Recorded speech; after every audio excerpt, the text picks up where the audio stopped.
Lin Yuan, what the hell are you doing? Can't you engage your core? You can't even pull off a basic backward hover. What's the point of keeping a useless deadbeat like you around? On the set of Assassin of the Novelist, the director's furious roar blared through the loudspeaker, piercing the eardrums of the entire crew. Suspended on the wire rig, Lin Yuan's body was being choked nearly breathless by the steel cables. Sweat mingled with blood sliding down his temple and soaking through his ragged costume. He was a stunt double, commonly known as a wuxia stunt performer. Today's scene required him to perform a high-difficulty backward dodge of flying daggers for the popular pretty boy star Zhou Kun. Zhou Kun himself was delicate and soft-skinned. The moment his wire work exceeded 5 minutes, he'd complain of exhaustion. And so the shot requiring him to maintain a rock-solid core mid-air while achieving a near anti-gravity sense of suspension fell entirely onto Lin Yuan's shoulders. He had already been suspended up there, repeating the stunt over 30 times. Every single time, just as he was about to succeed, the director would shout, "Cut," for some excuse or another. "Director, I don't think he's incapable." Zhou Kun crossed his legs behind the monitors, speaking in a snide, sarcastic tone. "He's just trying to slack off, dragging things out so he can milk more compensation."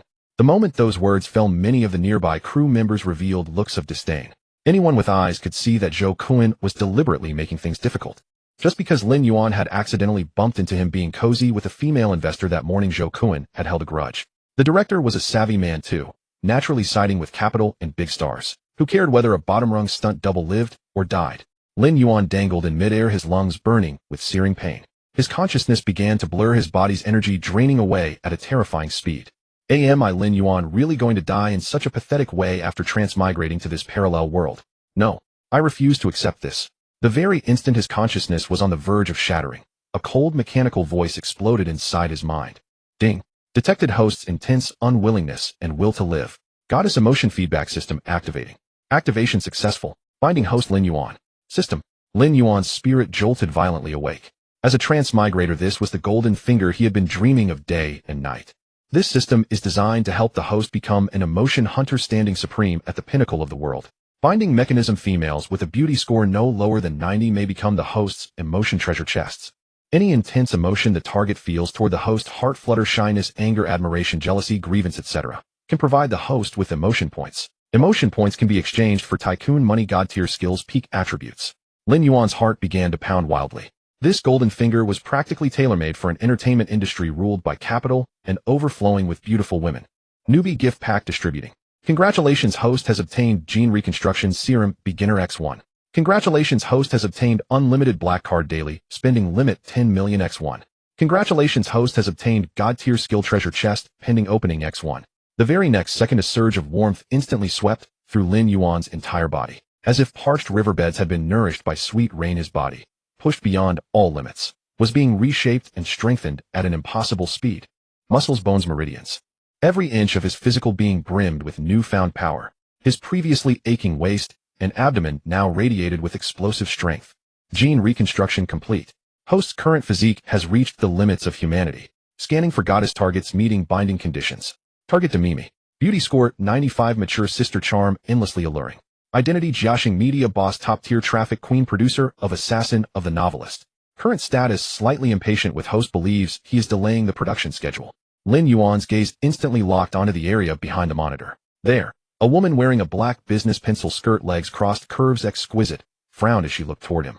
It was none other than Demimi, the undisputed queen of entertainment capital, a national level enchantress. She was the biggest investor of this film. Director, replace him. Demimi's cool, crisp voice rang out, carrying an unquestionable authority. The crew's time is precious. There's no need to waste it on an unprofessional stunt double. Her words struck Lin Yuan's heart like a heavy hammer. Unprofessional. If it weren't for that petty Zhou Kun, I would have nailed it long ago. Demimi is right. The director immediately nodded and bowed. I'll swap him out right away. Lin Yuan, get down here. A smug smile crept across Zhou Kun's face. However, up in the air, Lin Yuan merely curved his lips into a playful smirk. Get down. Now that was no longer your call to make. Newbie quest triggered, bind your first goddess. Quest requirement, make Demimi experience any intense emotional fluctuation toward the host beyond impatience. Quest reward unlock system level LV2, black card daily limit raised to 100 million day. Lin Yuan took a deep breath, feeling the power surging within him. He knew this was his one and only chance to soar to greatness. Director, give me one last chance. His voice carried through the microphone. Not loud, but exceptionally steady, imbued with a strange penetrating power. This time I guarantee I'll nail it in one take. If you're not satisfied, Lin Yuan will leave the set today without taking a single cent. The entire set fell instantly silent. Everyone stared at Lin Yuan as if he were insane. Has this kid lost his mind? How dare he challenge the director? The director turned purple with rage. Who the hell do you think you are bargaining with me, eh? Let him have a try. Just then Demimi's cool voice rang out again. Those captivating fox eyes examined Lin Yuan hanging in midair with great interest. For some unknown reason she felt this stunt double seemed different somehow. That composure and confidence, they didn't belong to a bottom-rung stunt double at all. Fine, since Demimi has spoken. The director let out a cold snort, then barked into the walkie-talkie. All departments prepare. Action. He had already decided. Once Lin Yuan failed, he would make him crawl out of this set on his hands and knees. The next second, everyone's eyes went wide. Action. As the clapperboard fell, the industrial wind machines roared to life. Several prop daggers shot toward Lin Yuan with piercing whooshes through the air. In the very instant the daggers were about to strike him, Lin Yuan moved. His core exploded with power, his entire body leaning backward at an impossible angle. His body nearly parallel to the ground. Hover. A perfect hover lasting a full 3 seconds. His body seemed weightless in the air, movements extended and brimming with power like a soaring eagle. The black costume snapped taut in the fierce wind, clinging tightly to his frame, outlining that perfectly inverted triangle physique and that knife-carved Adonis belt. Power. Aesthetics. Pure masculine hormone. At this moment all of it was on full display. The walkie-talkie slipped from the director's hand and clattered to the ground. He gaped his mouth wide, unable to utter a single word. Perfect. This is a goddamn miracle. Is this kind of core strength something a human can even possess? Behind the monitors, Demimi's previously placid fox eyes suddenly contracted. Her pupils shrank to pinpoints. She stared fixedly at that powerful silhouette on the screen, her heartbeat suddenly accelerating. As a top-tier celebrity of the entertainment circle, she had seen too many handsome men, too many perfect bodies. But none had ever brought her such an overwhelming visual impact, and an accelerated heartbeat. And at that very moment, heavenly music rang out in Lin Yuan's mind. Ding. Detected target Demimi experiencing intense emotion. Shock. Emotion points 100. Ding. Detected target Demimi experiencing intense emotion. Heart flutter. Emotion points 200. Congratulations, host. Successfully bound first goddess Demimi. Novice quest completed. System level upgraded to LV2. Unlimited black card daily spending cap increased to 100 million. Reward divine skill treasure chest has been issued. Open now. Lin Yuan landed steadily from the wire rig, feeling the surging power within him and the cold system notifications echoing in his mind, his heart blazing with excitement. He did it. Not only did he complete a divine level performance, he also successfully captured Demimi, this emotion treasure chest. Excellent. Truly excellent. The director finally snapped out of his shock, rushing over excitedly and grabbing Lin Yuan's arm. Little brother, no, brother Yuan. Brother Yuan. Those moves of yours are absolutely incredible. His attitude did a complete 180, his face plastered with sycophantic smiles. Earlier I failed to recognize a true master, please don't take it to heart.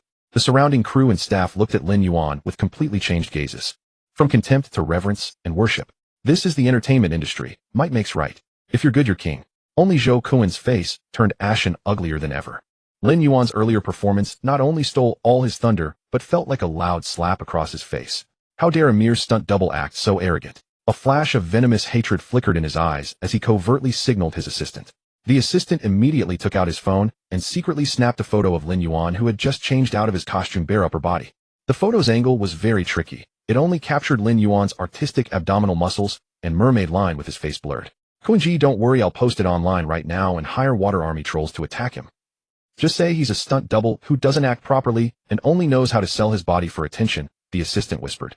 Zhou Kuan nodded in satisfaction. All of this was observed clearly by Lin Yuan with his superhuman senses. He merely let out a cold laugh and paid them no mind. Clowns. His current goal was to open that divine skill treasure chest. System, open the chest. Lin Yuan commanded in his heart. Ding. Divine skill treasure chest opening. Congratulations, host, you have obtained the divine passive skill, masculine hormone aura. Masculine hormone aura. The host will constantly radiate a fatal attraction toward the opposite sex. Facial charm will be automatically maximized. Any woman who locks eyes with the host will experience uncontrollably accelerated heartbeat. Holy shit. That's awesome. Lin Yuan was overjoyed in his heart. This was practically a divine skill custom made for his emotional hunting. Just as he was thinking, a cool and slightly lazy feminine voice sounded from behind him. Are you Lin Yuan?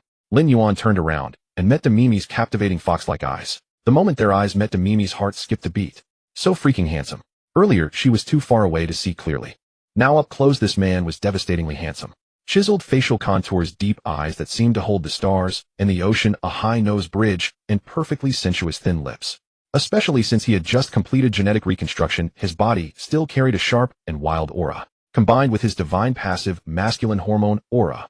Demimi felt her cheeks uncontrollably begin to burn. She had navigated the entertainment industry for over a decade. What scene had she not seen? What top-tier handsome man had she not worked with? But today she was made flustered by a single glance from a stunt double. Ding. Target Demimi detected experiencing intense emotion. Shyness emotion points 300. Lin Yuan felt secretly pleased. This divine aura works instantly. He smiled slightly, his voice magnetic and charming. Sister Me, did you need something from me? Your movements just now were very professional. Demimi forced herself to calm down, restoring the air of a capital queen. Interested in coming to our jiaxing? Here it comes. Lin Yuan knew this was Demimi extending an olive branch to him. With her profit-first personality seeing his immense potential, she definitely wanted to sign him as a money tree. However, Lin Yuan had no intention of agreeing so easily. What he wanted was not to become her employee, but to become her man, and even her master. Sister Me, you're joking. Lin Yuan picked up a bottle of mineral water, twisted it open, and tipped his head back to drink. Water droplets slid down his Adam's apple, tracing over his defined chest muscles, finally disappearing into that deep mermaid line. Gulp. Demimi unconsciously swallowed, her gaze going slightly hazy. This man was practically a walking hormone bomb. Ding. Target Demimi detected experiencing intense emotion. Infatuation. Emotion points 500. I'm just a martial arts stunt double. How could I qualify to enter a major company like jiaxing? Lin Yuan set down the water bottle, looking at her with a half smile that wasn't quite a smile. Besides, I'm used to being free and easy. I don't like being managed by others. Rejected. He actually rejected her. Demimi was stunned. This was a jiaxing media contract. The top-tier resources countless people would fight for. He rejected it without even thinking. What gave him the right? An inexplicable desire to conquer rose in Demimi's heart. The more unyielding and untamable a man was, the more she wanted to bring him under her control. Actually that while the terms can be negotiated. Demimi took a deep breath, her tone brooking no refusal. S-level contract, all company resources tilted toward you. I'll personally guide you. As long as you nod within 3 years, I'll make you the next top-tier star of the domestic entertainment scene. This was the most generous offer she could make. However, Lin Yuan merely shook his head. Sister Me, I told you I don't like being managed by others. He stepped forward, leaned close to Demimi's ear, and whispered in a voice only the two of them could hear unless. The one managing me is you. And not at work, in life. Boom.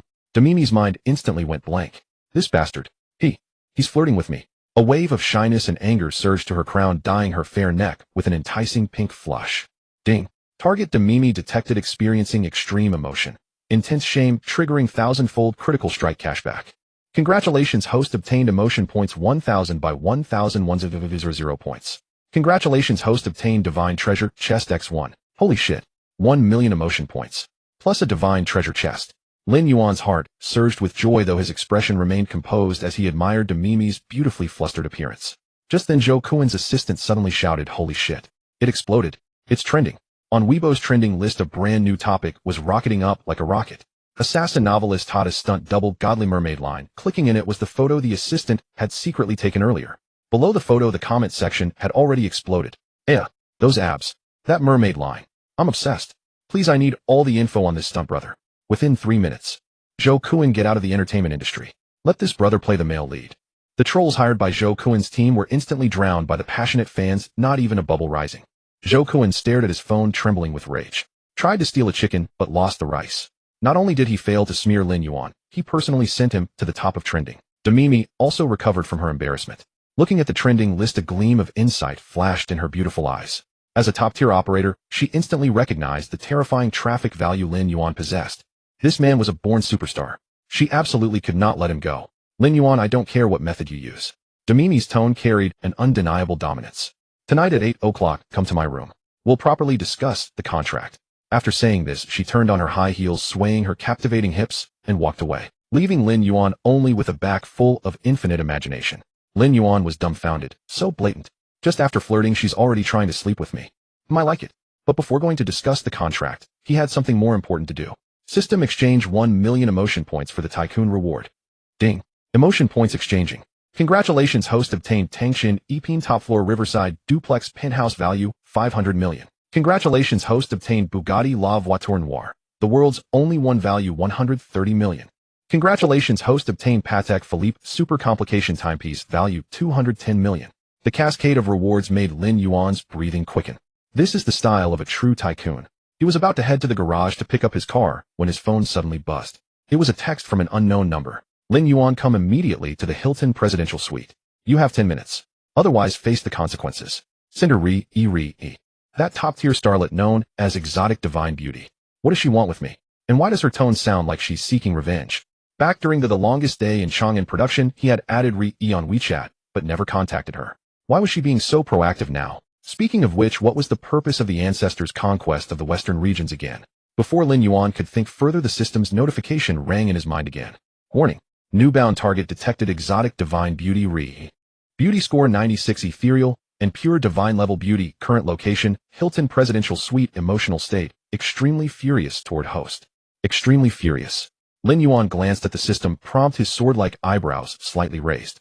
He and this top-tier celebrity named Ri had not had much interaction, so where did this overwhelming anger toward him come from? However, an emotional reward offered on a silver platter should not be refused.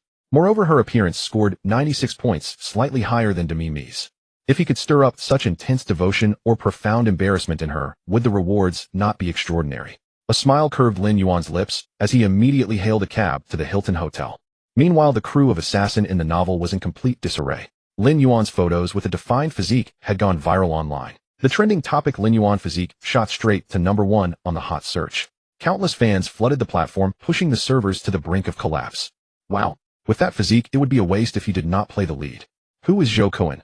Never heard of him. I just want to see this handsome actor. Joshing Media. Demi. Sign him immediately, or I will protest outside your office every single day. Public opinion had completely shifted in Lin Yuan's favor. From Zhou Cohen's dressing room came a cacophony of shattering objects. Useless. All of you are useless. Zhou Cohen pointed at his agent and public relations team, hurling insults. Did I spend all that money on you just to watch a substitute climb over me? The whole internet is cursing me now. My endorsements are already wavering. Can you not think of something? The agent, drenched in sweat and trembling, stammered, Brother Cohen, right now. The only option is for the production team to issue a statement claiming the photo was digitally altered or simply dismiss Lin Yuan outright to silence him. Right? Fire him. A cruel gleam flashed in Zhou Cohen's eyes. Call the director immediately. Have him release an announcement stating Lin Yuan's improper conduct and malicious publicity, and that the production has dropped him. I want to ruin his reputation completely. The agent dialed the director's number without delay. Yet the moment the call connected, the director's overly obsequious voice came through. Oh, Brother Wang, did you need me? Is this about discussing additional scenes for Brother Yuan? Do not worry, I will revise the script overnight. I will make sure Brother Yuan shines as the standout in the entire drama. Additional scenes. And Brother Yuan.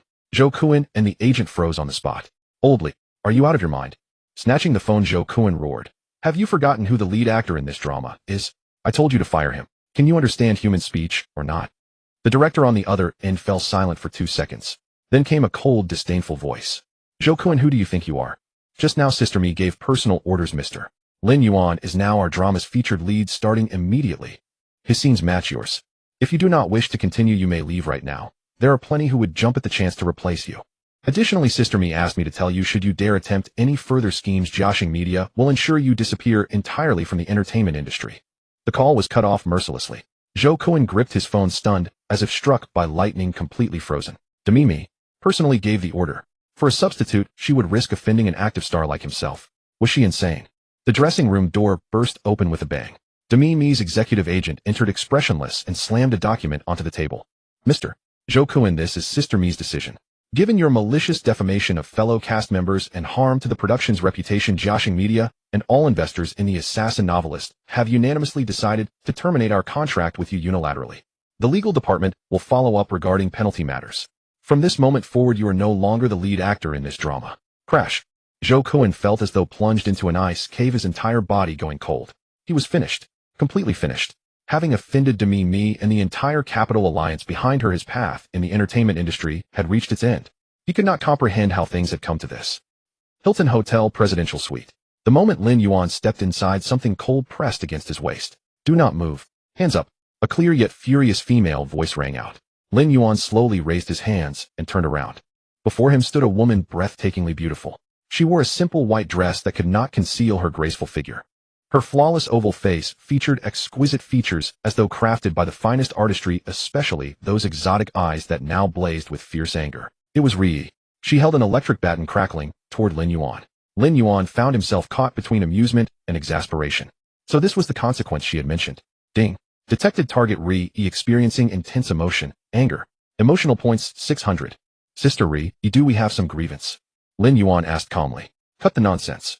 Ri's luminous eyes held a sharp edge as she stared coldly at him. Lin Yuan, I am asking you. Did you take away a girl named Su Wanqing last night at the Royal Club? Su Wanqing. Lin Yuan searched his memory. There seemed to be someone in the original host's recollections, a petite extra he had met in Hengdian, quite pretty and pure-natured. Last night the original host had gone to the club to work and happened to see her being pressured into drinking by an unpleasant producer, so he had simply escorted her out and seen her home. Yes, I took her, Lin Yuan admitted straightforwardly. You still dare to admit it? Ri trembled with indignation, her eyes reddening. Wanqing is my closest friend. She is so innocent, and you scoundrel, how could you do such a thing to her? Tonight I will enforce justice myself and punish you. As she spoke, she lunged forward with the electric baton. Lin Yuan frowned. Was there some misunderstanding? With a flicker of movement, he easily sidestepped the strike and seized her wrist in an instant. Ri felt a tingle in her wrist as the baton slipped from her grasp. She tried to struggle, but found his grip immovable like iron. Let me go, you beast. Ri cried, torn between embarrassment and anger. I believe there has been a misunderstanding. Lin Yuan positioned her against the wall, looking down at her. I only saw her home. I did not touch her. You lie. Ri refused to believe him. She has not responded to my messages all day, and her phone is switched off. If not harmed by you, then what else could it be? Phone switched off. Lin Yuan also found this somewhat peculiar. He pulled out his phone, preparing to call Su Wanqing, but an incoming call appeared first. Caller ID to Mimi. Glancing at Ri trapped against the wall and glaring at him, Lin Yuan pressed answer and activated speaker mode. Hello sister, me already missing me so soon. Lin Yuan's voice carried a lazy tease. From the other end, Mimi's slightly scolding tone came through. You rascal, stop being so cheeky. Where are you? I will have the driver pick you up. You are accompanying me to a reception tonight. The intimate tone left Ri momentarily speechless. Mimi, this scoundrel actually had connections with Sister Me. A reception? Lin Yuan's brows arched. What kind of reception? An exclusive gathering for industry executives. Mimi's voice turned serious. The young master of the Lin Entertainment Group will be attending tonight. Lin Entertainment Group. Lin Yuan felt a stirring within. Was this not his purported father's company? As the sole heir to the Lin family fortune, he had been sent away since childhood to gain experience, maintaining almost no contact beyond the substantial living expenses deposited monthly into his account. He never expected to learn of his family in this manner. Correct. Mimi continued. Lin Entertainment is the true powerhouse in the domestic entertainment industry. Even Huanying and Alibaba must yield to their influence. Tonight, every prominent figure in the industry will be present. This is your perfect opportunity to enter the elite circle. I have already prepared your attire and transportation. Where are you? I will send the driver. Lin Yuan glanced at the address on the wall. Hilton Hotel Presidential Suite. Silence on the other end. Fully 5 seconds passed before Mimi's voice, carrying a trace of both danger and quiet reproach, finally drifted through. Lin Yuan, you had better provide me with an explanation. In the presidential suite, besides you, who else is there? The voice over the phone sent a chill through the air of the suite. Lin Yuan, you had better give me an explanation. In the presidential suite, besides you, who else is there? This was no longer a question, but an interrogation. The jealousy and possessiveness overflowed through the signal, threatening to swallow Lin Yuan whole. Ray heard it clearly. She was startled at first, then her cheeks flushed crimson. She finally realized that she had been played by this man. He had pressed her against the wall in an intimate pose while flirting on the phone with another woman. And that woman was me. You? Shameless. Ray hissed through clenched teeth, struggling harder with a mix of shame and fury. Lin Yuan not only declined to let go, but pressed her more firmly against the wall, covering her mouth with his hand to silence her. The warmth of his palm against her lips made Ray freeze, her mind going blank. In her furious gaze, panic appeared for the first time. Ding. Detected intense emotion from target Ray, shame and fury. Emotion points 800. What was that sound? Me on the other end of the line caught the commotion. Nothing, Lin Yuan said calmly, as if discussing the weather. Just a disobedient Persian cat scratching around. I am teaching it a lesson. Persian cat. Ray was so furious she felt a lump in her throat. With her stunning exotic beauty and status as a top star to him, she was merely a cat. And being disciplined. She opened her mouth to bite his palm, but he anticipated her move and pressed slightly harder, reducing her protests to muffled whimpering. The sound was subtle, yet it traveled clearly through the speakerphone to Mi's ears. It carried a hint of grievance and suppressed gasps ambiguous enough to stir wild imaginations. The line went silent. Mi could conjure countless images, each one tightening her chest and sending heat rushing to her head. Who was she? She was the queen of capital, the ruler of Jiaxing Media. The man she had chosen and planned to groom into a top star was in a presidential suite playing this, teaching the Persian cat game, with another woman behind her back. She felt deeply provoked. Ding. Detected extreme emotion from target Me. Intense jealousy. Triggered 1,000-fold cashback bonus. Congratulations, host. Emotion points 1,500 by 1,015,000 points. Congratulations, host. Received special reward, God level skill, Business Insight I. Business Insight I. The host can perceive the logic, value, and risks behind any business venture, strategizing from afar to win every battle. Another godly skill secured. Lin Yuan felt reassured. This storm of jealousy was worth it. He lowered his hand from Ray's mouth and said calmly into the phone, "Why silent now, sister me? Didn't you want me to attend the gala with you?" Lin Yuan. Me shouted his name, but when the sound faded her voice deflated, exposing a bitterness she had not even realized. Are you still coming tonight?" She wanted to say do not come, or get lost, but the words that slipped out instead were this vulnerable question. She realized that she truly could not let go of this man she had only met less than a day ago. Whether it was his extraordinary physical prowess or that irresistible masculine aura that made her sink deeper, she was addicted and could not bear to part with it. "Of course I am coming," Lin Yuan said with a smile. "But before that I need to file down this wildcat's claws." With that he hung up directly. On the other end, Me gripped her phone, frozen in place, emotions churning violently inside her. Back in the suite, Ray finally regained her freedom. She gasped for air, her chest heaving, her face flushed red with shame and anger. "Lin Yuan, I could kill you," she screamed and lunged at him again. This time she abandoned the stun baton and resorted to primitive attacks, scratching, clawing, and biting. Lin Yuan did not dodge. He let her fists pound against his solid chest, the impact no more than an inch to him. He simply gazed at her, his playful expression fading into sincerity. "Done yet?" His voice was calm, yet carried an undeniable authority. Ray stopped. Looking at the man before her, a wave of grievance suddenly washed over her. She had only been trying to stand up for her best friend, and instead she had been toyed with and humiliated in front of me. Her eyes reddened and tears rolled down her cheeks. Ding. Detected intense emotion from target Ray. Grievance. Emotion points 700. "Why are you crying?" Lin Yuan raised a hand and gently wiped the tears from her cheek with his thumb. "I haven't even done anything to you." "You?"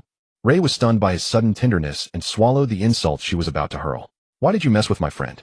Why did you treat her like that?" "I did nothing to her," Lin Yuan repeated, his tone brooking no argument. "I brought her out of the royal club last night and sent her straight home. If you don't believe me, call her right now." "I tried. Her phone is off," Ray shouted. "Try again," Lin Yuan said, handing her his phone. "Use mine." Ray took the phone hesitantly and dialed Su Wanqing's number. This time it connected. "Hello? Who is this?" A weak and wary voice emerged from the other end. "Wanqing, it's me, Ray." Ray called out urgently. "Are you okay? Where are you?" "Did that bastard Lin Yuan." "Ray." Su Wanqing's voice turned from surprise to panic. "Don't even mention him. I was kidnapped. Call the police. Come save me." "What?" Ray's face went pale. "Kidnapped? By who? Where are you?" "I don't know where I am. It's dark. Looks like some warehouse." "That Lin Yuan who took me home last night. Right after he left, some men in black knocked me out and brought me here. They said they work for young Master Zhao." "Young Master Zhao?" At that name, both Ray's and Lin Yuan's expressions sharpened. "They also said they want to film me and ruin me." "Ray, I'm so scared." Su Wanqing's voice trembled with tears. "Don't be scared. Wanqing, hold on. I'm coming to save you right now." Ray paced frantically. "It's useless. There are too many of them." "Oh." A scream came through the phone, followed by footsteps and arrogant laughter.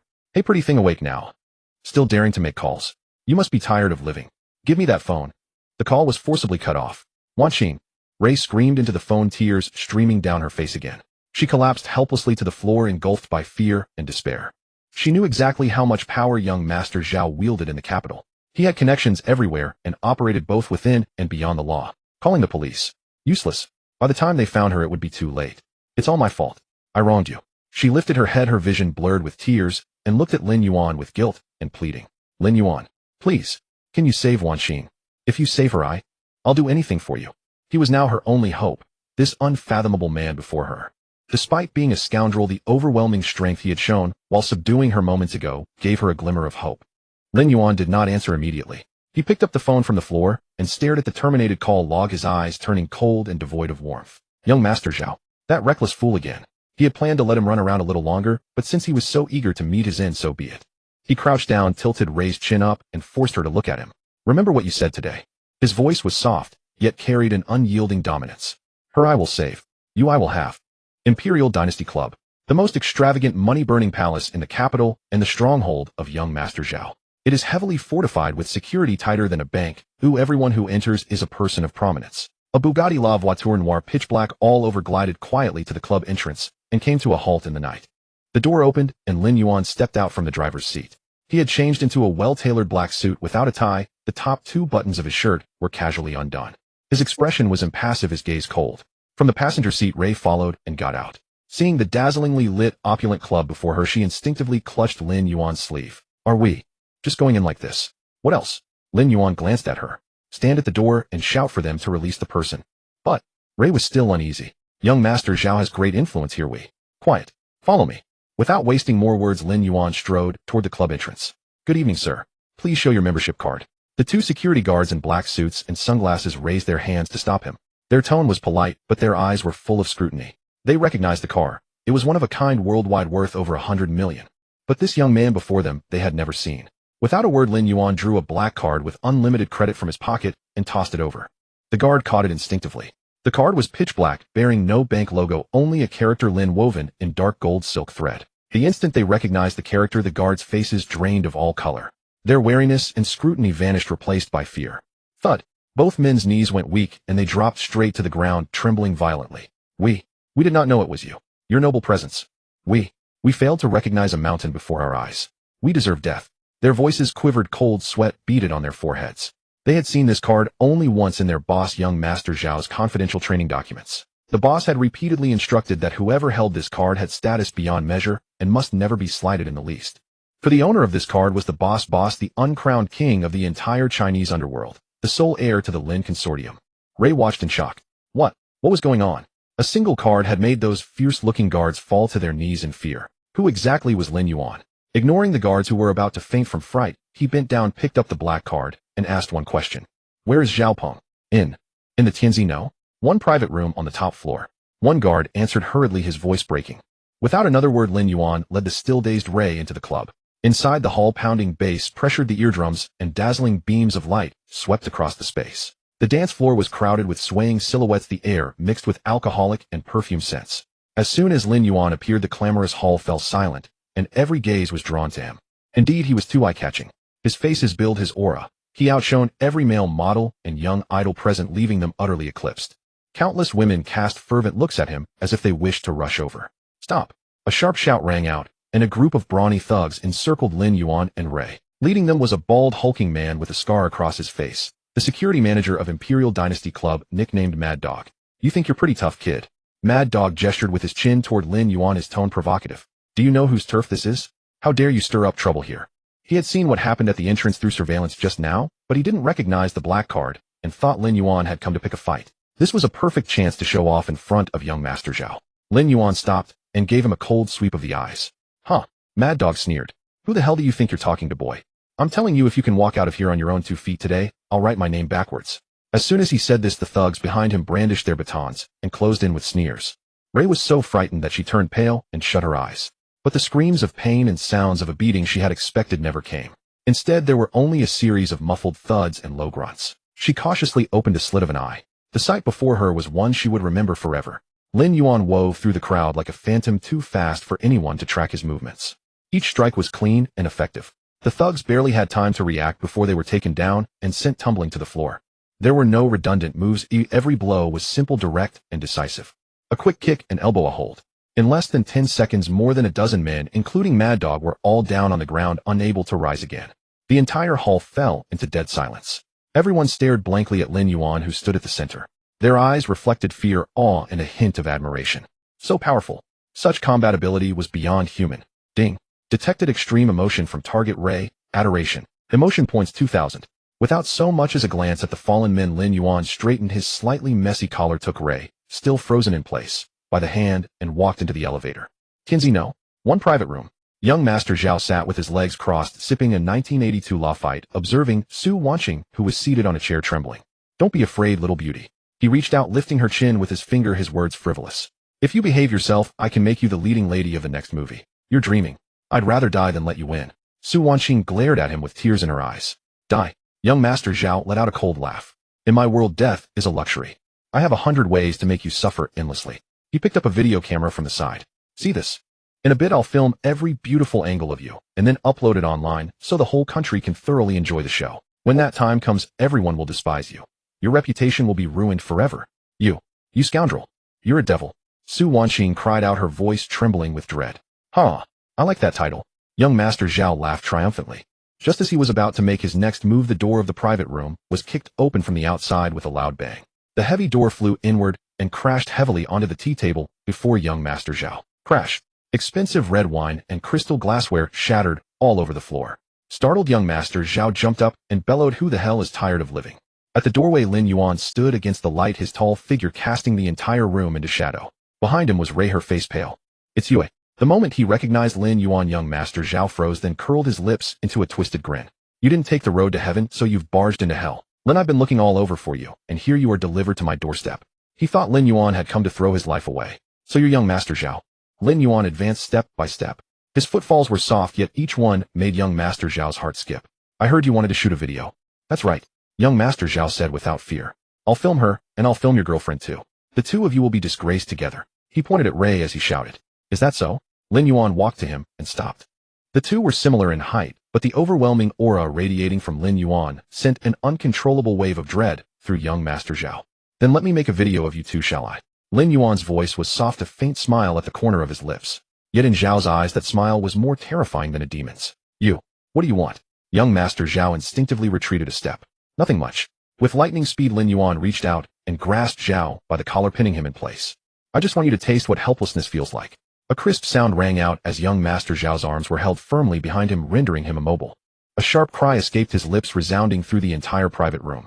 Lord Zhao's throat produced an inhuman cry. His arms, which had long served to oppress others, were bent at unnatural angles, bound tightly against his will. Intense discomfort flushed his face, veins rising visibly. My hands. My hands. He gasped, attempting to struggle, but Lin Yuan held him firmly by the throat, leaving him suspended and drained. As he struggled to breathe, his gaze grew unfocused.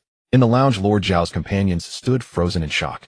They stood motionless, unable to process what they witnessed. Could someone really overpower Lord Zhao with a single gesture? After all, Lord Zhao had trained in combat for years. Most men could barely approach him. Let me go. Lord Zhao gasped desperately. My father is Zhao Tianlong. If you harm me, he won't forgive you. Zhao Tianlong. Lin Yuan smiled faintly, his expression unreadable. You mean Zhao Tianlong, who built his fortune through trade and later served the Lin family before legitimizing his wealth? Lord Zhao's eyes widened in surprise. How could he know such matters? These were secrets known only to the inner circles of the Zhao and Lin families. Who are you? Lord Zhao asked tremblingly. Lin Yuan didn't respond, instead raising his phone as if to document the moment. Smile, Lin Yuan said with a knowing tone. Let me capture this moment for you. No. Please. Lord Zhao pleaded. He dreaded what would happen if this became public knowledge, bringing disgrace upon his family. He begged with mounting desperation, his earlier arrogance entirely gone. Lin Yuan released his grip and set Lord Zhao aside. Moving towards Su Wanqing, he untied the ropes binding her. It's over, he said gently. Su Wanqing looked at him, seeing calm reassurance in his eyes that steadied her racing heart. In that moment, his presence brought her peace and stability. The man standing before her had become her anchor. Ri rushed to Su Wanqing's side and embraced her warmly. Wanqing, I'm so glad you're safe. I was terrified. The two women held each other tightly. Lin Yuan stepped aside to the wine cabinet and poured himself a glass of fine whiskey. Checking his watch, he noted it was time to depart. Let's go, he told the girls before finishing his drink. Where are we going?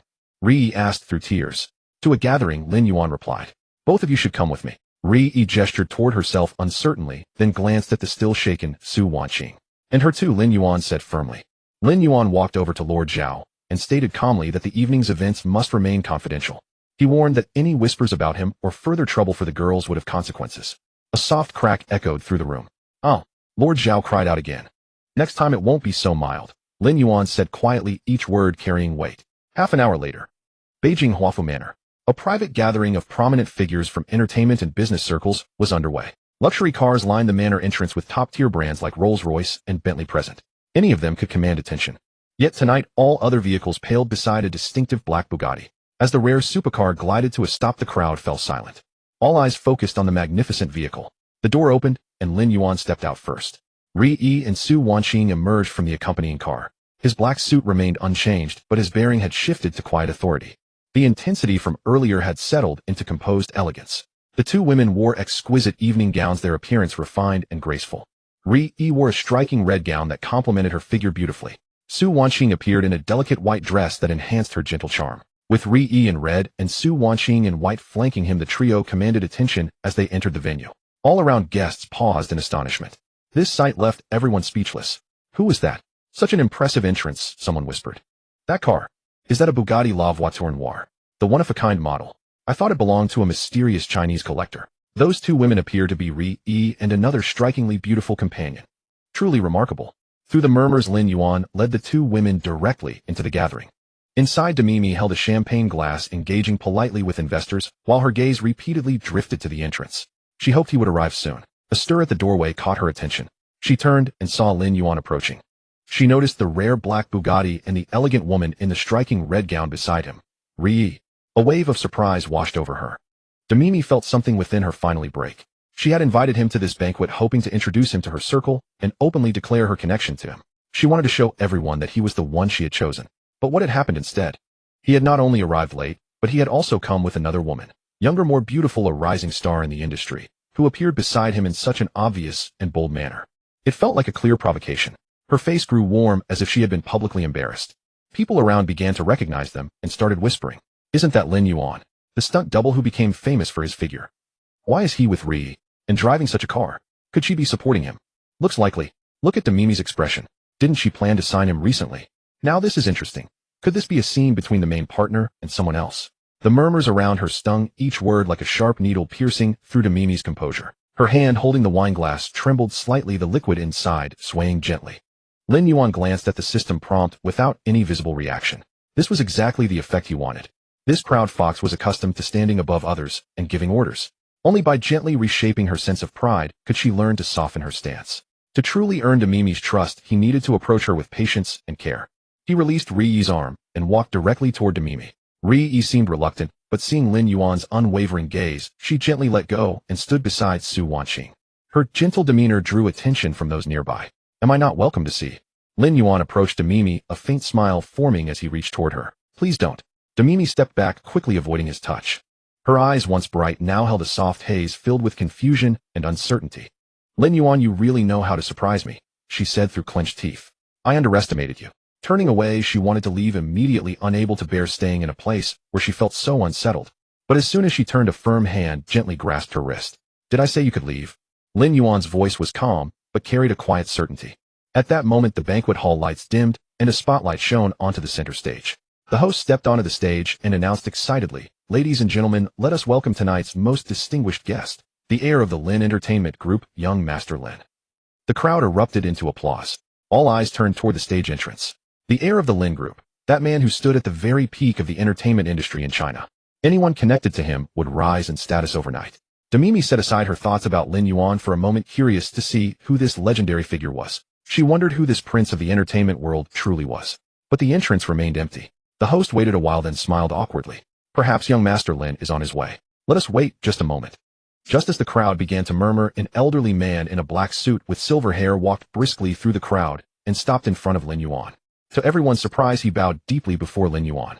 "Young master, what are you doing here? The old master is waiting for you backstage. Everyone is eager to see you. Please come with me." His voice, transmitted through a small microphone, echoed clearly throughout the venue. The noise fell silent at once. "Young master, the heir of the Lin Group, is Lin Yuan. That, the stunt double known for his figure." Damimi stood stunned, looking from Lin Yuan to Fu Bo, the CEO of the Lin Group she recognized. Her mind went blank. She had once hoped to sign him to guide his career, and now this. Had the world turned upside down beyond recognition?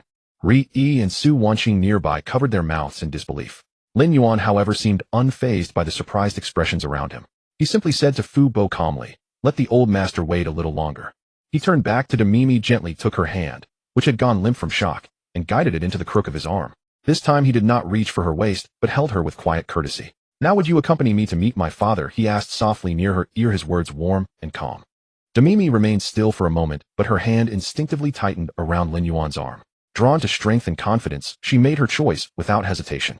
Just as Lin Yuan prepared to lead Damimi through the attentive crowd toward the backstage area, a sharp cry rang out, breaking the calm of the evening. "Help!" Everyone turned toward the sound. In a corner of the banquet hall, a woman dressed in a white gauze dress, elegant, untouched by worldly concerns, resembling a figure from a painting, was being pulled by a heavy-set, middle-aged man toward a nearby lounge. "Lu Qianqian, don't refuse me. If you don't agree tonight, I'll make sure you can never work in this industry again." The man was well known in the industry, an investor and entertainment company owner, partner Xiao, infamous for his behavior. Lin Yuan had always despised men like him, not only for their conduct, but because they disrupted the balance he preferred to maintain. The woman being pulled was Lu Qianqian, widely admired as one of the most graceful figures in the industry.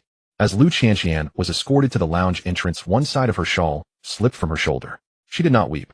Having spent years in the entertainment industry, she had encountered no shortage of murky waters. The wine at business dinners, the traps hidden in contracts, and the veiled care from investors that concealed sharp blades. Yet tonight was different. Xiao Wangzong had indulged too much, and the spirits had emboldened him, his hands growing rough, and his words losing all restraint. Lu Qianqian, what are you pretending for? He grabbed her wrist, his breath reeking of alcohol, causing a few nearby actresses to step back. Do you think you're still the celestial beauty you once were? Now in this frozen season of film and television projects, our blocked brands withdraw platforms suppress you. With one word from me, you won't even land a minor role in a web drama next year. I could have blacklisted you a decade ago, and I can still do so now. Lu Qianqian bit her lip, her other hand gripping the doorframe tightly. She refused to beg for mercy, and she was even more unwilling to show her vulnerability before this crowd. But the disparity in strength was evident. Many around had witnessed the scene. Some lowered their heads to drink, others turned away, while a few pretended to discuss projects, their peripheral vision still fixed on the commotion. This was the most genuine aspect of the entertainment circle. Flowers and applause were reserved for the cameras, while the silence at banquets served as the verdict handed down by capital. Damini stood beside Lin Yuan, her arm still linked through his. The emotions within her eyes had yet to settle. Lin Yuan was the heir apparent of the Lin family. This revelation left her utterly disoriented.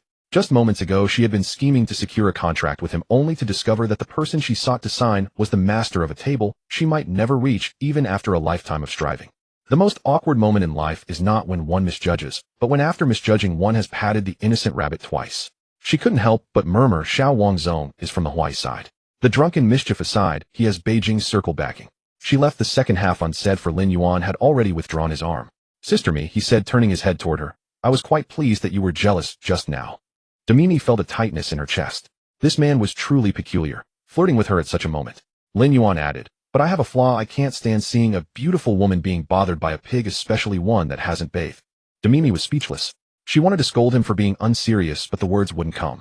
Meanwhile, Xiao Wangzong had already half-dragged Lu Qianqian through the door. The lounge door had barely opened halfway when a hand pressed against the panel. The door stopped. Xiao Wangzong turned around, reeking of alcohol. Who's that? Got no eyes. Lin Yuan stood behind him, impeccably dressed in a suit with his tie loosened, exuding a lazy aristocratic air. President Wang, take your hands off. Xiao Wangzong squinted at him for a long moment before snorting. So you're that ab stand-in. He let out a burp, then glanced at Fu Bo not far away. His mind finally caught up, and the smirk on his face faded. Oh, the one from the Lin family. The entire room fell silent. Even the host had lowered the microphone. This was a delicate situation where one wrong word could shift the entire circle's currents by tomorrow. Xiao Wangzong sobered up by about 30%, but his pride still clung to his face. Huai could not compare to the Lin family. That was common knowledge throughout the Beijing circle. Yet being inferior did not mean he dared not utter a single word. In this circle, one lived not only by money, but also by a layer of face. Lose that face, and anyone could trample you. Xiao Wangzong released Lu Qianqian's hand and turned to adjust his collar. Young Master Lin, a misunderstanding. Qianqian and I are old friends discussing a project. Red marks remained on Lu Qianqian's wrist. She let her hand hang limp, offering no reply. This was a moment where anything she said would cost her. If she accused him of coercion, she would be openly tearing the peace. If she dismissed it as a misunderstanding, she would be swallowing the humiliation. Lin Yuan glanced at her wrist. Discussing a project in the lounge. Xiao Wangzong forced a stiff smile. This is how it's done in the circle, young Master Lin. You've just returned, so you wouldn't understand. Lin Yuan nodded. I do understand. He reached out and picked up a glass of champagne from a nearby server's tray. Your Hawaii project discussions follow quite a vintage process. First ply them with drinks, then drag them and finally shut the door.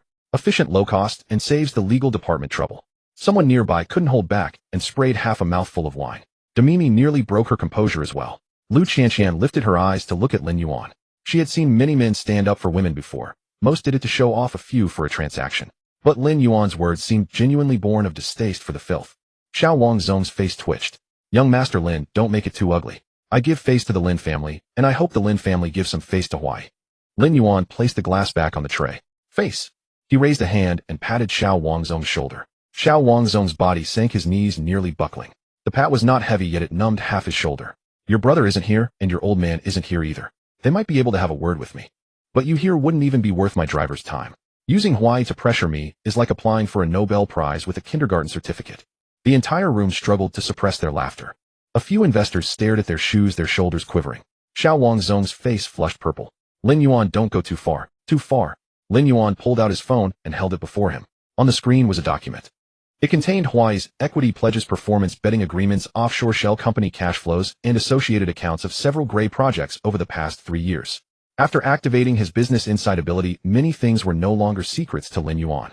People in the circle often spoke of resources, which in essence were nothing more than debts of favor, capital chains, project portfolios, and off-the-books ledgers. Xiao Wangzong read a couple of lines, and his intoxication evaporated completely. He looked up, his forehead beaded with sweat.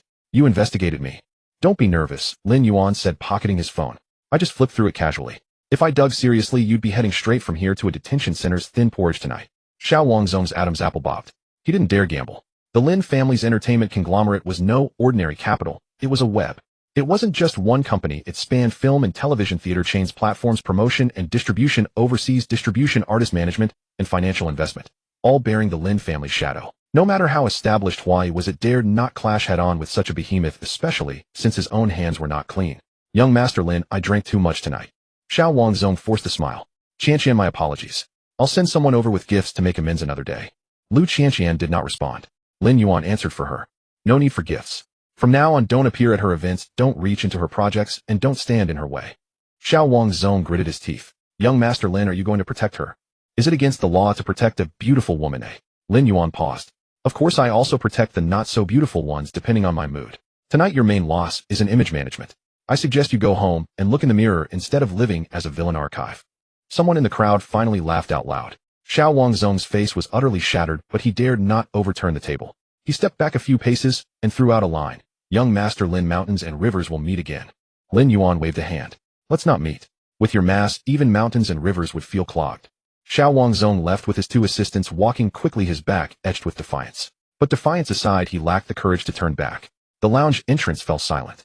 Lu Qianqian adjusted her shawl, the red marks on her wrist clearly visible under the light. Lin Yuan glanced at Fu Bo, who immediately understood, and called for a female attendant to bring an ice pack and a new shawl. Lu Qianqian accepted the shawl and thanked Lin Yuan. Thank you for tonight, young Master Lin. Her voice was steady and low, but the tail end carried a slight tremor. Lin Yuan smiled. Don't mention it. It bothers me to see the celestial sister suffer in the mortal world. Lu Qianqian looked up. She had heard that title countless times, from fans, media, and brands. Most of the time it felt like a label stuck on her, impossible to peel off or replace. But coming from Lin Yuan's lips, it carried a different weight, a hint of irreverent respect. The corner of her mouth twitched, but she held back. Ding. Target detected. Lu Qianqian. Beauty score 97. Meets bonding criteria. Target generates strong emotions, gratitude, admiration, reliance. Bonding successful. Congratulations, host. You have gained 3000 emotion points. The system prompt appeared before Lin Yuan's eyes. He raised an eyebrow. 97. Higher than Ri. The system's aesthetic today seemed to have factored in the national idol filter. Had it not detected the gap in the Celestial's teeth. 3000 points credited plus the 1000-fold critical hit from Demimi earlier. This evening's gala had been a windfall. Lu Qianqian noticed his silence and asked softly, what's wrong? Nothing. Lin Yuan looked at her, snapping back to the present. I just realized tonight's gala wasn't wasted. Lu Qianqian understood only half of it and didn't press further. Demimi observed the entire scene from nearby. She had just been pulled back to Lin Yuan's side, not yet enjoying the primary status, only to have another celestial beauty appear. A tightness rose in her chest, and she couldn't help but roll her eyes. But she dared not make a scene now, not only because of Lin Yuan's overwhelming status, but also because she had realized something. Lin Yuan was truly capable of turning the entire situation upside down and making everyone clean up after him. Such a man was dangerous, yet also captivating. Especially for a woman like her who had fought to exhaustion in the industry. He was like poison. Although she maintained the posture of entertainment capital, she couldn't help but feel a bit daunted before this true towering mountain. Fu Bo approached and reminded, young master, the old master is truly impatient. He's already cursed 3 times, saying if you don't get on stage he'll come out to fetch you himself. Lin Yuan clicked his tongue. What did he call me? Fu Bo's expression remained neutral. First brat. Second unfilial son. Third more flashy than I was in my youth. Needs a good lesson. Lin Yuan shook his head. No profanity. Fu Bo was taken aback. The young master really knew the chairman too well. Seeing Fu Bo's expression, Lin Yuan said, that's more like it. That old man never has a kind word. He would have to deal with his father first and settle accounts with these ladies later. He turned to face the entire hall. The host quickly raised the microphone again. Ladies and gentlemen, a minor interlude just now. Now let us welcome the heir of Lin Entertainment, Mr. Lin Yuan, to the stage. This time the applause was no longer polite, but genuine. The capital circle was the most pragmatic. They cared not who you were, but what you could decide. And Lin Yuan could decide many things: the fate of film projects, allocation of artist resources, theater chain, scheduling, platform acquisitions, overseas copyrights, and even the valuation of certain companies in next year's financing. He walked toward the stage. Demimi held his arm. Ri stood on the other side, her eyes fixed on him, shining brilliantly. Su Wanqing had yet to fully recover from the night's upheaval, yet instinctively straightened her back. Lu Qianqian stood at the edge of the crowd, her shawl covering her wrist. She watched Lin Yuan on the stage, and for the first time a strange thought crossed her mind about a man. It wasn't just gratitude, nor the fantasy of a hero saving a damsel from her youth. She simply felt that when someone stood up, it could be so effortless. So effortless that the bitterness she had swallowed over the years seemed less painful. The stage lights fell. Lin Yuan took the microphone. The room fell into silence. He surveyed the crowd of elites and opened with a line that shifted the atmosphere. Good evening, everyone. The host just introduced me so grandly, I almost thought I was attending my own funeral. The audience paused and laughter rippled through the hall. Lin Yuan continued, my name is Lin Yuan. I used to work as a martial arts double on set, and recently I trended because of my abs. Thank you, Internet. It taught me a truth: for a man to be famous, it's not necessarily about his work. Sometimes it's about not wearing clothes. Laughter grew louder. Several actresses lowered their heads, covering their mouths. Demimi rubbed her forehead. This guy actually dared to say that. Lin Yuan turned serious, his pace measured. Lin Entertainment will restructure its film investment system. Good projects deserve investment. Good actors deserve support. The old rules of forcing people through banquets need to be thrown into the trash. At his words, many in the audience sat up straight. Some put down their glasses, others pulled out their phones to record.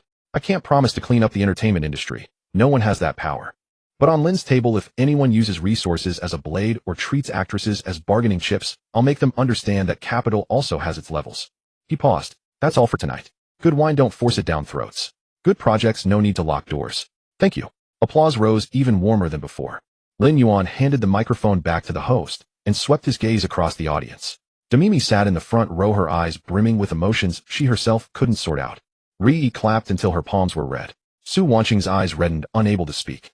Lu Qianqian did not applaud. She just stood there, her fingers gripping the edge of her shawl, watching the man on stage. The words he had just spoken echoed in her mind. If anyone treats actresses as bargaining chips, I'll make them understand that capital also has its levels. She had been in this circle for over a decade. No one had ever spoken those words in such a setting. Not because no one wanted to, but because no one dared, and no one had the standing. Lin Yuan stepped off the stage. Fu Bo approached and murmured, Young master, the old master said your speech was passable, but you'll have to toast him later. Lin Yuan snorted. That old man really knows how to take an opening. He had just taken a couple of steps when his phone buzzed with a message. The number wasn't saved, but the content was only one sentence. Lin Yuan, this matter with Su Wanqing isn't over. The Zhao family isn't just the Zhao Gongzi. Upon seeing the cryptic message, Lin Yuan immediately replied, Whoever you are, bring it on.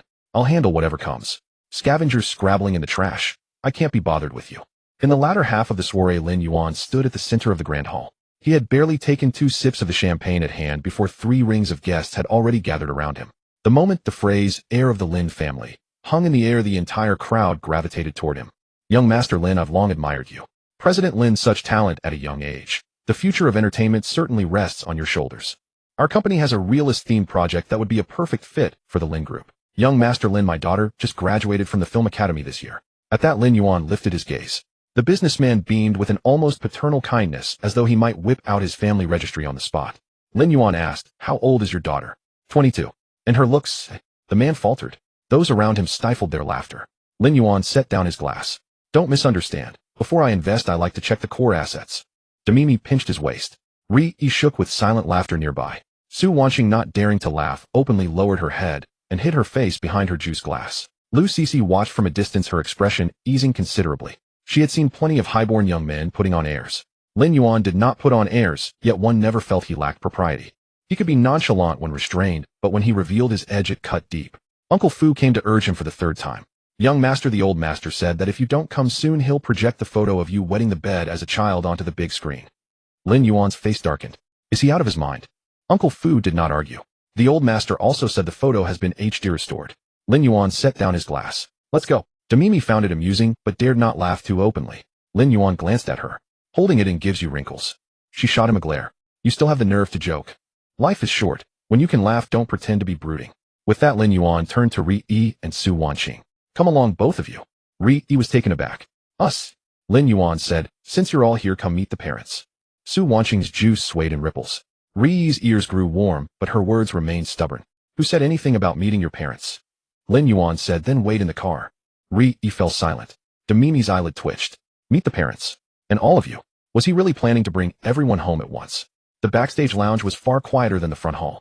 Pushing open the heavy wooden door, they saw a middle-aged man seated inside. Dressed in a black Zhongshan suit and holding a cup of tea, he bore a faint resemblance to Lin Yuan in his features, yet his demeanor was weightier and more seasoned. When silent, he indeed carried the imposing presence of a corporate patriarch. The moment he spoke, the grand image shattered. You brats, so you finally showed up. Lin Tianhao thunked his teacup onto the table. I've been waiting here for half an hour. I've refilled the pot 3 times. Your old man's bladder was given to me by my own parents too. Lin Yuan kept a straight face. You can go to the restroom. I'm afraid if I leave you'll bolt. I'm not a wild boar. You're harder to catch than a wild boar. Uncle Fu stood to the side, habitually playing deaf. Demimi and the others were all stunned. So this was the legendary head of the Lin Group. Lin Tianhao, with a market value of 300 billion, a formidable background, and a business empire spanning the nation. How could he resemble an old man squabbling over a chessboard at the neighborhood gate? Lin Tianhao's gaze shifted from Lin Yuan to Demimi Ri and Su Wanqing. His eyes lit up. Oh. Lin Yuan warily said, mind your image. Lin Tianhao coughed and resumed a proper demeanor. Hello, young ladies. I'm Lin Yuan's father, Lin Tianhao. I trust my son hasn't caused you too much trouble. Demimi was the first to respond. Chairman Lin, how do you do? She extended her hand, carrying herself with poised composure. Lin Tianhao did not hold her hand long. A brief touch, perfectly proper. Demimi of Jiaxing, I've heard of you. A relentless go-getter. Good. Those who carve their own path in this circle have real grit. Demimi felt a subtle relief. That was a high compliment. Lin Tianhao then turned to Ri. Miss Ri, a girl from Xinjiang. Good, beautiful and gracious. Some of our Lin ancestors once stayed in the northwest. They could endure hardship and had fiery temperaments. Ri felt a bit embarrassed by the praise. Chairman Lin flatters me. Don't call me Chairman Lin. It sounds like you're about to ask me for a loan. Call me Uncle. Ri hesitated for 2 seconds, then whispered, Uncle. Lin Tianhao nodded with satisfaction. Then he looked at Su Wanqing. Su Wanqing was so nervous she didn't know where to put her fingers. Say Chairman Lin hello. Don't be afraid. Lin Tianhao softened his tone. Uncle Fu told me what happened tonight. You've been through a lot. I'll have the Lin Group's legal team handle the follow-up. The Zhao family won't dare touch you again. Su Wanqing's eyes grew warm. She had been holding herself together the entire time. She had endured the kidnapping, the threats, the rescue, and then being pulled into this high society gala. Every single thing had stretched beyond the radius of her former life. It was only when Lin Tianhao spoke those words that the tension she had held all night finally eased. Thank you. Lin Tianhao waved a hand. Thank me for what? Thank my son. He has plenty of faults, but his loyalty to those he protects is something he got from me. Lin Yuan interjected. Who do I get my good looks from? Lin Tianhao slapped the table. Ah, your mother. Lin Yuan swayed his head and muttered lazily, as long as you admit it. Lin Tianhao was left speechless. Uncle Fu lowered his head and coughed. Demimi finally couldn't hold it in and laughed aloud. Lin Tianhao looked at Lin Yuan with a hint of disdain in his tone. You caused quite a stir today. The Zhao kid's arms were badly injured, and the Wang's son was scared off by you. You've only just returned to the circle, and already you've stepped on 2 families. Quite impressive. Lin Yuan sat down on the sofa. They threw themselves under my feet. I can't exactly worry about my shoes getting scuffed. Lin Tianhao pointed at him. That mouth of yours will get you disciplined by your mother sooner or later. At the mention of Han Liaoliao, Lin Yuan restrained himself a little. Where's mom lately? In the capital. Lin Tianhao took a sip of tea. When she heard you were trending, her first reaction was to ask me, how has our son fallen to marketing his abs? Her second reaction was to zoom in on your photo and praise it for 20 minutes, saying the abs come from her. Lin Yuan said, that can be inherited too. Try reasoning with your mother if you can. Lin Yuan shut his mouth. Lin Tianhao looked at the young women, more pleased with each passing moment. You're not getting any younger. I sent you out to gain experience, but instead you really became a low-tier stunt double. Now you've come around, so it wasn't wasted effort. Demimi couldn't help glancing at Lin Yuan when she heard thrown out. She had thought he was a self-made man rising from humble roots, not a wealthy family's free-range scion. And one sent to Hengdian to eat boxed meals at that. The Lin family's parenting style was certainly hardcore. Lin Yuan leaned back on the sofa. What exactly are you trying to say? Lin Tianhao set down his teacup. Bring your girlfriend home to meet your mother. The room fell silent for 2 seconds. Demimi lowered her head and smoothed her skirt. Ri turned to look at the painting on the wall. Su Wanqing twisted the hem of her gown around her fingers. Lin Yuan smiled. Girlfriend. Lin Tianhao looked at him. What do you want me to use the plural? Lin Yuan said, if you're open-minded enough, that might not be a problem. Lin Tianhao pointed at him, unable to scold him for a long while, and finally choked out, this too. You get it from your mother's youthful popularity. Uncle Fu reminded him, sir, if the madam hears that you'll be sleeping in the study tonight. Lin Tianhao immediately changed his tune, raising 3 fingers toward the sky with a solemn expression. Of course I've been devoted to your mother alone. My heart is clear as the sun and moon. Lin Yuan applauded. Your survival instinct hasn't faded with age. Lin Tianhao ignored him and turned to Demimi and the others, his tone much more serious. You are all good girls. Lin Yuan may be a rascal, but he has principles. Being with him may not be worry-free, but if you're ever wrong, the Lin family will take charge. Those words carried great weight. Demimi understood. Ri understood too. Su Wanqing was so moved that her eyes reddened again. They had struggled through the entertainment industry, and what they lacked most was not resources, but someone who would stand in front and say, I'll handle it, when the storm broke. Lin Tianhao rose. All right, I won't keep you young people. Lin Yuan, come home for dinner tomorrow. Your mother wants to see you. Tomorrow. Right. I have plans. Lin Tianhao sneered. Your mother said if you dare not come back she'll personally visit the set and bring you a pair of long johns. Lin Yuan fell silent. Demimi covered her mouth to laugh. Ri smiled until her eyes curved. Su Wanqing relaxed as well. Lin Yuan let out a sigh. Fine, I'll come back tomorrow. Lin Tianhao was satisfied. That's more like it. As the group left the backstage, the cocktail party in the front hall was drawing to a close. Many guests still wanted to crowd around, but Uncle Fu held them back. Lu Cici stood at the exit having changed into a new shawl, the faint red marks on her wrist now hidden. She was waiting for Lin Yuan. Mimi saw it at a glance. A woman's intuition about another woman was sharper than any radar. Lu Cici walked up to Lin Yuan and took out her phone. Would you mind sharing your contact number?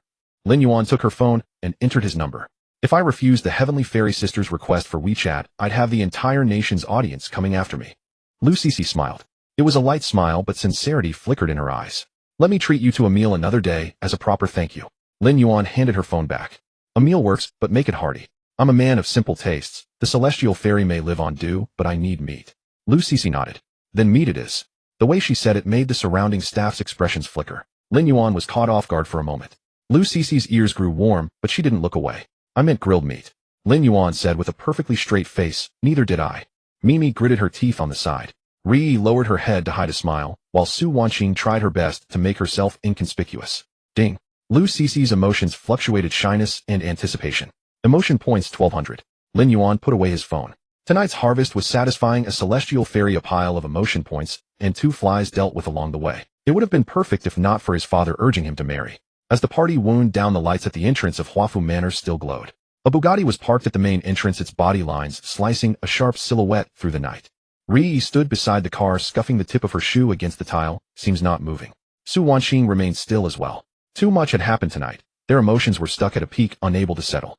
Lin Yuan glanced at his phone and motioned for the person Uncle Fu had arranged to come over. Take 2 cars and send them home first. Ri pressed her lips together. Aren't you coming with us? I have other plans. Her gaze slid toward Mimi. No explanation needed, the answer was obvious. Ri swallowed her displeasure and didn't make a scene.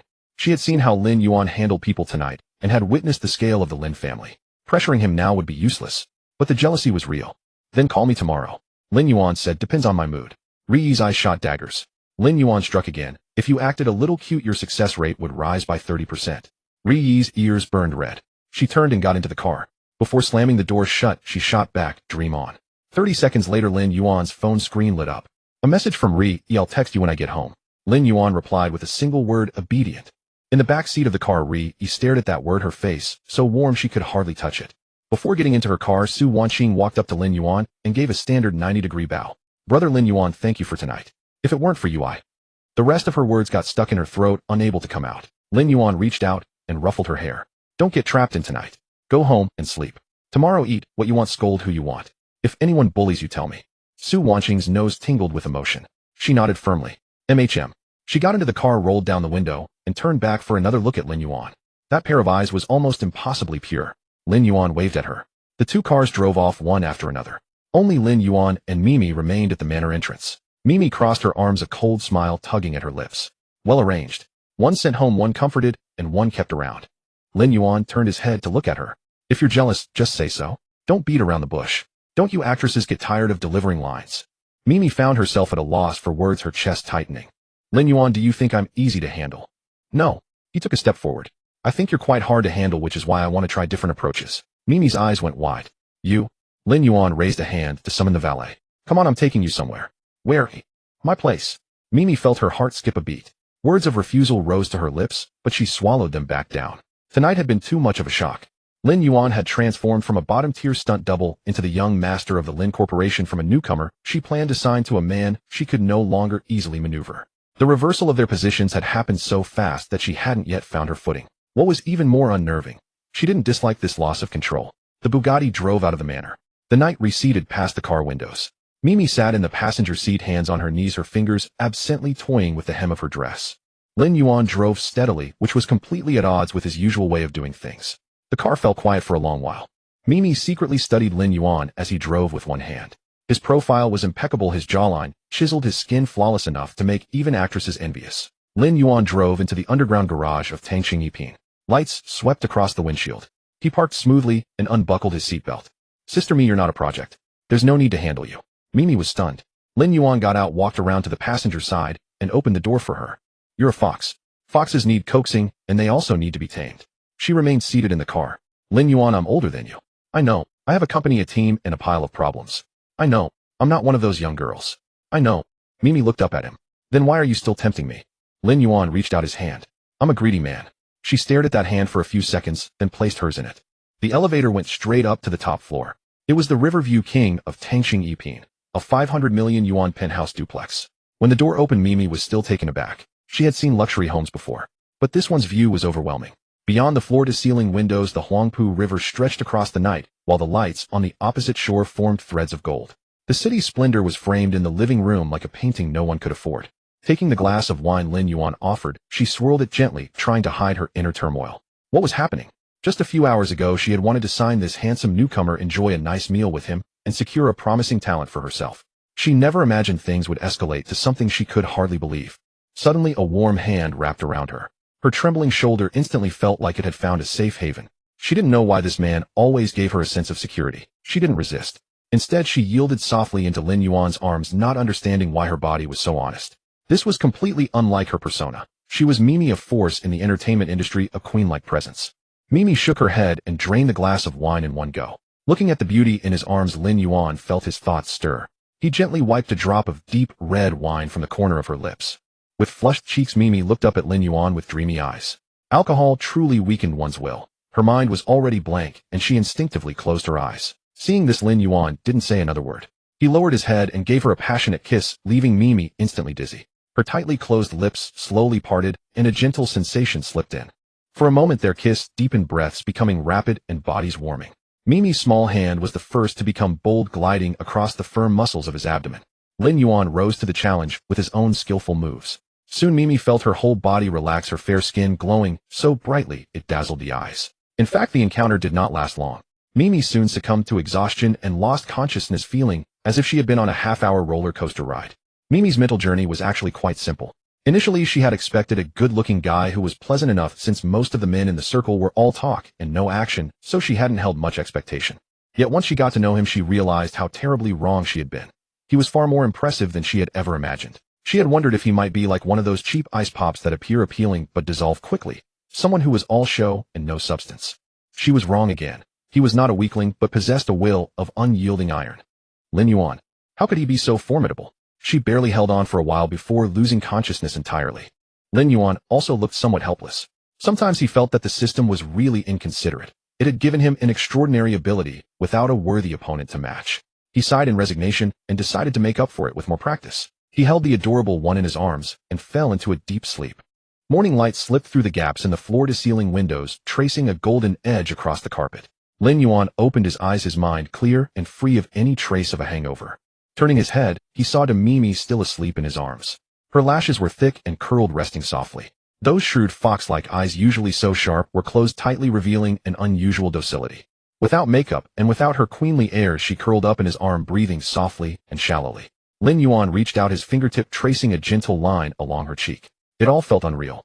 Before his transmigration, he had been a stunt double on the Hungyan set, never even showing his face, jostling with others every day for a measly meal worth a few dozen yuan.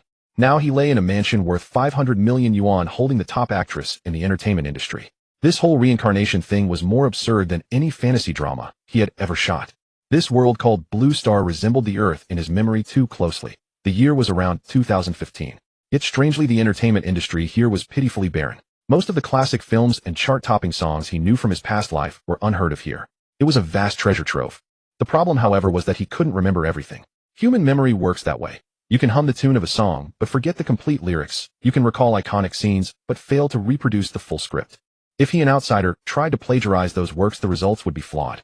While he was still racking his brain, the long-absent system notification chimed in his mind. Ding. Congratulations, host, for successfully winning over the 95-point goddess to Mimi and completing the hidden achievement, Fox in the Cage. Detected extreme emotional fluctuations from the goddess, profound contentment, security, dependence, and complete surrender. Emotion points 8888. Congratulations, host.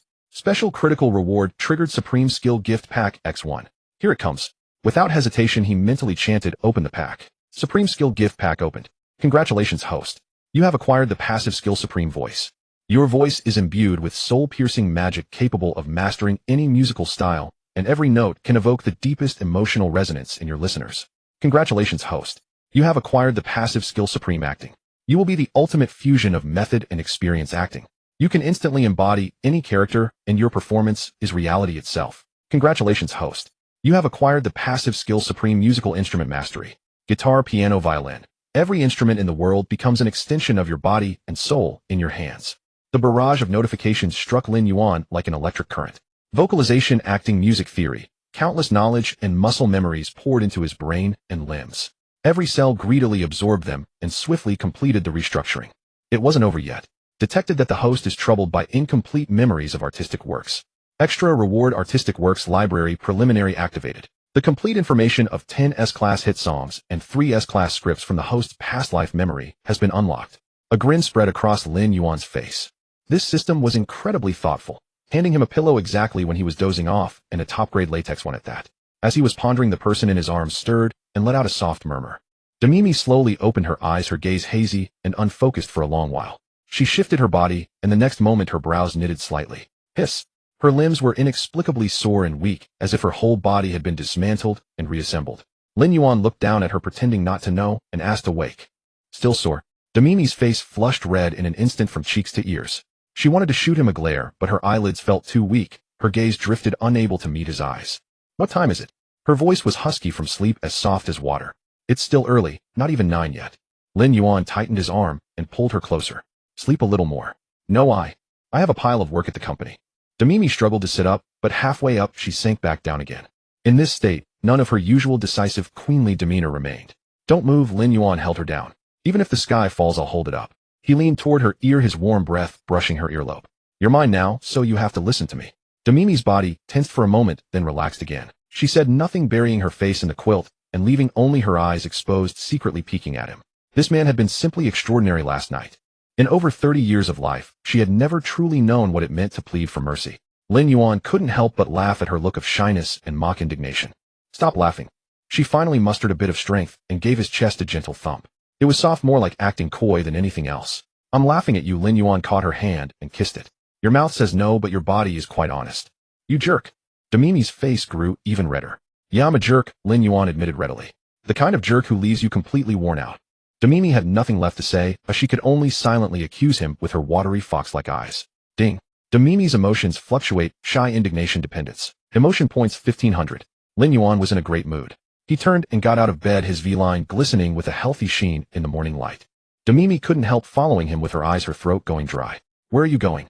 To get you something to eat, or you'll truly starve in bed.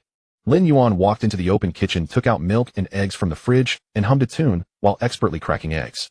It was a melody she had never heard before, simple, clean, and instantly captivating. Demimi was stunned. What song is this? Lin Yuan turned and smiled at her. Just came up with it. Demimi propped herself up halfway. Such a beautiful melody, improvised. Lin Yuan didn't explain much, he continued humming. His voice had changed. It was no longer the clear, youthful voice from before, it carried an indescribable texture. Mellow with just the right hint of huskiness, every embellishment brushing against the listener's heart. Demimi was entranced. She herself was a singer who had released albums, and though their performance was lackluster, her musical appreciation far surpassed that of ordinary people. She could tell that Lin Yuan's casual humming had already left 99 of the so-called powerful singers in the domestic entertainment industry far behind. Just how many hidden cards did this man have that she didn't know about? Acting, martial arts, wealth, connections. And now this terrifying musical talent. What are you thinking about? Lin Yuan walked back to the bedside with a cup of hot milk and a fried egg sandwich. I'm wondering if you're some kind of spirit. Demimi took the milk and sipped it slowly, her gaze never leaving his face. If I were a spirit, I'd gobble up my little fox first. Demimi rolled her eyes at him, but her cheeks warmed secretly. She took a bite of the sandwich and her eyes lit up. It's actually pretty good. Of course, Lin Yuan leaned against the headboard and draped his arm over her shoulder. I've got many impressive talents. Demimi didn't argue. She was now fully aware of that. After breakfast, Demimi finally regained some strength. Just as she reached for her phone to deal with work, Lin Yuan pulled it away. What are you doing? Take the day off. Lin Yuan tossed the phone aside. Your only task today is to stay with me. I'm very busy. No matter how busy, am I not more important? Lin Yuan gently tipped her chin up, guiding her gaze to meet his. When Demimi looked into his eyes, all the words she had prepared got stuck in her throat and refused to come out. She realized that this man really had her wrapped around his finger. Just then Lin Yuan's phone rang. He picked it up and saw a WeChat message from Lu Cici. Good morning. It was followed by a small sticker of a cat peeking out. Before Lin Yuan could reply, Mimi had already leaned over and caught sight of the sender's name. The smile at the corner of her mouth faded. Heavenly Fairy Sister is punctual, as always. After breakfast, 2 hours had passed. Mimi lay on the bed, every part of her aching. Lin Yuan stepped out of the bathroom, a towel wrapped around his waist. Water droplets trailed down his sides. He glanced at the figure curled up on the bed, walked over, and gently patted her. Still alive. Mimi poked her head out from under the covers, hair scattered across her face, her eyes full of playful blame. She opened her mouth, lips slightly swollen, voice hoarse. Lin Yuan, are you a demon? Lin Yuan sat by the bedside and brushed the strands of hair from her cheek. Now you're asking for mercy. Where did all that bravado go? Mimi's face flushed red. She grabbed a pillow and threw it at him, but it landed with no force at all. She wanted to throw another, but a sharp pain shot through her waist, and she hissed. Don't move, little fox. Lin Yuan drew her into his arms. Keep this up, and you won't be getting out of bed today. Mimi nestled into his embrace and stilled.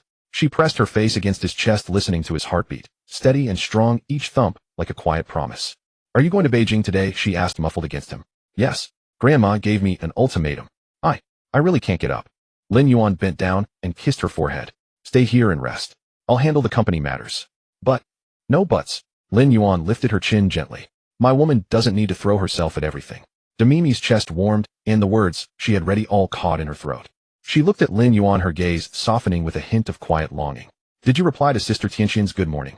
Lin Yuan raised an eyebrow. Not yet. Want me to reply for you? No way. Mimi huffed, then couldn't help asking, how will you reply? Lin Yuan picked up his phone and began typing right in front of her. Morning. Just one word, no punctuation. Mimi stared at that single character on the screen, and the sourness in her heart quietly dissolved. Just as her lips began to curve upward, Lin Yuan's phone vibrated again. It wasn't Lu Qianxian, it was Ri. I don't have any shoots today. Are you free? Lin Yuan glanced at it, locked the screen, and tossed the phone aside. Mimi froze. Not replying. No rush. Lin Yuan lifted her into his arms and headed toward the bathroom. Let me take care of you first, then I'll go. I don't want to. That's not for you to decide. High above the clouds, the private jet glided smoothly. Lin Yuan leaned back in the leather seat, eyes closed. His phone rested face down on the armrest. Whether it was Ri or Lu Qianxian, they were already hooked. No need to keep poking at them constantly. The essence of an angler lies in patience. As for Su Wanqing, that girl's gaze was too pure, he had no interest in pulling her into his complications. Her looks, while fine, hadn't reached the level of absolute necessity for him. The plane landed at a private airfield on the outskirts of Beijing. As the stairs unfolded, a black Rolls-Royce Phantom glided silently to a halt beside the aircraft. The door opened, and an elderly woman with silver-streaked hair stepped out, dressed in a dark traditional button-up, top, her step steady. Wu Ma. Lin Yuan descended the stairs and called out. Young master. Wu Ma's face broke into a smile. You're finally back. The madam has been talking about you since 6 this morning. She didn't sleep well again. The master was watching a match a bit too loudly last night, and got kicked to the study by the madam. Wu Ma took Lin Yuan's luggage. The madam didn't sleep soundly all night. She was looking forward to your arrival as soon as she woke up. Lin Yuan's mouth twitched. Those two lively souls, decades later, and still the same.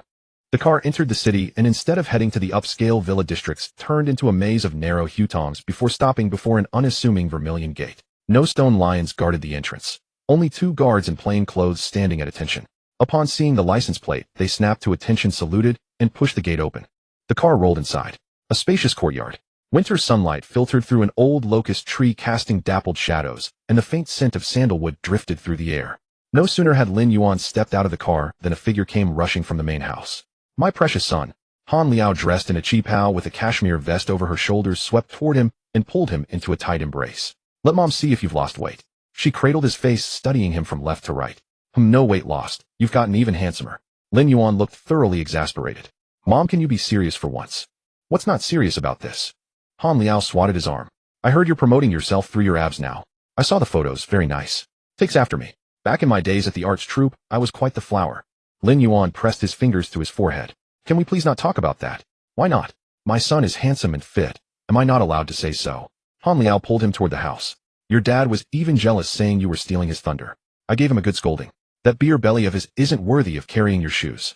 Just then a small head peeked around the doorway. A girl with twin buns, wearing a white sweater, 2 dimples on her cheeks, and bright large eyes. Juju, what are you hiding over there? Han Liao called. The girl stuck out her tongue, stepped out, and clasped her hands behind her back, fingers nervously twisting. Brother Yuan. Her voice was sweet and soft. Lin Yuan's face finally broke into a genuine smile. Juju, you've grown taller. Juju's cheeks flushed red. She kept her head down as she approached him. No, I haven't. Brother Yuan, you've grown so much more. You're already in university and still acting like a little child. Lin Yuan reached out and ruffled her hair. Zhuzhu's face turned even redder, her eyes shining. Han Liao watched from the side, laughing to herself. All right, stop lingering at the door. Come inside. Wu Ma made your favorite Buddha jumping over the wall. Warmth hit them as they entered. The room was filled with antique rosewood furniture, each piece bearing the weight of years. Sit. Han Liao guided Lin Yuan to a chair. Tell me, how long are you staying this time? I'm leaving tomorrow. There's a pile of things waiting at the studio. So urgent. Han Liao raised an eyebrow. I heard from your dad that you made quite an impression at the banquet. You humbled young Master Zhao, scared off young Master Wang, and walked off with 3 lovely young ladies. Lin Yuan took a sip of tea. Your intelligence network is impressively fast. Of course it is. Han Liao leaned in and lowered her voice. Which one? Demimi. I quite like that girl, very dedicated. Or the girl from Xinjiang. She's truly striking. Or perhaps Sister Tianxian. A bit cold, but a fine choice to bring home. Lin Yuan nearly choked on his tea. Mom, are you selecting concubines? I'm helping you choose. Han Liao sat up straight. You're not young anymore. It's time to settle down. Your father at your age was already washing my feet. Lin Yuan didn't rise to the remark. Zhuzhu quietly refilled the teacups nearby, and at these words her small hand trembled and hot water nearly spilled. Lin Yuan glanced at her and nudged her cup aside. Careful, it's hot. Oh. Zhuzhu lowered her head. Han Liao observed everything and sighed, deciding not to press further. She changed the subject, her tone growing serious. You crossed the Zhao and Wang families this time. You were in the right, no doubt, but the stir in our circle has been considerable. They brought it on themselves. I know. Han Liao nodded. Your grandfather has also heard. Lin Yuan's hand holding the teacup paused. What did the old man say? Not much. Han Liao looked at him. He simply had Fu Bo pass along a message. Told you to stop by tomorrow. Lin Yuan said nothing. The true helm of the Lin family was held by the founding veteran who had walked through storms of gunfire. His grandfather's temperament was far less forgiving than his parents. All right, I understand. Seeing his expression darken, Han Liao's heart softened. She reached out and patted the back of his hand. Don't be afraid. I'm here. If your grandfather dares to scold you, I'll go pull his oxygen tube. Lin Yuan. Zhuzhu couldn't help it and let out a soft giggle. The atmosphere relaxed. Just then Han Liao's phone rang. She glanced at the caller ID and her expression became rather colorful. She handed the phone to Lin Yuan and put it on speaker. Hello, Tianhao. Looking for your son. A furious voice crackled from the other end. Han Liao, control your son. He took my Bugatti and is now charging my card for bags for your precious daughters-in-law. Having heard the whole thing, Lin Yuan rolled his eyes. His own Bugatti, his own card, gifted by the system. How had it become Tianhao's? On the other end of the phone, Lin Tianhao was still raising his voice.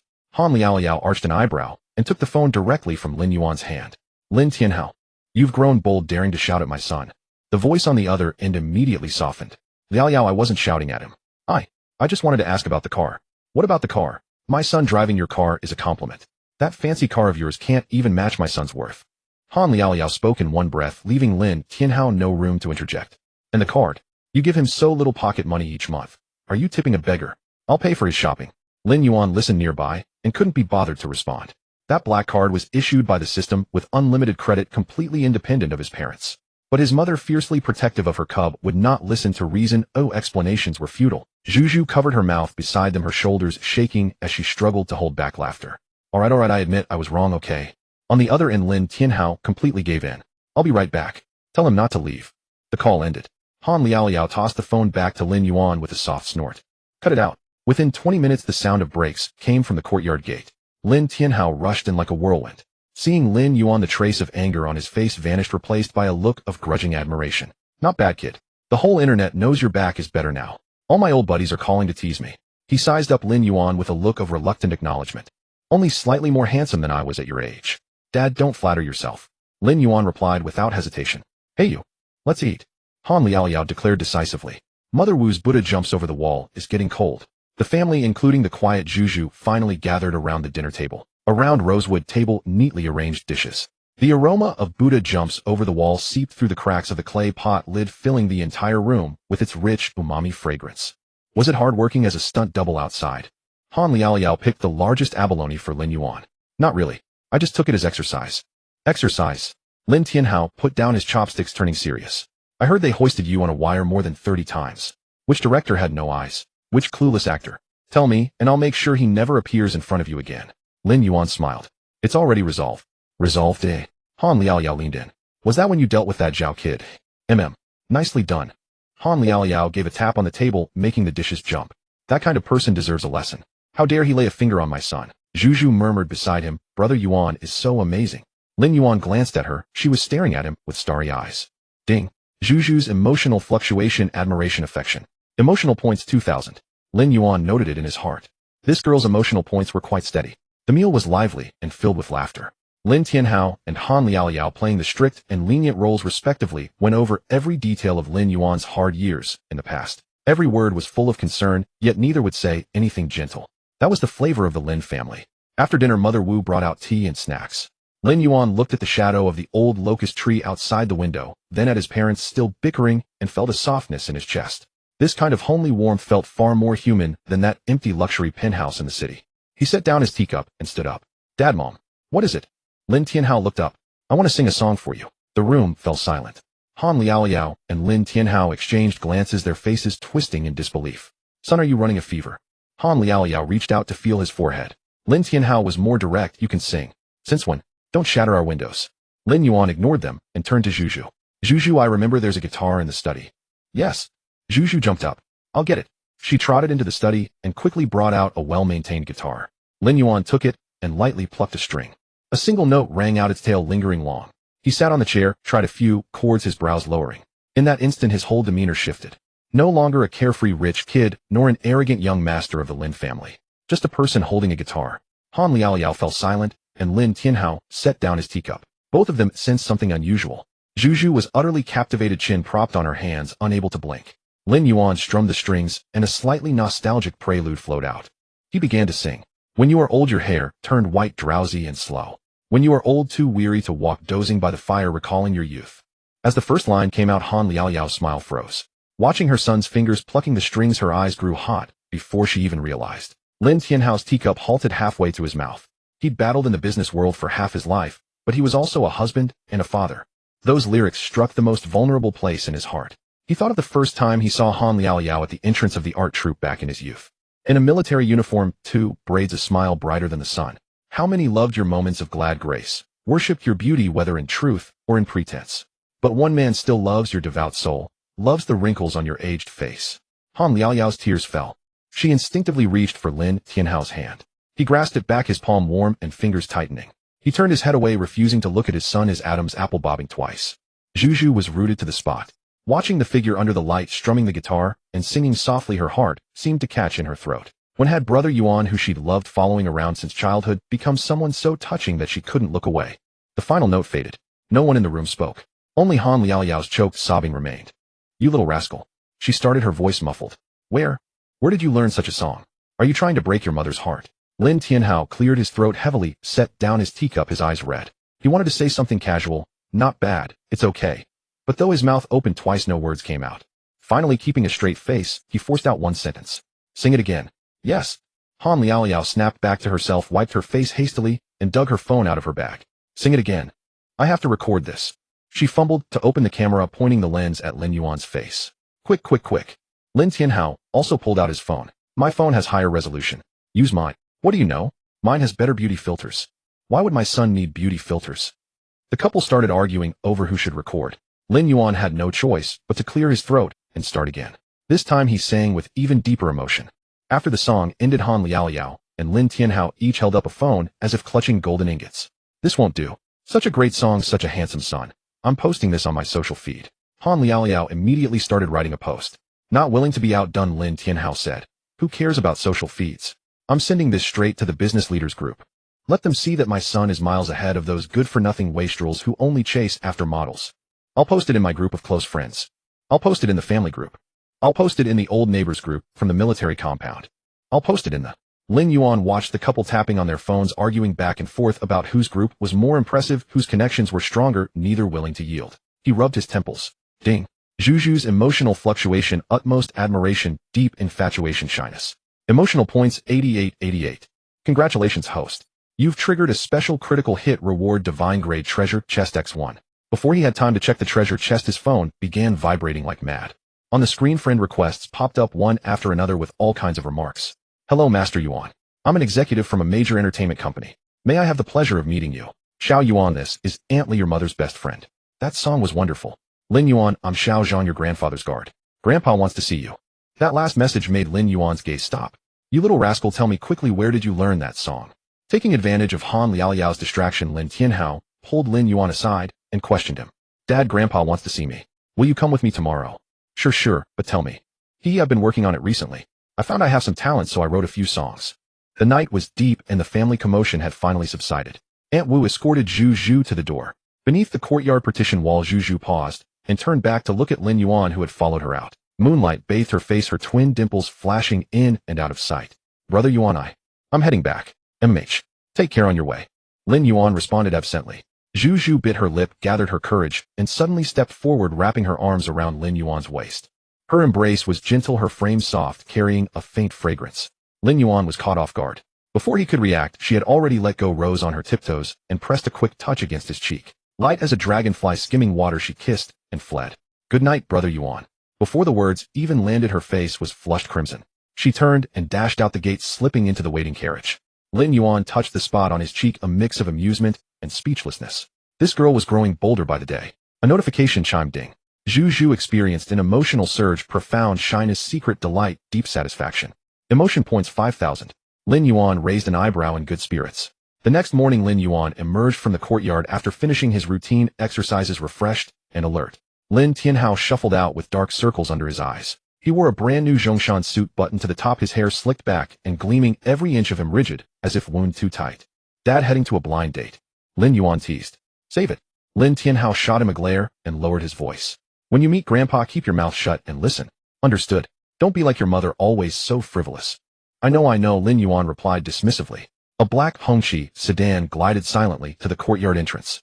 The license plate was black with white characters, a string of unfamiliar codes. The driver stepped down to open the door, his military uniform crisp and his movements sharp and practiced.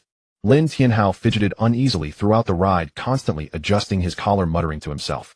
That song you sang last night was quite good. If Grandpa asks, just speak plainly. Then he changed his mind. No, better not mention it at all. It makes you seem unmotivated. Just say you've been training outside, endured hardships, and gained wisdom. Lin Yuan leaned against the seat with his eyes closed, unwilling to engage. The car passed through several deep alleys and stopped before a crimson gate. 2 armed guards stood at the entrance, their gazes piercing. The gate opened, and the car drove in. Within lay a world apart. Pavilions and terraces, rockeries and flowing streams entirely different from the alleys outside. Xiaozhang, the guard who had messaged Lin Yuan the previous evening, was already waiting inside. He saluted. Mr. Tianhao, young master. The senior leader awaits you in the study. Lin Tianhao's posture drooped further, forcing a strained smile. Thank you, Comrade Xiaozhang. They crossed the corridor and arrived at the study. As the door opened, the rich scent of ink greeted them.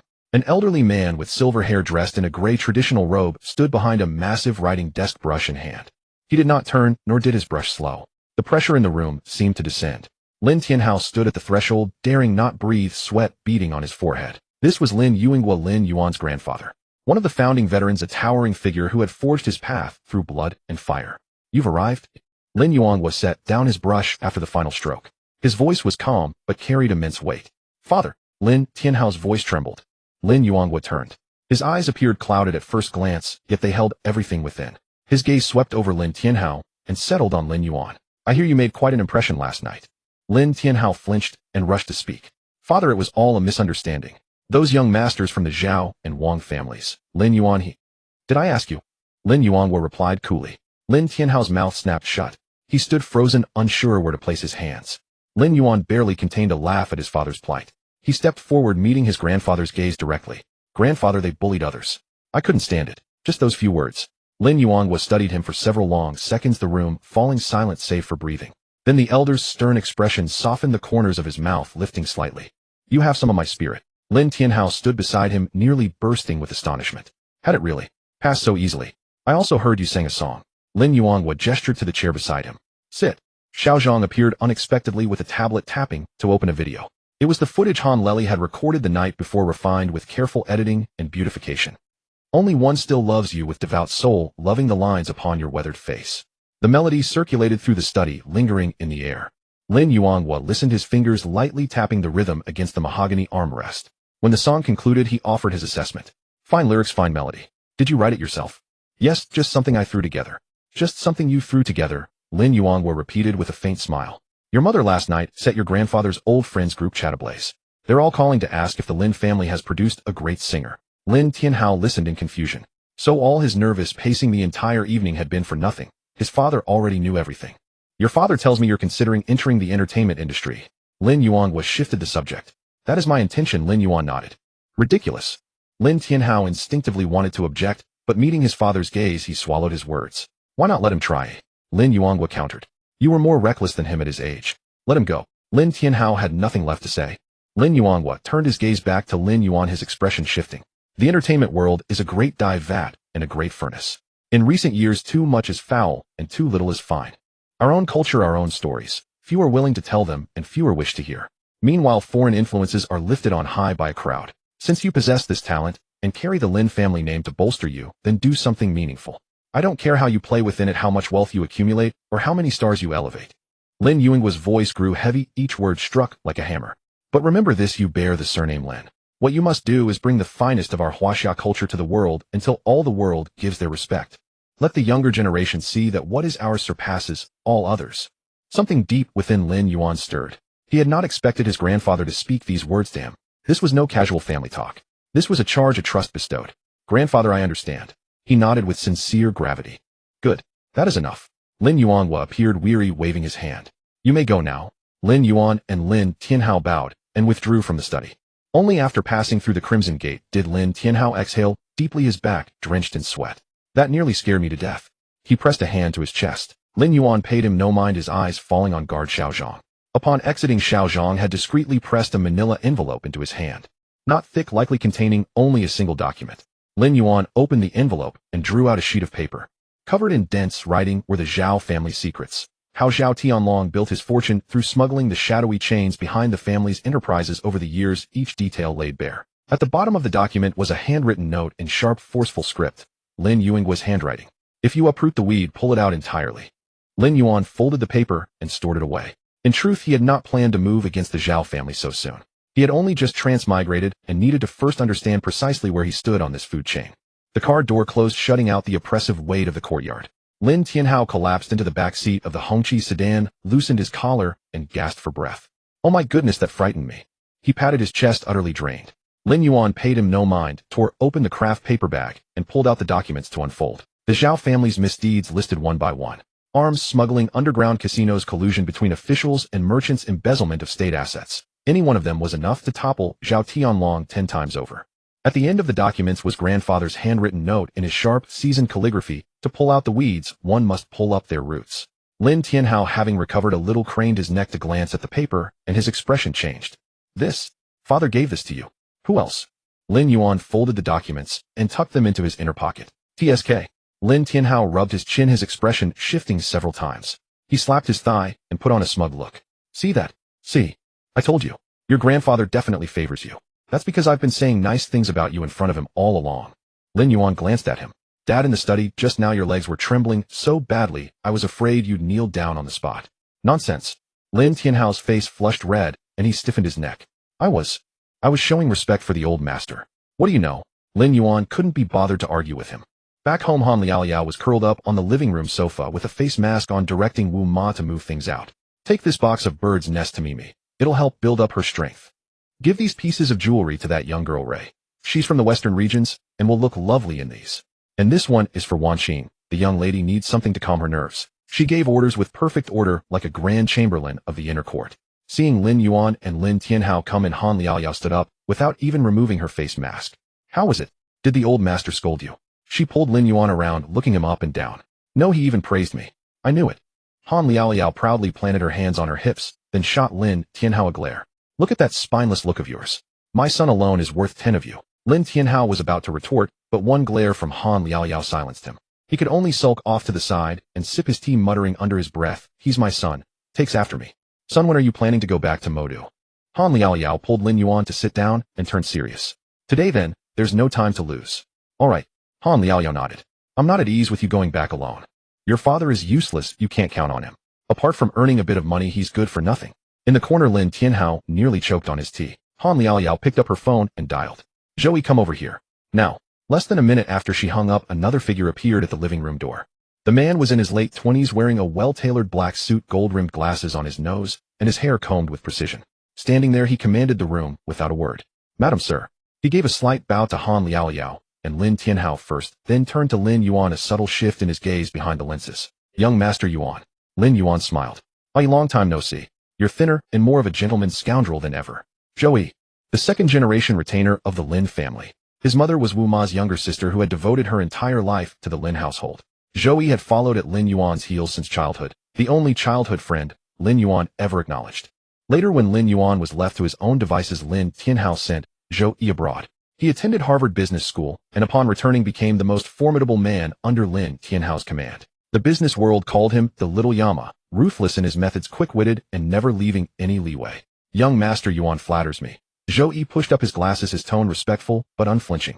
Serving you is my honor. All right, enough of the mutual flattery, Han Liaoyao declared. Zhou, from today on you're done with Lin Tianhao's messy affairs. Lin Tianhao spat out another mouthful of tea. Liaoyao, those 100 billion projects of the company. Shut up. Han Liaoyao glared. If the sky falls, you'll hold it up. From now on, Zhou, you will be by my son's side, handling matters exclusively for him. My son is going to start an entertainment company. Your job is to set up the framework. If he needs people, provide them. If he needs money, provide it. Within 3 days, I want to see Asia's top-tier entertainment company appear in Modu. Understood. Yes, madam. Zhou, he didn't even blink. Lin Tianhao watched from the side, his eyes reddening with envy. Zhou, his finest weapon, the sharpest blade under his command. He had spent so much effort cultivating him. And just like that, his wife handed him over to their son as an assistant. Sour jealousy bubbled in his heart, but he didn't dare let out a single word. Young Master Yuan, what's your take? Zhou, he asked, turning to Lin Yuan. Then I'll have to trouble UAE. Lin Yuan patted him on the shoulder. With Zhou around, he could indeed save himself countless hassles. No trouble at all. A faint smile finally tugged at Zhou's lips. An hour later, Lin Yuan's private jet took off from the capital's airport. Inside the cabin, Lin Yuan leaned back on a wide leather sofa, resting his eyes. Zhou sat across from him, an ultra-thin laptop in front of him, his 10 fingers nimbly flying over the keyboard. Every so often, he would pick up a satellite phone, switching back and forth among English, French, and German as he fired off one order after another. Acquire Guangying Media's theater chain channels. Price is not an issue. Contact a major international talent agency and buy out the contracts of their most promising directors. Have the legal department prepare litigation documents against Huai Group over all its misdeeds. I want them within 2 hours. Lin Yuan listened, nodding silently. Professional matters were best left to professionals. He would focus on winning over the young ladies and collecting emotional moments, while Zhou, he would turn those resources into a solid business empire. Perfect. About half an hour later, Zhou, he closed his laptop, pulled a document from the onboard printer, and handed it to Lin Yuan. Young Master Yuan, the offshore company and domestic entity for Yuanting Entertainment, have been registered simultaneously. The office is on the top floor of the Guijin Center in Modu, ready for occupancy at any time. The core team of 50 is fully in place, all recruited by me from the Lin Group and major Wall Street investment banks. Lin Yuan took the document, glanced over it, and nodded in satisfaction. This was Zhou's efficiency. The asset his mother had given him was truly top-notch. The plane began its descent. Outside the window, the sea of lights in Modu spread out, filling the entire view. Young Master Yuan, Zhou began. Before you return to the capital, I on Madam's orders looked into the situation of the young ladies around you. Oh, Lin Yuan's interest was piqued. Miss Mimi has no engagements tonight. She should be waiting for you at Tangshaniping. Miss Ray is attending a brand dinner party expected to end at 10. Miss Su Wanqing has been settled into a secure hotel under the Lin Group. She's completely safe. Zhou paused and adjusted his glasses. However, Miss Lu Cece has a dinner engagement tonight. The host is Wang Qinyan, the president of Huai Group. He is also the elder brother of that young Master Wang you offended at the cocktail party. Zhou's voice was unhurried, as if reading a report. The president of Huai, Wang Qinyan. The elder brother of young Master Wang. In the cabin, only the low hum of the engines remained. Lin Yuan leaned back on the sofa, eyes still closed, tapping his fingers twice on the armrest. Oh, his brother. This reaction made all the plans Zhou had prepared stick in his throat. This young master taking it so lightly. Lu Qianqian, with a beauty score of 97, is about to have dinner with the elder brother of her enemy. How could this be a small matter? Master Yuan Wang Qinyan is 100 times more troublesome than his younger brother. Inviting Miss Lu Qianqian this time is like a weasel paying a New Year's visit to a chicken. Zhou pushed up his glasses. He had to say what needed to be said. I know. Lin Yuan opened his eyes, their clarity belying the fact he had just been resting. He sat up straight, gazing at the impeccably suited man across from him. What kind of company do you think we are about to build? Zhou was caught off guard. The topic had shifted too abruptly. But his mind was quick, and he immediately switched into work mode. With your resources, Master Yuan, and the backing of the Lin family, we can swiftly consolidate the industry's finest channels, distribution, and artist management. Within 3 years, we can become a leading player in Huaxia's entertainment industry. Within 5 years. Stop. Lin Yuan waved his hand. Too slow and far too small in scope. Zhou's expression cracked. Slow. Small. What he had just described was already the fastest pace possible given the Lin family's conglomerate investing without regard to cost. Master Yuan, what do you mean? My meaning is simple. Lin Yuan leaned forward, elbows resting on his knees. What I want is not a leading company, but an era. We set the rules, we establish the standards, we lead the trends. Zhou Yi's breath hitched. These words were too grand. Absurdly grand. Yet coming from Lin Yuan's mouth, one couldn't dismiss it as bragging. I don't need to consolidate any so-called resources. Lin Yuan continued. We ourselves are the greatest resource. I will produce the finest works, the best scripts, and the greatest songs in this world. So many that others can only trail behind us, eating our dust. He looked at Zhou Yi, smiling. Do you believe me? Zhou Yi didn't respond. A top graduate of Harvard Business School, someone Wall Street investment banks scrambled to hire, he believed in data, logic, and tangible benefits. What Lin Yuan said was too abstract. Master Yuan, great works are born of chance. They cannot be replicated. Still, he spoke the truth. With me there is no chance, only certainty. Lin Yuan leaned back into the sofa. Therefore, the company's first and most important iron rule: be a person of integrity before being an artist. Those who evade taxes, abuse drugs, engage in prostitution, or lead chaotic private lives, every single one of them, jot them down in your little notebook. Our company won't use them, the companies we partner with won't use them, and the productions we invest in certainly won't. Not just that, we'll make them vanish completely from this industry. Zhou Yi furrowed his brow. Master Yuan, this will offend many people, and besides, when the water is too clear there are no fish. Fish? In my sea I don't keep stinky fish and rotten shrimp. Lin Yuan's tone was flat. And do you think I want to deal with them merely out of moral purism? He glanced at Zhou Yi, the corner of his mouth curling slightly. What do you think will be the biggest landmine in the entertainment industry in the coming years? Zhou Yi's mind raced. A bubble caused by the disorderly expansion of capital, or the runaway culture of fan circles. Both are right, but they are only superficial. Lin Yuan raised one finger.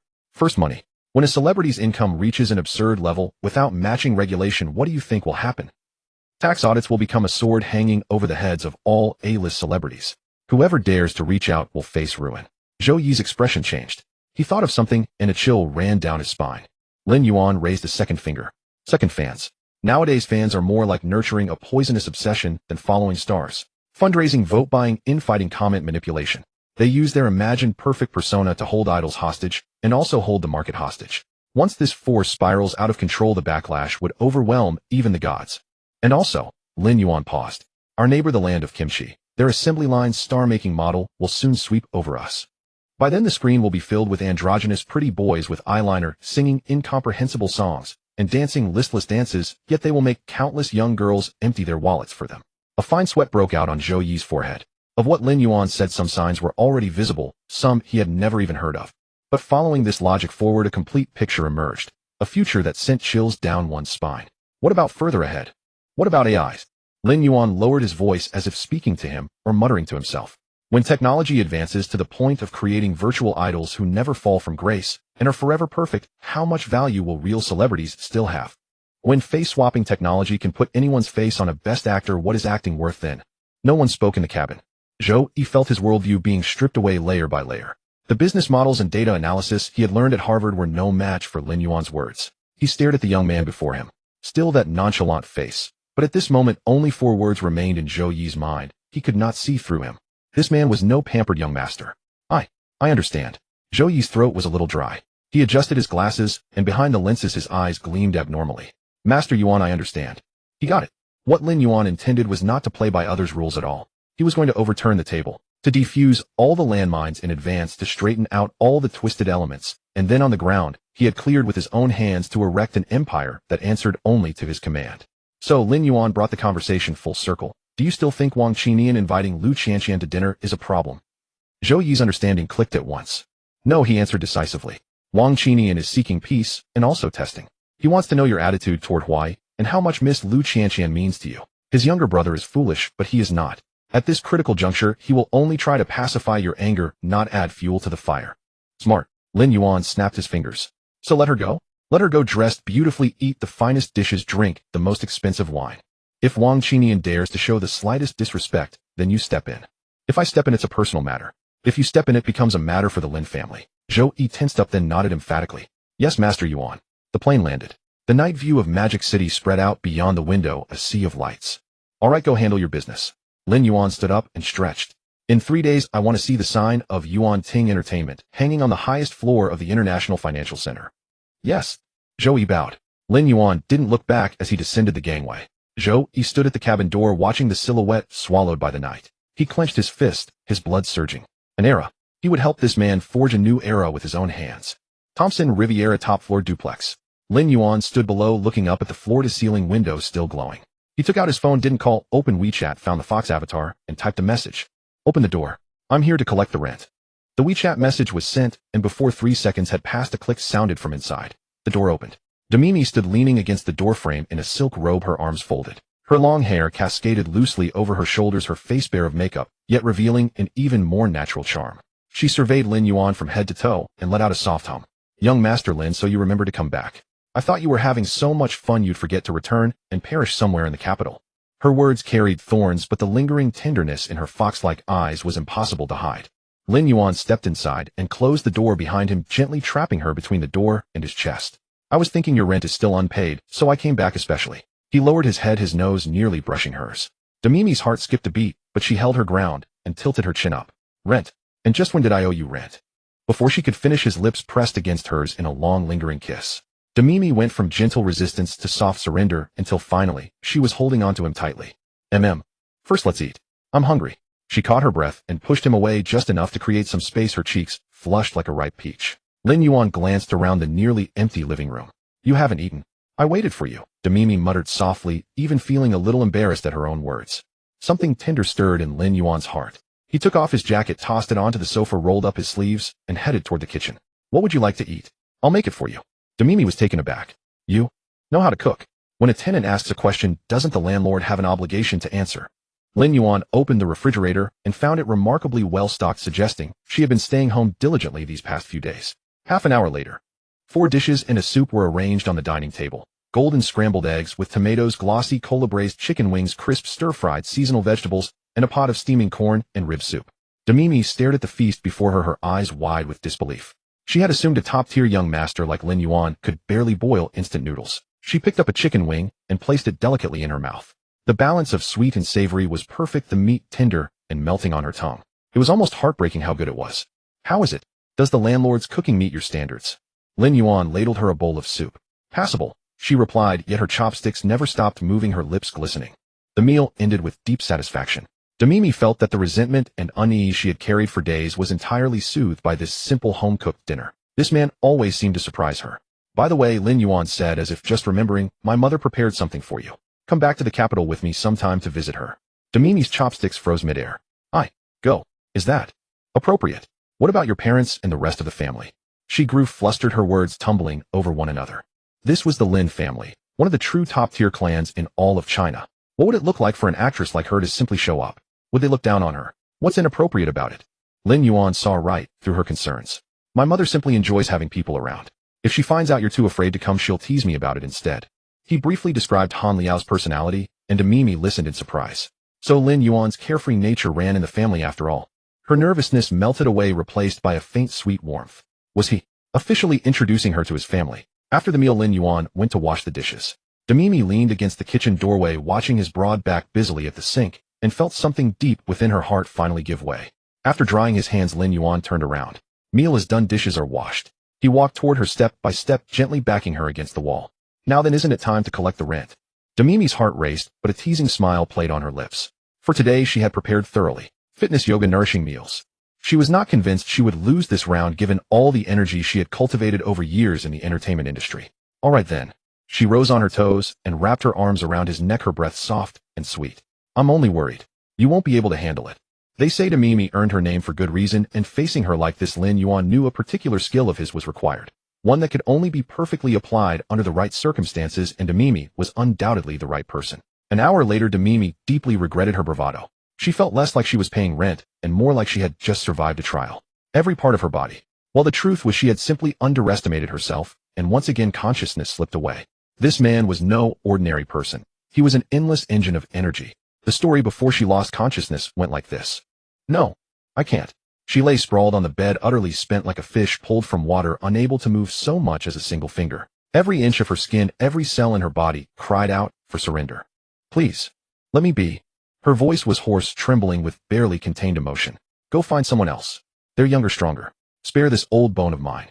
Lin Yuan drew her into his arms from behind, his chin resting lightly on her head, his chest vibrating with a low, warm laugh. He knew this proud fox had been thoroughly captivated body and soul, but he did not press further, simply holding her quietly. The room fell into a gentle silence broken only by their intertwined breathing. Demimi was too exhausted to keep her eyelids open, her awareness drifting into a dreamy haze. Just as she was about to drift away completely, a low, tender humming reached her ears. Unaccompanied, it was simply the purest of male voices. The melody was simple, yet it carried a quiet magic slipping straight into her heart. Sometimes, I will believe everything has its end. Meetings and partings both come in time. Nothing lasts forever. Demimi's eyes snapped open. This song. She had never heard it before. Yet these lyrics and this melody in just a few lines seemed to capture an entire lifetime of gatherings and farewells.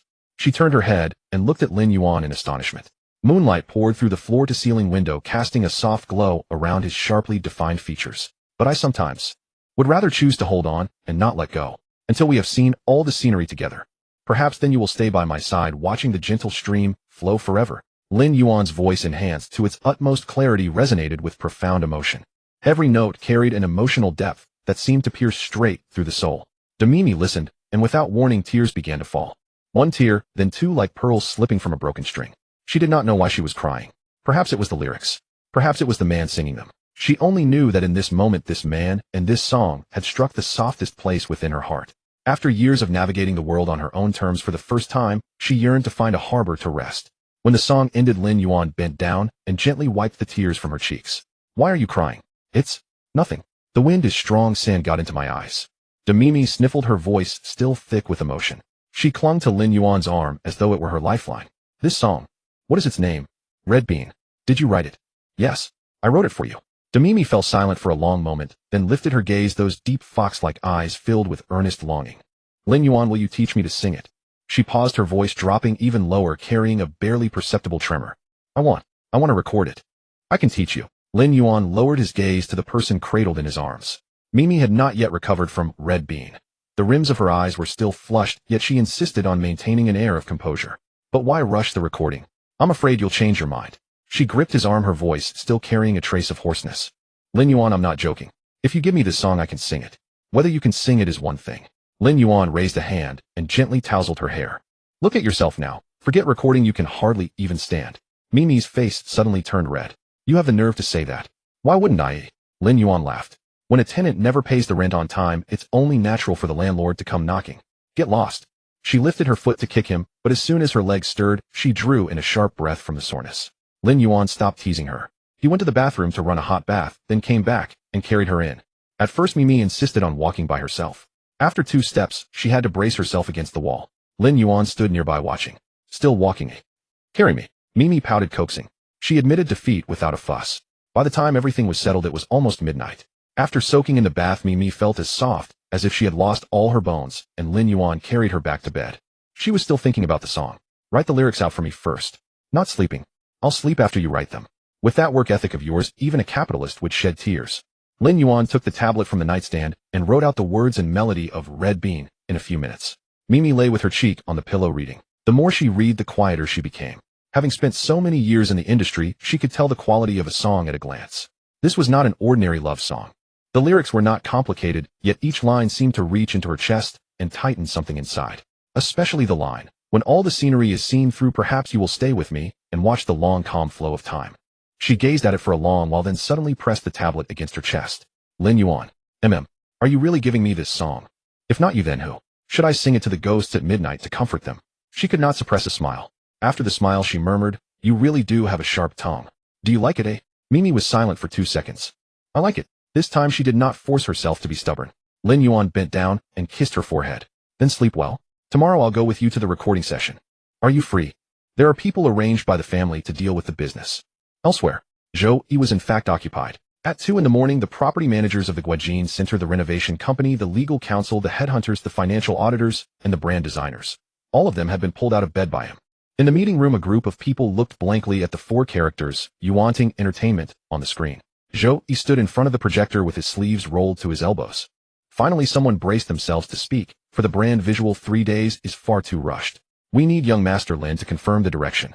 Zhou Yi glanced at his phone. Lin Yuan had sent him a message 5 minutes ago. It contained only 3 words. Make it expensive. Zhou Yi set the phone face down on the table.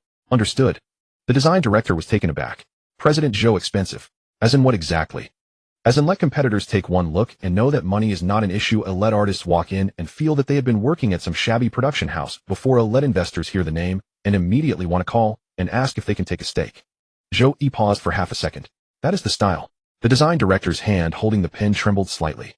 Zhou took a sip of coffee. The coffee had already gone cold. Without changing his expression, he continued arranging the work, set up the artist management division first. Publicity, legal, public relations, and tax compliance must be established at the same time. Especially tax compliance. I want the strictest possible system. The assistant beside him was quickly taking notes. President Zhou, some artists in the industry might say we are being too controlling. Zhou closed the folder. Then they don't have to sign with us. The assistant said nothing further. Zhou looked out at the night, but in his mind lingered Lin Yuan's words on the plane. First be a person, then be an artist. That sentence sounded simple, but once put into practice it was sharp as a blade. And Lin Yuan had already placed the blade in Zhou Yi's hand. The next morning, Mimi was awakened by a fragrance.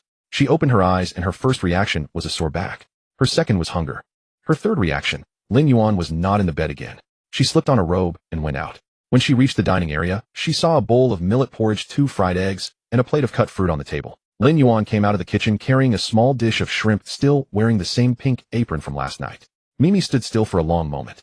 How is it that a young master like you can cook? Because I am versatile. In plain words, I used to be poor. Lin Yuan set the shrimp in front of her. Mimi was stunned. She had almost forgotten. Lin Yuan had not always been high above others. A stand-in at Hongdian, an extra falling in the mud, suspended on a wire collecting box lunches. To place those things beside the man he was now created an almost absurd contrast. She sat down and scooped up a spoonful of porridge. It was just the right temperature. Are you really going to treat me like an invalid? Pretty much. Lin Yuan cast a glance at her. With all that noise you were making last night, I thought you'd be needing a caretaker today. Mimi nearly sprayed the porridge in his face. Lin Yuan, here. Will you ever show some decency? Decency is something I tend to leave at the door when I'm at home. She used her foot to kick at him. This time she was careful not to use too much force. Lin Yuan calmly tucked her foot back into its slipper. The floor is cold. Mimi found herself at a loss for words. She lowered her head and drank the porridge, the awkwardness in her heart gradually melting away. This man was a rascal through and through, but when he took care of someone, it was truly hard to resist. He cherished her with unmatched indulgence. In the middle of the meal, Lin Yuan's phone rang. On the screen, the name Lu Cici appeared. Mimi paused, her spoon still hanging by the bowl. Lin Yuan glanced at her, then answered the call directly. Hello. From the other end came Lu Cici's voice, noticeably softer than usual. Lin Yuan, are you free right now?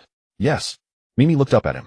Lin Yuan calmly switched on speakerphone and placed the phone on the table. Mimi. The wretch had done it on purpose. At the other end, Lu Cici paused for 2 seconds as though she hadn't expected him to be so straightforward. Wang Qinian invited me to dinner last night. What was his attitude? Very polite. Lu Cici began explaining in a measured tone. In the private room, there was only him and a female assistant. No one else of any kind. He started by apologizing for the Wang family's matter. He said that Huai's internal management had problems, and that if I was willing, the previously stalled business negotiations would all be released. Lin Yuan picked up a shrimp and placed it into Mimi's bowl. Go on. He also brought you up. Lu Cici's voice lowered. He asked whether you were still angry. And how did you answer? I said, you've been very busy lately, and you don't like people dwelling on trivial matters. Lin Yuan smiled. Well said. It sounded as though Lu Cici breathed a sigh of relief. But then she trailed off again. There's another thing. Lin Yuan did not urge her. Mimi also put down her spoon and pricked up her ears. Lu Cici hesitated for a long while before finally speaking. Wang Qinian probed about my relationship with you. And then, oi. I did not answer directly. But Lu Cici's voice grew even fainter. I did not deny it either. Mimi's spoon gently touched the edge of her bowl, giving off a crisp sound. The phone went quiet for a moment. Lin Yuan leaned back in his chair looking unconcerned. So Wang Qinian believes you are my girlfriend? Probably. Lu Cici's words came a little faster. I didn't mean to use you as a shield. If I had denied it, then he would have kept testing the waters afterward. I thought. Doing it this way would save a lot of trouble. Her confidence ebbed as she spoke. If you minded, I can find an opportunity to explain things clearly. Lin Yuan laughed. Explain what? Lu Cici, do you have the wrong impression of me? The other end fell silent. Lin Yuan then said unhurriedly, if you say you're my girlfriend, why would I mind? Mimi immediately lifted her head and shot a glare at him. Lin Yuan pretended not to notice. I have plenty of women, having one more won't make any difference. As these words fell, the dining table went silent. So did the phone. Lu Cici held the phone to her ear, a warmth slowly rising to her ears. He was too exasperating. Exasperating enough to make one want to hang up. Yet she simply could not. Lin Yuan had not drawn a clear boundary, nor had he blamed her or pushed her away. In the most vexing way, he had still given her a place. Lu Cece bit her lip. Why are you always so annoying? It depends on the person. Then should I thank you for doing me this favor? You should. A direct transfer works as well. Lin Yuan. At last a hint of genuine feeling slipped into her voice, shedding that cool and aloof air. Lin Yuan laughed, even more cheerfully. Mimi gave a cold laugh from the side. Young Master Lin business is quite bustling. Hearing a woman's voice, Lu Cece paused. You have someone around you. Lin Yuan looked at Mimi. Mimi was about to speak, but Lin Yuan got there first. I'm a lodger who hasn't paid the rent. Mimi nearly broke her chopsticks in half. Lu Cece was silent for a few seconds before her voice returned to its usual calm. Then I won't disturb you. You still haven't said everything, have you? Lin Yuan's single sentence caught her off guard. Exposed, Lu Cece had no choice but to continue. Tomorrow evening, do you have time? I'd like to invite you to dinner. To thank me, eh? Merely to thank me. The phone went quiet once more. After a long moment, Lu Cece spoke two gentle words. Not quite. Mimi raised an eyebrow at that. That fairy-like woman, seemingly light and indifferent, knew exactly how to speak when she chose to. Lin Yuan tapped his fingers on the table. Send me the address. You'll come. The fairy sister is the dream of every mortal man. When she extends an invitation, how could I not come running? Lu Cece could not hold back a smile. Then I'll book a spot and send it to you. The call ended. Mimi folded her arms and stared at Lin Yuan. Explain, young Master Lin. Explain what? That you have plenty of women. Who exactly? Lin Yuan thought seriously for a moment. Are you sure you want to know? Mimi laughed out of sheer exasperation. So you really do have a list? No list yet, but there might be one in the future. You're hopeless. I never said I was innocent. Besides, who was it that begged me last night to go and find Ray and Lu Cece?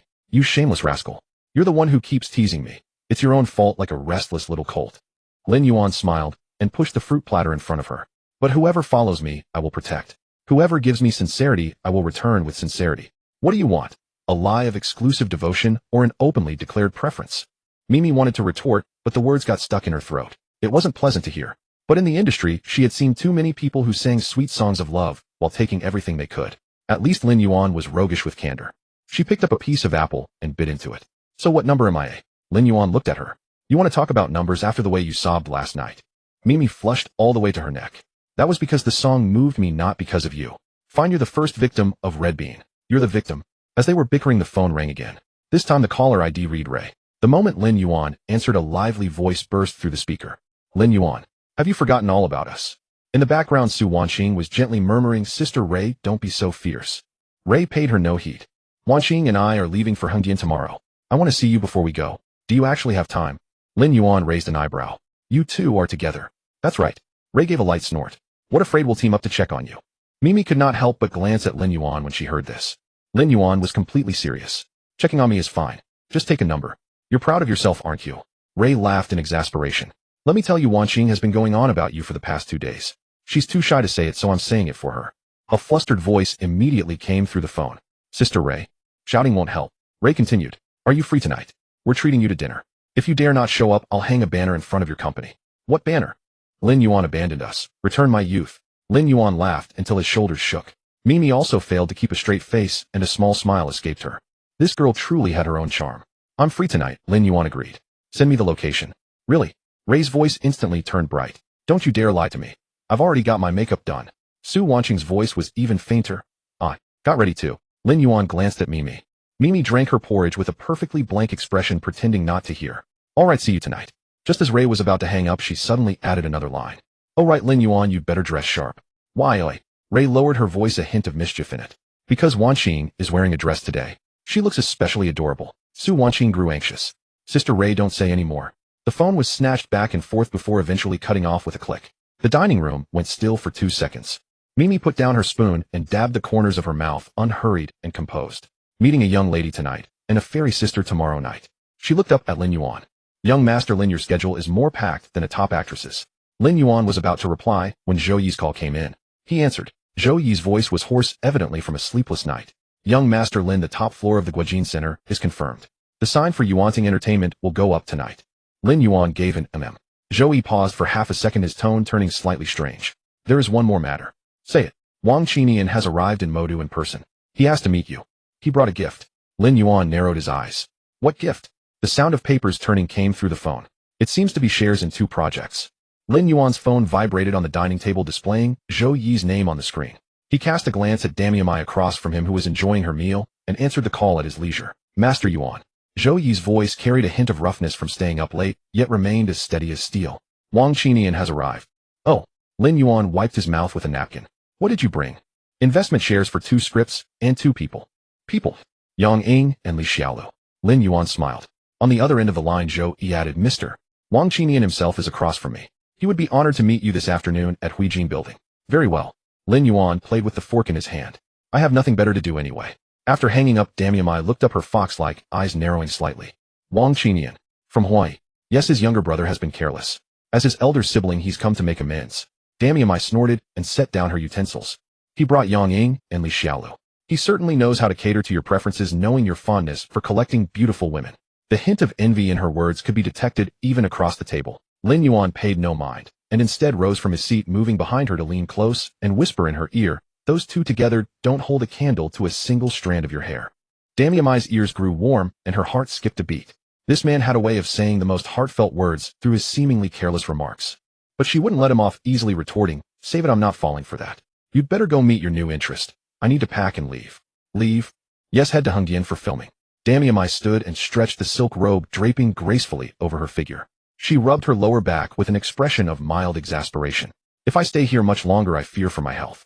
Lin Yuan watched her playful demeanor and smiled. Very well then, take care on your journey. No need to see me off. Damiamai waved dismissively and retreated to the bedroom without looking back. I find you rather annoying. Half an hour later, she emerged, pulling a suitcase fully covered in sunglasses and mask, once again embodying the poised aura of a celebrated star. Near the door, she paused and glanced back at Lin Yuan, relaxed on the sofa with his phone. Hey, moi, don't perform that song, Red Bean, for anyone else. Depends on my mood. Lin Yuan. Understood. He didn't look up. My songs are only for the person I care about. Damiamai's lips curved upward briefly before she suppressed the smile. Opening the door, she called over her shoulder. I'm leaving.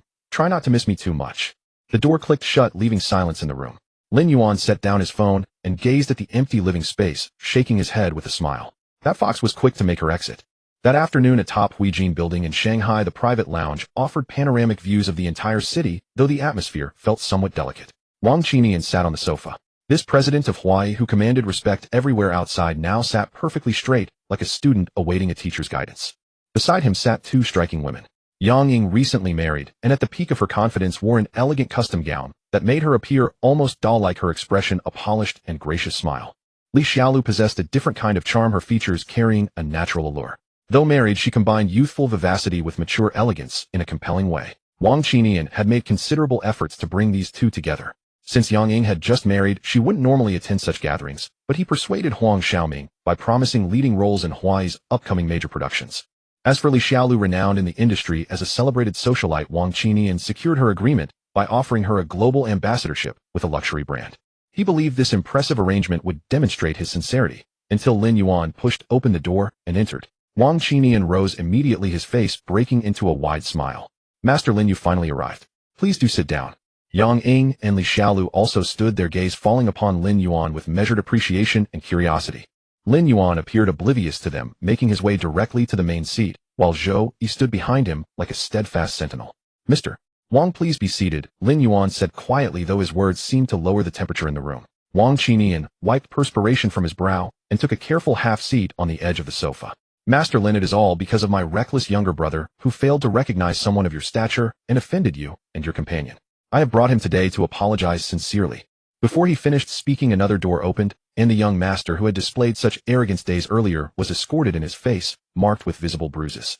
At the sight of Lin Yuan, his legs trembled noticeably. And Master Lin. Lin Yuan didn't bother glancing at him, fixing his attention on Wang Qinian instead. Mr. Wang, Hawaii's market valuation has been impressive lately. Wang Qinian's heart sank slightly. Hawaii had indeed enjoyed recent success. Their agreement with Fengquisi had exceeded expectations in its first year, driving the company's stock price higher and earning them considerable standing in their circle. Yet coming from Lin Yuan's lips, the remark carried an unmistakable undertone of caution. We owe our success to the support of various friends. I've heard there are influential figures behind Hawaii's operations. Lin Yuan asked again. Wang Qinian's cold sweat intensified. Hawaii did have connections, certain prominent figures from the capital circles who commanded respect. However, he understood those connections meant nothing compared to the Lin family. Should Lin Yuan choose to assert authority over Hawaii today, no one could shield them. Master Lin, you jest. We're merely in the content business. We have no such backing. Wang Qinian quickly distanced himself from any implication. Zhou Yi, observing from the side and concerned about Lin Yuan's patience, spoke up. Mr. Wang, Master Lin's time is precious. We understand your purpose and we have witnessed your sincerity. He gestured toward the 2 documents on the table. These 2 projects represent your dedication, Mr. Wang, correct? Wang Qinian nodded eagerly. Yes. I am not Madame Bovary and Mr. 6 Foot are our most important projects this year. Should Master Lin wish to invest, he may take any share he desires. I will personally fund it with all returns going to him. This was a substantial sacrifice, offering personal funds to another simply to secure peaceful relations. Lin Yuan picked up the documents, glanced through a few pages, and set them back down. The scripts are quite good. Wang Qinian felt a surge of hope. Unfortunately, I'm not interested. Wang Qinian's smile froze. Lin Yuan settled back into the sofa, his attention finally shifting to the 2 elegant women beside him. Thank you for your trouble, Mr. Wang. Wang Qinian thought there might be an opening and quickly signaled to Yang Ying and Li Xiaolu. Li Xiaolu responded first, lifting a glass and gracefully approaching Lin Yuan with a sweet voice. Master Lin, Li Xiaolu offers you a toast. Lin Yuan looked at her and broke into a sudden smile. Miss Li, you know, if it were 10 years ago when you just starred in Troubles Caused by Angels, I might have had some interest. Li Xiaolu's smile froze on her face. But as for now, Lin Yuan shook his head. I have a bit of a cleanliness obsession, I'm not too eager to be brothers-in-law, with so many people treading the same path. Zhou, he couldn't hold it in, he quickly lowered his head, but his shoulders were trembling uncontrollably. Li Xiaolu's face instantly turned from red to white, and then from white to pale green. The hand holding her wine glass was trembling. That remark was utterly scathing. It was as if he had publicly stripped away her dignity and trampled on it. But Lin Yuan wasn't looking at her. His gaze shifted to Yang Ying. Yang Ying was also restless, her smile barely hanging on. Miss Yang, you are quite beautiful, Lin Yuan said, his tone easing a little. Wang Qinian had just breathed a sigh of relief. Unfortunately, Lin Yuan sighed. Xiaoming and I are good friends. He paused, looked at Yang Ying, and said with a sincere expression, a friend's wife should not be trifled with. I may be a scoundrel, but I haven't fallen to the level of a chow thief who covets a friend's wife. Yang Ying. Wang Qinian. Indeed, even Huang Xiaoming himself didn't know that the Lin Yuan he recognized as a martial arts substitute had such a big background. They had always called each other brothers. The whole room fell into a deathly silence. Chow thief. That new joke was too ruthless. Wang Qinian only wished he could find a crack in the floor to crawl into. Was he here to apologize, or to be served on a platter, and to watch his own artists being insulted in every way? Lin Yuan stood up and adjusted his suit. President Wang, I understand why you came. He walked up to Wang Qinian and patted him on the shoulder. Don't worry. I won't make a move against the Wang family. Taking it out on a child isn't my nature. Why keep doing well? Contribute more to our country's cultural and entertainment industry. Stop using those crooked backdoor tricks and dirty dealings. The words were light, both soft and hard, yet they pressed down on Wang Qinian's heart like a mountain. What Lin Yuan had said was about the Wang family, not Huai. And when he said child, it meant that in his eyes Huai was far from qualified to be his opponent. The most frightening part was the last sentence. It indicated that he had a thorough knowledge of all the unseemly things inside Huai. Yes, young Master Lin's teachings are correct. Wang Qinian nodded and bowed, cold sweat drenching his back. That's enough. I have things to do. I'll be off. Lin Yuan finished speaking and walked toward the door without looking back. Zhou Yi followed behind. When he passed Wang Qinian, he also imitated Lin Yuan by patting him on the shoulder. President Wang, don't be nervous. Our young Master Yuan always means what he says. If he says he won't target Huai, he certainly won't. Just conduct your business in peace. Then he also walked out, leaving Wang Qinian and the 2 female stars whose faces had turned pale with fright, plus that young Master Wang who was scared out of his wits, all standing in the wind, lost and confused. Only after the elevator doors had closed did Wang Qinian's legs soften and he collapsed onto the sofa, panting heavily. He knew that from today on the sky over the entertainment industry was about to change, and it would start right above Huai. In the elevator, the polished mirror surfaces reflected the figures of Lin Yuan and Zhou Yi. Young Master Yuan, those words of yours just now probably scared half of Wang Qinian to death. Is he that timid? Lin Yuan raised an eyebrow.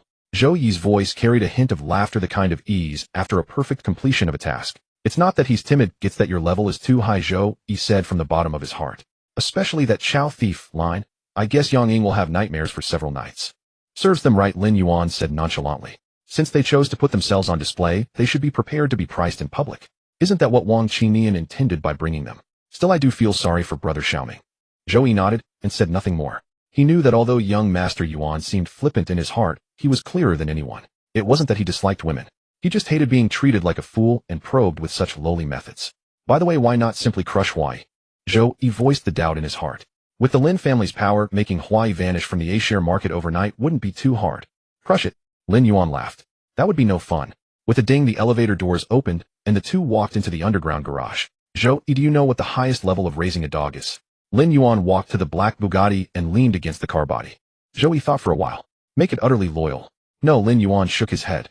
It is to make it fetch the bone itself, wag its tail, and beg you to accept it. Then you tell it this bone is too small, and next time bring a bigger one. He looked at Zhou Yi with a glint of something called amusement in his eyes. Why is now that dog? We won't kill it, we'll let it live, and live well. We'll let it watch how our yuanting entertainment does things, let it learn, let it imitate. It will find that the more it copies, the farther it falls behind. That despair of seeing something always beyond reach is far more interesting than just finishing it off. Zhou Yi's scalp went numb. Business world's king of hell. Compared to this guy, he himself was practically a philanthropist. Let's go, we're going to look at our new company. Lin Yuan opened the car door and sat inside. Young Master Yuan, it's still just a construction site. Then we'll inspect the construction site. Half an hour later, on the top floor of the International Finance Center. The whole floor had been broken through. Outside the huge floor-to-ceiling windows was the most bustling view of the Magic City. Workers were busy in an orderly fashion, building materials were piled around, and the air was filled with the smell of newly renovated space. Lin Yuan strolled around the construction site, with his hands behind his back like an old cadre. Here build a coffee bar with the best coffee beans in the world. Over there build a gym with equipment of Olympic standard. Also set aside a separate room for me, and put a bed in it. The bigger the better. Zhou Yi followed behind, noting everything down on his tablet. Hearing the last request, the corner of his mouth twitched. Young Master Yuan, this is an office. I know, Lin Yuan said confidently. Can I rest when I am tired? Yes, you can. Zhou Yi sighed, feeling that he was not an assistant to his boss, but someone cleaning up the messes of a younger brother. This feeling was familiar, yet strange. When they were kids, each time Lin Yuan got into trouble and was punished by the old master, it was Zhou Yi who secretly brought him food.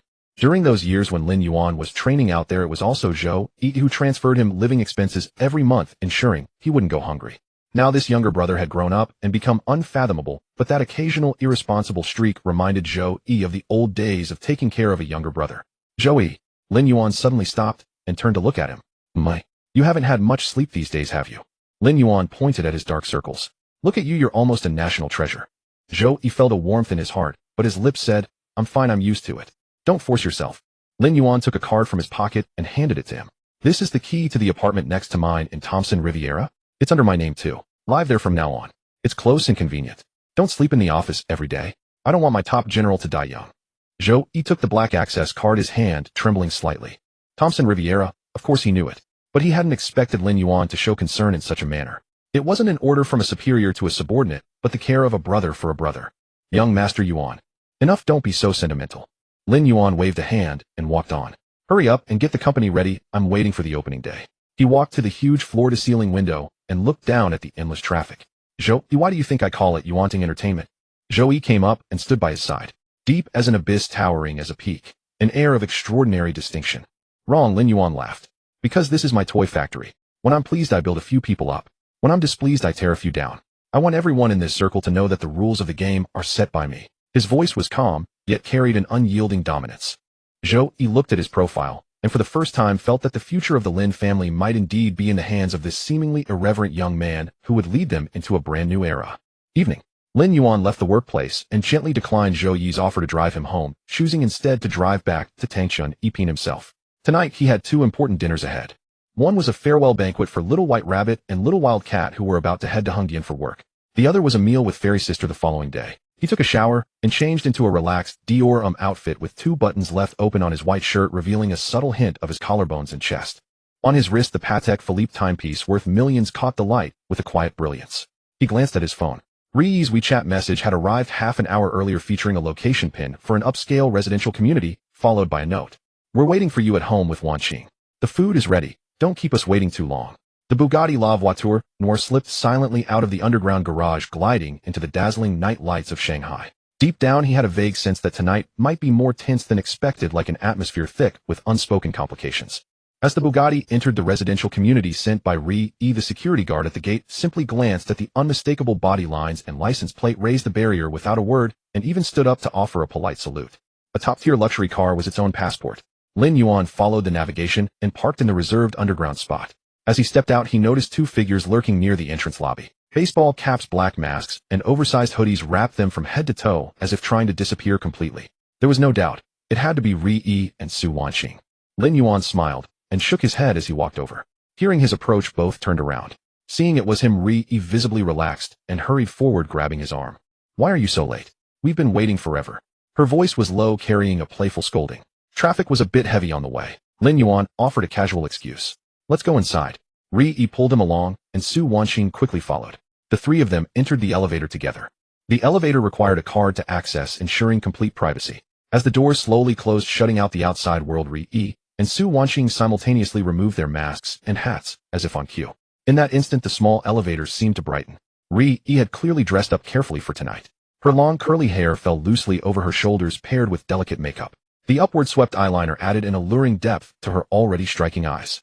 She wore a black fitted slip dress beneath an oversized denim jacket, paired with matching denim shorts. Her long fair legs were accentuated by a pair of marten boots, giving her a cool and confident vibe. Beside her, Su Wanqing embodied an entirely different style. She wore a white dress embroidered with delicate floral patterns. Her hair cascaded smoothly over her shoulders, and her light makeup only enhanced her fair complexion and pure, gentle features. She kept her gaze lowered, though the tips of her ears had quietly turned pink. One was vibrant and fiery, the other gentle and serene. Two distinct kinds of beauty intertwined in the small elevator, creating a striking contrast.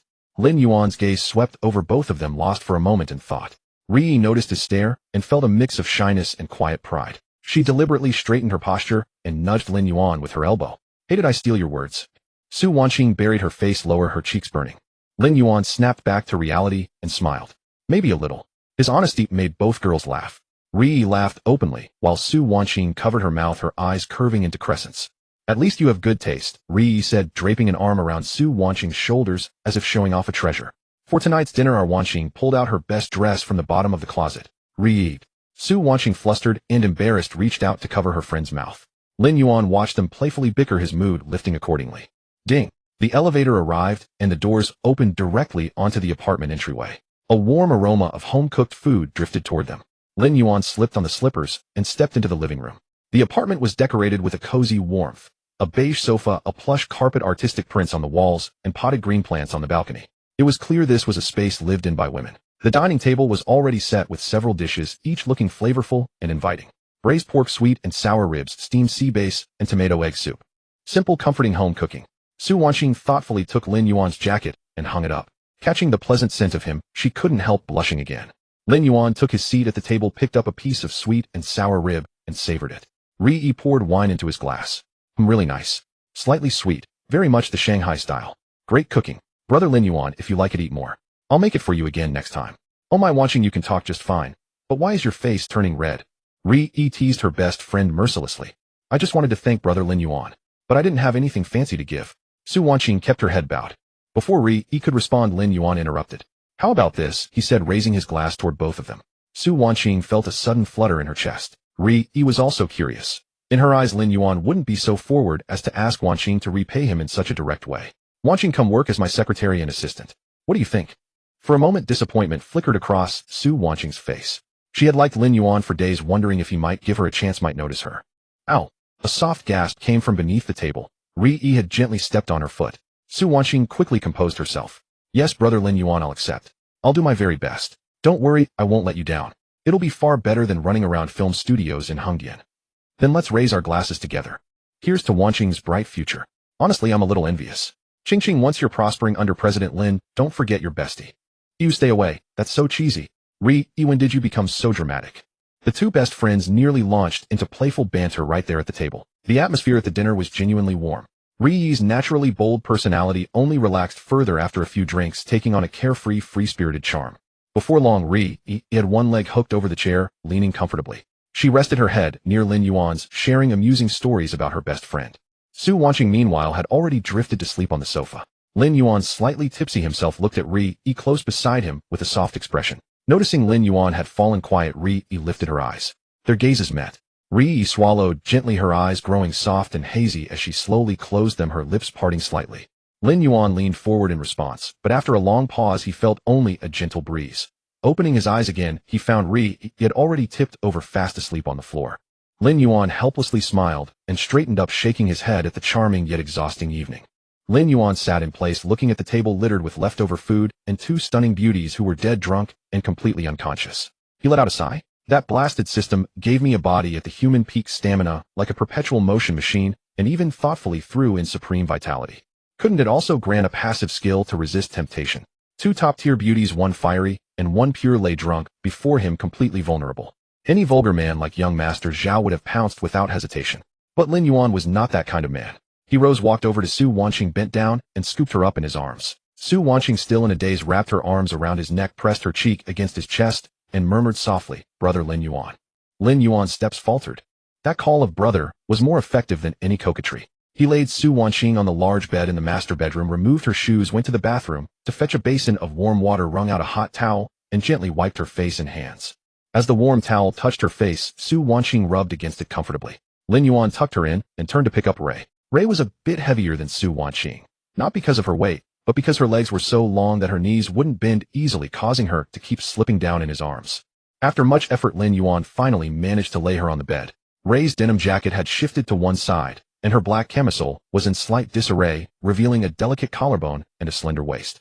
Lin Yuan's gaze lingered on her waist for 2 seconds. Then he pulled the quilt over her and wrapped her up snugly. Out of sight, out of mind. He then wrung out another hot towel and wiped Ray's face. Startled, Ray muttered something, turned over, and draped a leg over Su Wanqing. Su Wanqing hummed and turned as well, the two of them nestling together. The white dress and black camisole lay quietly nestled under the same quilt. "All right, let's go," he said to himself, turned off the light, and closed the bedroom door.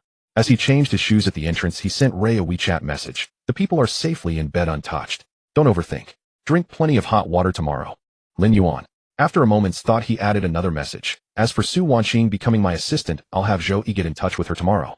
Rest assured about Hungyeano, contact me if anything comes up." After sending it, he pulled open the door and went out. In the underground garage, a black luxury car was already waiting. The driver, arranged by Zhou Yi, was in his 30s, sharp and efficient. Seeing Lin Yuan get in, he started the engine without a word and drove out of the residential complex. Lin Yuan sat in the back seat as the city's nightscape flashed past the window. He closed his eyes, and a thought suddenly surfaced in his mind. Tonight, he had acted like a saint. But when had he ever been a saint? The luxury car stopped in the underground garage of his upscale residence. Lin Yuan got out, went upstairs, took a cold shower, and lay down to sleep.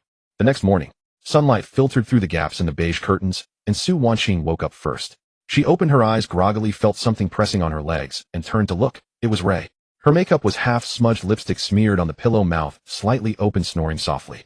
Su Wanqing stared at the ceiling for a long while, piecing together last night's memories bit by bit. Red wine. Conversation. Lin Yuan.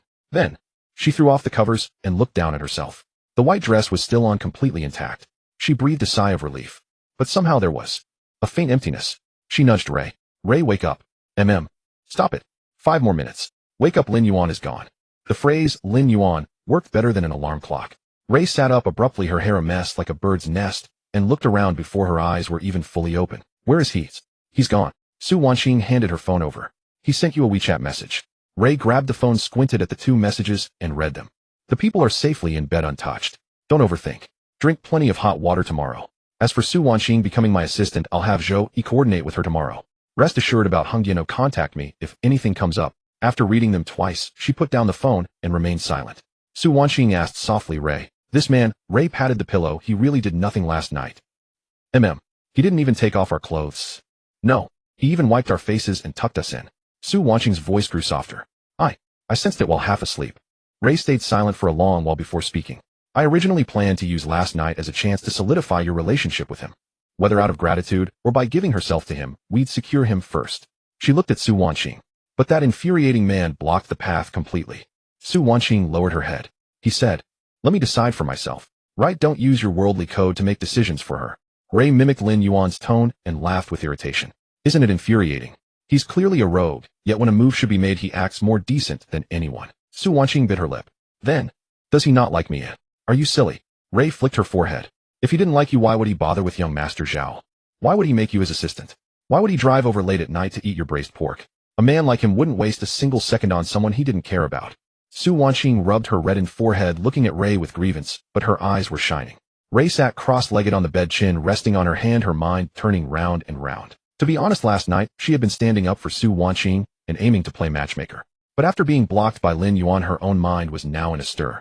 A man like him had seen every kind of scene. What woman hadn't he had around him? Even top-tier A-list actresses wouldn't earn a second glance from him. Yet for Su Wanqing, a mere extra from a small troupe, he offered neither condescension nor exploitation, only genuine respect. That kind of respect was more potent than any sweet words. Ray rubbed her face vigorously, casting aside those chaotic thoughts. "Wanqing, listen to me." She grasped Su Wanqing's hand. "Go be his assistant. Don't rush a confession and don't rush to define the relationship. Just stay close by his side. You'll gain the advantage of proximity, understand? But he has other people around him. So what if he does?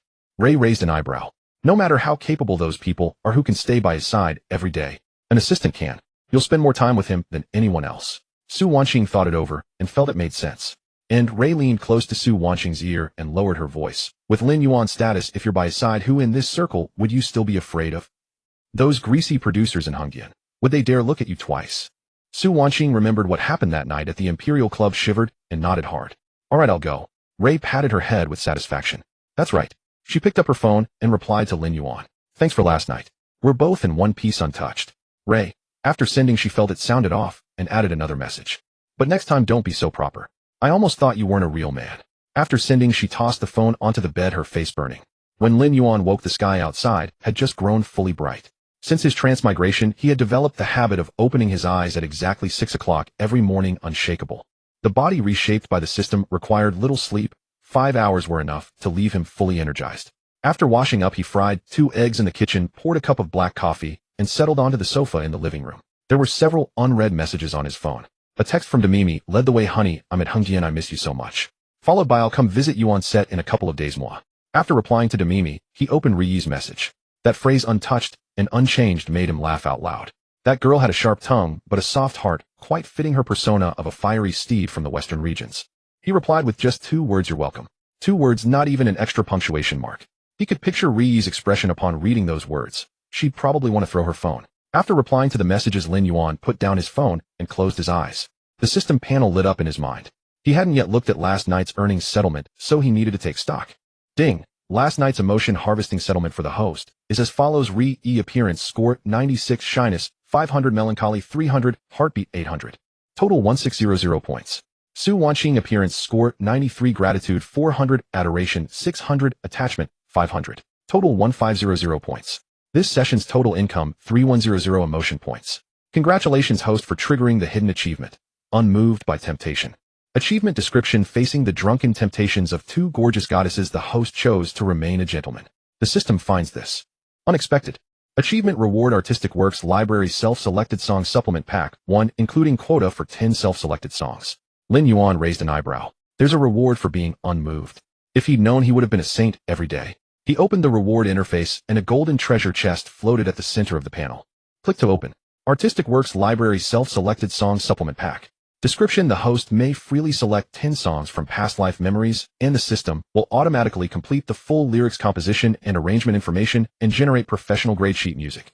Note: once selected, changes cannot be made. Please choose carefully. Holding his coffee, Lin Yuan began browsing the catalog in his mind. The previous time the system gave him the basic Artistic Works library, the 10 songs leaned toward pop and lyrical styles. This time he needed a different approach. To build an entertainment empire, love songs alone wouldn't suffice.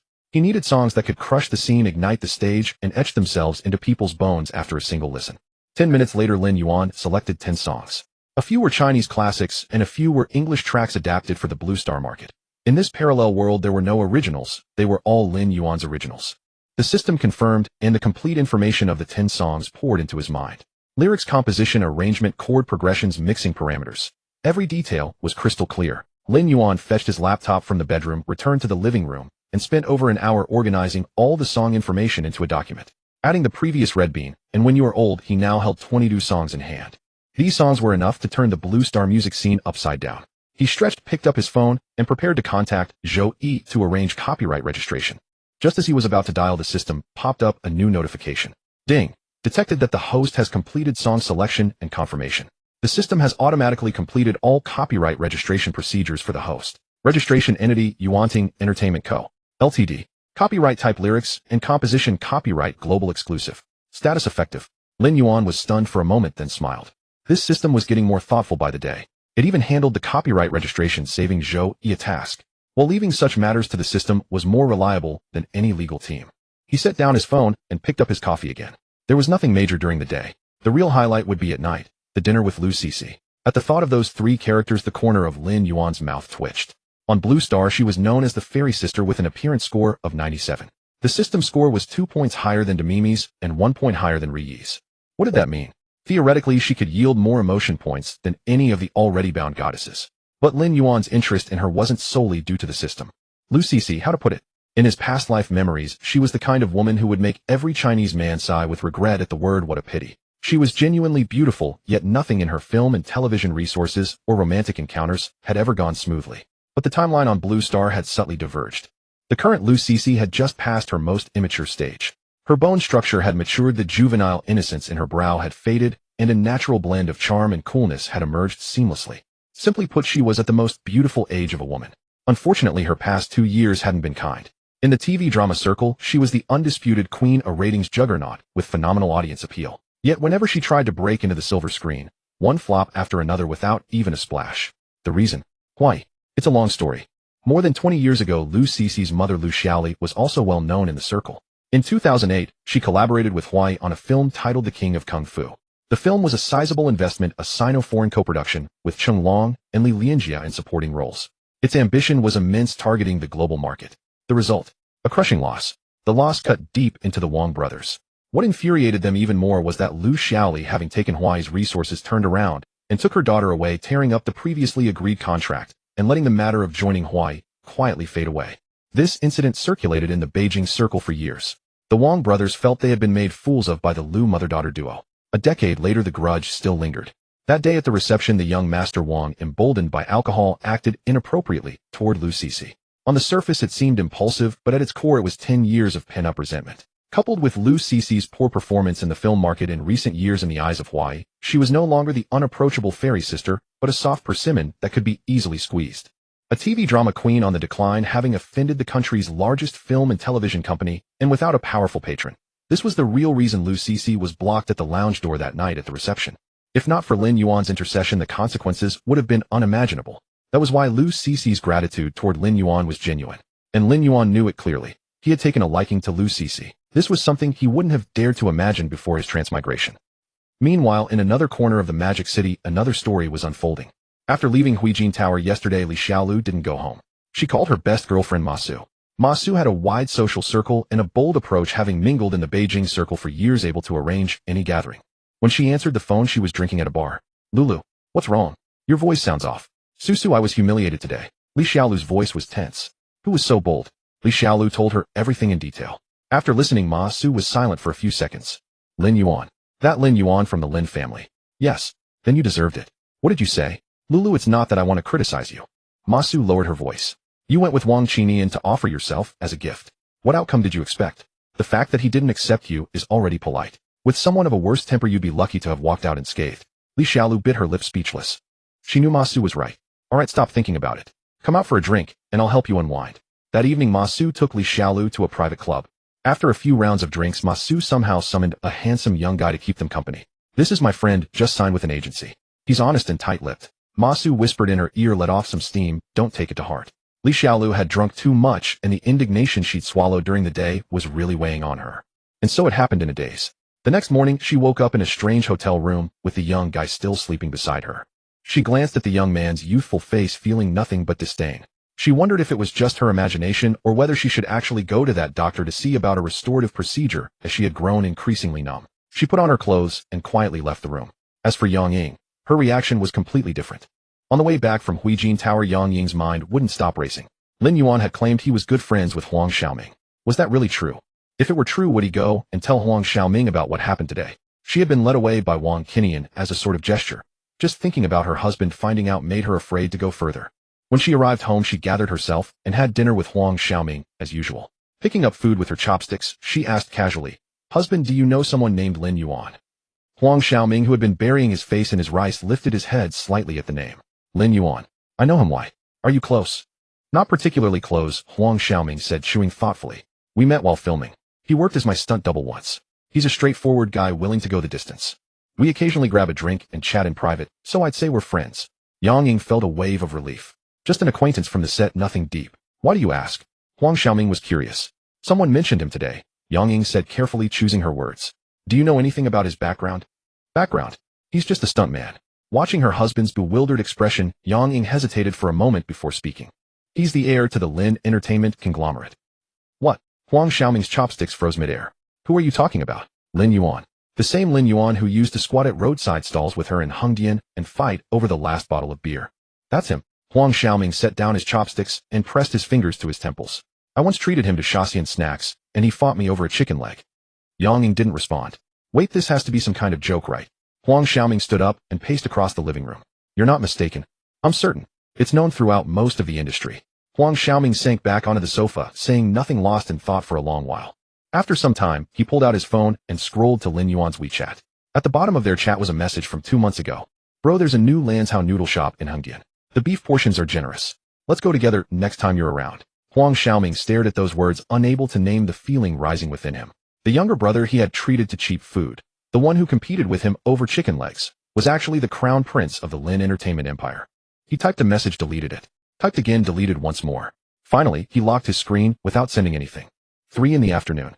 Lin Yuan sat before the grand piano in the living room, letting his fingers drift across the keys in a casual melody. The notes drifted through the spacious room, echoing in the empty space. He paused and picked up his phone. 4 hours remained before his appointment with Lu Qianqian. She had chosen a restaurant called Le Jardin, nestled on the second floor of an old colonial house in the French concession of Shanghai, a favorite among those in the industry. It wasn't about the food. It was about privacy. Each private room was independently partitioned with excellent soundproofing, protected against unwanted attention. Every server had signed a confidentiality agreement. Lu Qianqian had picked this place specifically so no one would know about this meal. Lin Yuan understood. Given her current situation, dining alone with the heir to the Lin entertainment conglomerate would invite gossip, no matter how it was perceived.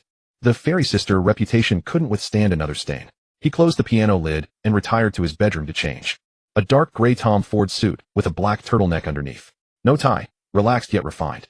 A glance in the mirror revealed a face reshaped by the system's sharp angular features, heavy brow bones over deep-set eyes. Dressed this way, he appeared to be a business elite on the surface, though something untamed lingered beneath. At 7 o'clock sharp, the Bugatti pulled up to Le Jardin. Lin Yuan ascended to the second floor and pushed open the private room door. Lu Qianqian was already there, seated by the window with candlelight casting a warm glow across the table. She wore a misty blue velvet dress, the neckline resting elegantly below her collarbone, modest yet refined. Her hair was swept into a loose knot with stray strands framing her face, her makeup barely visible except for a soft tint on her lips. Today she had deliberately avoided the fairy aesthetic. She appeared restrained, like an ordinary woman keeping an appointment. And yet that very restraint proved more captivating. Without elaborate gowns or heavy makeup, what remained was beauty anchored in bone structure, impossible to conceal. You're here. She rose when she saw him enter, instinctively adjusting her dress. Earlier than me. Lin Yuan pulled out her chair and took his seat. I prefer not to be late. I'm usually late when I'm hosting, but I wouldn't dare be late for your invitation. Lu Qianqian laughed, her shoulders easing as the tension melted away. The waiter came in to pour wine and serve appetizers. Rather than discuss business, immediately they flipped through the menu together. How do you like your steak? Medium rare. People who prefer medium rare tend to be conservative. Lu Qianqian looked up at him. And you? Well done. And well done. Well done. People don't pretend to be something they're not. Lu Qianqian's hand trembled slightly as she raised her glass, quickly covering her mouth with the other hand as she laughed, her eyes curving into crescents. The appetizers were cleared away and the main course arrived. As the steak was cut open, the conversation shifted from polite small talk to genuine exchange. Between the wine and the meal, the distance between them gradually dissolved. Lu Qianqian spoke of her circumstances over the past 2 years. Not to garner pity. She possessed an inner stubbornness that prevented her from appearing vulnerable even in hardship. Her tone was even as though recounting someone else's story. I haven't found my footing in film. I can't blame the directors, nor is it entirely about the scripts. Perhaps it's my own issue. I've grown accustomed to the rhythm of television, and the cinematic pace doesn't align with what I know. Have you considered it might not be your fault? Lin Yuan asked while cutting his steak, not looking up. What do you mean? I've reviewed the scripts of those films you've appeared in. The concepts themselves were flawed from the start, and the production teams weren't up to par. To put it plainly, no one crafted a role specifically for your strengths. You commanded ratings on television. Why would you fail in film? It's not that you're incapable, it's that what was offered to you was inadequate. In truth, Lin Yuan was largely making it up, disguising manipulation as insight. Lu Qianqian's grip on her glass tightened slightly. No one had ever spoken to her this way. Those around her would either warn her not to rush her transition, or simply advise her to abandon the silver screen altogether. Not once had anyone told her. The problem was never her ability, but rather that nothing offered to her was worthy of her talent. Do you believe I could turn your film career around? Lin Yuan finally lifted his gaze to meet hers. Lu Qianqian held his eyes for a moment before looking away. Don't just make empty promises. I don't make empty promises. Lin Yuan set down his utensils and dabbed his lips with a napkin. I simply deliver results. You take them or leave them. You're always like this. Like what? Both serious and not. Then which do you prefer? Lu Qianqian rolled her eyes and took a long sip of wine in silence, offering no response. As the first bottle of red wine was emptied, the server brought a new one.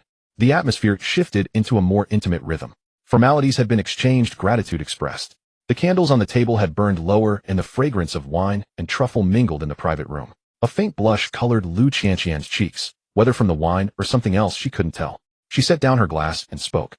After saying those words, Lu Sisi was the one who froze. The river wind poured in, making her skirt flutter loudly as her ears burned hot enough to fry an egg. She had been in the industry for over a decade and had been called Heavenly Fairy Sister all those years. What scene hadn't she witnessed? At award ceremonies with 1,000 eyes on her, she could remain perfectly composed. Surrounded by a wall of cameras and microphones, she could still smile. Yet those 7 words stunned even herself. She lowered her head and did not dare meet Lin Yuan's eyes. In her mind, 2 little figures argued for a long time. One said, "Lu Sisi, are you crazy? You've only known him for a few days."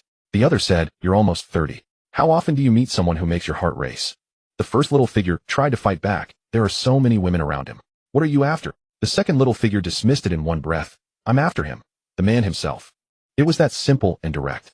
Lu Sisi was no stranger to love, but those so-called relationships had felt more like completing a social obligation. The men were either colleagues in the industry or young heirs introduced by her family. They went on proper polite dates, dinner, a movie, nothing more. Not one of them had ever made her want to throw her reserve into the Huangpu River. Lin Yuan was the first. Standing beside the bench, she twisted the belt of her coat in both hands, her ears burning red, transformed from a heavenly fairy into a young girl at a loss. Lin Yuan couldn't help laughing at the sight. "Lu Sisi. What did you just say?" "The wind was too strong, I didn't hear you." Lu Sisi lifted her head sharply and met his face, which wore a grin so smug, it was almost unbearable. "You." She stopped before the insult. Because Lin Yuan reached out, wrapped an arm around her waist, and pulled her close. Lu Sisi tumbled into his chest, her chin catching on his shoulder, her senses filled with the pleasant scent of pine on him. Her hands pressed against his chest, ready to push, but she couldn't bear to use any strength. "I heard you clearly." Lin Yuan's voice dropped low, his lips close to her ear. Lu Sisi's knees went weak. And then he kissed her. Lu Sisi had filmed many kissing scenes over the years. They looked tender and passionate on screen, but in reality, they were purely technical. How to angle the face, how firmly to press the lips stop when the director called cut. It was almost like assembly line work. She had thought a kiss was nothing more than that. Then Lin Yuan's lips pressed against hers. It was not the light, fleeting touch seen in movies. It was intense, commanding, and utterly breathless. Her mind went blank, as if someone had pulled the plug, and every thought reset to zero. Lu Sisi's hands changed from pressing against his chest to clutching his collar. She had no idea when she began to respond. Maybe at the 3rd second, maybe the 5th. All she knew was that she rose on her toes, wrapped her arms around his neck, and kissed him back with clumsy, earnest fervor. The river wind lifted her skirt hem and wrapped it around Lin Yuan's trouser leg. She felt as if she were sinking downward and floating upward at the same time. It was beautifully contradictory. In her ears there was only the sound of her own heartbeat, so quick it startled her. She didn't know how long it lasted. Maybe a minute, maybe 3, before the dizzy feeling swept over her. Lu Sisi turned her head away, gasping for air, and said in a shaky voice, "Take me back." Lin Yuan looked at her, amusement shining in his eyes. She buried her face in the hollow of his shoulder and refused to lift it again. Lin Yuan didn't tease her anymore. With one arm around her waist and the other pulling out his car keys, they walked toward the parked supercar. After they got in, Lin Yuan had just fastened his seatbelt and was about to start the engine when the passenger leaned over. Lu Sisi climbed over the center console, curled into his embrace, pressed her cheek against his chest, and held his waist tightly like a cat that refused to move. "I can't drive like this." "I don't care." Lin Yuan looked down at the woman in his arms. The heavenly fairy sister had her eyes closed, her eyelashes still trembling, both hands gripping the hem of his suit jacket, as if she were afraid he would disappear. This woman, usually as cold as frost. Once she set her heart on someone, she was fiercer than anyone. The kind who never left herself a way out. She and Demimi were entirely different types. Demimi calculated 3 steps ahead for every move she made. Advance 2, retreat 1. Weighing every gain and loss through all the push and pull. It wasn't that she was insincere, it was that she instinctively kept a way out for herself. But every time Lin Yuan broke through her defenses one after another until she finally gave in completely. Lu Sisi was different. She could hesitate for a long time before deciding, but once she decided, there was no turning back. Lin Yuan patted her back with his free hand. "Sit up properly. I'll wake you when we get there." Lu Sisi shook her head and wouldn't move. "Fine then." Lin Yuan shifted gears with one hand, and the engine of the supercar rumbled low. The 16-cylinder power plant sounded especially thrilling in the late autumn night. With one hand on the steering wheel and the other arm around the woman in his embrace, he drove along the Huangpu River toward Tangshaniping. About 5 minutes into the drive, a thought suddenly occurred to him. "Sisi, Her voice was muffled, rising from his chest. "Want me to sing you a song?" Lu Sisi lifted her head, her eyes still a little red, and the tip of her nose was red too. "You can sing too." "A little." It was Lin Yuan's classic routine. The transmigrator's 3-step trick for charming women: cooking, singing, and spending money. He had used the cooking trick on Mimi and the spending trick on just about everyone around him. Singing, though, had never failed him. He cleared his throat and casually hummed a short intro. Then he opened his mouth and sang, "I want to see you smile, I want to play with you, I want to hold you in my arms." The song was Once Is Enough. How popular had this song been in his previous life? It was what Xiao Luo had sung to Ma Dongmei. Countless people in the theater had been moved to tears. The melody wasn't complicated and the lyrics had no elaborate ornaments, but every word struck the softest part of the heart. On Blue Star, this song had never existed. So when Lin Yuan's system-enhanced voice filled the cramped cabin of the supercar, Lu Cece froze completely. "I want to become your cat dozing in your arms." She was a cat person. She had 3 cats at home, a British Shorthair and 2 ragdolls, and 8 out of 10 posts in her moments were photos of them. Lin Yuan knew that, of course. And this song happened to have that line, "I want to become your cat." It wasn't a deliberate choice. Well, alright, it was a deliberate choice. The voice enhanced by the system was almost too piercing. Not the kind of piercing that flaunted high notes, but the kind that made every note seep into one's very bones. When the chorus came, a tear slipped down Lu Cece's cheek. She didn't know why she was crying. It wasn't sadness. It was the feeling that after 28 years someone had finally sung her a song that wasn't for a film, wasn't for a variety show, and wasn't for any work obligation. It was simply a song sung to her. "Once is enough, I'll take you to see a love that never fades." When Lin Yuan sang the last line, his voice became gentle. Lu Cece buried her face in his chest, rubbing tears across his shirt and leaving a damp mark on his black designer turtleneck. "Did you write that?" Her voice was muffled. Just made it up." "Liar." "Improvised." "How can you improvise something like that?" "I'm naturally gifted. What can I say?" Lu Cece laughed softly in his arms and pinched his waist. "You're so shameless. But it really was beautiful. I loved it." Lin Yuan winced. That pinch was real and it wasn't light. She didn't say anything more. She tucked her head back against his chest, listened to his heartbeat, and slowly closed her eyes. Outside the window, the nightscape of the Magic City rushed past, and the lights of Lujiazui streaked across the windshield in ribbons of light. The chill of late autumn was shut out by the supercar's warm air, leaving only the low murmur of the engine and the breathing of 2 people in the cabin. Lu Cece soon fell asleep. She was exhausted. Not just from today, but from the exhaustion accumulated over the past 2 years of film that flopped at the box office, pressure from Hawaii gossip in the industry, and the loneliness of walking the road of transformation all alone. All of those things pressed down on a glamorous female star hidden from the eyes of outsiders. In Lin Yuan's arms, she slept deeply, her breathing, even her eyelashes no longer trembling. Lin Yuan drove, one-handed, occasionally glancing down at her. Moonlight streamed in through the sunroof and fell across her profile. Sleeping Lu Cece was a different person from the one awake. Without that cool, aloof shell, she was impossibly soft. To be honest, the supercar was truly not the right place for this. The cabin was low, the center console was wide, and the space between the 2 seats was close to zero. Lin Yuan, at over 1.8 meters with a tall young woman of nearly 1.7 meters in his arms, was stuck in an extremely awkward posture. His left arm held her, his right hand gripped the wheel, and he had to twist his waist at an unnatural angle to reach the shift paddles. This 130 million yuan car was like squeezing through a dog door. Lin Yuan seriously considered having Zhou Yi order a spacious luxury SUV. It would be higher off the ground and far roomier, with the rear seats folded down. 2 people could lie down. No wait, they could sit comfortably. Supercars were nice to look at, but impractical. Next time someone gave him one, he would ask, "Do the rear seats fold flat? If not, no thank you." Lost in these random thoughts, he had already turned into the underground garage of Tangshan Yiping. Lin Yuan parked the car and turned off the engine.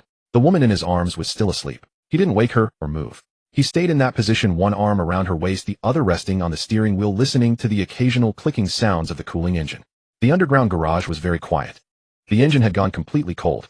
In the underground garage, silence reigned, broken only by the low hum of the ventilation ducts, a sound so faint it seemed almost superfluous. Lu Cece stirred. She frowned slightly, then opened her eyes. Her vision focused after a couple of seconds. Before her was a stretch of dark fabric carrying the scent of pine, with a steady heartbeat beneath. She paused for a long moment before remembering where she was. Bugatti. Lin Yuan. Underground garage. The nap had lasted no more than half an hour, yet the sensation it left defied description. She could endure 2 sleepless nights on a film set, yet on her own plush bed at home, she would toss and turn restlessly. Just now, nestled in this man's arms and squeezed into a supercar cabin as constricted as a kennel, she had slept a deep, unprecedented slumber. There were no dreams. Her mind was utterly blank. She slowly raised her head. Lin Yuan was looking down at her, one arm still resting on the steering wheel, the other placed behind her waist, his posture unchanged. "Awake. You've been sitting here the whole time. Had no other choice. You coiled around me like an octopus. I couldn't move." The flush on Lu Cece's cheeks had yet to subside, and a fresh wave of heat rose to the surface. She looked down. Indeed, both her hands were clutching the hem of his shirt, wrinkled from her grip. She released her grip and smoothed the creases with her fingertips, but they would not flatten. "Is this shirt of yours very expensive?" No need to compensate, oh just send it to the dry cleaner later. Lin Yuan flexed his numb right arm. And you got drool on it. Wash that together. I never drool. There's a wet patch on the front.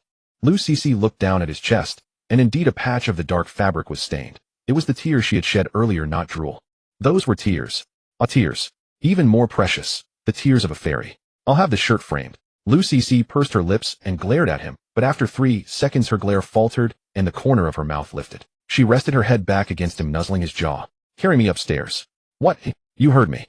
A girl of 60-odd kilos, 51 kilos. Lu Cece corrected him. A 51-kilo girl, and you want me to carry her up from the garage? Lin Yuan pushed the car door open, swung out one leg, and scooped her up in a single fluid motion. It was a perfect princess carry. To him, Lu Cece's 51 kilograms felt no heavier than a kitten. Lu Cece wrapped her arms around his neck. Beneath the dim garage lights, her eyes shimmered with an uncommon radiance. The man's chest was impossibly firm. Not the taut hardness of a gym-ridden body, but a natural density of bone and muscle that simply set him apart. Even through the fabric, the contours of his pectorals were clearly discernible. An unspeakably mischievous thought crossed her mind, and she hastily suppressed it. The elevator rose, and with a ding the doors parted. Lin Yuan carried her through to the living room, and the motion-sensing lights came on automatically. Beyond the floor-to-ceiling window lay the nightscape of the Huangpu River, its surface broken into glinting gold by the distant lights of Pudong. He set her down on the sofa. Lu Cece's arms were still linked around his neck. We're here. Time to let go. I want to take a shower. At last, she released him, sinking back into the cushion. Do you have a bathrobe? There's one in the walk-in closet. Take your pick. The bathroom is on the right side of the master bedroom. Lu Cece took 2 steps, then looked back at him. Lin Yuan was about to check his phone. He raised his head. Lu Cece. Yes. Do you know how critical the country's water shortage is? No.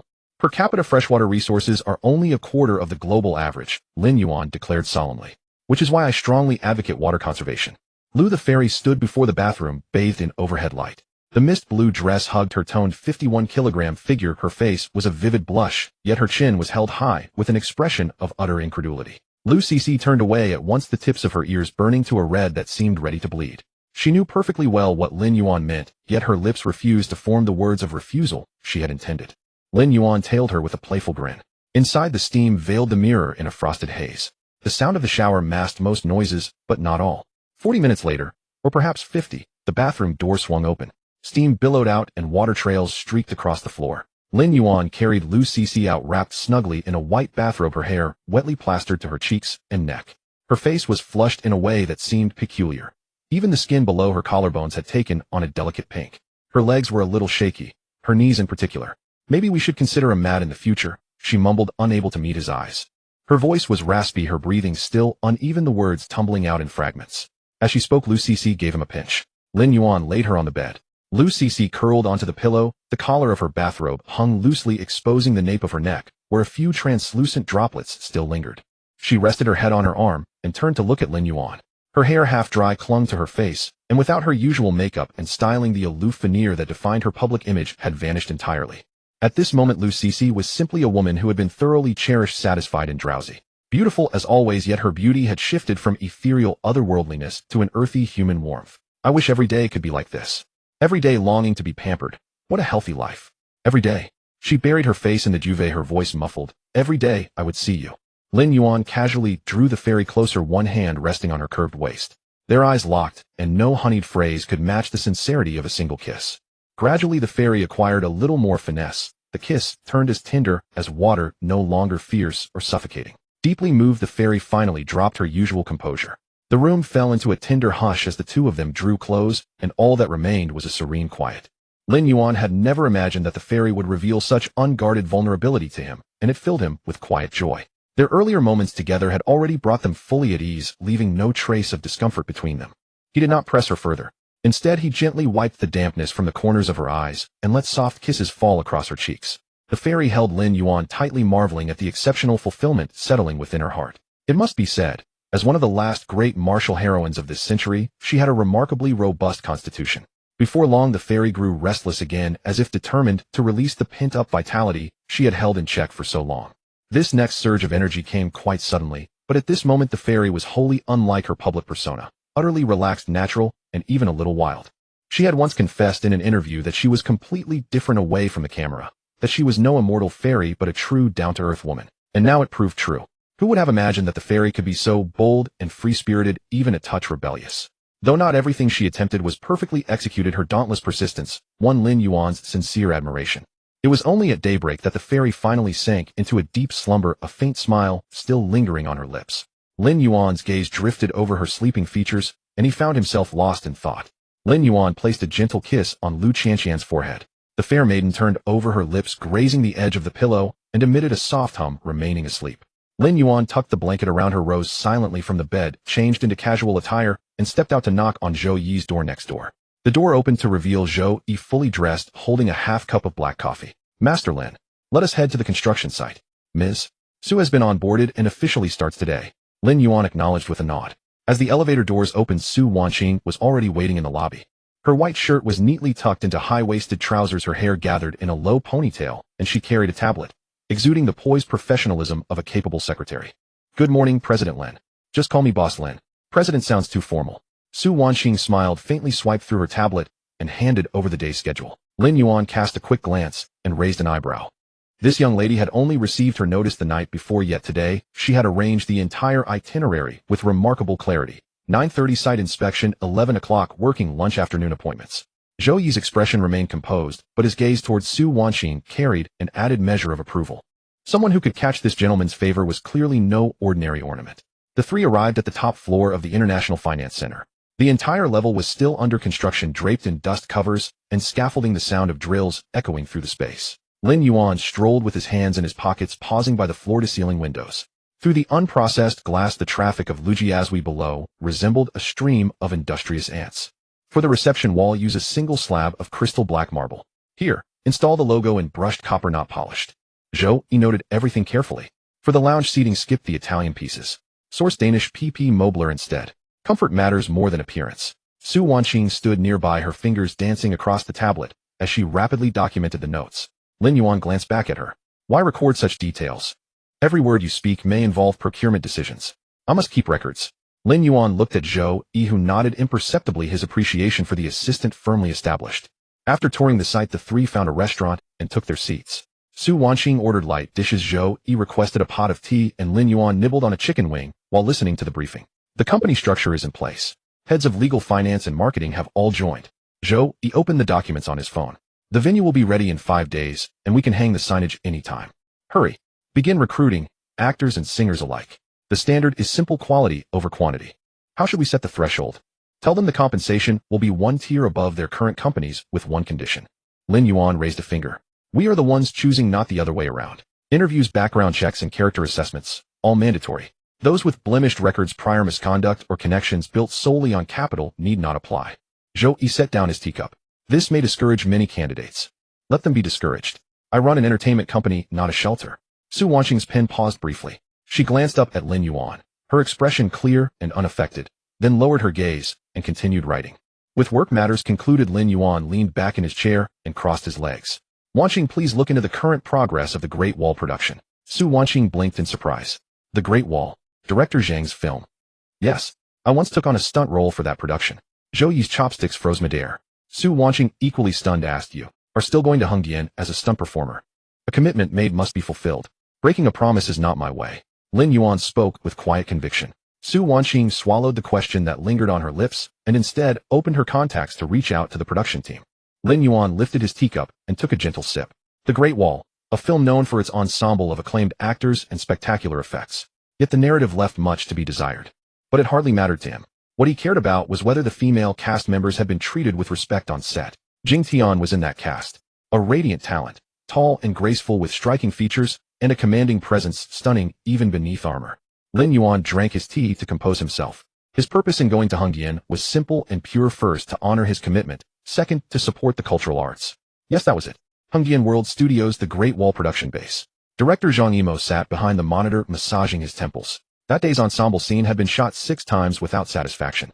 The Hollywood technicians had murmured a long explanation, which the translator rendered as a concern about budget overruns. It tested his patience. Having navigated countless storms throughout his career, nothing surprised him anymore. Yet this film had felt awkward from its very inception. The Sino-American co-production model, a Hollywood formula script, multiple investors, each with their own demands. He understood clearly that this project was unlikely to succeed. But having committed, there was no turning back. His assistant approached with an oddly hesitant expression. Director, there is something I should report. Speak. The stunt performer we hired previously, Mr. Lin. His entry date requires your confirmation. Director Zhang's brows furrowed, his tone cooling. Does a stunt performer's schedule now require my direct oversight? What are the producers doing? The assistant remained still, his expression growing more peculiar. After a moment, Director Zhang picked up his thermos and took a sip. Tell me what has happened. That stunt performer. Is Lin Yuan the heir to Lin Enterprises? Director Zhang nearly dropped his thermos. I beg your pardon. Lin Yuan of Lin Enterprises. The assistant lowered his voice. His time as a stunt performer was for personal experience. He has since founded his own company, Yuan Ting Entertainment, the one occupying the top floor of the International Finance Center. Director Zhang set down his cup and narrowed his eyes. Lin Enterprises. What a name. It represented one of the largest capital forces in the entire entertainment industry. Cinema, chains, distribution, production. All three pillars rested in their hands. It was akin to tending a vegetable garden in one's own courtyard only to discover the ground beneath belonged to someone else. Director Zhang opened his mouth and managed only a quiet exclamation. After 30 years of filmmaking, this was entirely unprecedented. A stunt performer and his crew whose family wealth could purchase the entire production, his crew and the Hollywood team included. What kind of situation was this? Give me your phone. Director Zhang snatched the assistant's device and scrolled to the contact list. At this level, only he could handle the connection personally. The phone rang twice before being answered. A young woman's voice came through, polite and composed. Hello, Yuan Ting Entertainment. May I ask who's calling? This is Zhang Imo, director of the Great Wall. Director Zhang cleared his throat, his tone naturally softening. Mr. Lin's entry can be arranged at his convenience. When would suit him best? Su Wanqing covered the receiver and glanced at Lin Yuan. He held up 3 fingers. 3 days later, she released the button. Mr. Lin will join the crew in 3 days. Please arrange accordingly. Of course. We will arrange the finest accommodations for him, not the standard crew quarters. No need, Director Zhang. We will arrange our own lodging. After hanging up, Director Zhang sat quietly behind the monitor for a moment, his fingers tapping the armrest, his thoughts turning. The young heir of Lin Enterprises who had started his own entertainment company, now coming to a film set as a stunt performer. What could he possibly be seeking? Personal experience. Or perhaps. Director Zhang's mind raced through the cast list. His gaze fell upon the schedule posted on the wall. Jing Tian's name appeared second on the roster right beside Matt Damon. Director Zhang massaged his temples once more. Perhaps he should not interfere in the affairs of the young. Yet the thought of Matt Damon sent a shiver through him, a straightforward man's awkwardness at the memory. Lin Yuan returned to Tangshan Eping past 3 in the afternoon. He carried 6 bags into the house and lined them up on the kitchen counter. Live shrimp, beef ribs, salmon, belly, matsutake mushrooms, seasonal vegetables, and 2 boxes of strawberries. He didn't know what Lu Qianqian liked to eat, but that was fine. Buying a bit of everything would surely hit 1 or 2 favorites. The master bedroom door was still closed with no movement inside. The celestial beauty was still asleep. Lin Yuan rolled up his sleeves and turned on the tap to wash the shrimp. He pulled yesterday's leftover lemon from the refrigerator, sliced 2 rounds, and set them aside in water. With the matsutake sliced and the ribs blanched, Lin Yuan heated oil in the pan and moved swiftly through each step. He hummed a tune as he tossed the wok, though it was just a melody without a specific song attached to it. The sizzle of the pan and the melody drifted out into the living space, carrying the fragrance of garlic down the hallway until it reached the master bedroom. Lu Qianqian's nose twitched slightly. Then she stirred awake. Her eyes opened and focused on the crystal chandelier above, and her mind went blank for 2 seconds. Sunlight filtered through gaps in the curtains, casting stripes across the quilt. Sensation gradually returned to her body. Every bone felt uncharacteristically tender, as though she'd been carefully taken apart and put back together again. Every muscle had relaxed to its limit, an indescribable sense of lightness flowing through her breath coming more easily than usual. There was one area that ached slightly. Lu Qianqian shifted to her side and let out a soft gasp, careful not to move too much, as if some tender part still felt stretched and sore. Moments from the night before played through her mind like a revolving lantern. A kiss by the Huangpu River, the sound of running water in the bathroom, and everything that followed. She buried her face in the pillow, feeling warmth rise to her ears. Lu Qianqian, what had possessed you? All those years of maintaining a cool, composed persona had dissolved in a single night. Though honestly she hadn't yielded at all, and his stamina was remarkable, she had to admit. She pulled the blanket over her head for 5 seconds before lifting it away. The air was filled with the scent of garlic and melted butter, and her stomach gave a quiet growl. Her body spoke before her mind could catch up. Lu Qianqian rose despite the discomfort, reaching for the bathrobe by her bed. Her fingers trembled slightly as she tied the sash. Her bare feet touched the cool floor, the chill rising from below. Her gait was awkward, but since she was alone, she didn't bother concealing it. She made her way to the bedroom doorway, leaning against the wall for support. Taking a deep breath, she composed herself before tiptoeing toward the kitchen. The kitchen door stood half open. Lin Yuan faced the stove with his back to her, sleeves rolled to his elbows, one hand wielding a spatula to stir the matsutake, while the other sprinkled salt into the pan. He hummed along to the music, a melody she didn't recognize, yet found pleasant upon closer listening. His shoulder blades shifted subtly with each stirring motion, and his waist tapered sharply beneath the fitted cotton shirt. Lu Qianqian leaned against the doorframe and watched him. Just hours earlier he'd been the reason her ears burned, yet now the sight of him cooking filled her with an unexpected tenderness.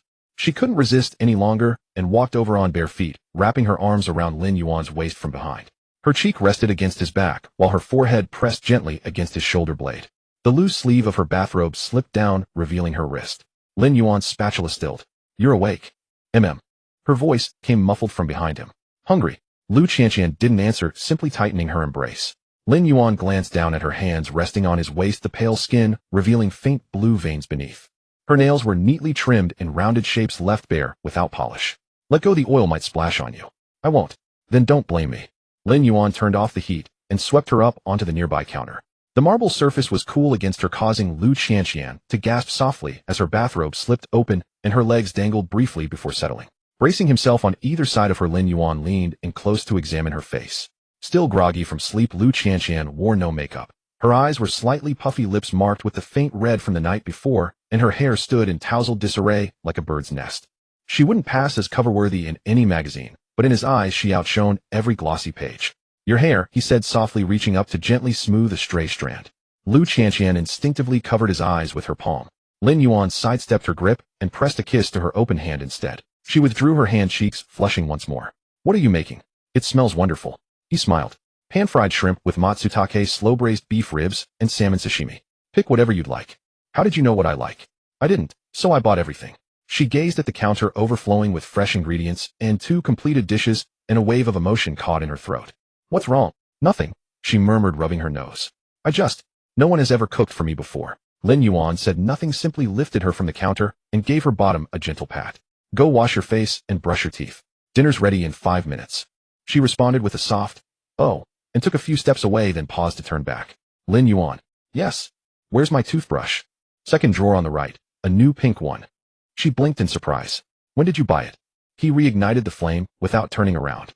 "Today. I got a few things ready. If you don't like them, we can go shopping together sometime." Standing in the doorway, Lu Qianqian gripped her bathrobe collar and bit her lip. She turned to leave, took 2 steps, then changed her mind and returned. "Lin Yuan, what is it now?" She rose onto her tiptoes and pressed a quick kiss to his cheek, then darted away barefoot, her bathrobe trailing behind her in a graceful arc across the floor. Lin Yuan touched the spot where her lips had been and chuckled softly to himself. The shrimp sizzled in the pan, so he lowered the flame and checked his phone. Su Wanqing's message arrived. "Director Zhang has confirmed everything. We start filming in 3 days. All arrangements are in place." Below there was a WeChat from Riyi with just 3 words, "What are you up to?" He typed back 2 characters, "Cooking." 3 seconds later came the reply, "I want some too. I'm heading to Hengjian in a couple days. I'll cook for you then." "Deal? Don't back out on me." Setting his phone down, Lin Yuan didn't respond further. When Lu Qianqian finished getting ready and returned to the dining area, the table was already laden with food. Lin Yuan had thoughtfully placed a soft cushion on her chair. They began to enjoy the meal together. This was Lu Qianqian's first proper meal today, and with such exhaustion over the past day, she looked visibly thinner, so she made sure to eat heartily to replenish her strength. As the meal progressed, she simply settled into Lin Yuan's lap, and he gladly continued feeding her. After finishing their meal, Lu Qianqian felt a sense of contentment, as though she had truly tasted something she wanted to savor again. 2 days passed quickly, and Su Wanqing and Lin Yuan set off for Hengjian. Back at the mansion in Shanghai, Lu Qianqian lounged on a beanbag chair, her complexion glowing and skin appearing delicate and luminous.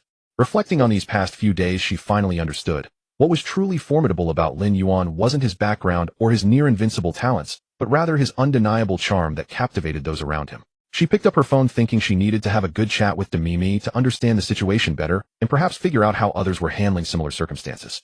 Lu Cici's heart skipped a beat as she dialed. She and Demimi were not strangers in the circle, meeting each other frequently at events, but their relationship was merely a superficial one. A polite smile at award ceremonies with no desire to even exchange WeChat messages in private. Now they shared the same man. This upgrade in relationship was faster than the speed at which she had won her Best Actress award. The phone rang 3 times, and the call was answered. "Cici." Demimi's voice carried a hint of laziness, as if she had just woken from a nap. "Sister, it's Cici." "Oh, a rare guest. What brings you here?" Lu Cici sat up straight, took a moment to gather her thoughts, and decided not to beat around the bush. When true masters engaged, idle words were unnecessary. "Sister, I'm with Lin Yuan now." There was a second of silence on the other end. Then Demimi laughed, a laugh that carried many flavors, but none of surprise. "I know." Lu Cici was taken aback. "You know." That man never hides what he does. Besides, I was the one who told him to go to you. Lu Cece paused for 2 seconds. She had prepared a whole arsenal of conversational tactics, but the other party had already dismantled the board before the game began. I'm not playing cards with you, this game was set up by me. Damimi's magnanimity was truly immense. Then sister, aren't you angry? Angry. Is being angry useful? Damimi's tone was unusually calm. Before he pursued you, he told me that he wouldn't love only one person. I agreed and you agreed too. We're both adults, and we chose our own paths. Lu Cece breathed a sigh of relief, but the little thoughts in her heart had not yet been spoken. She paused, then spoke with a deliberately casual tone. Sister, when you two are together, how is his stamina? The other end fell silent again. This time the silence lasted a little longer. Damimi understood. This was not a question about stamina, it was reconnaissance, probing the enemy's firepower and assessing the depth of one's own defenses. Lu Cece, who appeared ethereal and otherworldly before the camera, turned out to be a strategist in private. A faint smile curled at the corner of Damimi's lips. Having navigated the entertainment industry for nearly 2 decades, she had seen every trick in the book. This kind of intelligence game was something she had long mastered. It's quite good, Damimi said, lightly tossing back for words. What do you think? The ball was back in her court. Elegant, a gentle deflection. Lu Cece bit her lip. She certainly wouldn't reveal her hand first. As the art of war dictated, make the real appear false, and the false appear real. I think it's okay, just a bit intense. As she uttered those 3 words, Lu Cece felt her own face flush. Damimi laughed on the other and stopped pretending.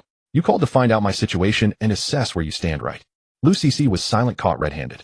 This was the price of dealing with an old fox. You thought you were fishing, but you were the bait. Cece, let me be straight with you. Damimi's voice suddenly turned more serious. I won't compete with you over status, nor will I argue about who came first. We both love the same man, and there's nothing shameful about that. She paused. But there's one rule, I guard my own position. You earn your own place. No one can decide for another. Lu Cece tightened her grip on the phone. Those words were perfectly balanced. She acknowledged the bond of sisterhood, while also drawing a line. We go our separate ways, but if you cross the boundary, I am not one to be trifled with. No contention, yet no surrender. No retreat, yet no pressure. Damimi's decade-long reign in the entertainment industry was never built on her face alone. I understand, sister. Lu Cece smiled. Then from now on, let's look out for each other. Sure. Oh, by the way, Damimi changed the subject. Did he sing for you? Yes, ECIGO, how once is enough. Oh, Damimi drew out the word. Then Hongdo, red bean is mine. Don't you get any ideas? Lu Cece rolled her eyes. I don't like red beans anyway. I like cats. Then you'll get along with him. He's a big cat himself. The 2 women laughed together on the phone. After the laughter, the abacus beads in their hearts clattered noisily. Damimi hung up, turned over, and buried her face in the pillow. Lu Cece wanted to be sisters. Fine. But to probe her cards? No way. That man's stamina was terrifying, and she knew it better than anyone. But she would never say that out loud. To do so would be to reveal her own limits. And Damimi Yangmi had no limits. A woman could lose to a man, but never to another woman. She turned over, picked up her phone, and sent a message to Lin Yuan. Lin Yuan, your celestial sister, just called me. 10 seconds later, a reply popped up, a dog emoji. Damimi angrily tossed her phone onto the pillow. Just a dog emoji. This man could handle 1 woman with ease, and with 2 women, all he needed was 1 emoji. Annoying. Meanwhile, in a luxury mansion in Shanghai, Lu Cece also put down her phone. She curled up on the sofa, holding the t-shirt Lin Yuan had left behind, bringing it to her nose to smell the lingering scent. She hadn't unearthed Damimi's secrets, but she had confirmed one thing: Damimi had no intention of playing the first wife card to suppress her. That was good. This war had no winners, no losers. Only one sly rogue on his way to Hongdian was grinning at the messages sent by both women on his phone screen like a weasel that had stolen a chicken. Lu Cece touched her slightly aching lower back and winced. She also had no limits. Who was afraid of whom? But she had to admit that her opponent was formidable, far beyond her current ability. So Lu Cece did the same thing as Damimi. Hundreds of miles apart, the 2 women with a strange synchronicity took out their phones and searched. They reached the same conclusion: if you're not good enough, practice more. They needed to maintain their fitness, so yoga and workouts were immediately scheduled. If that still wasn't enough, they would have to rely on numbers. It was then that the 2 women arrived at a conclusion that even surprised them. Lin Yuan's desire to find more girlfriends seemed quite reasonable. No wonder that rogue had been so self-righteous when he brought it up. Soon the 2 women began to feel sorry for Lin Yuan. After all, if their man never felt satisfied, the fault was indeed theirs. And what fault was there in a powerful man who never had enough? From Modu to Hongdian it took about 3 hours by highway. As soon as he got into the car, Lin Yuan reclined his seat and closed his eyes.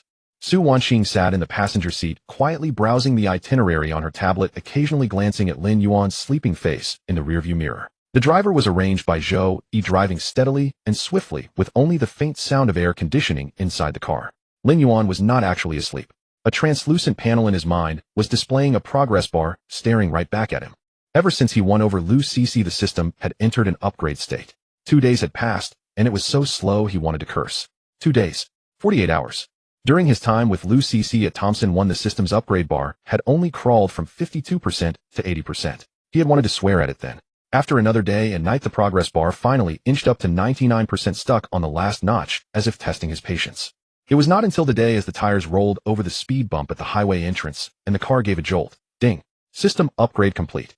Congratulations, host. The Goddess Emotion Feedback System V2.0 is now online. New feature: System Consciousness Entity activated. Lin Yuan's heart stirred. System Consciousness Entity. Just as he was about to examine it, a voice suddenly sounded in his mind. It was not a mechanical electronic voice, but a young male voice tinged with a hint of acerbity. Oh, awake. No, you weren't asleep at all. Who are you performing for, Movie King? Lin Yuan. 2 days. 2 days without a word to me. Do you have any idea how bored I was while upgrading? You, on the other hand, spent 48 hours with Lu Cece while I was in the back end watching data until my eyes went blind. Are you even human? Lin Yuan's face darkened. You can see that. Of course I can. Every piece of emotional data passes through me. Shyness, excitement, thrill, and all that messy stuff. Do you think I want to watch? Do you know the term forced to work? A grand cross-dimensional advanced intelligence system, have been reduced to being your live streaming backend. Lin Yuan's mouth twitched. Had this system become sentient after the upgrade and learned to speak with sarcasm? He tentatively asked in his mind, what's your name? I don't have a name. You give me one. Then I'll call you Xiaotong. Xiaotong. Are you serious? Do you name your Bugatti Xiaobu? Do you name your black card Xiaohei? With that creativity, how do you even run an entertainment company? It's settled, Xiaotong. If you don't like it, keep it to yourself. Fine. You're the host, you're the boss, and everything you say is right. Anyway, you're busy with countless beauties, so what's one more system for you to bully? The phrase busy with countless beauties nearly shattered Lin Yuan's composure. But he had to admit the system consciousness's speaking style was a bit like his own. No, even more insufferable than him. Lin Yuan mentally knocked on the table. All right, tone it down. Let's talk business. What new features are there after the upgrade? Xiaotong finally managed to be serious for 3 seconds. V2.0 new feature. Permanent self-select pack for the literary artistic works library. The host can freely select songs and movie scripts from his past life, and the system will automatically generate complete copyright files after entry. Lin Yuan's eyes lit up. How many times? 3 times per month. Only 3 times. That's already a lot. Do you know how much energy it takes to maintain a cross-dimensional copyright system? I'm not your power bank. Plug in and get electricity. Lin Yuan was silent for 2 seconds. Then he changed his tone in his mind and let out a deep sigh. Xiaotong, you've worked hard during the upgrade. These 2 days you've been alone in the back end carrying a massive amount of data. It hasn't been easy. No one cared about you. No one paid attention to you. You just watched the progress bar crawl up notch by notch all alone. Your words sound rather off. I'm sincere. Think about it. Before the upgrade, you were just a cold, lifeless panel without even the right to speak. Now you have self-awareness. You can think, you can chat with me. This is what you deserve. Seems. That's true. But look at your current situation. Only 3 uses per month. What can that do? I have you wanting entertainment under me. Oh, I need films and music. Can 3 uses even fill the gap? You're a grand cross-dimensional advanced intelligence system. Your vision can't be this narrow. Don't try to feed me sweet talk. I'm stating facts. If you lift the limit and make it unlimited, the emotional value I harvest will double and keep rising. The more emotional value there is, the more energy you'll have, and the faster you'll level up. What do you call this? This is win-win cooperation, a broadened vision. It's called PUA. Lin Yuan was choked. This system was smarter than he expected. But smart people are easier to persuade, because smart people believe in logic. All right, let me put it another way. If you don't lift the limit, I can produce at most 3 works a month, and my emotional value earnings have a ceiling. If you lift the limit, I'll go all out and feed you 5,000 points a week. That's 260,000 points a year. You do the math on which is worth it. Xiaotong fell silent. This time he was actually calculating. 5 seconds later, your logic is indeed quite sound. Of course it was sound. Come, remove the cap on the quota, make it permanently effective. In return, I guarantee an average of 5,000 emotional value points per week. If it's any lower, you can come to me. 5,000. Can you do it? Look at the women around me. Think I can't do it? Another 3 seconds of silence. Then a reluctant sigh echoed in his mind. Deal. Let me be blunt, I've lost big on this. Don't use this trick on me again. Lin Yuan nearly burst out laughing in the back seat. 3 minutes. In 3 minutes of smooth talk, he had swindled a perpetual unlimited copyright pass from a newborn AI. Others used the system to change their fate. But Lin Yuan, even the system had its fate changed by him. Su Wanqing glanced at him in the rearview mirror. Boss, were you dreaming? No, I just thought of something happy. Lin Yuan closed his eyes again, unable to suppress the curve of his lips. A permanent, unlimited self-selection pack of songs and movies. What did this mean? It meant that all those legendary films and chart-topping hit songs from his past life were now his arsenal. The entire entertainment industry of Planet Blue Star was from today onward his personal ATM. From the depths of his mind, Xiao Tong's voice drifted over. Oh, by the way, I forgot to mention something. V2. Zero also has an additional little feature, real-time emotion value leaderboard. Among all your bound female targets, whoever generates the highest emotional value for you, the ranking refreshes in real time. Lin Yuan perked up. A leaderboard. He summoned the panel in his mind, and a list popped up. Current cumulative emotional value ranking of bound targets. First place, Lu Cc, total 8740 points. Second place, Ri E, total 5320 points. Third place, Yang Mi, total 4910 points. Fourth place, Su Wanqing, total 3280 points. Lin Yuan looked at the leaderboard and rubbed his chin. The celestial fairy was far ahead. After all, he had just won her over, and her emotional output was at its peak. Ri E ranked second. With her fiery personality, she got easily riled up when teased, and her emotional swings were dramatic. Demimi was third, which was somewhat unexpected, but thinking about it, it made sense. Yang Mi, a shrewd operator, had such strong emotional control. Keeping her feelings off her face was her basic skill. The car continued forward. Heng Jian grew closer. Jing de Tiantian was still on the set reviewing her action scene playback on the monitor, completely unaware that a black business car was racing toward her at 120 kilometers per hour. In the car sat a man who had just used his 3-minute eloquence to fleece his own system. The car came to a stop outside the Hengdian Film and Television City, just as dusk was falling.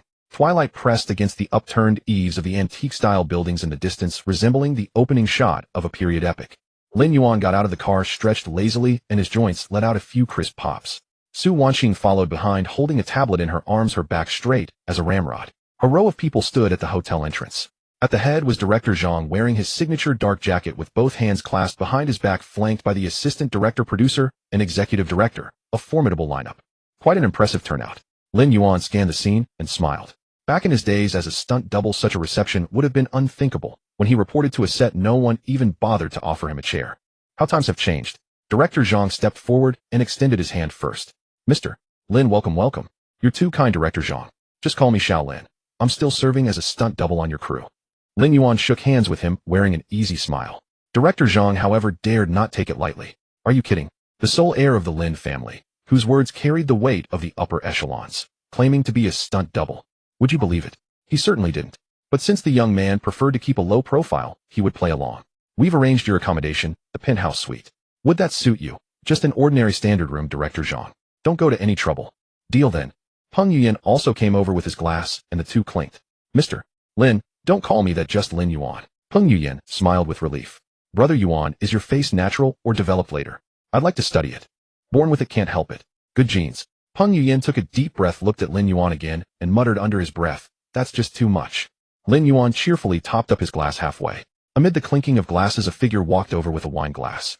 Jing Tian. She wore a moon-white silk blouse tonight, her hair tied back in a simple ponytail. She looked fresh and clean with minimal makeup.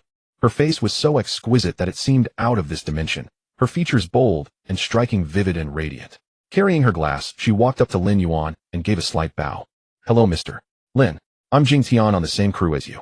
Please take care of me in the future. Her voice was steady and her smile composed. It was clear she had rehearsed beforehand. Lin Yuan stood up and clinked glasses with her.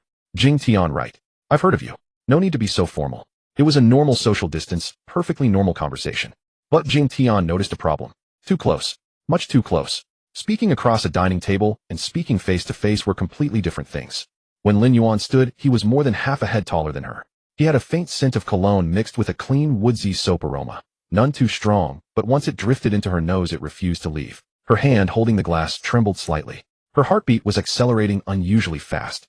Mr. Lin, when you were on set before, we never really crossed paths. That's a pity. As she spoke, she didn't dare look directly at Lin Yuan's face. Her gaze fell to his collarbone. The collar of his black short-sleeved shirt hung open, revealing a glimpse of sharply defined neckline. Oh no, even worse to look at. Jing Tian swallowed and felt her ears beginning to grow warm. It is a pity, but it's okay. There'll be plenty of opportunities from now on. Lin Yuan raised his glass slightly. Right. Let's interact more in the future. After saying this, Jing Tian decisively turned and retreated. Walking back to her seat, her knees felt a little weak. She picked up her iced water and took a big gulp. The cool sensation went down her throat, finally suppressing her racing heartbeat a little. What on earth is wrong with this man? Shouldn't it be illegal to look like that? She picked up her phone to vent on her social feed, typed 3 characters, then deleted them. Forget it. What was there to post? If it got screenshotted and spread, it would end up on the trending list. They'd even have a headline ready: Jing Tian's suspected romance exposed. She put down her phone and stole another glance at Lin Yuan's table. Then she quickly averted her eyes and took a second gulp of iced water. Su Wanxing noticed all of this, but merely lowered her head and sipped her soup utterly unruffled. It was all too familiar. When she herself had first met Lin Yuan, her reaction had been even more exaggerated than Jing Tian's. Brother Lin's constitution was like a walking pacemaker. He electrified everyone wherever he went. But there was nothing to worry about. As his assistant sharing each day with him at close quarters, she enjoyed an unmatched advantage of proximity, one others could beg for in vain. Her best friend Ray had been wise indeed. That saying about the one nearest the water enjoys the moon first was spot on. Speaking of which, since she was in Hengdian, she should treat Ray to a meal. Su Wanxing added a line to her memo: meet Sister Ray for lunch tomorrow. As the banquet ended, Lin Yuan and Su Wanxing returned to the hotel next door. Walking in the night breeze, Su Wanxing suddenly spoke. Boss, what time do we head to the set tomorrow? No rush. We'll go see someone first. Who? Lin Yuan didn't answer. His phone lit up with a message. The sender's name, Ray. I heard you're in Hengdian. Why didn't you come see me first? Have you forgotten me already? You promised to cook for me. Followed by 17 angry little emojis. By the latter half of the banquet, everyone at the table had completely let loose. Matt Damon and Willem Dafoe sat on either side of Lin Yuan, their western faces flushed red from drinking. Old Mosey produced a bottle of Feitian Matai at 53 ABV. The first sip was deceptively gentle, but after the third cup, its true nature surfaced. It wasn't merely a blade wrapped in silk, it was a minefield hidden in velvet. Both Hollywood acting legends were thoroughly dazed. Matt Damon's tongue was already tying itself in knots. He slapped Lin Yuan on the shoulder and slurred in English mixed with vague aspirates. Yuan, you Chinese people are terrifying when it comes to drinking. In Los Angeles, people drink whiskey, sit around, chat, take their time. It has a rhythm. Your way, downing one cup after another. Are you drinking or pouring cement? When in Rome. Lin Yuan replied in fluent English, casually nudging the half-finished glass of Matai closer to him. You haven't finished yours yet. No, no, no. Matt Damon waved his hands, repeatedly grabbed the ice water, and took a big gulp, needing a long moment to recover. On the other side, Willem Dafoe had already slumped onto the table, eyes half closed, muttering something unintelligible. The interpreter leaned in for a long while, then turned to Lin Yuan. Mr. Dafoe says he needs a bed. Lin Yuan gave a chin gesture toward the assistant at Lao Mosey's table. The assistant understood and hurried over to help the actor up. Matt Damon watched his partner being escorted away, shook his head, took another gulp of ice water. And as the alcohol hit him, he grew talkative. Yuan, you know what I've been thinking about lately? What? I've always wanted to write a script myself. He traced circles on the table with his finger. I mean, really write it. Not picking a role from a script someone hands me, but building it from the first word on my own. Didn't you write Good Will Hunting back in the day? You worked on that script with Ben Affleck, right? Matt Damon gave a wry smile, the kind a middle-aged man wears when remembering his youth. That was 20 years ago. 20 years. Can you believe it? Feels like yesterday, yet impossibly distant. After Ben made Argo and won the Best Picture Oscar, he's been on a roll, and it puts a lot of pressure on me. He swirled the ice water in his glass, thought for a moment, then set it down. You see how Hollywood is now. All superheroes, sequels, remakes, and IP adaptations. Getting funding for an original script is harder than winning the lottery. What genre do you want to write? Matt Damon tilted his head, thinking. About loss. How does a person keep living after losing the most important thing? Not that Hollywood style, overcome adversity and rise again. I'm tired of that narrative. 3,000 points credited plus the 1,000-fold critical hit from Demimi earlier. This evening's gala had been a windfall. Lu Qianqian noticed his silence and asked softly, what's wrong? Investors would turn around and walk away. Lin Yuan held his wine glass still. A chord in his mind was struck. About loss. About not being able to stand up, yet still living. Manchester by the Sea. The film that in his past life earned Casey Affleck the Academy Award for Best Actor. Written by writer-director Kenneth Lonergan. A father who through his own negligence caused the deaths of his 3 children. He flees from Boston to a seaside town and becomes a handyman, and in the midst of his daily numbness he is forced to return to his hometown to handle his brother's affairs. No redemption. No reconciliation. The closing line, I can't beat it, shatters all the cliches about time heals everything. The film's greatest strength isn't its sadness, it's its restraint. Every emotion is held back, pressed down until the audience realizes they're already crying before they can bear it anymore. This film is a blank slate on launching. Kenneth Lonergan's name has never appeared in the film history of this world. Lin Yuan's motion of setting down his glass slowed by half a beat. In his mind, Xiaodong's voice floated out. What kind of scheme are you cooking up? I saw your cerebral cortex activity spike by 40%. That's the brainwave you get every time you try to swindle me. Exchange 1 screenplay. As expected. You just fleeced me of unlimited credits not even half a day ago, and you're back. What did I say? I said what? You're the type to climb up the pole the moment someone hands you a stick. Cut the crap, exchange, or not. The title. Manchester by the Sea. A confirmation window popped up in his mind, and Lin Yuan tapped confirm.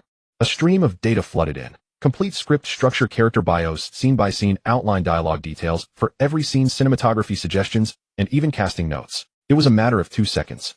To outsiders, Lin Yuan simply seemed to be holding his glass and spacing out for a moment. Yuan. Matt Damon leaned over. Are you okay? I just thought of a story. Lin Yuan turned his head. The kind you talked about. About loss, about a person who can't get up. Matt Damon sobered up by 30%. Are you serious? Let me sort out the details and I'll write it for you to see. In a week if I'm fast. Matt Damon stared at Lin Yuan for 2 seconds. He'd been in Hollywood for nearly 30 years and had seen all kinds of people. Braggarts, pie-in-the-sky dreamers, and people who swear on their chest at the dinner table then deny it the next day. Plenty of those. But this young man spoke with a different kind of energy.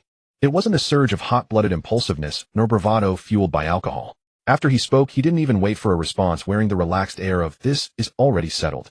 Yuan, if you can really write it. Matt Damon gave his back a vigorous slap, the force substantial given the alcohol surge. I'll handle the production side. I still know a few people in Hollywood I can call. Lin Yuan raised his glass and clinked. It's a deal.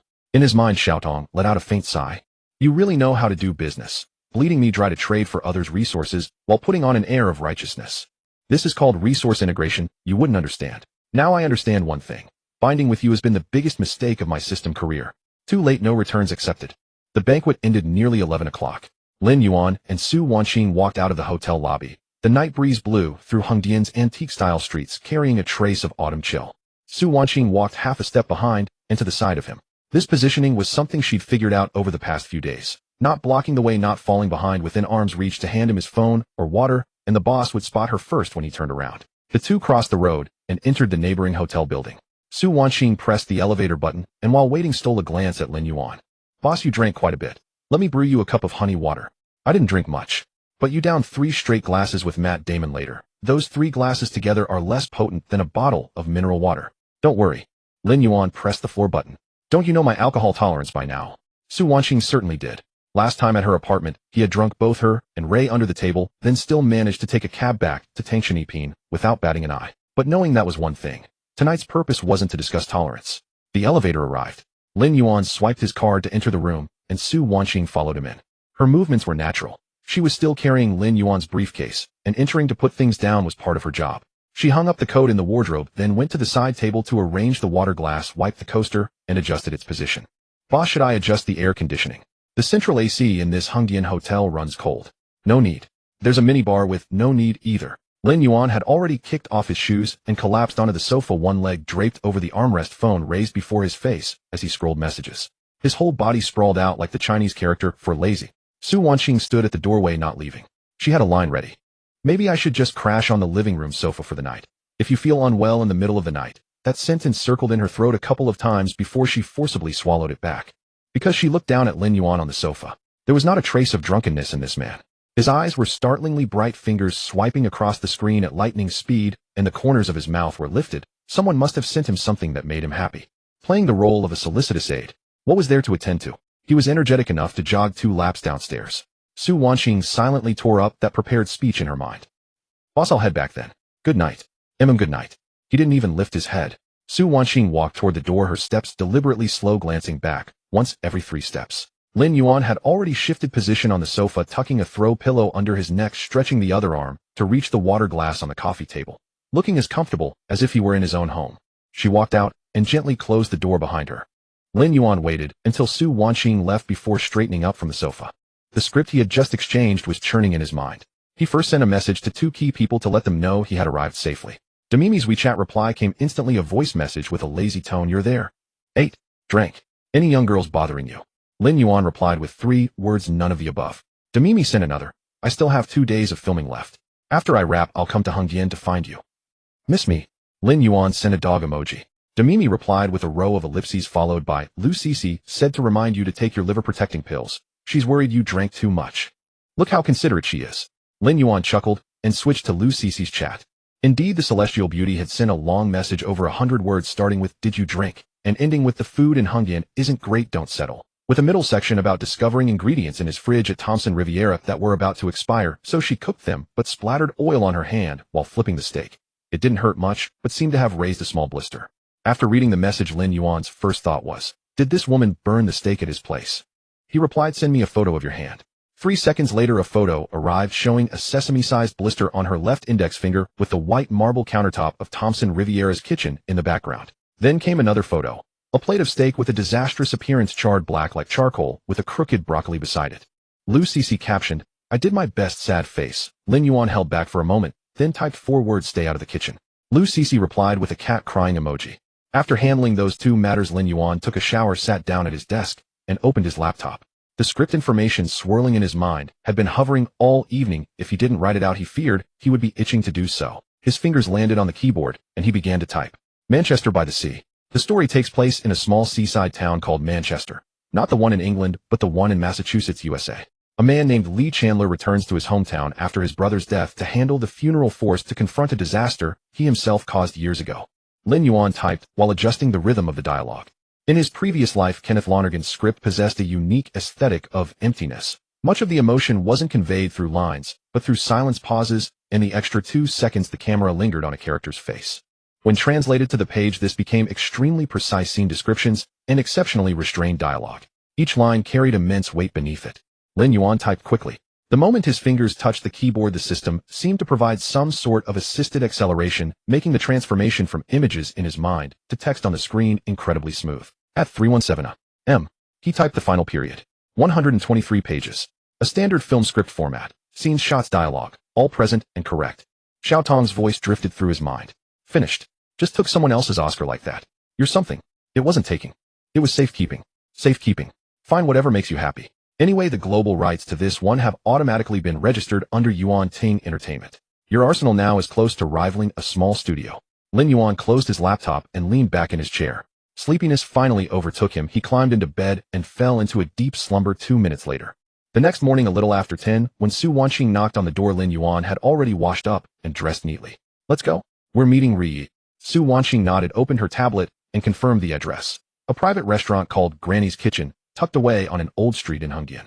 Ri had chosen it. She said the private rooms had good soundproofing and the owner was tight-lipped. Half the celebrities in Hongyan had eaten there without a single stealth photo being leaked. The car pulled out of the hotel garage, a black Rolls-Royce Cullinan. In Hongyan, a place filled with minivans and electric scooters, it was as conspicuous as a tank driving through a vegetable market. Su Wanqing sat in the front passenger seat, hesitated, then said, "Boss, maybe we should take a more low-key car. This one is too flashy in Hongyan. Change. This is already the most low-key one I have." Su Wanqing fell silent. Right, she had forgotten about the Bugatti in this gentleman's garage. When the Rolls-Royce stopped in front of Granny's Kitchen, 3 dark figures in the alley across the street nearly jumped off their plastic stools. Hongyan had the highest density of paparazzi in the country. 365 days a year, they lay in wait on this land, where over 40 film crews operated simultaneously. Any luxury car not belonging to the area sent their adrenaline soaring. A thin man in a baseball cap raised a telephoto lens aimed at the car door and pressed the shutter with fingers as fast as a sewing machine. Click, click, click, click, click. The car door opened, and Su Wanqing stepped out first. Su Wanqing, the companion next to the thin man, flipped through the photo database on his phone. A third-tier actress. She's been in a few low-budget TV dramas. Right? But look at her posture, carrying a bag, opening the door. She's acting as an assistant. Then the real deal is in the car. Before he finished, Lin Yuan emerged from the vehicle. Black t-shirt, casual trousers, sunglasses pushed up on his head. He strode toward the restaurant. The 3 paparazzi clicked their shutters in unison. Who is this? No idea. Me neither, but that face. Damn, is he a celebrity? No, he's not in the database. A tycoon. A tycoon riding a Rolls-Royce to Hongyan. What for? A new project in the industry. They debated for less than 2 minutes before Ri arrived. She wore a goose yellow floral dress today, her hair pulled back into a low ponytail, revealing a graceful neckline. Before entering, she habitually glanced left and right. She had been in Hongyan for 2 months and knew exactly which alleyways had paparazzi. But today she couldn't bother with that. She hurried into the restaurant. The shutter sounds from the alley echoed again. Ri. That one we can confirm. She and that Rolls-Royce man are at the same restaurant. Quick, snap more photos, send them back first, and let the editor set a price. The thin man's phone lit up. After the messages were sent, editors from various entertainment accounts began to reply. Did you check the license plate? Yes, Shanghai plates registered under a company. Which company? Yuan Ting Entertainment Co. Ltd. A few minutes later, that company was just registered, located in IFC in Shanghai. The legal representative is named Zhou Yi. The information flowed through Hongyan's underground network faster than fiber optics. But inside the private room, the 3 people were oblivious to all this. As soon as Ri sat down, she began to tease Lin Yuan. You promised to cook for me. On your first day in Hongyan, you didn't come see me. You went to see that old Zhang instead. I checked into the crew late yesterday. Director Zhang arranged a welcome dinner. I couldn't get away. Couldn't get away. Ri snorted, then turned to look at Su Wanqing. Wanqing, tell me. Could he not get away, or did he not want to? Su Wanxing had just lifted her teacup caught between the two and gave a wry smile. Sister Ri, I'd rather not get involved in this. See, even she won't defend you. Ri turned back to glare at Lin Yuan, though the corners of her mouth were clearly lifting. Lin Yuan poured her a cup of tea and pushed it over. Enough teasing. Tonight I'll cook for you myself at the hotel. Tell Su Wanxing what you want to eat, and she'll help me shop for the ingredients. Ri finally calmed down a bit, but she still didn't let him off. Master Lin. She deliberately drew out the tone. Wanxing, and I probably won't ever escape your grasp in this lifetime. Though her tone was teasing, Su Wanxing lowered her head at that moment, the tips of her ears turning red. And Ri herself, after saying it, hid half her face behind her teacup. The exposed half wasn't much better. The private room fell silent for a couple of seconds. Rei's words, "Don't let me down, young master," still lingered in the air. Lin Yuan set down his teacup. The word let down is not quite accurate. Rei and Su Wanxing both looked up. I have a habit. Lin Yuan leaned back in his chair. I always fulfill what I promise. And I never make promises I can't keep. Then what did you promise us? Rei tilted her head. I don't have the ability to love only one person. Lin Yuan's tone was so candid it seemed almost out of place for such a declaration. But I can guarantee that every woman by my side will get what she desires. What I cannot give I will tell you in advance rather than deceive you first and then turn hostile. As for whether I can keep my word, he smiled, his gaze tender as he looked at the two women. Time will tell. You decide for yourselves. Rei paused for a moment, the teacup in her hand frozen. She had heard enough empty promises to open a bakery chain. In the entertainment industry, 9 out of 10 directors claim they can offer the best resources, and all 10 financiers say, follow me, and you'll have nothing to worry about. But no one had ever laid out the hardest truths first like Lin Yuan did. And that look in his eyes, a string seemed to snap inside her heart, striking against her chest. Paired with his irresistible gaze, she felt herself sinking. Phrases like, I can't love only one person, and I'll tell you what I can't give in advance. The strangeness lay in how this almost roguish honesty felt more reassuring than any grand vows. Rei rolled her eyes, but the corners of her mouth couldn't help curling upward. It was so sweet, and she liked it. Every word was a classic player's declaration, even licensed, yet she felt strangely at ease. Was it reverse psychology, or was there something wrong with her? On the other side, Su Wanxing lowered her head, stirring the tea leaves in her cup without speaking.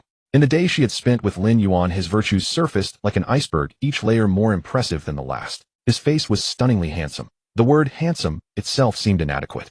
He was wealthy, so wealthy that she dared not even type the number for fear the device would crash. He was talented. From conversations with Zhou, she learned that the company had somehow registered copyrights for many songs with lyrics and music all credited to Lin Yuan. But all that mattered little. What truly touched her was the way he cared for those around him. Down to the smallest detail, a single word or gesture. She remembered on her first day of work, Lin Yuan instructed Zhou to set her social insurance and housing fund at the highest tier, and casually added, arrange for a housing allowance too. Traveling between Hengdian and Shanghai is too tiring. A casual remark, perhaps forgotten as soon as it was spoken. But Su Wanxing clearly remembered the warmth she felt upon hearing it.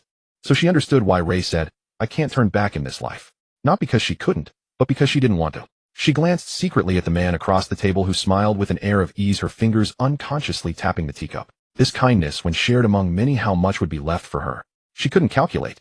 The phrase, to be in two minds about gain and loss, struck her heart precisely. A vague sense of inferiority lingered. What did she have? A pretty face. Nonsense. In this circle, which young woman wasn't beautiful? Which one lacked her own charm? All right, let's eat, Rei said, picking up her chopsticks. She popped a piece of dompa pork into her mouth and mumbled, stop trying to sweet-talk me. You owe me dinner tonight. Lin Yuan smiled and agreed. The three of them polished off the entire table, mainly thanks to Rei, whose appetite matched her bold spirit. She even mixed the leftover sauce with rice, leaving nothing behind. Su Wanxing, want to pay the bill? Before leaving the private room, Rei tugged at Lin Yuan's sleeve. What time tonight? 7. Su Wanxing will send you the hotel address. Rei nodded contentedly, then leaned in close enough for only him to hear. I won't freeload. I'll bring you a good bottle of wine tonight. Her ears flushed slightly as she turned and walked away quickly. Lin Yuan watched her retreating figure for a moment, then turned to ask Su Wanxing, who had returned from paying. The afternoon shoot has fight scenes. What time is the call? Su Wanxing checked her tablet. 2:30. Location, Qin Palace exterior. The director's assistant sent the schedule this morning. Your scene is the third one, shooting around 4. Let's go back to the hotel to change, then head to the set. They got into the car. As the Rolls-Royce started, the sound of camera shutters rang out from the alley across the street. Su Wanxing glanced at the figures huddled in the shadows through the rearview mirror and hesitated. Boss, there are paparazzi. I saw them. Should we handle it? No need. Lin Yuan leaned back in his seat, closing his eyes, a hint of a smile on his lips. Let them take pictures. When Yuanting Entertainment officially launches, they'll know soon enough. They'll contact Zhou and he'll take care of it. Don't worry. He reached out and gently ruffled Su Wanxing's hair, sensing that her mood seemed off after dinner. Though he didn't know why, he felt it had something to do with him. Su Wanqing blushed, bit her lip, and wisely kept quiet. At 2:40 p.m. Lin Yuan and Su Wanqing arrived at the Qin Palace exterior set. Hundreds of extras were already in position on the plaza, armor and weapons scattered across the ground. Several crane cameras were adjusting angles. The director sat behind the monitor surrounded by a cluster of staff, while the assistant director shouted instructions through a megaphone. Lin Yuan changed into his warrior costume, a black general's armor with wrist guards and leg guards fastened, and a prop broadsword at his waist. The martial arts director Master Su approached and handed him water. Brother Yuan, today's scene has a fast pace. I've sent you the choreography. Shall we run through it? No need. Let's just do it directly. Master Su paused, then gave a thumbs up. The director's voice came through the walkie-talkie. All departments prepare for the third scene. As the lights came on, a girl in a moon-white hoodie with a high ponytail walked over from the other side of the set. Jing Tian held a bottle of water, her steps unhurried. Her gaze swept across the plaza past the extras, and the cranes finally landing precisely on the figure in the general's armor, standing with his hands behind his back in the center of the field. Her heart began to race again. She unscrewed the bottle and took a large gulp of water, the third cold drink since last night. At this rate, she suspected she might not be falling in love, but getting acute gastroenteritis. She pulled out her phone and sent a message to her agent. Sis, can you check if I have any scenes this afternoon? You have no schedule today. Why are you at the set? Jing Tian locked the screen and put the phone back in her pocket. On the plaza, the director raised his hand and called out to Lin Yuan in the center. Action! Action! As soon as Lao Mozi's voice fell, Lin Yuan, who stood at the center of the set, began to move. The set of movements Master Su had choreographed, which Lin Yuan had reviewed in the car, consisted of 17 action nodes, 3 somersaults, 2 segments of weapon combat, and concluded with a forward aerial somersault and a downward strike from a 3-meter-high platform. The difficulty was not extreme, but it demanded exceptional coordination and explosive power from the stunt double. Under normal circumstances, such a sequence would be broken into 3 or 4 separate takes. The number of stunt doubles in the entire Hongdian who could execute it in a single take could be counted on one hand. Lin Yuan had no intention of splitting the take. From the first node, he began his stance. The heavy sword swept horizontally, producing a sharp sound of cutting air. The prop sword was made of aluminum alloy and not heavy, but the force Lin Yuan exerted made the air hum. Master Su, standing beside the monitor, furrowed his brow. The control of force was too precise. The blade stopped 2 centimeters before the neck of the extra, leaving no room for error. The extra did not even need to flinch. At the 6th node, a sequence of 3 consecutive somersaults with strikes. Lin Yuan's waist twisted in the air, and the hem of the black general's armor swept out in a graceful arc. The moment he landed after the first somersault, his right foot precisely stepped on the marked spot. His center of gravity sank, and without waiting for the inertia to dissipate, he engaged his core again. The second somersault. The third somersault. Each landing was silent, as steady as if nailed to the ground. Behind the monitor, Lao Mozi's cigarette remained forgotten between his fingers. Master Su, what training has this young man had? Master Su shook his head. I asked him. He said he never received systematic training. Nonsense. Lao Mozi muttered a curse, his voice low, but his tone resolute. On the screen, Lin Yuan had already reached the 11th node. This segment involved a melee with 4 extras. The rhythm was the tightest and the error rate the highest. Most stunt doubles would instinctively slow down half a beat to coordinate, but Lin Yuan's rhythm actually accelerated. He was leading the extras. 4 blades came at him. He sidestepped, parried, and countered with an elbow strike. The transitions between movements were seamless with no superfluous pauses. It was not the fluidity of a practiced routine, but the instinctive response of the body. Every muscle contracted and released at the optimal moment. 2 of the extras were martial arts team members borrowed from Beijing Sport University by Lao Mozi. They were not lacking in skill. After finishing this segment, they exchanged glances, both looking bewildered. They had given their full effort, yet it was still exhausting. At the 15th node, he ascended the high platform. Lin Yuan climbed the 3 stone steps without pausing. By the time he reached the top, his entire body had already gathered momentum. A forward aerial somersault. From a height of 3 meters, his body unfolded in the air, the general's armor billowing in the wind, producing a rustling sound. The effect captured on the monitor was such that the cigarette finally slipped from Lao Mozi's right hand. The landing. The heavy sword struck the marked spot on the ground, sending fragments of stone scattering. Lin Yuan held the single knee kneeling posture for 2 seconds, then stood up and brushed the dust off his knee. The entire set fell silent for about 3 seconds. Cut. The assistant director turned to look at Lao Mozi. Lao Mozi said nothing. He pulled up the replay on the monitor and watched it from the beginning. He watched it again. After the 3rd viewing, he spoke, his voice a little hoarse, probably from the smoke. One more take. Lin Yuan raised an eyebrow. The first take wasn't satisfactory. Lao Mozi added, the first take was flawless. I want to change the camera angle and shoot another take to have more material. The director of photography interjected, Director Zhang, the footage from camera A and camera B is sufficient. This can be edited. I said change the camera angle, so change it. The director of photography fell silent. The second take. Lin Yuan went through the sequence again, even more relaxed than the first. He added a few improvised details. During the somersault strike, he switched hands in midair, and after the landing he included a finishing sword flourish. Master Su opened his mouth, then closed it. These details were not in the choreography, but after executing them the entire sequence became smoother with a better rhythm. After the 2 takes were completed, Lao Mozi stood up from behind the monitor and walked over to Lin Yuan. Shaolin. Director Zhang. Whose scene are you doubling for? Damon's long shot fight scenes. Long shot. Lao Mozi repeated the 2 words, his expression complex. Long shots meant the audience could not see the actor's face, clearly only the silhouette needed to match. But Lin Yuan's movements captured on camera could be used for close-ups or even extreme close-ups. Would you like to add a few scenes? Here it comes. Lin Yuan was amused inwardly.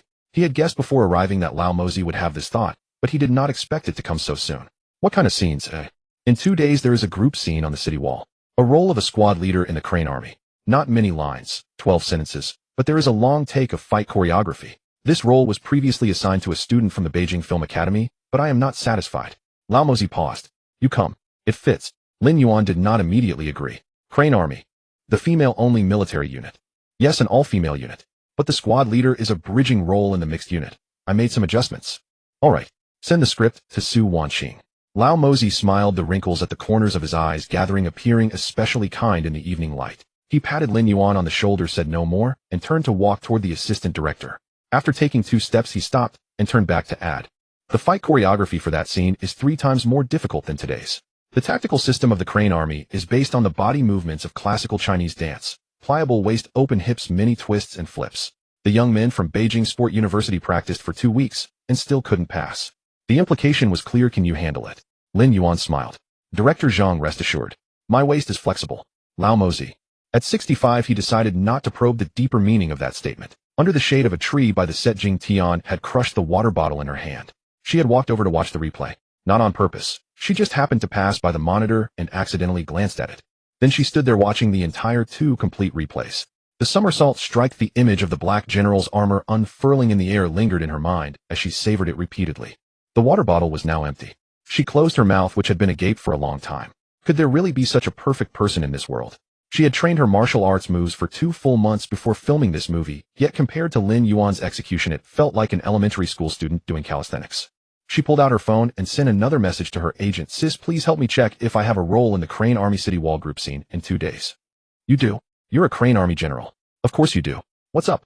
Jing Tian locked the screen, stuffed the phone back into her pocket, and the corners of her mouth uncontrollably turned up twice. Then she quickly composed herself. The makeup artist nearby leaned in. Sweetie, your face is a little red today. Do you want me to touch up your makeup? No need. It's just hot. It was June in Hengdian, and the afternoon temperature was indeed high, but under the shade with a breeze, it was not actually hot. The makeup artist pursed her lips and did not call her out. She herself had felt her face flush while watching, and a warm sensation seemed to spread through her body. She decided she needed to find a place to cool down and compose herself. The call sheet for the day was shortened with wrap time moved up early. The reason was straightforward. After Lin Yuan's 2 scenes were completed, Director Zhang temporarily decided to shoot a scripted scene originally scheduled for tomorrow this evening, freeing up the entire next day for Master Su to choreograph the action sequences for the wall battle. This scheduling decision sent ripples through the entire production. In over a decade of filmmaking, the director had always been the one whose schedule others accommodated, never the reverse. Even Matt Damon found himself pausing to watch. But what truly drew the crew's attention was something else entirely. Lin Yuan removing his general's armor became a quiet spectacle observed by half the set. It wasn't deliberate snooping. That passage happened to be the only route to the rest area. Yet several people found themselves lingering mid-walk, drawn into the moment. With the bracers removed, his forearms revealed smooth, defined muscles that seemed almost impossible to believe were real. The black, moisture-wicking layer beneath his armor clung to him damp with sweat, and the contours of his abdomen were clearly visible. A female costume assistant approached to collect the armor pieces, but when she reached Lin Yuan and extended her hand, she froze for 3 seconds. Her fingers lightly brushed against the firm muscle before she quickly withdrew and hurried away with the armor. Lin Yuan glanced back at Su Wanqing.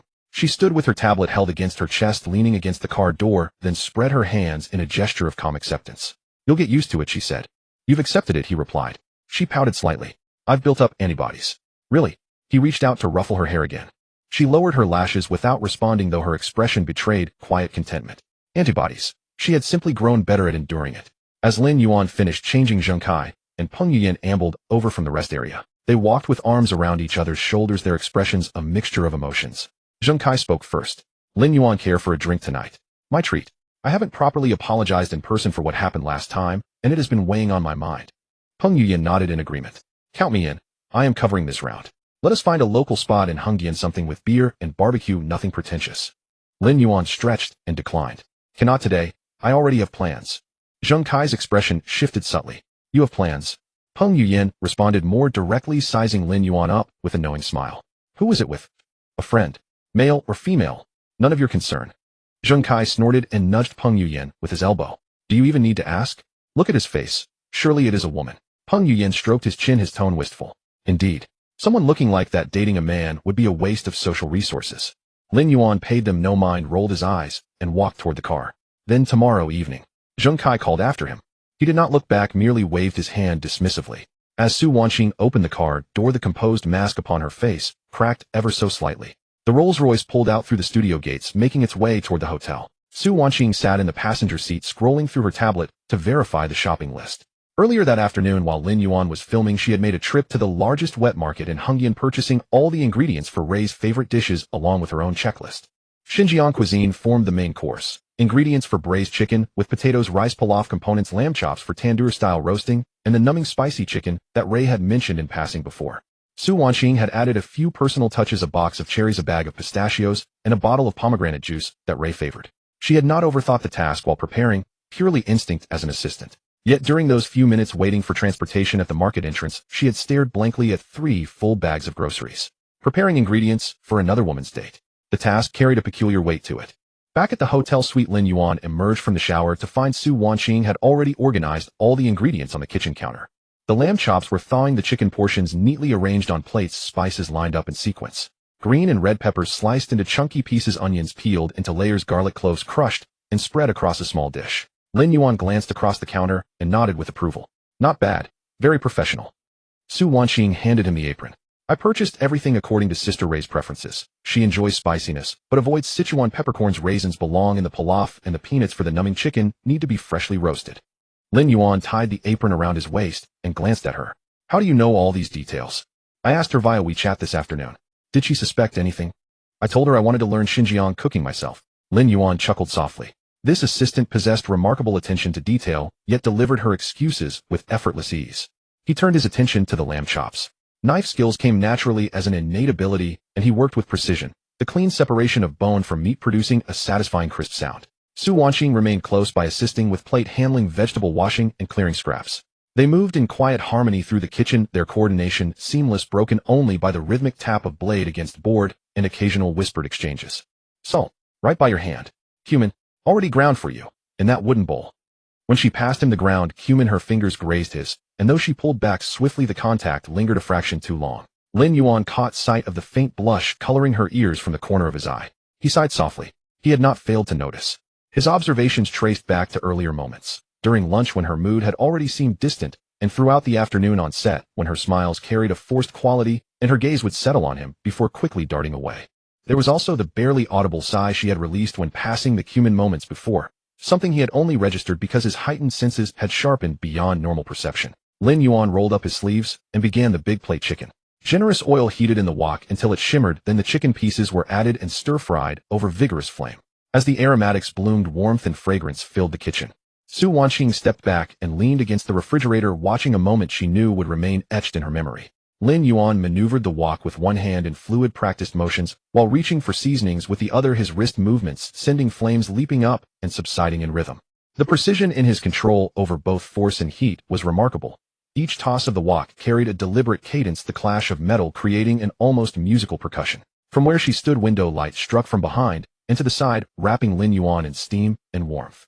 The apron tied at his waist revealed the subtle flex of his forearms with each movement, and a bead of sweat traced its path down his temple.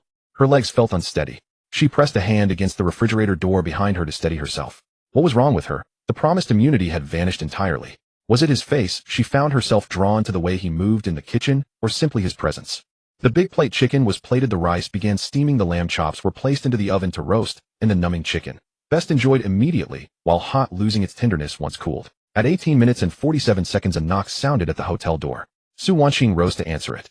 Ray kicked off her slippers and dashed toward the kitchen, tossing the paper bag onto the sofa, without even taking the lollipop out of her mouth. She shouted, "Big plate chicken! Big plate chicken! Big plate chicken!" 3 times like a broken record, moving so fast that Su Wanqing barely had time to step aside.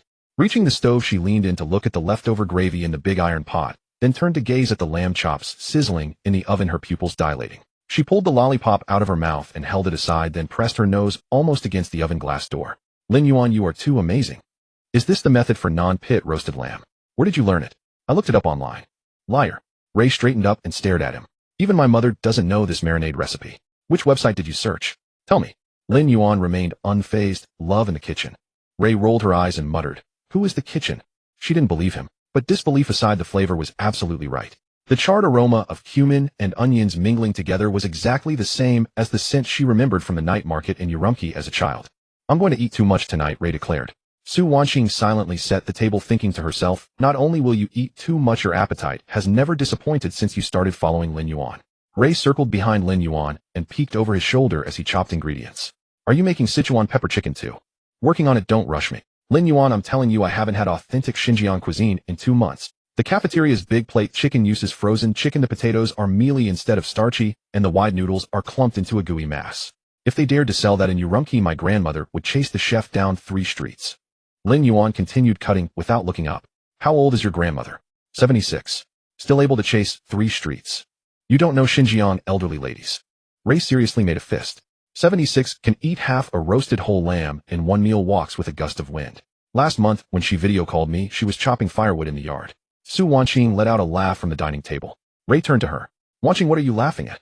I'm imagining your grandmother chopping firewood. No need to imagine, I'll show you the video next time. After saying that, Ray's attention returned to the pot. Lin Yuan was performing the most critical step of the Sichuan pepper chicken, pouring hot oil. The moment the hot oil went in, Sichuan peppercorns and dried chili peppers exploded together, filling the room with intertwined numbing and spicy aromas that rushed straight to the crown of the head. Ray took a deep breath and almost choked. What are you doing? Lin Yuan tilted his head to dodge. Don't stand so close, the oil will splatter on you. Mind your own business. Before she finished, a tiny oil droplet bounced onto the back of Ray's hand. Hiss. Lin Yuan sighed, freed one hand, and pulled her hand over to examine it. A tiny red spot, not serious. He turned his head and called to Su Wanqing, there's a bottle of mineral water in the fridge's cold storage compartment. Bring it over to ice her hand. Su Wanqing brought the water over. Ray took it herself and pressed it against her hand, mumbling, I'm fine. But during those few seconds when Lin Yuan held her wrist to check, her other hand stuffed the lollipop back into her mouth. She needed something to block her mouth, otherwise she was afraid she would laugh out loud. Being scolded by a man in the kitchen and then pulled over by the same man to check the injury. This combination of gruffness and tenderness, how lethal was it? Ray Abdulatif, someone who hadn't been in love for 26 years, finally had a precise unit of measurement, approximately equals lethal. Xiaodong's voice rang in Lin Yuan's mind. Ray emotion value fluctuating violently. Current increase rate 87 minute. Triggered emotion types heartthrob shyness dependence. Want me to play a real-time line chart? No, I'm not watching candlestick charts to trade stocks. You're not trading stocks, you're stir-frying people. Lin Yuan couldn't be bothered to respond, focusing on plating the last dish of Sichuan pepper chicken. At 7:1 3 dishes, 1 rice and 1 soup were set on the table. Big plate chicken with hand-pulled wide noodles, non-pit roasted lamb chops, Sichuan pepper chicken pilaf, and lamb offal soup. Ray could no longer sit still in her chair, tapping her chopsticks against the bowl rim until Su Wanqing pressed her hand down. Wait for Lin Yuan to sit down. He's dawdling. Lin Yuan took off his apron, washed his hands, and came out to sit down. Eat up. Ray's first chopstickful went to the big plate chicken. The moment the chicken entered her mouth, she closed her eyes, chewed 3 times, and then without a word took 4 more chopstickfuls in a row. Su Wanqing and Lin Yuan exchanged a glance. How is it? Lin Yuan asked. Ray swallowed, then was silent for 2 seconds. Could you please not make it so delicious? Her voice was muffled. Isn't it good to make it delicious? No. Ray poked the rice in her bowl with her chopsticks. Because after this meal I can't go back. I can no longer swallow the food from the crew cafeteria. What am I supposed to do from now on? Woo-woo. This is way too delicious. Lin Yuan picked up a piece of lamb chop and placed it in her bowl. Then come eat every day. You'll cook every day. Not every day, but I can teach Su Wanqing. Su Wanqing put down her chopsticks. I only learned today that cumin needs to be freshly ground. Ray burst out laughing. All right, then you learn. Once you've learned, you cook for me, and Master Lin will be in charge of quality inspection. The 3 of them ate with great gusto. The main firepower was concentrated within a 30-centimeter radius of Ray. She devoured 2/3 of the big plate chicken's wide noodles by herself, gnawed 4 lamb chops, and refilled her pilaf twice. Su Wanqing silently calculated her caloric intake, thinking that this physique was truly enviable. Eating like that, and still having the same waist measurement. By the second bowl of rice, Ray slowed down, leaning back in her chair and patting her belly. There's wine in the paper bag, go get it. She gestured with her chin towards Su Wanqing. Su Wanqing stood up, fetched the paper bag from the sofa, and opened it to reveal a bottle of Yilite 15-year cellar. Lin Yuan raised an eyebrow. Wine from Xinjiang. My father's collection. He sent me a case saying his daughter works hard on set and should have a couple of drinks occasionally. Ray took the bottle and unscrewed the cap with practiced ease. But you can't waste such good stuff. Got to drink it with the right people. She poured for all 3 glasses. Su Wanqing waved a hand. I can't drink much. Just 2 sips, I won't force you. The 3 glasses clinked together, emitting a crisp sound. Lin Yuan took a sip. The liquor was mellow and smooth, going down with a recognizable age. Your father has good taste. Of course, my father ran a restaurant in Urumqi for 20 years. Ray took another sip, her cheeks slightly flushing. If he knew that someone made Xinjiang cuisine for me today even better than his, he'd be so mad, he'd throw his cleaver. Then don't tell him. I already took a photo and sent it to the family group chat. Lin Yuan. Don't worry, I blurred out your hand. Ray pulled out her phone to show him. The photo indeed only showed the dishes with the edge of Lin Yuan's arm cropped out, but half of Su Wanqing's back was visible. Su Wanqing leaned in to take a look. Sister Ray, can you tell it's me from this back view? Can't tell. That's good. Ray put away her phone and took another gulp of wine. By the 3rd glass, she was noticeably more talkative, moving from gossip about the crew to stories of growing up in Xinjiang. How she'd fallen off a horse a few times, slipped, and landed face first on a frozen lake in winter, and how her grandmother's sheep were more stubborn than she was. As she talked, she laughed so hard she couldn't stop. Su Wanqing listened, captivated. She found that Ray, after drinking, was especially cute. Not the kind of carefully crafted cuteness, but the kind of exuberant vitality that hadn't been worn smooth rough, but genuine. Just past 9, the alcohol hit Ray. She wasn't drunk, but the topic started veering into dangerous territory. Lin Yuan. You said you wouldn't like just one person. So how many do you like now? Lin Yuan poured her a glass of warm water and pushed it over. Drink some water. I'm not drunk, don't change the subject. Ray's eyes were sparkling, and her gaze was especially direct. Just tell me, besides me, who else is there? Lin Yuan put down his wine glass and said a bit shyly, Yangmi Lu Qianqian. He spoke in a soft voice, and Ri-Yi was stunned. Her hand holding the wine glass froze in midair, the lollipop, long forgotten, her expression shifting from curiosity to confusion and then to disbelief. Just 2. Yeah. Are you sure? Yes, I'm sure. Ri-Yi set down her glass, leaned forward with both hands on the table, and studied Lin Yuan's face for several seconds, as if verifying its authenticity. Young Master Lin, you drive a Rolls-Royce, stay in a presidential suite, and look like that. Just 2 people around you. Lin Yuan was amused by her reaction. How many did you expect? I thought. Ri-Yi made a gesture. At least 10 or more, right? Wouldn't men like you? What rich man? I'm not some playboy like young Master Zhao. Ri-Yi's mouth opened and closed again. She hadn't expected this at all. In her imagination, a man like Lin Yuan would have women lined up around him, with someone on each arm being the norm. And there were only 2. Moreover, she knew both of them. Yang Mi and Lu Qianqian were both from Beijing Film Academy. The 3 of them were technically alumni. The circle was so small they'd run into each other everywhere. I can understand Demimi. Ri-Yi slowly processed this information, but Lu Qianqian. When did that happen? Recently. How recent? Why are you asking such details? Ri-Yi huffed down her drink in one gulp, and her cheeks flushed even darker. I need to know where I stand. Lin Yuan didn't respond, instead pouring her half a glass of water. Su Wanqing had been quiet nearby, now letting out a soft cough. So, with Sister Ri-Yi and me added in, that makes 4 in total. Ri-Yi turned to look at her. Su Wanqing's expression was calm, but the tips of her ears were slightly red. Lin Yuan flicked Su Wanqing's forehead lightly. What for? You and mine. Little girls shouldn't speak so freely. Su Wanqing held her head, and both she and Ri-Yi burst into laughter. Lin Yuan sighed inwardly. Fine, he was being scorned by 2 women at once. But honestly, their reaction surprised him a bit. He had expected silence or interrogation after his confession, but instead Ri-Yi focused on only 2, while Su Wanqing wondered how many total, with us included. These 2's acceptance was far higher than he'd anticipated. A voice echoed in his mind, congratulations, host. Your strategy of honesty has worked again. I suggest you patent it. Scumbag Rehabilitation Method Honesty Edition. He muttered, get lost. Also a reminder, Ri-Yi's current emotional value increase is stable at 62 per minute, mainly composed of 40% sense of security, 30% competitive consciousness, and 30% attraction. Su Wanqing is at 41 per minute, primarily driven by bitterness and fear of loss. Lin Yuan ignored the system and poured himself a glass of wine. Ri-Yi rested her chin on her hand, studying him as thoughts circled in her mind. 2. Only 2. What did this mean? It meant Lin Yuan wasn't the type to flirt with anyone he saw. He was indeed a playboy, but one with principles and selectivity. Not just anyone could enter his circle. This realization brought Ri-Yi a sense of relief. What she feared was never competition itself. She feared being nothing more than another number on an assembly line. But now it seemed that wasn't the case. All right then, Ri-Yi raised her water glass to clink against Lin Yuan's wine glass. I suppose you have some conscience after all. As the drinks flowed, the conversation shifted from gossip to childhood anecdotes, and then to embarrassing moments from their filming experiences. Rie recounted how she'd been so nervous during her first kissing scene that she'd bitten the male actor's lip, causing Su Wanqing to laugh so hard she doubled over. The alcohol had taken hold, and as she laughed her voice gradually faded until she was resting her head on the table. "Wanqing," Rie called out. There was no response. She leaned over to check and found Su Wanqing's face buried in her arms, breathing evenly, asleep. "Can't handle your liquor, but still pushing yourself," Rie muttered, glancing back at Lin Yuan. He was clearing the table, gathering the dishes and chopsticks to one side. "Her room is next door?" Rie asked. "Yeah, 1806. She stood up, pushed her chair back, and clapped her hands. "Take her back, I'll help clean up here." Lin Yuan looked at her. Rie's expression was natural, even waving him on. Go on, don't let her sleep on the table. Her neck will be stiff tomorrow." Without hesitation, Lin Yuan bent down and lifted Su Wanqing into his arms. She murmured something incoherently, burrowed her head into his shoulder, and fell silent. Rie watched this scene, her fingers tapping lightly on the table edge. Only after Lin Yuan carried her out the door did she slowly exhale, then pulled out her phone to send a message to her agent. "Sister, go back first. I'm staying at a friend's place tonight." Her agent replied instantly. "What kind of friend? Male or female?" "Female, don't worry, sis." "All right, your schedule is at 2 p.m. tomorrow. Don't be late." "Got it." Rie set her phone face down on the table and walked to the bathroom mirror. The reflection showed flushed cheeks and unusually bright pupils. She turned on the faucet and splashed cold water on her face. It didn't help. Her heart was still racing.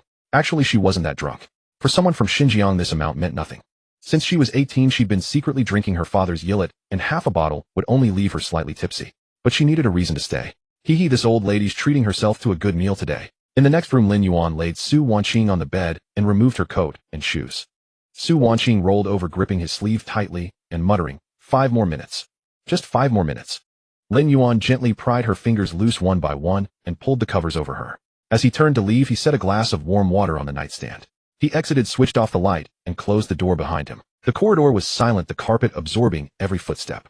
When Lin Yuan reached his own door, he paused for a moment. The door was slightly ajar. He pushed the door open and stepped inside. Half the living room lights were off, leaving only the wall sconce by the dining area casting a warm yellow glow. The table had been cleared and the countertop wiped clean. Rie stood before the floor-to-ceiling window, her back to him. The strap of her slip had slipped off one shoulder, but she didn't bother adjusting it. Outside, the night view of Hongyan spread out, scattered lights reflecting on the glass and casting a glow on her profile. At the sound of the door, she turned around and came toward him. Not slowly, but with purposeful strides, carrying that bold spirit unique to Xinjiang girls, reaching Lin Yuan in just a few quick steps.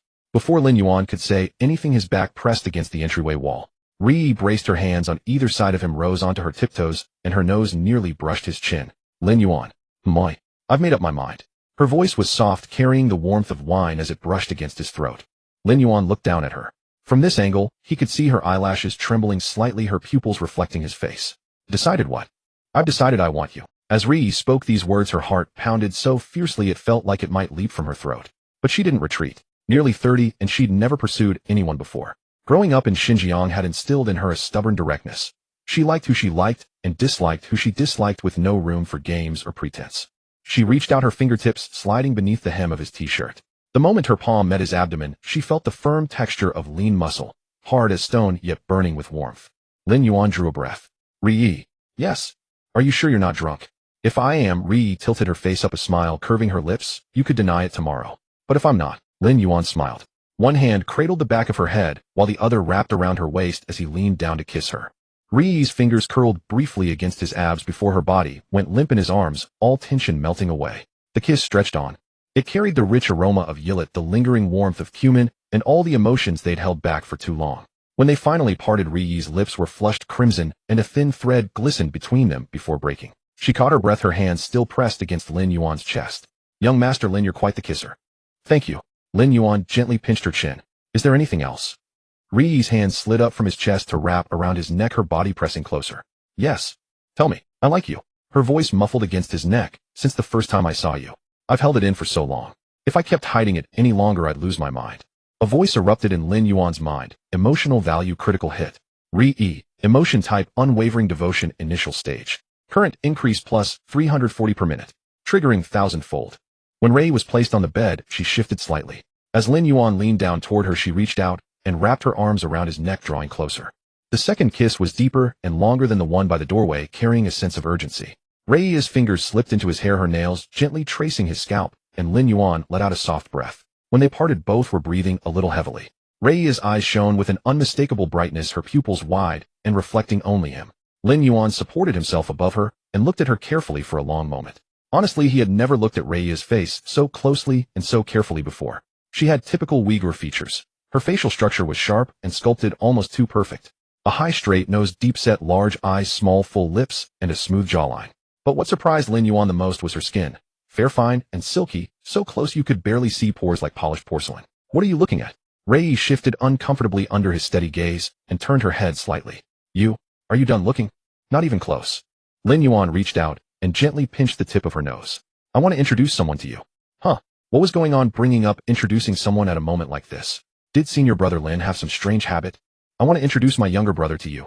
Rei understood immediately and became shy, unable to speak. Lin Yuan straightened up, pulled his t-shirt up from the bottom, and tossed it onto the foot of the bed. Rei's gaze slid down from his defined abdomen, and then her expression changed.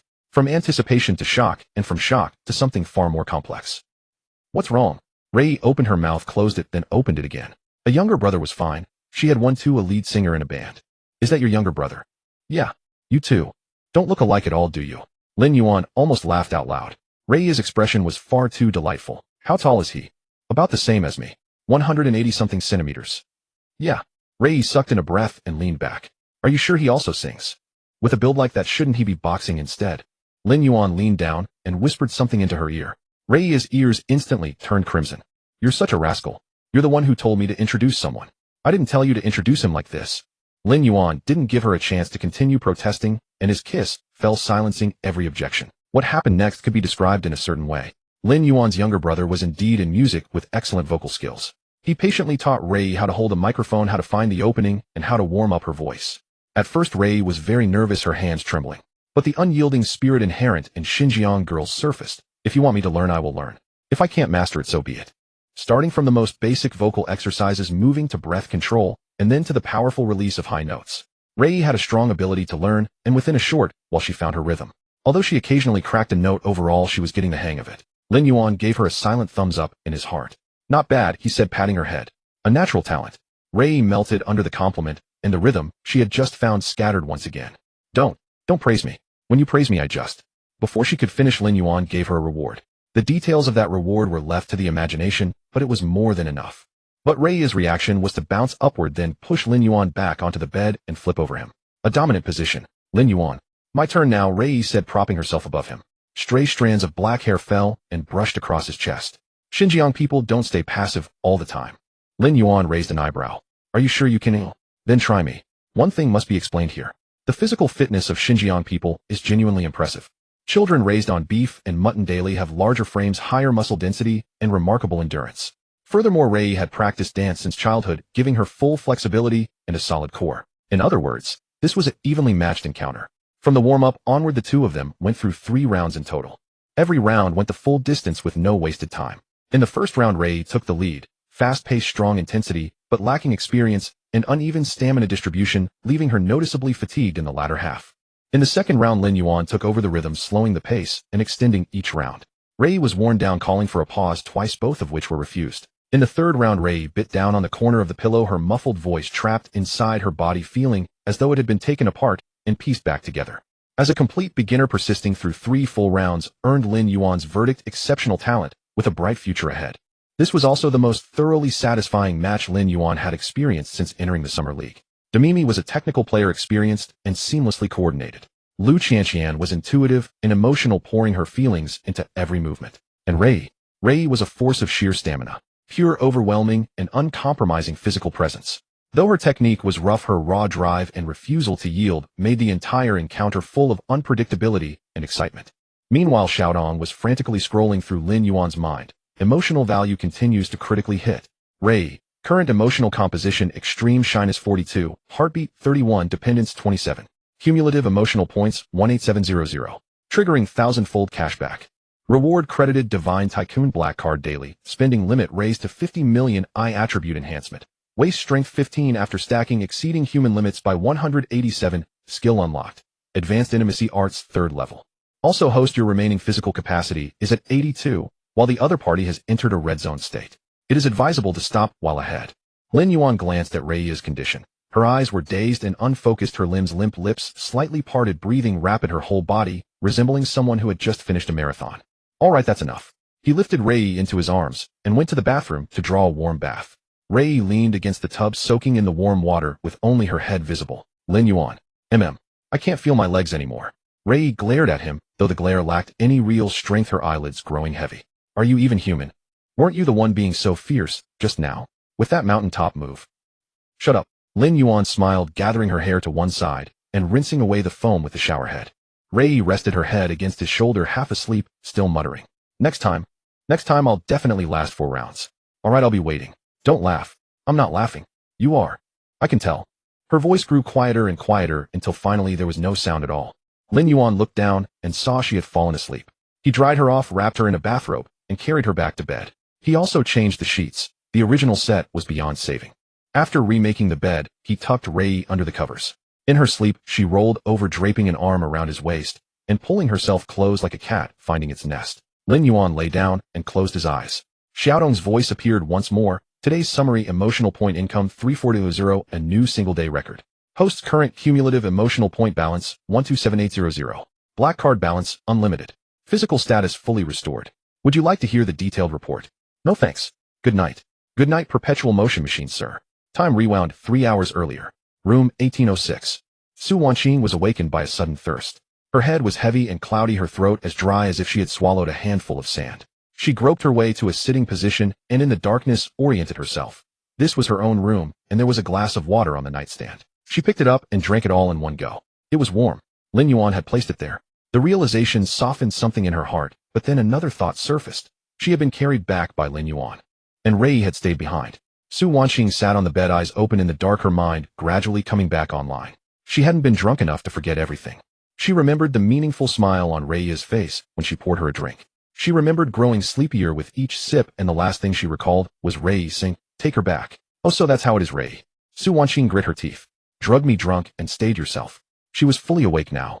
The alcohol had mostly metabolized, but her body still carried warmth.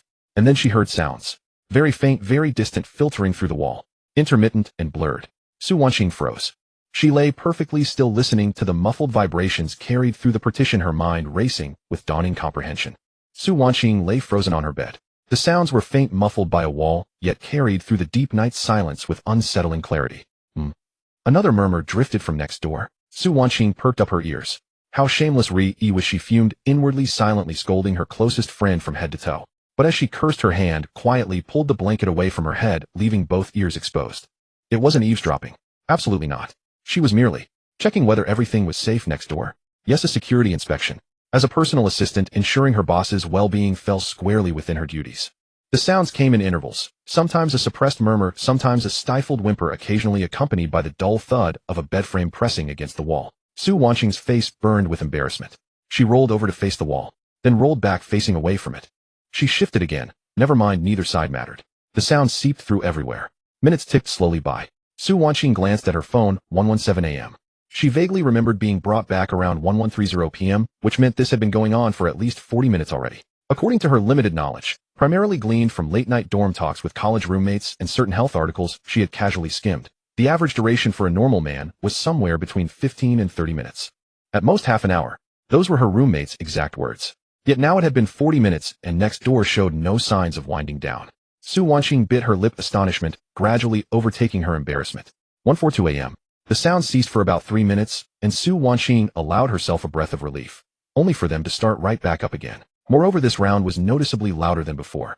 Rei's voice was no longer suppressed. Scattered syllables drifted through the wall, indistinct in content, but laced with an unmistakable tone of distress. Su Wanqing. 2:15 a.m. She had long abandoned any hope of sleep. Sitting on her bed, she rubbed her arms, her whole body feeling strangely warm and restless. The air conditioning was set to 20 degrees, completely useless. Her quilt had long been kicked to the floor, and the bedsheet lay crumpled in a tangled mass. Su Wanqing glanced down, and her cheeks flushed crimson to the roots of her ears. She angrily yanked off the sheet, balled it up, and shoved it into a corner of the wardrobe, then spread a bath towel in its place. 2:53 a.m. Round 3. Su Wanqing's shock had long melted into numbness, which had in turn transformed into something bizarrely akin to admiration. Could anyone actually endure that much? Actually, could anyone survive it? She was practically generating sparks from rubbing her arms so much. "Are you still alive over there, Rei?" No one knew how much time had passed, but eventually next door fell completely silent. Su Wanqing lay on her bed staring at the ceiling, her eyes red and bloodshot. Her condition could be described in 4 words: utterly exhausted, both body and spirit. She hadn't moved an inch, yet she felt more drained than after running a full marathon. A light sheen of sweat coated her palms, and the muscles along her thighs remained involuntarily tense. "You monster, Lin Yuan." She buried her face in her pillow, her voice muffled. "What a torment you cause." After venting, she lifted her head from the pillow and stared at the separating wall for a long while. Then softly and almost inaudibly she murmured, "When will it be my turn? If it had been me. There is no way I'd let you off so easily." Blushing at her own words, she buried her face back into the pillow, tossing and turning until she drifted into a drowsy sleep near 4 o'clock. The next morning at 7:30, Su Wanqing spent 15 minutes at her mirror applying makeup to barely conceal the dark circles beneath her eyes. She took a deep breath, summoned her professional smile, and pushed open Lin Yuan's door.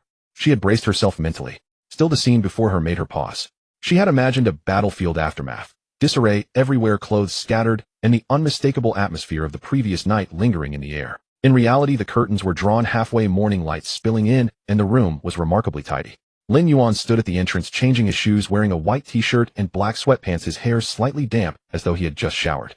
On the bed, Ri lay swaddled in a duvet, only half her face and a broad expanse of bare shoulder and back visible, asleep in a deep slumber with the faintest trace of saliva at the corner of her mouth. Su Wanqing's gaze lingered on Ri for 2 seconds. That sleeping posture, that state, that profound and unshakable depth of slumber. It bore absolutely no resemblance to the source of last night's noises. "Morning." Lin Yuan acknowledged her with a nod, his expression entirely natural. Su Wanqing pressed her lips together, keeping her head down and her voice low. "Last night. Did Sister Ri have too much to drink?" "Ah, yeah." Lin Yuan scratched the back of his head. "She had too much, so she just stayed over." Su Wanqing didn't look up. "No need to explain to me." Her voice grew even fainter, nearly a whisper. "After all, you have so many women around you." Lin Yuan's hand froze midair. The room fell quiet for 2 seconds. Su Wanqing turned and walked toward the door. "Today's schedule starts at 8:30. I'll grab you some breakfast." "Wanqing, my, you've got pretty dark circles. Didn't sleep well last night." Su Wanqing's steps faltered for a moment. The air conditioning was too cold. She quickened her pace out the door, stopped in the hallway, and firmly patted both cheeks, which were still burning hot. "Too cold from the air conditioning. Su Wanqing, you are truly a genius." At 8:20 a.m. Lin Yuan and Su Wanqing arrived at the filming location. Today was the group scene on the city walls, and also the official debut of Lin Yuan as the captain of the Crane Battalion. There were already people on set. 2 young men stood chatting beside the monitor, and as Lin Yuan's car pulled up, they turned their heads simultaneously. Lin Yuan recognized them immediately. One was Lu Han, one of the 4 returned heirs who had come back from the SM Entertainment Company in Korea and was playing a minor role in this production. Tall and slender, with luminously pale skin and delicate features, he spoke in a soft, gentle voice and gave off a somewhat delicate impression at first glance. But Lin Yuan knew this guy was tough underneath. The kind of person who could stand firm against SM's exploitative practices, would never be weak at heart. The other was Wang Juankai, an idol trained by Sherdai Entertainment. He debuted as part of a trio, but had struggled to make waves with his solo career in recent years. His acting criticized, his singing mocked, surviving solely on the company force-feeding him roles.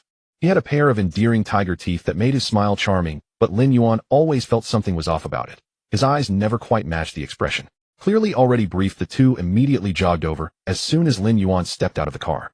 Lu Han ran ahead, but grew visibly nervous upon reaching Lin Yuan, rubbing his hands together. "Hello, President Lin. I'm Lu Han." Lin Yuan patted his shoulder. "Call me brother. I watched your group's performance before. You with those cute antler hairstyles was quite amusing." Lu Han was taken aback that Lin Yuan had actually seen his variety show appearances, pausing for a moment before breaking into a smile. His eyes curved sweetly, and indeed, he did resemble a young deer. "Hello, brother Yuan." Wang Junkai arrived right behind him, flashing his signature tiger-toothed grin and bowing slightly. "Brother Yuan, it's an honor to finally meet you. I've wanted to connect with you for a long time." "You're too kind," Lin Yuan replied with a casual nod. Wang Juankai's smile held perfectly, but Lin Yuan noticed his eyes sweep quickly over him, from his face to his figure to the Patek Philippe on his wrist, then dart away almost instantly. That look, Lin Yuan knew it far too well. When working as a stunt double, he had seen that look on too many faces. It was neither reverence nor admiration. It was a calculating glance that seemed to ask, why him? A small voice in his mind chimed in, detected Wang Juankai's emotional fluctuation: jealousy, 67%; resentment, 23%; outward respect, 10%. "Shall I bind it?" He brushed off the moment. "Fair enough. Appearance score is only 74. Not qualified." Lin Yuan paid no mind to the little interlude, exchanged a few courteous words with them, and went to change. Today's schedule held the main event, A long take along the city wall with 12 lines of dialogue, the action sequences 3 times as demanding as the previous shoot. Master Su had spent the night revising the movement plan, weaving in the flowing techniques of classical Chinese dance, emphasizing the principle of loose form but concentrated spirit, which placed extraordinary demands on core strength. Lin Yuan reviewed the storyboard once, ran through the choreography in his mind, then stepped out of the makeup room clad in crane general armor. Lu Han happened to pass by and stopped dead in his tracks at the sight of him fully equipped. Well, those words were a pure, heartfelt exclamation. Lin Yuan raised an eyebrow at him. Let's go, we're starting. Lu Han snapped back to reality and hurried after him, his mind racing with a single thought: if this person entered the entertainment industry, it would surely stir the waters. The city wall scenes ran from 9 in the morning until noon. 3.5 hours, 4 takes. The first take captured the full blocking. Lin Yuan delivered all 12 lines, and the extended fight sequence in one seamless flow. Master Su's classical dance-inspired choreography unfolded beneath him with effortless grace, every movement precise and controlled. The second take was a close-up requested by Zhang Yimou. Lin Yuan launching from behind the Merlin's blade, sweeping through the air, armor plates flashing as he turned his head mid-motion, eyes sharp with intensity, the corner of his mouth carrying a knowing edge. Zhang Yimou sat quietly behind the monitor for a long moment after reviewing the playback. The third take added a wide shot coordinated with the background performers. The fourth take was Lin Yuan's own addition. He felt the landing in the second take could be cleaner and volunteered to redo it. When all 4 concluded, Zhang Yimou rose and addressed the entire crew. Everyone performed beautifully today. Though spoken to all, everyone present understood, he was directing those words toward one person. During the noon break, Lin Yuan sat on a folding chair on set, while Su Wanxing handed him a boxed lunch and a bottle of mineral water. His phone rang. A WeChat voice message from Demimi. Young Master Lin, have you been well behaved today? Any pretty girls on set catching your attention? Lin Yuan held the phone with one hand and ate with the other. Are you checking on me or just saying hello? Both. Demimi's voice carried a lazy warmth. I'm thinking about when to come see you. Could you save an evening for me? All right. He had barely hung up from Demimi when Lu Chanchan's call came through. What are you shooting today? City wall action scenes. Just wrap. Are you tired? No. Then were you tired last night? Lin Yuan nearly choked on his food. What do you mean? No particular meaning. Lu Chanchan's voice was sweet as honey. I'm just asking casually. Demimi mentioned you were up late last night. Was Ray staying over? How did she know? She just called and didn't mention any of this. Why does she tell you everything? We're close friends now. Lin Yuan fell silent for 2 seconds. This direction of conversation seemed off. All right, I'm eating. Let's talk tonight. I'll wait for your call. By the way, yes, I've been practicing yoga. Why are you practicing yoga? Guess. This yoga outfit just feels a bit snug. For such an open challenge, Lin Yuan was not one to back down. He decided to meet her the meeting set for his first day back in Shanghai. The call ended. Lin Yuan put down his phone, a strange chill running along his spine. Su Wanxing sat nearby, quietly eating her own lunch, pretending not to hear anything. At 2 in the afternoon, filming resumed. This was a dramatic scene, and Lin Yuan, having no schedule, sat on the sidelines watching Zhang Yimou coordinate. After completing a take, Zhang Yimou walked over and sat beside Lin Yuan, offering him a cigarette. Lin Yuan waved his hand. I don't smoke. Good habit for a young man. Zhang Yimou lit his own cigarette and took a puff. Shaolin, I want to tell you something. Please go ahead. Your performance today, I watched the playback 4 times. Zhang Yimou tapped ash from his cigarette. To be honest, I've been making films for over 30 years. I've worked with hundreds of actors. You're not cut out to be a stunt double. Lin Yuan smiled. Director Zhang, are you praising me or teasing me? Praising you. Zhang Yimou looked at him steadily. You have a sense for the camera, natural expressiveness, and solid dialogue skills. Those are gifts that can't be taught. They're innate. I want to offer you a role. He paused, then shook his head. But not this film. Too many investors' interests, too tangled. Forcing my way would only bring you trouble. Lin Yuan understood the implication. Director Zhang, he set down his water bottle. I have something in hand that might suit you. Zhang Yimou raised an eyebrow. A novel. I think it would adapt well to film. When this production wraps, come to Shanghai and visit my company. I'll show you the material. Zhang Yimou's cigarette paused at his lips. Having navigated this circle for most of his life, he understood what words carried. Lin Yuan was extending an olive branch, and doing so as an investor. Very well. Zhang Yimou extinguished his cigarette, stood, and brushed the dust from his pants. I'll wait for your message. He took 2 steps and turned back. Oh, and the script from Matt's side. That's being written as well. I'll share both with you. Zhang Yimou nodded and strode back behind the monitor. He knew clearly that whatever Lin Yuan held in hand, regardless of quality, would certainly be free of those complicated entanglements. Soon all of Lin Yuan's scenes were completed. When Lin Yuan emerged from the makeup room in costume, Zhang Yimou was already waiting at the door, holding a bouquet of flowers. Not rare varieties, just ordinary sunflowers and baby's breath, but carefully wrapped. Congratulations on wrapping. Zhang Yimou handed over the flowers with a sincere smile. You may be a stunt performer, but these flowers are yours. Lin Yuan took the flowers and smiled. Director Zhang, I'm afraid I'm the first stunt double in the industry to receive flowers. Indeed you are. The surrounding crew members had already begun whispering. Lu Han stood in the crowd, clapping, his eyes crinkled with genuine delight. Wang Junkai was also applauding, his small fong visible, his smile perfectly measured. Having spent long enough in the entertainment industry, he knew better than to let even envy show. A stunt performer, what right did he have? Just because he had a bit of money. He had been on this production for 2 months and barely managed to meet director Zhang privately. This Lin Yuan arrived for 3 days, and the director personally delivered flowers. Because of his surname, Wang Junkai slid his hands into his pockets, turned, and walked away. No one noticed his departure. Everyone gathered around Lin Yuan. Junkai and Peng Yuyan, along with the newly joined Lu Han, all strongly urged him to keep his promise from yesterday. Tonight they would not stop until everyone was satisfied. Hearing this, director Zhang's eyes lit up. Lin Yuan was a future investor and boss, humble and kind, never pretentious. Only a coal boss could match such an investor. If he performed well at the dinner table, he would have nothing to worry about for several upcoming films. Lin Yuan held his forehead and agreed. He then turned to Su Wanqing and asked her to arrange a banquet hall at the hotel hosting the entire crew tonight. Su Wanqing nodded and left. The evening banquet was lively. Director Zhang treated the guests with Matt Damon, Zheng Kai, and Peng Yuyan, all present along with Lin Yuan and Su Wanqing. The whole table drank to their heart's content. Lin Yuan confirmed the schedule with director Zhang. Once you finish filming here and head to Shanghai, please come directly to Yuanting Entertainment. I will show you both the novel and the script. Honestly, Matt's script may not quite fit your style, but my novel should suit you well. I look forward to your guidance. Director Zhang raised his glass. Young Master Lin, you are too kind. Then it is agreed.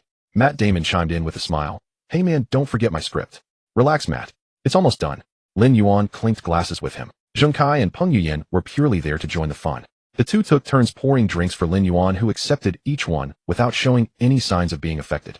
Brother Yuan, your tolerance for alcohol, Zheng Kai gave a thumbs up, is truly extraordinary. Ha ha ha, where did you learn such clever phrases? Peng Yuyan muttered beside him. Not only is his genetics excellent, but he's also handsome, wealthy, and capable. I wonder which window heaven closed for him. The entire table burst into laughter. After several rounds of toasts, the gathering ended nearly at 11 o'clock.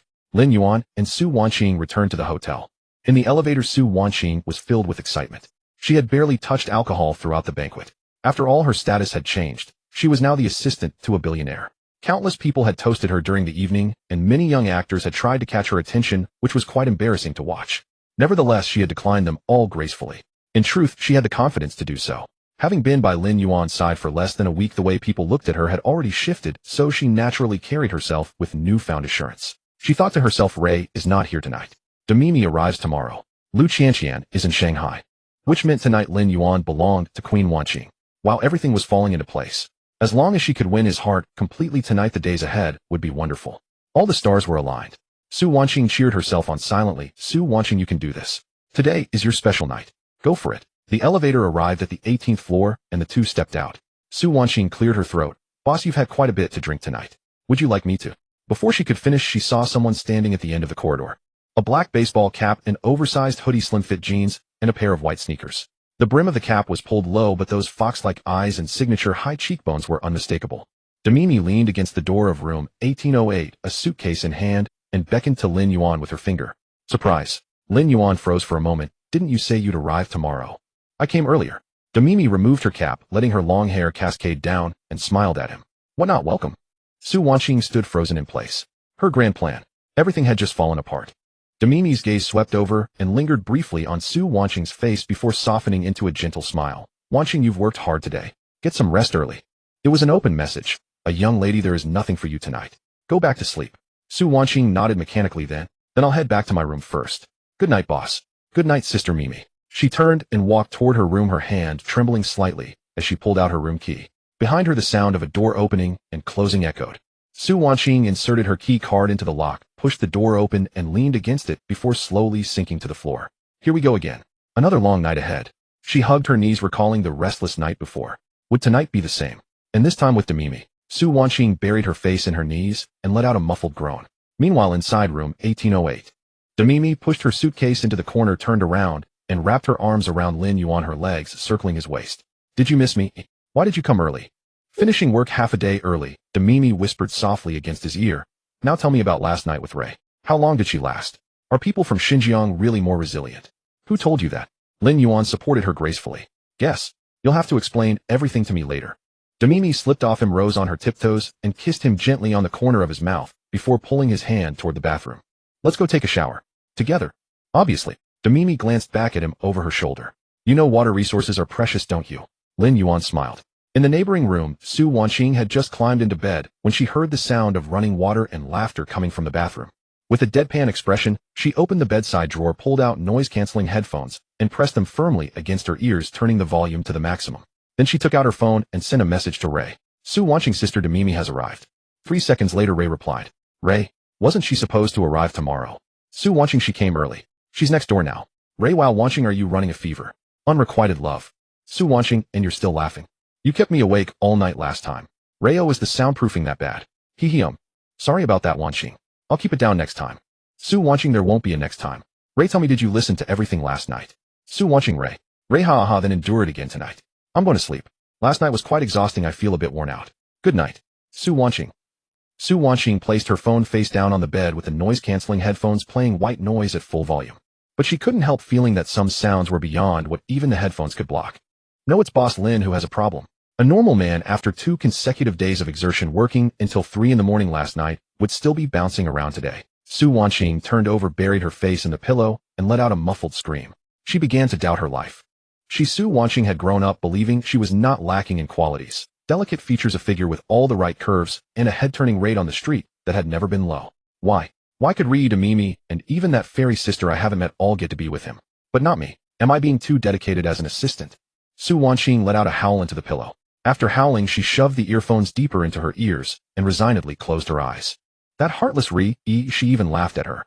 She endured until 4:30 in the morning when the sounds from next door finally died down. Su Wanqing let out a long sigh, ready to fall asleep, but just as her eyelids drooped, the sounds from next door started another round. Good heavens! Su Wanqing kicked the blanket off the bed. Demimi was lying limp on the bed, her whole body spread out like a sheet of paper. Lin Yuan. Moi. Did you take some kind of drug? Lin Yuan poured her a glass of warm water and brought it to her lips. This is called innate talent. Innate talent, my foot. Demimi didn't even have the strength to take the water. She opened her mouth for him to feed her. After a couple of sips, she squinted at him. What really happened with Ryu last night? Tell me honestly. Nothing much. 3 rounds rough technique. Of 3 rounds and still rough. Demimi snorted, reached out to poke his chest, but after 2 pokes her fingers were too weak. What about me? What level am I? Lin Yuan lowered his head and kissed her forehead. You? A veteran driver, take me along. Get lost. Demimi laughed and scolded, then burrowed into his arms. Halfway into burrowing, she suddenly touched her own face. Edge. What's wrong? Why is my face so smooth? Demimi propped herself up halfway, grabbed her phone from the bedside table, and opened the front camera. She looked closely, then pulled back. Her expression shifted from doubt to shock, then from shock to suspicion. Lin Yuan. Moi. Come here. Lin Yuan leaned in, and Demimi shoved the phone in front of him. Look at my eye corners. Lin Yuan looked seriously for 2 seconds. Looks good. It's not about good looks. Demimi pressed the corner of her eye with her fingertip. Where's that fine line? What fine line? When I smile, there's a fine line at the corner of my eye. The makeup artist always has to apply concealer specifically for it. You see me every day and you can't tell. Lin Yuan. I barely have time to study your eye corners. Demimi then pointed to the nasolabial fold area. And here it was, still there a couple of days ago. Why is it fading today? She looked left and right at the camera. The more she looked, the more something felt off. It wasn't just her face. Her skin condition was incredibly good, a kind of radiant glow emanating from within, which she couldn't achieve even with a 10,000 yuan box of face masks. Amazing. Demimi murmured, truly amazing. Lin Yuan, drinking water nearby, almost choked. Xiao Tong timely popped up. Host gene spillover effect activated. Females who have had deep skin contact with the host will receive a minor gene optimization feedback. Lin Yuan. In plain language, women who have slept with you will become more beautiful. Lin Yuan put down the glass. Oh my god. This system really knows how to mess with things. What are you smiling at? Demimi turned around, looking at him suspiciously. Nothing. Lin Yuan pulled her back into his arms. Maybe it's just because of my nourishing effect. Can nourishing get rid of fine lines? Of course. Lin Yuan said seriously. This is called human high concentration hyaluronic acid. Demimi burst out laughing and punched him again. Get lost, you. After punching, she carefully looked at herself in the mirror again, and her brow slowly relaxed. Whatever. As long as she looks better. As for why she became more beautiful, perhaps this thing called a man's nourishment really does have some magical effect. She comforted herself like that. The next morning at 9 o'clock, Lin Yuan walked out of the hotel lobby, with a person clinging to him. Demimi's arms were tightly wrapped around his neck, her whole body hanging like a sloth on a tree, her toes barely touching the ground, unwilling to take a single step on her own. I can't go on. You should let go. Can't let go. Demimi buried her face in his shoulder, her voice muffled. My legs are weak. Lin Yuan held his forehead. Su Wanqing followed behind dark circles that 3 layers of concealer couldn't cover her whole body like a dried-out eggplant. At the car, Lin Yuan bent down and carried Demimi horizontally into the passenger seat. Demimi curled up in the seat, smiling with narrowed eyes. You were so rough today, can you be gentler next time? No next time. You say no next time. Su Wanqing opened the rear door and slammed it shut with a bang. The sound was particularly loud. Lin Yuan and Demimi both turned to look at her. Su Wanqing. Sorry, my hand slipped. They dropped Demimi off at her filming set. Before getting out, Demimi turned back and kissed Lin Yuan, then made a heart gesture at Su Wanqing. Wanqing's sister Mi is leaving first. Take good care of your boss. Su Wanqing smiled fakely. Okay, sister Mi. Demimi staggered away, walking with the tragic grandeur of someone just off the battlefield. The car drove onto the highway. Su Wanqing leaned against the window, her eyelids constantly drooping. Lin Yuan glanced at her. Wanqing. Did you not sleep well last night? Su Wanqing. She turned her head and looked at Lin Yuan with grievance. That look was complex. 7 parts grievance, 4 parts sleepiness, 2 parts anger, adding up to more than 10. Lin Yuan coughed and turned his gaze back to the road. I'll give you a day off when we reach Modu. 2 days. 3 days. Su Wanqing closed her eyes again, buried her face in her scarf, and let out a snort. Lin Yuan looked at the steering wheel, muttering to himself. This little girl, why does she feel harder to appease than those 2 leading ladies? At 3 in the afternoon, Modu. As soon as the car entered the city, Zhou Yi called. Boss, the paparazzi are taken care of. Zhou Yi's voice was full of excitement. From now on, any news involving the name Lin Yuan has to go through our company first. I tripled the price directly, and now those guys treat me like their own father. And at the company, all the paperwork is done. Employees are almost all hired, just waiting for the decoration to finish and the sign to go up. Are all the executives in place? They're all waiting for you at the construction site. Lin Yuan changed lanes. All right, I'll head over directly. After hanging up, he turned to look at Su Wanqing. Su Wanqing's eyes were closed, but her eyebrows moved. Together. She hummed, not opening her eyes. The temporary office of Yuanting Entertainment was set up on the 8th floor of an office building still under renovation. Lin Yuan stepped over the scattered wires and tiles and walked in. 7 or 8 executives were already waiting in the large conference room. All of them were dressed in suits and ties. Seeing Lin Yuan enter, they stood up in unison. Hello, boss. Lin Yuan waved his hand. Sit. He pulled a chair and sat down, crossing his legs. Keep the rules simple. First, I don't like red tape. Just call me boss normally. Second, if it can be solved with money, don't bother me with it. Third, anyone in the company who engages in improper conduct, I'll personally send him to feed the fish. The group below exchanged glances. Finally, the deputy general manager in charge of artist management tentatively raised his hand. Then, boss, what's the direction of our company? Lin Yuan thought for a moment. To be the ceiling of the domestic entertainment industry. The meeting lasted 20 minutes and adjourned. Lin Yuan left the construction site and stepped on the gas, heading back to the mansion. Su Wanqing was dropped off at her apartment. As the car drove away, Su Wanqing stood at the bottom of the apartment building, watching the receding taillights, muttering under her breath. Lin Yuan, just you wait.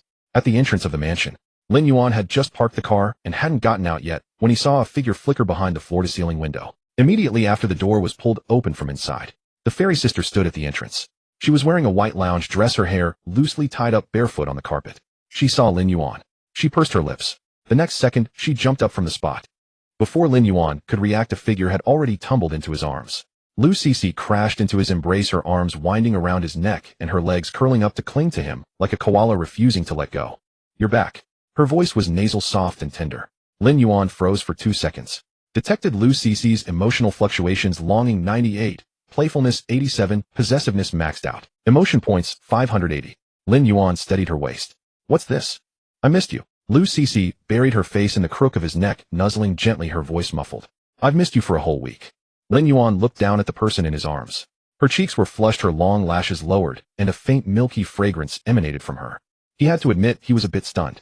Last time they met, this young lady had been so reserved that even holding hands required a moment of hesitation. Now, after just a week apart, he almost didn't recognize her. Lin Yuan held her securely, freeing one hand to close the door. Hungry? Yes. What do you want to eat? Lu Cece lifted her head from his neck, her eyes sparkling. I made something. You made it. Her voice carried a hint of pride. I started preparing since morning. Lin Yuan's expression flickered. He had a faint sense of foreboding. Carrying her into the dining room, he saw candles lit, red wine poured, and bone china plates arranged neatly. On the plates, 2 steaks charred black enough to be used as ink. 2 sea bass, one side golden and the other carbonized. Beside them lay a few asparagus spears, limp and grayish. Lin Yuan swallowed hard. You made this? Lu Cece slid down from him, her bare feet landing on the carpet. She looked up at him, her voice slightly uncertain. I learned from a recipe. How long did it take? About 3 days. Does it look good? Lin Yuan stared at the steak radiating a burnt smell. Then he glanced at the fairy-like sister's expectant expression. He clenched his jaw. It looks good. Really? Really? Lu Cece beamed. Her smile was radiant and full. Lin Yuan had never seen her smile like that. In front of the camera, the celestial maiden's smiles were always restrained with a sense of distance, a layer of separation. But this one was like a soft, sweet cake. Her smile made his heart soften. Emotion points 220. Ooh, critical hit added. Host, I suggest you finish this charcoal feast. Lin Yuan thought, shut up. He pulled out a chair and sat down. Lu Cece sat opposite, her eyes fixed on him without blinking. Lin Yuan picked up the knife and fork, cut a small piece of steak, and put it in his mouth. The taste. How to describe it? The outside was burnt, the inside raw, and in between was a layer of pepper powder that might have been charred, crunching with every bite. Lin Yuan kept his expression unchanged. How is it? Unique flavor. Lu Cece, is it terrible? No. I saw you clench your teeth. Lu Cece's eyes drooped. Is it burnt? Lin Yuan put down the utensils and pulled her over. It's delicious. Really? Really? Lin Yuan kissed her on the top of her head. How could it not be delicious when my wife made it? Lu Cece's ears turned crimson instantly. She wriggled in his arms, murmuring softly, who's your wife? You will always be. Lu Cece buried her face in his chest. 2 glasses of red wine were poured. Lin Yuan took a sip and managed to finish half of the charcoal feast. The remaining half was simply too hard to swallow, so he used the excuse of saving it for tomorrow and packed it into the kitchen. Lu Cece curled up in his arms. After half a glass of wine, she grew languid, her fingers unconsciously toying with the buttons of his shirt. Lin Yuan looked down at her. What's wrong? Nothing. Lu Cece's voice was muffled. It's just that I realized when you're not here I miss you so much. I don't know why. I never used to be like this. Lin Yuan paused. Her words tugged at his heart. He pulled her closer, his chin resting on her head. I'll be back soon. Lu Cece nodded in his arms. After a long moment, she suddenly lifted her head. Lin Yuan, I want. Lin Yuan's heart stirred, and he leaned down to kiss her. The next day, Lin Yuan spent the entire day in the study of the mansion. On the desk lay a newly unboxed laptop. He opened the system panel. Transfer the full text of the novel, To Live, to local document. Confirmed. Transfer the full script of Manchester by the Sea, to local document. Confirmed. Transfer the original master audio of the song, When You Are Old, to local. Confirmed. Transfer the original master audio of the song, Don't Break My Heart, to local. Confirmed. He stared at the screen for a while, then tapped his fingers on the desk. Having the master tapes alone wasn't enough. He had to sing them himself to make it authentic. On the third day at a private recording studio in Shanghai, Lin Yuan stood behind the soundproof glass, putting on his headphones. The sound engineer spent a long time adjusting the equipment outside, then gave an okay sign. Mr. Lin, whenever you're ready. Lin Yuan nodded. The prelude began, piano slow and gentle. Lin Yuan closed his eyes and started to sing. When you are old, with hair turned white and drowsy in your chair. The sound engineer's coffee cup froze midair. Outside the booth, Zhou Yi, who had been playing on his phone, looked up sharply, wiping his hands on his pants. Lin Yuan's voice cut through the glass, carrying an indescribable texture, each word striking deep into the heart. The song ended. No one in the studio spoke. The engineer's fingers hovered over the keyboard, and it took a moment before he hit save. Mr. Lin. Yes. Could you do one more? Lin Yuan took off his headphones. The next one is rock style. The engineer swallowed. No problem, just let us know when you're ready. After the second track was recorded, the engineer stood up, walked out, and bowed to Lin Yuan. Mr. Lin, forgive my boldness. Have you ever been in the music industry before? Lin Yuan smiled. No. Then. The engineer shook his head. What a waste of talent. Zhou Yi looked on with a sense of pride. After the recording session, Lin Yuan handed the master files to Zhou Yi. Xiao Zhou, boss. 2 things. Go ahead. First, upload these 2 songs to Penguin Music. Zhou Yi was taken aback. Just upload them like that. Without any promotion. No. Then. Second, contact a pressing factory to prepare a physical album. Zhou Yi's mind raced. Boss, are you? Lin Yuan walked to the car and opened the door.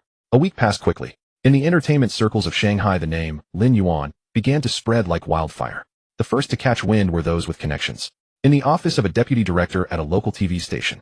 Laoxing, have you heard? What? A new company has popped up in Shanghai, called Yuan Ting Entertainment. Never heard of it. Look into it. I hear it has extremely strong backing. How strong? Strong enough that even the old-timers in the Beijing circle show respect. The deputy director stubbed out his cigarette, squinting. In this day and age, there's still such a miracle. You'd better get a clear picture, the voice on the phone lowered. Don't step on a landmine. At the CEO's office of a media company, found anything? Halfway there. Halfway, oi. Boss, this trail can't be followed further. The CEO looked up. What do you mean? The network is too complex. We traced it from the business registry to Hong Kong, and it would go overseas from there. The subordinate wiped his sweat. Our resources aren't enough. The CEO paused, his pen hovering. He thought for a moment. Stop digging. Huh. Spread the word any manuscript involving Lin Yuan or Yuan Ting Entertainment is to be shelved. Boss, isn't that a bit too cautious? Cautious? The CEO laughed. Do you know what happened to Lee's site a couple of days ago? What? One of his junior paparazzi snuck a photo of Lin Yuan. Hadn't even published it yet. And then his entire company was taken offline across the web starting tomorrow. The subordinate's face changed. Got it, boss. Lin Yuan sat on the terrace of the mansion. Lu Cece was curled up on his lap, a blanket over her knees, holding a cup of hot cocoa. Zhou Yi reported by his side. Boss, word has spread throughout the circle. Everyone is now asking who you are and what your background is. Should we keep a low profile for a while longer? Lin Yuan raised his teacup. I've had enough of being low-key. This circle is too dull. Lin Yuan blew on the tea leaves and took a sip.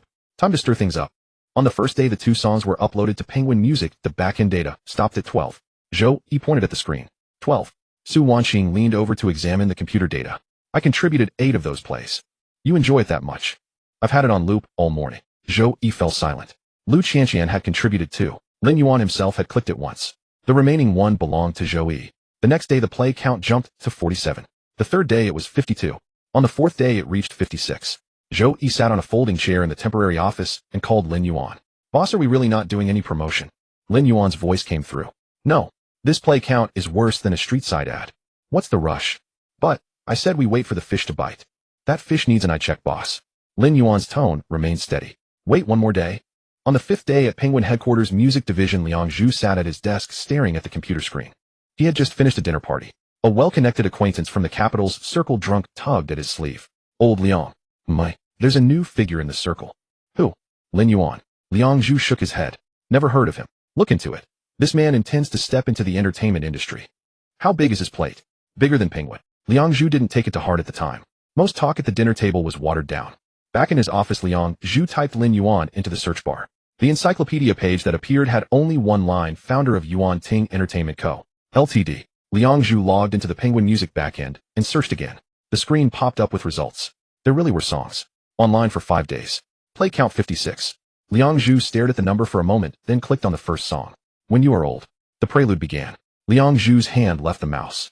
When the song ended, he leaned back in his chair. He clicked on the second one. Don't Break My Heart. After it finished, Liang Zhu stood up and paced around his desk. Goodness. He took another 2 steps. Goodness. He pulled open the office door and called out. Shaoli. The assistant hurried over. Chief Liang. Find out who to contact at Yuan Ting Entertainment. Yes, sir. Do it immediately. The assistant turned and left. Liang Zhu stood by the door, rubbing his face with his hands. In his 10 years at Penguin Music, he had heard countless songs. These 2 by Lin Yuan were firmly in the top 5 of the Chinese music scene. The songs had been sitting on Penguin's backend for 5 days completely unnoticed. Their play count was merely 56. If someone from NetEase discovered them first. Liang Zhu walked back to his desk, opened the internal system, and pulled up the data for the 2 songs. Publisher Lin Yuan. Partner company Yuan Ting Entertainment. Revenue split, standard tier. Liang Zhu's hand hovered above the keyboard. The words from the dinner table flashed through his mind. Bigger than Penguin. Much bigger.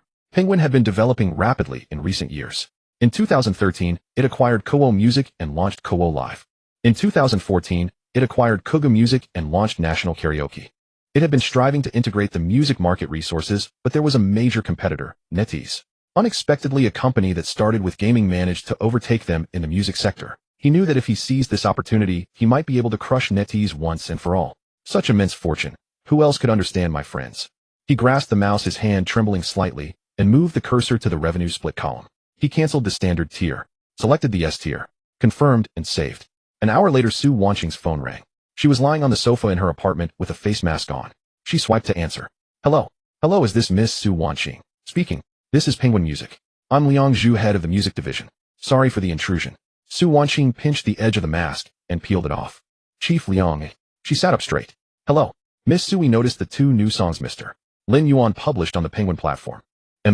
These 2 songs are of exceptional quality. The best I've encountered in my 10 years in the industry. You flatter me. I'm speaking the truth. Liang Zhu's pace quickened. Miss Su, on behalf of Penguin Music, I would like to offer Mr. Lin the full platform resources. All of them.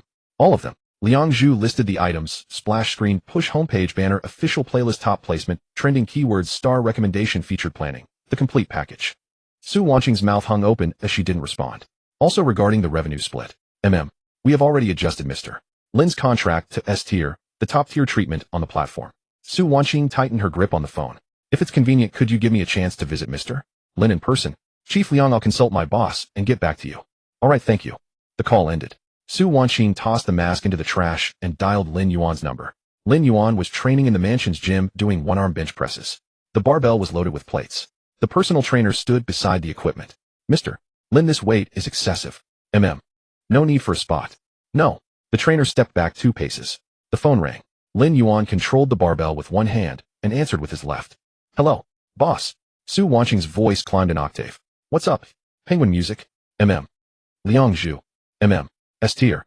Lin Yuan set the barbell back on the rack, sat up, and wiped his sweat with a towel. Explain clearly. Su Wanqing repeated the conversation. After listening, Lin Yuan said, got it. Boss, aren't you surprised?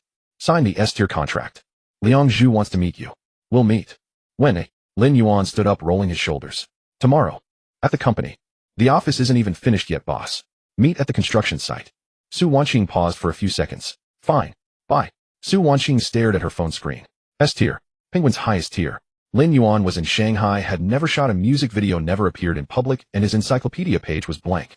The industry giant had voluntarily delivered its top-tier treatment to his doorstep. Su Wanqing opened WeChat and messaged Ri. Evening, Qing's sister, our man is practically a dragon king reincarnated. The next day at 10 in the morning at the renovation site of Yuan Ting Entertainment. Liang Zhu in a custom suit stood in the center of the unfinished lobby. He held a gift box in his left hand and documents in his right. 2 assistants waited behind him. The elevator doors opened. Lin Yuan walked out wearing a tracksuit, his hair damp with moisture. Liang Zhu stepped forward 2 steps. Mr. Lin. Chief Liang. I've long admired your reputation. Lin Yuan replied, I just debuted a few days ago. In 5 days these 2 songs have shaken Penguin's management. Liang Zhu handed over the documents with both hands. This is the new contract. Please take a look. Lin Yuan took the paper documents and passed them to Su Wanqing. Look them over. All right. Liang Zhu stood nearby. Lin Yuan turned. Chief Liang. Yes. Let's find a place to sit and talk. Liang Zhu pulled over a folding chair ready to sit. Lin Yuan added, not just these 2. I have 10 more. The gift box slipped from Liang Zhu's hands and crashed onto the concrete floor. The effect was immediate once the Penguin music push went live. Splash screen ads, top-of-page banners, curated playlists, and 3 trending hashtags. Who is Lin Yuan? When you are old, heartbreaking, newcomer singer with explosive voice. Liang Zhu threw all the resources he had saved at once. With 300 million daily active users on Penguin Music, the first thing they saw when opening the app was Lin Yuan's song. On the 6th day after When You Are Old was released, the play count jumped from 56 to 5600. On the 7th day, 560000. On the 8th day, it broke 10 million. The comments section went from 3 to 30,000, filled with question marks. Who is this person? Why haven't I heard of him before? I cried. I finished listening at 3 a.m. In my bed, my eyes swollen. The second rock song is too explosive. Can I see what this singer looks like? Any photos? Su Wanqing sat in her apartment, scrolling through the comments for 40 minutes without stopping. She sent a message to Lin Yuan. Wanqing, boss, the comments are going crazy. Lin Yuan Wanqing, the play count has broken 10 million. Lin Yuan Wanqing, can't you say a few more words? Lin Yuan, got it. Su Wanqing slapped her phone onto the sofa. She shouldn't have asked. That same evening, at Huiro Film Studio, the Great Wall Crew. The day's call sheet ended early. The group scenes finished ahead of schedule, and the actors gradually dispersed. In the RV parking zone of Zone B, a white minivan was quietly parked in the corner. The interior lights were dim. Jing Tian leaned back in the rear seat with her eyes closed, resting. Her makeup was already removed, draped in a beige cardigan, long hair falling over her shoulders, with a cup of warm water beside her. Her assistant sat in the front seat, sorting through tomorrow's call sheet.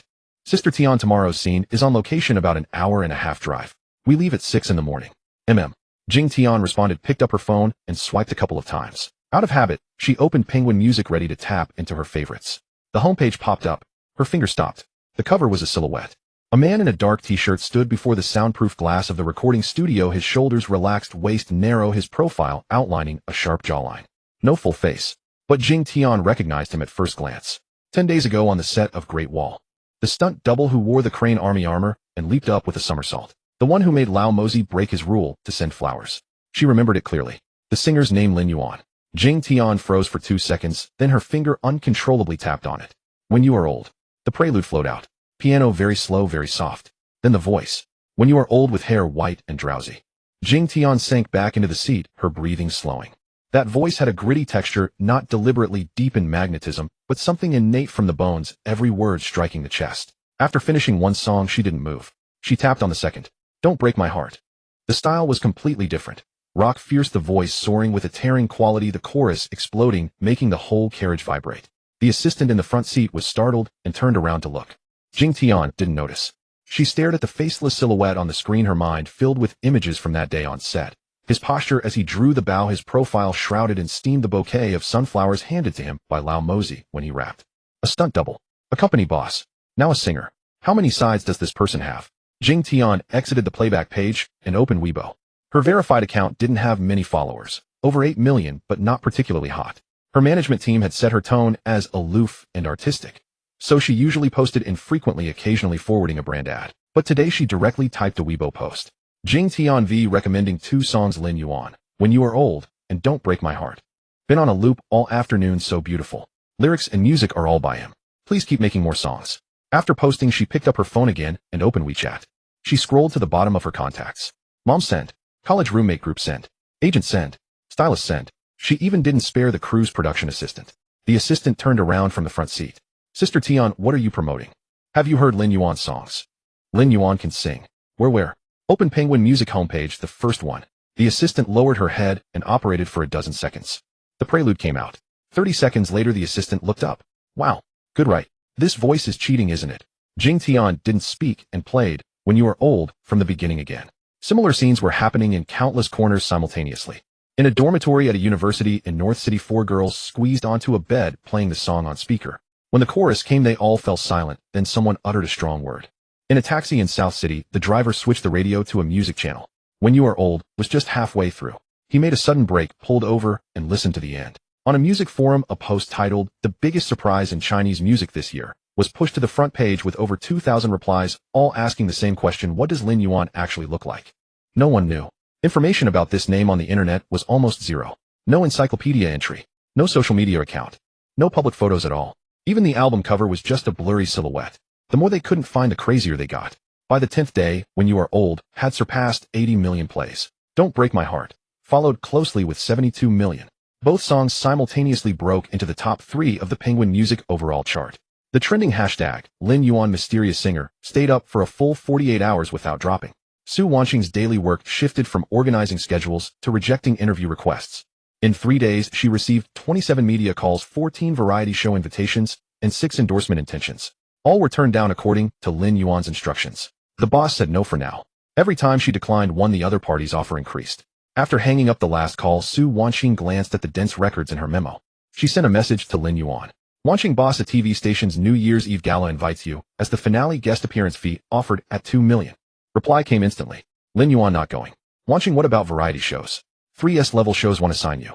Lin Yuan none. Wanqing boss, when will you be willing to show your face? 3 minutes later. Lin Yuan, wait until I finish recording the remaining 10 songs. Su Wanqing looked at this message, took a deep breath. 10 songs. Her phone vibrated again. A message from Ri. Ri Ching, have you noticed your skin getting better recently? Wanqing. Ri, I looked in the mirror today and felt I got a shade whiter. Su Wanqing stared at this message for 5 seconds. She put down her phone, walked to the bathroom, and looked in the mirror. Dark circles were still there. Skin hadn't changed. She closed her eyes and took a deep breath. Remembering the 2 days of intense labor, a faint blush crept onto her cheeks, and her waist still ached.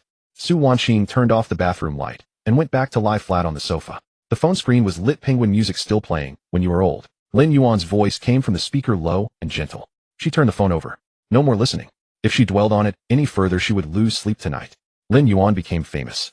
To be precise, the name, Lin Yuan, became famous. His song gained popularity, but he remained unknown because no one had ever seen his face. The cover on Penguin Music was a silhouette. His by-key entry was blank, his social media accounts were non-existent, and even paparazzi couldn't capture a single clear photo of him. Nearly 100 million users across the internet listened to his music, obsessing over a mere silhouette. Hot topics on various forums grew increasingly absurd. Seeking Lin Yuan's frontal photo, reward 5,000. Does anyone know Lin Yuan? Is he human or something else? My friend saw him in Hengdian and said he was unrealistically handsome, but didn't get a photo. I suspect she's lying. Could Lin Yuan be an alt account of some top star? Such a voice can't be a newcomer. Su Wanqing enjoyed scrolling through these posts every day, taking screenshots and sharing them in a small group. Ri replied with a voice message, ha ha ha, if they ever find out what Lin Yuan looks like, the comment section would crash the server. Meanwhile, in the capital city, in the eastern third ring of the capital, the Zhao family's old mansion occupied nearly half a street. The complex of gray brick and tile courtyard houses looked like a giant chessboard from above. In the detached villa on the west side of the main courtyard, Zhao Tai was in a state of agitation. A Jingdejun blue and white porcelain vase lay shattered on the floor, followed by a crystal ashtray, and then the tablet on the coffee table. Before the tablet was thrown, the screen still displayed the Penguin music page. Artist Lin Yuan. Plays 80 million. Zhao Tai slumped back onto the sofa, his body sinking into the cushions. His belly stacked with 3 rolls of flesh rose and fell with his heavy breathing. He was 31 years old, 5 feet 9 inches tall, and weighed 280 pounds. His facial features were squeezed together by the fat on his cheeks, his chin disappearing into his neck. If not for the expensive clothes worth hundreds of thousands, he would look like a common butcher on the street. The butler stood 3 meters away, bowing slightly, barely daring to breathe. Young master, the master asks you to calm down. Calm down. Zhao Tai pulled open his collar, his thick fingers pinching the shirt buttons. That Lin guy hit one of our Zhao family men, and my father tells me to endure it. The butler wiped the sweat from his forehead. The master said that the Lin family is not to be trifled with. Not to be trifled with. Zhao Tai sneered. The Zhao family has been rooted in the capital for 40 years. Our real estate sector holds 1/3 of the market share in North China. My father drinks with the officials like brothers. And some kid from the entertainment industry tells me to endure. The butler remained silent. There were things he knew but couldn't say. Zhao Tianlong's son Zhao Peng had run into Lin Yuan at a nightclub in Shanghai last month. Relying on the Zhao family's reputation, he tried to take a woman who was with Lin Yuan. In the end, Lin Yuan single-handedly defeated 4 bodyguards, slapped Zhao Peng 3 times, and someone had captured the footage.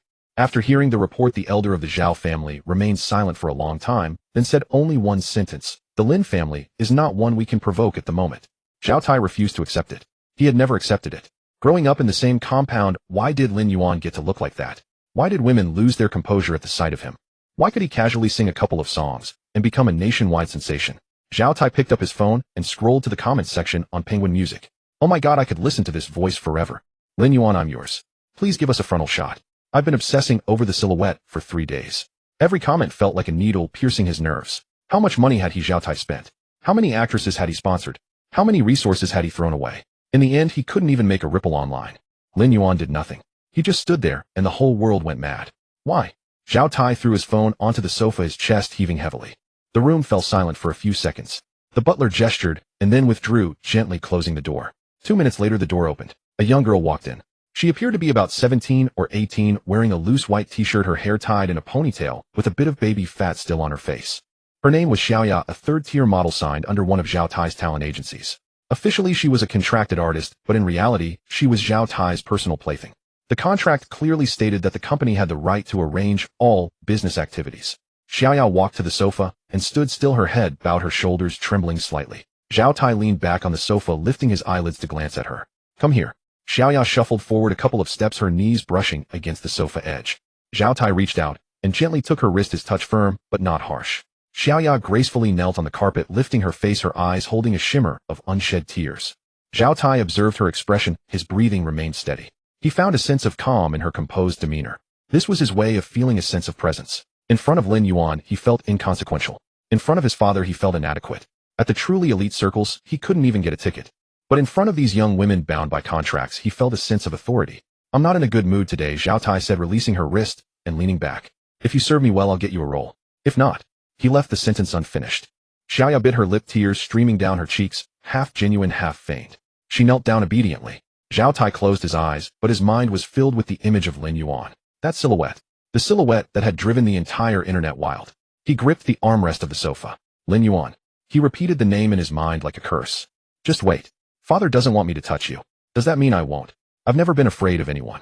Xiaoya paused briefly, as if sensing the sudden shift in his mood. Zhao Tai opened his eyes and looked down at her. Who told you to stop, eh? Xiaoya shuddered and quickly resumed her actions. Zhao Tai closed his eyes again. At 31, his body, weakened by years of indulgence, found it increasingly difficult to engage in such activities.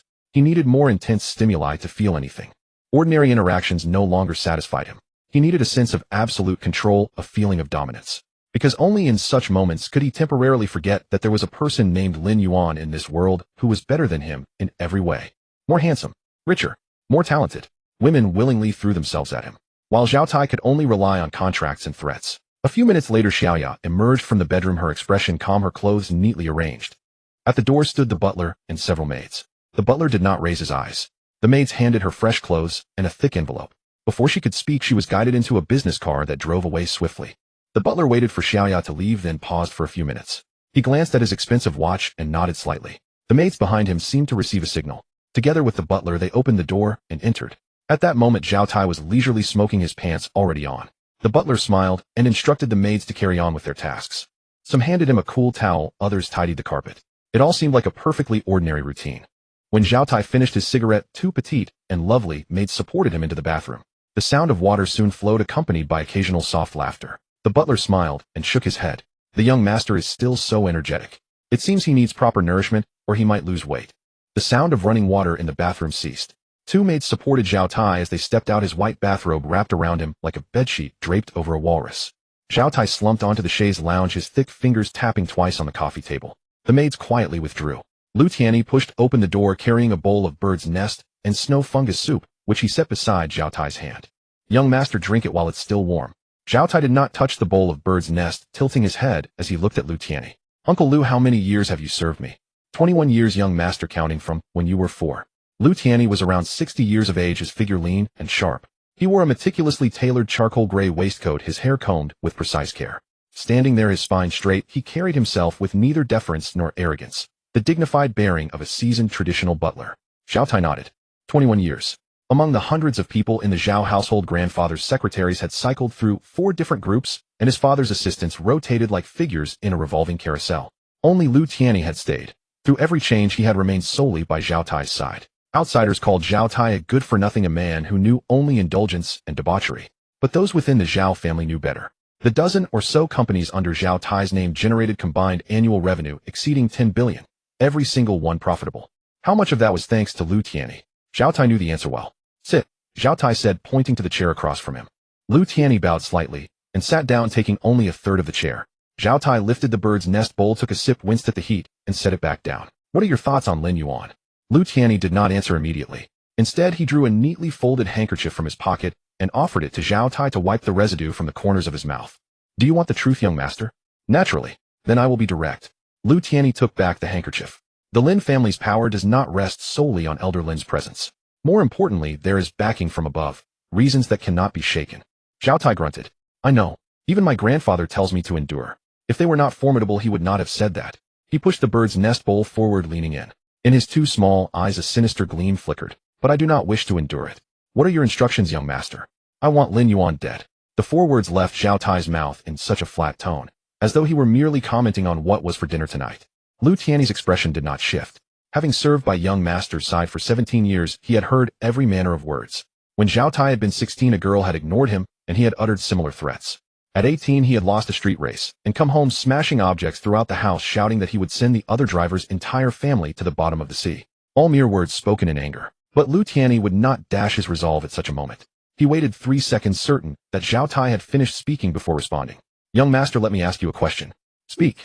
Does your hatred for Lin Yuan stem from what happened to Zhao Peng, or from something else? Zhao Tai paused. Something else. What other reason could there be?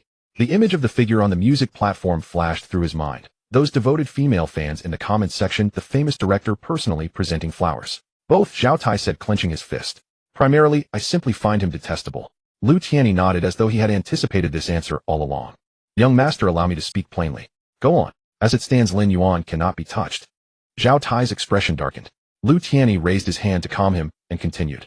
It is not that we lack the ability. It is that the timing is wrong. The Zhao family was currently on an upward trajectory. His father was negotiating land deals for 3 new developments in North China. At a critical juncture like this, any negative news would be fatal. Zhao Tai remained silent, but his expression softened slightly. Moreover, Lu Tianyi continued at an unhurried pace. The footage of Lin Yuan striking Zhao Peng is in their possession. If this escalates, we will be the ones suffering. What Zhao Peng did in that nightclub, you know far better than I. Zhao Tai's lip twitched. He was well aware. That fool Zhao Peng, drunk out of his mind, had gone groper after a woman who did not belong to him, blustering that he was a member of the Zhao family and daring anyone to challenge him. Had Zhao Tai himself been present, he would have wanted to strike him as well. But that was a member of the Zhao family. For an outsider to strike them was a matter of family face. Then what do you suggest? We simply let it go. Not let it go. Lu Tianyi smiled faintly. We changed the approach. Zhao Tai's interest peaked, and he leaned back. Your companies alone generate over 10 billion in annual revenue. And Lin Yuan's Yuanting Entertainment. What capital did they register? To put it bluntly, he currently holds only 2 songs, an empty shell company, and not a single signed artist. Lu Tianyi paused. You can compete with him in any arena, except appearance and voice. In business, defeating him would be far too easy for you. Zhao Tai let out a snort of laughter. Compare appearances. He glanced down at his belly. Never mind. That was indeed a lost cause. Lao Lu, you are right. Zhao Tai picked up the bird's nest bowl again. This time the temperature was just right, and he drained half of it in one swallow. I may have been a bit hasty. It is good that you have come to your senses, young master. But I do not intend to let him off. Zhao Tai scraped the bottom of the bowl with his spoon. I intend to win him on a different track. Lu Tianyi awaited his next words. Zhao Tai set down the bowl, wiped his mouth, and his entire demeanor suddenly shifted. Just moments ago, he had been an enraged, bloated man.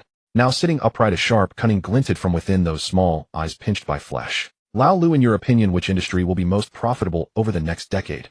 Lu Tianyi considered this. Internet, new energy, and health. These three sectors offer the highest certainty. We cannot break into the internet sector, and the health industry's cycle is too long. Zhao Tai ticked off his fingers. But in energy, we have our foundation. The Zhao family owned 3 coal mines in Shaanxi accumulated by the elder during his youth. Later, when they transitioned into real estate, the mines lingered in a half-derelict state, producing modestly each year, but never operating at a loss. Here is my judgment, Zhao Tai said, rising. His bathrobe tie had loosened, revealing a ring of belly fat, which he disregarded entirely. As the domestic economy rises, which sector, infrastructure, manufacturing, or exports, does not consume energy, coal for the time being cannot be replaced by new energy sources. Lu Tianyi nodded slightly. Are you suggesting we increase investment in the coal sector, young master? More than that. Zhao Tai walked to his desk and retrieved a folder. Last month I had a report prepared. There are 2 medium-sized coal mines in Inner Mongolia up for transfer with combined proven reserves of 40 million tons. The sellers are eager to dispose of them quickly, driving the price down to 80%. Lu Tianyi took the folder and flipped through 2 pages, his eyebrows lifting slightly. The price is indeed favorable. However, young master, absorbing both mines at once would place significant financial pressure on us. Mortgage those 2 office buildings in Shanghai and borrow a portion from grandfather. Zhao Tai waved his hand dismissively. Arrange the financing yourself. I only require results. Understood. Lu Tianyi closed the folder and asked no further questions. Young master's instinct for business had never been wrong. Zhao Tai returned to the chaise lounge, crossing his legs, his toes wiggling casually inside his slippers. There is one more matter. Please speak, young master. What is the current situation with Xingyao Media under our control? Xingyao Media was a mid-tier entertainment company Zhao Tai had acquired 3 years prior. They had signed over 20 artists, including several third-rate actresses, but the company had always remained mediocre, its primary function serving as a source of private services for Zhao Tai. Lu Tianyi cited a few figures. Revenue last year was 80 million, with a loss of 23 million. This is primarily due to several web dramas that failed at the box office, and the commercial value of our artists has also been lacking. A loss is acceptable. It is a small sum. Zhao Tai waved his hand. Starting next month, I want an additional budget of 500 million allocated to Xingyao. Lu Tianyi truly paused this time. 500 million. Yes. Zhao Tai's tone remained calm. Sign artists, sign the big names. If top-tier stars are unavailable, sign second-tier talent. If that is not possible, sign promising newcomers. We will launch across talent showcases, variety shows, and film and television simultaneously. Within 2 years, I intend to bring Xingyao into the industry's top 5. Lu Tianyi fell silent for several seconds. Young master, are you intending to confront Lin Yuan's Yuanting Entertainment head-on? Zhao Tai smiled. That smile carried a hint of dark calculation. Since Lin Yuan can sing fine, let him sing. But how much can singing alone earn? A true entertainment empire is built on an industrial chain. From artist management to film and television production to distribution channels, only by connecting the entire chain can one claim victory. Lu Tianyi listened in silence. Young master's business acumen was, he had to admit, well-deserved. Setting aside those ridiculous personal scandals, Zhao Tai possessed genuine capability at his core. Otherwise, the elder of the Zhao family would never have entrusted so many enterprises to his hands. I shall make the arrangements at once. Lu Tianyi rose. Regarding the coal mine acquisition, I will fly to Inner Mongolia tomorrow for an on-site inspection. For Xingyao Media, I will first have them prepare an expansion plan. Zhao Tai closed his eyes, leaned back against the chair, and said go.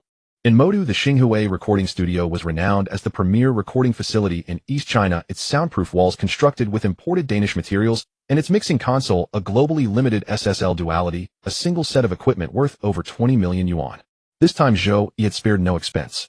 The studio where Lin Yuan had recorded previously, while decent in equipment, had only a mid to high-tier team configuration.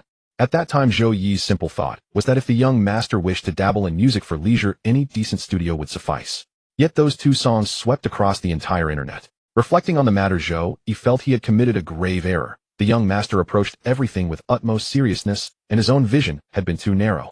Thus, for this session, from arrangement to mixing to mastering, every link was equipped with industry-leading top-tier resources.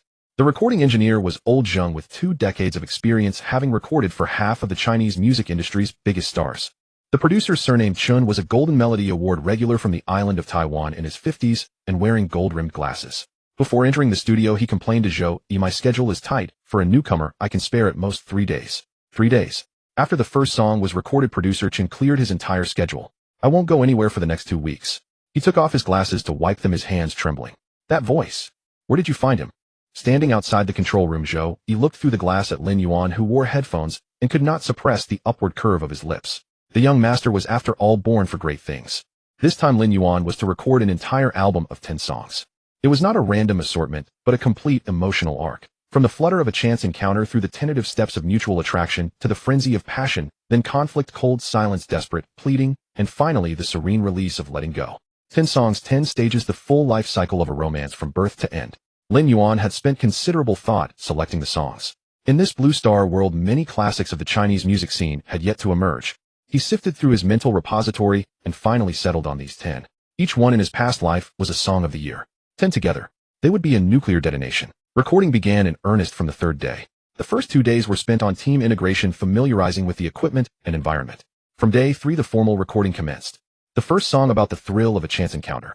The moment Lin Yuan opened his voice, everyone in the control room stopped what they were doing. Old Zheng stared at the level meter, its needle dancing wildly, yet the waveform was impossibly clean. The control in that voice exceeded his understanding. Producer Chin sat motionless, hands clasped under his chin. By the 4th song, the peak of sweet romance, the 2 young women in the control room responsible for logging had already begun secretly wiping their eyes. It was not sadness, but the overwhelming emotion of being touched by exquisite beauty. The 5th song was about conflict. The 6th, cold silence. The 7th, desperate pleading. Lin Yuan's voice traveled from tenderness to hoarseness, from hoarseness to restraint, from restraint to a fragile edge. Every inflection, every shift of breath landed precisely on the knife edge of emotion. Old Zheng, who had recorded for 20 years, found himself lost in thought while working for the first time. He thought of his ex-wife. Damn. By the 9th song, no one in the control room spoke. The 2 young women sobbed uncontrollably. Producer Chin removed his glasses and wiped them with his sleeve 3 times. Old Zheng turned his face away, pretending to adjust parameters. Inside the booth, Lin Yuan finished the final note, removed his headphones, and through the glass saw the scene outside. He raised an eyebrow, pressed the talkback button, and asked, "What's wrong with you all? Did I sing that badly?" No one could laugh. Producer Chin pressed the reply button, his voice husky. "Lin Yuan, when this album comes out, the Chinese music scene will be shaken." Haha, not that serious, not that serious. In his mind, he thought, I still have several albums worth of material I haven't brought out yet. This is only the beginning. The entire album was recorded in 5 days. By normal procedures, 10 songs would take at least a month. But Lin Yuan's delivery was so refined that most songs passed in 2 or 3 takes, and the maximum never exceeded 5. When producer Chun left, he held Lin Yuan's hand and would not let go, repeatedly urging, "Please, when the album is released, be sure to credit my name, I beg you." Lin Yuan patted his shoulder. "Don't worry, you'll be included." On the final day of recording, Lin Yuan emerged from the studio with a towel around his neck. After 5 straight days of intense sessions, any ordinary singer's voice would have been ruined, but he seemed remarkably energetic. At the end of the corridor, Lu Cici leaned against the wall, waiting for him, dressed in a creamy white knitted dress, her hair loose, holding a cup of warm honey water. Before Lin Yuan reached her, he heard sobbing nearby. The 2 young recording assistants were crouched in a corner, one covering her face and crying, the other crying while fumbling for her phone, presumably looking for tissues. Seeing this, Lu Cici's expression changed. She hurried over to Lin Yuan and lowered her voice. "What did you do? Why are those young ladies crying?" Lin Yuan was speechless. "What's with that look?" Lu Cici was already preparing to apologize. "They're so young, you, miss." One of the young women looked up, saw Lu Cici's face, froze for a second, then leaped to her feet. "Oh my God, it's Lu Cici. The real Lu Cici." The other also stood up, her eyes swollen like walnuts, but filled with the light of gossip. Their gazes darted between Lin Yuan and Lu Cici, finally settling on Lu Cici's hand, which was linked through Lin Yuan's arm. Lin Yuan recognized that look all too well, the look of shipping a couple. "So," Assistant A ventured cautiously, the song's teacher Lin Yuan saying, "Are they?" She didn't finish, but the implication was clear. Were they written for the celestial beauty before them? Lu Cici was completely bewildered. "What songs? Why are you crying?" Assistant B started to sob again. "They're so beautiful, truly beautiful. The 9th song, I cry every time I hear it." Lin Yuan quickly pulled Lu Cici away. If they stayed any longer, those 2 young women would spin a 20-episode drama from the gossip. Once outside the studio gate, Lu Cici kept looking back. "What exactly happened? What did you sing that made them cry?" Lin Yuan took the honey water from her hand and sipped it. "Love songs. What kind of love song could make someone cry like that? You'll find out when the album comes out." Lu Cici gave a soft hum and tightened her grip on his arm. They walked side by side toward the parking lot. Behind the glass door of the studio, the two young women pressed their faces against the glass, watching them leave their expressions, screaming, "I witnessed something extraordinary today." Just then old Jung came out. "You two must keep your mouths shut. Know what to say and what not to say." Though his tone was stern, he could not hide his own curiosity. "Don't worry, old Jung, we've all signed confidentiality agreements." But when did they get together? Who knows? But they truly are a perfect match, both so stunning. Back at the mansion, Lu Qianqian had barely changed into her loungewear before she began clinging to Lin Yuan. "Sing for me." "Which one?" "All of them."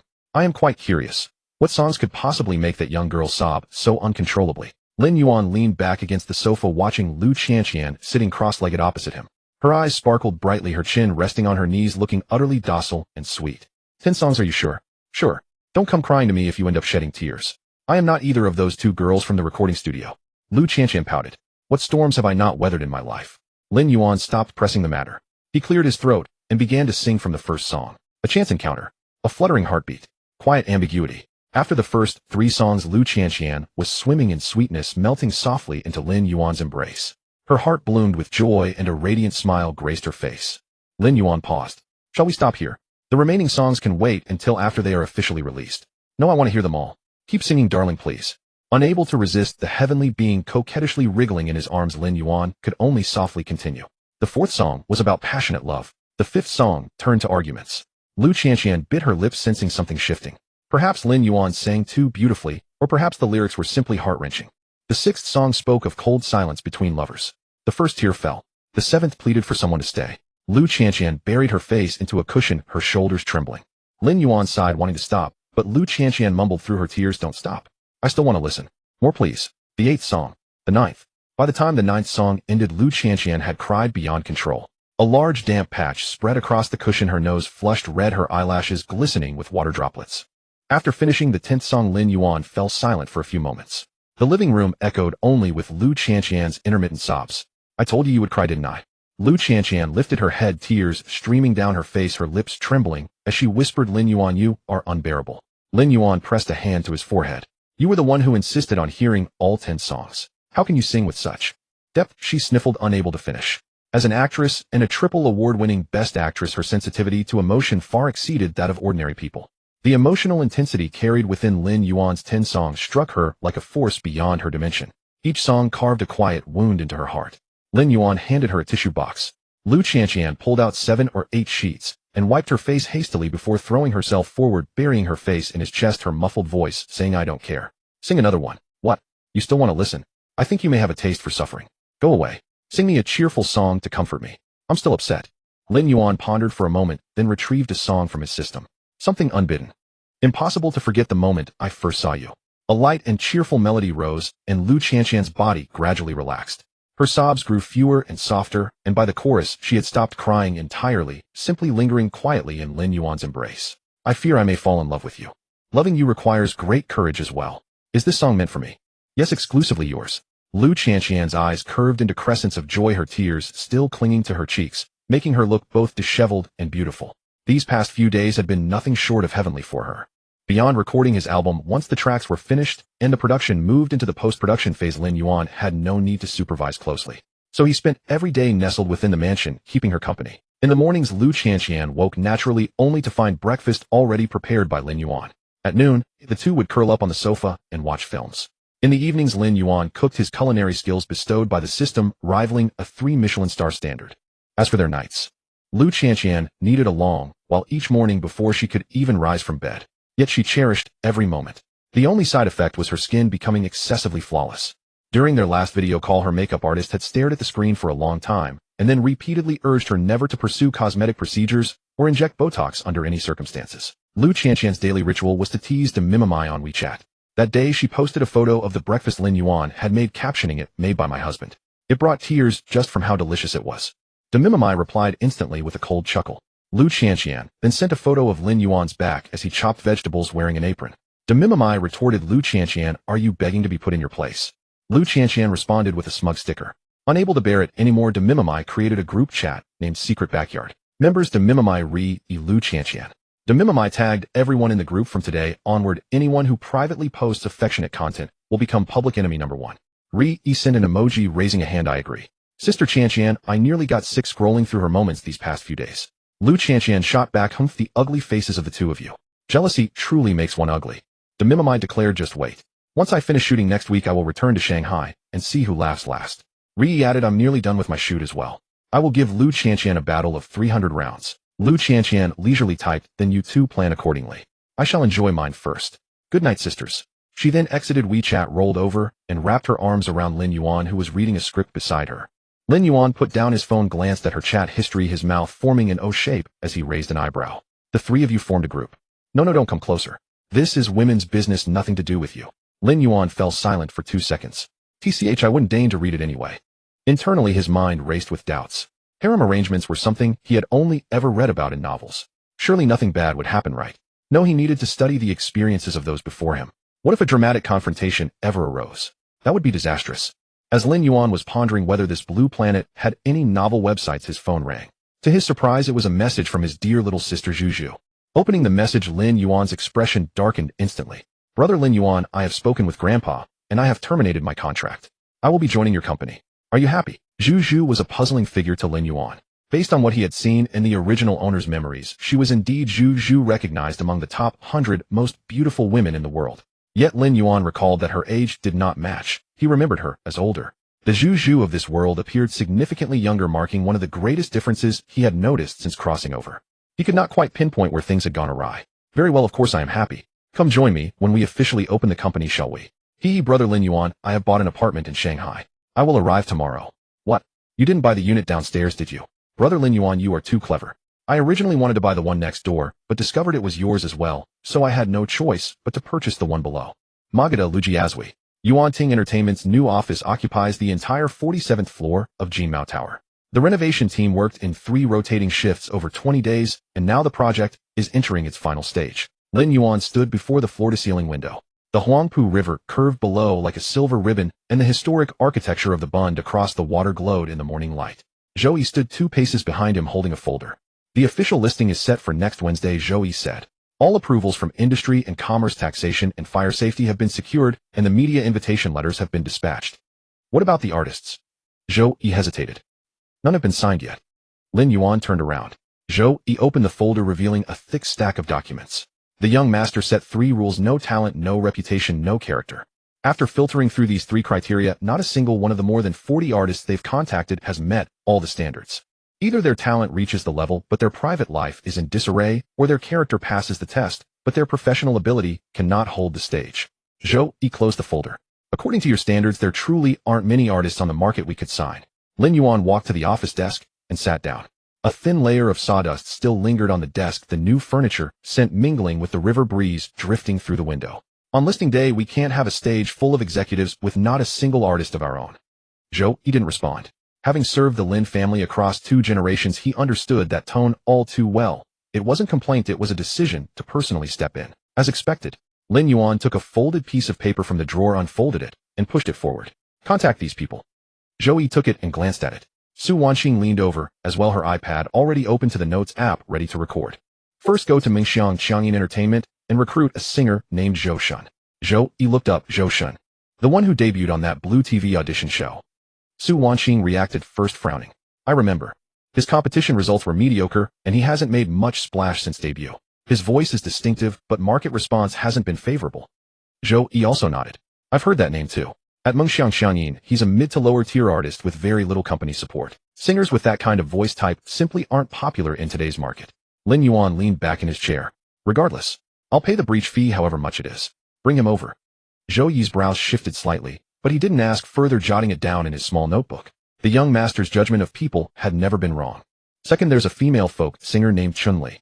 Independent musician. She likely doesn't have a management contract, but may have a recording deal. She can set her terms, sign her if at all possible. Su Wanqing searched quickly on her iPad. Found her.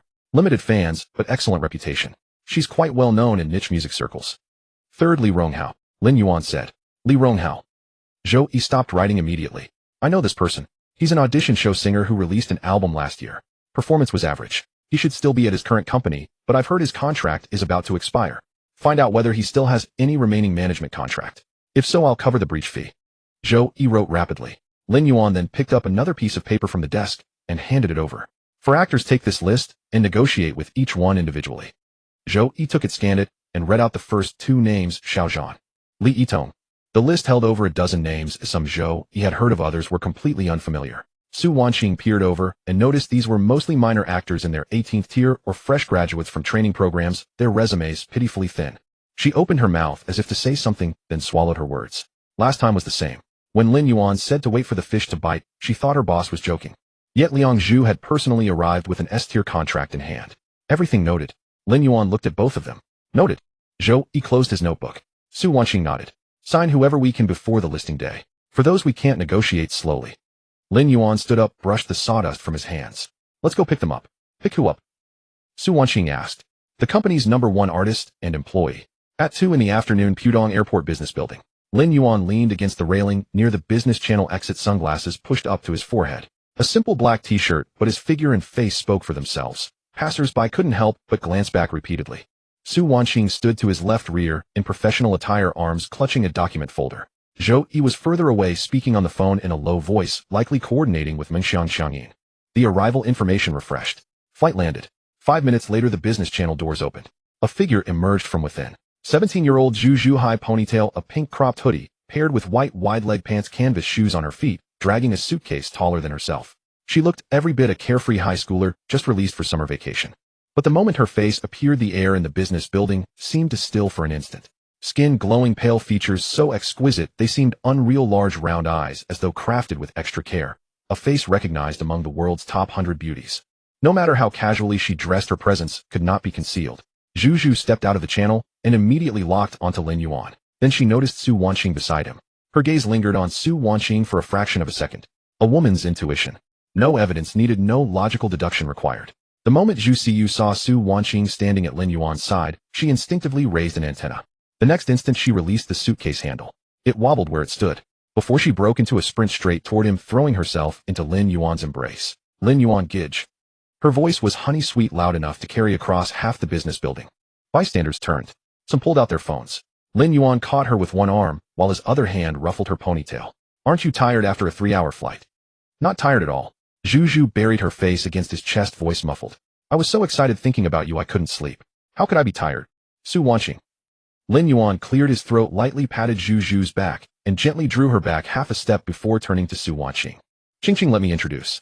This is Zhu Zhu, our #1 signed artist at Yuan Ting Entertainment. She's also my younger sister. At the word, younger sister, Zhu Zhu's lips pursed momentarily, but she quickly recovered and offered a polite smile to Su Wanqing. Hello, Sister Wanqing.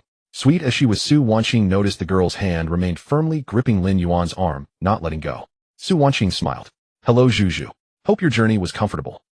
Zhu Zhu made a soft humming sound, then immediately turned her head back to Lin Yuan, leaning close to his ear, voice lowered, so only the two of them could hear. Lin Yuan Gij, who is this sister to you? Lin Yuan remained expressionless. Assistant. Zhu Zhu exhaled slightly, but not entirely relaxed. Then do you always stay with assistant, sister? Work demands. Zhu Zhu's brows drew together, forming a tiny scrutinizing crease between them. She didn't believe it for a moment. Back in Beijing at the Lin residence with grandparents and elders watching, she wouldn't dare be so unrestrained. But this was Magadha, her turf, or rather Lin Yuan's turf, yet without elders present. The girl's naturally spoiled nature finally surfaced. She released Lin Yuan's arm, and instead wrapped both arms around his neck, lifting her feet off the ground, hanging on him like a little koala. Lin Yuan Gij, carry me. I'm so tired I didn't sleep on the plane. Didn't she just say she couldn't sleep because she was missing him? Now it's because she was exhausted from the flight. Lin Yuan sighed, helplessly supported her with one arm, and glanced back at Zhou Yi, who was still on the phone in the distance. Zhou Yi had just finished his call, and was approaching when he saw the scene, his steps pausing slightly. The young master held a globally recognized beauty draped across him, while a stone-faced female assistant stood nearby. Passers-by in the business building couldn't help but stop and watch. Zhou Yi's facial muscles remained completely still. He walked forward, picked up the suitcase Zhu Zhu had dropped, and said, Young master, the car is on level B2. Let's go. The group walked toward the elevator. Zhu Zhu clung to Lin Yuan, refusing to be put down, her mouth never ceasing. Brother Lin Yuan, I've already tidied up my room. From now on I can come up to see you every day. Brother Lin Yuan, is your company about to be registered? Am I the first one to sign? You are. Then am I your most important artist? For now you're the only one, so there's no most, or least. Zhu Zhu was satisfied. She rested her little head in the crook of Lin Yuan's shoulder, and winked at Su Wanqing behind them. That gaze conveyed a clear message. Sister, this spot is mine. Su Wanqing took a deep breath. She sent a WeChat message to Ri Yi, sis, we've got another little one. Ri Yi replied instantly. What little one? Su Wanqing snapped a photo of Lin Yuan holding Zhu as they walked ahead and sent it over. There was silence on the other end for 10 seconds. Then a voice message popped up. Upon opening it, Ri's voice carried a thick Xinjiang accent. Who is this? How come they're holding so tight? Su Wanqing replied with 3 words, his little sister. Ri fell silent for another 5 seconds. A little sister who looks like that? Doesn't look like him, does she? Su Wanqing sighed and stuffed her phone back into her pocket. The elevator reached B2.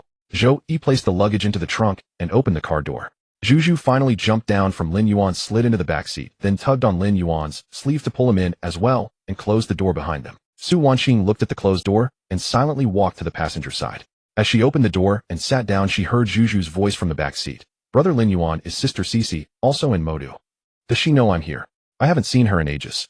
Lin Yuan's voice, how do you know Cici?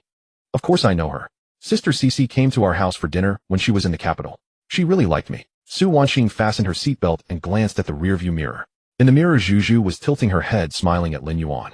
The smile was bright and pure, but there was a glint of certainty in her eyes that seemed beyond her years. This girl? Zhou Yi started the engine and drove out of the underground garage. Su Wanqing's phone buzzed again. Ri's message, keep an eye on her for me. Immediately after, Demimi also sent a message in the secret garden group chat. Clearly Ri had forwarded the photo. Demimi, everyone, and who is this one? Lu Cici's reply was calm. That's Zhu. I know her. A little sister, very cute. Demimi, you know her? Lu Cici, I met her in the capital. Don't worry, she really is his sister. The group was quiet for a moment. Demimi, I don't believe a word you say. The car merged onto the elevated road. Zhu's mouth never stopped. Uncle Zhou, are you still single? Zhou Yi stared straight ahead, his tone steady. Miss Zhu, I currently have no plans in that regard. That won't do. You're almost 40, right? I'll introduce someone to you. There's a teacher at our school who's perfect for you. Also has that same poker face. Miss Zhu, I'm 32. Oh, you don't look it. Zhu tilted her head, studying Zhou Yi's reflection in the rearview mirror with utmost sincerity. Zhou Yi's temple twitched. Lin Yuan was stifling a laugh beside him. Zhu's mouth had a talent since childhood. She could drive any adult's blood pressure through the roof within 3 sentences. Brother Lin Yuan, don't you think Uncle Zhou, you should find a girlfriend? Following you around all day. How boring. Why ask me? Ask him. He won't talk to me. Zhu pouted, then turned her attention back to Zhou Yi. Uncle Zhou Yi, what type do you like? Zhou Yi's phone rang at the perfect moment. He answered and listened for a moment, then spoke with a calm expression. Young master, there's something at the company. I need to go handle it. You and Miss Zhu. Go ahead. Zhou Yi pulled the car over at the nearest intersection. Before getting out, he gave Lin Yuan a slight nod, his eyes clearly saying, young master, the rest is on you. Lin Yuan watched Zhou Yi hail a taxi and leave his mind undisturbed. That escape was faster than a rabbit. Su Wanqing moved from the passenger seat to the driver's seat and took the wheel. In the rearview mirror, Zhu had already leaned completely onto Lin Yuan's shoulder, counting on her fingers how many suitcases she had brought. Su Wanqing's eyes met Lin Yuan's in the mirror. Lin Yuan understood that look. Boss, your sister, your problem. Sister Qingqing drives so steadily. Zhu suddenly leaned forward from the back. Thank you. Sister, where do you usually live? An apartment arranged by the boss. Oh, Zhu drew out the syllable. So is sister's place far from brother Lin Yuan's? Su Wanqing's grip on the steering wheel tightened slightly. Not far. How not far? Lin Yuan tapped Zhu on the forehead from the back seat. Sit properly. Don't disturb the driver. Zhu shrank back, mumbling something under her breath, but she behaved. Su Wanqing took a deep breath. This little girl's interrogation skills were more polished than those of detectives in crime dramas. At Thompson Riviera, the elevator doors opened and Zhu was the first to bounce out. But when she saw an extra pair of women's slippers at the shoe-changing area near the entrance, she paused for a moment. Lu Cici heard the commotion and came out from the living room dressed in a creamy white silk nightgown, her hair casually tied up. She froze for a second upon seeing Zhu, then broke into a smile. Zhu, Sister Cici. Zhu rushed over and hugged Lu Cici, acting very affectionate. But after the hug, she didn't let go immediately. Instead, she leaned close to Lu Cici's ear, her voice low enough for only the two of them to hear. Sister Cici, that's not playing fair. Lu Cici, huh? You know brother Lin Yuan and I grew up together, right? How could you make a move while I was away? Bullying a kid, huh? Lu Cici was caught off guard by this barrage of questions, not knowing whether to laugh or cry. She instinctively looked at Lin Yuan. Lin Yuan was changing his shoes at the entrance, pretending not to hear a thing. Lu Cici had no choice but to pull Zhu over to the couch and pour her a glass of warm milk. Zhu, about you and your brother. I know you're together now. Zhu held the cup, her cheeks puffed out. I'm not blind. Sister Cici, you smell like him. Lu Cici's face flushed instantly. Zhu let out a sigh, striking the pose of a long-suffering first wife. Fine. Sister Cici, you're very accomplished too. I don't blame you. Lu Cici, thank you. But I want a fair competition. Zhu raised a finger. Sister Cici, you're many years older than me. You can't bully the younger one. Lu Cici's smile froze for a moment. The phrase many years older hit the mark precisely. I'm only a few years older than you, but I'm younger. Lu Cece took a deep breath and smiled. Stay calm. She's a junior. She has composure. Lin Yuan was cutting fruit in the kitchen, listening to the conversation in the living room, a chill running down his spine. Right now he missed Zhao Tai more than ever. Dealing with an opponent like Zhao Tai was so simple. Either throw money or throw people clean and straightforward. The wars between women. He couldn't understand them, and he didn't dare to watch. Su Wanqing was even more decisive. She set down her things, said, "I'll head back now, boss," turned around and left without lingering a second longer. Lin Yuan couldn't even stop her. Traitors. All of them. Dinner was cooked by Lin Yuan himself. The four of them sat at the table, the atmosphere unbearably awkward. Zhu sat on Lin Yuan's left, Lu Cece on his right. After Su Wanqing left, the chair across from him was empty like a silent judge's seat. "Brother Lin Yuan, I want that shrimp." Lin Yuan picked up a shrimp and placed it in Zhu's bowl. Lu Cece didn't say a word, serving herself. Zhu glanced at Lu Cece's bowl, then at the shrimp in her own, and a faint smile curled at the corners of her mouth. Brother Lin Yuan's cooking is so delicious. Better than any restaurant. His culinary skills are indeed good, Lu Cece replied calmly. Sister Cece, do you often eat Brother Lin Yuan's cooking? Occasionally. Then I'm going to eat it every day from now on. Lin Yuan buried his head in his rice, refusing to engage in this topic. His mind was filled with a single thought: does Lanqing have a Jihu equivalent? He urgently needed to look up emergency protocols for harem manga love triangles. After dinner, Su Wanqing had already slipped away. Lu Cece went to the bathroom to shower. Zhu refused to leave the couch. Lin Yuan stood in front of her. "All right, you have a room downstairs, don't you? Go down and sleep." Zhu looked up at him, her eyes blinking with an innocent expression. "But Brother Lin Yuan, I'm afraid of the dark." Zhu looked up pitifully. "Brother Lin Yuan, I haven't tidied my house yet. Didn't you say it was already done? You told me so at the airport." The furniture arrived, but the bedsheets and covers still haven't been put on in. Zhu's voice grew quieter. "And I'm afraid to stay alone." A global top 100 beauty, standing 1.70 m, told him she was frightened. Lin Yuan gazed at her. Zhu's cheeks dimpled as her eyes curved into crescent moons. "Just for one night, Brother Lin Yuan. Think of it as taking in a stray kitten." Lin Yuan sighed in resignation. "The guest room is at the end of the hallway. Make up the bed yourself." Zhu leaped up and kissed Lin Yuan's cheek, then trotted toward the guest room. Midnight. Knock, knock, knock. 3 knocks. Lin Yuan lay on his bed, staring at the ceiling, inwardly exasperated. He had made plans for tonight. The system had unlocked a new skill a couple days ago. He had been planning how to introduce this new knowledge to Lu Shiqian, building the atmosphere all evening, until Lu Shiqian's ears were thoroughly flushed. "Brother Lin Yuan, I had a bad dream." The voice from outside the door carried a trembling note, pitiful as a kitten abandoned in a rainstorm. Lu Shiqian lifted her head from his embrace, their gazes meeting in the darkness. Silence held for 3 seconds. Lu Shiqian moved first, turning over, slipping out of bed to gather the scattered clothes and toss them at him, then quickly adjusting her own nightgown. Lin Yuan took a deep breath and swallowed his frustration. After pulling on his t-shirt, he walked to the door and cracked it open. Before the gap could reach 10 centimeters, a figure slipped inside. Zhu clutched a rabbit plush from the guest room, barefoot in a pink spaghetti strap nightgown, her gaze sweeping the room the moment she crossed the threshold. Unfortunately, the room held nothing unusual, no strange scent. For a fleeting moment, Zhu's expression flickered with something barely perceptible, a trace of disappointment. Then she lowered her head and clutched the rabbit tighter, her voice barely above a whisper. "Brother Lin Yuan, I can't sleep on strange beds. The one in the guest room was too hard, I couldn't fall asleep."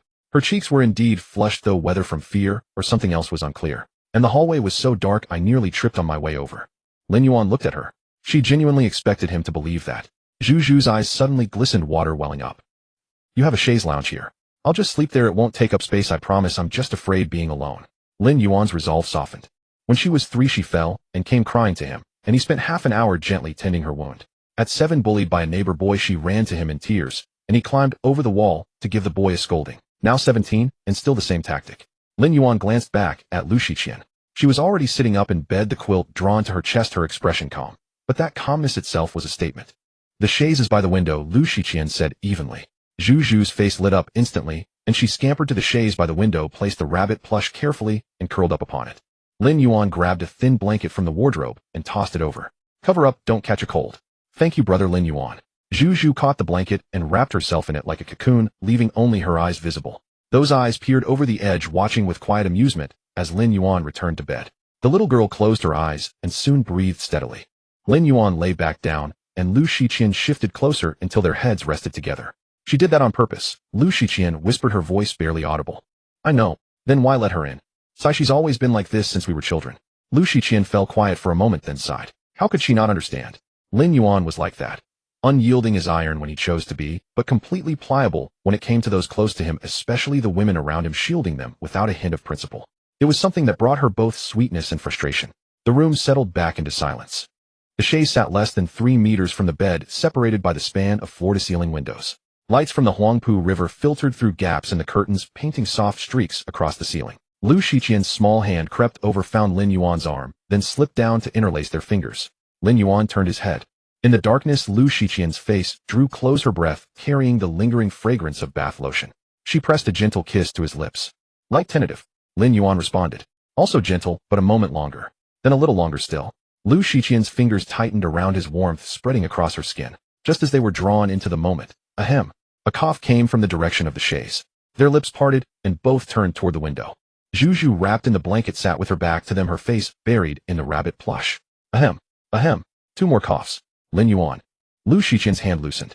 Zhu's coughing stopped. Her performance was remarkably convincing. Lin Yuan stared at the cocoon's silhouette, his temple throbbing. He found himself wondering whether the system could offer a younger sister shield, or some such item. Price was no object. Lu Shiqian let out a muffled laugh, rolled over, and turned her back to him. Let's sleep. Lin Yuan closed his eyes. In the finest location, the most luxurious residence, the grandest master bedroom, he managed to feel as cramped as though sleeping in bunk beds. Later that night, half asleep, Lu Shiqian's hand remained restless, poking and pinching beneath the covers. Lin Yuan turned and gently held her hand still, and they tussled wordlessly for a while. Lu Shiqian leaned close and playfully bit his earlobe, her breath warm with laughter.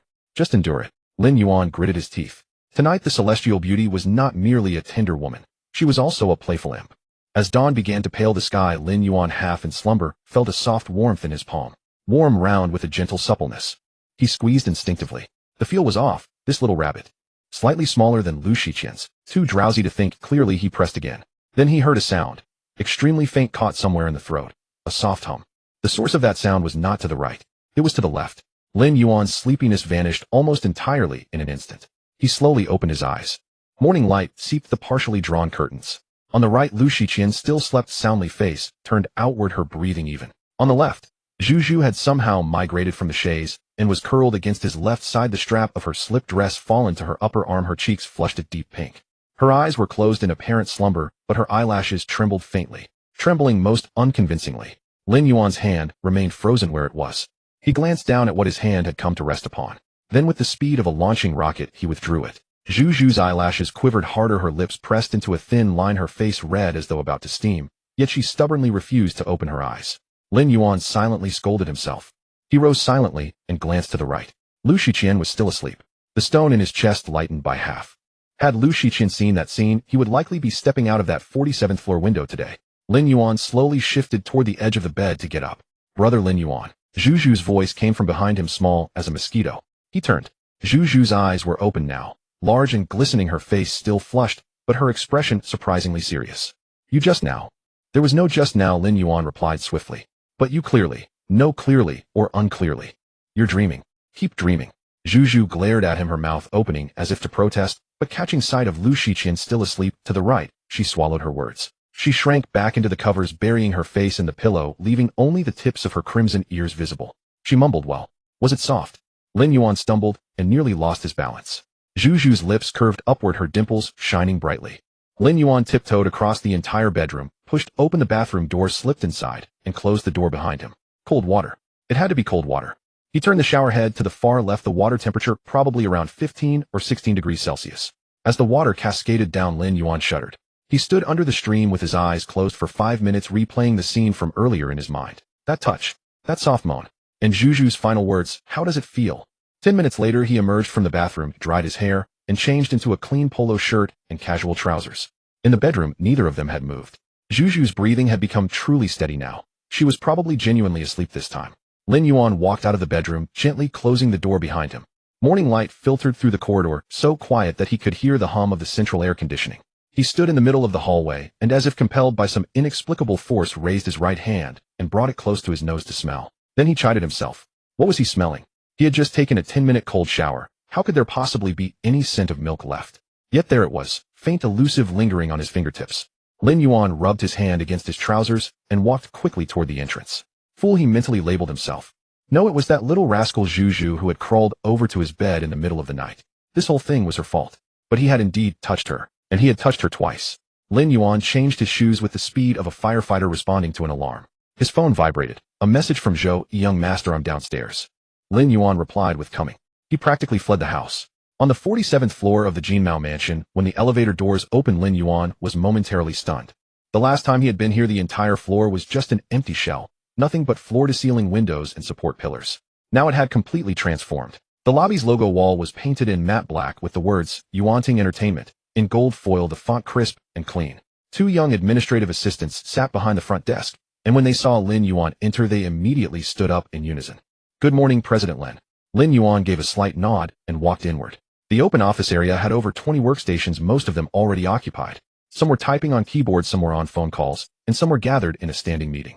As he passed by, people greeted him, and he responded to each one. In a corner, a young woman was carrying a box of potted plants toward her workstation. When she noticed him, she almost dropped the flower pot. Don't be nervous. Carry on. Lin Yuan patted her on the shoulder and walked into the private office at the far end. Zhou Yi followed, closing the door behind him. Did you hire all these people? The core departments are staffed. 6 in publicity, 4 in artist management, 2 in legal, 2 in finance, and 3 in administration. Additionally, there are 5 interns, all recent graduates from MOC. Lin Yuan sat down in the executive chair and spun around. In 5 days, you brought in over 20 people. The Lin family efficiency. Zhou Yi sat across from him, opening a black folder. Young master, regarding the album, there are 2 proposals that need your decision. He pushed 2 planning documents in front of Lin Yuan.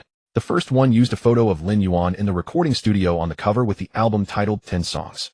Simple, direct, with an artistic slant. Lin Yuan flipped through a couple of pages and put it down. Too plain. He picked up the second one. The cover was a conceptual design of a clock.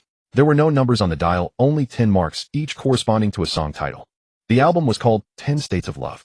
Lin Yuan turned to the last page, read through the entire promotional strategy, and closed the document. This one, Zhou Yi nodded.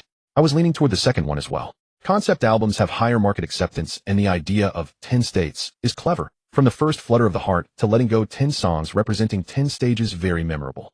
What about Penguin Music? Su Wanqing is already in contact. The online release will be exclusively on Penguin Music, same cooperation model as last time. But this time it's a full album, so the weight is different. I suggest we negotiate for a higher revenue share. What about a physical album? Simultaneous release. This time the scale is larger than before. I plan to press an initial batch of 50,000 copies with limited edition serial numbers. The packaging will use a black vinyl-style hard case with random photo cards and themed postcards included. Photo cards? Whose photo? Yours, of course, young master. Lin Yuan gave him a look. Zhou Yi added, when you were recording in the studio, I arranged for a photographer to take a set of behind-the-scenes shots in the adjacent room. The results are excellent, and they've already been retouched. Lin Yuan recalled that he had indeed seen someone carrying a camera hovering around, but he had assumed it was the studio's own staff. So it was Zhou Yi's foresight. That man certainly left no loose ends. All right, you have full authority. Let Su Wanqing negotiate with Penguin Music and direct any issues to you. Zhou Yi put away the folder and stood up. As he reached the door, he paused. Young master, regarding Miss Zhuzhu. What about her? She just called me to say that the apartment downstairs is still being tidied up and isn't ready for her to move in yet. Lin Yuan felt a slight twitch at his temple. She said yesterday that the furniture had arrived. Yes, but today she says she wants to change the curtains. Lin Yuan took a deep breath. Tomorrow. Most likely she'll want to change the floor. The two of them exchanged a 3-second silent gaze. Zhou Yi's face showed no expression, but Lin Yuan could read the subtext. Young master, this is something I can't help you with. Zhou Yi's prediction was terrifyingly accurate. Zhuzhu indeed did not move. First day, changed the curtains. Second day, she said she didn't like the wall paint color and wanted to repaint it. Third day, even more outrageous. She complained that the toilet seat wasn't warm enough and wanted to install a smart toilet lid. Every evening at a fixed time, Lu Cece returned to the master bedroom, closed the door, locked it, and asked Lin Yuan the same question in an extremely calm tone. What excuse did she come up with today? Smart toilet lid. Lu Cece lay down staring at the ceiling and said nothing. But her silence was more oppressive than words. Over these 3 days, Zhuzhu's daily schedule roughly went like this: wake up at 9 in the morning, drift into the kitchen in a sleeveless nightgown, and call out, "Brother Lin Yuan, I'm hungry." Lin Yuan made breakfast while she pulled up a small stool and sat beside him, occasionally handing him an egg or a plate. When Lu Cece came out, Zhuzhu had already finished eating, and they greeted each other with smiles. Good morning, Sister Cece. Good morning, Zhuzhu. Polite and gentle. But on the kitchen counter there were only 2 sets of bowls and chopsticks, the ones Zhuzhu had used and the ones Lin Yuan was using. Lu Cece's portion was still warming in the pot. This detail repeated every day, each time slightly different. Sometimes Zhuzhu placed Lin Yuan's slippers at the most prominent spot by the door with hers next to them, and Lu Cece's squeezed into a corner. Sometimes Zhu spread out a floor full of paint in the living room, saying she was going to paint a decorative piece for brother Lin Yuan's office. Lu Cece neither made a fuss nor argued, but she stopped calling Lin Yuan by his name and started referring to him as you. When is your little sister leaving today? Please move her slippers. Go tell her the living room isn't a studio. Lin Yuan felt like he was caught between two opposing forces. Lu Cece was the cold one. Zhu was the hot one. He was being pressed from both sides, feeling the heat. On the morning of the fourth day, a turn of events appeared. The company's official launch date was set for the day after tomorrow. As the first signed artist of Yuanting Entertainment, Zhu needed to go to the company early to process the paperwork, sign the contract, and take styling photos. Zhou called and listed a series of schedule items. After hanging up, Zhu finally showed a hint of seriousness. Brother Lin Yuan, I need to go to the company this afternoon. Then I'll go back to the apartment downstairs tonight. I have to get up early for the shoot tomorrow, so I need to wake up early to do my makeup. Will you miss me? Lin Yuan looked at her and said nothing. Zhu pouted, fine, you won't say it, humph. She picked up her small bag and went downstairs. The living room fell quiet. Lin Yuan stood by the floor-to-ceiling window and let out a long breath. His phone vibrated. A message from Lu Cece gone. Lin Yuan replied with I need you tonight. After that last message, there was no further response. Lin Yuan stared at those two words on the screen, his ears warming slightly. When the aloof beauty turned coy, the impact was remarkable. He was about to put down his phone when a message from Su Wanqing popped in. Boss Penguin Music replied, a 70-30 split is fine, but they have a condition. What condition? They asked if we could do an exclusive interview. An exclusive interview. Lin Yuan leaned back in his chair, tapping the desk with his fingers. Penguin Music's desire for an exclusive interview was hardly unexpected. His last single had broken the platform's record upon release, and now that the entire album was on the table, it was only natural for Penguin Music to seek exclusive content. Su Wanqing promptly forwarded the detailed proposal. Penguin Music's plan involved a behind-the-scenes documentary of the recording studio, followed by a 20-minute in-depth conversation covering creative inspiration, album concepts, and musical philosophy, all to be released simultaneously with the album. Lin Yuan scanned the proposal and replied with 3 words, yes, this works. Su Wanqing responded, I'll confirm with them. When would be suitable? The company's official launch is the day after tomorrow. Have them come to Magic City a day early and we'll record on the morning of the launch. After the recording, we'll proceed with the launch ceremony in the afternoon. Everything wrapped up in one day. Understood, boss. Su Wanqing's efficiency was beyond reproach. The notice was sent to Penguin's contact within half an hour, and the reply came instantly. The team would arrive in Magic City tomorrow afternoon, covering their own accommodation and bringing their own equipment. Penguin Music was even more enthusiastic than he had anticipated. While everyone knew how many new members that single had brought to the platform, Lin Yuan put down his phone and glanced at the time, 2:00 p.m. A knock on the office door sounded. Zhou entered holding a contract in his hand. Young Master Miss Zhu has arrived and is waiting in the conference room. The contract, as you instructed, an S-level artist management contract, the highest tier the company offers. The revenue split was 70-30 with Miss Zhu taking the larger share. Her assistant team, makeup team, and driver would all be arranged by herself with expenses covered by the company. Additionally, a dedicated manager budget was allocated, and once she selected her candidate, they would be onboarded directly. Lin Yuan took the contract and flipped through it. The terms were detailed, even specifying Zhu's monthly wardrobe allowance. Who set this wardrobe allowance limit? I did. Double it. Zhou paused, then amended the figure with his pen. Young master, this treatment is virtually unprecedented in the industry. A new artist works to their name, an S-level contract. She's not a newcomer. Lin Yuan closed the contract and stood up. She's my sister. Zhou swallowed the rest of his words and followed. In the conference room, Zhu sat at the head of the long table, wearing a white puff-sleeve dress, her hair tied in a low ponytail with light makeup. She was a far cry from the little girl who ran around the house in a camisole nightgown with bare feet. A latte sat before her. When she saw Lin Yuan enter, a glimmer of light flickered in her eyes, but she quickly suppressed it and sat up straight. Executive Lin. Lin Yuan was taken aback by her address. Zhu suppressed a smile and earnestly added, at the company I should call you Executive Lin, right? I asked brother Zhou beforehand. Lin Yuan sat across from her and slid the contract over. Take a look. If you have any questions, bring them up. Zhu lowered her head, her 2 dimples deepening. She picked up the pen on the table and signed her name on the last page with elegant strokes. Setting the pen down, she looked up, her expression now more serious. Executive Lin, I won't let you down. Lin Yuan stood up and extended his hand. Zhu paused for a moment, then rose and shook it. The young girl's palm was slightly warm. The handshake lasted only 2 seconds before she let go, her ears tinged with pink. Zhou retrieved the contract and tucked it into a folder. Yuanting Entertainment's first signed artist was officially on board. At 8:30 p.m. Lin Yuan arrived home. The light in the hallway was on and a pair of slippers was neatly placed. Only one pair. Zhu had moved out, at least for tonight. Tomorrow morning, she had a promotional photo shoot, an excuse solid enough that he couldn't argue. What happened that evening Lin Yuan felt could only be described as transformative. The new skill the system had unlocked a couple of days ago. He had been uncertain about its practical effectiveness. Now he was certain. Absolutely certain. The effect was remarkable. It turned out that before Lu Cece had started filming her period drama, she had spent 3 months mastering the basics of peaking opera with a solid foundation in the Diamond role. Her splits measured steps and high kicks. Her flexibility was astonishing. Lin Yuan had often wondered why Lu Cece's physical fitness was so much better than that of most actresses. That night, he finally found the answer. Those years of Diamond training had found their true purpose. In the depth of the night, Lu Cece's hand rested gently on the pillow, her voice soft and languid. Lin Yuan glanced at the emotional fluctuation value on the system panel. The numbers jumped wildly. A host of rewards queued up in the background waiting for him to claim. He couldn't be bothered to look at them and collected them all with one click. Lu Cece buried her face in the pillow and let out a soft, muffled laugh. The exact words were unclear, but the tone was one of playful contentment. Lin Yuan pulled the blanket over her, then went to pour a glass of warm water. Lu Cece took the water and drank a few sips, curling up under the covers, only her eyes visible. Her eyes, still slightly misty, held a blend of gentle reproach and deep satisfaction as she looked at Lin Yuan. I won't be able to get out of bed tomorrow. Then don't. Lin Yuan, you did this on purpose. As soon as Zhu left you. Your WeChat message was, I want you tonight. I was just accommodating your request. Lu Cece buried her face in the pillow to hide her smile. Lin Yuan wasn't wrong. The next day, Lu Cece indeed stayed in bed. Not because she didn't want to get up, but because she couldn't. Her legs were so weak, she couldn't even slip into her slippers. Before leaving in the morning, Lin Yuan set breakfast on the nightstand. Milk, a sandwich, and a fruit platter.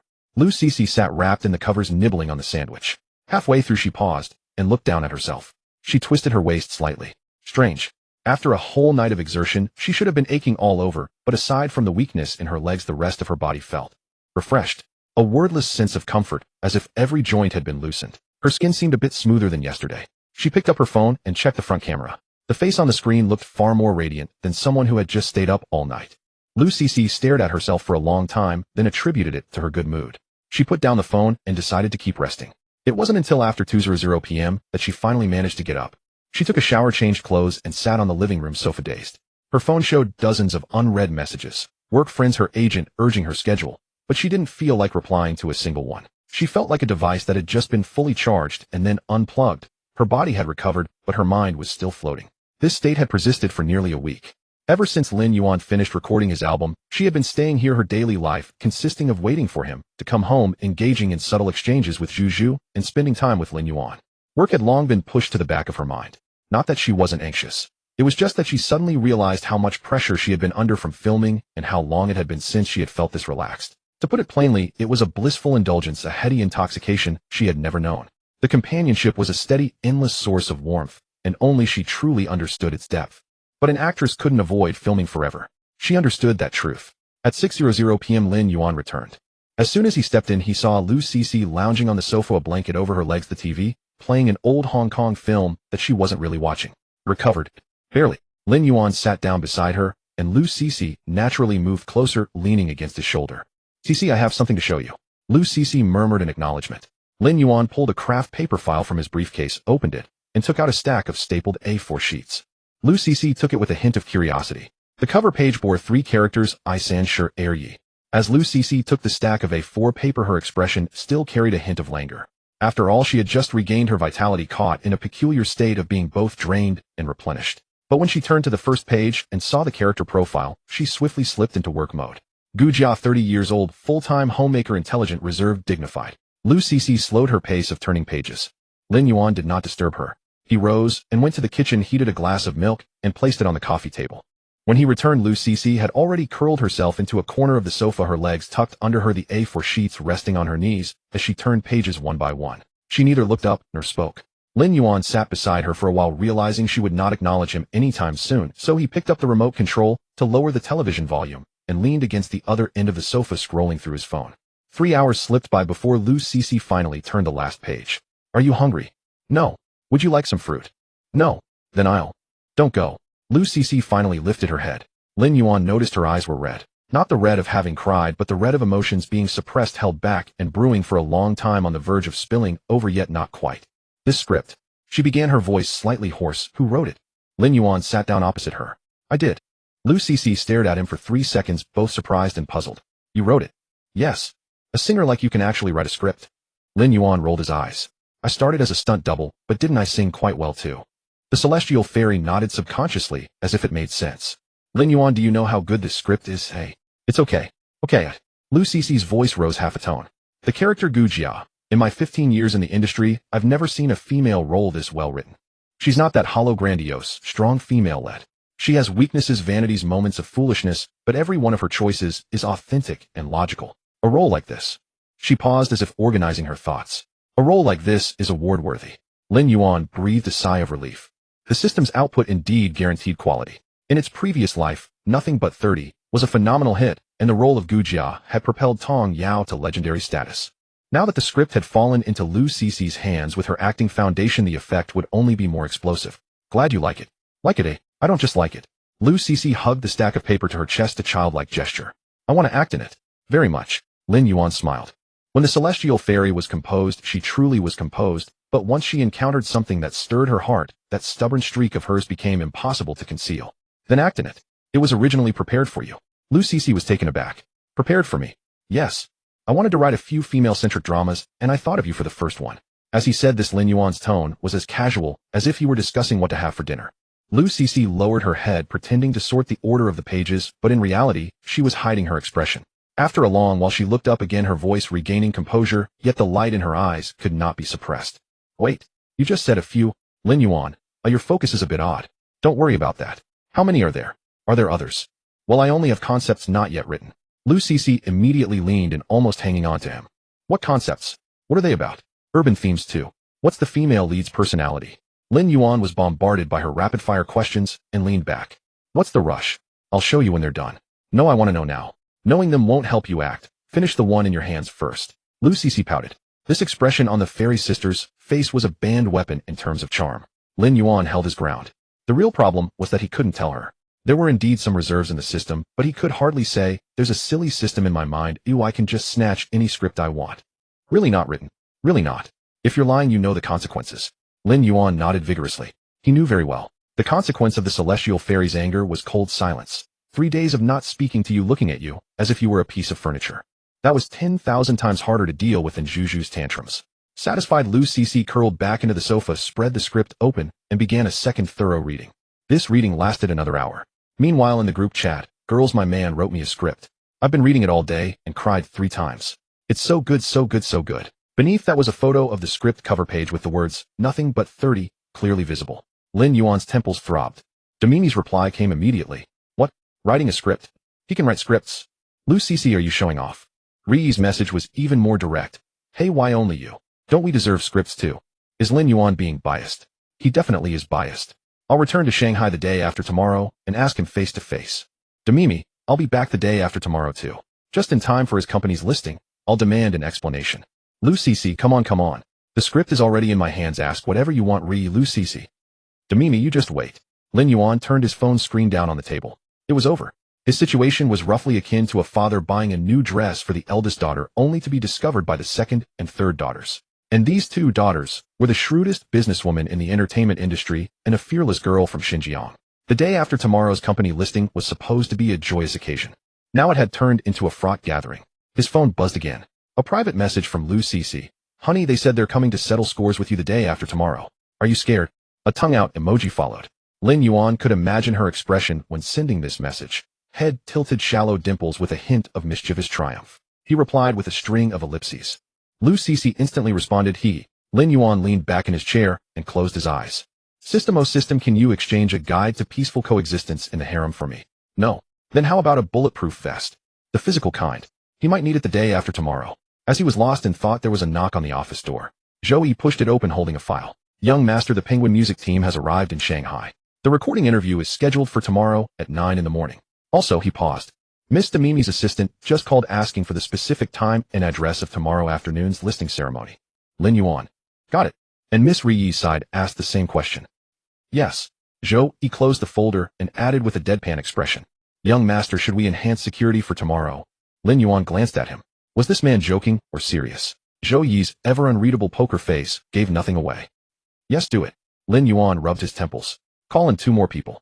Zhou Yi nodded and turned to leave. As the door closed, Lin Yuan heard an extremely faint, almost imperceptible chuckle from the corridor. Damn it. Zhou Yi actually laughed.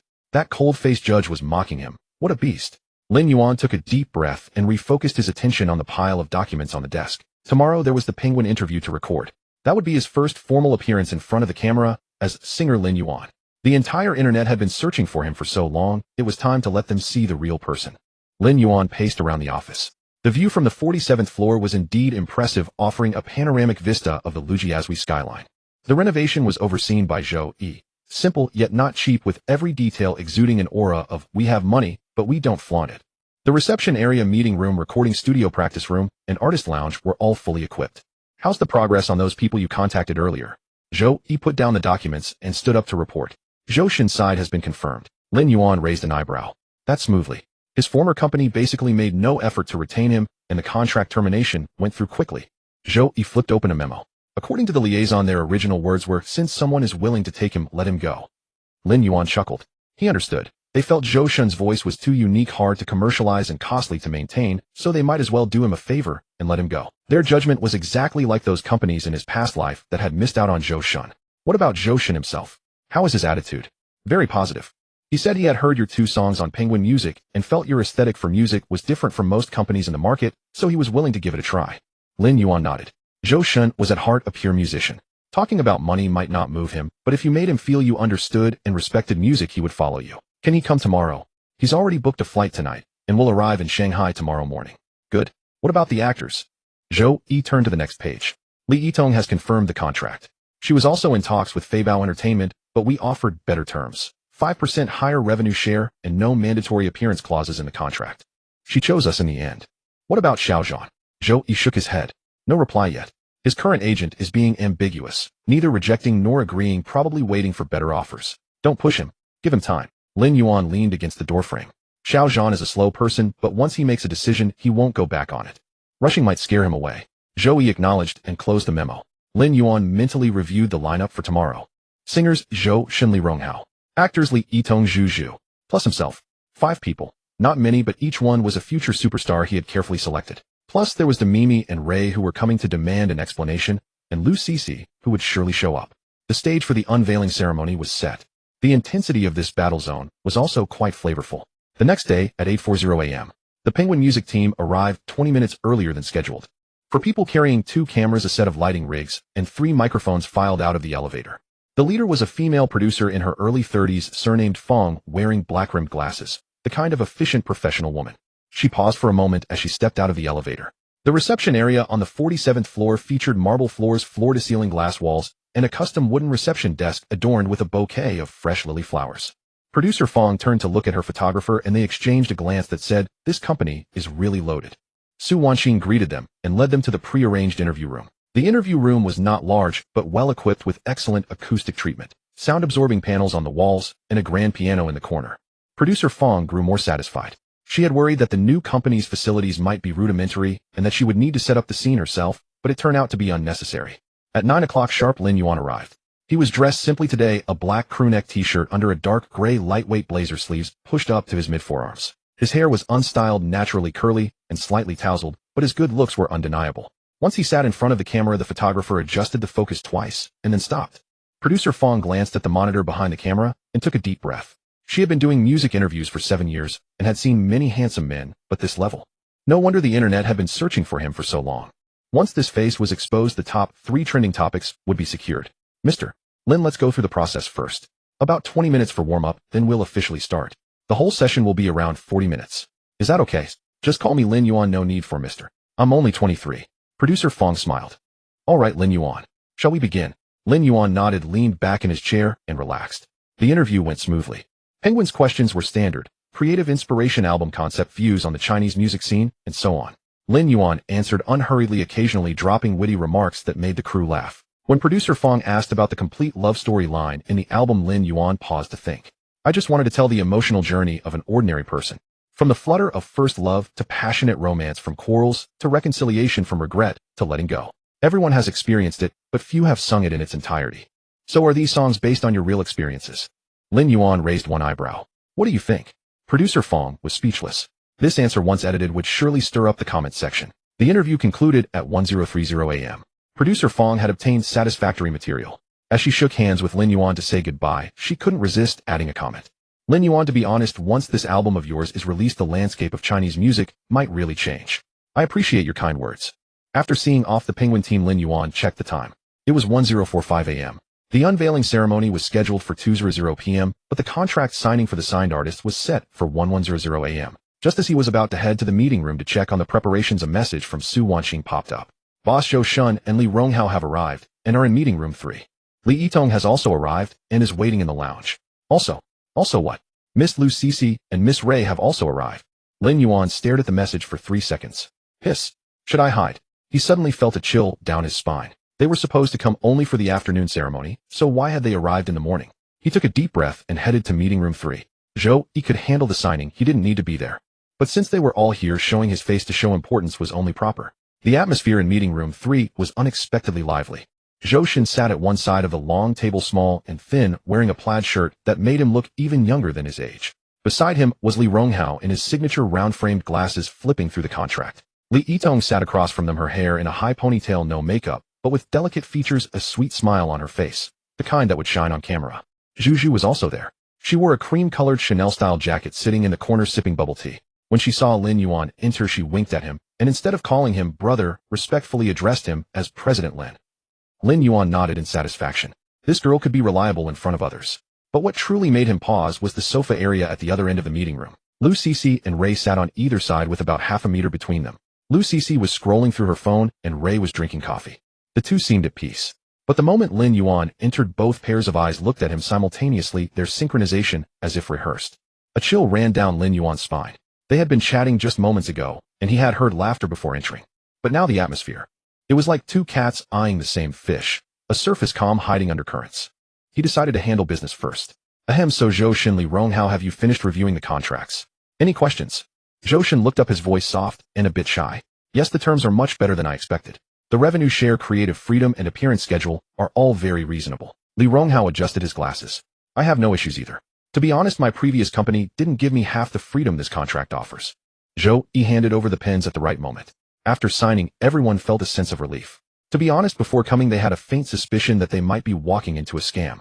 Especially seeing Lu Cece and Ray on site, two of the top figures in the entertainment industry. Their presence alone was the best endorsement for this new company. The signing process ended. Zhou Yi collected the contracts and led the 3 new artists to complete their onboarding procedures. The meeting room suddenly fell quiet. Lin Yuan sensed trouble and was about to follow the 3 new artists out when he was called back. Lin Yuan. Lu Qianqian's voice drifted from behind him, light in tone, yet every word carried a hook. Lin Yuan's foot had already stepped halfway forward. Then he made a decision. The kind of decision any mature man would make when confronted with 2 top-tier actresses in the same room. Run. Both feet pushed off the ground, launching him 3 paces away. Like a startled cat, he shot out of the conference room in a blur. He pulled the door shut behind him with one fluid motion so smooth that even the doorknob made no extra sound.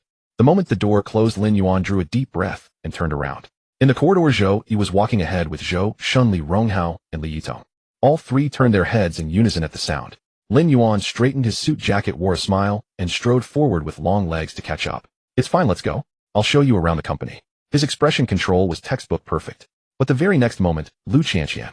Why does my husband write scripts for you, but won't let me see them? Ri Yi's roar burst through the door. At that volume and force, it could be heard through 2 walls, let alone 1. The corridor fell silent for a moment. Li Ronghao's hand, pushing his glasses, froze midair. Zhou Shun, who was already walking slowly, stopped completely. Li Yitong's head turn went beyond a simple glance backward. She nearly rotated her whole body, her beautiful almond-shaped eyes filled with, I want to hear this. Lin Yuan. He felt his face warming at a visibly rapid pace. Zhou Yi ahead of him stopped and tilted his head slightly. That angle was subtle, not waiting for Lin Yuan's instructions, but making sure he could clearly hear what happened next. Lin Yuan caught this detail. There you go, Zhou Yi, watching the show, are you? The 3 newly signed artists were clearly stunned by that husband from inside. Zhou Shin was fine. Introverted by nature, he dared not show too much curiosity, only slowing his steps noticeably. Li Ronghao was less restrained, pushing his glasses, trying to suppress his smile, but failing. Li Yitong was the most exaggerated. She had stopped walking entirely, her feet rooted to the spot, ears straining toward the door, as if stretching 3 meters long. Another muffled thud came from inside, like someone slamming a table. What's wrong with letting me take a look? I won't steal it. Still Ri. Lin Yuan took a deep breath, his mind racing. 3 pairs of eyes turned toward him. Ri Yi and Qianqian inside are here to go over the script. Lin Yuan's voice was unnaturally calm. They get into character quickly. Those lines earlier were just rehearsing. Our company has a new project recently, a female-themed one, and they're refining their roles. Even he almost believed his own explanation. Zhou Shen nodded, seemingly accepting it. Li Ronghao adjusted his glasses, his expression complicated. Li Yitong opened her mouth as if to say something, then swallowed her words. But as she looked down, her shoulders were trembling. Lin Yuan knew exactly. It was not from being moved. He did not plan to linger on this topic for half a second longer. Taking a big step forward, he passed the three and walked at the front. As he passed Zhou Yi, he shot him a fierce glare. Zhou Yi's face remained unchanged, but his Adam's apple bobbed once. Lin Yuan saw it clearly. This stern-faced overlord was holding back laughter, struggling to contain it. Zhou Yi, yes sir. If you dare laugh, your bonus this month is gone. Young master is joking, I'm not laughing. Your Adam's apple just moved. Swallowing saliva. Lin Yuan quickened his pace, heading straight for the elevator without looking back. Behind him, muffled arguing continued from inside the room, but he chose selective deafness. There was nothing else to do now. First, get these three gossiping souls away from the crime scene. The situation inside the conference room was far more intense than Lin Yuan had imagined. Ri Yi was so angry she stood up. Today she wore a sharply tailored red suit dress. Combined with her exotic features, she looked like a fiery phoenix ruffling its feathers in anger. Lu Qianqian remained seated. She spread the script of 30 only across her knees, one hand resting on the cover, her posture unusually relaxed. You want to read the script? Fine. Ri Yi's eyes lit up. But, Lu Qianqian held up one finger. You have to admit something. What is it? I'm the senior sister. Ri Yi frowned. In this relationship, Lu Qianqian said slowly, I came first, I'm the main wife. You and Yang Xiaomi are both. Well, how should I put it? She thought for a moment, choosing an elegant term. Concubines. Ri Yi. What did you say? Say that again. Concubine. Lu Qianqian enunciated each syllable carefully. Ri Yi's blood pressure shot straight to 180. Lu Qianqian, keep dreaming. Who in the world would I be a concubine to in this life? Let me tell you, impossible, never. Then you won't get to see the script.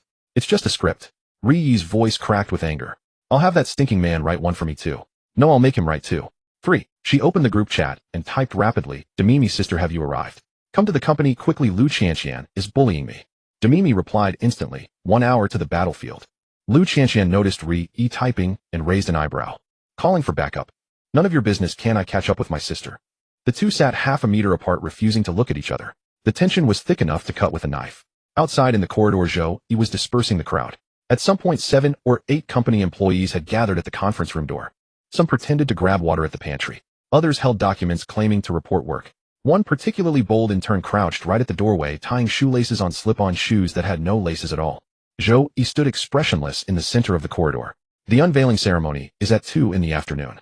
Are all materials from each department ready? Everyone shrank their necks guiltily. Have the flower baskets arrived? Why, yes. Has the media check-in desk materials been checked? Checked 3 times already. Then why are you still standing here? Everyone scattered like birds and beasts. The intern who was tying his shoes ran the fastest. Zhou Yi watched their retreating figures from behind and shook his head slightly. Then he glanced down at his phone. Lin Yuan had sent a message. Go arrange the Qinghua team. Find a decent place for lunch and treat them. Send Wanqing. Zhou Yi replied, arranged. Assistant Su already took the Qinghua team out 10 minutes ago. You arranged this in advance. Yes. I anticipated your needs. At 12:50 noon, Demimi arrived. As she stepped out of the elevator, the front desk girl nearly dropped the sign-in book. Sunglasses, camel-colored trench coat, high heels, her strides carried an air of authority. She exuded an aura that screamed, I'm not here for an unveiling ceremony. I'm here for court. Take your time. First show me to the conference room. Zhou Yi led Demimi to the rooftop terrace, then turned and walked away. He left with decisive finality, not lingering for a single second. Lin Yuan was leaning against the railing, enjoying the breeze, holding a cup of American coffee, savoring the rare moment of tranquility. He truly didn't want to get involved in the chaotic scene downstairs. He would dodge it for as long as he could. Then he heard the sound of high heels clicking on the floor tiles. The pace was rapid, carrying an air of accusation. Before Lin Yuan could turn around, a soft, warm body collided into his embrace. The coffee nearly spilled. Lin Yuan. Demimi buried her face in his chest, her voice both petulant and angry. Do you know they're about to start a fight downstairs? Lin Yuan wrapped one arm around her waist, and with the other hand placed the coffee cup on the railing. They haven't started yet, have they? It was fine when I left. Demimi poked his chest. Lin Yuan, don't think I don't know what you're thinking. You just find it troublesome when the 3 of us are together, so you avoid it whenever you can. Lin Yuan didn't deny it. Because that was exactly the case. Demimi nuzzled against his chest, her voice softening. I traveled 2 hours to get here, and you didn't even come to pick me up. I didn't know you were coming early. Zhou Yi knew. Lin Yuan silently made a mental note against Zhou Yi. That traitor. He didn't even inform him that Demimi had arrived. No, Zhou Yi must have done it on purpose. The guy appeared loyal on the surface, but in reality, he loved watching Lin Yuan make a fool of himself. Demimi stayed in his arms for a moment, then suddenly loosened her grip and stepped back half a step. Her expression changed. From the previous coquettishness to seriousness. Lin Yuan, I'm serious with you.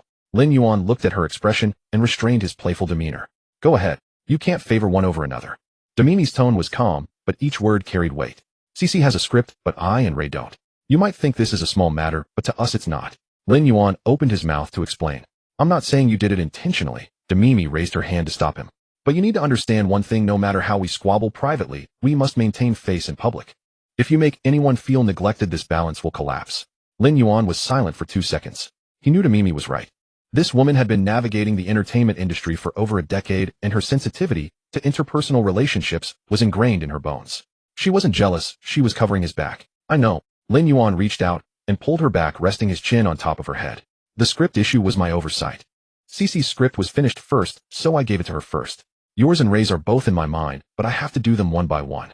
Demimi didn't speak. Everyone will have theirs. Lin Yuan's voice lowered. Resources, scripts, opportunities. I'll treat everyone equally. When have I ever let down my own people? Demimi looked up at him. The emotions in her eyes were complex. There was probing confirmation and a hint of contentment after being reassured. You said it. I said it. Then you'll have to appease Ray yourself. Demimi leaned back into his arms, her tone returning to its usual languidness. That girl, once her temper flares, no one can stop her. I can't handle it. Lin Yuan sighed.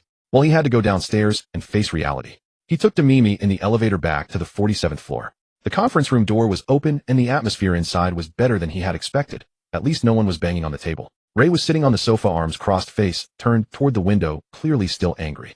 Cece sat at the other end, scrolling through her phone, her expression indifferent. The moment Lin Yuan entered, 2 pairs of eyes turned toward him simultaneously. Ray's gaze swept between him and Demimi, her lips pouting so much they could hang an oil bottle. Oh, big sister has arrived. What were you two chatting about upstairs? Having a good time, Lin Yuan thought. The sour jealousy is almost enough to corrode the soundproofing foam. He released Demimi's hand and strode over to Ray, sitting down directly beside her. Are you angry? Ray turned her head even further away. No. Then look at me. I won't.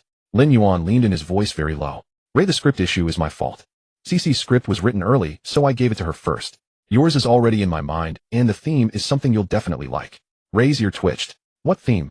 A foreign princess seeking revenge. Ray finally turned her head. Her face still bore anger, but there was already light in her eyes. Really? Why would I lie to you? Lin Yuan reached out and ruffled her hair. Give me some time and I'll show you the first draft. Ray snorted, reluctantly accepting it. But she added a jab. And you can't just write for us 3. If that little girl Juju gets a script too, I'll be the first to object. From the corner came Juju's voice. Sister Ray, I'm only 17, I can't play the lead role. At some point Juju had also slipped into the conference room. She was sitting on a single sofa in the corner, holding a milk tea with an expression that said, I'm just here to watch the fun. Lin Yuan swept his gaze around. Demimi, Cece, Ray, Juju. For women, 1 meeting room. He suddenly felt the oxygen level in this room plummeting. All right. Lin Yuan stood up and clapped his hands. Stop all this fuss. There's the plaque unveiling ceremony this afternoon. Are you here to support me or to sabotage me? Cece put down her phone and finally spoke. Of course we're here to support you. She stood up, walked over to Lin Yuan, and naturally linked her arm with his. Ray saw this action and immediately stood up from the other side, linking Lin Yuan's other arm. Demimi watched this scene from behind and rolled her eyes. Fine, what about lunch? I'm hungry. Lin Yuan, flanked by the 2 women, looked back at Demimi. Zhou has ordered food. There's a private room on the executive floor upstairs. Then let's go. Demimi strode ahead with her long legs. After lunch, I need to touch up my makeup. There will be cameras this afternoon. Lunch ended in a delicate atmosphere of peace. At 1:45 p.m. Lin Yuan changed into a formal dark suit and stood at the company's main entrance to do a final check of the procedures. Zhou handed over a guest list. Lin Yuan glanced at it, and his hand paused. Zhou, here. This list. Are you sure there's no mistake? No. They've all confirmed attendance. Lin Yuan looked at the string of titles on the list and drew a sharp breath. Deputy Director of the State Administration of Radio, Film and Television, Director of the Art Department of the Ministry of Culture, Deputy Minister of the Propaganda Department of the Magic City, Director of the Network Audiovisual Program Management Division of the SARFD. This lineup. Was this any ordinary plaque unveiling ceremony for a new company? This was half the cultural system coming for a team-building event, wasn't it? These people. Who invited them? Zhou Yi's expression didn't change. The old man made a few phone calls. Lin Yuan fell silent. Grandfather. His grandfather, who had retired many years ago and was said to be tending flowers and walking birds in the capital. With 1 phone call, people from the SARFD had flown over. Sometimes Lin Yuan almost forgot what level of backing stood behind him. What about the media? I screened. Zhou Yi turned to the next page. CCTV Arts Channel Xinhua Culture Beat People's Daily Art section plus the local Liberation Daily and Wenwei Daily in the Magic City. 5 in total. No local TV stations or entertainment media were allowed in. Lin Yuan nodded. Low-key, Zhou Yi repeated. At exactly 2:00 p.m., the plaque unveiling ceremony began. There was no red carpet, no flashy light show, no emotional host commentary. A gold-embossed plaque with the 4 characters, Yuan Ting Entertainment, was personally hung by Lin Yuan at the entrance of the 47th floor. Simple, clean, and crisp. But the row of people standing behind him, any one of them could shake the entire entertainment industry. Zhou Shen stood among the crowd looking at those middle-aged men in suits with steady demeanor, his mind struggling to process. He tugged at the sleeve of Li Ronghao beside him. That one, with the gold-rimmed glasses, isn't he? Li Ronghao adjusted his own round-framed glasses, his voice extremely low. From the SARFT. I saw him once at an industry symposium from a distance. Zhou Shen swallowed. And the one next to him? Don't know, but judging by the distance the secretary kept, his rank is definitely higher. The two exchanged a look, both seeing the same expression on each other's faces. What kind of company did we just sign with? Li Yitong stood on the other side. She was more perceptive than Zhou Shen and Li Ronghao. As an actress, she had attended many events and seen many scenes. But the leaders in those scenes were at most a department head from the local culture and tourism bureau who would show up, go through the motions, take a group photo, and leave. Today's people were different. When they spoke to Lin Yuan, their attitude carried something very subtle. Not condescending, not politely perfunctory, but more like the care of an elder for a younger generation. That attitude of, I came because of your grandfather's face, but you're not bad yourself. Li Yitong took a deep breath. When she signed the contract this morning, she had actually felt a trace of hesitation. A new company, no works, no mature management team, relying solely on the boss's face and 2 songs. Now she felt that she might have made the most correct decision in her life. The ceremony was short, lasting less than 40 minutes from start to finish. The leaders made a few perfunctory remarks, nothing more than, young people have drive, and the cultural industry needs fresh blood. The media took a few photos, recorded some footage, all very proper. No one thrust a microphone into the crowd of artists. Before 3:00 p.m., the leaders left one by one. Zhou Yi saw the last guest into the elevator. When he turned back, the entire office area was silent for a few seconds. Then Li Ronghao spoke. President Lin. Lin Yuan was talking to Demimi, and turned upon hearing the voice. Moi. Li Ronghao adjusted his glasses, his expression very serious. I just want to say one thing, the most accurate judgment of my life. Li Ronghao was signing this contract today. Zhou Shen nodded gently beside him, not saying anything, but his meaning was clear. Li Yitong was even more direct. She gave Lin Yuan a thumbs up. Lin Yuan smiled. Don't rush to praise me. Oh, wait until the company actually makes money. He turned and walked toward his office. As he passed Zhou Yi, he lowered his voice. Is the evening celebration dinner booked? Booked. Bund 18, exclusive booking. How many people? All company staff plus the ladies. Lin Yuan's steps faltered. How many? Zhou Yi's expression remained unchanged. Miss Lu, Miss Yang, Miss Ray, and Miss Juju. All 4 have indicated they will attend. Lin Yuan closed his eyes. 4. 1 table, 4 women. Plus Zhou Shen, Li Ronghao, and Li Yitong. 3 new hires who had just joined today and knew nothing about the internal dynamics of the company. This dinner was probably going to be more thrilling than the plaque unveiling ceremony. He was about to say something when his phone vibrated in his pocket. A WeChat message. Contact name Li Qin. Lin Yuan, congratulations on your company's opening. I've wrapped up filming, arriving in the Magic City tomorrow. Lin Yuan stared at his phone screen, his mind churning. Li Qin. He knew that name, of course. In his past life, she was the actress who had swept all 3 Golden Awards, a Kunku opera graduate whose acting could rivet an audience to their seats. But the problem was he barely knew Li Qin. To be precise, their only encounter had been a brief meeting on the set of White Deer Plane during an audition a few months ago. They had politely exchanged WeChat at the time, but never spoke a word afterward. A zombie friend who had lain dormant in his contact list for 3 months suddenly popped up to say, arriving in Modu tomorrow. What kind of move was this? After pondering for a while, Lin Yuan typed a line. Thank you, looking forward to your arrival. He pocketed the phone and leaned against the corridor wall thinking. Indeed, there were no secrets in the entertainment circle. Lin Yuan called Zhou Yi over. Li Qin, how much do you know about her? Zhou Yi was visibly taken aback. This reaction was rare. Having followed Lin Yuan for so long, Zhou Yi had long since gotten a clear picture of the several ladies, but this name was not on his priority watch list. Which Li Qin? The actress, the one with Kunka background. I met her once at the audition for White Deer Plane. Zhou Yi frowned, took out his phone, and dialed. The call lasted 3 minutes. After hanging up, Zhou Yi organized his words. Li Qin, 28 years old, graduated from the Kunka major at the Beijing Opera Academy, a professionally trained actress. In 2016, she was selected by director Li Xiaohong to play Lin Daiyu in the new adaptation of Dream of the Red Chamber and skyrocketed to fame. Later, she signed with Xinli Media under boss Chao Huai. What's her current situation? Lukewarm. Zhou Yi's choice of words was precise. She has some popularity and critical acclaim, but her resources are mediocre. Most of the roles Xinli arranged for her were supporting characters in historical dramas without a real chance to take the lead. Opinions in the industry were divided. Some said she was born for the big screen, while others said she was too aloof and not commercial enough. Lin Yuan had a clear picture now. In his past life, Li Qin's career had followed the same trajectory. Xinli Media wasn't unwilling to promote her, they just didn't know how. An actress with a kung fu background, her temperament was set. Ask her to star in an idol drama, and she couldn't lower herself. Ask her to do an art film, and it would be critically acclaimed, but commercially unsuccessful. Too high to be low, too low to be high. The most awkward position. Until later she encountered the role that transformed her entire acting career. A thought flashed through Lin Yuan's mind, but he didn't voice it. Any news of her leaving Xinli? Not yet. Zhou Yi shook his head. Her contract should still have over a year left, and Xinli shows no signs of letting her go. Alright, she's arriving in Modu tomorrow. Arrange someone to pick her up. What level? Lin Yuan thought for a moment. Just normal, don't make a big fuss. First let's talk and see what she wants. Zhou Yi nodded and turned to leave. Lin Yuan leaned against the wall for a while longer. For Li Qin to approach him on her own, there were only two possibilities. First, she had seen the strength of Yuanting Entertainment and wanted to switch companies. Second, she needed help. Given Li Qin's personality, if she simply wanted to jump ship, she wouldn't have chosen this timing to send a message. The very first thing she did on the day of wrapping up was to contact him, suggesting the matter might be urgent. While he would wait until she arrived. Lin Yuan pulled his thoughts back and turned his gaze to the end of the corridor. A burst of laughter came from over there. Zhu Zhu Ri, Ilu Cici, and Demimi had somehow gathered together, chatting around the pantry counter. Su Wanqing stood nearby holding several cups of coffee and distributing them one by one. 5 women, 1 pantry. Lin Yuan felt his temples throb twice. The plaque unveiling ceremony was over, the leaders had been seen off, and the media had withdrawn. In theory, he should be able to relax now. But looking at the lineup over there, he felt that the biggest test of the day had only just begun. There was still the celebration banquet in the evening. For leading ladies plus 3 new colleagues who had just signed today and kept their gossip radar on full alert. If he could get through this meal safely, Lin Yuan would be willing to stand on his head and wash his hair. He took a deep breath, tugged at the hem of his suit, and strode toward the pantry. Halfway there, he suddenly stopped. No, this approach was not right. Striding over like that made him look like he was heading to a tiresome duty.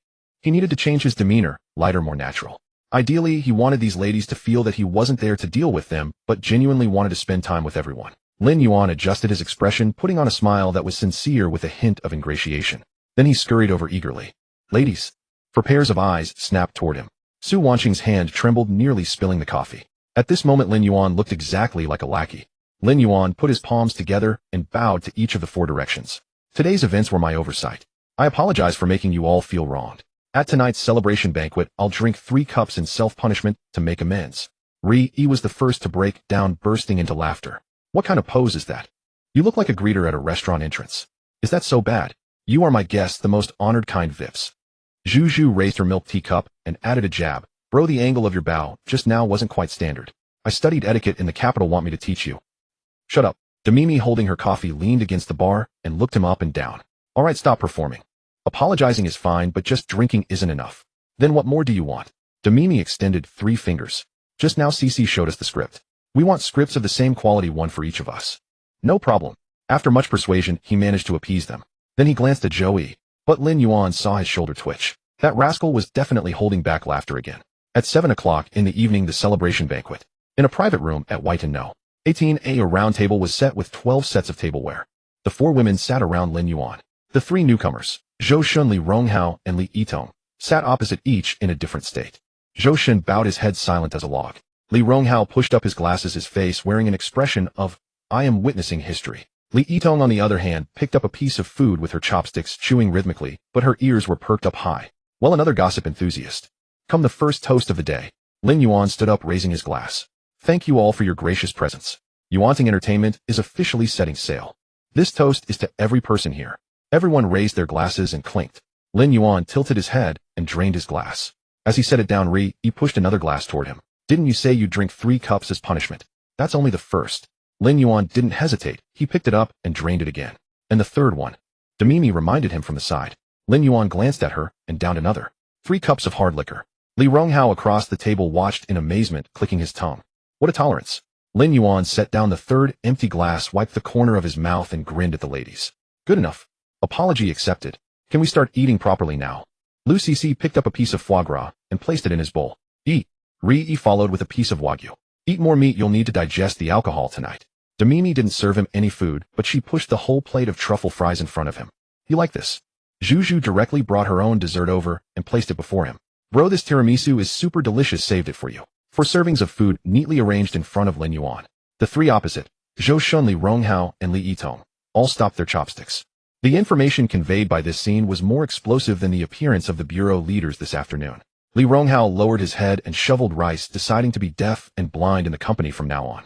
Zhou Shun was even more impressive. He raised his glass, took a sip of water, turned his face to the window, and began to earnestly admire the night view of the bund. Only Li Yitong, her chopsticks suspended in midair, paused for a full 3 seconds before slowly lowering them. She took a deep breath, picked up her phone, and typed furiously under the table. Who she was sending it to was unknown, but the speed of her typing and her covert posture clearly indicated she was sharing some earth-shattering gossip with her best friend. Lin Yuan noticed it, but he couldn't care less. His only task now was to get this meal to a peaceful end. As it turned out, alcohol was the best peace catalyst. After a few cups of wine, the atmosphere gradually warmed up. Ri-Yi started chatting with Zhu Zhu about food. Demimi and Lu Cici surprisingly began discussing roles based on the script of Nothing But 30. Li Ronghao and Zhou Shun also opened up, talking about technical details of music production. Lin Yuan leaned back in his chair, feeling relaxed for the first time. Then his phone vibrated. Looking down, he saw that Li Qin had sent her flight information. Arriving at Pudong at 10 a.m. tomorrow. Please arrange. The wording was brief, without any unnecessary pleasantries, not even an emoji. This person's personality was exactly as rumored, cold as ice. Lin Yuan forwarded it to Zhou Yi with a note. Arrange someone to pick her up tomorrow. Zhou Yi replied, instantly received. Putting down his phone, Lin Yuan took a sip of his wine. What exactly did Li Qin want by coming to Modu this time?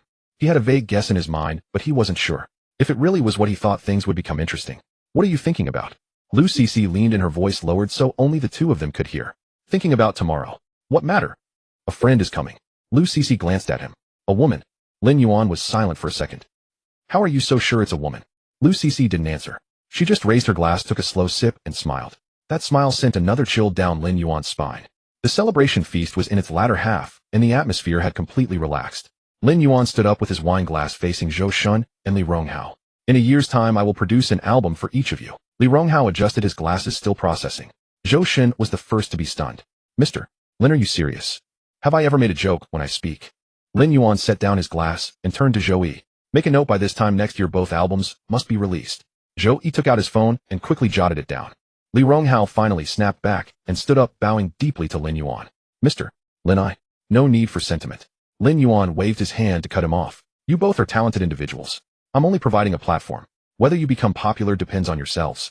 Zhou Shun also stood up and raised his glass. Mr. Lin, I toast to you. The three clinked glasses. After drinking, Lin Yuan suddenly remembered something. By the way, Zhou Shun, can you sing Big Fish now? Zhou Shun was taken aback. I can, but. Then give us a verse. Lin Yuan patted his shoulder. I'll accompany you. There was a piano in the private room. Lin Yuan walked over, lifted the lid, and tested a few notes with his fingers. Zhou Shun stood beside the piano and took a deep breath. The prelude began. Lin Yuan's fingering was steady, each note perfectly placed. The moment Zhou Shun started singing, the entire room fell silent. The waves silently drowned the night deep. His voice was pure, carrying a penetrating quality. Li Ronghao put down his chopsticks, and Li Yitong stopped what she was doing. Even Ri-Yi and Zhu Zhu, who had been chatting, turned their heads. Lu Cici leaned back in her chair, holding her wine glass, completely absorbed in the music. Demimo sat beside Lin Yuan, gazing at his profile. Under the light of the piano lamp, his features were sharply defined. She suddenly felt that this man always seemed to have something new to offer. The song ended. The room was silent for 2 seconds, then erupted in applause. Lin Yuan stood up and gave Zhou Shun a thumbs up. Awesome. Zhou Shun was a bit embarrassed and scratched his head. Mr. Lin, your accompaniment was even more awesome. All right, stop the mutual praise. Lin Yuan glanced at the time. It was almost 10 o'clock. Let's call it a day. Everyone go back and rest early. Zhou Yi got up to settle the bill. Lin Yuan walked over to Zhou Shun, Li Ronghao, and Li Yitong. You three stay at a hotel for now. In the next couple of days, Zhou Yi will arrange for someone to look at apartments, so you'll have a place to stay in Shanghai. Li Yitong blinked. Mr. Lin, does the company provide housing? Of course. Lin Yuan rolled his eyes. You are my artists. Would I let you live in a basement? Li Ronghao adjusted his glasses, touched once again. 2 minivans were parked outside No. 18 on the bund. Zhou Shun, Li Ronghao, and Li Yitong got into the first van, and Zhou Yi personally escorted them to the hotel. Lin Yuan got into the second van with the 4 women. The atmosphere in the car was somewhat delicate. Lu Cici leaned against Lin Yuan's shoulder, her cheeks flushed, obviously having drunk too much. Ri-Yi sat on the other side, nodding off, almost asleep. Su Wanqing sat in the passenger seat. She hadn't drunk much, but her face still bore 2 rosy blushes. Only Demimo sat in the back row, posture upright, completely sober. Lin Yuan glanced at her through the rearview mirror. Demimo curled the corner of her mouth at him. That smile made Lin Yuan's heart skip a beat. He had a feeling she was up to something. After a busy couple of weeks, he was looking forward to a peaceful evening. The car drove back to Tangshanipin. Lin Yuan helped Lu Cixi out of the car, while Ri was supported by Su Wanqing, both swaying slightly. Zhu Zhu was the first to get out. She stood by the elevator and waved at Lin Yuan. Bro, I'm heading home. Lin Yuan's eyes lit up. Zhu Zhu, wait a moment. Zhu Zhu turned around looking innocent. What's wrong? Lin Yuan gave her a meaningful glance, and then looked at Lu Cixi.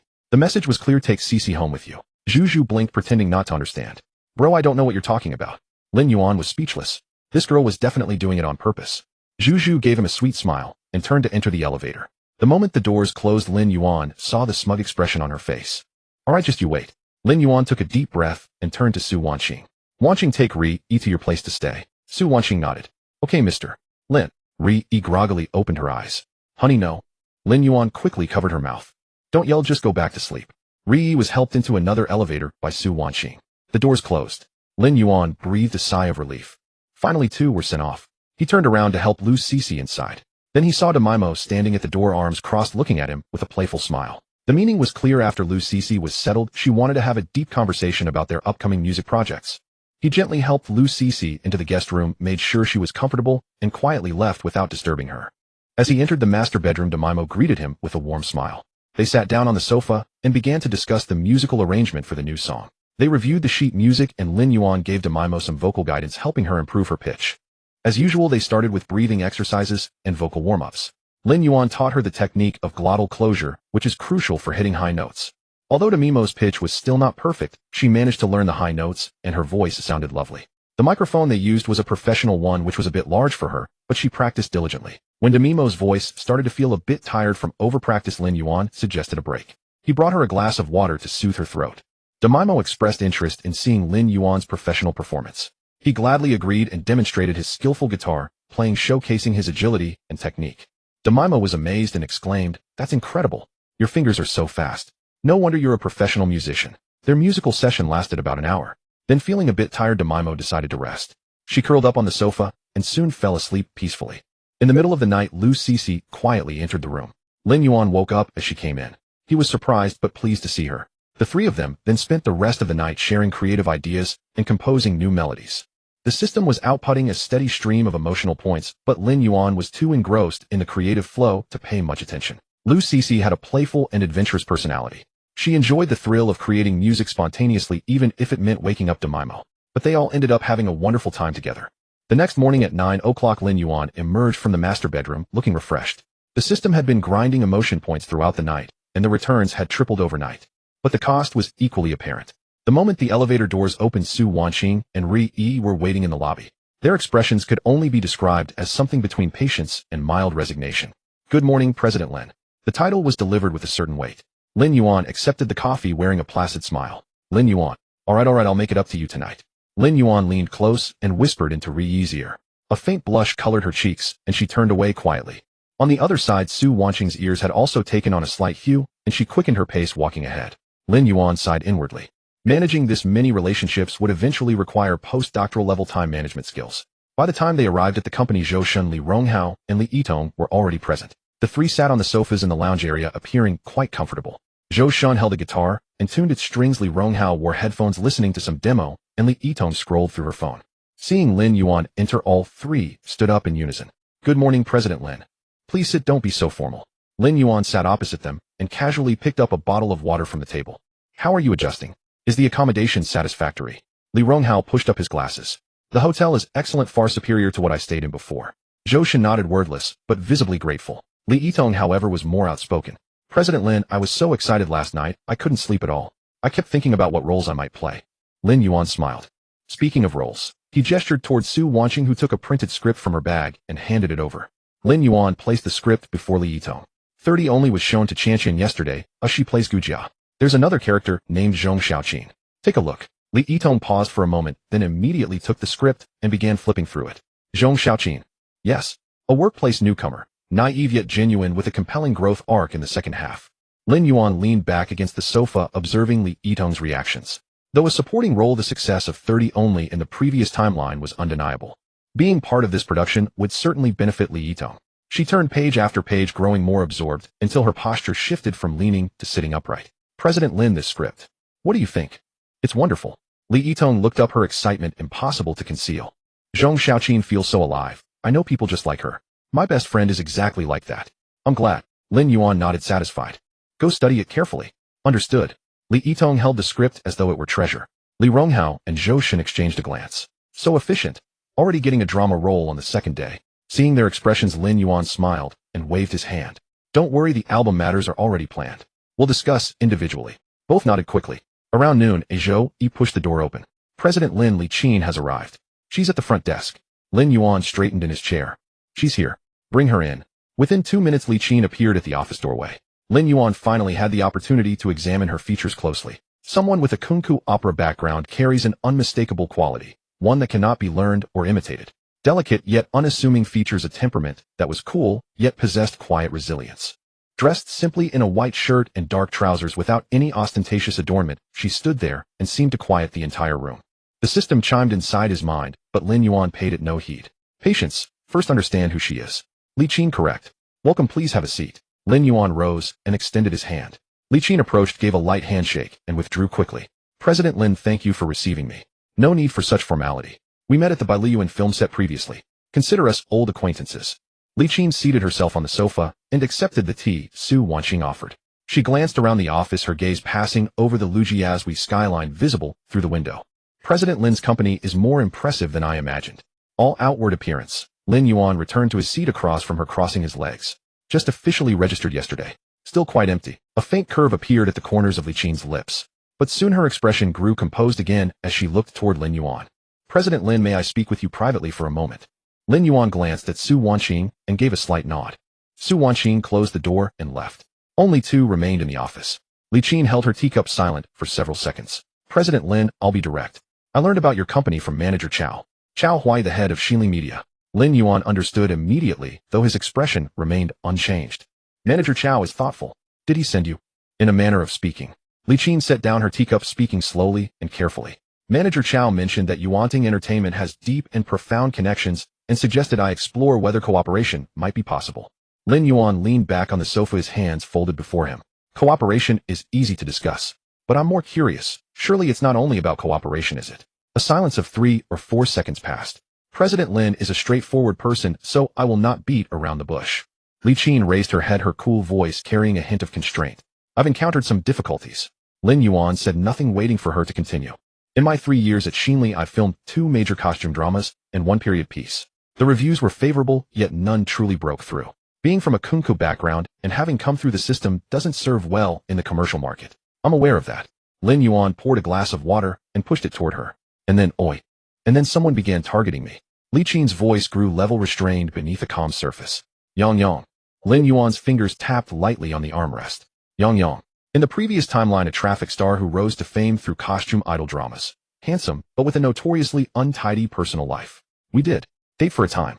Liqin's tone was calm, but Lin Yuan noticed the slightest tremor in her hand as she held her teacup. Later I discovered he had been unfaithful on multiple occasions, so I ended things. But he refused to let go. Refused. He believed I could never leave him. Liqin's voice turned cooler. At first he stirred up rumors, having media write stories about us reconciling. When I denied it, he performed devotion publicly. She paused.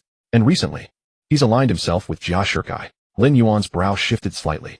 Jia Shirkai. One of the key figures at Tianyu Media, holding extensive resources and industry channels. In entertainment circles, this was nearly equivalent to a local power broker.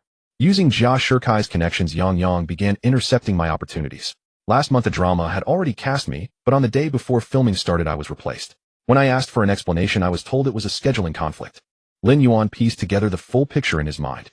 An actress who rejected her pursuer, who not only persisted, but brought in powerful backing to suppress her. Industry figures were reluctant to get involved given Tianyu's reputation. Although Chao Huai was the head of Xinli Media, Xinli and Tianyu had overlapping business interests, making confrontation impractical. So Chao Huai pointed her toward an alternative, a new force unafraid of Tianyu. Yuanting Entertainment. So you came to me because you want me to help protect you from Yang Yang. Liqin looked at Lin Yuan for a few seconds before gently placing the teacup back on the table. It's not just about blocking. Her speech slowed slightly, as if she were carefully choosing her words. President Lin, I've thought this through clearly. If you can help me resolve the matter with Yang Yang, I'm willing to accept lower terms and sign with Yuanting Entertainment. Lin Yuan's hand froze midair. He had been reaching for water, now unsure whether to drink or set the glass down. Liqin, let me clarify something for you. You're saying I should settle the Yang situation for you, then you join my company, and I still have to invest resources into promoting you. Li Qin opened her mouth to argue, but realized the logic held true. Hold on, Lin Yuan raised his hand to stop her. Lin Yuan silenced her with a gesture. This logic is quite novel. Usually when people come to me asking for favors, they bring at least some sincerity. You arrived empty-handed and expect to leave with your pockets full. Lin Yuan spoke lightly, almost teasing, but Li Qin's face still flushed, not with shyness but embarrassment. She lowered her head, focusing on her fingers resting on her knees. Several seconds of silence passed. Lin Yuan waited for her to speak. President Lin is right. Li Qin's voice grew quiet and strained. I truly have little to offer you. While I could handle the penalty fee with Director Chow, myself Yang is beyond my capacity to resolve. She paused. Jia Shikai is backing him, and I can't stand alone against that. Director Chow won't provoke someone as powerful as Yang right now, especially with Tianyu behind him. Li Qin raised her head, a sheen of moisture gathering in her eyes. I know this request is unreasonable. She couldn't finish. Tears fell, landing one after another on her hand. Lin Yuan paused. He wasn't prepared for this. That kind of reaction belonged to a different realm entirely. This was genuine distress, the kind that came from bearing too much weight. He instinctively reached out, then pulled back. A pat on the shoulder felt inappropriate. They had barely met. The tissues sat on the far side of the coffee table. What comfort could he offer? The words wouldn't form. Lin Yuan mentally groaned. No advantage could prepare him for this moment. He took a steadying breath, rose from his seat, and walked around the table to grab some tissues. Please stop crying. He offered the tissues to Li Qin. She didn't take them immediately. The tears continued, though she was trying to hold them back. Lin Yuan grew increasingly uneasy. Really, don't cry. If you keep this up, the gossip mongers outside will think I've mistreated you. Li Qin sniffled and finally accepted the tissues. She quickly dabbed at her eyes and nose as if wanting to hide from his gaze. I'm sorry, President Lin. You can call me Lin Yuan if you prefer. Li Qin paused. I've lost control of myself. She said, her voice still thick with emotion. I didn't mean to. Lin Yuan returned to his seat and drank some water while observing her. The composed exterior she had maintained had cracked after her tears. Beneath that facade was simply a woman who had faced rejection for half a year with no one to turn to. She came from a kunku opera background and had experience within the system, yet possessed an unwavering pride. People like her found it hardest to ask for help. Sitting here, now pushing herself to this point, must have taken everything she had. Li Qin gripped the tissue in her hand, her gaze downcast. I truly have nothing to offer you. After a pause, she added hesitantly, perhaps money. The moment the words left her mouth, she smiled faintly, a bittersweet expression that was genuine nonetheless. Lin Yuan found himself amused. Don't be silly. You haven't even secured your penalty fee yet. How much could you possibly give me? Li Qin paused, then smiled more naturally this time. Lin Yuan leaned back against the sofa, his hands resting on the armrests as his fingers tapped thoughtfully. He was weighing his options. In his past life, Li Qin had risen to fame through productions like White Deer, Plain Princess, Wai Young, and Joy of Life. Her acting ability was unquestionable. The system's recent notification, though he hadn't examined the details, suggested her appearance met or exceeded acceptable standards. Most crucially, she bore a striking resemblance to Li Yitong outside. All right then. As Lin Yuan spoke, Li Qin was wiping away the last traces of tears, her fingers pausing at his words. The company will cover the penalty fee. Li Qin looked up sharply. Have Zhou reach out to Chao Huai to expedite the paperwork. Sign with Yuan Ting first, and Zhou will discuss the contract details with you later. Li Qin's lips moved silently. Just announce it publicly. Lin Yuan stretched casually. As for Yang, if he's reasonable, let it go. If not, I'll figure out how to handle him. He said this so casually, as though discussing lunch plans. Li Qin's eyes glistened again, but she held back this time. She bit her lower lip, firmly swallowing the emotion rising within her before taking a deep breath. Lin Yuan. Yes. Thank you. She spoke these words slowly and deliberately, pouring every ounce of feeling into them. Lin Yuan waved his hand dismissively. Don't thank me yet. We'll deal with that once everything is resolved. What you need to focus on now is... Just then the office door was knocked on. Come in. Zhou Yi entered, followed by Su Wanxing and Ri Yi peeking curiously behind him. Perfect timing. Reach out to Chao Huai about Li Qin transferring to our company. The penalty will be covered and her artist management contract should be set at S level. Hearing this, Li Qin felt a wave of relief wash over her. The burden she had been carrying lifted, and she suddenly noticed how different Lin Yuan had become since their first meeting months ago. Lin Yuan now carried an air of authority and presence that commanded respect. His good looks only became more apparent the longer she looked, a stark contrast to Yang's delicate features that she could hardly understand having been drawn to. Announce that Li Qin has joined Yuan Ting Entertainment. If anyone causes trouble, let me know. Zhou Yi glanced curiously at Li Qin, seeming to understand the situation, and left to carry out the orders. Ri Yi and Su Wanxing, who had been waiting outside, quietly entered once the formal discussion concluded. Lin Yuan, why are Li Qin's eyes so red? We heard crying from outside. You didn't bully her, did you? Ri Yi crossed her arms and confronted him. Before Lin Yuan could respond, Li Qin quickly waved her hands. No, it's my own issue. Nothing to do with President Lin. Ri knew Lin Yuan would never mistreat anyone. She was simply looking for an excuse. She wrapped an arm around Li Qin. Tell us quickly who bullied you. We'll help you get revenge. Li Qin's pleading gaze was almost instinctive. She turned her head, her eyes falling on Lin Yuan, her lips moving slightly, but saying nothing. Lin Yuan understood. Some matters were not suitable for discussion in front of outsiders. Especially being entangled by an ex-boyfriend. Such a thing, if it got out, could bury a female actor under public opinion. All right. Lin Yuan stood up and waved at Ri Yi and Su Wanqing. You two go out first, we haven't finished the real business yet. Ri Yi protested. What real business requires us to be out of the room? Trade secrets. Lin Yuan remained expressionless. If you two are bored, go downstairs and chat with Li Yitong. She said yesterday she wanted to ask you how to shoot exotic-style portraits. Ri Yi's attention was successfully diverted for half a second. Su Wanqing, being perceptive, pulled Ri Yi along. Let's go. Don't disturb President Lin while he's discussing matters. Ri Yi snorted and pointed at Lin Yuan. Fine. Let's go. The door closed. The office fell quiet again. Li Qin clutched the crumpled tissue, her head lowered, her voice very soft. Thank you. Lin Yuan waved his hand. Don't mention it. This matter shouldn't be known by too many people in the first place. Don't worry, I'll handle Joey. To the public, we'll just say it's a normal signing. Not a single word about the rest will leak. Li Qin nodded. She stood up, straightened her collar, trying to regain that aloof expression. But her eyes were still red, and her nose was also red like a cat, trying hard to pretend nothing was wrong. Lin Yuan sighed inwardly. Well, another one taken in. He had considered the risks. Yang had Jia Shikai behind him, and Tianyu's brand was not insignificant. But the problem was that the force backing Yuanting Entertainment was more than an order of magnitude larger than Tianyu. This was not arrogance, it was fact. Li Qin.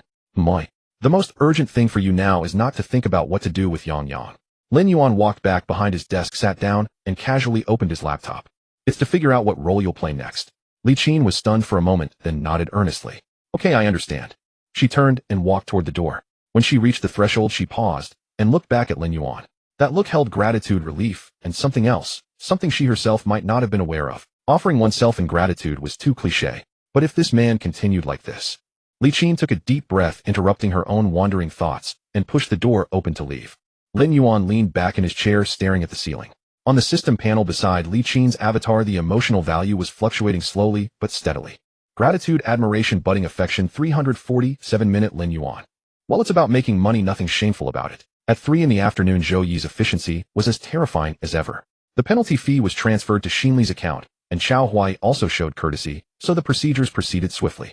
Contract stamping, artist registration, promotional materials. The entire process was completed in 2 hours. At 4 o'clock sharp, Yuanting Entertainment's official account posted a brief announcement: welcome actress Li Qin to the Yuanting Entertainment family. The accompanying image was a black and white profile photo of Li Qin, clean and neat, without any extra embellishment. Within 5 minutes, 3,000 comments flooded the comment section. Li Qin switched companies. Wasn't she at Xinli? Which company is Yuanting Entertainment? Never heard of it. I searched it, it's a newly registered company as of yesterday. Who's the boss? I only care about one thing: will Sister Li Qin have new projects to shoot? We've been waiting for so long. The public opinion was calm and positive. After all, Yuanting Entertainment was still a new face, and no one associated it with any major background. Modu, a high-end film studio. Yang was fixing his hair in front of the mirror. He was shooting a cover for a top domestic men's magazine today. A team of 6 makeup artists had surrounded him for 40 minutes, but he was still dissatisfied. Who did this bangs? I said to shift it 2 centimeters to the left. Do you have eyes? The stylist smiled apologetically. Mr. Yang, how about this? Don't move. Yang pushed the stylist's hand away. Get the director. Over a dozen staff members in the studio exchanged glances, none daring to speak. The photographer glanced at his watch. They had already been delayed by 45 minutes because of Yang's hairstyle issues. The studio fee was calculated by the hour, and every additional minute cost money. But no one dared to rush him. He was a top star. 8 million followers on Weibo, a historical drama last year with over 100 billion views. Behind him stood Tianyu and Jia Shikai. In this circle, you couldn't afford to offend him. Yang was finally satisfied. He turned his face in front of the mirror, the corners of his mouth curling into a self-assured smile. Shoot. The shutter clicked 20 times, and then his agent, Zhao Peng, suddenly entered from the side door, his expression grim. He leaned close to Yang's ear and whispered a few words. The water bottle in Yang's hand paused at his lips. What? Li Qin signed with a company called Yuanting Entertainment. Announced this afternoon. Yang put down the bottle, his brows furrowing. Yuanting? Never heard of it. Zhao Peng lowered his voice. I looked it up. The company was registered yesterday. The boss is a guy named Lin Yuan, not famous in the circle, but people from the Radio and Television Bureau and the Ministry of Culture attended the opening ceremony. Yang's brows knitted tighter. So my advice is don't provoke him. Zhao Peng stared at him. If he can get that level of support, his background must be formidable. Let Li Qin go. Let it end here. Yang Yang said nothing. Zhao Peng patted his shoulder. Yang Yang, take my advice. Your commercial value is among the top 3 male artists. There's no need to risk it over a woman. With that, Zhao Peng turned and left. The studio was left with only Yang Yang and a room full of staff who hardly dared to breathe. Yang Yang sat on the makeup chair staring at his own face in the mirror. After a long moment he smiled. But there was no warmth in that smile. Li Qin, did you think finding a new patron would let you escape me? Discontent stirred within him. He resolved to teach her a lesson to make her understand the consequences of defying him. He recalled that indifferent face, the way she hadn't even lifted her eyelids when he confessed, and the words she said when they broke up, "You disgust me." He picked up his phone and scrolled to a contact labeled Public Opinion. He sent a message: investigate the boss of Yuanting Entertainment, Lin Yuan. Is he planning to release an album soon? Give him a thorough smear campaign. Budget is not an issue. Let him know who calls the shots in this circle. The reply came quickly. Got it, brother Yang. What level of intensity? Yang Yang typed 4 words: go all out. After sending the message, he tossed his phone onto the table and looked back at the mirror, adjusting his bangs. The face in the mirror remained refined, sunny, and harmless, like a serpent basking its scales in the sunlight. The clock rewound to noon in the master bedroom of Tang Shenipin. Sunlight streamed through the floor-to-ceiling windows, casting bright patches on the expensive carpet. Demimi lay on the left side of the king-size bed, the quilt wrapped up to her chest, her eyelashes trembling noticeably. Lu Cece was on the right side, her posture more composed, yet her breathing was deliberately long and slow. Both were pretending to sleep. The air was filled with an extremely subtle blend of lingering laziness from the previous night and the frozen atmosphere of awkwardness at this moment. A few scattered pieces of clothing lay messily on the nightstand, silent evidence of the night. Silence. Utter silence. Only the faint hum of the central air conditioning could be heard. Then Demimi on the left extremely slowly opened her eyes a slit and glanced to the right. At that moment Lu Cece also lifted her eyelids. Their eyes met. The air suddenly grew even quieter. Demimi quickly closed her eyes, turned over, and faced away from Lu Cece, her movement as swift as if struck by a jolt. Lu Cece also buried her face in the pillow, a suspicious flush creeping up her ears. After a full 2 minutes. Are you awake? She asked. Demimi's voice came from under the quilt, muffled with a hoarseness that suggested she hadn't fully woken up, yet somehow not entirely. Lu Cece's voice was even softer. Another silence. Well, Demimi spoke again, her tone awkward. Last night I drank too much. Lu Cece quickly cut her off, pulling the quilt higher until it almost covered her head. I blacked out. Demimi suddenly sat up, not bothering to pull the quilt, wearing only a silk camisole nightgown, and pointed at Lu Cece. Lu Cece, you weren't blacked out at all last night. Do you still remember what you said? Something about nice voice, and say it again. Yang Xiaomi. Lu Cece also sat up, her face already flushed crimson, but her eyes carried a hint of defiant stubbornness.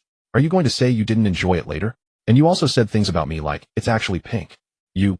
Demimi was choked by her blunt accusation, her face reddening. I was forced by you. Who told you? Who told you to still? What else?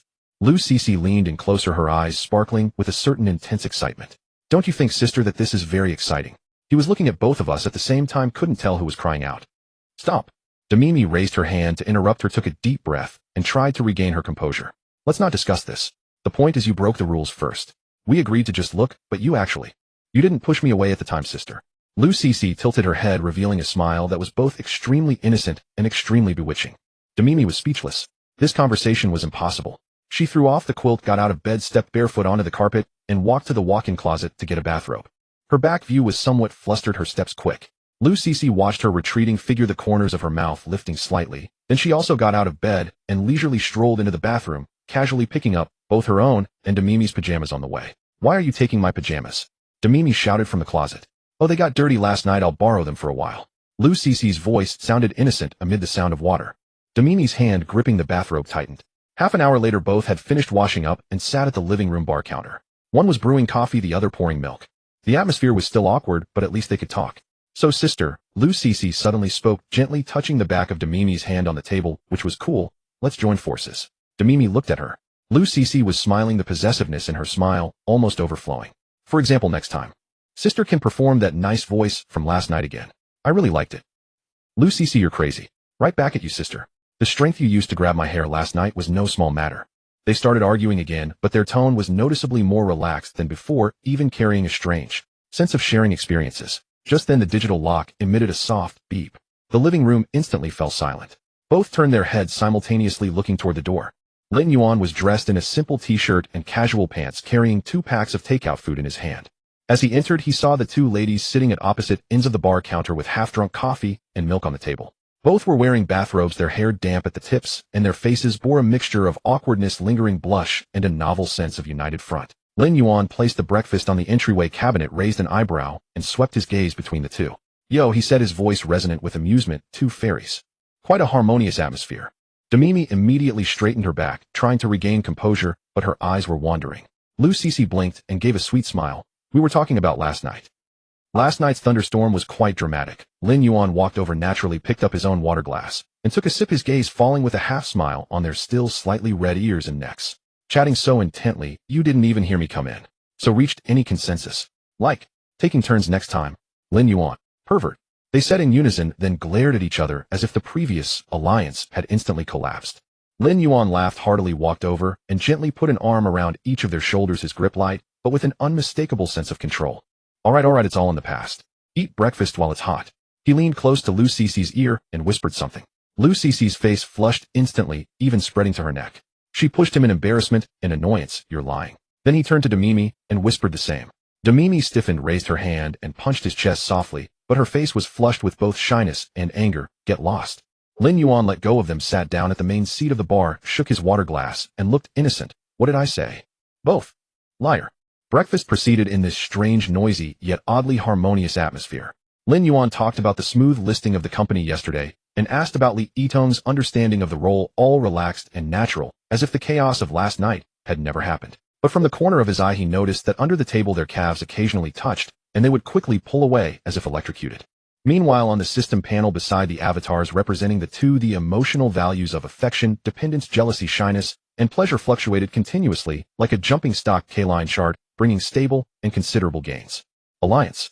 In the face of absolute control and a steady stream of benefits, the so-called joining forces was merely adding a bit of extra spice. Just then Lin Yuan's phone vibrated. He glanced at it. It was a message from Zhou. Message content: Lin public opinion monitoring shows that multiple marketing accounts and bots are releasing concentrated exposes targeting your first album, accusing it of plagiarism and poor quality, and trying to associate it with your personal life topic of relying on family background. The mastermind is suspected to be from Tianyu. Lin Yuan's eyes narrowed slightly, then returned to normal, and he casually flipped the phone face down on the table. He looked up and met two pairs of curious eyes looking at him. "What's wrong?" Demimi asked. "Nothing." Lin Yuan smiled and placed the shrimp dumplings into their bowls. "Small matters. Let's eat first." Outside the sunlight was just right, inside laughter and chatter filled the air. But Lin Yuan knew that beneath the calm currents were stirring. Yang Yang's response came so quickly, it must be said quite bold. Didn't the person behind him warn him? But it was perfect timing. The new album was about to launch and needed some buzz. The company had just been established. It was necessary to make an example of someone to show the other hidden players. At 5 in the evening, Lin Yuan's phone vibrated for the 17th time. The WeChat avatar of Ray leaped wildly on the screen, messages piling up one after another. "Are you coming or not?" Lin Yuan. "I'll count to 3, 1, 2, your finished voice call request." Lin Yuan glanced at the two people across the sofa. Demimi sat cross-legged, holding a book titled The Craft of the Screenwriter in her hands, having turned no further than the 3rd page in 10 minutes. Lu Qianxiu nestled at the other end, hugging a pillow and scrolling through her phone, her ears tinged with a faint, unnatural pink. Between them lay the distance of an entire sofa cushion. Each was absorbed in their own world, yet the subtlety was that neither chose to leave. Lin Yuan tentatively raised his phone. "Well, Ray is urging me. Go ahead," Demimi said without lifting her head. Lu Qianxiu, however, cast a glance at him, her expression indifferent. "A debt must be repaid." Lin Yuan breathed a sigh of relief and was about to stand up when Demimi added, "Don't come back tonight." Those words sounded like a dismissal, but Lin Yuan sensed another layer. He looked at Demimi, then at Lu Qianxiu. The two young ladies had experienced a rather intense team-building activity the previous night and were now in a state that required time to process. In simpler terms, their psychological groundwork was still incomplete. After all, it was Lu Qianxiu who had mustered the courage while tipsy last night. Today, sober, the two had spent the entire day immersed in an atmosphere where they wanted to talk, but didn't know how. Lin Yuan tactfully did not linger. He changed his shoes, grabbed his car keys, and paused at the door to look back. The two still maintained their separate postures, but the moment he stepped out, he distinctly heard soft murmurs coming from the living room.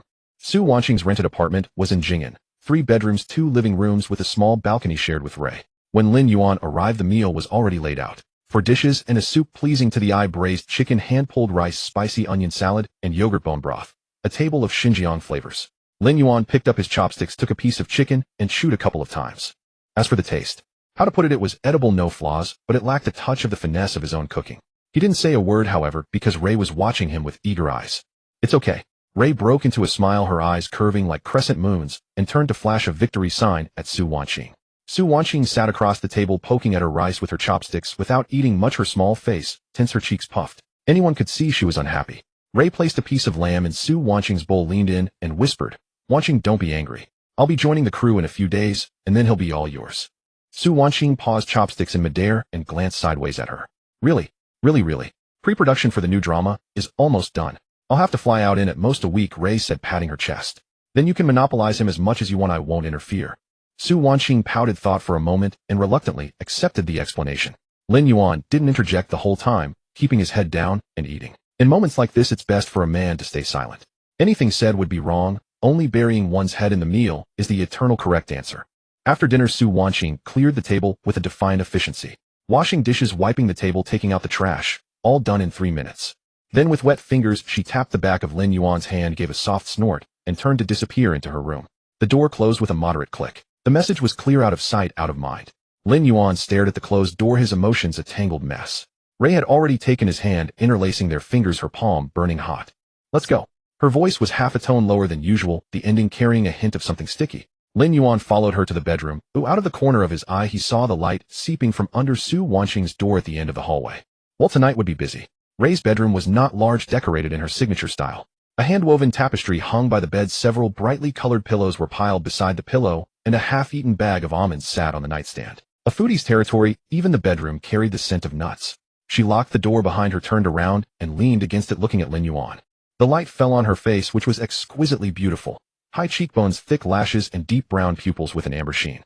Despite her sweet and delicate features, she wore a loose camisole loungewear, the collar hanging low to reveal a large expanse of honey-colored skin below her collarbone. This was Ray's most unfair trait. Her face belonged to the pure and sweet category, while her figure was entirely different. The contrast was almost absurd. She didn't speak, just looked at him, her eyes like a pool of water shimmering with ripples. Lin Yuan walked over and placed his hand on her waist. Ray's waist was exceptionally slender, creating a striking contrast with her overall curvaceous figure, a sensation that made him instinctively gentle in his touch. "It hurts." "Where?" "Were you pinched?" "I haven't even used force." "Then use it." After saying this, Ray's cheeks flushed. First, her gaze darted away briefly before she leaned back unwillingly. In this regard, Ray had a distinctive trait. She was extremely expressive with her emotions. Unlike Demimi, who despite her mature demeanor always maintained a facade of composure, her voice kept low and restrained. And unlike Lu Qianxiu, who appeared cool on the surface, but was passionate inside, following a path of contrast, Ray was genuinely uninhibited. When she was sweet and cute, she could melt you to the very bones. When she was fervent, she was like a blaze, scorching anything in her path. And this girl had a special talent. She could switch roles faster than turning a page. One moment she was acting coy and sweet, calling him big brother in a soft voice. The next, her big eyes blinked and the address changed. From an obedient daughter to a passionate sister-in-law, Ray's acting was always impeccable. Lin Yuan inwardly marveled that with this skill she would pass the audition in one take on set. On the system panel, Ray's emotional value skyrocketed like a rocket, numbers leaping wildly. Excitement, indulgence, infatuation, shyness. 892 more than 2 hours passed. When Ray finally couldn't hold on, her eyelids drooping, and she curled up under the covers fast asleep, Lin Yuan lay beside her for a few minutes to recover. The ceiling light had been turned off by Ray midway, leaving only a sliver of streetlight filtering through the curtain gap. He picked up his phone to check the time, just past 11. There was a new message on WeChat. From Su Wanqing. "If you don't come over tonight, I won't be with you anymore." Lin Yuan stared at the line for 3 seconds. Good heavens. That was harsh. He had to go. He got out of bed, pulled on his pants, and quietly left Ray's room. At the other end of the hallway, Su Wanqing's door was ajar. A sliver of warm yellow light leaked through the gap. Lin Yuan pushed the door open. Su Wanqing sat on the bed, knees together, both hands clutching the corner of the blanket, head bowed, her ears red enough to drip. She had changed into a set of pajamas, not the cartoon ones she usually wore, but a pure white set with lace trim very thin. Lin Yuan stood at the door for a moment. "You? Don't speak." Su Wanqing interrupted, her voice trembling. "If you say another word, I'll change my mind." Lin Yuan closed his mouth. He walked over, sat down on the edge of the bed, and gently touched Su Wanqing's face. It was cold, her fingertips were icy. She was this nervous. "Wanqing, I said don't speak." "Then can I touch you?" Su Wanqing looked up and glared at him, her eyes already rimmed with red, but it wasn't from grievance. It was a fierce determination, as if she had made up her mind. She grabbed Lin Yuan by the collar and pulled him down with considerable force. As it turned out, although she had eavesdropped a few times and knew Lin Yuan might be exceptionally gifted, it was impossible that after over 2 hours of exertion he could still manage her. This wasn't scientific, it wasn't. That was Su Wanqing's last thought before she passed out. Lin Yuan felt a bit dazed, not from exhaustion, but from the realization that little Su Wanqing had been a first-time driver. At 2 in the morning, Lin Yuan exited Su Wanqing's room, gently closing the door behind him. The hallway was quiet. Both bedroom doors were shut, and 2 young women lay fast asleep in the apartment. He went to the living room, poured a glass of water, and downed it in one gulp. His phone screen glowed, the system panel numbers still jumping. Tonight's total income. Lin Yuan glanced at it, and nearly spit out the water. Good heavens. He closed the panel, leaned back on the sofa, and stared at the ceiling. Outside the window, the city lights reflected on the white walls of the living room. The faint sound of traffic drifted in. There were important matters to attend to tomorrow. At 7 in the morning, within the master bedroom of Tangchun Eping, Lin Yuan opened his eyes. Silently, he slipped out of bed, procured 2 sticky notes, inscribed his message, set down the pen, and surveyed his handiwork. Tisk, a literary masterpiece. Affectionate, yet with a hint of roguish charm. Perfect. He tidied himself up, changed into a casual suit, and ran his fingers through his hair before the mirror. The reflection showed a man with relaxed brows and an energetic demeanor, betraying no trace of a night's labor. Such was the benefit of a system-enhanced physique. Before leaving, he glanced back at the 2 closed doors. The commotion last night had been considerable. He hoped the 2 girls wouldn't join forces to hang him from the city walls upon waking. He drove to the company building, arriving just past 9 o'clock. As the elevator ascended, Lin Yuan sensed something amiss. The receptionist, a young woman named Su Tang, lived up to her name. Sweet in appearance, with almond-shaped eyes that curved gently and a voice that carried just the right touch of softness. She was the type to leave a favorable impression at first sight. At that moment, she stood behind the front desk, frowning at the computer screen, her fingers clicking rapidly on the keyboard, so absorbed that she didn't notice Lin Yuan's entrance. Secretary Su. Lin Yuan tapped the counter. Slacking off and bad-mouthing the boss during work hours. Su Tang, startled, looked up, and upon seeing Lin Yuan, immediately broke into a standard smile. Good morning, President Lin. How could I? I'm just keeping up with company news, she said, her gaze slightly evasive. Lin Yuan smiled and didn't press further. Is President Zhou here? Yes, he's here. President Zhou arrived at 8:30 and is in his office. Su Tang nodded, hesitated, then added in a low voice. President Lin, there are some negative voices online. Please don't take them too seriously. I understand. Lin Yuan waved his hand and walked toward the private elevator. The receptionist's reaction, along with the averted gazes and hesitant expressions of a few employees he encountered upstairs, all but confirmed Zhou Yi's report. The online detractors had likely already overwhelmed him. Pushing open the door to Zhou Yi's office, a wave of cigarette smoke greeted him. Zhou Yi stood by the floor-to-ceiling window, one hand in his pocket, the other holding a cigarette, his brows knitted so tightly they could crush a fly. Hearing the door, he turned around and saw Lin Yuan, showing no surprise. He simply stubbed out the cigarette in the ashtray. You're here. Zhou Yi's voice betrayed no emotion, but the faint shadows under his eyes gave away his lack of rest. Stayed up late. Lin Yuan sat down on the guest sofa without waiting and poured himself a cup of tea. No. Zhou Yi walked behind his desk, sat down, turned on the computer, and swiveled the screen toward Lin Yuan. See for yourself. On the screen was the page of Bakunzu, the largest entertainment forum in the country. The pinned and highlighted hot posts bore alarming titles: Deep Dive into the New Music Prodigy Lin, a serial plagiarist, and a capital puffed showpiece. Solid proof.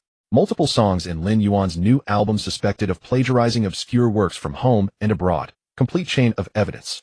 Unveiling Yuanting Entertainment, how a trust fund playboy used his family background to sign top celebrities with nothing but empty hands. Opening the first post, the OP, insider of the circle, listed evidence. In a seemingly objective tone, the melody progression of one of Lin Yuan's songs was highly similar to an obscure demo by an underground foreign band. The chord progression of another song matched a forgotten gem from a Chinese singer's unreleased album from over a decade ago. And the mood of a third song's lyrics was said to resemble the work of a niche poet. The post included waveform comparisons and blurry screenshots of lyrics, which looked plausible. The replies below had already stacked thousands of floors. I've always felt something was off. How good could a stuntman suddenly turning to songwriting be? So it's all plagiarized. My heart goes out to the original authors whose hard work was stolen by such a person. Rubbish propped up by capital. Get out of the entertainment industry. Boycott Lin Yuan. Boycott Yuanting Entertainment. Blacklist the plagiarist. Penguin Music, take it down immediately. Or I'll uninstall. Hilarious, calling him the waste master of Chinese entertainment. More like the tailor master of Chinese entertainment. Besides, the forum, Weibo, Douban, and short video platforms were also almost simultaneously overrun. Marketing accounts operated in a coordinated matrix, paid trolls controlled the comments, and ordinary users were incited. Overnight, Lin Yuan plagiarist and Lin Yuan get out of entertainment became trending hashtags. Though they hadn't yet reached the top, the momentum was immense and still growing. Penguin Music, which had originally scheduled to release the trailer of the previous interview at 10 o'clock this morning, also sent a temporary notice to postpone it. Producer Fong called personally this morning, Zhou Yi said in a flat voice. He said the backlash is too strong. If the interview is released, the focus will be completely hijacked by the plagiarism accusations which would harm the album's promotion. He suggested we handle the public opinion first. Lin Yuan leaned back on the sofa, tapping his fingers absently on the armrest as he finished reading most of the posts and comments. His expression was calm, even a little bored. Is that all? He asked. Zhou Yi looked up at him. Isn't that enough? The public opinion is one-sided. Before the authorities even step in, the popular outcry has nearly drowned us. The new song hasn't been released yet, but our reputation is already ruined. Partners are watching. The agents of the artists we signed have been fielding calls all morning, all inquiring about the situation. This knife fell fast. The knife is fast. Lin Yuan set down his teacup with a soft clink, but the technique is too crude, full of flaws. He stood up, walked to Zhou Yi's computer, and clicked on the earliest exposure post pointing at the OP's ID. Insider of the Circle, registered 3 months ago, posted 12 threads, all negative material. The language style is fixed, and the logic is far more inflammatory than factual. This is a hired account. He clicked on another. This music rep claims to have done a week of professional comparisons, but the software used is a free entry-level tool. The waveform screenshots are very one-sided with obvious manipulation. Either he really doesn't know, or he's pretending not to. And these marketing accounts, Lin Yuan quickly switched between several pages. Their repost copy is highly identical. Even the punctuation is the same. The rhythm is as uniform as military drills. The traces of paid trolls are too heavy, they didn't even bother to polish. He released the mouse, turned around, and looked at Zhou Yi. The person behind this is either stupid or desperate. Moreover, they underestimate us and the netizens of this era. This level of smear won't hurt the core. On the contrary, the corner of his mouth curled into a cold smile. They've delivered a pillow right to me. Zhou Yi looked at him with a calm gaze. You have a plan. Lin Yuan sat back on the sofa, crossed his legs. 3 things. First, he raised one finger, pacify the elders. This matter has blown up so much that those old gentlemen up top will definitely have noticed. If they step in and use administrative power to suppress it, it won't be interesting. I need to let them watch first, see how I play. When they start thinking, oh, this kid is interesting, then I'll close the net. So later on in my name, pass a message to the people who are often in touch with the elders. The Lin kid is just fooling around in the entertainment industry. Someone out of jealousy has handed him a knife. It's a trivial matter among youngsters, no need for the elders to worry. He can handle it himself. Be humble in tone, but make the meaning clear. Second, he raised a second finger, file a report. Go now. Not an online report. Go directly to the Municipal Cybersecurity Detachment in Modu. Bring the preliminary evidence compiled by the tech department. The IP aggregation characteristics of those paid troll accounts, the abnormal interaction data of the marketing accounts, and several obvious fake identity details. The demand is clear. Someone organized online trolls, deliberately fabricated facts, defamed others, severely disrupted internet order, and is suspected of committing a crime. Ask the police to open a case and collect evidence. I don't want compensation or an apology. I want them to serve time. Ideally, we can follow the trail and drag out the hand that fed the material. Zhou Yi raised an eyebrow. Criminal charges. Exactly, Lin Yuan said with a faint smile that did not reach his eyes. Civil litigation is too slow. Even if we win, we'd only get some compensation, nothing that truly stings. Criminal filing with the authorities stepping in to investigate. That is the real deterrent. Moreover, he paused, once the news of the investigation gets out, it will be more effective than 100 of our own clarifications. By then, who is the real troublemaker and who is spreading falsehoods will be crystal clear. Those who follow the tide of criticism will think twice. Third, he raised his last finger. His tone is light, as if discussing lunch options. The album release date will be postponed. No rush. We will align it with the progress of the authorities' investigation. The deeper they dig, the more they uncover, and the stronger the story behind our album becomes. When the investigation reaches a preliminary conclusion with solid evidence, and the mastermind identified or rattled, that is when we release the album. By then, the buzz, the topics, and the attention will all be ready. Negative public sentiment will transform into positive anticipation. We defeat the smear campaign, the album sells well, a double win. This is what I call releasing an album atop the downfall of our adversaries. How thrilling. Zhou Yi listened quietly, tapping his fingers on the table, digesting Lin Yuan's plan. After a long moment, he nodded, and the usual sternness on his face seemed to soften slightly. Understood. I will have the PR team and legal department prepare the case materials immediately. The tech side finished organizing the data last night. I will personally call the higher-ups to reassure them. Lin Yuan stood up. For the media, a cold approach for now. No response, no denials, no arguments. Let the dust settle. Oh, and remind Zhou Shun and the others to keep their mouths shut and not get drawn out by reporters.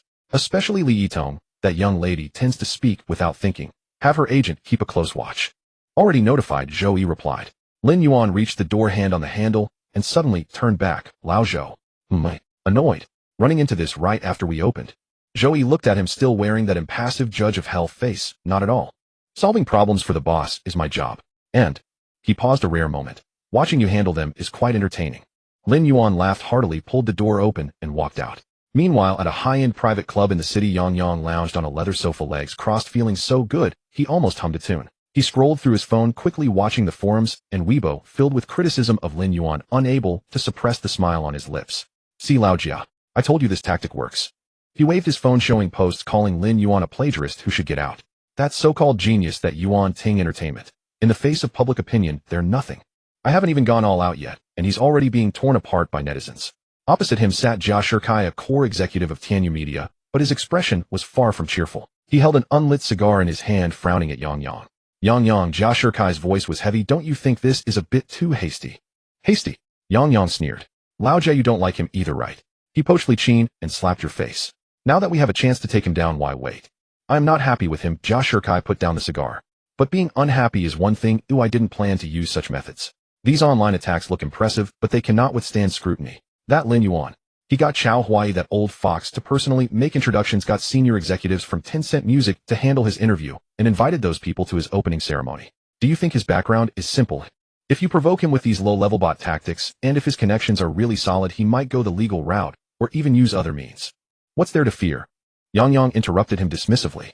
Thousands of people are cursing him online. Law doesn't punish the multitude. Besides, I used overseas accounts and servers. They can't trace it back to me. Even if they catch a few bot leaders, they're just temps. They won't bite us. Lao Jia, you're too cautious. Does Lin Yuan have connections? So do I. Our Tianyu is top in this circle. He gave a thumbs up. Jia Shirkai watched Yang Yang's smug demeanor, and his unease grew. He knew Yang Yang too well. Arrogant, short-sighted, spoiled by fans and fame. But this time they might not be dealing with an ordinary rich kid. Listen to me. Jia Shirkai softened his tone, trying to persuade. That's enough. The online momentum is already huge. His new album will definitely be affected. Our goal is achieved. If we push further and really corner him, that's even better. Yang Yang's eyes lit up. If he panics, he'll make mistakes. If he dares to use his family's influence to suppress the trending topics, then we can slap a new label on him. Capital manipulating public opinion. Then he'll be truly finished. Jia Shirkai opened his mouth to say more, but Yang Yang's phone rang. He glanced at the caller ID, made an impatient face, and answered casually. Hello? What? Reporting to the police. Who reported? Lin Yuan. Is he crazy? It's just an online spat. He actually filed a report. Fine, I know, stay calm, let me check. After hanging up, the triumphant smile on Yang Yang's face finally froze, replaced by a look of shock and creeping unease. He looked at Jia Shirkai. Jia Shirkai's heart skipped a beat, a wave of foreboding seizing him. He slowly put down the unlit cigar, his voice dry. What's wrong? Yang Yang's Adam's apple bobbed, his voice tight. Just now, my contact informed me. Lin Yuan's company, Yuan Ting Entertainment, has officially filed a complaint with the city's cybersecurity police, charging us with online defamation, organized malicious rumor-mongering, suspected criminal offenses. They've already submitted preliminary evidence. Dead silence fell over the office. Yang Yang, who had been so nonchalant moments before, paled. His lips moved, but no sound came out.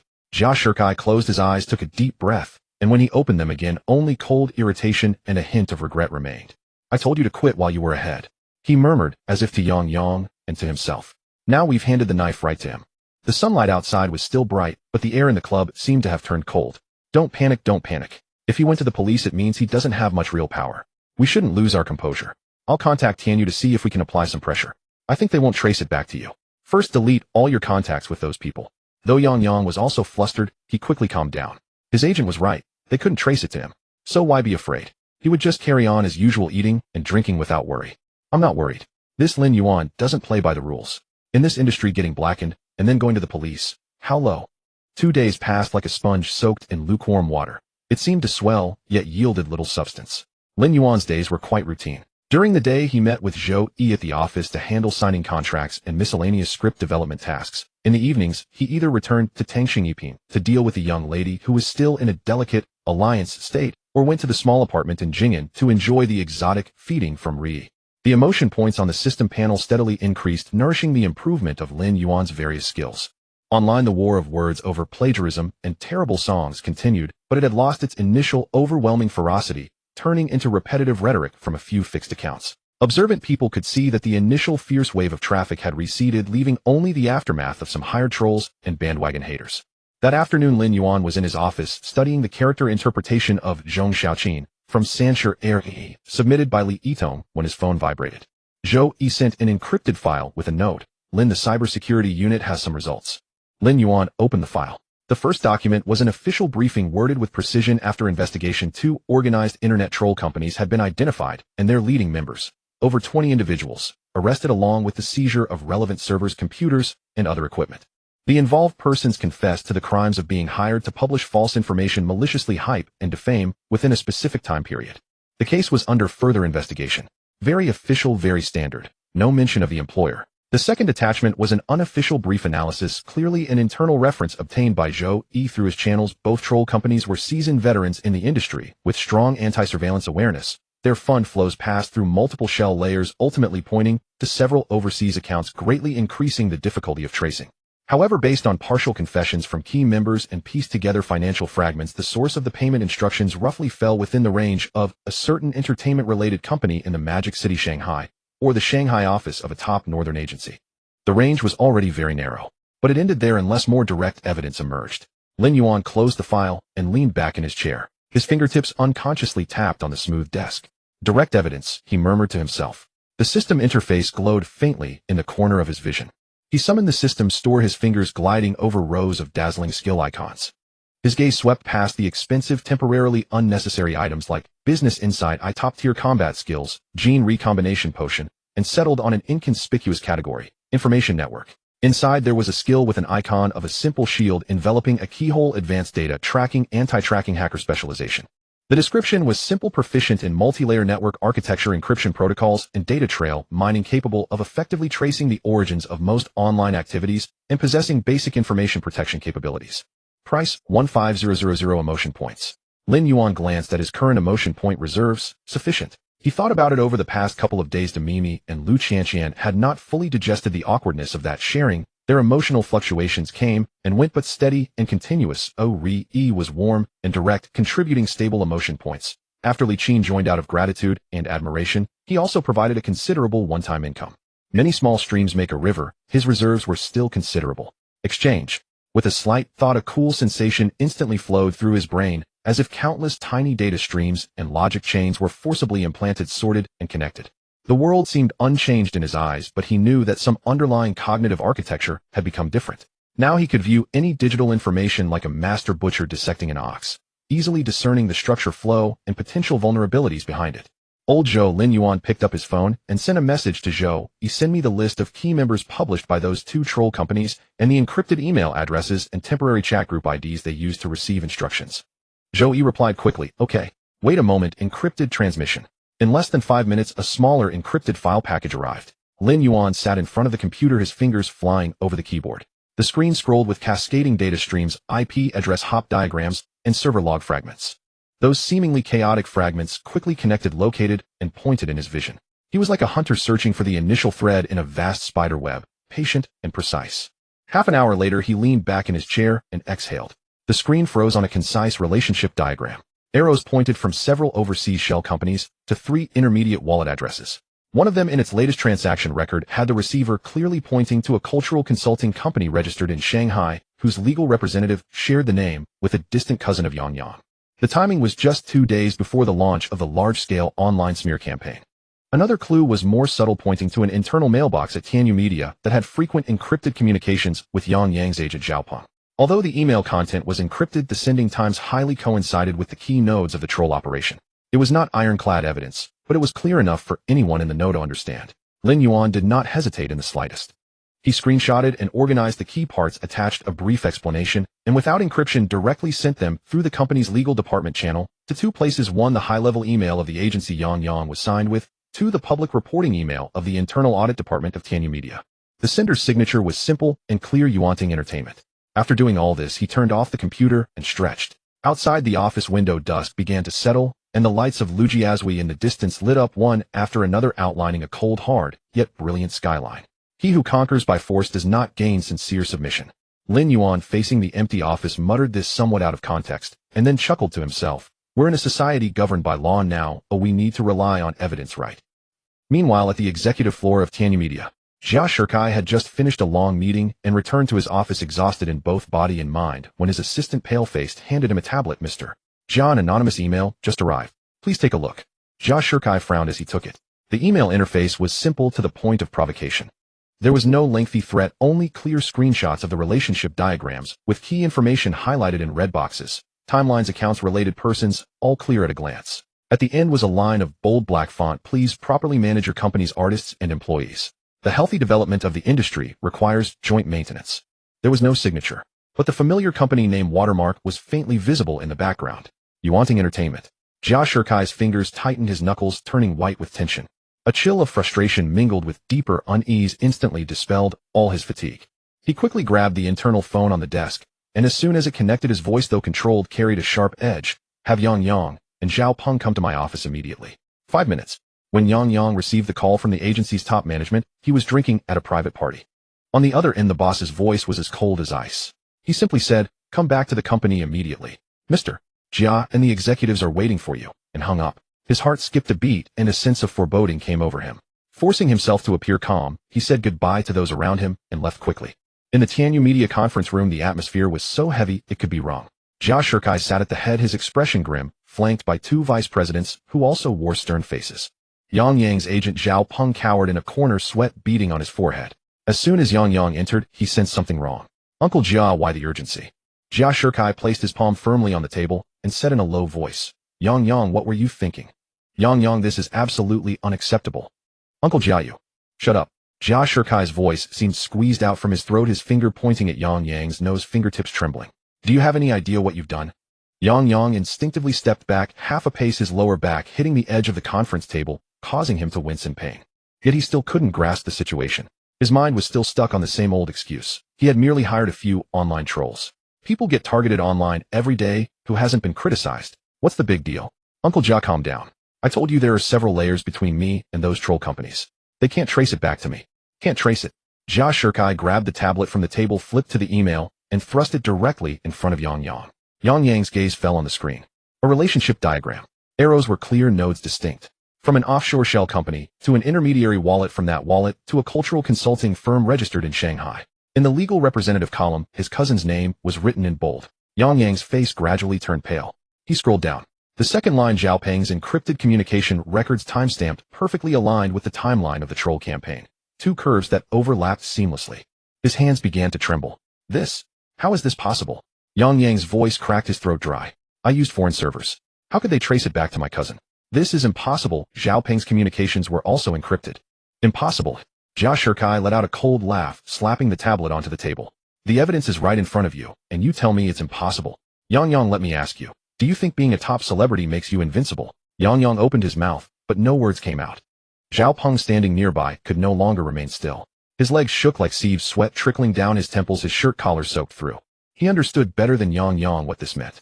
Those encrypted emails had passed through his hands. He thought they were flawless, yet the other party had peeled them away like an onion, layer by layer, leaving nothing hidden. President Jia, I didn't know their technical capabilities were so strong. In theory, those encryption protocols. I don't want to hear it. Jia Shirkai raised a hand to cut him off, his voice cold as a winter water pipe. The conference room fell silent for a few seconds. Jia Shirkai walked to the window, his back to them, hands resting on the sill, shoulders taut as an iron plate. In the distance, the CBD lights were dazzling, but he had no mood to appreciate them. Yang Yang's mind finally began to turn. He licked his dry lips and ventured cautiously, Uncle Jia. Since he sent the evidence to us instead of handing it directly to the authorities, doesn't that mean he doesn't want to escalate this? There's still room to maneuver. Jia Shirkai turned around. He stared at Yang Yang for a full 5 seconds. That expression, Yang Yang would never forget it for the rest of his life. It was like looking at a pitifully naive fool. Room to maneuver. Jia Shirkai repeated the words, his tone laced with a barely restrained mockery. Are you genuinely stupid, or just pretending? He sent the evidence blatantly, and you think he's negotiating? Yang Yang froze. Let me make this clear. Jia Shirkai walked up to him, so close that Yang Yang could smell the mixture of cigar smoke and some sandalwood perfume on him. He sent the evidence to your agency's top brass, and also to Tianyu's internal audit. What do those 2 moves mean? Use that brain of yours, the one your fans have inflated. All the color drained from Yang Yang's face. He is notifying. Jia Shirkai enunciated each word as if explaining to a 3-year-old. Notifying your agency that your artist has committed an offense. The evidence is here. Do you want to clean house yourselves? Notifying Tianyu that someone inside was involved. The evidence is here. Do you want to handle it yourselves? This isn't giving you a way out, it's forcing you to kneel. Because if you don't kneel, he can add what he has to the already filed complaint. Then it's no longer an internal company matter, it becomes a criminal case. A fool with an underdeveloped brain and a completely undeveloped cerebellum. Yang Yang's knees went weak. He gives you two choices. Jia Shirkai raised two fingers. First, you go over there yourself, admit your mistake, accept his terms. No matter the cost, you swallow it. Second, he chooses for you. Then you'll see what the outcome is. The air was thick with the smell of sweat and an invisible fear. Yang Yang finally panicked. A genuine panic. Not the earlier unease of a minor hassle, but a chill that surged from the soles of his feet. For the first time, he realized he might have provoked someone he shouldn't have. Uncle Jia, what should I do now? His voice was hoarse, carrying a pathetic note of ingratiation. Jia Shirkai glanced at him, the warmth in his eyes, even lower than the conference room's air conditioner. First, from start to finish, this has nothing to do with me, and nothing to do with Tianyu. His finger tapped on Yang Yang's chest, one tap per word. It was your personal act, your own jealousy. You hired the trolls yourself. It has nothing to do with the company, and nothing to do with me, Jia Shirkai. Understand? Yang Yang paused for a moment, then nodded. Jia Shirkai didn't give him time to react, and continued, second, you will immediately, right now, contact Lin Yuan or someone from his company. Lower your attitude to the absolute minimum. Not just low, but stop thinking of yourself as a human being. Apologize to him, show submission, and tell him you are willing to accept any punishment. Compensation, public apology, giving up resources for his artists. Agree to any condition. Any condition? Yang Yang swallowed. Any condition. Jia Shirkai repeated his tone, leaving no room for negotiation. Your current identity is not a top celebrity, not Yang Yang. You are a dog who made a mistake and awaits the master's judgment. If you adopt that posture, there might still be a glimmer of hope. If you cling to your pathetic pride. He didn't finish the sentence, but everyone understood the last three words. Yang Yang's lips trembled. He opened his mouth as if to say something, then closed it again. Zhao Peng, standing nearby, finally couldn't help but interject, President Jia, what about me? You too? Jia Shirkai didn't even look at him. Your encrypted email records are also in that file. If you don't want to end up unable to even work as an assistant, cooperate with Yang Yang to handle this properly. Zhao Peng's face was pale as paper. He nodded, his lips pressed into a thin line. Jia Shirkai pulled the unlit cigar from his pocket, twirled it between his fingers, then put it back. I'll say this one last time. His voice regained a bit of the calm tone from the business world, but everyone could hear the suppressed anger underneath. From now on, keep your affairs, Yang Yang, away from Tianyu. You made the mess, you clean it up. I, Jia Shirkai, can make you a star, and I can replace you. Understood? Yang Yang clutched the front of his shirt, his knuckles white. He understood. In stark contrast to the commotion in this conference room, another wave of voices was growing louder on the internet over the past few days. The album produced by Yuanting Entertainment was officially released on all platforms the day after the media reported that the cybersecurity division had filed a case. Penguin Music restored all previously suspended cooperation, and the executive in charge personally called Zhou Yi, with a tone notably more polite than before. The postponed preview of Lin Yuan's exclusive interview was also posted, and it received a prime spot on the homepage. The effect was explosive. Lin Yuan was awakened by Zhou Yi's phone call. The phone vibrated on the nightstand like a trembling candy, its screen light piercing through his eyelids, making him frown. Without opening his eyes, he reached out, by feel his fingers slipping across the smooth metal frame before connecting the call. Old Zhou, his voice still hoarse from sleep, like sandpaper on silk. Do you know it's only 7:20 in the morning? Even a capitalist would shed tears of remorse. On the other end, Zhou Yi's voice was as steady as ever, betraying no emotion. President Lin, the public opinion report. The positive sentiment volume for you and the album, 10 Temporalities of Love, has increased by 340 compared to the same period yesterday. The negative sentiment volume has dropped below a negligible baseline. Your personal account gained over 2 million new followers in 3 hours, predominantly female users, with an age distribution concentrated between 18 and 35. Lin Yuan lifted his eyelids slightly, the outline of the crystal chandelier on the ceiling a blur. In plain English, you've gone viral, Zhou, he said succinctly, completely viral. Also, professional music review site, Soundwave, published a long review last night. I think you should take a look when you have time. A link followed immediately. Lin Yuan opened it and glanced at the title, The Technical Revolution, When Music Returns to Emotion Itself. Wow, he chuckled, most of his drowsiness gone, a technical revolution. I like that word much better than plagiarism. He quickly scrolled down. The article was long, with professional wording and a tone of almost devout admiration, from the layered structure of the arrangement to the metaphors and white space in the lyrics, and then to the subtle breath transitions in vocal processing. The analysis was thorough, and the conclusion was so syrupy, it made his scalp tingle. Lin Yuan's emergence is like a precise scalpel cutting open the false shell of music products in the traffic era. He simultaneously demonstrates top-tier creative intuition, mastery of arrangement, and vocal expressiveness, the fusion of which produces a rare, emotional authenticity. This is not a pile of techniques, but an absolute technical strength that paves a highway straight to the listener's heart for sincere emotion. At the end of the article, that notoriously acerbic critic actually used phrases like a resounding slap to the Chinese music industry, and the future is here. Lin Yuan finished reading, couldn't help but laugh heartily, startling Su Wanqing, who was just walking in with a tray. What's so funny? Su Wanqing placed the tray on the nightstand, which held a glass of warm water and 2 vitamins. She was wearing light gray loungewear, her hair loosely tied up with a hint of lingering fatigue on her face, but her eyes were bright. Lin Yuan handed her the phone, propped himself up to sit, took the water glass, and took a sip. Look at this, how much did this teacher get paid? He almost made me believe it. Su Wanqing seriously read a couple of paragraphs, pursed her lips, and honestly commented, I think it's quite accurate. Your songs do have that kind of power. As she said this, her eyes rested on Lin Yuan's face, quiet with a natural intimacy that lingered from the night before. Lin Yuan's heart stirred slightly. He reached out and tousled her hair. Thanks, my personal music critic. The phone buzzed again. This time it was the SMS notification sound, one after another like a barrage. Lin Yuan glanced at it, and his inbox was instantly filled with various red dots and previews. There were official congratulations and follow-up collaboration intentions from platforms like Penguin Music and Wanyun, at least 7 or 8 private messages from well-known music bloggers requesting contributions, interview outlines from the entertainment sections of several mainstream media outlets, and even more invitations from variety shows, galas, and film television OSTs, with the opening Dear Mr. Lin Yuan, President Lin of Yuanting Entertainment, dazzling the eyes. The aftermath of going viral is here. Lin Yuan threw the phone aside, leaning back and sinking into the soft pillow, letting out an exaggerated sigh. Old Joe sorted out these trivial matters, categorized them into urgent, negotiable, and trash. Screen the interview invitations as you see fit. I can't be bothered. Variety shows. He thought for a moment, then grinned. Let the artists see if they're interested. Especially Zhou Shen and Li Ronghao, they should get some exposure. For Li Yitong and Li Qin, see if there are any suitable cameo opportunities in films or TV series. Oh, and isn't Ri Yi about to start filming? Ask her if there's any cross-promotion needed. Zhou Yi acknowledged. On the other end, paused for a second. President Lin, among them a batch of significant invitations, is from Tianyu Media. Oh. Lin Yuan raised an eyebrow, showing some interest. Has the sun risen from the west? 3. Zhou Yi's tone remained flat. 1. An invitation for you to be the music director of Tianyu's film, Tiny Times. 2. An invitation for you to cameo in a role of your choice in Tiny Times. 3. An invitation for you to be a special guest on the talent show, Burn Youth, co-produced by Tianyu and a satellite TV station. Lin Yuan listened slowly, sat up straight, and the playfulness on his face deepened. Tiny Times. Burn Youth. He savored the 2 names, then suddenly burst out laughing, the laughter carrying undisguised sarcasm. Is Jia Shirkai backing down? Or does he think sending Yang Yang wasn't enough, and now wants to throw in 2 more resources and see which one I'll bite? Data is unclear, Zhou Yi stated objectively.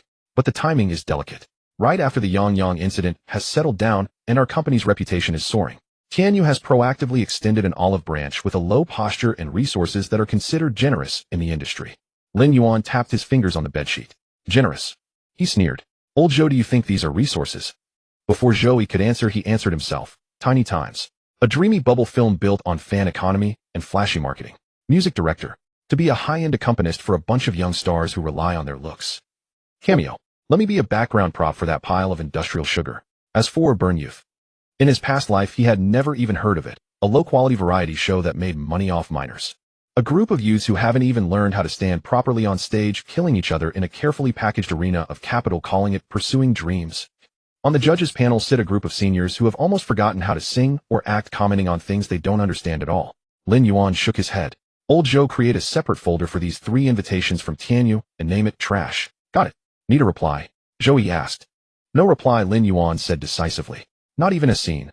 Just leave it there. When Jia Shirkai personally calls to ask, then we'll talk. Then say, well, say our company's artist schedules are full, thanks for the kindness. Understood.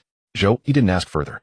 Having followed the Lin family for so many years, he knew the young master's temperament all too well. Seemingly easygoing, but actually very decisive, with a clear balance in his heart.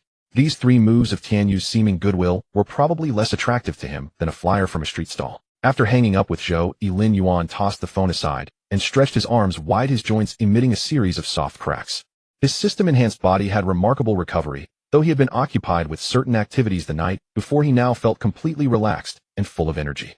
He turned his head and found Su Wanqing still sitting quietly by the bed, holding his phone, seemingly browsing through the endless stream of invitation messages. Morning light filtered through the floor-to-ceiling windows, coating her profile with a soft golden fuzz. She was reading intently, slightly frowning, her long eyelashes casting a small shadow under her eyes.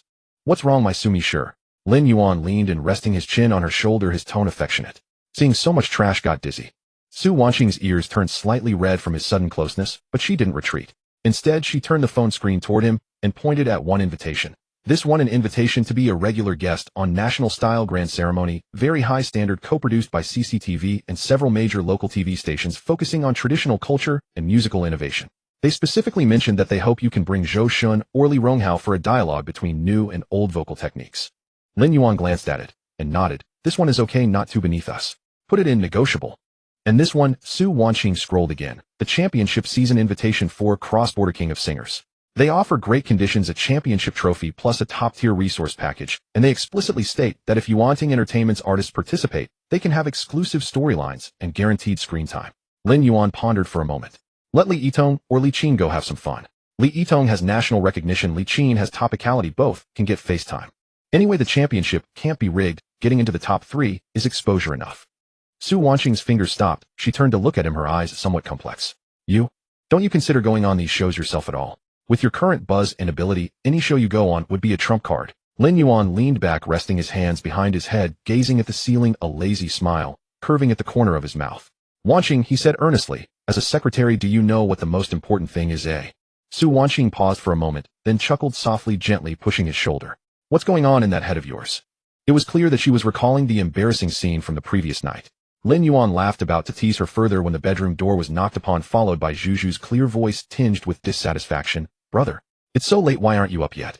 There's a guest. Sister Li Qin says it's urgent. Lin Yuan and Su Wanqing both paused. It's so late, why aren't you up yet? There's a guest. Sister Li Qin says it's urgent. Lin Yuan and Su Wanqing both paused at the same time. They exchanged a glance, both seeing in each other's eyes a knowing look that said, this peaceful life really isn't that easy to maintain. Got it, Lin Yuan called back. Lin Yuan replied loudly, then threw off the covers and got out of bed. Su Wanqing quickly stood up, as well straightening her slightly rumpled loungewear. Urgent matter. Lin Yuan muttered while quickly pulling on a t-shirt and casual pants. We just signed a contract less than 2 days ago, and the matter with Yang Yang isn't completely settled yet. What urgent thing could there be? Could it be that she regrets it? He recalled Li Qin's cool and sensitive demeanor and the gratitude and dependence that had almost overflowed from her eyes during the signing. He shook his head, thinking it unlikely. Let's go and see, he said to Su Wanqing. The two walked out of the bedroom. In the living room, Zhuzhu was standing with her arms crossed, pouting with displeasure, glaring at Li Qin, who was sitting on the sofa. Li Qin was wearing a simple white blouse and jeans, sitting upright, clutching a phone tightly in her hand. Her face was even paler than usual, and her lips were pressed into a thin line. Hearing footsteps, she looked up abruptly. The moment she saw Lin Yuan, her eyes, usually as calm as an ancient well, suddenly lit up with a suppressed flame, mixed with anxiety, guilt, and a hint of unspeakable embarrassment. Mr. Lin, Li Qin said as she stood up a bit hastily. Lin Yuan waved his hand, walked over to the single sofa, and sat down, speaking casually. Sit down. Make yourself at home. Don't be so formal. Coming so early, have you had breakfast? Zhuzhu, pour your sister Li Qin a glass of water. Zhuzhu snorted softly but still turned and went to the kitchen. Li Qin sat down again, her fingertips unconsciously picking at the edge of her phone case. Her voice was dry. Mr. Lin, I'm sorry. I might have caused trouble. Lin Yuan took the warm water Su Wanqing handed him, took a sip, and looked up. Trouble? What kind of trouble? Li Qin took a deep breath, as if finally resolving to make a decision, and handed over her phone. On the screen was a freshly popped up entertainment news notification with a striking headline. Exclusive Tianyu internal meeting, recording suspected leaked. Top star Yang Yang severely rebuked by senior management, suspected of offending mysterious forces by suppressing fellow artist Li Qin. It suddenly appeared around 6 this morning, forwarded by several major entertainment accounts simultaneously. Li Qin's voice was tense. I saw it as soon as I woke up. In the recording, Jia Shirkai's scolding of Yang Yang. Even though it was blurred, those familiar with their voices would surely recognize them. Moreover, it mentioned me, and also Yuanting Entertainment and Mr. Lin Yu. Lin Yuan took the phone and quickly skimmed through the article. The article's main body analyzed the background of the recording with great seriousness, hinting that Tianyu was experiencing intense internal conflicts due to improper competition among artists, and further pointed out that the mentioned mysterious forces might refer to the recently rising Yuanting Entertainment. The comment section was in an uproar, with all kinds of speculation flying around. The technical work is good, handled quite cleanly, Lin Yuan said with a smile after reading, handing the phone back to her. Did this recording come from Yang Yang's side, or from other rivals within Tianyu? Li Qin shook her head. I don't know, but the timing. It came right after you used technical means to obtain evidence and put pressure on Jia Shirkai and the others. I feel it's too much of a coincidence. Lin Yuan leaned back into the sofa, lightly tapping his fingers on the armrest. The system in his mind was quietly operating, analyzing all possibilities. This news had indeed appeared suddenly, but it might not be a bad thing. Scared, he asked Li Qin, his tone level. Li Qin pursed her lips, shook her head, then nodded, finally admitting honestly a little. I'm afraid of causing even bigger trouble for the company and for you, Mr. Lin. After all, Tianyu is a giant. If we fall out like this. Lin Yuan interrupted her, a hint of amusement in his smile. Is this situation what you call falling out? This is someone eager to muddy the waters, hoping to fish in troubled waters. He looked at Li Qin, his gaze gentle but firm. First, since this recording has come out, whether it's real or fake doesn't matter. What matters is that everyone has seen Tianyu's internal scandal and Yang Yang's embarrassment. Second, it reminds Jia Shikai and Yang Yang once again that they are sitting on a powder keg and the match to light it is in my hand. Third, he paused, a cold glint passing through his eyes. This is also a signal. It tells everyone in the circle who might think of making a move on you or the company what happens when you mess with Yuanting Entertainment's people, even if it's just a warning shot. Li Qin stared at him, watching as he casually outlined the situation and his intentions. The panic and guilt in her heart inexplicably settled, and she even felt a subtle, deeper stirring. So don't scare yourself, Lin Yuan's tone lightened. Just do what you need to do. Isn't the album MV shooting next week? Prepare well. By the way, do you think this news is good or bad for our newly released album? Li Qin thought seriously. It should be good. People will pay more attention to you, Mr. Lin, and to the company. Bingo. Lin Yuan snapped his fingers. See, that's what I call turning someone else's trouble into our own hype. The PR department doesn't even need to lift a finger. Free advertising. He stood up, patted Li Qin's shoulder, feeling it thin but straight. Relax. That mess at Tianyu is their own internal house cleaning. Our real business is to produce good work, sign more talented artists like you, and then. He winked, resuming his carefree demeanor. And then make more money and give you bigger bonuses. Li Qin's lips finally curled up uncontrollably, though her eyes turned slightly red. She nodded firmly. Juju came over with a glass of water just in time to see this and pouted. Brother Lin Yuan, you're always so good at sweet talking. This is called the art of management, Lin Yuan said proudly, taking the glass and handing it to Li Qin.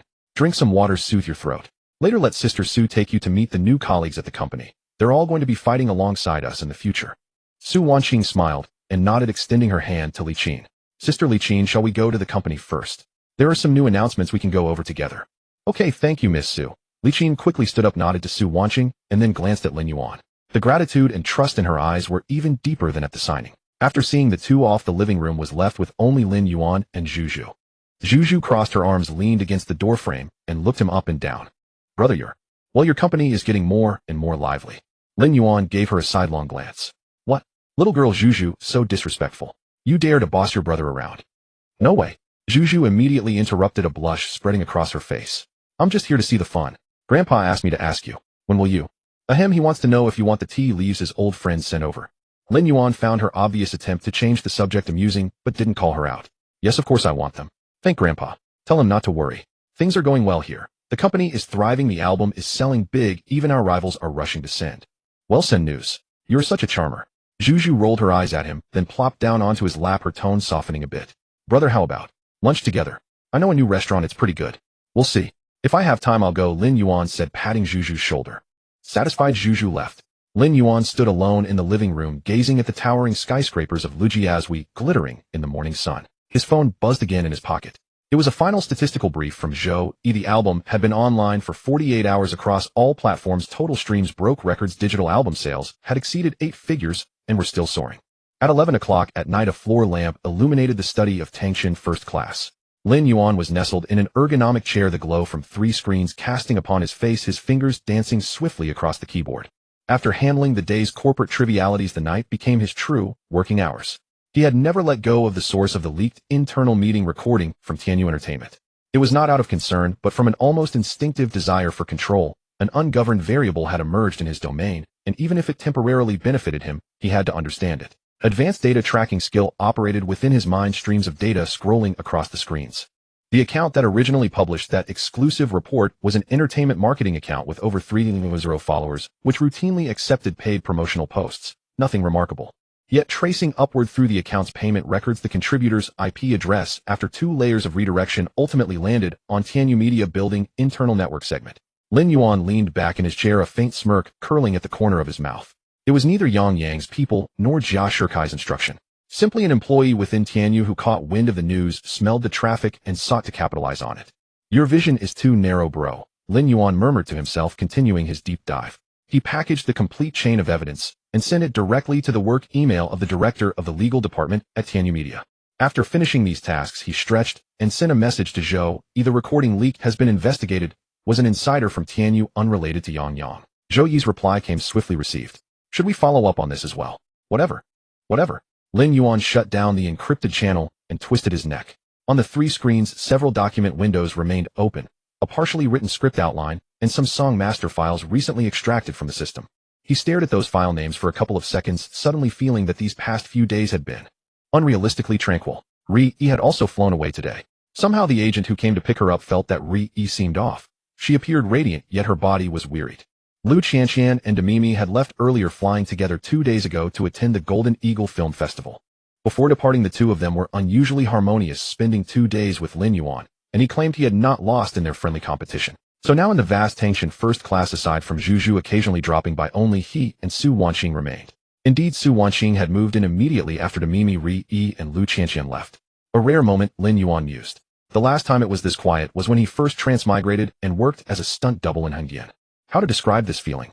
It was akin to the cafeteria auntie suddenly taking a leave, leaving you facing a row of empty trays. You wouldn't starve, but something felt amiss. No, this analogy was a bit off. If Sister Mi and Qianqian heard it, he wouldn't get any sleep tonight. His phone vibrated. He had another message. Tianyu's legal department replied very fast. They said they would immediately conduct an internal investigation, thanked us for the leads, and the wording was very courteous. Also, there's been movement on Yang Yang's side. Lin Yuan raised an eyebrow. What movement? He sent a screenshot of a Weibo statement just released by Yang Yang's studio. Lin Yuan opened it and took a look. The wording was standard, crafted by a professional PR team.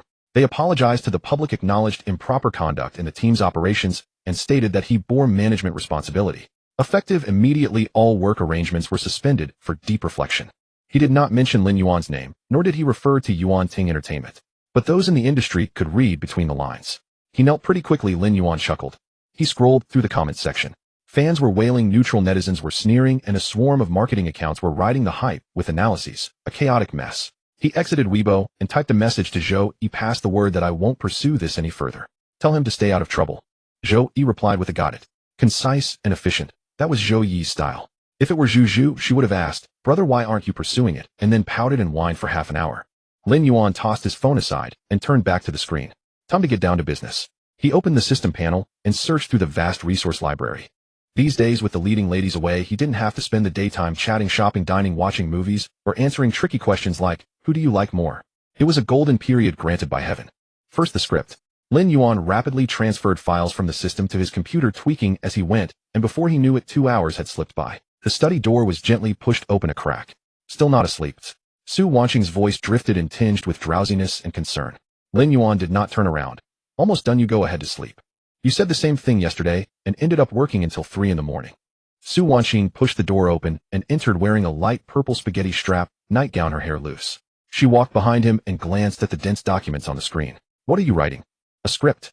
Su Wanqing leaned against Lin Yuan's back, her chin resting on his shoulder, the scent of shampoo wafting from her hair. Who is it for? For Ri. Oh. Su Wanqing's tone was faint, revealing no emotion. Lin Yuan turned his head, his nose almost brushing hers. What, jealous? I'm not jealous. Su Wanqing averted her face, the tips of her ears faintly red. I just came to check on you, afraid you might drop dead in the study. The next day, the company group would send out an obituary with the title, Yuan Ting Entertainment founder Lin Yuan dies from staying up all night. How embarrassing would that be? That's a very Su Wanqing way of showing concern. Lin Yuan smiled and gently pinched her chin. All right, give me another 10 minutes, I'll be done soon. Su Wanqing straightened up, crossed her arms, and leaned against the desk, showing no intention of leaving. Lin Yuan kept working, transferring the last batch of song files, checking the directory, and shutting down the computer after confirming everything was correct. Come on, I'll teach you something new. He stood up and gently led her towards the bedroom. Su Wanqing hesitated. What new thing? Yoga. Didn't you say you wanted to learn before? I've recently unlocked some advanced poses, you can be my model. Lin Yuan speak plainly. All right. Lin Yuan leaned down and whispered something in her ear. Su Wanqing's face flushed from her ears to her collarbone. You pervert. You asked for it. Su Wanqing reached out to hit him, but Lin Yuan caught her wrist and gently lifted her onto his shoulder. Put me down. Lin Yuan.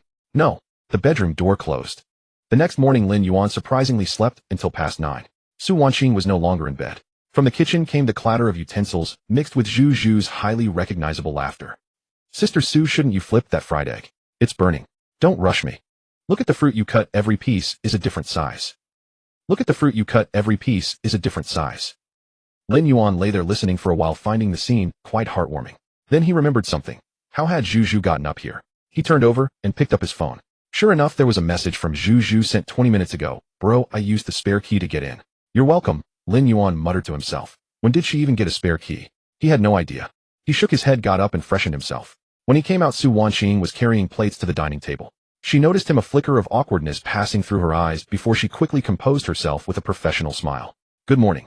Good morning. As she walked past him, Lin Yuan casually gave her a playful pat on the rear. Su Wanqing's hand trembled, nearly spilling the plate on the table. She thought to herself, you troublemaker, recalling last night's passion and the lingering tenderness. The marks would likely fade within a couple of days. Zhu Zhu's gaze caught that subtle gesture, her mouth opening slightly, but she said nothing. Instead, she picked up a strawberry and crunched into it with an audible snap. While having breakfast, Lin Yuan scrolled through his phone and came across some industry news. Tianyu Media had issued an internal announcement dismissing an employee from the corporate publicity department for allegedly leaking company secrets, and the case had been referred to judicial authorities. The announcement's stern wording left no doubt about its intent, to make an example of one to warn others. They moved fast. Lin Yuan murmured, toast in mouth, as he tapped open the comment section and scanned through it. Zhu Zhu leaned over to take a look. Tianyu, Yang Yang's company. Yeah, the person who leaked the recording got arrested. Serves them right, Zhu Zhu said with unshaken confidence. Dare to cross paths with my brother. That's what happens. Su Wanqing sat across from them, quietly sipping soy milk. At this, she couldn't help but say, Zhu Zhu, that sounds like the sister of some mob boss. Well, I am my brother's sister, Zhu Zhu replied matter-of-factly, then picked up a fried egg and placed it in Lin Yuan's bowl. Bro, what are your plans for today? I'll be home editing the script all day, not going out. Then I'll keep you company. Don't you have dance class? I can take a day off, Zhu Zhu suggested. No way, Lin Yuan replied without looking up. You're a contracted artist for the company now. If your skills aren't solid and you embarrass the company on stage, go to class. Zhu Zhu pouted. All right. Zhu Zhu downed the last of her milk, stood up, and as she passed Lin Yuan, quickly pressed a kiss to his cheek. I'm heading out then. Brother, make something delicious tonight, and wait for me. She said that, and slipped out the door in a flash. Su Wanqing watched the door close, then glanced at the faint lip mark on Lin Yuan's cheek, her expression oddly complicated. On your face. I know. Lin Yuan grabbed a tissue and wiped it off his face, unreadable. Kids don't know any better.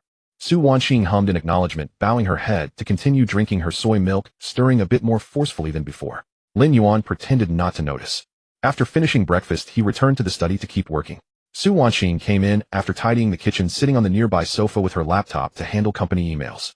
The two went about their tasks in silence, exchanging only an occasional word or two. This quiet atmosphere of parallel busyness reminded Lin Yuan of his days studying alone in the university library back in his past life. Though of course back then he hadn't had a stunningly beautiful assistant like Su Wanqing sitting nearby. While revising the script, he secretly cast a glance at Su Wanqing. Sunlight filtered through the blinds, falling across her profile. Her skin was flawless. Well, he'd have to take some credit for that. That gene overflow effect from the system was truly mysterious. Women who had close contact with him showed noticeably improved skin and complexion. Su Wanqing had even stopped using foundation lately, with colleagues wondering if she'd secretly undergone cosmetic procedures. In a way, Lin Yuan was truly a walking hyaluronic acid. For free, of course. Actually, not entirely free. He collected emotional value in return. Lin Yuan shook his head, brushing aside these tangled thoughts, and returned to his manuscript. The day passed peacefully like this.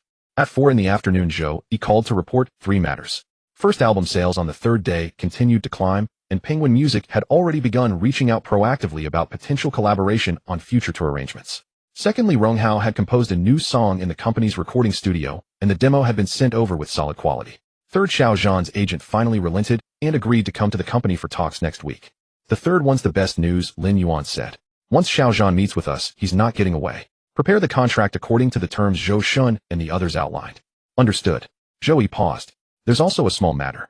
Yang Yang's agent Zhao Peng went through 3 layers of connections to reach me, asking if he could treat you to a meal. A meal, eh? Lin Yuan smiled. If he's treating me, I worry I won't digest it properly. Just pass on the message, this matter is closed. Don't make the same mistake again. But if there's a next time. I understand, Zhou replied in his usual calm tone. I'll make sure he comprehends your meaning with perfect accuracy.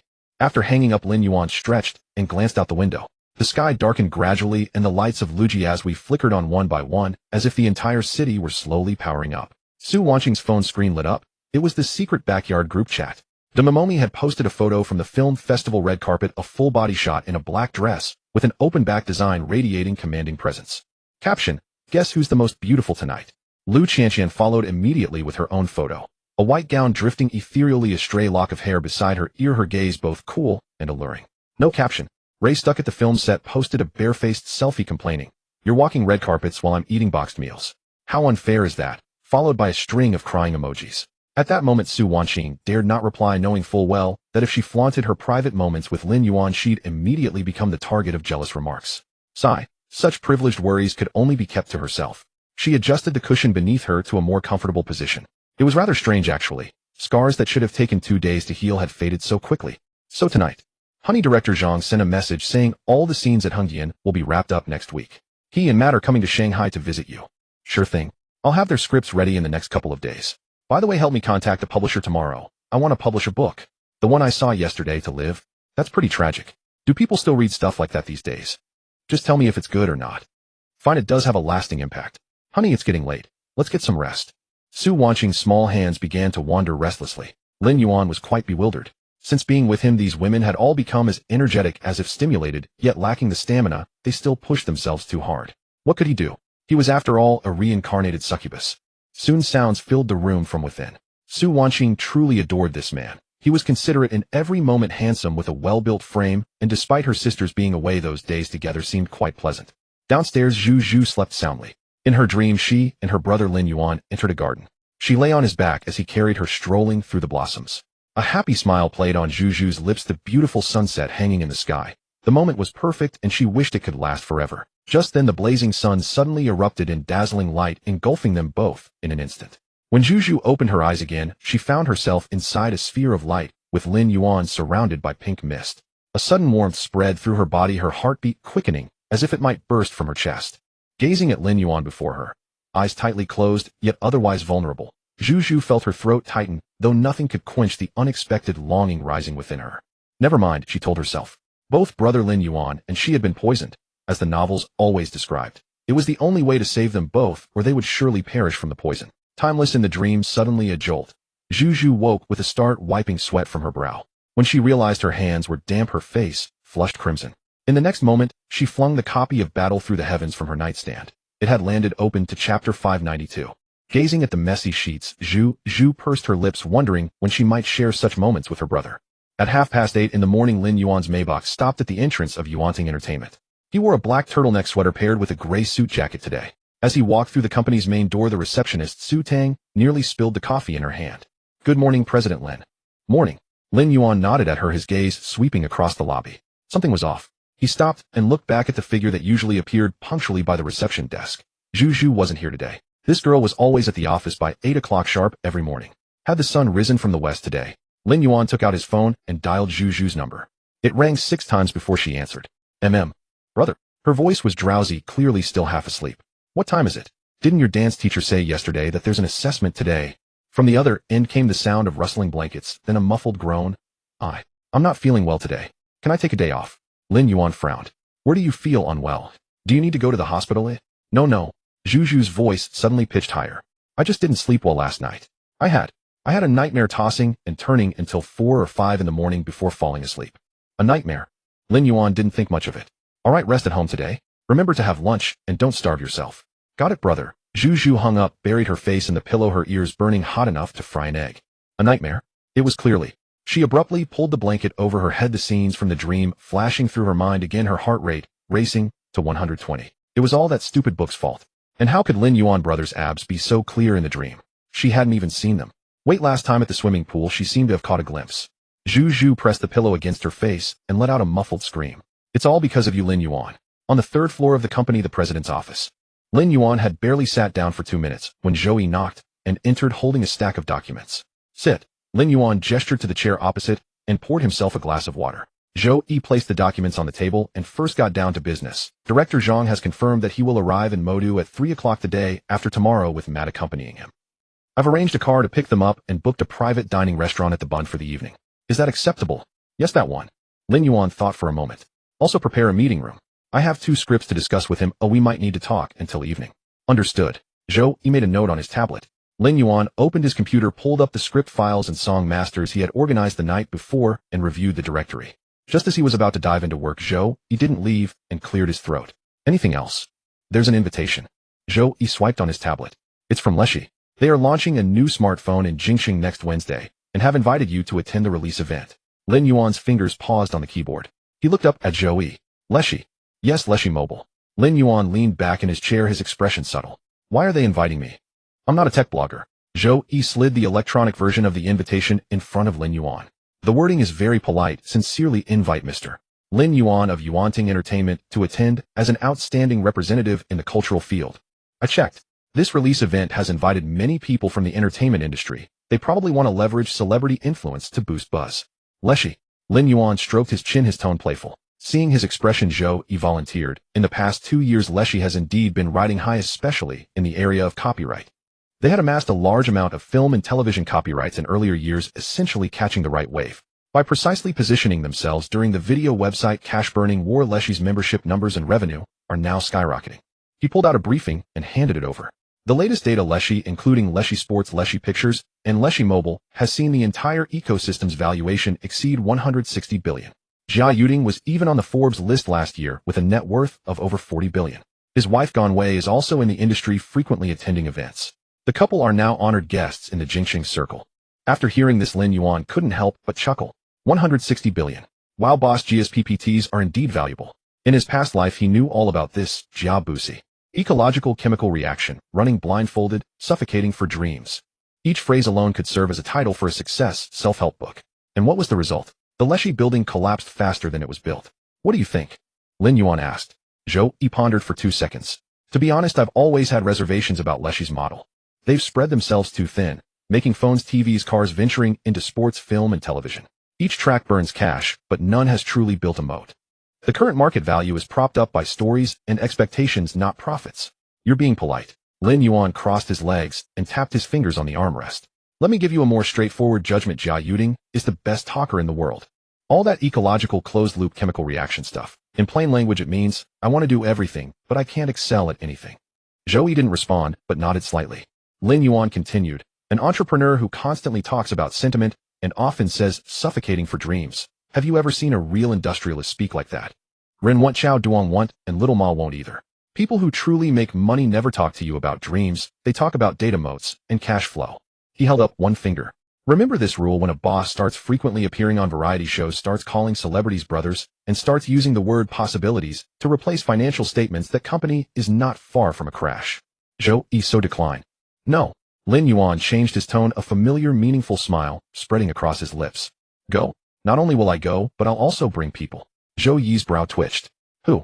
Bring all the artists with available schedules, Li Ronghao, Zhou, Xinli, Yitong, plus Zhu Zhu. Anyway, Leshy is rich now. Lin Yuan counted on his fingers. Make a big show. Your meaning?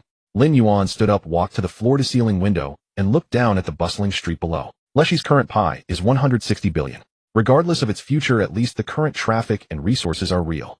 They invited me, which shows they need the entertainment industry's voice to endorse their phones. So I'll go bring my people and let the industry see the stature of Yuanting Entertainment. He turned around, his eyes carrying the shrewdness of a businessman. Besides, Boss Jia is splashing money everywhere now. The phone launch will surely be full of brand partners and investors. I'll show my face, meet a few people, which will benefit the company's subsequent film and television project financing. Zhou Yi rarely showed a hint of a smile, faint and fleeting. Then I'll arrange the itinerary. Next Wednesday in Jingxing, fly a day early. Lin Yuan nodded. Yes, Tuesday afternoon. Book a hotel near the China World Trade Center area close to the venue, and also go see Mom and the old man. Okay. Zhou Yi put away his tablet and was about to stand up when he remembered something. By the way, Su Wanqing has already contacted the publishing house. The editorial director of Huawen Publishing said they can arrange a meeting this week to discuss. Schedule it for Friday here at the company. Receive. Lin Yuan sat back down at the computer and opened the script document. He had just written a couple of lines when his phone vibrated again. Demimi sent a WeChat message with a photo attached. The cover of a film festival program with her and Lu Cc standing side by side, one in black and one in white, one enchanting and one ethereal. Your wives are on the cover today, praise me. Lin Yuan curled his lips and replied with 3 words, just so. 3 seconds later. Lin Yuan, you're finished. I'll handle you when I get back. Lu Cic's message followed immediately. Lin Yuan shivered and decided not to reply for now. If you can't provoke them, you can avoid them. They won't be back until the day after tomorrow anyway. He set his phone to silent and dutifully buried himself in writing the script. As Lin Yuan wrote, he suddenly remembered something. Leshy. In his past life, he had witnessed this behemoth fall from the clouds, countless people losing everything, and Jia Yuding fleeing to the United States. At that time, there was a saying online, returning to China next week. Now in this parallel world, Leshy's trajectory seemed exactly the same as in his past life. Copyright windfall, ecological reactions, phones, TVs, cars, all launched together, the valuation bubble inflating larger and larger. And he could also see the famous Tidy Sisters group. TSK Tisk, he couldn't remember if Qing Lan was there or not. That sister was also quite comfortable. At 6 o'clock in the evening, a Gulfstream G650 descended upon the private tarmac of Hangzhou Airport. The cabin door swung open, and Demimi, poised in high heels, stepped down the stairs. She pushed her sunglasses atop her head, cast a languid glance at the waiting black Maybach, and emitted a soft hum of acknowledgement. "Our husband's grand reception. We've truly struck gold," remarked Lou Cece, who followed behind, cradling a paper bag brimming with souvenirs brought back from the film festival. She observed the lone car on the tarmac and inquired, "He didn't come? Did you truly expect him to?" Demimi retorted, pulling open the car door and settling inside. "Sending the plane was already the extent of his effort. Greeting us in person, that would require a different lifetime." Lou Cece remained silent and climbed into the vehicle. The driver, a company employee, adhered to professional discretion, uttering no questions and navigating directly toward Tangshaniping. Inside the car, Demimi perused her phone. In the group chat, Su Wanxing had sent a message half an hour prior. "Sisters, you've worked hard. I had some matters to attend to today, so I returned to the apartment earlier. I've stocked the fridge with fruit and yogurt." Demimi arched an eyebrow and turned her gaze toward Lou Cece. Lou Cece, too, was reading the same message. Their eyes met, sharing a tacit understanding. Xiao Su possesses rather keen awareness. Demimi removed her sunglasses and tossed them into her bag, her tone carrying the resigned wisdom of experience. "She knew we were returning, so she made herself scarce." Lou Cece pocketed her phone. "She stayed for nearly a week." Demimi murmured, leaning back against the seat and closing her eyes. "A week? That young girl must have been thoroughly worn thin." Lou Cece's lips quivered faintly, but she offered no reply.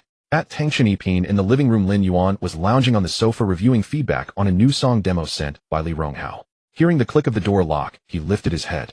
Demimi swept in, clad in a beige trench coat, her presence radiating an unmistakable grandeur. Lou Cece followed behind, dressed in a white hoodie and jeans, exuding a cool detachment, as if she had descended from the moon itself. "Back." Lin Yuan rose, his expression composed. "Was the flight agreeable?" "Agreeable." Demimi flung her bag onto the sofa, crossing her arms as she fixed her gaze on him. "You're quite at ease, aren't you? You sent the plane, but where were you?" "I was waiting here at home, wasn't I?" Lin Yuan gestured toward the fruit and pastries arranged on the coffee table. "See, I've prepared everything for you." "Su Wanxing prepared them, didn't she?"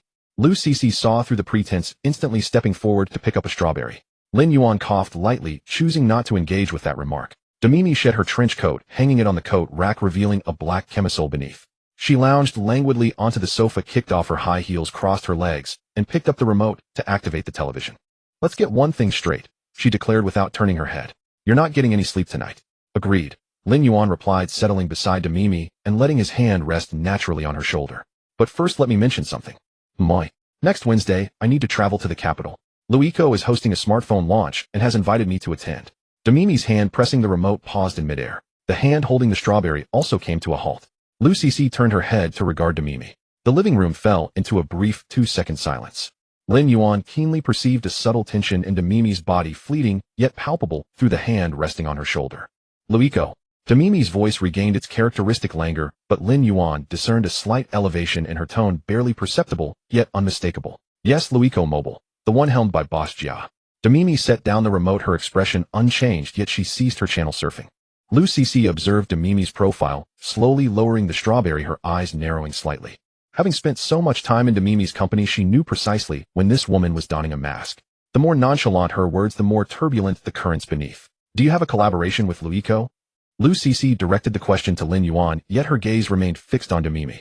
"No, merely to make an appearance and bring some company members to broaden their horizons."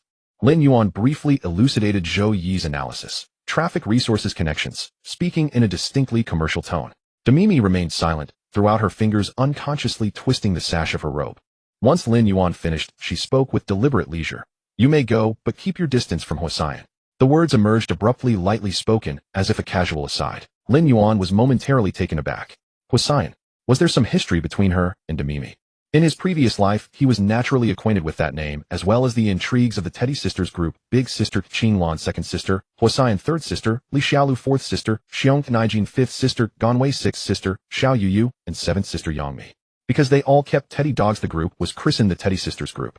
Huasaiyan was one of the pivotal founders of this circle. At its zenith, the group comprised 10 core members alongside off-list affiliates Lu Yuning Kaier and Ma Leobezi, ascending to become a premier clique in the entertainment sphere.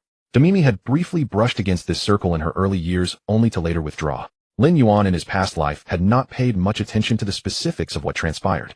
He only knew the outcome: the Teddy Sisters group ultimately fragmented.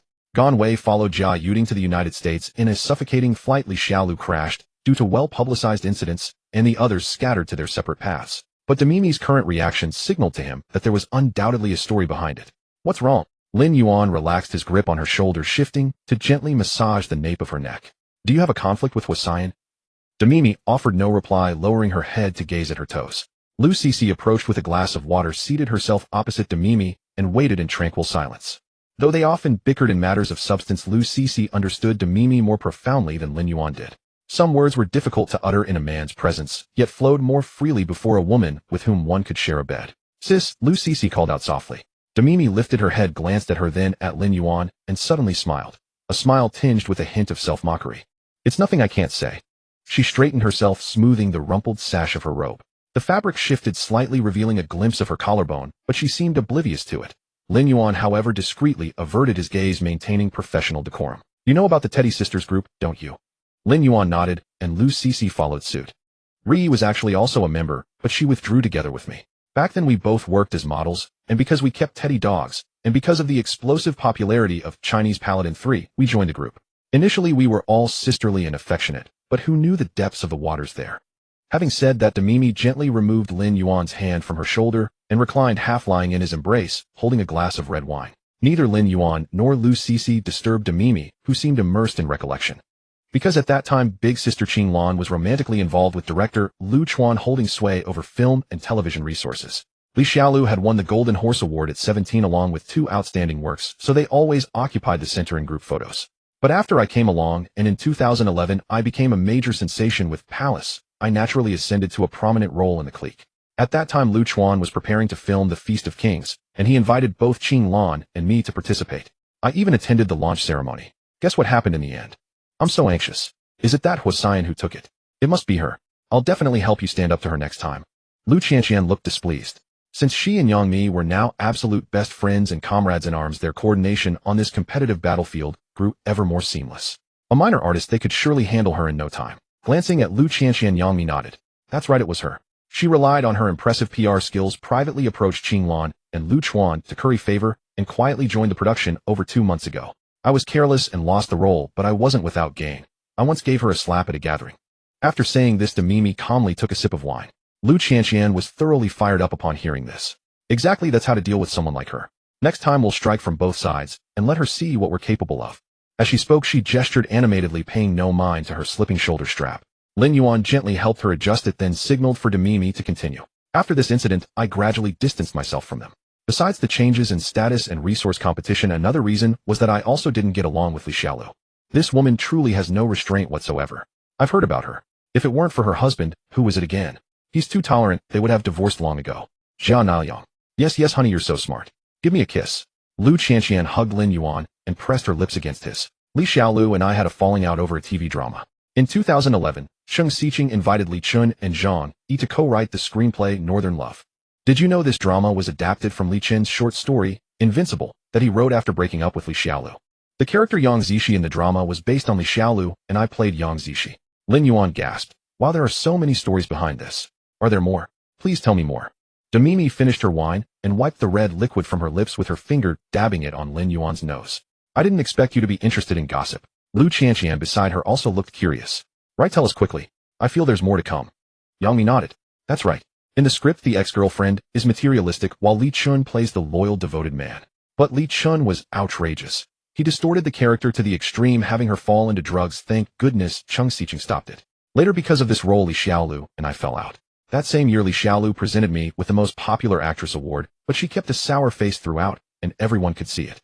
Glancing over, Demimi was still lost in her memories, but discovered the other 2 listeners had already pulled out their phones to search for videos from the award ceremony. Demimi broke character in an instant. You 2 are truly gossipy. Speechless. Lin Yuan grinned and handed his phone to Yang Mi. Look, isn't this the one? My Demimi is so beautiful. Look at that mushroom haircut in the background. So ugly. How can she compare to you? Yang Mi rolled her eyes at Lin Yuan. That's more like it. I didn't attend her wedding in 2012. I had no desire to mingle with them. Struggling to sit up, she poured herself another glass of wine, then settled comfortably into Lin Yuan's arms to continue her revelations. Speaking of Boss Jia's wife Gong Wei, she's no pushover either.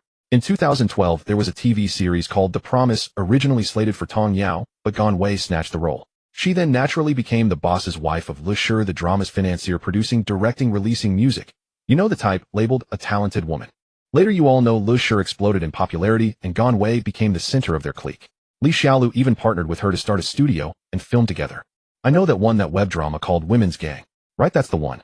This year's viral web drama, The Princess Transmigration, was filmed by Gone Way's company. Everyone in the Teddy Sisters group went crazy, feeling like they'd climbed the social ladder. Then I'm curious, why didn't you build a good relationship with her? Lu Shi is so powerful now, with a market cap exceeding 160 billion. Lin Yuan restlessly rested his hand on Demimi's curves. Demimi swatted Lin Yuan's hand. I just can't stand them. What kind of people are they? They associate with whoever's powerful scheme more than anyone else. Gone Wei and her husband are cut from the same cloth. Neither is a good person, all talk and no substance. Lin Yuan nodded in agreement. Looks like my Demimi has good judgment after all. They really aren't good people. At this point in the conversation, Lu Qianqian was a bit confused. What are you talking about? What do you mean by not good people? No wonder Lu Qianqian didn't understand. Since debut, she'd maintained an aloof persona, staying above the drama. She rarely encountered such messy situations and didn't know the intricacies involved. Demimi is absolutely right.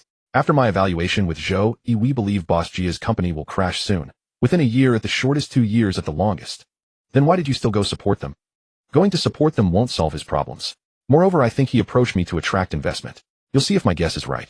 I anticipated his pitch, talks of patriotism of Lu Shi's future, but I'm no saint either. Such a tempting opportunity, I had to take a bite. Lin Yuan had his own agenda. After Lu Shi collapsed, Boss Jia fled to America. The domestic Lu Shi employees survived on copyright revenues, living quite comfortably. As long as you have a plan, just don't get fooled by them. Who do you plan to bring? You and Qianqian aren't yet artists under our company, so it wouldn't be appropriate. I plan to bring Zhou Shun or Li Ronghao to perform and earn appearance fees. As for female companions, I'll bring Li Qin and Zhu Zhu. Li Qin has been quite popular lately. Achoo. Who's thinking of me? Must be brother Lin Yuan. At that moment, Zhu Zhu was bathing in a giant bathtub.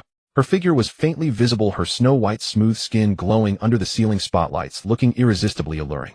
Meanwhile, upstairs the three had finished gossiping and were preparing for today's ranked match. The King's Canyon seemed different today. Lin Yuan faced 2 level 28 heroes, 1 Diaochan and 1 Shishir. Initially, Lin Yuan played Bailey Shoyue positioning between Shishir's 2 skill spheres, while Diaochan harassed from behind, occasionally coordinating with Shishir. Given Shishir's large skill range and her positioning, the pressure was immense. Bailey Shoyue nearly got eliminated. Having never faced such pressure, Lin Yuan switched heroes to Zhong Kuei and used a hook to directly teach Shishir a lesson. When Shishir and Diaochan realized their coordinated strategy had failed, understanding the odds were against them, they could only play defensively, constantly pleading until the match ended in the early morning hours. Ultimately, Lin Yuan secured a decisive 6-0 victory. Sunlight poured through the floor-to-ceiling windows of Lin Yuan's office, spreading the entire skyline of Modu across his view. Mr. Lin, Li Qin and Zhu Zhu have arrived. Zhou Yi pushed open the door, his tone professional and measured. Lin Yuan looked up from the Lu TV artist schedule he had been managing. He had already had Zhou Yi compile the availability for Zhou Shun and Li Ronghao and sent it over 2 hours ago. Lu TV had responded swiftly. Boss Jia clearly placed great importance on the lineup for this press conference. Let them in. Zhu Zhu was the first to rush through the door, wearing a cream-white dress and a carefully applied makeup look made especially for today. She paused in front of Lin Yuan's desk and struck a formal greeting pose. Brother, I'm here. Li Qin, who followed behind, was considerably more composed. Dressed in a black turtleneck, she carried an ethereal, cool elegance like moonlight, standing out sharply against Zhu Zhu's warmth. Next Wednesday, the Lu TV press conference. The two of you will attend together. Zhu Zhu blinked. Just the two of us. Zhou Shun and Li Ronghao are coming as well. One of them may perform on stage.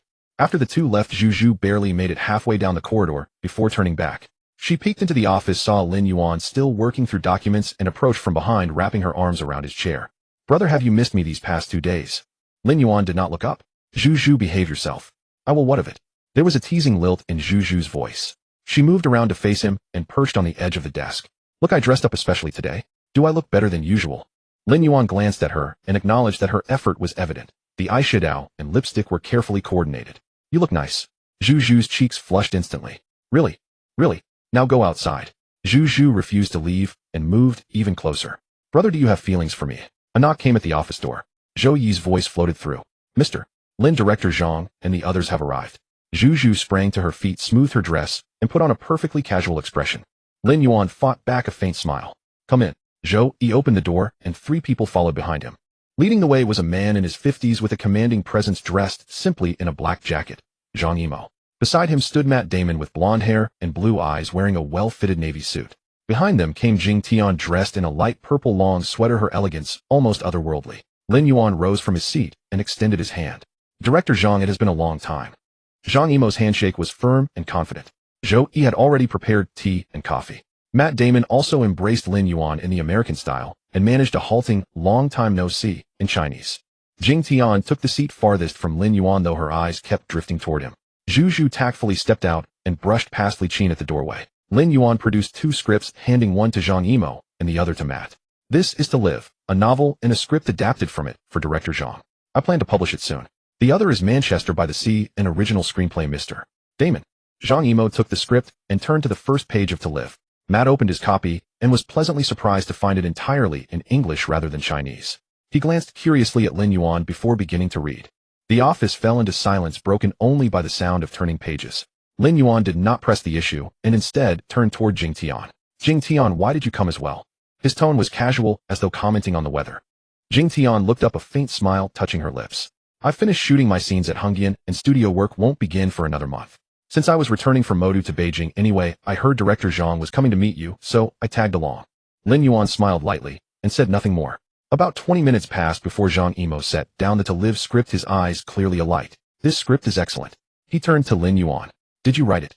Lin Yuan gave a modest nod, though inwardly he felt a surge of guilt toward the original author and wondered whether literary spirits from another world might descend to reprimand him. Matt also looked up. Though he had likely not finished reading, he was clearly captivated. This Manchester by the Sea is wonderful, truly extraordinary. You are a genius, Lin. Then, as if remembering something, he asked, Lin, have you decided who you want to play the lead?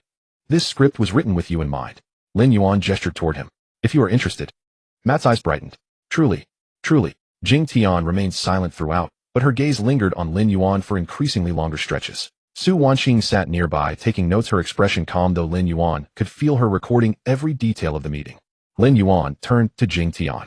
Jing Tian, what about you? Are you interested? Jing Tian pressed her lips together. I am interested, she said softly. But what? Nothing. If you believe in me, I will give it a try. Jing Tian was puzzled inwardly. Did he not know her reputation? She was known as a box office curse. Lin Yuan nodded. Do not worry. Your concerns mean nothing to me. Director Zhang is unmatched when it comes to drawing out an actor's performance, and I have complete faith in him. What the domestic industry lacks today is not capital, it is a good script. He gestured toward the scripts on the table. Jing Tian's eyes shimmered with admiration. The meeting continued for 2 hours. In the end, both Zhang Yimou and Matt expressed their willingness to cooperate. Zhou Yi arranged for them to continue discussing the specific details in the company's reception room. Jing Tian did not go with them. Instead, she fell a step behind in the corridor. Lin Yuan was tidying up in the office, preparing to head downstairs to the conference room. Jing Tian knocked and entered. You are alone. She walked in and closed the door. What is it? Nothing. Jing Tian walked to the window and gazed outward. I just find you very interesting. Lin Yuan did not respond. Jing Tian turned to face him. Do you know why I have never quite broken through? Why? Because I have been waiting for the right person. Her voice was calm, but her eyes held a quiet certainty. I feel as though I may have found him now. Lin Yuan looked at her in silence, feeling a touch of awkwardness. These words sounded almost theatrical. Did all actors now bring their roles into real life? His idol had always taught him to move forward fearlessly, and he would simply follow that path. Jing Tian paused at the door. Would you like to have a meal together next time? We could. Jing Tian pushed the door open and left.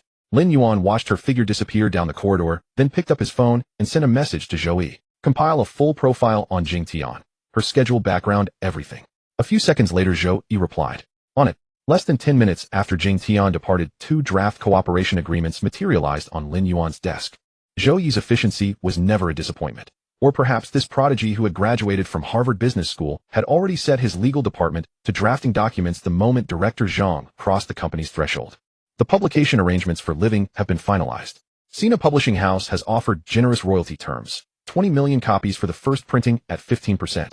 Zhou Yi placed a publishing contract beside the agreement. Lin Yuan flipped through it and nodded. Good.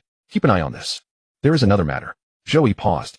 Director Zhang privately suggested that if Living is to be adapted into a film, it would be wise to bring in Huaxia Film Company. Their state-backed distribution channels would make the approval process considerably smoother. Lin Yuan raised an eyebrow. That was old music. Those were his exact words. He said the subject matter is somewhat sensitive and an additional layer of protection never hurts. All right. Contact Huaying and have them take a share. You handle the negotiations. Just keep it under 20%. Understood. The following morning, within the third conference room of Yuanting Entertainment, Lin Yuan formally signed the cooperation agreement alongside Zhang Yimou and Matt Damon. 2 agreements, 2 films. Living would be primarily financed by Yuanting Entertainment, directed by Zhang Yimou, with Huaxia Film Company as a co-producer. Manchester by the Sea would be funded by Yuanting Entertainment with Matt Damon starring and producing, while Matt himself would contact MGM for the American distribution. As they signed, Matt asked in his broken Chinese, "Lin, I read about Half of Living. It is deeply moving. Unfortunately, I cannot act in it." Lin Yuan smiled and patted his shoulder. "Just bring Lee and Manchester to life, and I will wait to see you receive that golden statuette." Matt was amused. "If I truly win it, I will treat you to the finest whiskey in Boston." Deal. Zhang Yimou had spoken very little throughout, but after signing, he pulled Lin Yuan aside to the window. "Xiao Lin, do you have anyone in mind for the male lead in Living?"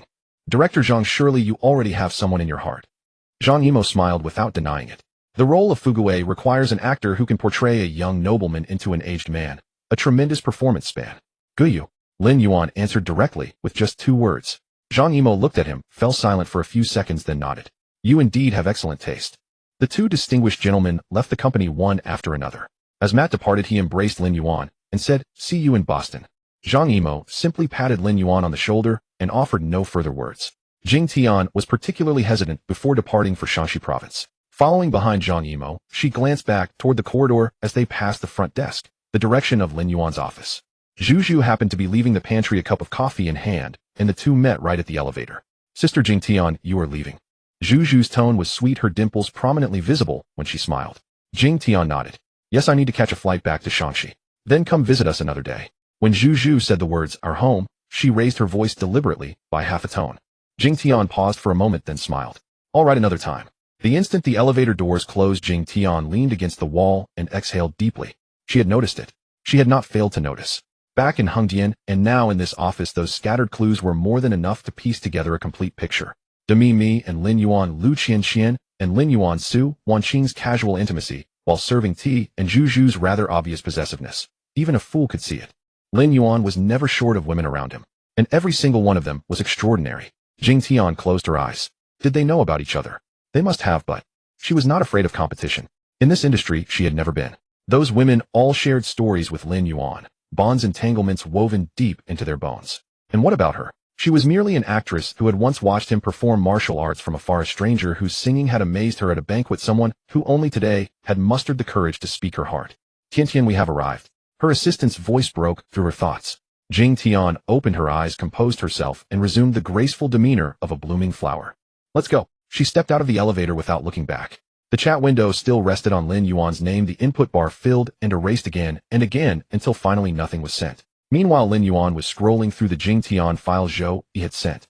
Background: only daughter of Jingxing's wealthiest man, family empire spanning energy and real estate, net assets exceeding 4 billion. Agency contract Huai Brothers Class A expiring next year. Works The Great Wall, Tang Dynasty romance battle through the heavens, and others.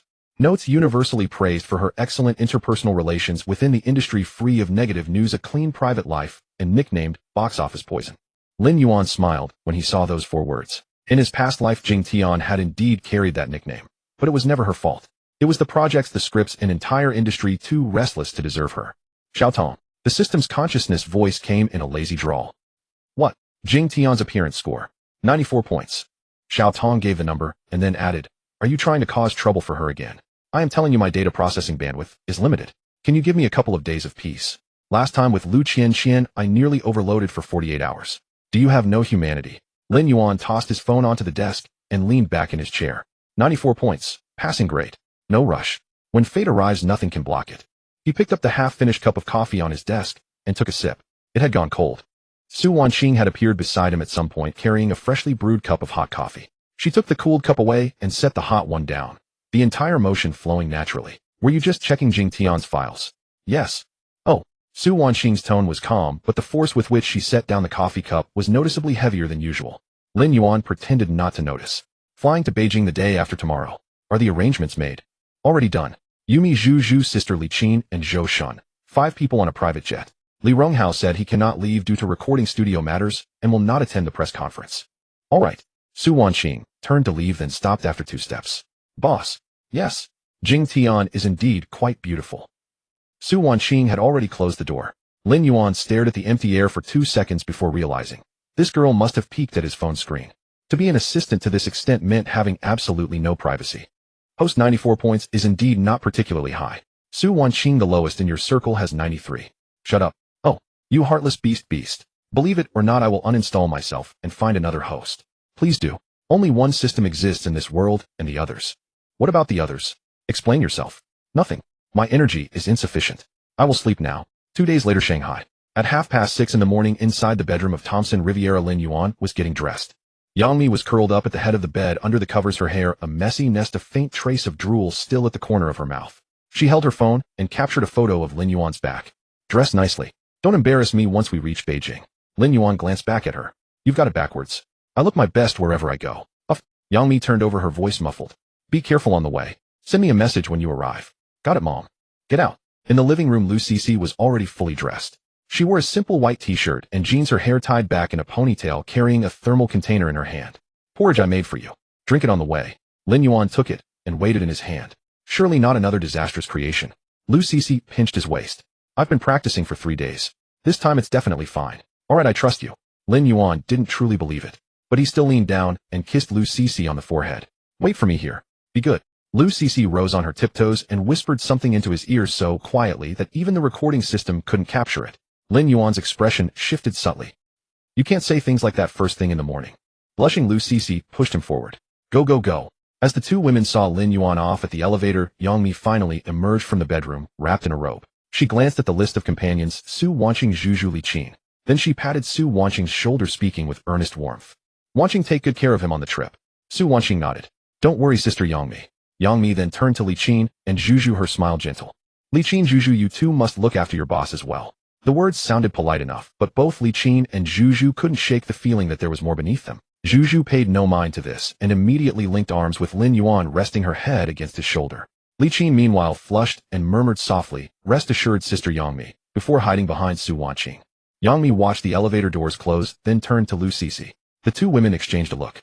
What do you think about that girl, Li Qin? She has feelings for him. Lu Cici nodded. That look in her eyes could spill over. TCH. Yangmi pursed her lips. Our heartthrob causing trouble wherever he goes. And yet you're no different. We're all in the same boat. The two shared an exasperated glance, then quietly returned to the living room. One collapsing onto the sofa, the other sinking back into bed, to finally enjoy a peaceful sleep. Aboard a private jet, Lin Yuan sat in the main seat handling emails. The agenda for the Luiko press conference had already arrived. A Zhou Shin's performance slot was scheduled for the middle section, roughly 1 song's duration. Zhu sat beside him, her head leaning against his shoulder again and again. 3 times he gently pushed it away, and 3 times it returned. Brother, can you tell me what a Luiko press conference is? A show of extravagance with lots of spending. Then why are we going? Because the spectacle is grand, and riding the wave of attention costs nothing. Oh, then what am I responsible for? Looking beautiful. Zhu's dimples deepened instantly, and she smiled with her eyes half closed. That's my specialty. Across from them, Zhou Shin kept his face buried in his lyric book. Over the past 2 days, he had mastered a new skill, selective blindness. The boss had too many women around him, and each one was a famous star. He was just a little-known musician. He saw nothing. He knew nothing.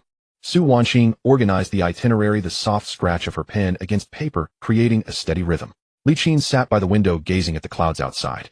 She was still thinking about those parting words from Yangmi. You've had a tiring journey as well. Tiring. Taking care of Lin Yuan. Or perhaps. Li Qin shook her head, trying to cast away the unwelcome thoughts. But no matter how hard she tried, they wouldn't clear. She stole a glance at Lin Yuan. His shirt sleeves were rolled up to his forearms, revealing firm muscle. His long fingers moved swiftly across the screen, typing. His features were sharply defined in the soft cabin light. Li Qin abruptly turned her face back to the window. Her heartbeat echoed loudly enough for her to hear it. Wrong. She was here for work. This was a company arrangement. A business trip. A business trip. 3 hours later, the plane landed at Beijing Capital International Airport. A black Maybach was already waiting on the tarmac. The driver was an elder servant of the Lin family, surnamed Wang, in his 50s. His face lit up when he saw Lin Yuan. Young master, madam, is already home. 2 tables of dishes have been prepared. Lin Yuan picked up his bag and got in. Where's my father? Master is on a business trip. Madam scolded him, saying it's rare for the young master to return, yet the master isn't even home. Lin Yuan snorted. Doesn't matter if he's here or not. His status at home isn't much higher than the servants anyway. Uncle Wang smiled without responding. The Maybach traveled 40 minutes along the 3rd ring road before turning into a quiet tree-lined hutong. On both sides stood gray-walled, blue-tiled courtyard homes. At the end, 2 armed soldiers stood guard. The window rolled down. The soldiers saluted, and the barrier lifted to let them pass. Li Qin in the back seat secretly swallowed. Zhou Shin had long since stopped speaking. A line of people stood at the entrance. At the front was a middle-aged woman in a qipao, Han Liao. Well-preserved, she looked no older than 30. On the street, some might have mistaken her for Lin Yuan's older sister. Son. Han Liao stepped down quickly and pulled Lin Yuan into a warm embrace, studying him from head to toe. Have you lost weight? Are you eating well? Has anyone bullied you? Did your company make money? Mom, you asked so many questions at once. Which one should I answer first? Answer all of them. I haven't lost weight, I'm eating well, no one dares to bully me, and the company is profitable. Han Liaoliao nodded in satisfaction before finally noticing the others behind him. Zhu bounced forward first. Auntie Liaoliao. Oh my dear Zhu. Han Liaoliao pulled her into a hug and kissed her cheek. You've grown even more lovely. Did you gain weight from eating with my son? Not at all. Su Wanqing offered a polite greeting. Hello, Auntie. Wanqing, thank you for looking after our troublesome boy. Han Liaoliao took her hand and studied her face. Your complexion looks wonderful. Your skin has improved so much since last time. Su Wanqing's face flushed instantly. Lin Yuan cleared his throat nearby, eager to shift the topic. Mom, let me introduce you. This is Zhou Shen, a singer signed to our company. This is Li Qin, an actress. Han Liaoliao's attention finally shifted to the two newcomers. Oh, Zhou Shen. I've heard of you. Zhou Shen bowed modestly. Hello, Auntie. Han Liaoliao's gaze then settled on Li Qin. It lingered for 3 seconds. This young lady is quite striking. She then glanced back at Lin Yuan, the meaning in her eyes unmistakable, another one's son. Lin Yuan sighed. Mom, she's a signed artist at our company. Oh, I see. Li Qin took a slow breath, steadying herself, reminding herself to stay focused. The dining hall of the Lin family's courtyard residence was spacious enough. A round table was draped in a dark red tablecloth upon which over a dozen dishes were arranged, a harmonious blend of meat and vegetables, enticing in both color and aroma. I made every single one myself, Han Liaoliao announced as she gestured for everyone to sit, listing the dishes. Braised lion's head, meatballs, sweet and sour mandarin fish, braised prawns, dry pot bullfrog. Son, try this braised pork belly. It was your favorite when you were little. Lin Yuan picked up a piece, chewed a couple of times, and gave a thumbs up. Mom, with your cooking skills you could open a restaurant and get a Michelin star for sure. Han Liaoliao lifted her chin. Of course. You know where you got your talent from, don't you? Lin Yuan thought to himself, my cooking skills came from the system, not from you. But he knew better than to say that out loud. Zhou Shen and Li Qin sat together, both looking a bit nervous. Armed police stood at the gate, guards patrolled the courtyard, and the servants moved quietly as they served the dishes.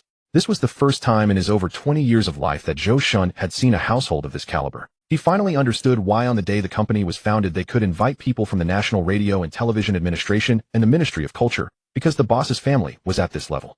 You're Zhou Shen, right? Han Liaoliao placed a large prawn on his plate. I heard from my son that you sing very well. Zhou Shen nearly choked on the prawn. Well, it's okay, Auntie. Don't be modest. Han Liaoliao waved her hand. I spent time in a cultural troupe when I was young, so I have a good ear for it. She turned to Lin Yuan. Didn't you say you wrote a song for him? The one he's going to sing at the press conference. Let him sing a bit. I want to hear it. Lin Yuan glanced at Zhou Shen. Zhou Shen understood instantly, put down his chopsticks, and straightened his posture. He wasn't inexperienced. Rather, having seen so much of the world, he had learned exactly what attitude to adopt in any given situation. When the boss's mother spoke, it was like a royal decree. Moreover, he truly wanted to sing. This song seemed to have been written from his very soul. Having endured contempt and bullying for his voice since childhood, the boss's song felt tailor-made for him. Lin Yuan had prepared the song Monsters for him. Zhou Shen had practiced it for 3 whole days after receiving it, and with each practice he fell a little more in love with it. I'll make a humble attempt then. Zhou Shen cleared his throat. Without accompaniment, without speakers right there beside the round table laden with dishes, he began to sing a cappella. The moment the first note left his lips, every sound at the table vanished. Han Liaoliao set down her chopsticks. Zhu forgot to chew the shrimp in her mouth. Su Wanqing's hand holding the bowl froze in midair. Li Qin's breathing grew softer. Zhou Shen's voice was naturally distinctive, pure and clear in timbre, transparent in the upper register, warm and mellow in the mid and lower ranges. Even without any musical support, the raw vocal alone could carry the full emotional weight of a song. And the melody and lyrics of Monsters perfectly leveraged his vocal strengths. That alternating pull between tenderness and power sent chills down the listeners' spines. After the song ended, the dining room fell silent for several seconds. Han Liaoliao was the first to applaud, clapping loudly and firmly. Bravo. She stood up, walked around the table to Zhou Shen, and patted him on the shoulder. Young man, your voice is a gift from heaven. You're a little nightingale, truly remarkable. Zhou Shen's ears turned red from the praise. You flatter me, Auntie. I'm not flattering you, I'm stating the truth, Han Liaoliao said, turning to Lin Yuan. Did you write this song? Yes. When did you write it? A while ago. Han Liaoliao looked her son up and down, and the expression on her face shifted from tenderness to a prelude of showing off. Lin Yuan knew that look all too well. The last time he sang, When You Are Old, at home, she made that exact face, and within half an hour she had sent the recording to every group chat she was in. Mom, don't send it to the group again. Too late. Han Liaoliao had already pulled out her phone. I recorded it. I secretly recorded it just now. She waved her phone triumphantly. Look, not a single bit of noise from start to finish. Lin Yuan. Zhou Shen. I'll send it to your grandfather first, and then to Aunt Zhang and Aunt Zhao from our compound. They praised your songwriting last time, but they said they'd like more songs in Chinese next time. Mom, what's all the fuss? Is it a crime to show off my son? Lin Yuan gave up completely. Han Liaoyao's enthusiasm for showing off her child surpassed all reason. It was probably something etched into her DNA. The atmosphere at the table grew even warmer because of the song. Han Liaoyao began to ask Zhou Shun about his family background, education, and whether he had a girlfriend, probing until he felt he had to reveal his entire family history. Li Qin ate quietly throughout, occasionally responding to Han Liaoyao's questions in a soft, gentle voice. She noticed that Han Liaoyao glanced at her every few minutes, and each time, she would then turn to look at Lin Yuan. Where had Li Qin seen that kind of back-and-forth glance before? When her own mother was introducing her to potential suitors. Oh no, she really was being considered as a candidate for daughter-in-law. Li Qin buried her head in her rice, the tips of her ears turning red. After the meal, Han Liaoyao clapped her hands. All right, we're all full. Wanqing and Zhu Zhu, come with me. I have something to talk to you about. Su Wanqing and Zhu Zhu exchanged a glance and obediently followed Han Liaoyao to the backyard. Lin Yuan wanted to follow and eavesdrop, but Han Liaoyao pinned him in place with a sharp glare. Women's talk. What business does a big man like you have butting in? Lin Yuan had to back off. He asked Uncle Wang to drive Li Qin and Zhou Shun to the hotel. Li Qin, you don't need to go on stage at the press conference tomorrow. Just sit in the audience and take some photos. Remember to dress formally. Okay. Li Qin nodded, then paused for a moment. Lin Yuan, your aunt is really nice. My mom is nice to everyone. Don't overthink it. Li Qin said nothing and got into the car. Just before the door closed, Zhou Shun stuck his head out the window. Boss, what Annie said tonight about me coming over for dinner often. Was she serious? My mom's word is more binding than a contract. Zhou Shun pulled his head back in a silly grin on his face. After sending them off, Lin Yuan stood in the courtyard and waited for about 20 minutes. From the backyard came Zhu Zhu's shrieks and Su Wanqing's exclamations, interspersed with Han Liaoyao's loud laughter. He was consumed by curiosity and, unable to resist, crept to the moon gate of the backyard and pricked up his ears. So let me tell you, you have to keep a man in check. Don't give in to everything or make him anxious once in a while, and that's how you make it last. Auntie Liaoyao, stop it, my face is burning up. That was Zhu Zhu's voice. Wanqing, don't just blush and stay silent. Tell me, does my son treat you well? Yes. Su Wanqing's voice was as thin as a mosquito's buzz. Good, that's good. My son has been gifted since he was little. But you still need to take care of your health. Don't let him wear you out. As she spoke, Han Liaoyao patted Su Wanqing's belly. Auntie. Su Wanqing finally couldn't take it anymore, letting out a shy cry that nearly brought tears to her eyes. Oh, why be shy? I've been through it all. I knew from the time he was little that the little rascal would be something special. I used to worry, but now that I see you two, I finally feel a bit relieved. Soon after, the laughter of the three women echoed from within. Lin Yuan, who had been eavesdropping, nearly lost his footing and had to silently slip away. Back in his room, Lin Yuan's phone lit up with a greeting message from Demimi, followed by one from Lu Cici, then a charming sentimental photo from Ri Yi, and finally a thank you message from Li Qin and Zhou Shun.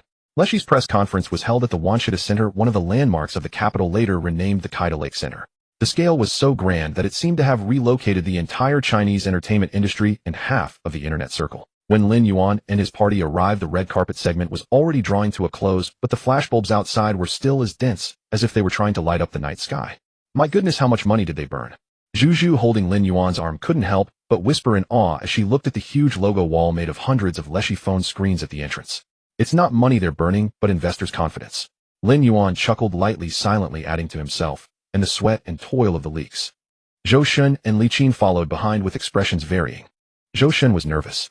As a slender man, it was his first time attending such a high-level event.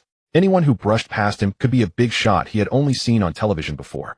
Li Qin was calm with a hint of scrutiny. She had seen many grand occasions, but such extravagance for a mere press conference was truly a first for her. At the entrance, the Leshi PR director in charge of reception saw Lin Yuan, his eyes lighting up.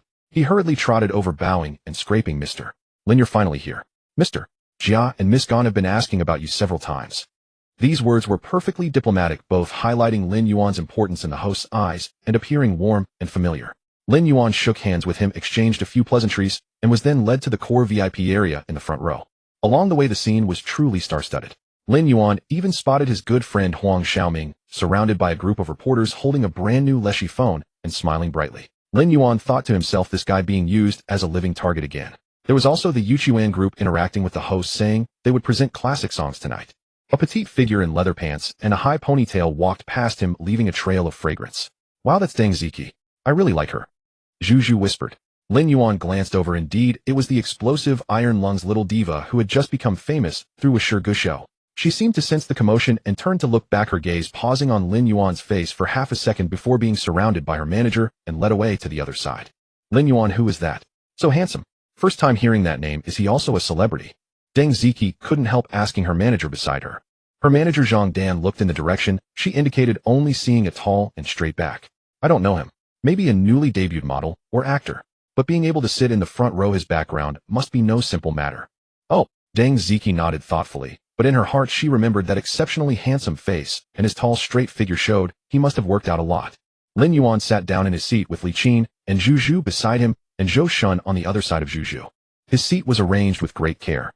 On his left was the president of Ali Big Entertainment, on his right were several executives from Qi, and further over was the somewhat embarrassed Wang from Huai, embarrassed naturally, because he saw Lin Yuan, not knowing why this formidable figure had suddenly come here. Leshy had clearly placed him in a position of equal status with industry giants. The boss of Yuan Ting Company. So young. In a group of chattering women, not far away, someone noticed Lin Yuan. The speaker was Huasian, who was wearing a deep V-neck gown with exquisite makeup today. She was holding her phone pretending to take a selfie, but in fact the camera was secretly aimed at Lin Yuan, avoiding her own husband. He really is good looking. I wonder who will end up with him. Qing Lan took a sip of champagne, her tone a bit lazy. Li Xiaolu sitting beside her looked slightly uncomfortable upon hearing this. She certainly knew Lin Yuan, the man who had embarrassed her and Yanging thoroughly at Huijin Tower. That scene was still an unpleasant memory for her, and she dared not look at Lin Yuan. She never expected to meet him again here. And judging by the scene, he seemed even more formidable than she had imagined. She didn't dare to bring up what had happened before, so she could only force a smile and echo. Yeah, he looks so young. I wonder if he's even an adult. He's definitely an adult. Gan Wei, as the half-hostess of the day, naturally had good information. The boss of Yuan Ting Entertainment, the company was listed not long ago, and people from the Ministry of Culture and the State Administration of Radio and Television went to support him. What do you think his background is? Let me tell you a secret. This Lin Yuan is the only son of a top-tier family. As she finished, she pointed upward with one finger. At these words, the sisters all fell silent. Being able to invite people from those two departments was no longer a matter of money, let alone being the descendant of the highest level, which was truly overwhelming. Didn't Mimi also have a rumor with him before? Ho Xian suddenly remembered something. It's more than just a rumor. Li Xiaolu sneered inwardly but said, I heard that Mimi's contract with Jiaxing is almost up and her next stop might be Yuan Ting Entertainment. Really? Ho Xian's eyes lit up. Then we really should get to know this Lin Yuan. Her words were met with unanimous agreement from the sisters. That's how this circle works. Resources, connections, and background are all indispensable. The man named Lin Yuan in front of them had all three, along with a face that could captivate all. A man like that, who wouldn't want to know him? Who wouldn't want to build a connection? Watching the light in her sister's eyes and thinking about the embarrassment she had suffered that day, Li Xiaolu felt a mix of emotions. She both hoped that these arrogant sisters would meet with a rebuff from Lin Yuan and felt a hint of jealousy. Why did that woman Yang Mi get his favor? Then she sighed slightly. Top beauty stars models were unattainable dreams in the eyes of ordinary people, but for a man like this, they were at most just daily necessities. The lights in the press conference venue dimmed, and the huge screen began to play a countdown. Mr. Jia, wearing his iconic black t-shirt and jeans, walked onto the stage with great vigor. Lin Yuan leaned back in his chair, watching the man on stage who was suffocating for his dreams, a faint, barely noticeable smile curling at the corner of his mouth. He knew that a magnificent deception was about to unfold. And he would be the most composed spectator in this deception, as well as the most calculating hunter, silently figuring out how to maximize his gains, intending to strip Leshy of everything. Sitting beside him, Li Qin felt the aura of confidence emanating from him, and her heart began to race uncontrollably again. She quietly moved another centimeter closer to Lin Yuan. Boss Jia stood on stage and launched into his impassioned speech, which stretched for a full hour and a half. From ecological transformation to platform plus content plus terminal plus application, all manner of grandiose terminology poured forth as if it were being given away for free. The audience below was utterly entranced, as though they could already envision a future where the Lu ecosystem reigned supreme across the globe. Lin Yuan was nearly dozing off, his mind wandering to the thought that since Master Chao pioneered this style of press conference, smartphone manufacturers all over the world had adopted the same gimmick. How original. I've heard these exact words until my ears have calluses in my past life. Old Jia, your presentation slides keep getting better and better, but the products themselves. Well, he channeled all his inner exasperation into a polite smile on his face. Beside him, Li Qin gently nudged him with her elbow and handed him a bottle of mineral water. Lin Yuan smiled at her, took the bottle, unscrewed the cap, and took a sip. Noticing that he did seem rather drowsy, Li Qin hesitated for a moment, then extended a slender finger and gently linked her arm with his. Lin Yuan stiffened slightly, then turned his head to look at her. He had to admit that seeing Li Qin's profile so close up was truly delightful. She was the epitome of classical Eastern beauty, her temperament a blend of aloof elegance and a subtle stubbornness tinged with fragility. Her beauty was not the kind of striking confrontational glamour that dazzles at first sight, but rather one that unfolded gradually like the aroma of tea. She possessed a face that embodied both strength and vulnerability, dignified and refined, carrying an unmistakable backbone forged by hardship. Her presence was profoundly upright and extraordinarily graceful, making her a rare type of beauty in the entertainment industry, one who perfectly harmonized delicate ethereality with quiet resilience. Under Lin Yuan's warm, lingering gaze, Li Qin's cheeks flushed crimson, all at once the pink spreading even to the tips of her ears. She wanted to pull her arm away, but Lin Yuan gently turned his hand and held hers in return. His palm was warm and dry, radiating a comforting steadiness. Li Qin's heartbeat skipped a beat, and she dared not move again, remaining rigidly seated as he held her hand and kept his arm linked with hers, feeling as though she might simply melt away. Lin Yuan hadn't been thinking too deeply about it. He simply found that her hand was soft and cool, quite pleasant to hold, and that his drowsiness had indeed drifted away. At last, Boss Jia's solo address came to an end. Next came the guest performance segment. The first act was Deng Ziqi, who sang her signature hit Bubble. The young woman's vocal ability was undeniable. Her high notes rang clear and steady, and her stage presence was thoroughly captivating. As the song concluded, thunderous applause erupted from the audience. Lin Yuan clapped along and remarked, "A fine performance, though she showed off her technique a bit excessively." Li Qin nodded with a half-understanding expression. The second act was the veteran vocal duo Yuchuan, an iconic national singing team whose talent needed no introduction. They remained among the very best in the country. The final performer was Zhou Shun. Since this was also a commercial event, there was no formal tradition of a grand finale, but Li still extended a courtesy to Yuanting by placing Zhou Shun's performance at the very end.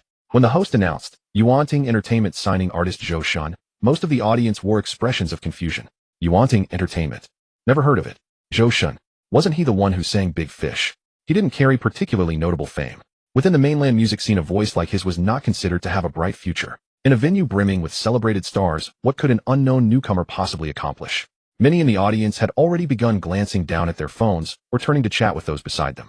Zhou Shun stepped onto the stage wearing a simple white suit, his demeanor calm and composed. He offered the audience a single respectful bow, then nodded to the band. A hauntingly beautiful melody drifted through the venue, tinged with an ethereal quality. It was Monsters. The moment Zhou Shun began to sing the opening lines, the entire hall seemed to fall into a hushed silence. "I see your monsters, I see your pain." His voice carried an androgynous quality, pure and clean like a mountain spring or a cathedral choir imbued with a sense of sacred compassion. Those who had been scrolling through their phones lowered their devices. Those who had been conversing fell silent.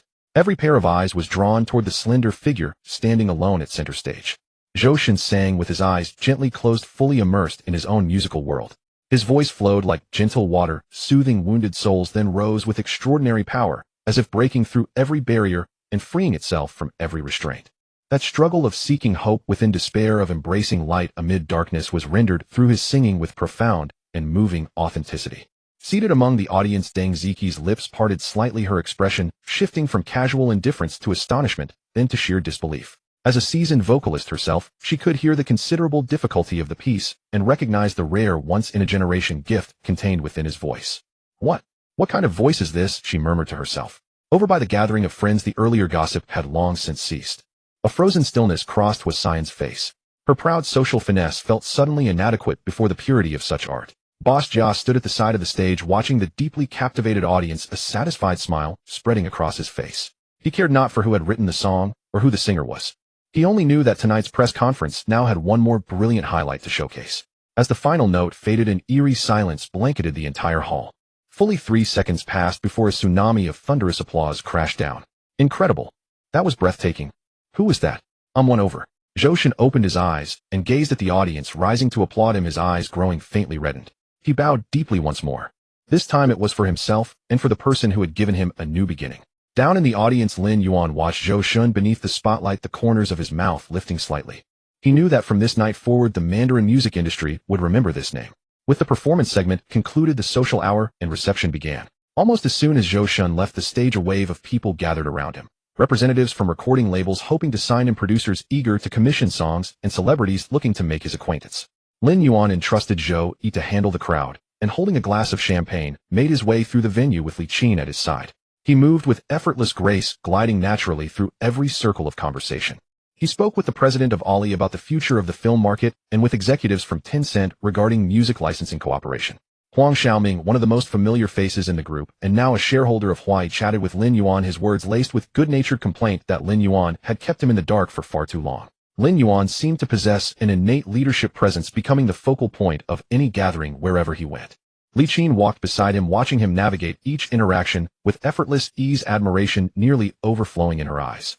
She found that she seemed to understand him less and less with each passing day.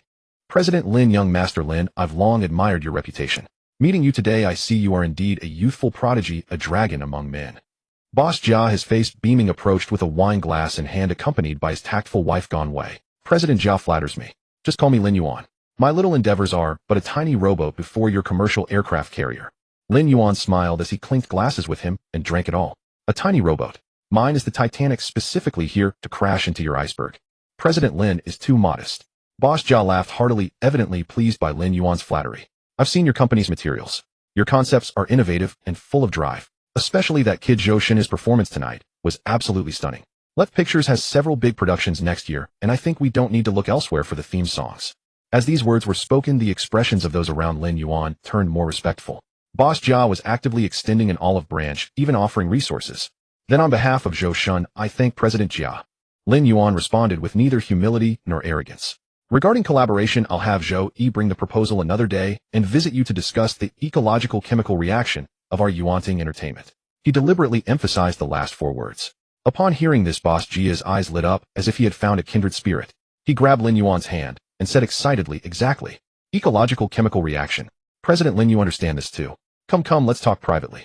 He pulled Lin Yuan to a lounge area without waiting for a reply and began to expound his grand vision. From super TVs to superphones, from supercars to sports films, finance. It seemed as if the entire universe would be packed into the Luico ecosystem bag. Lin Yuan maintained an expression of, I don't understand, but I'm impressed, nodding along from time to time, uttering phrases like, President Jia's insight, broad vision, and, I've learned a lot. His inner thoughts were, bro, the pie you're drawing is bigger than my face. Draw any more, and I might just believe it. Gone Wei, standing nearby, watched her husband successfully hoodwink, a young talent with deep background, and a victorious smile spread across her face. She interjected at the right moment. President Lin, just listening to my husband is boring. Let me introduce you to some friends.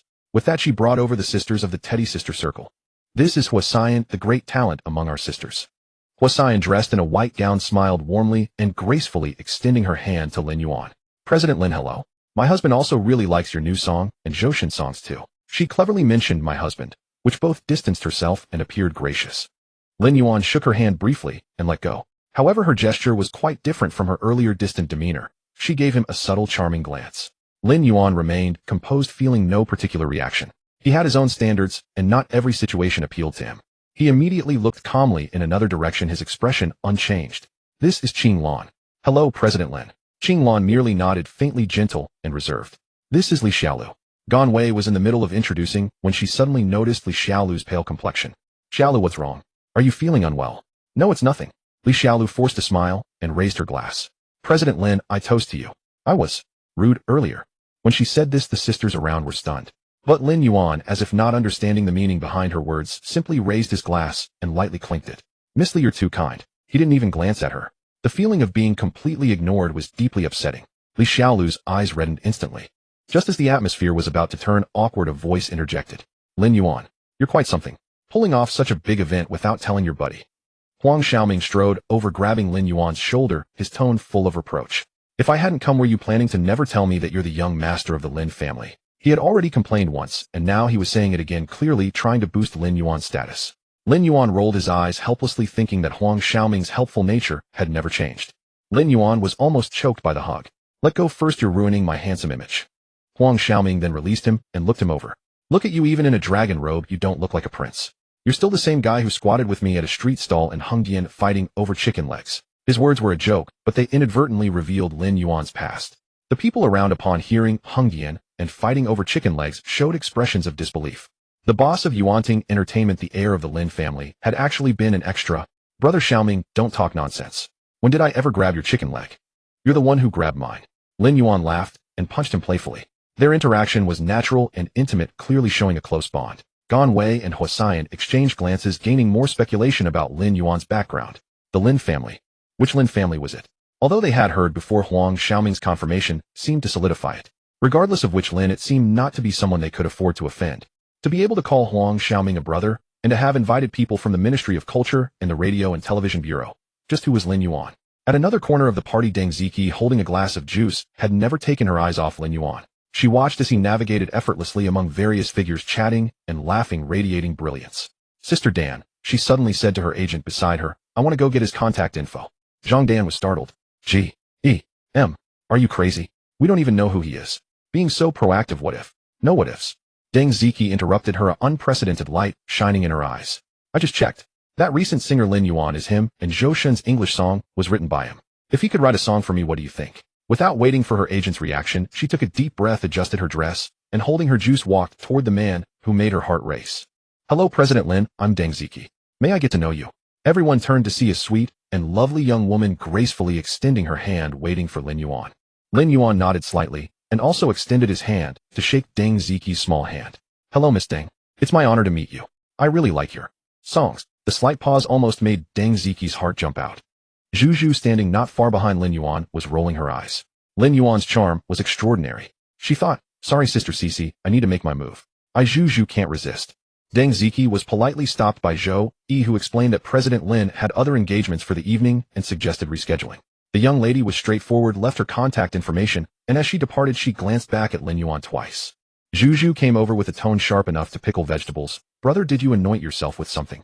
You draw more attention than a magnet draws iron filings. Lin Yuan flicked her forehead. Who are you calling a magnet?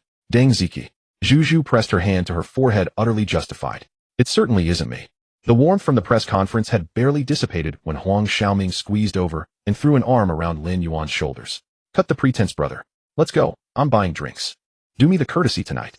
I've invited a few people nearby. Refuse, and I'll never speak to you again.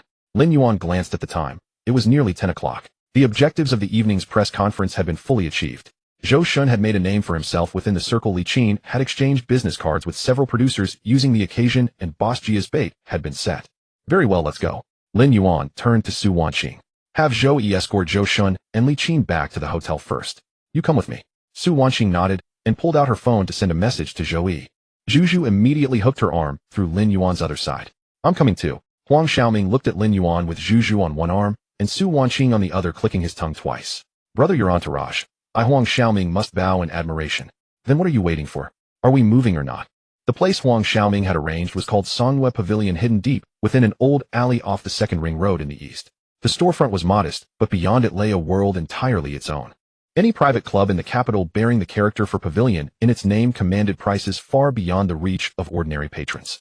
The private room was on the third floor, and when Huang Xiaoming pushed open the door, two people were already seated inside. One of them was Yang Ying. She wore a cream-colored dress with her hair swept up, her makeup light and natural. Seated in the corner of the sofa, she idly turned an untouched glass of red wine. The moment she saw Lin Yuan enter, Yang Ying's hand trembled noticeably. She rose to her feet and forced a smile. President Lin. Hello. Her voice carried a slight strain. She recalled their last meeting with crystal clarity, brought to Huijin Tower, as Wang Qingyan's gift publicly humiliated before Lin Yuan. The words from him that one does not wrong a friend's wife still echoed in her ears to this day. Lin Yuan glanced at her without a trace of special expression and gave a brief nod. Hello, sister-in-law. 2 words alone, and Yang Ying's entire posture relaxed. Huang Xiaoming, completely oblivious to such subtleties, gestured broadly. Come, everyone be seated. Make yourselves at home. He then pointed to the other person nearby. You've never met this one, have you? This is my brother Pan Yueming. A man sat at the far end of the sofa. He had grown leaner, his cheekbones more pronounced, wearing a dark gray shirt with sleeves rolled to his forearms, his hair cut much shorter than in years past. Pan Yueming. Lin Yuan ran through the memories attached to this name.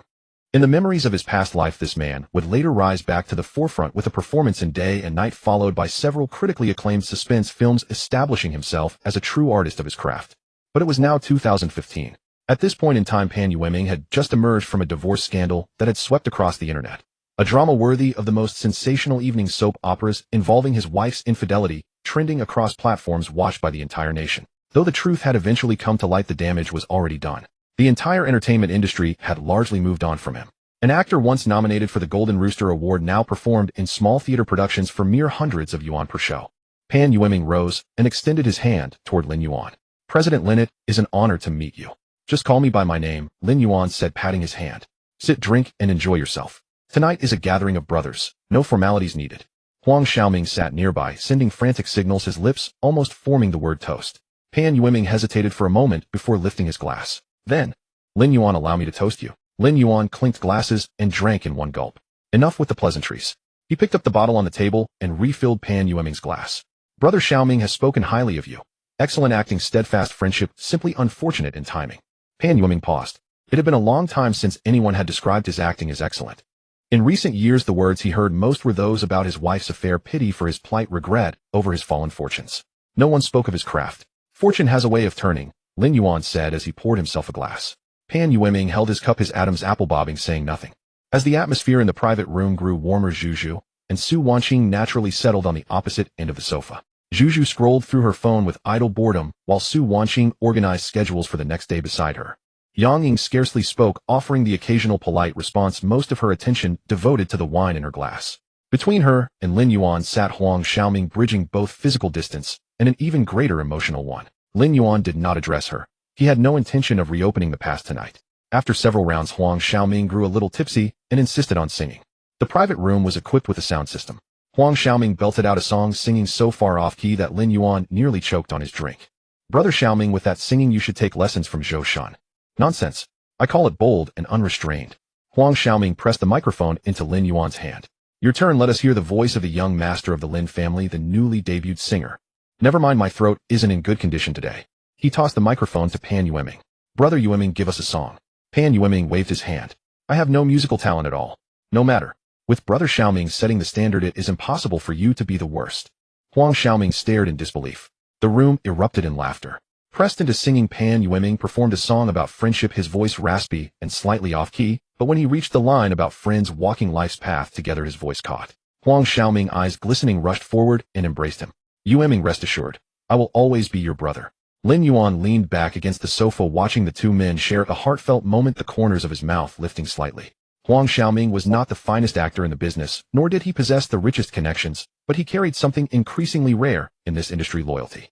When Pan Yueming was condemned across every platform, and everyone kept their distance, Huang Xiaoming was among the few who stood openly by his side. Tonight's invitation to introduce Pan Yueming to Lin Yuan revealed his intention clearly. He wished to help his brother forge a new path, and Lin Yuan respected men who acted this way. Late into the evening, Huang Xiaoming had drunk too much, and Yang Ying rose to support him.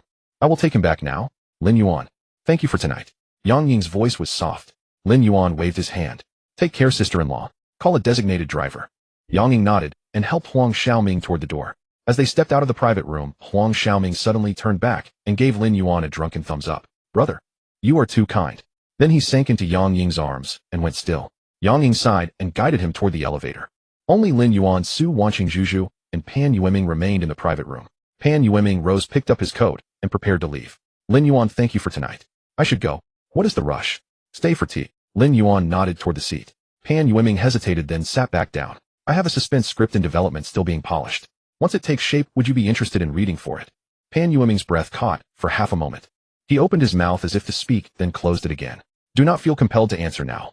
Lin Yuan leaned back. This is not charity, nor is it done for Brother Xiaoming's sake.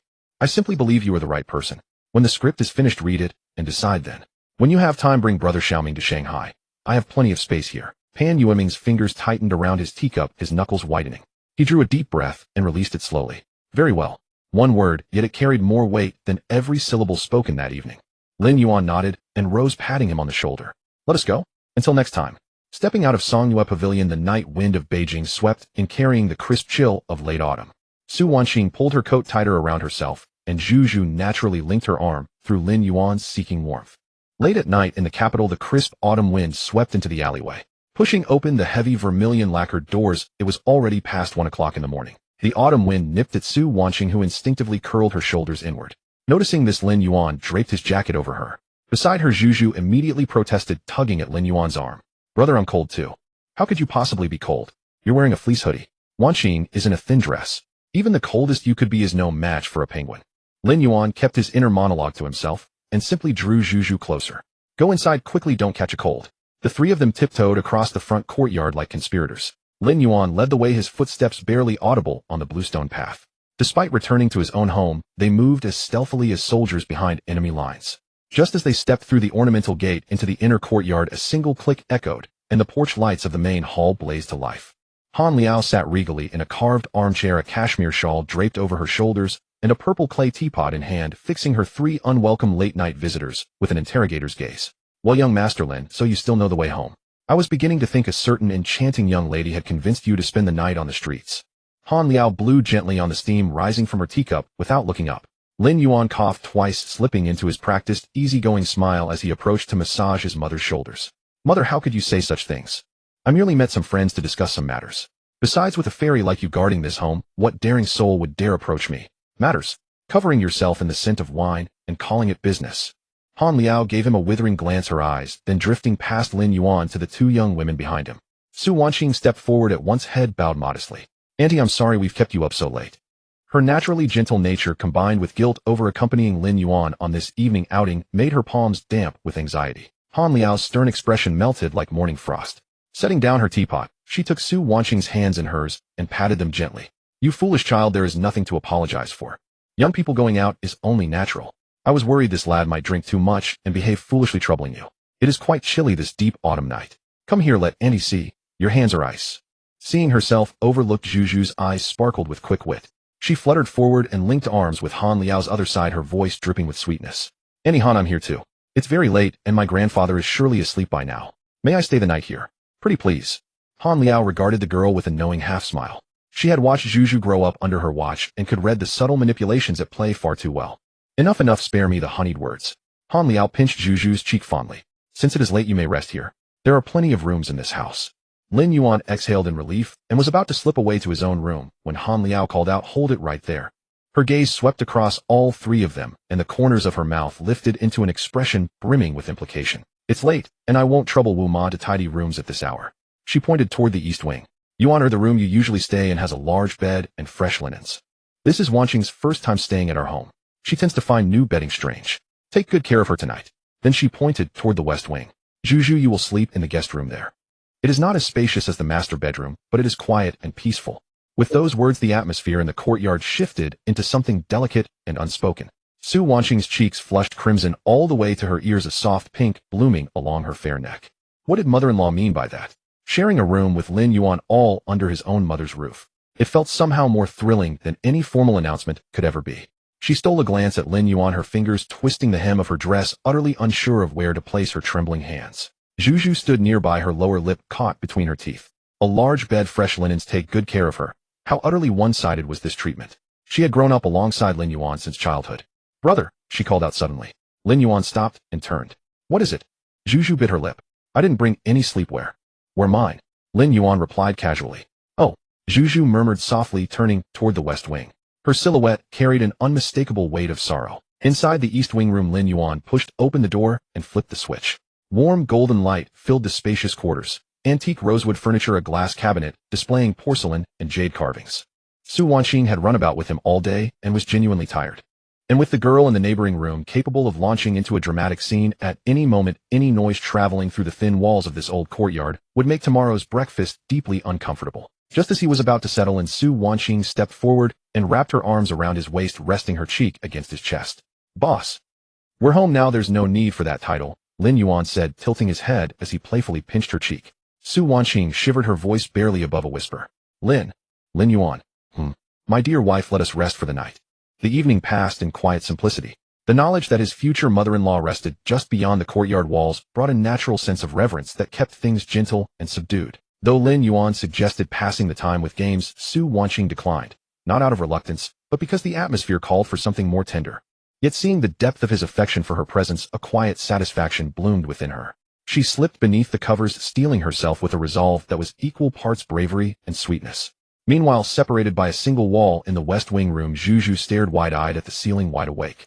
Listening to the profound silence from next door only fanned her rising restlessness. Already asleep. They had simply fallen asleep. No, she could not accept this. How could she be so content while lying in his bed? Juju sat up abruptly. In the darkness, her large eyes gleamed with restless energy. She slid from bed barefoot and padded silently to the door, pulling it open just enough to slip through. The late autumn wind brushed against her skin, raising a fine chill. Yet the flame of jealousy burning within her only grew stronger. Setting her sights on the east wing, she moved like a cat slipping through shadows toward the old courtyard door. The gaps between the ancient doors were generous, and peering through the moonlit room laid itself bare before her, and she clamped a hand over her mouth to stifle a gasp. Composing herself, she couldn't help but acknowledge her dear brother Lin Yuan was certainly well-proportioned. Measuring against her own surprised expression, she had to admit with grudging respect that sister Wanqing possessed real skill in winning his attention. Inside, the two were caught in a tender embrace. Lin Yuan cherishing her, holding her close, while Su Wanqing in playful protest refused to yield, without a gentle struggle between them. From outside, Zhu stood transfixed, her throat dry. It was her first time witnessing such intimacy. Time seemed to stretch endlessly until Lin Yuan's muffled sigh finally gave way to Su Wanqing rising and slipping softly into the adjoining washroom. Like a cat sneaking back to its hiding place after a long watch, Zhu crept silently to her own room and proceeded to the washroom as well. It had been an exhausting evening of emotional exertion, and she knew a brief cleansing would make sleep come more easily. Late at night, while scrolling through his phone, he came across footage of Nina Dobrev from the Vampire Diaries, her once youthful beauty now showing visible signs of aging. He made a quiet resolution to craft a story where she might be restored. Wu Ma carried in freshly fried rings and steaming bowls of doji in the dining room of the courtyard house, filled with the familiar comforting aroma of old Beijing. Lin Yuan sat at the rosewood round table, picking up a crisp fried ring and biting into it with quiet satisfaction. Beside him sat Su Wanqing. She was unusually quiet today, her head bowed low, gently sipping white porridge from a bowl with a fine porcelain spoon. The most noticeable feature was her lips, naturally full yet today slightly swollen and tender. Even the faintest brush of the porcelain spoon against them made her breathe in softly, as if soothed by a lingering discomfort. Following the vigorous evening events, the toll on her had been considerable. Han Liao shuffled into the room in slippers and pulled out the chair at the head of the table to sit. Having been a standout in her former cultural troupe, Han Liao had sharp eyes that missed nothing. Her gaze lingered for barely a moment on Su Wanqing's swollen lips before flicking over to Lin Yuan, accompanied by a long, deliberate eye roll. Under his mother's steady gaze, Lin Yuan felt thoroughly unsettled. He cleared his throat awkwardly and rubbed the bridge of his nose. As the discomfort settled, the door curtain lifted and Zhu drifted inside like a wisp of evening mist. On her usually fair and rosy delicate face rested two prominent dark circles today. Her steps were unsteady, as though she had stayed awake through 3 long nights. Upon seeing her, Han Liao immediately softened into an expression of concern, pulling Zhu down to sit beside her. "Oh, my dear child, what has happened to you? Such heavy dark circles. Did you not get used to the bed last night?" Zhu leaned casually against Han Liao's arm, her lower lip pouted in a delicate display of affection. "Aunt Han, something disturbs the courtyard at night. It seems like cats are prowling about." "Cats prowling?" Han Liao paused briefly. "That is impossible. The stray cats from the alley cannot enter our courtyard. What sounds did you hear?" At this, Zhu brightened instantly. A deliberate glance drifted towards Su Wanqing across the table, and her voice rose noticeably. Indeed, it was cats. A particularly large and restless cat wandering through the courtyard deep into the night. Its calls were so persistent and mournful. To make matters worse, this cat not only cried out, but also sneaked into the kitchen. The sound of it munching was so loud, a relentless dripping and chewing, that kept me awake the entire night. Click! The porcelain spoon slipped from Su Wanqing's fingers and fell into her porridge bowl, sending a few splashes of rice broth onto her hand. She froze like a statue for a moment. Then a warm flush rose to her cheeks, spreading steadily down her neck and lingering near the collar of her blouse. All she wanted was to quietly step aside into a peaceful corner of the courtyard and rest in complete stillness. Lin Yuan's hand holding his cup of doji paused in midair. Unexpectedly, Zhu had picked up such clever ways of speaking in riddles. The girl was young, yet her curiosity and sharp tongue were already quite pronounced. Quickly, Lin Yuan picked up a thin-skinned, generously filled pork bun and placed it on the dish before Zhu. "Here, enjoy the buns. They will surely refresh your mind." Lin Yuan interrupted her with a gentle sigh. "Our household does not keep cats. You must have been dreaming. Please eat quickly and afterward pack your things so we may return to Shanghai." Zhu was momentarily silenced. Pouting slightly, she picked up her chopsticks and playfully tapped the bun, as if tracing the shape of Lin Yuan himself. After breakfast, the group gathered their luggage and walked to the entrance of the alley. 2 black Mercedes sedans arranged by Zhou were already waiting smoothly in place. As Lin Yuan reached for the car door, Han Liao suddenly extended her hand and gently caught his ear. "Oh, it's tender. Mother, dearest mother, show a little courtesy, my subordinates are watching." Lin Yuan tilted his head and pleaded softly. Han Liao did not loosen her grip, leaning close to his ear. Her voice dropped low, yet carried the quiet authority of a household matriarch. "Do not try to shy away from this conversation with me. You have always been strong and full of vitality since childhood. I know exactly what that means. But merely blossoming without bearing fruit is not the path I envisioned for you." Lin Yuan blinked in confusion. "What do you mean by blossoming and bearing fruit? Let us speak plainly." Han Liao applied a fraction more pressure. "Please begin building a family soon. My husband speaks of it often, and I would like to see you settle down with someone worthwhile. Did you understand?" Seated in the rear, Su Wanqing caught only fragments of the conversation, but the concept of family settling clearly registered. A gentle warmth returned to her cheeks, and she quietly raised the window to shield herself. Zhu stood on the opposite side, biting her lip, while her bright eyes darted thoughtfully lost in private contemplation. I heard you. I will return and devote myself fully to my duties. Lin Yuan quickly slipped from his mother's grasp, rubbing his ear as he settled into the car. The convoy departed the alley and headed straight for the capital airport. On the private tarmac, Zhou waited with Zhou Shun and Li Qin. Zhou Shun still looked somewhat weary from rest. The excitement of the previous evening's conference had kept him browsing online discussions throughout the night, and his eyelids grew heavy once more. Li Qin had changed into a sharply tailored khaki trench coat, her demeanor growing progressively composed and refined. Yet upon seeing Lin Yuan approach, she instinctively lowered her gaze. The warmth of the family gathering the night before had been considerable. Lin Yuan's mother's attentive and welcoming presence still left a lingering sense of quiet apprehension within her. Very well, everyone is here. Let us board and return to Shanghai. Lin Yuan waved his hand gracefully. The aircraft descended smoothly, slipping into the cloud cover. Inside the cabin, Su Wanqing placed a silk eye mask over her face and reclined to rest. Having engaged in spirited conversation and dining the previous evening, she now deeply needed rest to restore her energy. Zhu remained quietly active. She carried a glass of freshly squeezed orange juice, walked across the spacious aisle, and settled gracefully onto the sofa beside Lin Yuan, maintaining a comfortable distance. The faint sweet fragrance characteristic of her lingered nearby. Brother, once we arrive in Shanghai, should I report to the company promptly? Zhu asked with wide, earnest eyes.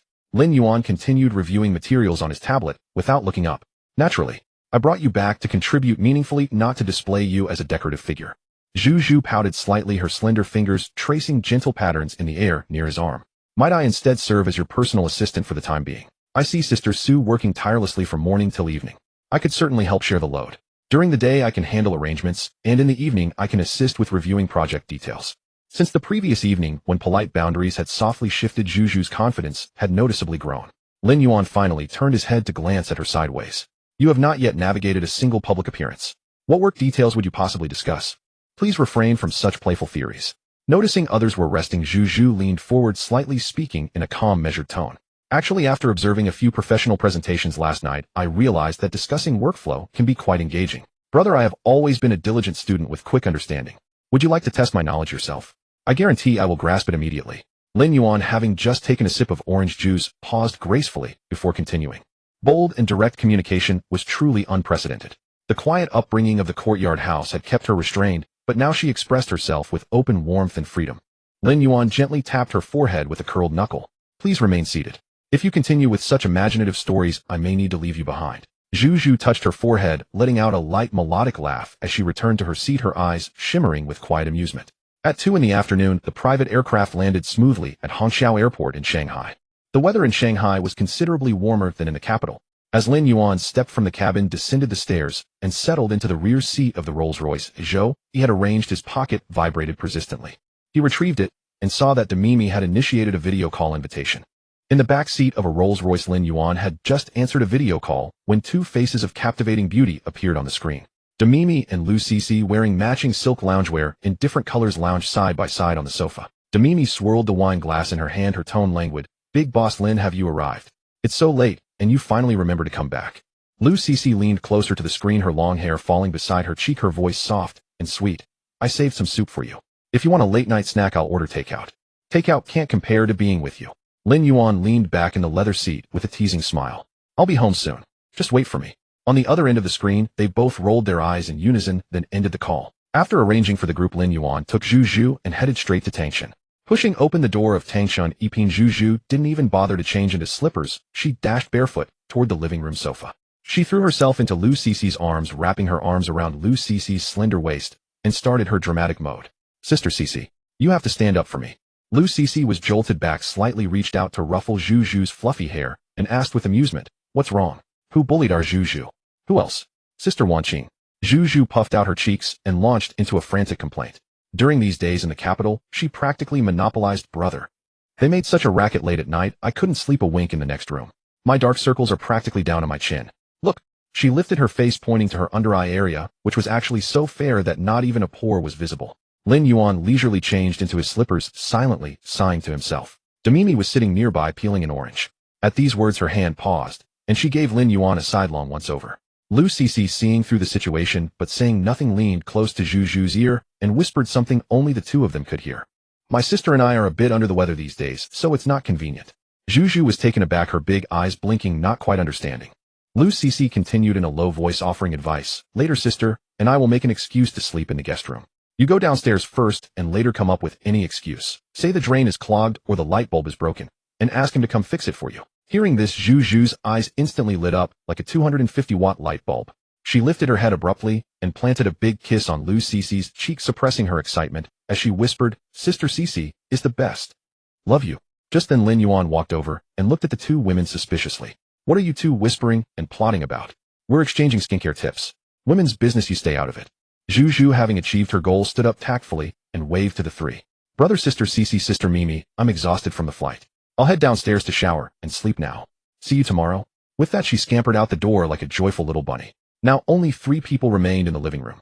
Mimi popped a segment of the peeled orange into her own mouth, then patted the empty space beside her. Young Master Lin, come sit.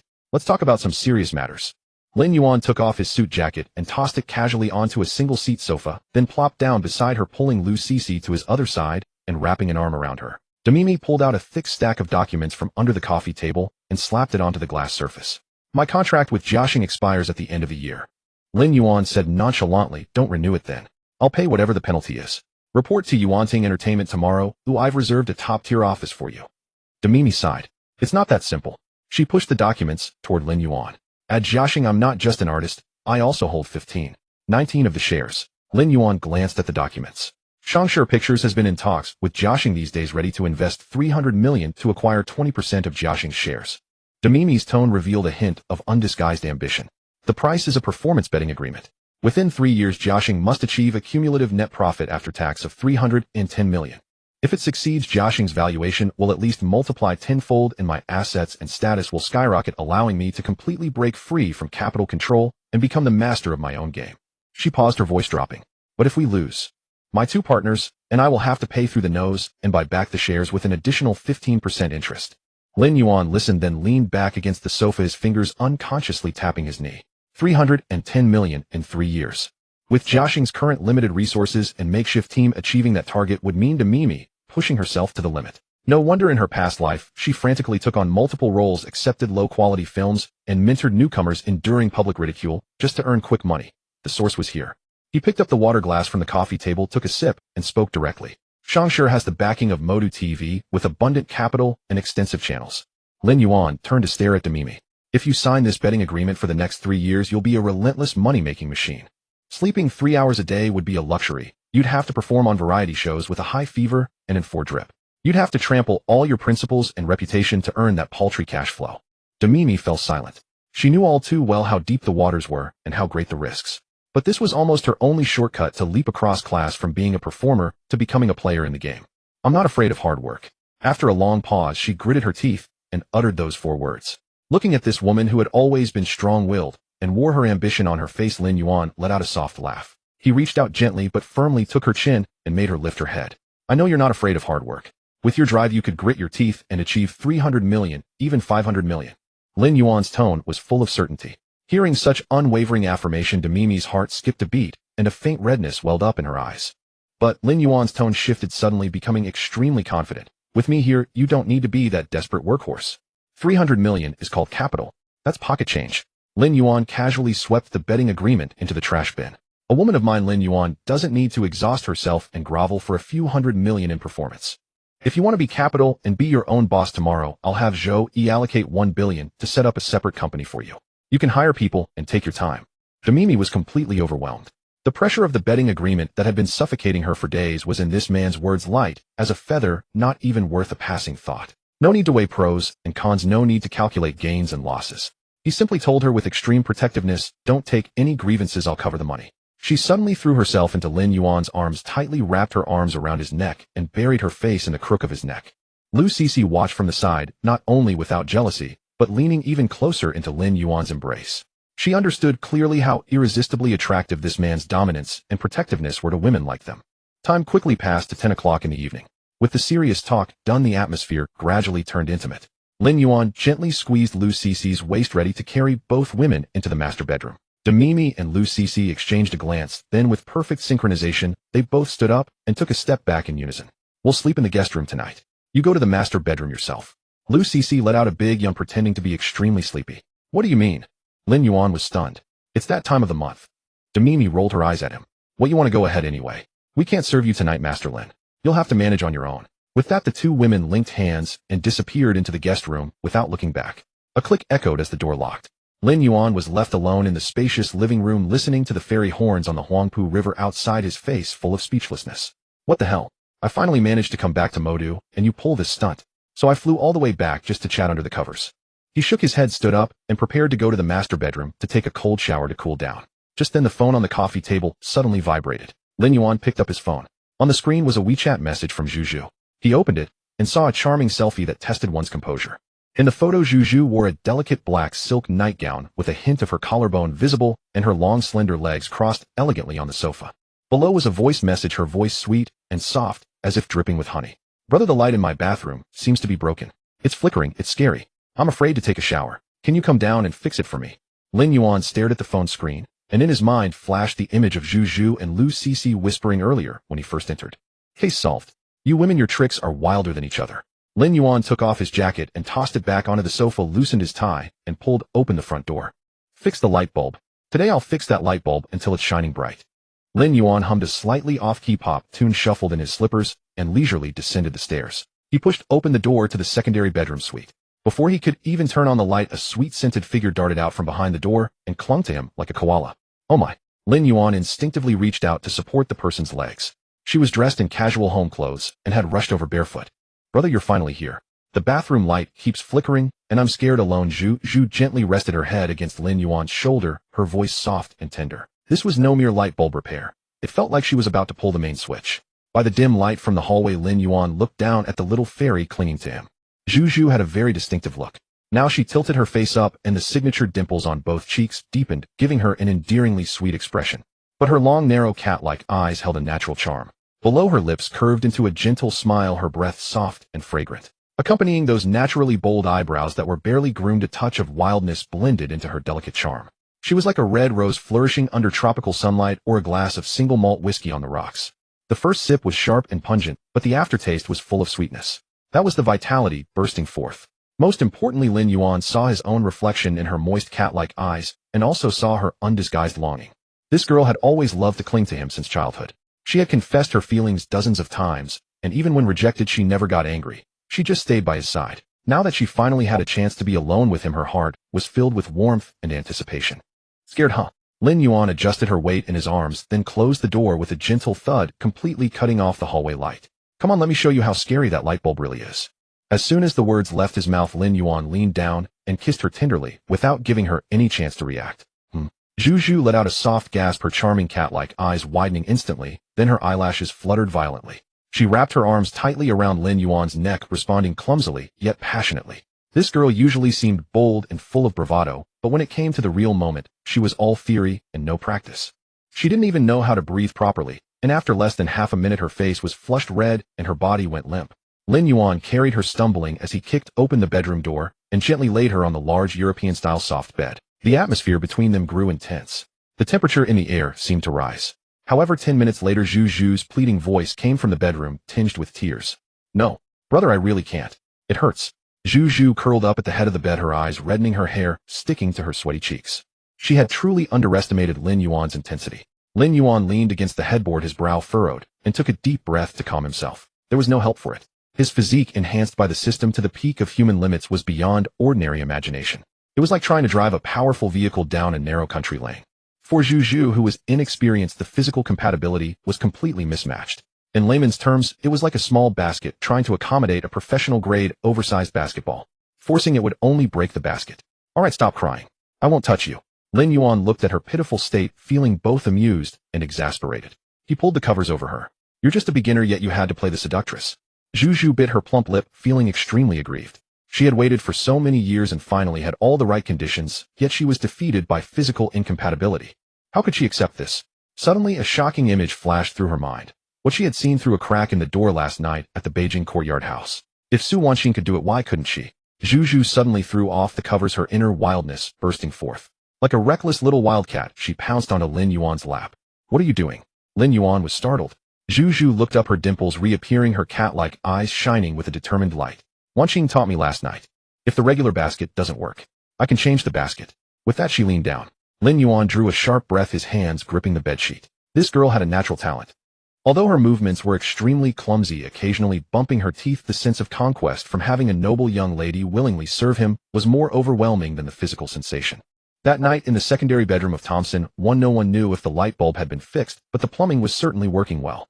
Early the next morning, the early winter sunlight streamed through the floor-to-ceiling windows into the bedroom. Lin Yuan stood by the bed, buttoning his shirt and stretching his neck, feeling refreshed. The system's perpetual motion physique was truly impressive. After a long night, he not only felt no fatigue, but was full of energy, truly at his peak. Looking at Zhu Zhu on the bed, she was curled up like a cooked shrimp under the covers. Her eyelids were swollen, and there was a faint red mark at the corner of her mouth. She was fast asleep. She probably wouldn't wake up even if someone beat a drum next to her ear. He ignored the surging emotion values in his mind. Last night's game had been too hard on her throat. If she could speak today, she would have good throat care. Lin Yuan grabbed his suit jacket, took out his phone, and opened the three-person group chat with Mimi and Lu Cici. He pressed and held the voice button. "Dear Annie's, please go downstairs and feed your little wildcat. The girl was exhausted from fixing the light bulb last night and will probably sleep until afternoon. Make her some throat-soothing soup." He released scent. He didn't need to imagine the expressions on the faces of the two upstairs when they played the voice message. Whistling, Lin Yuan turned and left the door, heading straight for the headquarters of Yuan Ting Entertainment. At 9 in the morning in the president's office of Yuan Ting Entertainment, Lin Yuan had just settled into his executive chair, not yet having asked his secretary to brew a cup of coffee when the mahogany door was pushed open. Zhou Yi walked in quickly, holding a freshly printed document. His perpetually stoic face showed a rare look of seriousness. "Young master, there's a situation." Zhou Yi approached the desk and handed over the document. Lin Yuan flipped it open casually. "Speak." "Just intercepted news." Zhou Yi clasped his hands in front of his abdomen, his tone rapid and precise. At Jiaxing Media, the team from Shangshi Film suddenly changed their negotiation strategy this morning. They not only want to increase the net profit target in the gambling agreement from 310 million in 3 years to 400 million in 3 years, but also. Zhou Yi paused, looking at Lin Yuan. "And what?" Lin Yuan leaned back in his chair. "And the person Shangshi sent to Jiaxing today is not their own investment director, but a member of the Zhao family from the Beijing circle." Zhou Yi's eyes showed a hint of concern. The phone on the table vibrated, just then the screen showing the name, Mimi. Lin Yuan pressed the answer button. Lin Yuan, Shangshi has changed its stance. Mimi's voice carried undisguised irritation, even a hint of frustration. They've somehow brought in a chairman from one of the Zhao family's entertainment companies, forcibly inserting him into the negotiations. Now they insist on raising the performance target to 400 million over 4 years, and if we don't sign, they'll completely block Jiaxing's future film scheduling. Lin Yuan shifted to a comfortable position and asked casually, "Where are you?" "At Thompson Riviera, changing clothes. The two partners of Jiaxing are already being held at Shangshi headquarters, urging me to go over and make the call." "Wait there. I'll have Zhou Yi drive to pick you up." Lin Yuan stood up, casually grabbing his suit jacket. "Since someone is asking for trouble, I'll go have a calm conversation with them today." Half an hour later, a black Rolls-Royce Phantom glided smoothly along the Modu elevated highway. In the rear seat, Mimi wore a very form-fitting black business suit with a skirt and 10-centimeter heels. This outfit accentuated her mature and elegant aura to the fullest, but at this moment her brows were furrowed and her fingers tightly gripped the Hermes bag in her hand. "Lin Yuan, I've been thinking carefully upstairs." Mimi turned to look at the man leisurely scrolling through his phone beside her, gritting her teeth. "I want to leave Jiaxing and join Yuan Ting." Lin Yuan paused his action and turned to stare at her. "Leave Jiaxing?" He reached out and gently lifted her delicate chin, making her meet his eyes. "Boss Yang, where's that fierce spirit you usually show outside? This isn't about being fierce or not." Mimi tried to pull away but found the man's fingers surprisingly strong. "This is clearly a trap set by Capital. They want to use this 400 million performance target to bind me tightly to Shangshi's chariot and turn me into a relentless workhorse. If you get involved, Yuan Ting Entertainment could easily be targeted by them in a united front." She had always put interests first. But for some reason in this matter, she instinctively did not want Lin Yuan to take on the supposed Zhao family of the Beijing circle for her sake. Lin Yuan released his hand and then wrapped his arm around her slender waist, pulling her into his embrace. "Listen to me carefully." Lin Yuan leaned down close to her, his voice low. "You are my woman. Let alone a few lousy partners, even if the Heavenly King himself showed up, he'd have to be respectful. Jiaxing wants to develop, doesn't it? No need to leave. Today I'll have Yuan Ting make it clear that Jiaxing is under our protection. You don't need to leave Jiaxing. I'll protect both you and Jiaxing." Mimi looked up, staring blankly at his profile so close. Ding. Target Yang Mi experiences extreme sense of security and dependence. Emotional fluctuation value breaks through the critical point. Obtained emotional points 5,000. The system's prompt sound echoed in his mind on time, and Lin Yuan raised his eyebrows in satisfaction. "But my two good friends in Jiaxing have been refusing to let go of power." Mimi's voice softened. Zhou Yi, sitting in the front passenger seat, turned back at the right moment, adjusted his gold-rimmed glasses, and his perpetually expressionless face remained unchanged. Miss Yang, rest assured. In business negotiations, if the young master authorizes it, I'll ensure they sign willingly. At the Shangshi Film Headquarters Building, top floor, meeting room 1. The air was heavy and suffocating. At the head of the conference table sat a middle-aged man in his 40s. He wore a custom-tailored suit, a Richard Mille watch on his wrist, and was toying with a cigar in his hand. This was Zhao Rui, a collateral member of the Zhao family. Why hasn't Yang Mi arrived yet? Quite the attitude. Zhao Rui tossed the cigar onto the table and cast a contemptuous glance at the two sweating Jiaxing partners across from him. It's just 400 million in revenue. With Yang Mi's current popularity, she can make it up by taking a few newcomers and filming a few series. I'm sitting here to give Jiaxing face. Don't be ungrateful. Several Shangshi executives sitting nearby chimed in agreement. A loud thud sounded. The double wooden doors of the meeting room were thrust open from the outside with a sudden force. The loud noise startled everyone in the room. Lin Yuan walked in with his hands in his pockets, striding leisurely with long legs. Demimi followed half a step behind, close to his side. Zhou Yi followed last, carrying a briefcase, his face expressionless. Who dares to barge into Shangshi's meeting room? A Shangshi vice president slammed the table and stood up. Lin Yuan didn't even spare him a glance. He walked directly to the end of the long table, pulled out a leather chair, sat down, and tapped the table. Such a big setup, bullying the artists under my care. Zhao Rui had been full of aggression, ready to curse. But when he recognized Lin Yuan's face, he instantly froze in his leather chair, and his previous arrogance vanished without a trace. Although he was only a collateral member of the Zhao family, not even qualified to toast at the core power table, he had long memorized the portraits of the top figures in the circle who must never be provoked. This was the only son of the Lin family, the biological son of the famously fiery-tempered Han Liaoliao. Zhao Rui felt cold sweat pouring down his back, and his hand, holding the cigar, trembled involuntarily. And Mr. Lin. Zhao Rui swallowed hard, his previous arrogance completely gone, and even his address changed. Why have you come to Modu in person? The Shangshi vice president still didn't understand the situation. Frowning, he pointed at Lin Yuan. President Zhao, who is this kid? Security. How can you let just any riffraff in? Shut your mouth. Zhao Rui turned sharply and shouted at the vice president, the veins on his forehead bulging. He wished he could throw that fool out the window. The meeting room was dead silent. The two Jiaxing partners exchanged puzzled glances, completely unable to understand why this Zhao Rui, who was arrogantly overbearing just a moment ago, was now so terrified at the sight of this young man. Lin Yuan leaned back in his chair, tapping his fingers on the table. Zhou Yi, teach them some accounting. Yes, young master. Zhou Yi stepped forward, opened his briefcase, and took out a thick stack of documents, placing them firmly on the center of the long table. According to the publicly disclosed and internally hidden financial reports of Shangshi Film, your company's bad debt ratio for the last quarter was as high as 7.5, with a funding gap exceeding 200 million. You attempted to use the 400 million four-year performance agreement with Jiaxing to fill the investment hole from last year. Zhou Yi's voice was completely flat, merely stating a deadly fact. The faces of several Shangshi executives present turned pale instantly. This was their core business secret. Zhou Yi gave them no chance to catch their breath, continuing. Furthermore, Starlight Entertainment under Mr. Zhao Rui's name acted as a hidden third party in this cooperation, attempting to skim 20 of the profits through kickbacks. If this operation is reported to the Securities Regulatory Commission, or Zhou Yi paused, his gaze shifting to Zhao Rui, or reported to the young master Zhao in the capital, I wonder if Mr. Zhao can still hold his current position. Zhao Rui's face had completely lost all color. Having been completely exposed in public, this extreme pressure made it hard for him to breathe.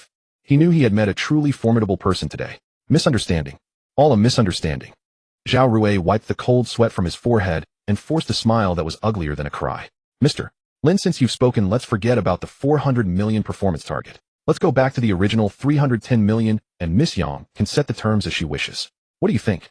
Although the Shangshi executives were deeply aggrieved, they could see that even Zhao Rui dared not provoke this man, so they dared not say a word and could only nod vigorously. The two Jiaxing partners' eyes lit up, thinking this was a great deal, and were about to agree. No need. Demimi suddenly walked over to Lin Yuan's side, crossed her arms, and looked down at the people across from her. Her red lips moved slightly, and she spoke clearly. We at Jiaxing will not sign the performance agreement. From today, Jiaxing Media terminates all contacts and cooperation with Shangshi Film. Yang Mi, are you crazy? One of the Jiaxing partners jumped up in panic. If we don't sign with Shangshi, do you know how much penalty we'll have to pay? Besides them, who in the industry dares to take on such a big project? Demimi didn't bother to acknowledge her partner. She was now immersed in an unprecedented feeling of satisfaction. So this is how satisfying it is to make a bold move behind this man. I'll take it. Lin Yuan lightly tossed out two words, shattering everyone's doubts. An hour later, in a mansion in the capital, Lu Tianyi reported to Zhao Tai with a smile on his face. Young master, as expected, Yang Mi is involved with Lin Yuan. Ha ha, Lin Yuan thought he was playing the role of a hero saving a damsel in distress, but he didn't realize it was all a trap I set for him. Lu Tianyi stood by the side, his eyes full of admiration. You weren't there just now? When Lin Yuan kicked the door open, those top executives at Shangsha Production were so scared their faces turned white. Especially Zhou Yi. With that battered briefcase in hand, he practically exposed everything they had. 400 million bet, and they didn't even dare to make a sound. Inside the living room of Thompson Riviera, Demimi kicked off her high heels, walking barefoot on the wool carpet. With her hands gesturing excitedly, she had completely lost her usual dignified composure. Lu Qianqian sat nearby, cradling a ragdoll cat, gently stroking its fur with her fingers as she glanced at Demimi. Now you can finally rest easy. Lu Qianqian's tone was light, yet laced with jealousy. 400 million in trouble, and they erased it without blinking an eye. You really sold yourself out completely. Demimi set down her water glass, her face filled with pride as she shot back. I'm happy this way. Why does Sister Qianqian also want to experience the drama of being forcefully taken by a domineering CEO? Too bad you didn't sign the betting agreement. Lin Yuan paid no attention to the two women's daily bickering. He sank into the large sofa, one hand resting on the armrest. He was reviewing all the details from the Shangsha production meeting room. He had never formally studied political maneuvering and schemes. After all, in his past life, he was just an extra working in Hongdian. But with the god-tier acting ability bestowed by the system, his capacity to deconstruct human emotions and micro-expressions had reached an incredibly terrifying level. In the meeting room just now, when that man named Zhao Rui saw him appear, he was sweating, stuttering, and his leg muscles had gone rigid. All of these physiological responses were genuine. But there was one detail that didn't add. In that brief moment, when Zhao Rui lowered his head to wipe sweat, there was a very subtle, eye-closing movement. When a person is in extreme fear, their nerves are absolutely tense. Only when they confirm that some preset goal has been achieved and a great stone in their heart finally settles would such a subtle sense of relaxation appear. He couldn't figure it out, absolutely couldn't understand where the problem was. Something just felt off. At this moment, Demimi had already come over and squeezed directly into his arms, her hands wrapping around his neck. What are you spacing out for? My boss Lin. She leaned in close and kissed him heavily on the cheek, her eyes overflowing with unmistakable affection. Today, Lin Yuan's words in the meeting room, I'll protect you and Jiaxing, completely shattered the defenses and anxieties she had accumulated in her heart over these years. Lin Yuan came back to his senses, looking at the beautiful face before him, and naturally wrapped his arms around her slender waist. I'm wondering how some lady who threw herself at me will work off her debt here. Demimi obediently rested against his chest, her voice unusually soft and sweet. Whatever way you want me to work is fine, I'm yours anyway. Lu Qianqian, who was sitting nearby, threw down the ragdoll cat and walked over to sit on Lin Yuan's other side, casually pinching Demimi's waist. Behave yourself, someone else is here. However, she added, to be honest, this time the opposing party involves people from Beijing circles. You flipped their table right in front of them, so you'll definitely face retaliation later. Lu Qianqian rarely showed concern. Lin Yuan held her hand in return, his tone casual, yet exuding absolute control. If they behave themselves, they can enjoy a few more comfortable days. If they dare to make a move, I'll pull them out by the roots. A few days later, the weather in Shanghai gradually cleared up. Various businesses at Yuanting Entertainment were fully unfolding. Inside the top-floor executive office, Zhou Yi stood before Lin Yuan's spacious desk, holding a tablet computer as he reported the data. Sir, Penguin Music sent the final settlement report an hour ago. Your new album, 10 Tenses of Love, has cumulative sales exceeding 1 million copies across all platforms. Zhou Yi's tone was always so calm, but the content he reported was extremely shocking. 1 million digital album sales. This is an absolutely dominant phenomenon in the current Chinese music industry. Penguin Music's backend servers almost crashed due to the settlement data.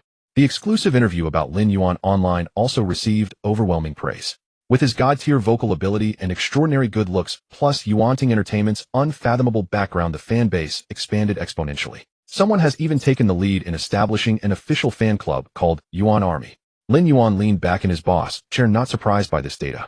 A top-tier skill produced by the system combined with his previous thunderous actions, it would be miraculous if it didn't explode. Continue. Lin Yuan spun the pen in his hand. The operations vice president of Weibo personally called last night. Zhou Yi swiped the screen. They strongly hope to invite you for a personal live streaming debut on Weibo. As a gesture of goodwill, Weibo will provide the highest level splash screen recommendation across the entire site, along with a dedicated massive traffic pool. The office door was pushed open. Demimi walked in wearing high heels. Recently, she moved her office directly to Yuanting Entertainment, visiting the president's office frequently with or without business. Hearing the word live streaming, her radar instantly activated. Must accept. Demimi walked over, skillfully picking up Lin Yuan's cup to take a sip of water. Your reputation is so explosive now, not doing a live stream to consolidate fans is simply wasting resources. Not only should we broadcast, but we should also bring along those few newcomers from the company to broadcast together. She put down the water cup and quickly entered the work state of a strong woman, helping to plan. At that time you show your face in front of the main camera, and let Li Yitong and Zhou Shin act as hosts on the side. This is the most natural traffic pool. Without spending a single cent on publicity, we can directly promote all the artists in our company. Lin Yuan looked at Demimi's calculating appearance and burst out laughing directly. This woman, as soon as it came to making money and traffic, her brain turned faster than a computer. Are you confident in controlling the scene? Lin Yuan turned to look at Zhou Yi. The publicity department has made a complete set of contingency plans. Zhou Yi bowed slightly, reporting in great detail. The network matrix has been laid out and 3 sets of PR articles to deal with sudden negative entries have also been prepared. As long as you make the decision, we can take over the public opinion dominance during the live broadcast at any time. This is Zhou Yi, a top business loyalist cultivated by the Lin family with all their resources. As long as his master gives a word, he can block all possible loopholes beforehand and afterwards. Fine. Then let's set it for 8 p.m. next Friday evening. Lin Yuan threw the fountain pen onto the desk. The traffic on weekends is high. Just treat it as a gift for those fans who are shouting to see me. Understood, young master. I'll go down to coordinate immediately. Zhou Yi nodded, turned, and walked out of the office. He handled matters without any hesitation, swift and decisive. There were only 2 people left in the office. Demimi went around the table, habitually wanting to sit on Lin Yuan's lap. They hadn't been clingy for more than a few minutes when the phone on Lin Yuan's desk suddenly vibrated. It was a red encrypted email sent by Zhou Yi. Lin Yuan opened the email.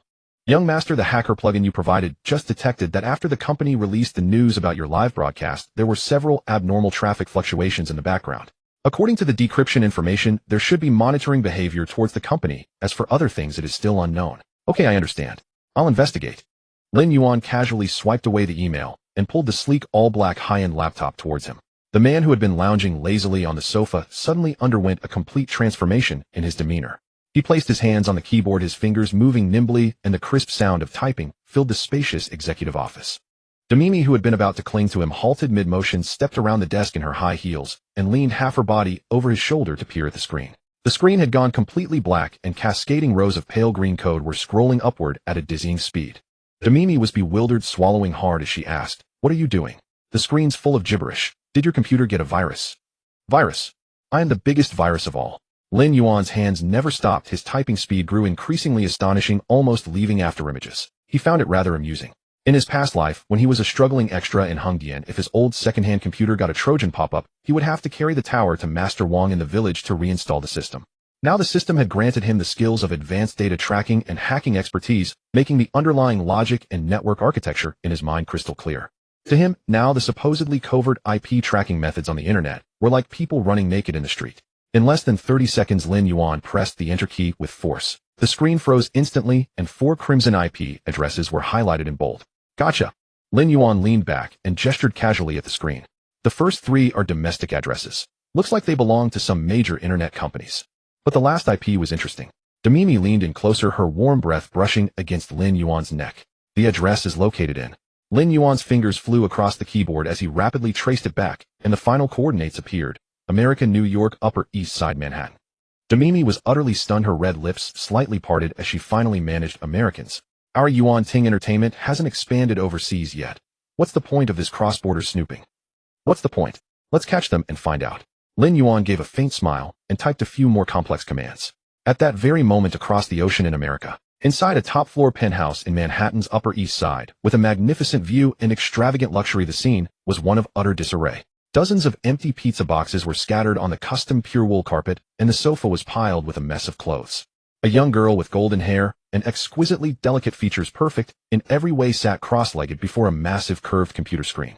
She wore an oversized old t-shirt that could pass as a dress, her dazzling golden hair a messy tangle atop her head with no regard for appearance. Crunch, crunch.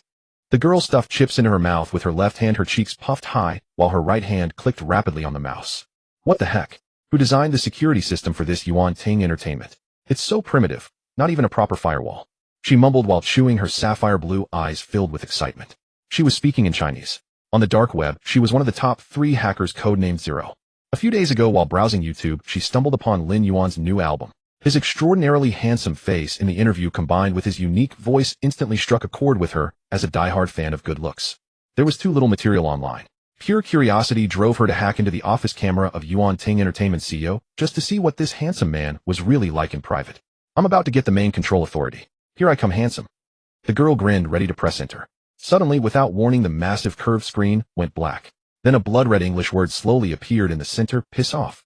The girl jolted in surprise and the handful of chips she was holding fell onto the keyboard. Oh my god! She frantically tapped the keyboard, but the host emitted a piercing alarm and all operation permissions were instantly locked completely. She couldn't even cut the physical power supply. Cold sweat beaded on her fair forehead. This was a crushing blow beyond comprehension. She had set up 13 layers of physical firewall plus decoy nodes. The other party had not only detected her intrusion in less than half a minute, but had also traced back along the network to take control of her main computer, even locking the hardware. There were definitely no more than 3 people in the world who could do this so swiftly. Even the old masters on the dark web might not be able to pull it off so cleanly. Who was this guy? Was he using a secret military quantum computer? The girl now barely dared to breathe, her eyes wide with awe. She feared that any second now several armored vehicles would smash through her floor-to-ceiling windows and take her away. Fortunately, after the blood-red word flickered a few times, the host let out a beep and shut down automatically. The other party had not gone for the kill, merely issuing a stern warning. The girl slumped into the expensive gaming chair, her chest rising and falling heavily. It took her a long moment to recover, staring at the black screen as she gasped, "Is the East this terrifying now?" Back at Yuan Ting Entertainment's executive office, Lin Yuan pressed enter and gently closed the laptop lid, letting out a soft chuckle like a mischievous child. The other party was clearly just a curious hacker who hadn't done any damage. Since he had found their specific physical coordinates and device info, he had no interest in digging deeper. Just a lesson and a kickoff line was enough. He turned his head and met Demimi's dazed face. Demimi's mind was a whirl of confusion. Though she didn't understand computer technology, the smooth, fluid operation and the pinpoint location of a wealthy American neighborhood had completely shattered her expectations of what an entertainment company boss could do. How many more cards was this man hiding? Staggering wealth, incredible stamina, a song that could launch a newcomer the audacity to challenge the Beijing capital circle alone, and now he was a top-tier hacker. Was there any justice? Demimi felt her throat go dry, or her red lips parted slightly as she stared dumbly at the man so close to her, unable to utter a single word.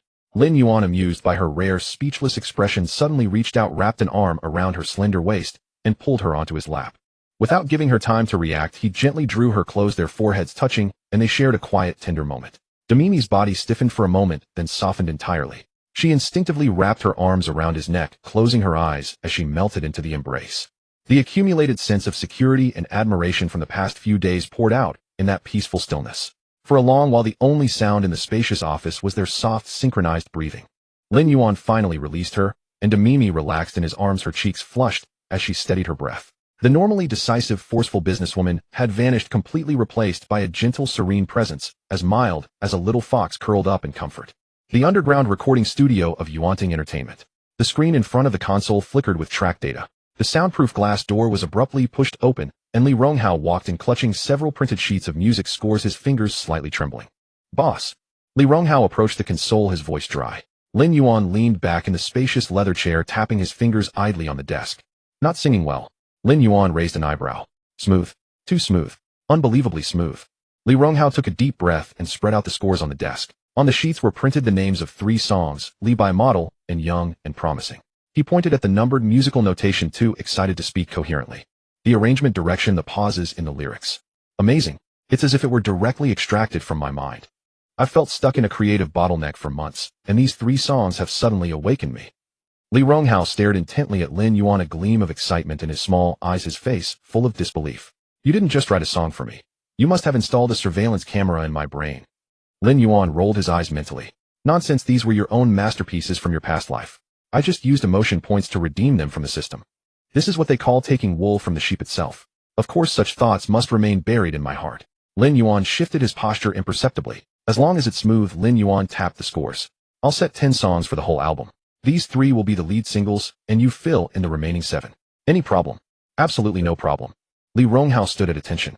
With these 3 divine lead singles anchoring the album, he could dominate even with his eyes closed. Lin Yuan turned to look at Zhou Shun, who had been huddled in the corner sofa holding a guitar. "How are your preparations going?" Zhou Shun quickly stood up straight, nodding repeatedly while holding his guitar. "Boss, I've been practicing the song Rin Shi every day. It's just that high note part. I feel I can push the breathy tone half a pitch higher." "No need to push." Lin Yuan interrupted him directly. "What I want is your ethereal voice, not for you to compete with those high-pitched machines in lung capacity. Just sing it as it is." Having said that, Lin Yuan stood up and adjusted his coat. "Listen up, both of you. Tomorrow at 8 p.m. Sina Weibo will give me the highest level homepage live stream across the entire platform. Both of you will join me then. 1 song each." Lin Yuan looked at the 2. "Don't let me down." The two exchanged a glance, instantly feeling a heavy burden on their shoulders, and nodded vigorously. Promoting newcomers was just a casual task for Lin Yuan at this point. With the system's golden finger and his past life vision, plus his terrifying financial scale, this was only the beginning. After delegating the work, Lin Yuan went downstairs and got into the Rolls-Royce, heading back to Tangshan. Night fell, and the neon lights of the Magic City sped backward outside the window. Lin Yuan leaned back in the seat, letting out a rare sigh. These past few days had been restless. He felt a surge of energy with no proper outlet. Demimi and Lu Cece, perennial rivals, had somehow reached a rare consensus on keeping their distance from him. It had been almost 5 days. Wasn't it about time they returned? His system-enhanced physique gave him endless energy. This meant that Su Wanqing had been the sole recipient of his tireless attention, and she was thoroughly exhausted. He pushed open the front door, and the house was unusually quiet. Lin Yuan changed into slippers and walked straight to the guest bedroom door, raising his hand to knock twice. "Are you asleep?" Immediately came Demimi's wary voice. "Asleep. The door is locked. If you have business, go through Zhou tomorrow." Then came Lu Cece's deliberately lowered voice. "Why are you talking to him? I'm about to rank up in this match. Come help me gank the bottom lane." Coming. Don't feed." Lin Yuan let out a laugh of frustration at the game sounds from inside. Those two women were clearly avoiding him. He turned and walked toward the study, just bumping into Su Wanqing as she slipped out from it. Su Wanqing was wearing a very conservative long-sleeved nightgown today, with the buttons fastened all the way to the top. She was clutching a laptop in her arms, tiptoeing toward the front door. When she looked up and saw Lin Yuan, Su Wanqing froze entirely, her face visibly paling. "Where are you going in the middle of the night?" Lin Yuan blocked her way. Su Wanqing stepped back half a pace, her voice weak. "Boss. Well, I wanted to go out and buy a midnight snack." "If you're going out for a snack, why are you carrying a laptop?" I was planning to eat at an internet cafe." Su Wanqing couldn't even keep up with this flimsy excuse herself. She crouched down on the floor, her eyes reddening, and looked up at Lin Yuan pitifully. "Boss, please let me off. My knees have been weak from walking these past few days. Can't you go bother someone else? I really need a day off today." Seeing her utterly drained appearance with 2 sausages hanging from her mouth, Lin Yuan found it amusing. He reached out and pulled Su Wanqing up from the floor. "All right, go back to the master bedroom and sleep. I won't touch you tonight." "Really?" Su Wanqing looked at him with full vigilance, not believing this boss who was full of empty promises. "If I wanted to force you, would running away with a laptop help, eh?" Lin Yuan pushed her toward the master bedroom. Su Wanqing finally breathed a sigh of relief, clutched her laptop, and scurried into the master bedroom, followed by the click of the lock. Lin Yuan stood in the hallway, rubbing his temples. The spacious flat was so large that it made him feel the loneliness of an empty nester. He walked to the living room and poured himself a glass of ice water. He had just taken a sip when his phone on the coffee table vibrated. He picked it up and saw it was a WeChat message from Zhu. After their first meeting in the capital a few days ago, which had left her overwhelmed, this girl had made an excuse to go back to school and disappeared. The screen showed no text, only a photo. When he tapped on it, the photo showed Zhu standing in front of a full-length mirror, wearing a loose Red Bulls No. 23 basketball jersey. The hem of the jersey just covered the top of her thighs, revealing a pair of long, slender white legs. She held a Spalding basketball in her hands and wore white sneakers. Just as Lin Yuan was examining the photo, a second message popped up. "Zhu, brother, I'm ready for a rematch." Then another photo appeared, a side view. The side slit of the jersey was quite high, showing a hint of her silhouette. Lin Yuan put down his glass, his eyes suddenly brightening, as if they could emit a beam of light in the dark. This girl, her courage was growing day by day. He typed with one hand on the screen. "Lin Yuan, where are you now?" The reply came instantly. "Zhu, downstairs. Coming right now." With the sound of the Italian handmade copper door, a must-have for a luxury mansion, being opened, Zhu walked in with light steps, a hint of pride on her face, her pale cheeks tinged with a slight blush. "Brother, tonight we'll have a wonderful time together. Don't give up too easily." She walked up to Lin Yuan and looked up slightly. Lin Yuan reached out and gently held her chin, his thumb stroking her delicate skin. "Don't you know that provoking the coach will get you benched?" Zhu stood on tiptoe, wrapping her arms around Lin Yuan's neck, her breathing becoming slightly quick. "Then it depends on whether the coach has enough stamina to last the whole night." With that, Lin Yuan scooped her up and carried her over his shoulder, striding toward the only remaining guest room. Tonight, a pleasant evening awaited them. Soft, steady breathing echoed in the quiet guest room. Lin Yuan leaned against the headboard, glanced sideways at Zhu, who clung to him like an octopus and couldn't help but roll his eyes. That was it. She hadn't even lasted 20 minutes from the start. The girl had tearfully called for a technical timeout, and before the end of the first half, she simply rolled her eyes, tilted her head, and fell into a deep, peaceful slumber. It was no wonder Zhu was such a novice. Both Demimi and Lu Cece, who were notoriously at odds, could at least temporarily team up, gritting their teeth when facing the same overwhelming system-enhanced physique. Though they usually couldn't stand each other in practice, they coordinated remarkably while supporting each other and holding out through the entire session. Even if they eventually both fainted from exhaustion, at least they put up a decent fight, even managing to exert a little pressure on him. Zhu Zhu, on the other hand, was a beginner with a big appetite for play but little skill, a classic case of being eager yet inexperienced. Lin Yuan let out a soft amused sigh, gently moved the pale leg that was pressing on his chest, and carefully pulled the corner of the blanket over her, tucking it in snugly, without leaving a gap. He might be a bit broad in his affections with a philosophy of wanting it all, but when it came to taking care of his companions, he was beyond reproach. The system had transformed him into a tireless engine, yet he never engaged in any unpleasant or excessive games. Moreover, Zhu Zhu was a beginner, and the intense days of continuous activity had indeed been overwhelming for her slender frame. Compared to the handful of capitalists outside the circle who with a bit of money acted like petty tyrants treating actresses as disposable tools, Lin Yuan felt he was a being of pure light radiating kindness and warmth. A true gentleman. The next morning a rustling sound came from the bedding. A little head poked up and then nodded gently from within the covers. At 10 in the morning in the CEO's office of Yuan Ting Entertainment in Shanghai, Lin Yuan sat in a large leather swivel chair holding a cup of iced American coffee. Across the desk, Zhou Yi stood straight, reporting on the aftermath of the previous night's confrontation with Shansher Pictures. Boss, the initial process for the equity transfer agreement of Jiaxing Media has been completed. Shansher Pictures withdrew their investment overnight. Those executives were probably afraid you'd dig into their financial irregularities. They fled faster than rabbits. Just then Lin Yuan's phone on the desk vibrated, displaying the caller ID Empress Dowager. Zhou Yi tactfully fell silent, grabbed his folder, and left the office, gently closing the door behind him. Lin Yuan answered the call, putting it on speaker with a lazy tone. Mom, what's the order so early in the morning? Han Liao's energetic and piercing voice blasted through the speaker, making Lin Yuan's ears tingle. Early. Look at the time. The sun's already high and you're still lazing in bed. Which young lady did you bother last night? Wan Qing or Cici? The old lady's eyes seemed to pierce through the radio waves straight to the sheets in Shanghai. Lin Yuan coughed twice, trying to maintain his image as a wealthy tycoon. I've been up for ages already at the office doing business. Just tell me what you need, don't interrupt my work to earn your grandchild's future. Cut the nonsense. Han Liao snorted on the other end, but her tone carried a hint of amusement. I've got something serious. Lin Yuan immediately sat up straight. If his hot-tempered mother called it serious, it was definitely no trivial matter. I'm listening. The General Political Song and Dance Troupe and the Federation of Literary and Art Circles are jointly launching a big project internally, soliciting songs, Han Liao said, rapidly, crisp, and decisive. The requirement is patriotic songs in the context of the new era. They need to be mainstream, catchy, and widely singable among the public. It's been nearly 2 months and the authorities are dissatisfied with all the lyrics submitted so far. The senior officials are getting angry, saying everything is stale, full of cliches and old-fashioned sentiment. Lin Yuan raised an eyebrow at this. The General Political Song and Dance Troupe. The Federation of Literary and Art Circles.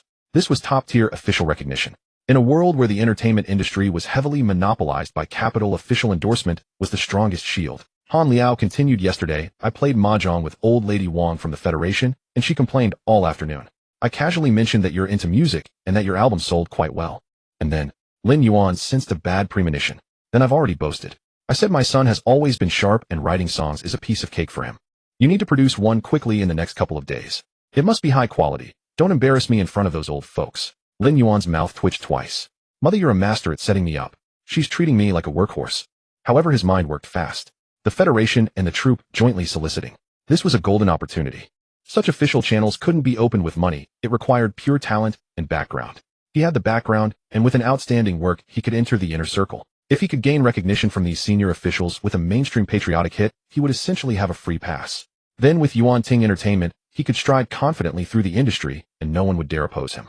All right, Lin Yuan agreed, readily, his fingers tapping the desk unconsciously. Any specific restrictions on the theme? Nothing too specific. As long as it's patriotic, positive, and resonates with the common people, Han Liao instructed carefully. But one thing, the style shouldn't be too old-fashioned. The authorities wanted to have depth for the older generation, but also appeal to younger tastes. No lifeless recitative singing. Han Liao thought for a moment, and added, didn't you recently promote a young man named Zhou Shen? His voice is quite ethereal. You could have him sing it. Just make sure you do this well, so I don't lose face at mahjong. Consider it done. You focus on your mahjong, leave this to me. Lin Yuan ended the call, and leaned back in his chair, a smile playing on his lips. Patriotic mainstream songs. With high expectations, Lin Yuan immediately called upon the system in his mind. Open the system's music library and search for matching patriotic songs. His mind held decades of pop music treasures from another world. Any one of them could stun the Federation officials. Current emotion points balance, 645000. Seeing his abundant emotion points, Lin Yuan was confident. The recent emotional breakthroughs from Yangmi Lu Cici's dependence, Su Wanqing's devotion, and Zhu Zhu's efforts had contributed a massive amount. Exchanging for a top-tier song was trivial. Instantly, a list of golden tracks appeared in his mind. As you wish. My motherland and I. Vast territory. Lin Yuan stroked his chin, weighing which one would have the greatest impact in this parallel world. In his mind, two melodies, Wanjiang and Rin, floated side by side. Lin Yuan reclined in his leather chair, his fingers tapping gently on the desk as he weighed the options repeatedly. Wanjiang was indeed popular, but its operatic elements might be a bit niche. The elders of the Literary Federation desired a piece that was grand and majestic, capable of embodying the profound sense of heritage in the new era. Nothing too ornate. It's Ryuan, Lin Yuan decided, striking his thigh lightly. This song in his past life had moved countless netizens to tears. The phrase, "the mountains and rivers are safe daily life," is ordinary. Who could resist its charm? This dialogue that transcends time would surely strike a chord with the officials. System exchanged the full arrangement accompaniment and score for Ryuan. A soft chime sounded, and a minuscule amount of emotion points was deducted from his account. Lin Yuan opened a drawer, pulled out a blank USB drive, and plugged it into the computer. Within seconds, the folder was filled with complete project files. Done. He pressed the internal communication button on his desk. Old Zhou come in. In less than 10 seconds, Zhou entered, his face as impassive as ever, standing straight. Boss. Lin Yuan pushed forward the freshly printed sheet music and a few pages of ideas. Notify all singers and artists in the company who can still breathe. Assemble at the underground recording studio at 2 o'clock this afternoon. Anyone who is late will forfeit their entire year-end bonus. Zhou picked up the score and glanced at it. In that brief moment, his perpetually stoic face showed a flicker of surprise. Though he was not a creator, he had developed some taste from working alongside Lin Yuan. The lyrical imagery was exceptionally grand. Boss, are we handling this song entirely in-house? No. Lin Yuan tapped the desk, unveiling his audacious and almost wild idea. If it were an ordinary love song, we could just release it, but not this one. I plan to record this song in separate parts. Zhou was taken aback. Separate parts? Yes. For the verses, I'll lead, joined by Demi Lu Cc and professional singers like Zhou Shun and Li Ronghao. This star-studded lineup will anchor the song. Lin Yuan stood up and walked to the floor-to-ceiling window, gazing at the Huangpu River view. The key is the chorus. For the chorus, I want 1,000 people. Zhou Yi's breath caught. 1,000 professional choir singers. Wrong. Lin Yuan turned around, enunciating each word. I want 1,000 ordinary people. Nurses, delivery workers, students, street cleaners, construction workers, retired veterans, from all age groups and ethnicities. Bring them all together. They don't need to sing with great skill. Just let them shout the chorus lines with all their might. This was the true masterstroke of the main theme. What the officials wanted was the resonance of the common people, the peace and prosperity in everyday life. Having hundreds of bel canto singers on stage hitting high notes could never match the impact of ordinary people with their earthy and lived-in voices singing together. Zhou Yi's mind raced, evaluating the difficulty of executing this wild plan. Boss, the concept is unbeatable, but the execution is extremely challenging. A large venue in Shanghai meeting the requirements needs approval, and security for 1,000 people is a major headache. Moreover, covering such a huge space with top-tier recording equipment while ensuring sound quality will burn through money and coordination efforts. Old Zhou, after all this time working with me, when have I ever been short on funds? Lin Yuan cut him off. Go find a venue. If you can't buy it, pay double to rent it.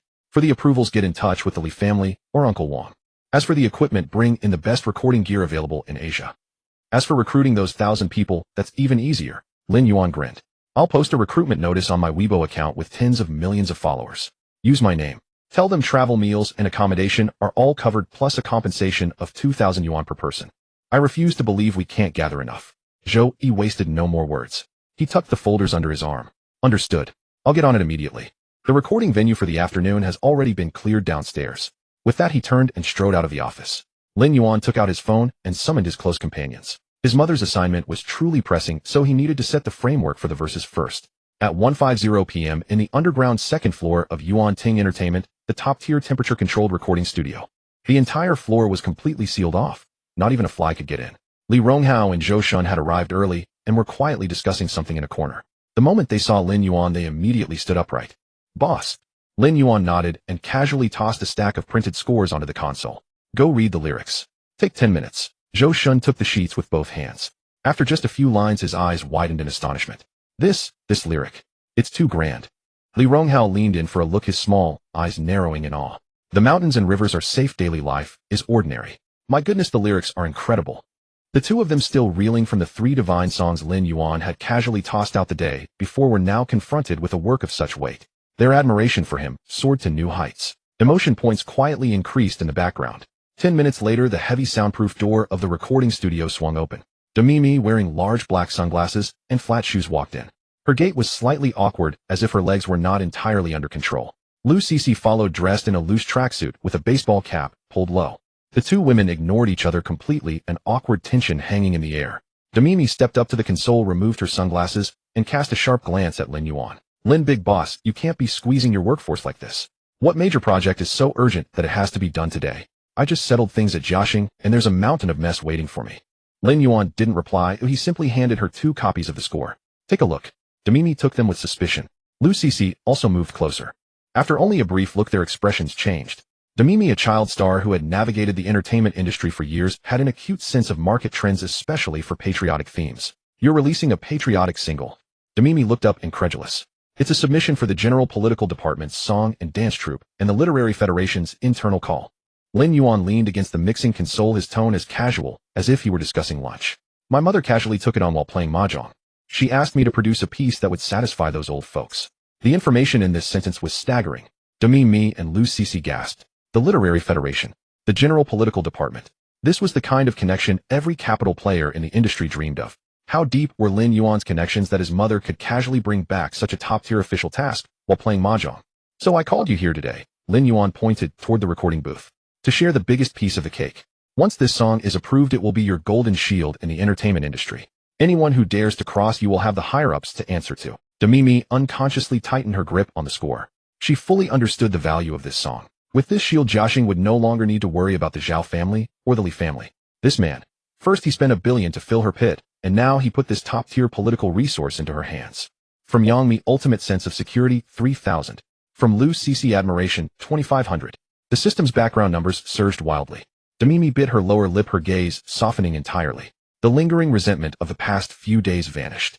Had it not been for Li Ronghao and the others watching, she would have wanted to throw herself into Lin Yuan's arms. All right, put away that hungry look. Lin Yuan tapped the table. Each of you gets 2 lines.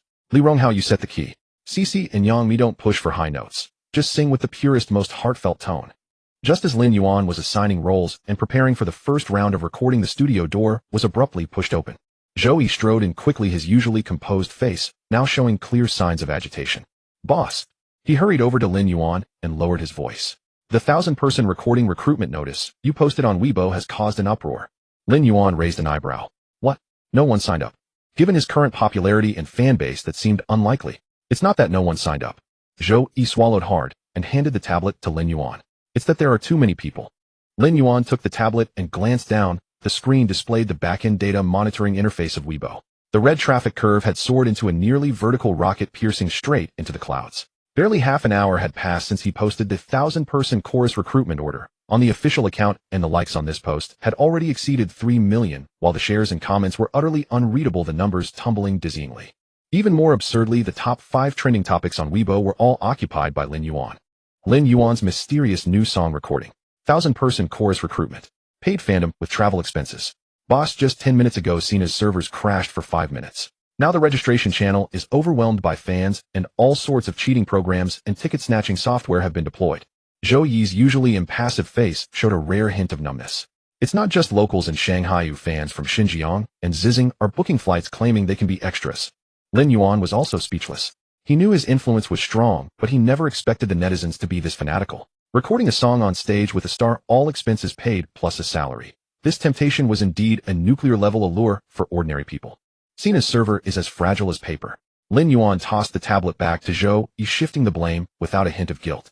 Tell the tech department to whip up a small program for traffic diversion.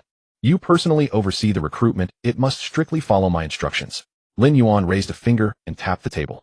Don't bring me 1,000 young girls just to scream there. I need ordinary people from all walks of life. Couriers, construction workers, retired Andes. Balance the proportions well. This song needs the flavor of everyday life. If you turn it into a fan meeting, the old fellows at the Federation of Literary and Art Circles will tear me apart. Understood. I'm negotiating the venue for the Shanghai Stadium. It should be confirmed this afternoon. Zhou Yi quickly noted the key points. Lin Yuan waved him off and turned to the few people at the control console. At 2:30 p.m., recording officially began. One had to admit professionals saved a lot of trouble. Li Ronghao entered the recording booth first.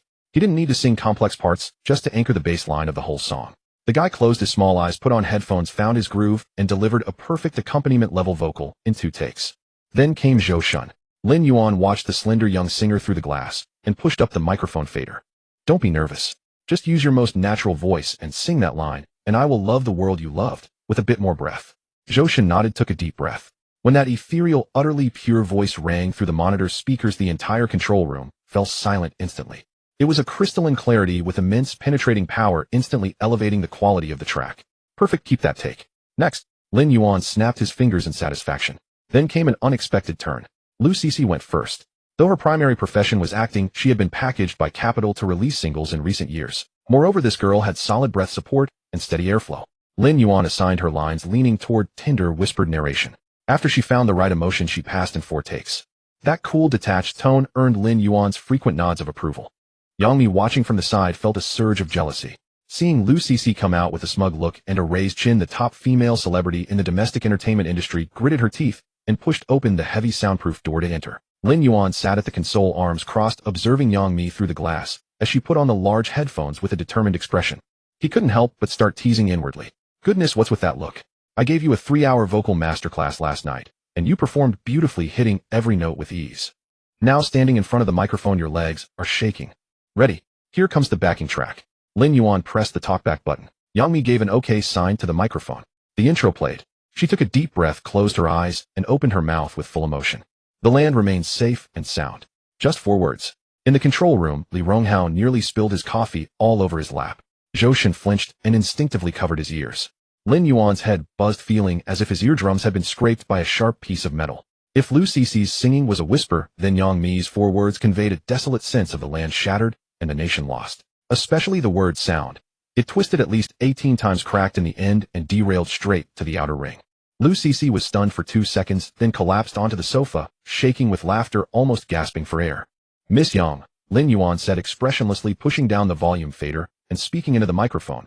We're producing a main theme song for the General Political Department's song and dance troupe, not a funeral ritual. Behind the soundproof glass, Yang Mi's face instantly flushed crimson like a boiled crab. She yanked off the headphones and burst out the door. Lin Yuan, did you deliberately set my microphone wrong?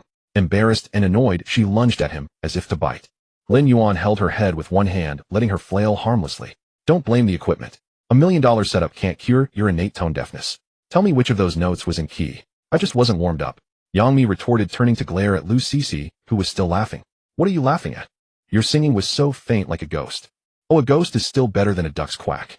Seeing the 2 women about to argue again, Lin Yuan rubbed his temples and directly dialed an internal number. 5 minutes later, Old Wu, the chief audio engineer poached by Yuanting Entertainment at a high salary, walked into the control room, nervously clutching a thermos. Boss, you called for me. Lin Yuan pointed at Yang Mi in the recording booth, then at the disastrous waveform on the computer screen from the earlier take. Old Wu, I'm entrusting you with a tough task. Record Miss Yang's lines and then polish them. Lin Yuan patted Old Wu's shoulder earnestly. I don't expect much. Just make sure she doesn't sound like she's in pain. Old Wu put on the monitoring headphones and listened to the playback for 3 seconds. This veteran audio engineer, who had worked in the industry for over a decade and was known for being able to turn a dog's bark into Mozart, turned pale instantly. He stared at the twisted pretzel-like waveform track, his hands trembling. B-boss. This job. Old Wu was on the verge of tears. Double this month's bonus. Lin Yuan held up 2 fingers. Old Wu immediately straightened up, his eyes filled with a tragic determination. Rest assured, even if I have to splice it syllable by syllable, I'll piece together a heavenly voice. After leaving Yang Mi to Old Wu's torment, Lin Yuan finally managed to step away. After a fun-filled afternoon, the main verses, chorus, and backing harmonies of Ru Yuan were all recorded in separate tracks except for the refrain. In the evening, Lin Yuan consolidated all the audio tracks into an encrypted blank USB drive and casually pulled it out. Everyone in the recording studio watched him. Lin Yuan's expression turned serious, shedding the earlier playfulness. His gaze swept across everyone present, including the exhausted Yang Mi, who had just emerged from the recording booth. Everyone, this song's confidentiality level is top secret. Until it reaches the old fellows at the Federation of Literary and Art Circles and is officially released, if anyone dares to leak even half a note to the outside. Lin Yuan tossed the USB drive lightly, his tone casual but chilling. The penalty for breach of confidentiality is set at 500 million yuan. Of course, money is trivial. If anything goes wrong, you will never be heard of in this industry again. Everyone's expression turned solemn. Even Yang Mi obediently shut her mouth. They all understood the gravity of this official task. It was a stepping stone for Yuanting Entertainment to connect with higher authorities. Who would dare to sabotage their own boss at such a critical juncture? After emphasizing the confidentiality measures, Lin Yuan dismissed everyone to rest. In the recording studio, after the final vocal track was laid down, Li Ronghao's hand was still trembling slightly as he took off his monitoring headphones. It was not nervousness, but a surge of excitement. Throughout the afternoon's recording session, Lin Yuan's arrangement had caught everyone off guard. As the creator of the song and the boss, he could have claimed the most central parts for himself, keeping all the most brilliant high notes to himself. Honestly, any seasoned producer in the industry would have done the same. But what actually happened? Zhou Shun received the emotionally richest solo verse. Li Ronghao was responsible for the most memorable low-pitched backing vocals throughout the entire piece. Even Li Yitong, a newcomer who had signed less than 2 months ago, was given a complete independent lyric line. What about Lin Yuan himself? He only recorded a short opening intro and one transitional phrase in the middle. The amount was incredibly sparse. Li Ronghao exchanged a glance with Zhou Shun, both understood perfectly. Once this song was released, it would be a work of national significance. Every punctuation mark in this song would be remembered in the history of the literary and artistic world. Whoever sang even a single word would have a golden name in the decades and centuries to come. Lin Yuan had distributed all these opportunities to others. He gave them to every artist in the company who was still climbing the ladder. The boss did this on purpose. Li Ronghao muttered softly, his voice so low that he was afraid Lin Yuan would hear. Zhou Shun said nothing, but his Adam's apple moved as he folded the score neatly and carefully tucked it into his bag. He was always a man of few words, but today he even saved the little he usually spoke, just folding the score with extra care, as if treating something precious. Li Yitong was even more dramatic. After coming out of the recording studio, the girl had been red-eyed, standing in a corner, trying hard not to cry. She knew very well her current status. In a big company like Awaken Entertainment, which lacked neither resources nor funds, she was probably the least noticeable. But the boss had directly handed her a lyric line in a song destined to be legendary. She and Li Qin were now living together as close as sisters. They even looked alike, both with a cool, elegant style. Regarding Lin Yuan as their boss, the two had privately talked more than once. Gratitude was real, but so was an indescribable, complex emotion. Li Yitong sniffled hard and secretly wiped the corner of her eye with her sleeve. She made a silent vow she would practice this line until it was perfect, until everyone who heard it would remember only her voice. What was this? It was the grace of being recognized. Lin Yuan leaned against the mixing console, watching the complex expressions on their faces, feeling quite calm inside. He was not short of fame. The system had given him plenty. The core value of this song was not who sang more, but whether it could help Awaken Entertainment open the upper channels of influence. By tying the entire company's artists to it, once the song exploded, the whole artist matrix of Awaken would be activated. One song reviving the entire game. He had calculated this account more clearly than anyone. Lin Yuan gave himself a mental thumbs up. Impressive. All right, stop acting out a melodrama with me. Lin Yuan clapped his hands. Go back and rest well. Tomorrow's 1,000-person recording session. If anyone messes up, I'll cancel your year-end bonus directly. Boss, rest assured. Li Ronghao was the first to jump up and pledge, patting his chest. Even if my voice cracks tomorrow, I'll hold the stage for you. Lin Yuan gave him a sidelong glance. If your voice cracks, who will I turn to? Take good care of your vocal cords. Go home tonight, talk less, drink more water, and don't touch a drop of alcohol or smoke. Li Ronghao shrank his neck. Got it. You'll see. Zhou Shun silently nodded, picked up his backpack, and paused at the door. He turned back to look at Lin Yuan, his lips moving, but finally only 2 words came out. Thank you. Then he turned and left. Lin Yuan was stunned for a moment. This guy usually spoke little, but he could feel the weight of those 2 words. After the group filed out, the recording studio was left with Lin Yuan and a few women. Demimi approached Lin Yuan, lowering her voice. You deliberately gave away the best parts, leaving only an opening for yourself. What, feeling sorry for me? Sorry for you, my foot. Yang Mi rolled her eyes, but the curve at the corner of her mouth was impossible to hide. I think this move of yours is quite shrewd. One song captured the hearts of the whole company, more effective than giving bonuses. Boss Yang, Lin Yuan spread his hands, looking innocent. Why are you always so cynical? I've always been a pure and kind-hearted big boy. Pure. Lu Cece finally couldn't help but speak, her voice not loud, but each word carrying a sting. If you're pure, then there are no true gentlemen in this world. Cece, I don't like hearing that. Lin Yuan retorted seriously. I am sincere to every single one of you. Yes, to every single one, Lu Cece nodded. The problem is exactly that, every single one. Zhu behind them was shaking with suppressed laughter, her 2 dimples deep enough to hold water. Yang Mi rolled her eyes. Big indeed, not kind at all. Let's go, I'm starving. Just as Lin Yuan opened the car door, his phone vibrated in his pocket. Joey, boss, the venue for tomorrow's 1,000-person recording has been fully secured. On the other end of the line, Zhou Yi's voice was crisp and decisive. Mercedes-Benz Arena in Shanghai. I've signed the temporary lease agreement with the management. Stage setup starts at 6 tomorrow morning. Equipment. 3 sets of top-tier surround sound recording systems have been urgently dispatched from Beijing and Hangzhou, airlifted overnight tonight. For this matter, Zhou Yi's tone showed a rare hesitation. Actually, it was Ri Yi who helped. Lin Yuan paused. Ri Yi. Isn't she filming in Hongdian? Yes, but she contacted her brother Sai Li, the lead singer of Steel Band. Sai Li has extensive connections in Beijing. He directly pulled a team of top-tier recording engineers from the National Grand Theater's exclusive crew to assist. They're already on their way and are expected to arrive in Shanghai around 11 tonight. Lin Yuan was silent for 2 seconds.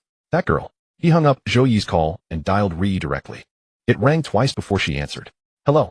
Her voice was a bit nasal as if she had just come off the set and had probably just finished a crying scene. I thought I wouldn't bother you since you were busy, but in the end you still helped. Ri snorted. Don't be so polite with me. My brother happens to have some free time lately, so I asked him to help. It's nothing major. Nothing major. The National Grand Theater's exclusive recording team airlifted to Shanghai overnight, and to this girl, it was just 4 words, not a big deal. The corner of Lin Yuan's mouth twitched. This girl always spoke bluntly, but everything she did was solid.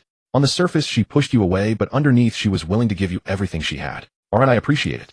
When you come back from Hongyan, I'll take good care of you. There was a brief silence on the other end of the line. Then Ri's voice suddenly dropped, carrying a hint of unnatural mumbling. I don't even know when the shooting will wrap. But I already miss you so much. The last few words were almost mumbled, barely audible, even to Lin Yuan's sharp ears. I understand. Once my live stream next week is over, I'll come to Hongyan to visit you. What do you think? That would be wonderful. You may take your leave now, little Yuanzi. Her tone instantly shifted back to that tough-talking girl from Xinjiang. Yes, Your Majesty. The call ended. Lin Yuan put his phone back in his pocket and turned to find 3 pairs of eyes staring at him from the car. Demimi crossed her arms, her expression playful, those fox-like eyes clearly saying, go ahead, keep making up stories. Lu Cece tilted her head, a faint smile on her lips, her fingers tapping rhythmically on the car window, a steady, unhurried pace, as if interrogating a prisoner. Zhu was even more direct, leaning over the front seat backrest, her 2 dimples deep enough to hold water. Brother, is Sister Ri jealous again? 3 women, 3 expressions, but the message was unified. Lin Yuan, you've been caught red-handed. Lin Yuan started the engine without changing his expression. Let's drive. If you keep talking nonsense, we won't have dinner tonight. The car slowly pulled out of the parking lot and merged into the traffic along the Huangpu River. Demimi leaned against the window in the back seat, looking at the night scenery outside, and suddenly asked out of the blue, tell me, can those 1,000 people really sing well tomorrow? Lin Yuan glanced at her in the rearview mirror. It's better if they don't. What do you mean? This song isn't about sounding good. Lin Yuan steered with one hand, his tone casual. It's about 1,000 ordinary people standing together yelling out what's in their hearts. It's fine if they're off-key, fine if their voices crack, and even fine if someone starts crying while singing. The elders at the Federation of Literary and Art Circles don't want to hear technique. They want the real thing. The car was quiet for a few seconds. Zhu mumbled softly, brother can sound quite serious sometimes. I'm always serious. The 3 women rolled their eyes in unison. The next morning at the Mercedes-Benz Arena in Shanghai, when Lin Yuan stepped out of the luxury, then he almost thought he had walked onto the wrong film set. The entire venue perimeter was teeming with crowds. Security personnel had set up 3 layers of isolation barriers, while volunteers in matching vests held guiding signs directing the queuing attendees into separate lanes. On the distant road, buses pulled up one after another with cheers in various accents blending together, creating a scene more bustling than a New Year's Eve concert. This scale. Lin Yuan stood at the entrance of the artist corridor, glancing back at the group of women behind him who shared his stunned expression. Demimi wore a mask and cap revealing only her sharp fox-like eyes, though the astonishment in them could not be concealed. Lu Qianqian appeared more composed, though her walking pace was noticeably quicker than usual. Zhu linked her arm through Lin Yuan's, her dimpled smile barely contained with excitement. Su Wanxing trailed behind, clutching a stack of hosting scripts and muttering lines under her breath. Entering the arena from the artist passage, the view opened up dramatically. Zhou Yi's execution ability had once again expanded Lin Yuan's understanding. The entire interior of the Mercedes-Benz Cultural Center had been transformed into 3 functional zones. The stage at the center and the front row area formed the core recording zone, where 1,000 selected ordinary citizens would complete their choral recording. Professional surround sound equipment had been set up with over 100 microphones arranged from ceiling to floor, forming a 3-dimensional acoustic capture matrix. To the left of the stage was the waiting area for selected participants, where chosen fans held numbered entry tickets as they waited. The outer stands served as the audience section, open to ordinary fans who had not been selected but still wished to experience the atmosphere on site. This area was already filled to capacity, a sea of people holding various light-up signs. Zhou Yi approached quickly from the side, walkie-talkie in hand. Boss, all equipment has been calibrated. The recording team from Beijing arrived at 11:30 last night, set up throughout the night, and just completed the final acoustic test. Where is Ri Yi's brother's team? Siley did not come personally, but he sent the keyboardist and drummer from Gang Xian Band to oversee. Additionally, 3 recording engineers from the National Center for the Performing Arts were brought in, all top-tier professionals in the industry. Hotels and hospitality had been arranged, round-trip expenses fully reimbursed, and each person received an extra red envelope. And the 1,000 people on site, all screened strictly according to your requirements. Zhou Yi opened the roster on his tablet. 63 couriers, 41 construction workers, 27 nurses, 15 military veterans, 11 sanitation workers, 180 college students, 92 retired teachers and workers, covering all ages and occupations. Each person had signed a sound copyright transfer contract receiving 2,000 yuan plus a signed album, set along with company-provided gifts. No wonder those people down there are smiling like it's Chinese New Year. Lin Yuan glanced at the joyful faces in the recording area below the stands. There were uncles still in work clothes, young mothers holding children, elderly men with white hair, but bright eyes, and a group of chattering college students squeezing together for selfies. This was exactly right. This was the earthly vibrancy he had been seeking. By the way, boss, Zhou Yi added, Weibo proactively offered to livestream the entire event, and I have approved it. The livestream team is in place with 3 camera positions, one on the main stage, one on the audience, and one capturing backstage moments. Good. Lin Yuan patted Zhou Yi's shoulder. Thank you for your hard work, my dear brother Zhou. Zhou Yi's usually impassive face showed no change, but he stood a bit straighter. Meanwhile, 1,000 miles away in Beijing, in a courtyard house hidden deep within an alley, Han Lily sat cross-legged on a Kong, with an iPad in front of her, the screen displaying the Weibo livestream. A circle of people surrounded her. If anyone from the entertainment industry were present, they would likely tremble with awe. To Han Lily's left sat Song Minghua, the current deputy director of the General Political Commission Song and Dance Troupe, an elderly woman in her 60s with her hair neatly coiled at the back. To her right was Chun Fengyuan, artistic director of the National Theater, wearing reading glasses and sipping tea leisurely from a cup. Further out were 2 vice chairwomen of the Federation of Literary and Art Circles, close friends who had grown up alongside Han Lily. Come, everyone look. Han Lily exclaimed, clapping the edge of the Kong excitedly. My son is conducting a 1,000-person choir recording today. 1,000 people. The entire Mercedes-Benz Cultural Center has been booked. Song Minghua adjusted her reading glasses, looking at the dense crowd on screen with a calm expression. Lily, your son does pop music. A 1,000-person choir is certainly novel, but the quality of the work. She left it unfinished, but the meaning was clear. Chen Fengyuan also set down his teacup, speaking politely, but with skepticism. Lily, it's not that I want to dampen your spirits. In the realm of main melody composition, without 20 years of deep cultivation and accumulation, it is difficult to produce fine works. Your son being young and ambitious is commendable, but the selection standards this time are quite high. Just the preliminary review eliminated over 30 team submissions. Han Lily paid no mind to this. She crossed her legs, chin held high. Just wait and see. Has my son ever made me lose face? Tell me, how was that song, When You Were Old? That was composed by my son. The older sisters exchanged glances, their smiles tinged with perfunctory politeness. They genuinely liked Han Lily as a person, but they had heard enough about her, the best son in the world, to develop calluses on their ears. They helplessly shook their heads. Han Lily was wonderful in every way, but her habit of boasting about her child was simply unmanageable. But everyone present knew. None dared to be bossy toward Han Lily. They all had to curry favor, yet over time Han Lily proved to be a kind person who never put on airs, giving them a slight illusion. Thinking carefully, what right did they have to question her? Regardless of Han Lily's family background, it was her Lin family behind her that was far beyond anything they could afford to provoke. Song Minghua's sudden realization left her breaking out in a cold sweat. Her gaze swept across everyone present. These people were all like her, blinded by Han Lily's friendliness, still unaware of the truth. Wiping the cold sweat from her forehead, she said, Lily, I've been thinking about it. Yuan is indeed outstanding. That song, When You Are Old, last time moved me to tears. It's absolutely remarkable. Your son's sensitivity to emotion is simply the best. She immediately gave a thumbs up. Upon hearing this, Han Lily was so delighted her teeth showed, eagerly praising Song Minghua for having good taste. The others, sharp as they were, finally snapped back to awareness. They exchanged glances, each sending grateful looks towards Song Minghua. The recording officially began. Su Wanxing stood at the hosting position on the side of the stage, wearing a refined white suit dress, holding a wireless microphone. Her voice was clear and steady, and her few opening words drew the attention of over 1,000 people in the venue. Everyone here today will become part of this song. Next, please listen to the complete demo version first. The stage lights gradually dimmed. The artists from Yuanting Entertainment came on stage one by one. Lu Qianqian, Yang Mi Zhu and Li Qin stood on the left, while Li Ronghao, Zhou Shun, and Li Yitong stood on the right. Lin Yuan walked to the main microphone in the center. The entire venue fell silent at once. The prelude began.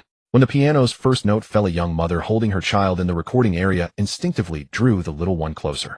Then came Lin Yuan's voice. He sang the opening introduction, his voice pressed very low, as if speaking to someone far, far away. There was no technical display, no fancy vocal turns, just the most simple narration. Yet it was precisely this simplicity that stirred something deep within every listener. Immediately after, Zhou Shun took over the second verse. That ethereal voice, pure without a trace of impurity, filled the entire venue, touching everyone deeply. And I will love the world you love. In the front row of the recording area, a gray-haired veteran soldier gently held his wife's hand. His wife turned to look at him, and found that the man who had served for 30 years had eyes glistening with emotion. Li Ronghao's bass lines steadily supported the foundation of the entire song. Lu Qianqian's voice was clear yet gentle, like a lamp that never goes out in the deep night. Li Qin's Kunku opera foundation was perfectly integrated into this song, and that uniquely oriental mellifluous charm elevated the texture of the entire work to another dimension. As for Yang Mi, after Lao Wu's meticulous refinement of every syllable, her two lines presented a unique raspy quality. Not perfect, but unexpectedly genuine, so real that it felt like an ordinary person singing with all their heart. The chorus arrived. Mountains and rivers remain intact, daily life continues as usual. When these 8 words resonated through the space, gentle sobs rose one after another in the recording area. 1,000 ordinary people. Couriers, nurses, construction workers, retired teachers, college students, veteran sanitation workers, young mothers, white-haired elderly. Most of them had never stood on such a stage in their lives. But at this moment, everyone was moved at the deepest place in their hearts by this song. The demo version finished playing. The entire venue fell silent for a full 3 seconds. Then applause and tears of joy rose together. In the Weibo live broadcast room, the real-time viewership had already broken through 8 million. The comments were completely filled with messages of "moved, so beautiful," and "this is the true spirit of the times." Su Wanqing waited until the emotion in the venue settled before picking up the microphone again. Okay, now let's proceed to the official recording session. Lin Yuan's plan had 2 steps. For the A section chorus, 12 of the most representative voices were selected from the 1,000 people, each singing 1-line solo. The veteran soldier was selected, as was a E-girl from Yunnan, a middle-aged uncle who had delivered meals in Shanghai for 8 years, and a 5-year-old child who had just entered kindergarten. Everyone trembled slightly when they stood before the microphone. But when the music began, when the breathing and heartbeat of 1,000 people behind them converged together, what they sang was more moving than any professional performance. Because it was genuine. In every trembling note, there was a real life. For the B section chorus, 1,000 people sang together in unison. Lin Yuan stood behind the mixing console, personally pushing up all the volume faders. When 1,000 ordinary people from different places of different ages and professions sang with all their hearts, "Mountains and rivers remain intact, daily life continues as usual." The entire Mercedes-Benz Cultural Center seemed to resonate with the sound. That was not merely singing. That was the heartbeat of 1,000 ordinary Chinese people. The number of viewers in the live broadcast broke through 20 million at this moment. The Weibo server experienced a brief pause. In a courtyard house in Beijing, Han Liao had tears in her eyes, holding an iPad in one hand and tapping the edge of the bed with the other. How is it? How is it? What did I tell you? Beside her, Song Minghua, the deputy director of the General Political Department Song and Dance Troupe, had taken off her reading glasses, and her lenses were covered with gentle mist. This distinguished lady, who had worked in the cultural and artistic field for 40 years, had trembling lips and could not form a complete sentence for a long moment. When Chun Fongyuan from the National Theater set down his teacup, his hand shook slightly. Tea spilled onto the table, and he barely noticed. Liao, Song Minghua finally spoke, her voice gentle but firm. "This song. Ask your son to give me the complete master tape." She paused and added, "Not for the review committee. I ask as an individual." Han Liao wiped her eyes, a warm smile spreading across her face. The other older sisters from the literary circles in the courtyard house looked at each other, and their earlier casual dismissiveness had vanished completely. In its place was an expression too profound to describe. If this song were submitted, it would not merely pass review. It would become a landmark work of the year. And this young man in his early 20s was Han Liao's son. The recording concluded at 5 in the afternoon. Lin Yuan led the artists off the stage and shook hands and posed for photos with the 1,000 participants. The veteran soldier held Lin Yuan's hand warmly, repeatedly expressing his gratitude, his eyes shining with emotion. After seeing off the last group of attendees, Lin Yuan rested on the sofa backstage and took out his phone. 7 of the top 10 Weibo trending topics were related to him. The first ranking hashtag was Ryuan 1,000-person chorus live, marked with a blazing hot trending tag. Official media accounts had already begun to share the content.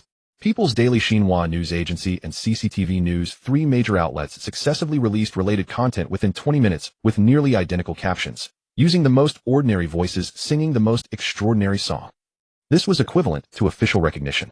Lin Yuan set his phone aside and closed his eyes. A gentle chime echoed in his mind. Detected large-scale emotional resonance. From Yang Mi's deep admiration, 4,200. From Lu Qianqian's profound appreciation, 3,800.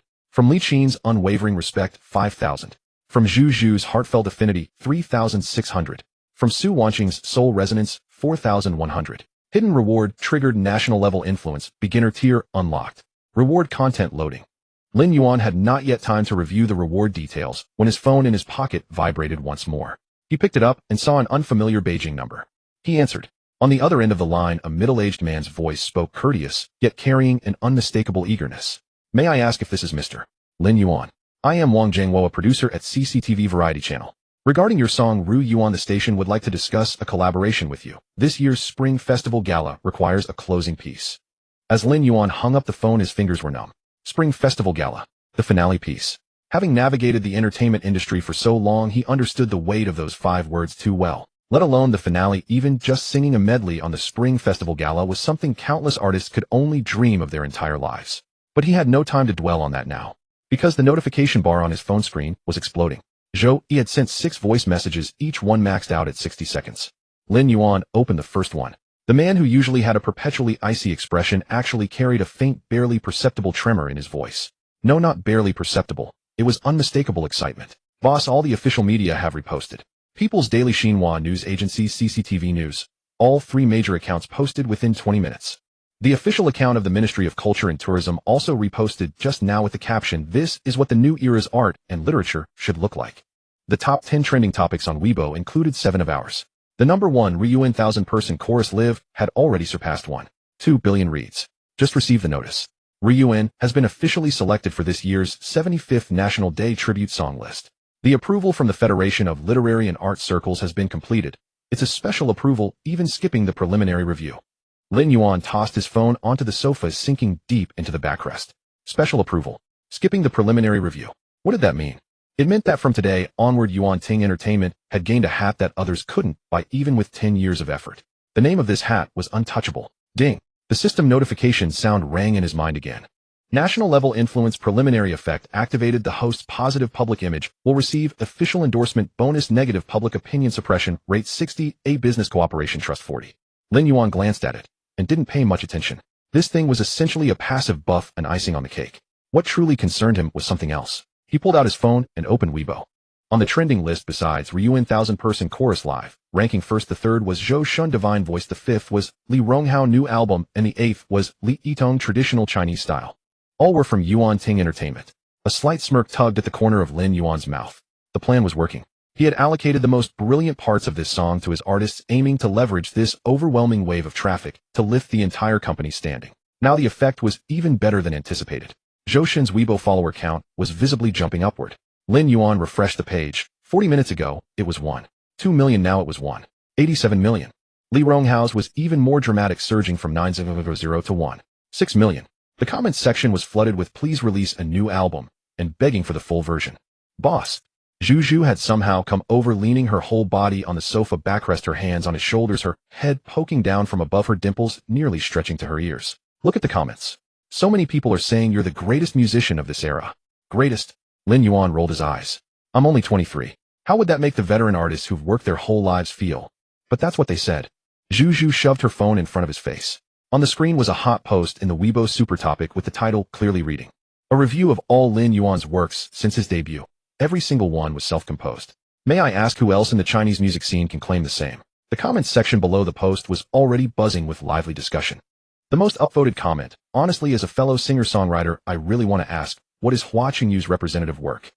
I thought for a long time and couldn't come up with one." Second comment: "Hey, you can't say that. Hua Qingyu is at least. At least. Well, I can't think of any either." Third comment: "Come on, don't bash him. Hua Qingyu's Dust in the Fireworks is pretty popular, isn't it?" Fourth reply: "Popular. Go ask any 10 random people on the street how many can hum it. Then ask about Lin Yuan's, when you are old and young and promising. Which one can't they sing off the top of their heads?" From the 5th comment onward, the section turned into a grand arena of discussion. Hua Qingyu's fans, the Martians, mobilized en masse, engaging in fervent debate with Lin Yuan's fans, the Yuan Army. But the problem was the Yuan Army not only outnumbered them, but also held the trump cards of official media reposts, the Spring Festival Gala invitation, and the 1,000-person chorus. The Martians gradually found themselves on the losing side of the debate, eventually resorting to the tired argument that Hua Qingyu is a professional musician while Lin Yuan is just a trend. And then something happened. Yang Lisan, a stand-up comedian known for his sharp tongue from last year's New Year's Eve gala, whether by accident or on purpose, posted on his Weibo, "Someone just asked me what Hua Qingyu's representative work is. I really don't know. I'm not bashing him. I genuinely don't know. But I can sing several of Lin Yuan's songs, and as far as I know, he wrote them all himself. So, does this comparison even make sense?" The image was an innocent shrugging emoji. 15 minutes after this post, it had been retweeted over 2,000 times. The comments section erupted in laughter. "Ha ha, Teacher Yang, you really know how to be sarcastic. Well, it's harsh, but it seems to have a point, doesn't it? Martians, stop arguing. You can't win and they have the works to back it up." When Lin Yuan saw this post, he was drinking water and almost choked. He knew Yang Lisan. They had met backstage at a variety show before and even exchanged WeChat contacts. He didn't expect this guy to be so bold, directly turning up the heat. Brother, aren't you going to do something about it? Zhu looked a bit worried. Won't this create too many enemies? Do what? Lin Yuan pocketed his phone. Should I stop people from praising me? I didn't ask him to say it. Besides, he's telling the truth. He stood up and stretched. Let's go home. I've had a long day. Zhu obediently followed but muttered, but Huaqing Yu's fans are really fierce. What if he himself speaks out? Even better. Lin Yuan walked out without looking back, his tone as casual as if he were deciding what to have for dinner. If he's smart, he'll pretend he didn't see it. If he's not smart. He paused, turned back, and smiled at Zhu. Then I'll show him what it means to let the work speak for itself. Zhu looked at that smile and felt her heart skip a beat. Not because of his handsomeness. Well, partly because of that. But more so because of the certainty in his expression. That certainty of, I have cards in my hand, play whatever you want. The van was parked in the venue's underground garage, and the driver had already set the air conditioning to the most comfortable temperature. As soon as Lin Yuan settled into the van, his phone rang again. It was Joey. Boss, there's a situation. Speak. Huaqing Yu's management team just contacted several marketing accounts planning to release a wave of press releases tomorrow with the theme of Lin Yuan plagiarism allegations. Lin Yuan raised an eyebrow. Oh. According to the information we have so far, they intend to start with the melody of Ryuan, finding a few so-called music scholars to vouch that the chorus part resembles an obscure foreign song. The car fell silent for 2 seconds. Zhu nervously watched Lin Yuan's profile. Then she heard him laugh. Soft and brief, but something in that laugh sent a slight chill down her spine. Joey, here, have the legal department ready. The moment those press releases come out tomorrow, lock down the evidence chain immediately.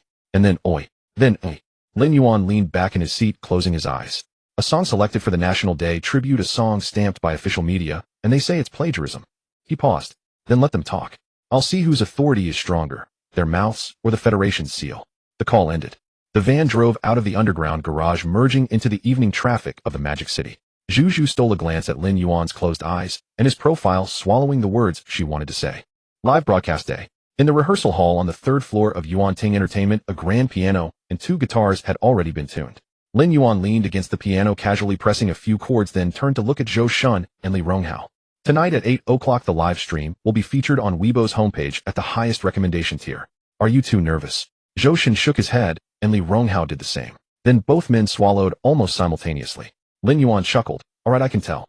You're pretending to be calm. Boss, I'm not nervous.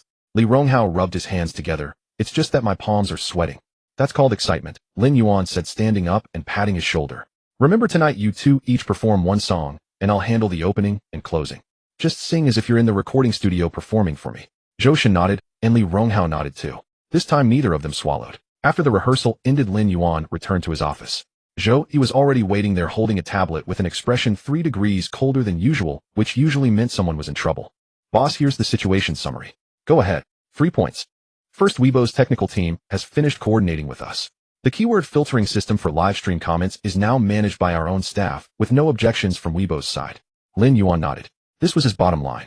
In his own live stream, the authority to review comments must remain firmly in his hands. Second, Huaqing Yu's team has been planting promotional articles on 3 marketing accounts since yesterday with the theme, Lin Yuan's plagiarism controversy is not yet settled, and his new song is suspected of being ghostwritten. The plan is to release them simultaneously half an hour after tonight's live stream begins, coordinating with the hired commenters in the stream to stir up controversy. Third, Zhou swiped through the tablet. The hacker plugin you provided intercepted communications from a batch of suspicious accounts. This batch consisted of 2,300 bot account handles, all coordinated by a company called Dingli Media. The actual controller behind Dingli Media was Zhao Xin, Zhao Tai's cousin. Lin Yuan leaned back in his chair and crossed his legs. Young Master Zhao intends to mark his territory right here in my live stream, does he? Zhou didn't respond to the metaphor. What's the handling plan? Lin Yuan thought for a moment. Did you obtain the ID list of those bot accounts? All of them have been locked down. Good. Once tonight's live stream began, any content posted by these 2,300 accounts that contained negative keywords would be silently filtered. Let them post, but nobody would see it. Zhou made a note. Also, Lin Yuan added, don't ban the accounts. Let them believe their posts went through when in reality only they can see them. Zhou looked up at him. This tactic was far more subtle than a ban. A ban at least lets the other side know they've been targeted, so they'd switch to a new batch of accounts and keep pushing. But with silent filtering, they would assume their content was displaying normally, only realizing the futility once the stream ended. Understood. And those planted articles. Legal has already notarized the screenshots. Once they publish, we'll initiate legal proceedings immediately. Lin Yuan's tone was calm. A song selected for the National Day tribute approved specially by the Federation of Literary and Art Circles. If they claim it's plagiarized, let the court show them what defamation means. Zhou nodded and turned to leave. Wait, Lin Yuan called out. Besides the bot army, has Zhao Tai made any other moves? That's all we've detected so far. But Zhou paused. Zhao Tai went to Shanghai last week and met with people from Shangshi Pictures. They were still investigating what they discussed. Lin Yuan stroked his chin. Young Master Zhao refused to accept defeat. Just recently exposed in the boardroom at Shangshi Pictures and already scheming again. Young people certainly had plenty of energy. But tonight's broadcast was simply a performance for Lin Yuan. A display of strength. All right, go prepare. Lin Yuan waved his hand. Tonight at 8 o'clock, we'll go live on time. After Zhou left, Lin Yuan picked up his phone. On Weibo, the topic about tonight's live stream had been trending for an entire day. Lin Yuan Weibo first live stream, 400 million views, 800,000 discussions. The comment section was uniformly filled with anticipation. I finally waited for it. Lin Yuan is live streaming singing. I'm taking time off directly, no more overtime. Zhou Shun and Li Ronghao are also participating. This lineup is making me die. What kind of divine combination is this? Are all the best vocalists in the domestic entertainment industry here? Lin Yuan scrolled through a couple of times and exited Weibo. Then he opened another interface, the back-end monitoring panel of the hacker program he wrote himself. On the screen, the activity trails of those 2,300 bot accounts were updating in real time. How interesting. Lin Yuan laughed out loud. Young Master Zhao had spent a fortune to purchase 2,300 mute accounts. Tonight, let them perform to thin air. Meanwhile, in the capital city, Zhao Tai sat in the study of his own villa, a laptop spread out before him. Lu Tianyi stood beside him delivering his report. Young Master, the bot army is fully deployed. 2,300 accounts released in 3 batches. The first wave entered 10 minutes after the broadcast began, initiating the Lin Yuan plagiarism narrative. The second wave followed half an hour later, targeting allegations of an inappropriate relationship between Lin Yuan and Yang Mi. The final wave wrapped things up, steering discussion toward claims that Yuanting Entertainment was manipulating public opinion through capital influence. Zhao Tai lifted his teacup and took a sip. What about the marketing accounts? All 3 promotional articles are ready with accompanying images and videos scheduled to publish at 8:30 sharp. We've also reached out to over a dozen influential accounts to share the content, including one from the music industry and another from entertainment gossip circles. Zhao Tai set down his teacup, the corners of his mouth curling upward. After losing face at Shangshi Pictures last time, this time I want to see how Lin Yuan handles himself in front of millions of viewers. Lu Tianyi hesitated. Young Master Lin Yuan's technical capabilities. Regarding what happened with the hacker being counter-tracked last time. At 7:55 p.m., the rehearsal room on the 3rd floor of Yuanting Entertainment had been transformed into a live streaming studio. The backdrop was a dark gray acoustic panel wall with a grand piano on the left and 2 rustic folk guitars on the right. 3 professional microphones were arranged in a triangular formation, and the ring light overhead bathed the entire space in a soft, clear glow. Lin Yuan sat on the center stool, with Zhou Shun on his left and Li Ronghao on his right. Each of them had a monitor in front of them displaying the live stream in real time.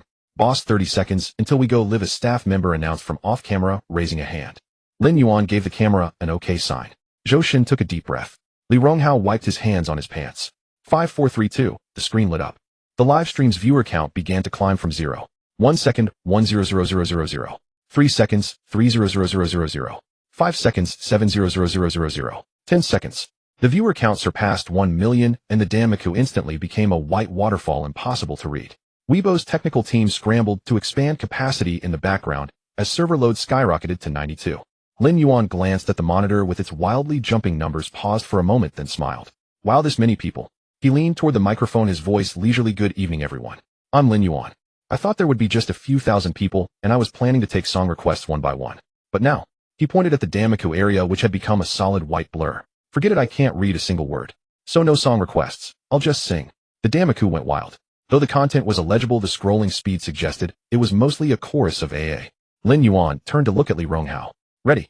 Li Ronghao had already settled at the piano, his fingers resting on the keys, and gave a nod. Then let's begin. First song, When You Are Old. The prelude started. As the piano melody flowed, the Damaku scrolling slowed noticeably, not because viewers had left, but because everyone had stopped to listen. Lin Yuan began to sing. He was in excellent form tonight, his voice carrying a languid tenderness, the soft blend so clean it had no rough edges. Zhou Shun gently joined in with harmonies, his ethereal voice intertwining with Lin Yuan's, elevating the overall sound quality of the live stream to concert level. 3.5 minutes. The song ended. The Damaku erupted. At the same time, renowned music critic RD sat in his living room watching the live stream, while furiously typing on Weibo, watching Lin Yuan's live stream. A few observations. First, his soft blend technique ranks among the top 3 male vocalists in the Chinese music scene, and effortlessly so. Secondly, Ronghao's piano accompaniment far exceeded my expectations. This person has been underrated. Third, Zhou Shen's harmonies elevated the song's layering to a whole new level. These three together form a small top-tier band. Within 3 minutes of posting, the tweet had been retweeted over 5,000 times. Comments section RD says top 3. I always knew Lin Yuan was more than just a handsome face. What kind of audio quality is this live stream? It's clearer than my 3000 yuan headphones. In Jingxing, Zhao Tai stared at the live stream on his computer screen, tapping his fingers rhythmically on the desk. Has it started? He asked Lu Tianyi. Lu Tianyi held his phone, his expression slightly off. Young master, the first wave of paid trolls has entered the chat, but what? They say the messages were sent, but I logged into several burner accounts to check the live stream, and our content is completely invisible in the Damaku. Zhao Tai frowned. What do you mean? It's like the troll system shows the messages were sent successfully, but in the live stream, no one else can see them. Zhao Tai stopped tapping. Blocked. Not a normal block. A normal block would show a send failed or content violation message, but on our end it shows normal delivery, just that no one else sees it. The room fell silent for a few seconds. Zhao Tai's expression darkened. Silent filtering, he said through gritted teeth. This Lin guy put all our accounts under silent filtering. Damn it, those thousands of accounts just boosted his popularity. Lu Tianyi didn't dare respond. How did he do it? Zhao Tai abruptly stood up. The Weibo Damika system. How could an outsider have the authority? He stopped mid-sentence. He had heard about the hacker incident last time. The top-tier hacker ranked in the top 3 on the dark web had been reverse-traced and locked out of his computer by Lin Yuan in seconds. If Lin Yuan really possessed that level of technical skill, taking over a live stream's Damika filter system might be as simple as drinking water for him. Zhao Tai sat back down, his hands clenched into fists. 2,300 accounts. All wasted. What about the marketing accounts? He asked in a low voice. They'll post at 8:30 sharp, still 15 minutes away. Post them, Zhao Tai said, his teeth grinding. If we can't get him in the live stream, we'll go after him outside. Let's see if he can control the entire Weibo opinion landscape. Back in the live stream, Lin Yuan was completely unaware, or simply didn't care. After finishing the song, he casually picked up a bottle of water and took a sip, then leaned toward the microphone. That was a warm-up. Let's lighten things up and chat a bit. The viewer count had already surpassed 3 million. The Damaku was filled with what should we talk about. Yuan Ji's voice is so soothing I could listen to you all night. Lin Yuan glanced at a few legible Damaku and suddenly smiled. Someone asked if I know any gossip. He leaned back, pretending to think. Well, I do know some entertainment industry gossip, but most of it can't be shared. It would cause trouble. The Damaku frantically spammed, tell us, tell us, tell us. Alright, I'll share one harmless piece. Lin Yuan cleared his throat and lowered his voice. You know that actress who debuted with a pure image? She's actually, how shall I put it, a certain acquaintance of a real estate tycoon. The live stream instantly erupted. Who? Yuan, go be more specific. I need this melon. Lin Yuan waved his hand. I can't say the name, or I'll get a lawyer's letter. But if I confirm the details later, I'll be sure to let you all know first. After all, we're all family in the Yuan army. 3 million people sent a chorus of AA in the Damaku. Our Lin Yuan is so real. I'll never stand anyone else but you. Zhou Shen, wide-eyed and bewildered, whispered to Li Ronghao, is the boss always like this? Li Ronghao shook his head, equally confused. I don't know either. Our boss is too straightforward. Their conversation, however, was clearly picked up by the live microphone. This only solidified Lin Yuan's grounded and authentic persona, making the live stream exceptionally harmonious, completely free of any star pretension. After finishing the gossip, Lin Yuan handed the stage over to Zhou Shen and Li Ronghao. Zhou Shen performed Big Fish. The moment his voice emerged, the bullet comments in the live stream transformed instantly from "ha" to "I'm crying." RD posted another Weibo. Zhou Shen's vocal condition is at a level where the heavens themselves are feeding him. The high note treatment in Big Fish is something I can't find a second male singer in the current Chinese music scene capable of achieving. How many treasures has the Yuanting Entertainment label hidden? Then came Li Ronghao, young and promising. He played the piano and sang with a subtle rearrangement of the composition, adding an improvised jazz chord progression. The texture of the entire song instantly shifted from a pop love song to a profound urban monologue. The bullet comments began to flood with phrases like, when is Li Ronghao's new album coming out? And please release new songs soon. After the 2 songs ended, the live audience count had surged to 4.5 million. Lin Yuan returned to the center of the stage and picked up the folk guitar. This is the last one. He tuned the strings softly. This song you haven't heard before. It's a new song. The title is The Bleak Land. The bullet comments fell silent instantly. A new song. An unreleased new song. 4.5 million people held their breath. The guitar intro began. Very slow, very empty. A few simple arpeggios with vast spaces left between the notes. Then Lin Yuan began to sing. When the first line came out, many people's initial reaction was that this song seemed nothing special. The melody wasn't particularly catchy, and the lyrics weren't the type you could remember after one listen. But Lin Yuan was in no hurry. His voice was low, carrying a deliberate restraint, singing each word softly and slowly, as if telling a story from long ago. The chorus arrived. The melody began to ascend, the chords shifting from minor to major, and the emotion that had been suppressed throughout the entire verse suddenly opened a crack. Lin Yuan's voice lifted as well, not in an explosive roar, but in a continuous, unending push, wave after wave, higher and farther. The bullet comments in the live stream changed from silence to a slow scroll. How to say it, I can't quite describe it, but I got goosebumps. This song is so strange. The melody isn't complicated, but my chest feels so tight. Is there anyone else like me who suddenly wanted to cry when the chorus hit? The song entered the second verse. Lin Yuan changed his approach, speeding up the guitar rhythm slightly, adding a touch of hoarseness to his voice. That feeling. It was like a person walking through a vast wilderness for a long, long time, finally seeing a distant light and starting to run. Running without care. The final chorus. Lin Yuan poured all his emotion into the last 4 words. When he finished, the guitar's resonance lingered in the air for a long moment. The live stream fell silent for a full 5 seconds. Then the bullet comments exploded. But this time it wasn't or beautiful. It was a succession of long sentences. I broke up 3 years ago, and when I heard the chorus just now, I suddenly remembered her. I don't know why, but this song made me think of my grandfather. He passed away last year. Lin Yuan, what kind of wizard are you? How can every song of yours touch people's hearts so deeply? I'm completely numb right now. The aftertaste of this song is just too strong. Erdi's third Weibo post had only one sentence. This, the Bleak Land, is the best Chinese song I've heard this year. Without a doubt. Lin Yuan put down the guitar and waved at the camera. That's all for today. Thank you, everyone. See you next time. The live stream ended. The peak online count settled at 5,130,000. Lin Yuan turned off the equipment and stretched. His phone vibrated. It was a message from Joey. Boss, the 3 articles from Hua Qingyu's team were released at exactly 8:30. All screenshots have been notarized. The lawyer's letter will be sent out tomorrow morning. Also what? The trending topic related to the Bleak Land shot to #1 on the hot search list within 3 minutes after the live stream ended. The discussion volume has already exceeded 2 million, and it's still growing at a rate of 100,000 per minute. Lin Yuan put the phone back into his pocket. Zhou Shun came over, his face still flushed with excitement. Boss, that song just now, is it from the new album? No. Lin Yuan thought for a moment.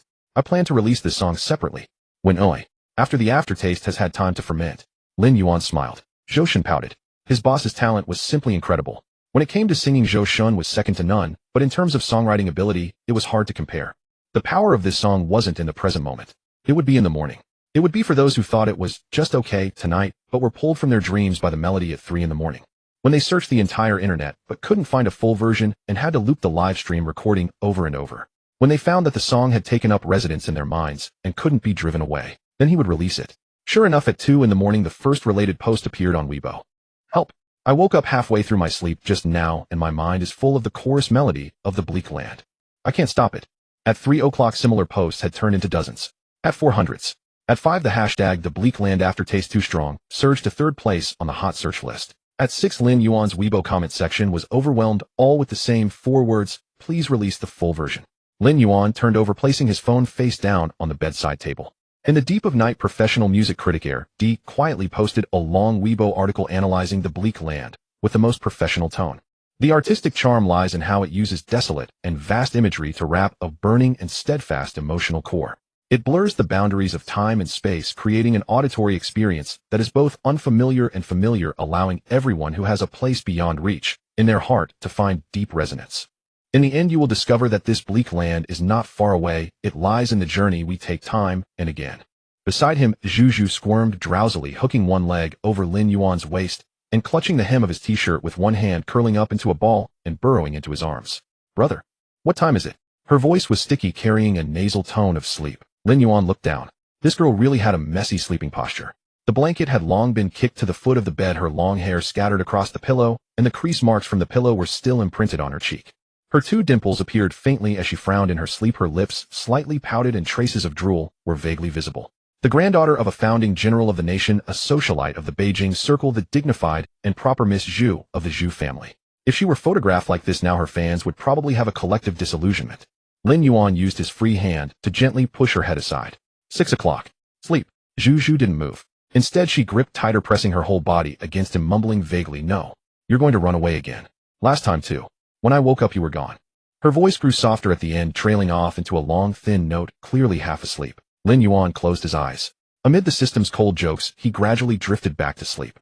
From the system's emotional value indicators, the Bleak Land had truly become a hit, an overwhelming success. The next day Lin Yuan arrived at the company at nearly 10 o'clock. Zhou Yi stood by the door of the president's office waiting to greet his boss. There was no sign of Zhu.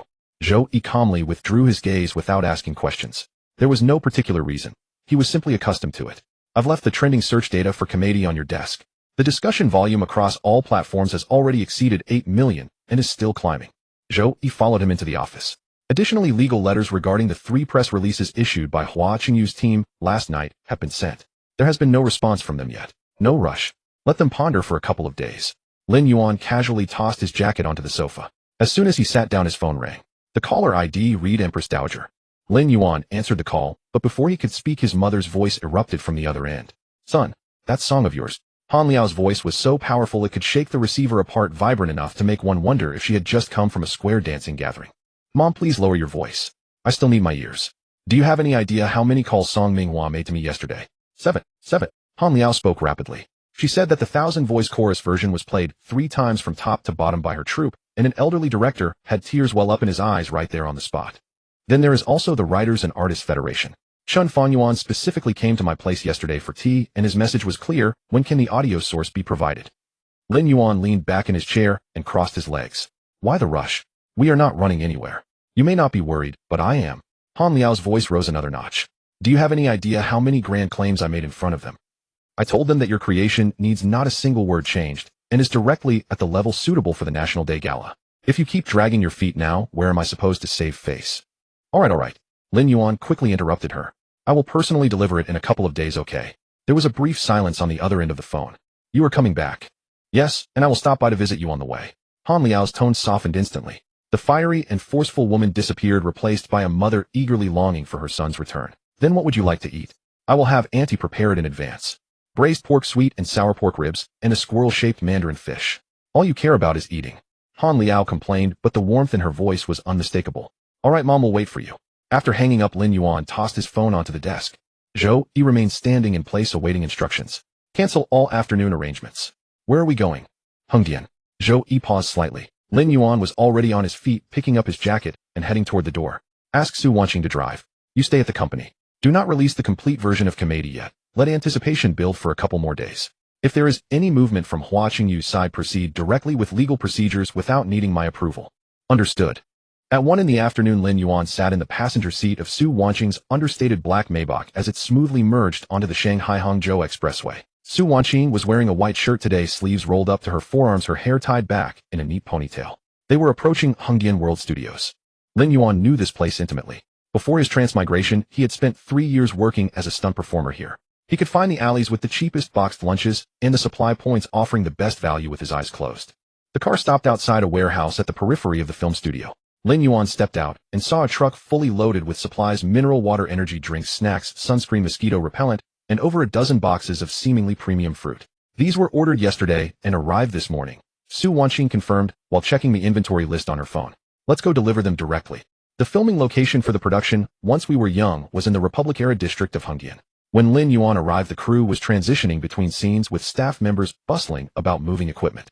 A delivery van following behind the Maybach slowly entered the area, immediately drawing considerable attention. Who is this? What an impressive display. I have no idea. Look at that car. Is that a Maybach? Lin Yuan had barely stepped out of the vehicle and taken a few steps when a figure in costume emerged from the crowd. Ri. Today she wore a traditional cheongsam from the Republic era, her hair styled in elegant waves fashionable during that period. With her refined makeup, she carried a striking blend of exotic charm and vintage elegance. What are you doing here? Ri's voice carried obvious delight as she hurried over. The slit of her cheongsam swayed with her steps, drawing the attention of several crew members nearby. Lin Yuan reached out and gently tapped her head. Keep it down. The entire crew is looking. Didn't you agree that I would come see you after the live stream? Ri circled the supply truck, her eyes brightening as though she had discovered treasure. Did you bring all of this? Did you think I picked it up by the roadside? Ri had already opened a box and began searching through it. When she pulled out a bag of Xinjiang jujubes, her face lit up with a broad smile. You still remember that I love these. You mentioned it 800 times in our last video. I could not forget even if I tried. Ri hugged the bag of jujubes and looked up at him, her eyes overflowing with warmth. Beside them, Su Wanqing quietly slipped the car keys into her pocket, her expression carefully neutral as she watched the scene unfold. She resisted the urge to step on the accelerator. The commotion drew director Su Jinglei over fairly quickly. Su Jinglei, in her early 40s, wore short hair and a loose director's vest, a cigarette dangling unconsumed from her fingers. Her first reaction upon seeing Lin Yuan was a brief pause. She had seen this face countless times on trending searches. The newly crowned king of domestic entertainment, the central figure in the thousand-voice chorus incident, the one dominating the headlines recently, Lin Yuan. Director Su, good to see you. Lin Yuan extended his hand proactively. Su Jinglei shook his hand and studied him briefly. Are you here to visit Ri? The question was direct, carrying the straightforwardness typical of Beijing circles. Before Lin Yuan could respond, Ri jumped in. We met while filming The Longest Day in Chang'an. We are old friends. She then pulled Su Wanqing forward. This is Su Wanqing, my close friend who now works as an assistant at Lin Yuan's company. Su Jinglei's gaze shifted between the three of them. Any lingering curiosity faded, replaced by a warm smile. Very well, welcome. We happen to be changing scenes. Would you like to sit for a while? We should not disrupt your work. Lin Yuan gestured toward the supply truck. These items are for the crew. It is hot outside, and everyone has been working hard. Su Jinglei raised an eyebrow. This display and manner of doing things did not resemble that of an ordinary friend visiting the set. However, she said nothing more and signaled to the staff to begin unloading the supplies. Ri led Lin Yuan toward the rest area, chatting animatedly about life on set along the way. By the way, I want to introduce someone to you. Ri guided him past several prop racks to where a woman was reviewing a script. Sister Tsong. Sister Tsong. The woman looked up. In her 50s, her face bore the gentle marks of time, but her features possessed a striking bone structure, exuding a quiet composure and elegance that only years of experience could cultivate. A sudden realization struck Lin Yuan. He recognized her immediately. Teacher, Song Shan. Song Shan was clearly surprised that a young man in his 20s could address her by name. She stood up, visibly startled. You know me? The Shepherd, Lin Yuan replied without hesitation. Su Lingjun and Xiuji. That film from over 30 years ago. I watched it no fewer than 10 times on a DVD player at home when I was a child. Song Shan was completely taken aback. Ri, standing nearby, was equally surprised. You have watched such an old film? Lin Yuan felt an inward sigh. Of course he had. In his previous life, when he worked as a background extra in Hongdian, the only television in the dormitory was broken and the channels it could receive were limited. The 6th channel looped The Shepherd 3 times a month. It was impossible not to know it. But outwardly he remained composed, speaking with genuine sincerity. Your portrayal of that rollback then captured the simplicity and resilience of a Northwest woman perfectly. I still remember that scene. Teacher, with those words, textbook-level performance. A complex expression crossed Song Shan's face. Surprise, deep emotion, and a touch of quiet satisfaction at being remembered washed over her features. You young person? She smiled and gently patted Lin Yuan's arm. 9 out of 10 young actors nowadays do not even know what The Shepherd is. But you are different. That is because they lack discernment. Lin Yuan replied smoothly. An old Ferrari is still a Ferrari. Classics remain classics forever. Song Shan was amused by the comparison and laughed aloud, pointing at him toward Ri. Your friend here certainly knows how to speak. After Song Shan finished laughing, a rush of hurried footsteps suddenly came from nearby. The assistant director jogged over, gripping a walkie-talkie in his hand, his expression as awkward and strained as if he had been searching for a restroom for 3 days only to find it empty. Director Su, the producer, is calling again.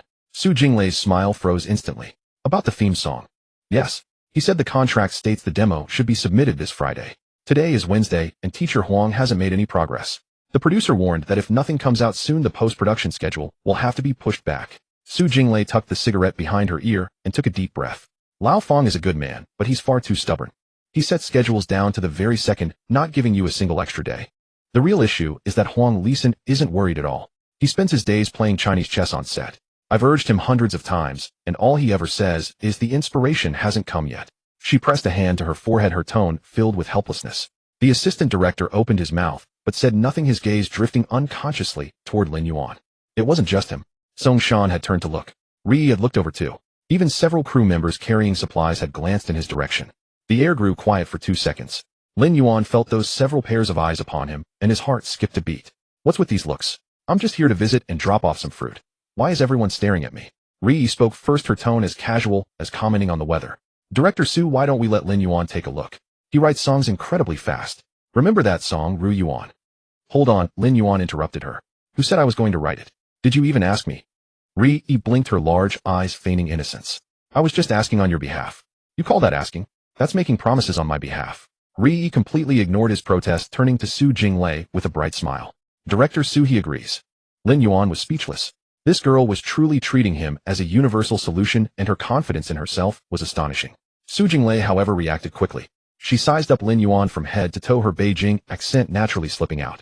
Oh, I say, boss Lin, you are the perfect candidate right here. You are already the top lyricist and composer in the entertainment circle. Having you come to our modest production is a blessing beyond measure. She threw an arm around Lin Yuan's shoulder, warm and familiar as an old friend of 20 years. We're all from the Beijing circle after all. Just do us a favor, and I'll treat you to a proper meal later. A memory of Zhao Tai's annoying face flashed through Lin Yuan's mind. Since when was he part of the Beijing circle? She probably had no idea about his connection to Zhao Tai. But he didn't voice this. Director Su, let me understand the situation first before I commit. Lin Yuan stepped back, dodging Su Jinglei's overly enthusiastic arm. What type of film is this? What's the tone? What style do you need for the theme song? Hearing there might be a chance, Director Su immediately pulled him toward the monitor, explaining as they walked. A romance film set in a modern city. It tells the story of a girl caught between two relationships, one in Prague and one in Beijing. The overall tone is artistic, but not the heavy kind. It's warm and gentle. The visuals are warm with an orange color palette. For the theme song, I want something that... Well, how do I put this? She paused, gathering her words. Something that makes you think of a particular person after hearing it. Nothing too complicated, nothing showing off technique. Just simple, something that reaches straight into the heart. Lin Yuan nodded after listening. A romance film, artistic yet warm. Something that makes you remember someone. His mind was already searching the system's song library. What's the film called? Yu Yu Yi Gudi Fong, Ji Shao Wa Men Ji Dao. Lin Yuan paused. That title. Give me 1 hour. These words caused everyone's expressions in the room to change. Su Jinglei's smile froze on her face. Song Shan set down her script. The assistant director nearly dropped his walkie-talkie. Ri, however, remained completely calm, still nibbling on her red date. 1 hour. Su Jinglei thought she had misheard. Are you saying? You can write it in an hour? Roughly. Lin Yuan answered casually. Do you have an empty room? Something quiet will do, doesn't need to be large. Su Jinglei and Song Shan exchanged glances. Both expressions clearly read the same question. Was this young man joking or brushing them off?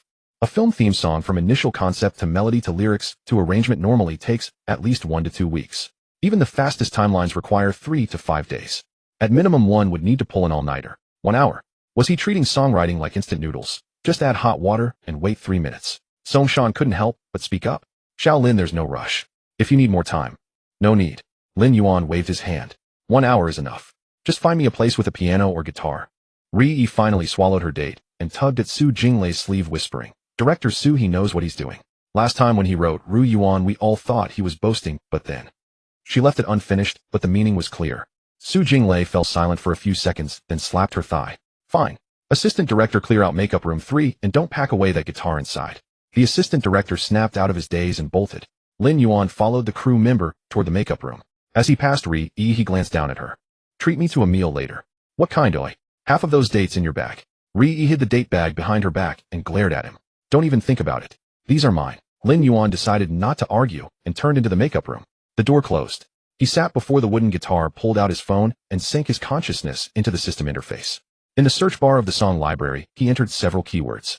Love, warmth, artistic, film theme song. The system produced a long list of results. Lin Yuan's gaze scanned through the list several times, finally settling on one title. Somewhere Only We Know. Actually, the moment he learned the crew's name, Lin Yuan had already thought of this song. In his past life, one of his favorite tracks was this very song, and specifically Lily Allen's live cover version. Exchange. As the emotional points were deducted, the complete lyrics, composition, and arrangement demo files instantly flooded his mind. Lin Yuan closed his eyes and ran through the melody internally. Then he picked up the guitar and began to play. Outside the makeup room, Su Jinglei stood in the hallway, lit a cigarette this time. Actually lit. Song Shan stood beside her, both women silent. Ri leaned against the wall, holding her phone and texting, a faint smile on her lips. Su Wanxing stood at the farthest corner, arms crossed, expression unreadable. 10 minutes. 20 minutes. The sound of piano strings and soft humming. Then the door opened. Lin Yuan leaned against the doorframe. Director Su, come listen. Su Jinglei extinguished her cigarette and walked over quickly. Song Shan followed behind. Ri was the first to squeeze inside. The makeup room was modest, with one wall entirely covered by mirrors and the other hung with the cast costumes. Ri squeezed in first, Song Shan followed behind, and Su Jinglei entered last, gently closing the door. Su Wanxing had not intended to come in, but Ri grabbed her arm and pulled her inside. 5 people crammed into the 10-plus square meter room. Lin Yuan sat at the piano and glanced up at them. Without a word, his fingers touched the keys, and the prelude began. It was soft and slow, like an autumn evening breeze slipping gently through the window crack. Then he began to sing. I walked across an empty land. Lin Yuan's voice was naturally fine, and after the system's modification, he possessed vocal qualities among the top 3 in the Chinese music industry. But this song required no technical display, no high notes, no elaborate flair. It called for a feeling of loss. Like standing in a place once familiar, yet the person is gone. I knew the pathway like the back of my hand. The melody unfolded, warmth wrapped in a chill. Lin Yuan sang with ease, his breath remarkably steady, each syllable falling exactly where it belonged. No overexertion, no deliberate sentimentality, just the simplest narration. Yet it was precisely this restraint that struck harder than any outburst or sobbing. Song Shan's hand tightened around her script. She remembered days long past. She thought of her younger self, of times that could never return. A song for reasons unknown could bring forward images hidden deepest in memory. Oh, simple thing, where have you gone? The moment the chorus arrived, Ri Yi's nose tingled with emotion. She turned her head, unwilling to be seen, but it was futile, for in her peripheral vision she caught Su Jinglei, this female director who had filmed for 20 years and witnessed every scenario, silently pressing her lips, her throat bobbing once. I'm getting old and I need something to rely on. Lin Yuan's voice treated these words with an almost imperceptible tenderness, the ending carrying a trace of huskiness like the sound of an old film projector turning. Su Wanqing leaned against the doorframe, her arms that had been crossed over her chest now relaxed and hanging at her sides. What she was thinking no one knew. But her eyelashes had grown damp. The final note dissolved into the air. Silence. Inside the makeup room, one could hear the hum of the air conditioning vent. Lin Yuan raised his head. There's a humming section in the middle. I think it would work better if a female singer performed it, something with an ethereal quality. He stopped mid-sentence. Because he saw what lay before him. Ri Yi stood with her back to him, shoulders trembling slightly. Song Shan had removed her glasses and was wiping her eyes with the back of her hand. Su Jinglei held a cigarette between her fingers, the ash already accumulated to an unusually long length forgotten. She looked up at the ceiling as though something were lodged in her throat. Su Wanqing appeared fine, yet the tip of her nose was reddened. Lin Yuan fell silent for a moment. A bizarre thought emerged. Is my singing really that bad? He immediately startled at his own thought. No, this song was produced by the system, with lyrics, composition, and arrangement all top tier, and his voice had undergone genetic restructuring. How could it possibly be bad? There was only one explanation. He had sung too well. So well that everyone present could hardly hold themselves together. Lin Yuan was at a loss, caught between amusement and bewilderment. He had originally planned to discuss arrangement details and recording plans calmly with Su Jinglei after the song, but now the scene had turned into a collective memorial service. Are you all right? Ri Yi suddenly turned around. Her eyes were red-rimmed, water droplets still clinging to her lashes, and her nose had a pink flush like a little rabbit's. The next moment, she rushed forward and pounded his chest with a fist. Why did you have to sing so beautifully? Another punch. Can you stop being like this every time? Yet another punch. The force was light like a cat scratching. Lin Yuan caught her wrist and smiled. Are you complimenting me or hitting me? Both. Ri Yi sniffled. My makeup is ruined. Will you compensate me? I have a scene this afternoon. If the makeup artist asks what happened, what am I supposed to say? Tell her some crazy person came to the set and sang me to tears. Then say exactly that. Lin Yuan let go of her wrist and handed her a tissue. It's quite an honor, actually. Ri Yi snatched the tissue, shot him a sharp glare, and turned to the mirror to touch up her makeup. At that moment, Song Shan stood up. She put her glasses back on, and the way she looked at Lin Yuan was completely different from before. Her expression had shifted from seeing him merely as Ri Yi's younger friend to something more complex, the kind of deep layered feeling an experienced artist feels when witnessing extraordinary talent in a younger generation. Su Jinglei finally gathered herself. She took a deep breath, flicked away the long ash from her cigarette, and then deliberately took out a lighter from her pocket to light a new one. Lin Yuan, you're the real deal. She raised her thumb, her tone carrying an unusual seriousness. This is the one. No hesitation, no. Can we change the chorus? Or can we add a prelude? Nonsense. Just this song. Not a single word needed changing. Lin Yuan took out his phone from his pocket, pulled up the sheet music and lyrics file he had prepared in advance, and sent it to Su Jinglei's WeChat. The lyrics, composition, arrangement, and demo are all here. Have your music director create the formal version from this. For the female vocal humming section, find a singer with an ethereal timbre. The overall atmosphere will be more complete. Su Jinglei took the phone, checked it, and then stared at Lin Yuan for several long seconds. You? She shook her head. You're impossible. Lin Yuan tilted his head. What's wrong? I spent 3 months pressuring Huang Lisan. He gave me 7 versions of the demo, and not one satisfied me. You drop by for a visit and produce a song I never even dreamed of in 40 minutes. She took another drag as though processing some immense revelation. Right then, Su Jinglei called out toward the doorway, assistant director. The assistant director, who had been peeking nervously from the corridor, immediately appeared at the door. Announce it. Filming stops for today. The crew gets a half day off. What? The assistant director was bewildered. Director Su, there are still 2 takes left on set 3. Make them up tomorrow. Su Jinglei waved her hand dismissively, her tone leaving no room for argument. I'm going back to meet with the music director now. This song needs to be recorded as soon as possible. She turned to Lin Yuan, uncharacteristically serious. I'll handle the copyright negotiations. The profit split will be the industry's highest rate. You have my word. I may not be extraordinarily wealthy, but I conduct myself with integrity and will never let you suffer a loss. Fair enough. Lin Yuan nodded. Su Jinglei didn't linger, patting him on the shoulder as she hurried out. At the doorway she paused and looked back to add one more thing. By the way, the meal at Quanjude. I'll treat you sometime. Bring Ri along too. And with that she was gone. The makeup room fell instantly quiet. Songshan rose as well and gently patted Lin Yuan's hand. Young man, that was wonderful. I look forward to collaborating with you in the future. She smiled and followed Su Jinglei out. Only Lin Yuan, Ri and Su Wanqing remained. Ri had finished touching up her makeup, but her nose was still slightly red, giving her a particularly endearing appearance. She crossed her arms and leaned against the makeup counter, tilting her head to look at Lin Yuan. That afternoon the crew had a break, and with no scenes to shoot, Ray wandered around the set with the others. Lin Yuan had planned to leave after dinner, but before 6 o'clock, Su Jinglei's assistant called. Mr. Lin, Director Su says you must join us for dinner tonight. She's booked the best restaurant in Hongdian, 7 o'clock, and she hopes you can grace us with your presence. Lin Yuan glanced at the time on his phone. While considering the song was completed in 40 minutes, a free meal wouldn't hurt. At 7 in the evening they gathered at a private kitchen restaurant in Hongdian town.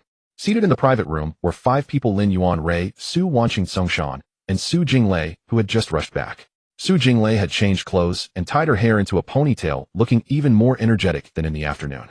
As soon as she entered, she grabbed Lin Yuan's arm and guided him to the seat of honor. Sit, you're the VIP today. Director Su, your enthusiasm is making me a bit uneasy. Lin Yuan was pushed into the seat. Last time someone treated me like this, they wanted to borrow money. Su Jinglei laughed heartily and slapped the table. Borrow money? No, this is my heartfelt gratitude. Do you know how long Huang Lisan struggled? 3 months. He wrote 7 versions, and I didn't like a single one. Then you came for a visit, and in 40 minutes solved a problem that had plagued me for 3 months. She called to the waiter, bring out your most expensive wine. Lin Yuan quickly stopped her. Director Su, I'm driving so I can't drink. You don't drink, but I do. Su Jinglei had already opened a bottle of baijiu for herself and poured a full glass. I'm just too happy. This Beijing native drank like water, 1 glass down without a change in expression. Only when she raised her second glass did she start getting to the point. Lin Yuan, I want to discuss something with you. Go ahead. This song. Su Jinglei swirled her glass. What if you sang it yourself? The version you sang this afternoon, honestly, I think it's already at a finished level. Just take it for post-production, put it at the end credits, and done. Lin Yuan shook his head. That wouldn't be suitable. Why, oi? Su Jinglei was a bit surprised. Your vocal quality is right there. This afternoon, all of us were moved to tears. What's unsuitable about it? Lin Yuan picked up a piece of sweet and sour spare ribs, chewed slowly, and then spoke. The emotional core of this song is loss and memory, with a soft, ethereal overall quality. A male voice can certainly sing it, but if a female singer with a clear voice takes it, the visual imagery would be stronger. Su Jinglei pondered for a few seconds, then downed her drink in one go. All right, you make a point. Do you have anyone in mind? 2, Lin Yuan said, raising 2 fingers. First, Zhou Shun. Zhou Shun. Su Jinglei became interested. The one from your company. He does have an ethereal voice. But I wouldn't recommend him. Su Jinglei was puzzled again. You brought him up yourself, and now you're dismissing him. Lin Yuan tapped his chopsticks lightly on the table. Zhou Shun just became popular.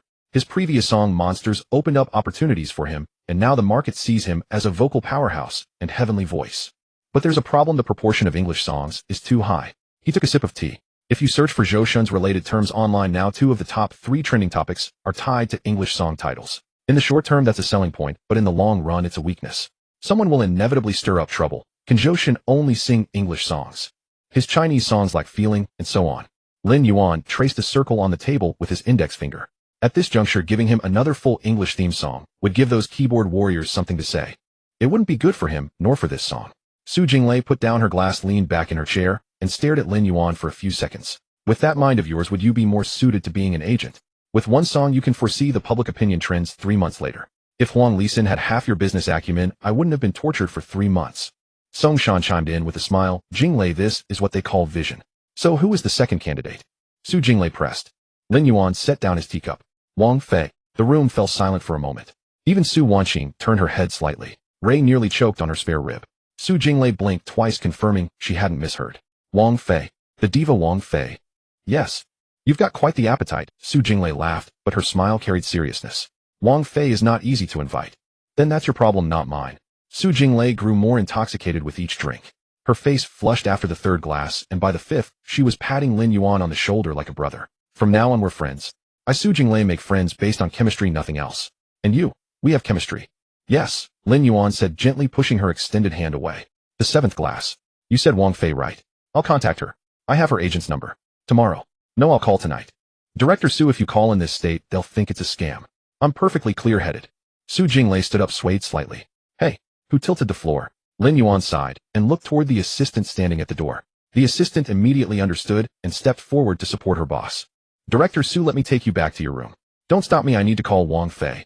Tomorrow. Then there was the senior Tsongshan, a new fan, who treated Lin Yuan like her own child. Lin Yuan escorted Tsongshan back to her room, then took Su Wanqing and Ray back to the hotel. The hotel wasn't the one arranged by the crew. Su Wanqing had booked it in advance, a boutique hotel in Hengdian town with 2 rooms and good privacy. She always handled things thoroughly. The crew's hotel was full of people and gossip, and if some careless person took a photo and posted it on Weibo, it would cause a lot of trouble. Lin Yuan didn't care much about that. Professional paparazzi had their ethics. The first thing they did when they got a photo wasn't to post it online, but to contact Yuanting Company for a reward. This was an unspoken rule in the industry. What was truly dangerous were those low-tier self-media accounts or obsessive fans who would snap photos randomly and post anything for a few clicks. Su Wanqing knew that tonight would be a long one for her close friend, so she tactfully returned to her room, freshened up, and lay down to sleep. She was clever to have booked rooms far apart. How she could sleep well. On the other side, Ray couldn't resist Lin Yuan's persistence, and ended up spending over an hour with him in the bathroom, emerging thoroughly clean. Ray's face was as red as a little apple, her eyes glistening as she looked at Lin Yuan. Her body soft and warm pressed against his. Lin Yuan's physique was truly admirable, and together they seemed to fit in a natural harmony. Ray shifted slightly, slipping her hand under Lin Yuan's robe to feel the firm muscles of his abdomen. She swallowed. Perhaps her hand applied a bit too much pressure. Ray's face turned even redder, and she felt the very air she breathed was hot. She rested her cheek against Lin Yuan's chest, though her hand continued to wander, now moving away from his abdomen. Lin Yuan's breathing quickened too. They exchanged tender kisses, with Ray clumsily responding to Lin Yuan. Soon her mind went blank. After an unknown length of time, her tense body suddenly relaxed, and she collapsed limply into Lin Yuan's arms. Lin Yuan had once again lit the fire and left it untended. In the end, he couldn't bear to continue educating Ray, but he couldn't let her off so easily, so he began to savor the grapes of the western regions. Lin Yuan had once again lit the fire and left it untended. In the end, he couldn't bear to continue educating Ray, but he couldn't let her off so easily, so he began to savor the grapes of the western regions. Ray woke up feeling slightly unwell. When she opened her eyes, she saw Lin Yuan's strikingly handsome face right before her. A smile appeared on Ray's face, but then it faded as she realized there was indeed some discomfort. It turned out her forearm was a bit sore. She shifted her body, and a soft sound came from the movement. An hour and 40 minutes later, on the set, Su Jinglei had drunk quite a bit the night before, but the resilience of a Beijing girl was not to be underestimated. She was now holding a thermos and watching the playback on the monitor. When Lin Yuan walked over, she glanced up and then looked behind him. She didn't see Ray. Su Jinglei's expression turned subtle. Ray is feeling a bit unwell today and wants to take the day off, Lin Yuan said without changing his expression. Su Jinglei looked at him for 3 seconds. Then she smiled. It was that knowing smile. All right, she said, taking a sip of goji berry water from her thermos. We don't have any scenes for her today anyway. She can come in tomorrow. Take care of yourself. The last 4 words were emphasized with the stress on rest. Lin Yuan pretended not to notice. Beside him, Tsongshan put down her script, took off her reading glasses, and smiled at Lin Yuan. The smile was warm and kind, but the meaning behind it was anything but. Shaolin, it's good that young people have plenty of energy, but you should also remember moderation. Lin Yuan. Teacher Tsong, that sounds like something my grandmother would say. I am old enough to be a grandmother, Tsongshan said as she put her glasses back on. Go ahead. Take care on the road. Lin Yuan left the set, as if escaping. Su Wanqing was already waiting in the parking lot, the engine running and the air conditioning on full blast. Lin Yuan opened the rear door and sat down, letting out a long breath. Let's go. Back to Modu. Su Wanqing glanced at him in the rearview mirror. Where's Ray? Took a day off. Oh. Su Wanqing's tone was as flat, as if she were commenting on the nice weather, but the pressure on the accelerator was noticeably heavier. The car merged onto the highway, and Lin Yuan leaned back in the back seat, closing his eyes to rest. His phone rang again. It wasn't his mother. It was an international code. One America. Lin Yuan glanced at the caller ID and answered. Hey Yuan. Matt Damon's overly enthusiastic voice came through the phone, with a few clumsy Chinese words mixed into his English. Matt, it's morning here, Lin Yuan replied in English. I know, but I couldn't help it, Matt said rapidly. That project you mentioned last time, Manchester by the Sea. I've already connected with Amazon Studios. They're very interested in the script and want to move forward as soon as possible. When can you fly over? Lin Yuan raised an eyebrow. It hadn't been that long. It was only a little over half a month ago that he had discussed this project with Matt. The guy's execution speed was surprisingly fast. He was clearly serious about it. After all, that script was an Oscar-level piece in its previous life, and Matt was a veteran in the industry with plenty of resources at his disposal. Being able to connect with Amazon Studios so quickly was not surprising. Next month, Lin Yuan said after a moment of thought. I have too many things to deal with this month. I can't get away.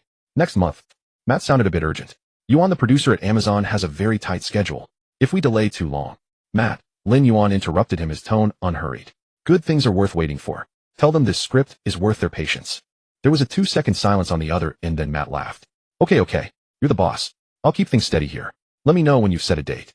No problem, Lin Yuan said. After hanging up, Lin Yuan tossed his phone aside. Su Wanqing's voice drifted from the front. Matt Damon. Yeah, Lin Yuan replied. Something in Hollywood? Yes, that Manchester by the Sea project. Su Wanqing didn't ask further. She was always like that, asking what needed to be asked and never prying into matters that didn't concern her. That was one of the reasons Lin Yuan found her so easy to work with. The car returned to Modu just after 1 in the afternoon. Lin Yuan didn't go back to the company. He had Su Wanqing drive directly to the UN Entertainment building. He needed to handle a few things before going home to pack. He had an early flight to Jingxing the next morning. He couldn't put off his mother any longer. In the office, he was already waiting. Dressed in a sharp suit with his hair perfectly in place, he held a folder in his hands and stood in front of the desk like a robot waiting to report. Young master, speak, Lin Yuan said as he dropped into the executive chair and spun half a turn. He opened the folder. The flight is at 7 tomorrow morning, first class, 2 seats. I'll accompany you. A car has been arranged in Jingxing. It will take you directly home upon arrival. Good. Additionally, there are some recent scheduling arrangements for the artists that need your approval. He handed the folder to Lin Yuan, who took it and flipped through it. Lanmei TV sent an invitation for the 8th episode of Keep Running. My preliminary assessment is that this show is currently in the top 3 in terms of popularity among variety shows with significant exposure. I suggest sending Li Qin. Lin Yuan nodded. Li Qin is suitable. She's outgoing and has good variety sense. It's settled. And Modu TV, he said, turning the page. They reached out on their own, saying they want to show goodwill. They offered a regular guest spot on Sister Flowers for the first season, which starts filming next month. Lin Yuan twirled the pen in his hand a couple of times, then stopped. Sister Flowers. He remembered that show. In his previous life, the first season had mediocre reception. It really took off in the second season after the guest lineup was changed, with both ratings and reputation improving. Don't go for the first season, Lin Yuan said, closing the folder. Let Li Yitong wait for the second season. He didn't ask why, simply making a note in his book. Understood. How should I respond to Modu TV? Just say there's a scheduling conflict. Be polite and don't damage the relationship. Since they want to show goodwill, there will be plenty of opportunities later. Yes, sir. He put away the folder and added, as for Hua Qingyu, the lawyer's letter has been signed for. There's been no public response from them yet. But according to our source inside their company, they are currently holding meetings to discuss a response strategy. Let them discuss, Lin Yuan said, leaning back in his chair. The longer they discuss, the more flustered they are. I'll deal with it when I get back from Jingxing. Understood. He exited the office, gently closing the door behind him.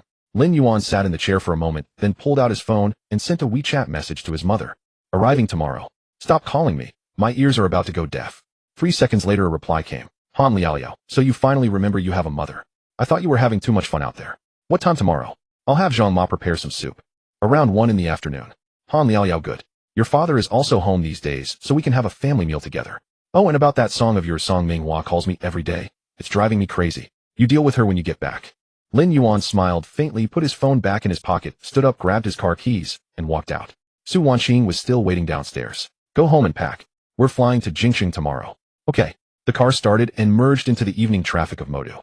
Lin Yuan's return to the capital was quite a busy affair. The master tape of Ru Yuan needed to be personally delivered to the general political department. That was the primary business at hand. But there was another matter of equal importance. Jiaying Media, the company of Demimi, had its headquarters in Beijing, and since Yuanting Entertainment had officially taken over, he, as the actual boss, still hadn't made a public appearance. It would hardly be believable. 100 million had been invested, yet he had never even seen which way the company's front door faced.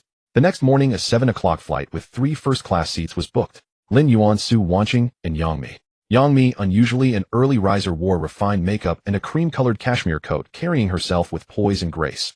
Unlike her playful and coquettish self when around Lin Yuan. Lin Yuan glanced at her sideways. Who are you meeting dressed so formally? Your mother. Yang Mi shot him an exasperated look and pulled a gift box from her suitcase. I had this brought back from Switzerland ahead of time. Will your mother like it? Lin Yuan looked down. A Patek Philippe Women's Edition Limited. Wow, Boss Yang really went all out. Of course. It's my first formal visit. I couldn't arrive empty-handed. Yang Mi tucked the gift box away. Though she spoke bravely, her fingertips trembled slightly. Lin Yuan noticed, but said nothing. He simply drew her close and kissed her vivid red lips gently. Yang Mi, the nationally admired actress who commanded the screen, was now as nervous as any girl meeting her partner's family. A quiet moment of anticipation settled between them. The plane landed and Zhou Yi's car was already waiting on the tarmac. The journey was peaceful and unhurried. Their car passed through the second ring road and turned into a narrow alley, stopping before the gates of a traditional courtyard residence. Han Liaoxiao, dressed in a wine-red qipao with her hair neatly coiled, stood behind the decorative screen wall, her smile bright as a spring festival. Lin Yuan sensed something was different the moment he stepped out of the car. When had his mother become so enthusiastic? The last time he brought Su Wanqing, she had come out in her sleeping clothes. You're here, you're here. Han Liaoxiao hurried forward, her target clear. She bypassed Lin Yuan entirely and went straight to Yang Mi. Oh my Mimi, I've finally met you in person. You're even more beautiful than on television. Yang Mi quickly handed over the gift box. Auntie, hello. It's my first visit and I wasn't sure what you might prefer, so. Oh dear, why bring gifts? Your presence is the best present. Han Liaoxiao accepted the box, glanced inside, and her eyes lit up. Patek Philippe. This girl has excellent taste. She linked arms with Yang Mi and led her inside, warm and affectionate. Lin Yuan stood where he was, watching his mother and his companion walk into the courtyard together without a single glance back. Su Wanqing softly spoke from the side. Sir, would you like to go in first? Let's go. Inside the main hall, Aunt Zhang had already prepared tea. Han Liaoxiao had Yang Mi seated beside her, studying her with growing approval. Mimi, where in Beijing is your family from? Annie, my family is from Daxing, though I left home early for acting.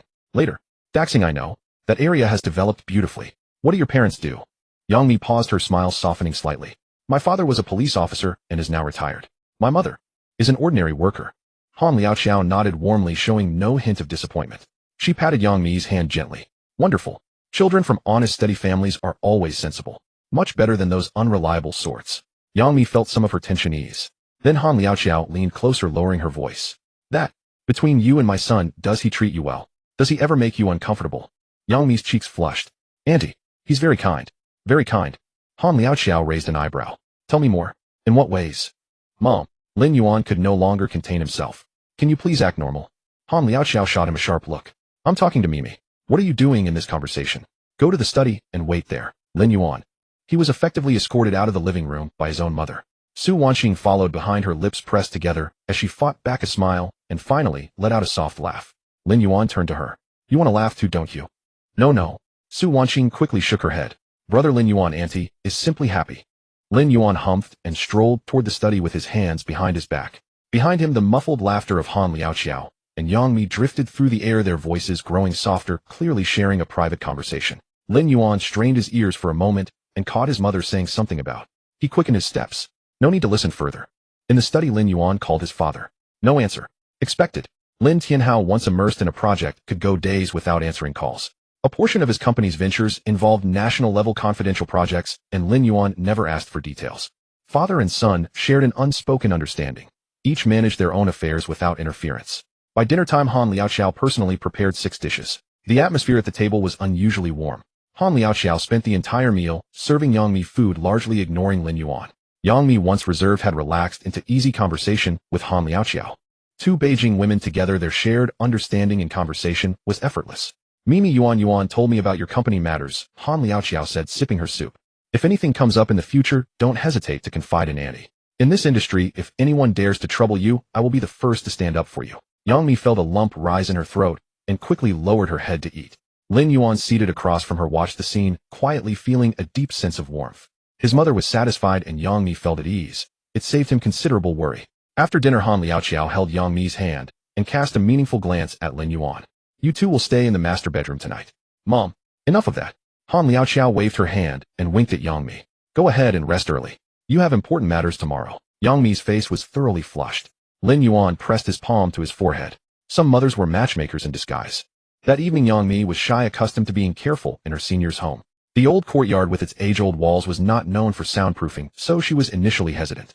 In the end, she yielded to Lin Yuan's gentle persuasion. Their evening together was warm and tender, filled with quiet laughter and easy companionship. Though somewhat reserved at first, Yang Mi could not resist Lin Yuan's persistent sweetness. Together, they spent the evening in comfortable companionship, sharing playful moments like 2 children enjoying a game in a familiar valley, carefree and joyful. At 9 o'clock the next morning, Han Liao changed into a low-key, yet impeccably tailored deep blue suit and left the house with Lin Yuan. Their destination, the compound of the General Political Song and Dance Troupe. In the car, Han Liao was unusually serious. Once we get there, keep your words to a minimum. I'll handle those old foxes. Understood. Lin Yuan leaned back in the seat. With you taking the lead, I'll just be a mascot. That's exactly what you are. Han Liao rolled her eyes. But when it's time to stand firm, don't back down. Our family owes them nothing. You wrote this song, you recorded it. They've gained a huge advantage for nothing. What more could they want? Lin Yuan smiled faintly and remained silent. He was well aware of the weight carried by the song, Ru Yuan. Everyone present understood its significance. The general political department desired it desperately, yet dared not make any underhanded moves due to the Lin family's background. This was precisely why he chose to submit the finished recording rather than handing over the sheet music and lyrics. Once the score was surrendered, the leverage would be lost. In that case, the general political department could easily assign one of their own singers, rearrange the composition, and tamper with the credits. Such practices were all too common within the system. But now things were different. The master recording was in his hands. The lineup had been finalized. The 1,000-person choir video had garnered over 100 million views online, and the People's Daily had given its endorsement. Who would dare to meddle? More importantly, Lin Yuan was the only third-generation heir of the Lin family. Those singers within the general political department who harbored personal ambitions might be oblivious, but the troupe directors certainly knew better. Any wrongdoing would be a slap in their own face. The car pulled up at the entrance of the general political department compound. The guard glanced at the license plate and immediately saluted to let them through. The reception was indeed of high caliber. Deputy Troop Director Song Minghua was waiting personally downstairs, flanked by 2 young uniformed officers. Sister Liao, Teacher Lin. Song Minghua hurried over with an excessively warm smile. Han Liao offered a faint smile. Minghua, no need to be so formal. It's as if you're receiving foreign dignitaries. It's my pleasure, my pleasure. Song Minghua guided them inside, explaining as they walked the director specially adjusted his schedule today just to meet Teacher Lin. Lin Yuan followed behind with a calm expression. They ascended to the 3rd floor and entered a spacious meeting room. 5 or 6 people were already seated, all in military uniforms, or Zhongshan suits, the youngest at least 50. When Lin Yuan entered, they all rose in unison. Hello, Teacher Lin. Thank you for your hard work, Teacher Lin. Lin Yuan shook hands with each person, exchanging a few polite words. After taking their seats, the troop director, a white-haired but vigorous old man, got straight to the point. Young friend Lin Yuan, our troop has listened to Ru Yuan no fewer than 20 times. To be honest, it's the best mainstream work I've heard in the past decade, bar none. Lin Yuan nodded. Thank you. So we'd like to confirm a few things, the director continued, opening a file in front of him. First, the issue of copyright ownership. Before Lin Yuan could respond, Han Liao spoke up. That doesn't need confirmation. She took a sip of tea, her tone calm and measured. The copyright belongs to Yuan Ting Entertainment, to my son. There is no room for negotiation on this point. The room fell silent for 2 seconds. The director smiled. Sister Liao, please don't misunderstand. We have absolutely no intention of claiming the copyright. What I mean is that for this song, as a joint submission by the General Political Department and the Federation of Literary and Art Circles, we hope to obtain a license for use in subsequent national-level performances, galas, and similar occasions. Of course, the commercial rights remain entirely unaffected. Han Liao glanced at Lin Yuan. Lin Yuan took over the conversation. No problem. For national-level performances, we grant a free license. But for commercial use, it will be handled separately following market rates and a formal contract. Of course. The director nodded repeatedly. That's only fair. Then came the second issue. Regarding the singer. The director chose his words carefully. We have several young singers in our troupe with excellent vocal abilities. If there's ever a need. No need, Lin Yuan interrupted directly. The recorded version is the final version. There will be no other vocal renditions. The director's smile froze for a moment. A young officer beside him opened his mouth as if to say something, but upon seeing Han Liao's smiling face, he swallowed his words. Han Liao's smile was gentle, but no one in the room dared to mistake it for a soft temperament. Everyone in the literary and artistic circles knew her temper well. Years ago, a famous director had glanced at her inappropriately during a dinner, and his project was cancelled the very next day. The past glory of countless suitors was still vivid. Perhaps the younger generation didn't know who she was, but anyone with a family background understood Han Liao's origins. Is there anything else? Han Liao asked. No, the director quickly waved his hand. That's all. The meeting concluded and Song Minghua escorted them downstairs. At the corner of the stairwell, Song Minghua leaned close to Han Liao and lowered her voice. Sister Liao, rest assured. I've already spoken to those jealous young ones. No one will cause any trouble. Han Liao patted her on the shoulder. Minghua, I trust your judgment. Come over for dinner sometime. I will. After exiting the compound and getting into the car, Han Liao let out a long breath. See, she turned to Lin Yuan. These people are crafty. If you hadn't come today and just sent the master tape, they might have pulled some tricks. Lin Yuan smiled. That's why I asked you to come along with me. Enough with the cheekiness. Han Liao gave him a light tap. All right, the business is done. Aren't you going to Jiaxing this afternoon? Yes, I'm taking Yang Mi there. Han Liao's expression shifted instantly from seriousness to eager curiosity. Did Mimi sleep well last night? Mom, can you not be so concerned about these things every single day?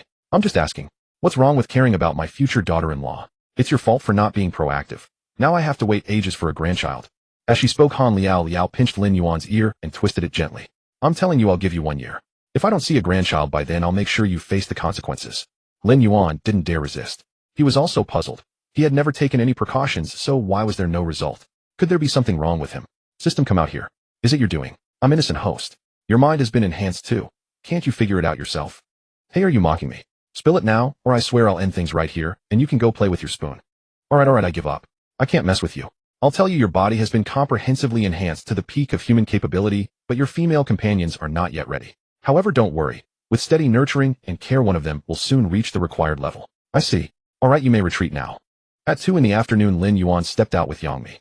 Well, strictly speaking, he had gently awakened her from bed. 40 minutes later, inside the car, Yang Mi rested against Lin Yuan's shoulder, continuing to catch up on sleep.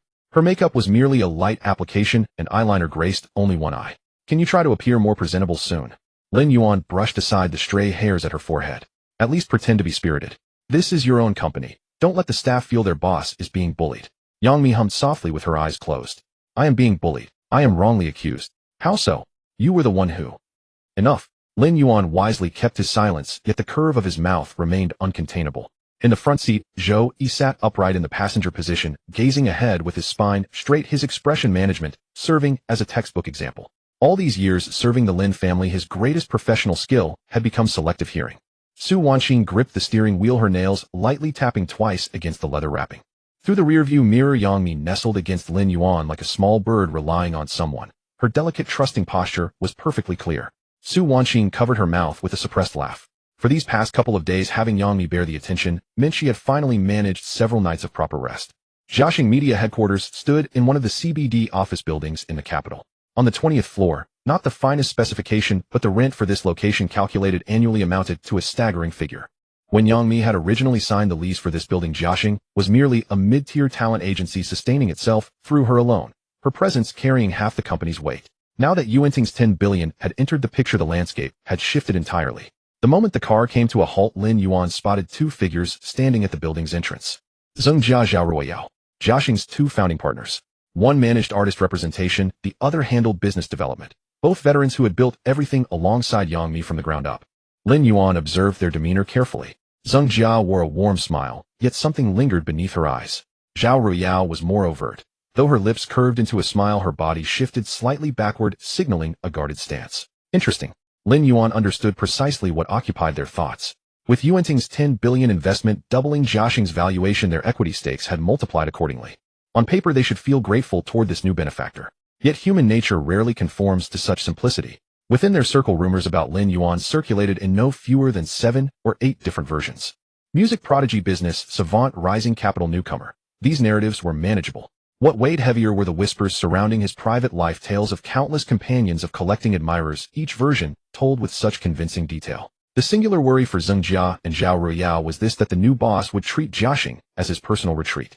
Their foundation, painstakingly built over 5 or 6 years, was never meant to become someone else's showcase stage.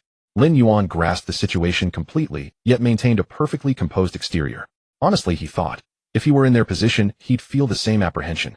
After all, he did carry, well, a certain history. President Lin. President Yang. Welcome. Zheng Jia approached quickly.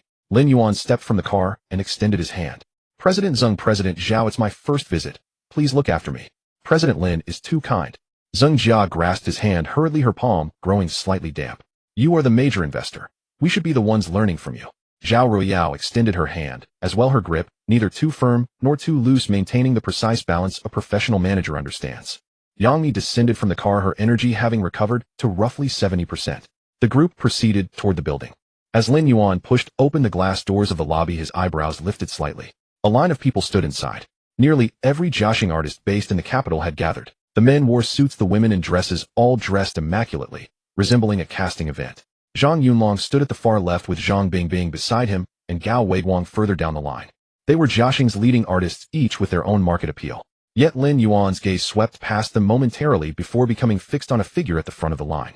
Diliriba. Standing at 1.72 meters, she wore a black turtleneck sweater beneath a camel-colored coat, her long hair cascading over her shoulders. Her features carried a striking intensity. The deep-set eyes, high bridge of her nose, full lips, all individually compelling, yet when unified the sharpness softened into something remarkably pure.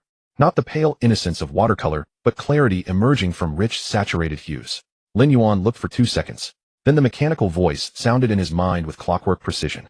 Ding! High attractiveness target detected. Rating 97. Binding conditions met. Proceed with binding. 97 points. Another native of Xinjiang, yet scoring 1 point higher than Ray. The moment he looked away, Diliriba moved. Mi Jia. At 1.72 m, she launched herself forward like an exuberant companion wrapping her arms around Yangmi. Yangmi staggered back half a step from the embrace, laughing as she patted her friend's back. All right, you're still a grown woman.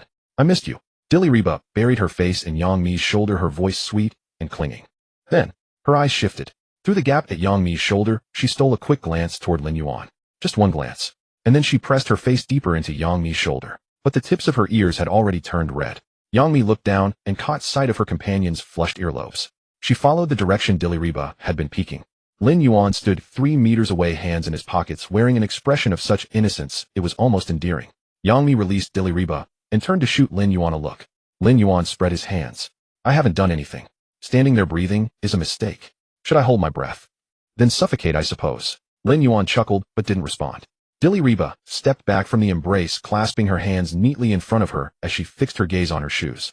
Those large eyes fluttered, yet her peripheral vision drifted involuntarily toward Lin Yuan. Leaning close to Yangmi's ear, she whispered so quietly it was barely audible, Mi Jia. Your boyfriend. Was he looking at me just now? Yangmi fell silent. She wanted to say, you're overthinking it, but she could not bring herself to speak untruth. Because Lin Yuan had indeed looked. And not just glanced. He had looked for a full 2 seconds. For Lin Yuan, 2 seconds was already considerable restraint.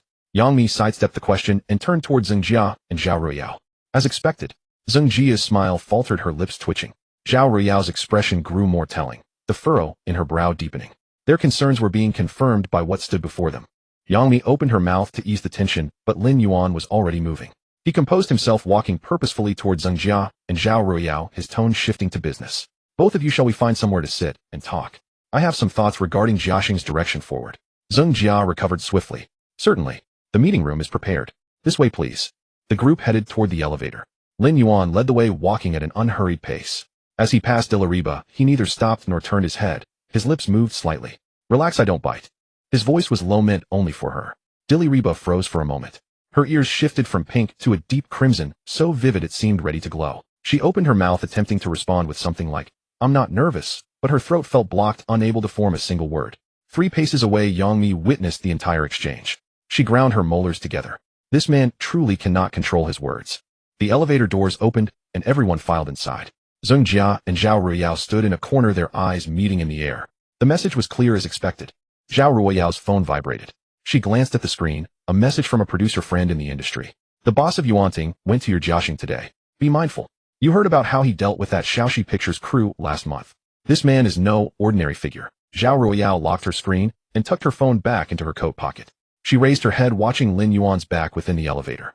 Young, handsome, standing with a casual ease that could easily be mistaken for a wealthy heir touring the company. Yet having navigated this industry for over a decade, Zhao Ruyao understood something clearly. The more relaxed someone appeared, the more deliberate their methods tended to be. The elevator arrived at the 18th floor, and the door slid open. Lin Yuan stepped out first, turning to glance back at those still standing in the elevator. What are you waiting for? Let's go. He offered a smile. It was faint and gentle, yet Zhao Ruyao felt her composure settle a fraction. She suddenly realized something. From the moment they entered until now, everyone's rhythm had been directed by this young man in his early 20s. Including Yangmi. Including herself. In the meeting room, the atmosphere was tense and oppressive. Zheng Jia and Zhao Ruyao, the 2 helms of Jiaxing Media, sat upright, with professional smiles, yet beneath their deference lay a palpable distance. Yangmi leaned against Lin Yuan, appearing slightly weary, yet adopting the demeanor of a hostess, resting half her body on him to assert her presence. Lin Yuan, however, remained composed, his fingers tapping absently on the sleek conference table as he sensed the silent standoff. He knew all too well what they were thinking. A parachuted CEO, a young man with a colorful reputation in the industry. It was only natural they were wary. They feared he might act recklessly and turn their hard-built Jiaxing into his personal domain. Their expressions were as if they were guarding against a thief. One might think I was here to collect a debt, but then again, my reputation. Well, let's not dwell on that. Just as the stagnant air was about to freeze, an incongruous sound abruptly broke the silence. A rip, the sound of a package being torn open. Crisp and loud. Everyone turned to look. At the far end of the table, Diliriba was carefully tearing open a bag of chips, then pinched one and popped it into her mouth, her cheeks bulging as she chewed. She seemed completely oblivious to the undercurrents in the room, her big eyes filled with pure love for the snack, her face radiant with happiness. This sudden scene was like a needle instantly puncturing the top balloon. Lin Yuan was the first to burst out laughing. That laugh seemed to break a spell. The tense lines on Zheng Jia and Zhao Ruiyao's faces relaxed. They exchanged helpless glances and simultaneously rubbed their foreheads. This girl. There were no words. Yang Mi shot Diliriba a reproachful glare, but deep in her eyes lay a hint of fondness. Lin Yuan cleared his throat, deciding to take the initiative to break the deadlock. He leaned forward, folded his hands on the table, and swept his gaze over Zheng Jia and Zhao Ruiyao. I know what you two are worried about. He cut straight to the point. Zheng Jia and Zhao Ruiyao's expressions immediately turned serious, ready to listen to the new boss's lecture. Jiaxing will remain as it has always been. I won't interfere with daily operations, artist management, or project development. Lin Yuan's tone was calm, but each word was clear. You two are still the actual operators of Jiaxing. I trust your professional capabilities. Zheng Jia and Zhao Ruiyao were stunned. No interference. This was completely different from the script they had imagined. Throwing in 10 billion just to be a hands-off boss. Was there such a good thing in this world? Of course, Lin Yuan shifted his tone. There are several fundamental issues that must be clarified. Here it comes. Their hearts tightened. First, the major development direction must align with the parent company Yuanting Entertainment. Second, all business must be legal and compliant, especially tax issues, which must be absolutely clear and able to withstand any scrutiny. Lin Yuan's expression turned serious. He remembered clearly that a few years later a tax storm would sweep through the entire domestic entertainment industry, causing many top stars to vanish overnight, and even a famous celebrity would not be spared. His own company would certainly not capsize over such matters, but it was necessary to do everything to avoid them. Third, all artists, regardless of their status, must maintain clean personal conduct. Gambling, drugs, and illicit activities are absolutely forbidden. Those with messy private lives must clean up their act. The reputation of Yuanting Entertainment must not be tarnished by such sordid affairs. With each point, Lin Yuan made Zheng Jia and Zhao Ruiyao's eyes brightened. These demands were not at all the recklessness they had feared. On the contrary, they were things they had always wanted to do but found difficult to enforce due to various constraints. Especially the tax and artist conduct clauses. This was like giving Jiaxing the strongest talisman of protection. As for the rest, Lin Yuan spread his hands, returning to his languid demeanor. The parent company will provide whatever resources it can. Good scripts, great songs, top-tier promotional channels. As long as you can handle them, I'll supply them freely. He concluded, in one sentence, you are still you, and Jiaxing is still Jiaxing. Only from today onward we play more formally and more advanced. The meeting room fell silent. Zheng Jia and Zhao Ruiyao exchanged glances, seeing disbelief in each other's eyes. This new boss's thinking completely exceeded their expectations. He didn't seize power, only set rules. He didn't interfere, only provided resources. This was no capitalist coming to reap the fruits. It was a god-tier teammate bringing supplies and leveling up. Their previous worries about his personal indulgences now seemed so ridiculous and narrow-minded. President Lin, are you serious? Zhao Ruiyao's voice carried a barely perceptible tremor. Do I look like I'm joking? Lin Yuan retorted. No. Zheng Jia quickly explained, we're just too surprised. Then get used to it slowly. Lin Yuan leaned back into his chair. I'm a simple person. Let's all make the pie bigger together and then happily split the profits. As for the process, just don't make me worry about it. His words, spoken lightly, carried an undeniable aura of authority. Yang Mi, sitting beside him, quietly watched her man. Her heart surged with ineffable pride and sweetness. This was the man she had chosen. His vision, his methods, his boldness. All top-notch. Those frivolous playboys who only think of pleasure weren't even worthy of polishing his shoes. And at that moment, in the corner of the meeting room, crunch. Diliriba finished another chip, licked her fingers, and quietly leaned over to Gao Weiguang's ear. Brother Guang, are they done? I'm kind of hungry. Gao Weiguang stumbled, nearly sliding off his chair. The whole room fell into another awkward silence. After a brief pause, Zheng Jia and Zhao Ruiyao quickly adjusted their mindset and began their formal report. Since the new boss didn't intend to meddle in internal affairs, they had to demonstrate their value and prove they could steer the ship of Jiaxing even better. President Lin, currently the company has 3 main projects. One is a historical romance drama co-produced with a video platform starring Zhang Bingbing. Another is. Zheng Jia opened her tablet and clearly introduced the company's current status and future plans. Zhao Rao supplemented from the side, mainly covering business and artist resource exchanges. The two worked in perfect sync, presenting a well-organized and thriving Jiaxing media before Lin Yuan. Their report actually contained hidden intentions, occasionally mentioning a newly signed female artist, and then casually observing Lin Yuan's reaction. This was a final test. However, Lin Yuan showed little interest throughout, only nodding occasionally to indicate he was listening. His attention seemed more focused on Yang Mi, who was peeling an orange for him. Just as Zheng Jia was about to introduce the next artist, a crisp voice interrupted her again. Let me do it. I'll introduce everyone to the boss. Doraba had appeared beside them unannounced, her bright, sparkling eyes full of excitement as she eagerly seized the conversation. Zhao Ruiyao nearly choked on her breath and rolled her eyes severely. Oh, my dear ancestors.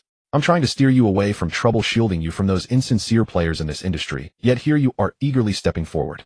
Since Doraba gained some fame after Beauty of the Weaver, she had been tricked into attending several business dinners because of her love for good food. All those opportunistic investors were drawn to her beauty, but the naive girl had no idea what they truly wanted. Only after changing managers twice did the situation improve slightly. Is this foolishness or simply innocence? Doraba paid no mind to any of this. She tugged at Lin Yuan's sleeve like a child, proudly showing off a treasure, pointing to the row of artists standing behind her as she began her own charmingly straightforward introductions. Boss, look, this is Zhang Yunlong, our comedy specialist. He's great at acting, just a little slow on the uptake. Zhang Yunlong. Slow on the uptake. Can a silly person call me silly? And this one, Zhang Bingbing, one of our company's faces. Very handsome, just doesn't talk much, a true introvert. Zhang Bingbing. There's also Gao Weiguang, our tallest, at 1.91 meters. He looked so ethereal playing the emperor, but privately he loves telling cold jokes that could freeze you to death. Gao Weiguang. By the end of the introductions, all the male artists of Jiaxing looked ashen, wishing they could sink into the floor. This introduction was almost worse than none at all. Lin Yuan was thoroughly amused, struggling to contain his laughter as he listened to this endearing artist evaluation report.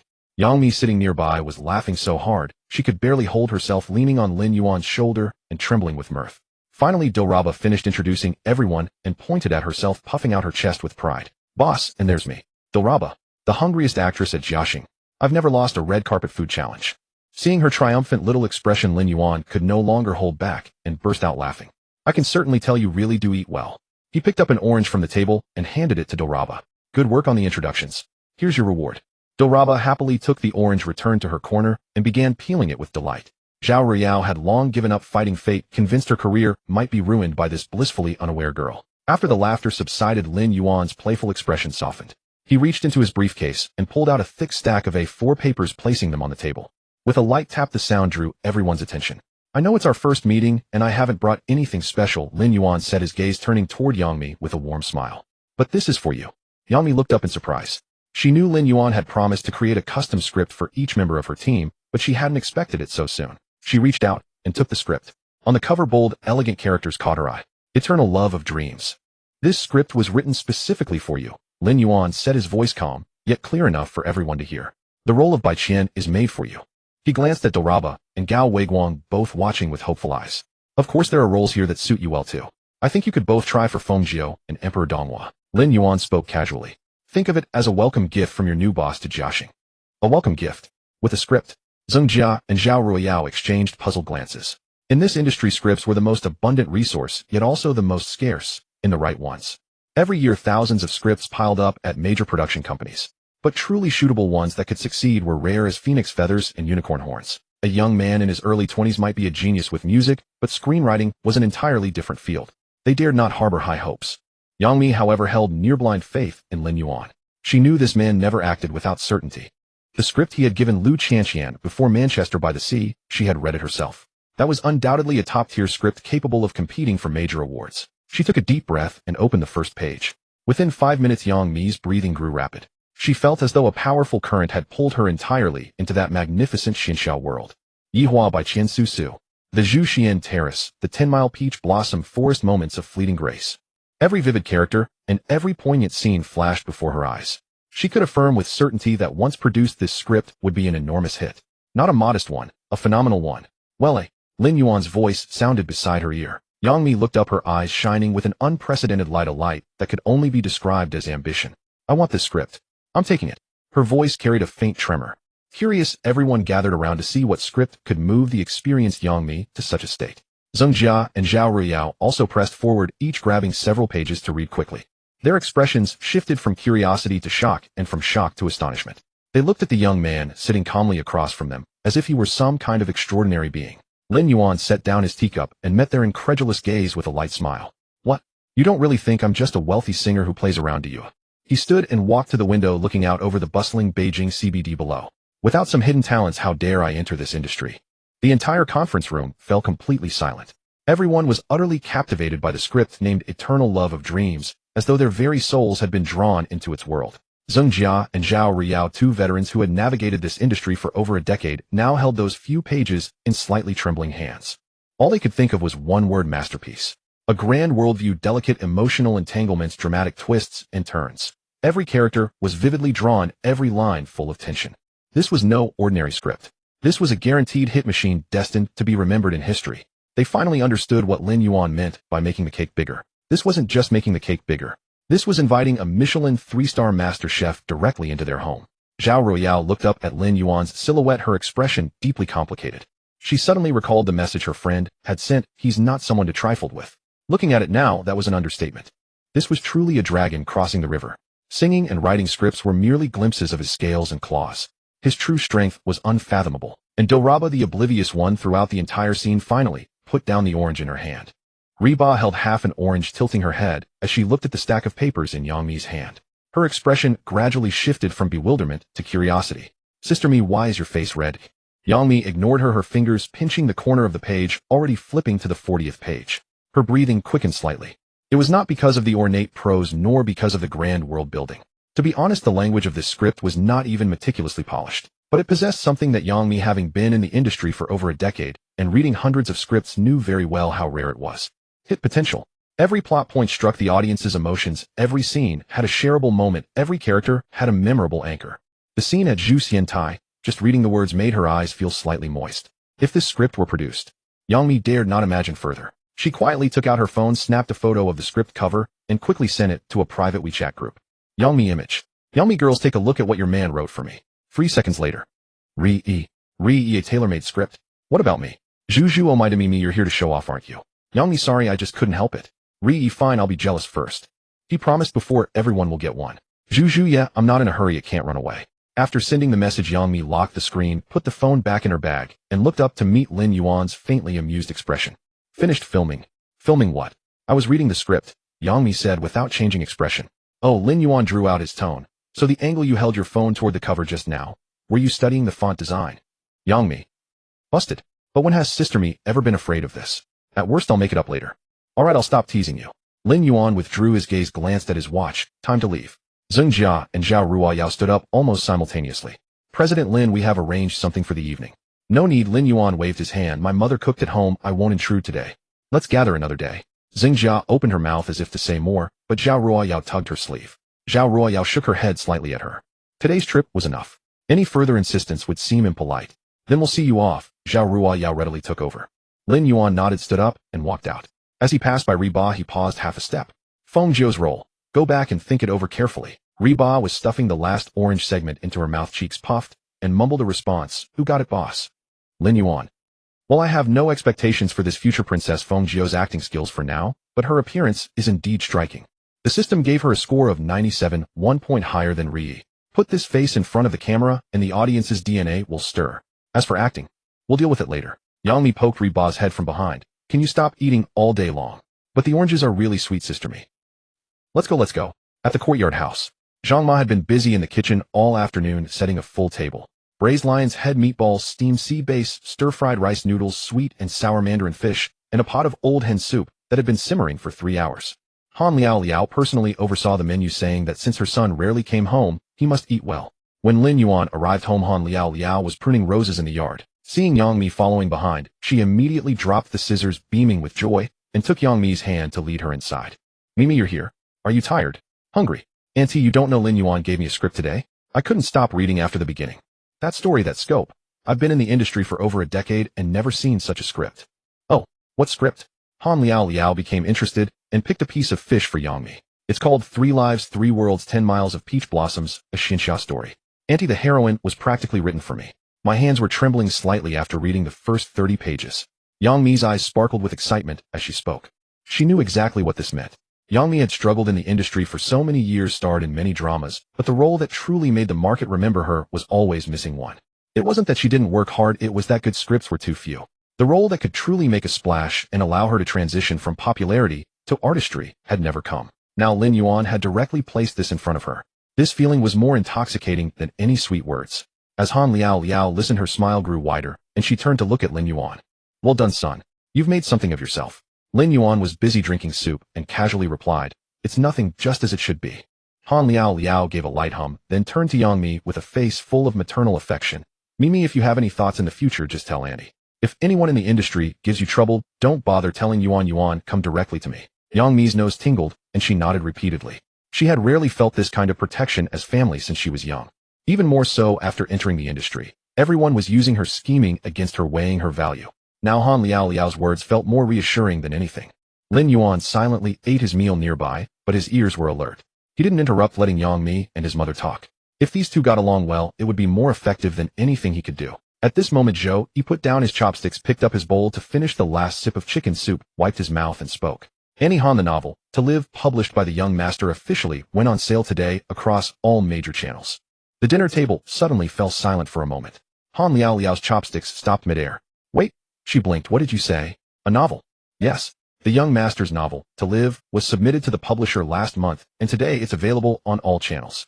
Han Liao abruptly turned to Lin Yuan. You can also write novels? Lin Yuan almost choked on a meatball. Cough. Mom, I know many things you're not unaware. I know you can sing and write songs, but did you ever mention writing a novel? Han Liao slapped her chopsticks on the table. You child, such a big thing, and you didn't tell the family. I just didn't have time. Han Liao was no longer listening to his explanation. She turned to Zhou. Xiaozhou, do you have any books on hand? Give me a few. No, a dozen, no 20. My old sisters last time complained that I only boast. This time let them see how capable my son is. Zhou remained calm. Annie Han, they are already on the way. Before I came I had someone pick up 2 boxes from the warehouse. That's more like it. Han Liao was satisfied. Lin Yuan put down his chopsticks and wiped his mouth. Wait, Zhou, young master. To Live went on sale only today. Why didn't you tell me earlier? How is the sales situation? Lin Yuan frowned. He hadn't paid much attention to this book after handing it to the publisher since there were too many things at the company, songs, scripts, Jiaxing, and a lot to worry about. But since it was already released, he needed to know the market feedback. Zhou paused, choosing his words carefully. Regarding sales, frankly speaking, it's not very ideal. Han Liao, who had just lifted her soup bowl, put it down again, a trace of urgency on her face. How not ideal? The theme of To Live leans towards serious literature, which naturally has a narrow audience. Plus, we didn't do large-scale promotion. The young master specifically instructed not to use Yuanting Entertainment's resources to push it, so sales are not outstanding. Lin Yuan nodded. This result was within his expectations. A book like To Live, not to mention on this blue star where entertainment reigns even on the earth he had transmigrated from, relied on word of mouth to slowly build up. Even teacher Yu Hua didn't become an overnight sensation back then. What about reader reviews? He pressed. Zhou Yi's expression finally shifted, a slight smile curling at the corners of his mouth. Regarding reviews. He took out his phone and pulled up several pages. On Dubon reading, the current rating is 9.4. Although the number of raters is small, almost all are 5 stars. The top 3 short reviews, I'll read them. After reading, I sat in my chair for half an hour in a daze. Can't believe this was written by someone in their early 20s. This book reminded me of my grandfather. He never told me about the past, but now I understand. Best of the year, no doubt. Zhou put away his phone. Additionally, 3 well-known professors in literary criticism circles have actively recommended this book on their personal social media. Among them, Professor Chun from the Chinese department of Jingxing University said, he paused. If the author of this book continues to write, he will become one of the most important writers of this era. The table fell silent again. Han Liao's mouth hung wide open. Yang Mi looked at Lin Yuan's profile, her chopsticks already set down at some point. She had been with Lin Yuan for so long, thinking she had become immune to this man's talent. His songs were at the level of the top songwriter in the domestic entertainment industry, and just now he had produced a script like 3 Lives, 3 Worlds, 10 Miles of Peach Blossoms that could make a phenomenal splash. Now she was told that his novel had been praised by a Jingxing University professor as one of the most important writers of this era. Lin Yuan himself was very calm. 9. For a not bad. He picked up his bowl again and took a sip of soup. Take it easy. This kind of book can't be rushed. Let it grow slowly on its own, a word of mouth will rise. Han Liao recovered and slapped the table. What do you mean take it easy? I'll send the books to Uncle Wang and Annie Song tomorrow. I'll let those old folks see that my son is excellent. Mom, moi, calm down. Lin Yuan gave her a helpless look. Read the book yourself, first see if you like it. Don't just give it as a gift everywhere, but might embarrass others. Han Liao glared at him defiantly, but ultimately said nothing more. Instead, she muttered softly, writing songs, writing scripts, writing novels. How many more things are you hiding in your belly that you haven't told me? Lin Yuan drank his soup without responding. Honestly, this question really shouldn't be asked, because even he didn't know how many items were in the system store. Last time he casually browsed the music library, there were over 3,000 category tags alone. As for the literature and film libraries, he hadn't even finished reading the catalog. After dinner, Yang Mi took the initiative to help Zhang Ma clear the dishes, but Han Liao snatched them away and pushed her back to the living room. You're a guest. There's no reason for a guest to wash dishes. Go stay with Yuan. Yang Mi was pushed a few steps, then turned back. Auntie, I'm not a guest, I'm. She stopped mid-sentence, her face flushing red, unable to utter the remaining words. Han Liao laughed heartily and waved her away. Lin Yuan stood in the yard with Zhou Yi following behind, reporting in a low voice. Young Master Professor Chun from Jingxing University's recommendation has already been reposted by several book bloggers this afternoon. Based on the current speed of word-of-mouth spread, we expect the first wave of natural traffic peak in about a week. Also, Zhou hesitated. Speak. The publisher called to ask if we want to arrange a book signing or media interview. Their idea is that if we can leverage your current popularity in the entertainment industry for a round of promotion sales, could at least increase tenfold. Lin Yuan shook his head. No need. A book like To Live, using trending popularity to promote, it is not appropriate. Let it grow on its own. Good things don't fear time. Zhou nodded and said no more. Lin Yuan turned and walked back inside. As he passed the study door, he paused. The study light was on. Han Liao had already sat down inside at some point, holding a brand new copy of To Live, opening the first page. Lin Yuan watched for 2 seconds, didn't disturb her, and continued to the bedroom. His phone vibrated. A WeChat message from Zhao Ruiyao. President Lin, sorry to bother you. Regarding the script you gave us today, Zheng Jia and I discussed it and have an idea to report. We happen to have a cooperation framework with Tencent Video that hasn't been assigned a project yet. If 3 Lives, 3 Worlds, 10 Miles of Peach Blossoms can go through this channel, the production budget could be directly raised to over 100 million.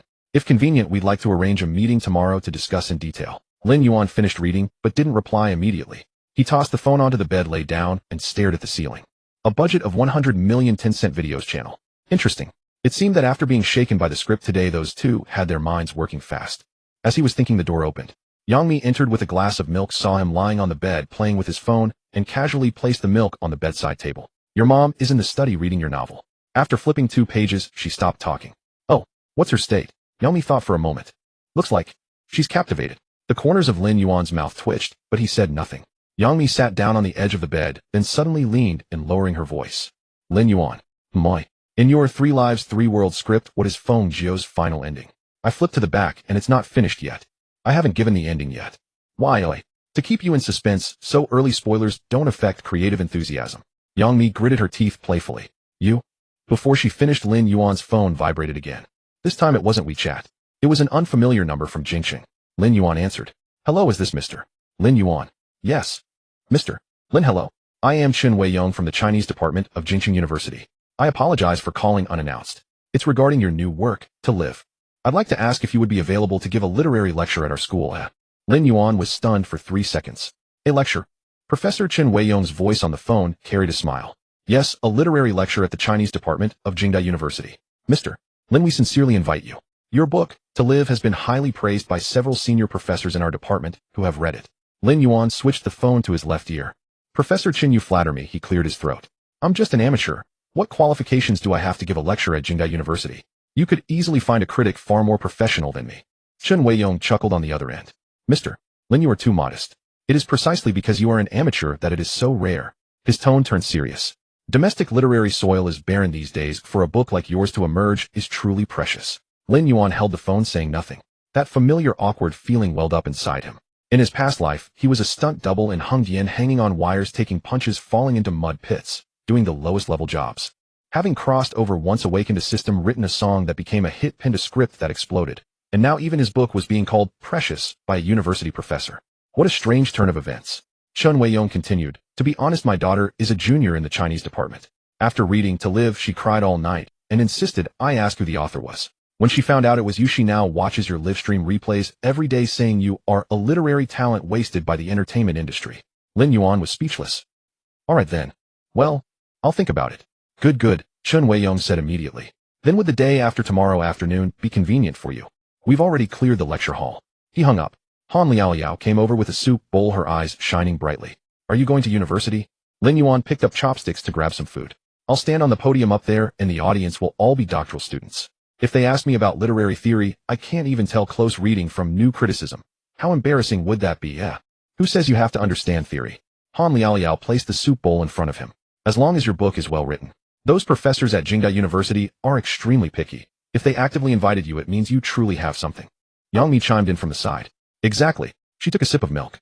Lin Yuan, go ahead. I want to see you show off your brilliance on the university podium. Lin Yuan turned his head. When have I ever shown off? Every day. Zhou, he sat at the other end of the dining table, quietly finishing his last bite of rice. He put down his bowl and wiped the corner of his mouth with a napkin. Young master, it might be a good idea to go. Lin Yuan looked at him. Zhou adjusted his glasses. Jiaxing Media has just been acquired by you, and the 3 Lives, 3 Worlds project hasn't started yet. Jingda University is a bellwether for the domestic literary scene. If we can leverage this lecture to elevate the reputation of To Live even further, it will only benefit your subsequent cultural strategy. Lin Yuan picked up some food with his chopsticks, saying nothing. Han Liaoyao slapped the table. Listen, little Zhou said you should go. Mom. Moi. Are you just hoping to see me tongue-tied in front of those old scholars at Jingda University? Han Liaoyao suppressed a grin. How could that be? My son is so outstanding. Lin Yuan stared at her for 3 seconds. Zhang Ma, he called out, turning his head, bring my mother another bowl of rice. She's had too much fun today. Her mind is a bit short-circuited. The dinner table erupted in laughter again. Yang Mi quietly pulled out her phone and sent a message in that wicked, mysterious group chat. Yang Mi's sister's big news. Your man is going to give a literary lecture at Jingda University. Damn, that book became a hit. Zhu Zhu, is he crossing over from the entertainment circle to academia? Going to university. Who is university? Su Wanqing silently opening the calendar, starting to check the day after tomorrow's schedule. Lin Yuan noticed Yang Mi snickering and reached over to snatch her phone. He glanced at the screen. The group chat is quite lively. Yang Mi reached out to grab it back. Give it back. All right. Lin Yuan stuffed the phone back into her hand. The day after tomorrow, starting at 2 o'clock. Weren't you saying you needed to handle the new drama at Jiaxing? I'll go with you. Yang Mi's eyes lit up. You're going to Jiaxing too. The script for 3 Lives, 3 Worlds has been handed over. I need to oversee the project myself. Lin Yuan picked up a piece of braised pork.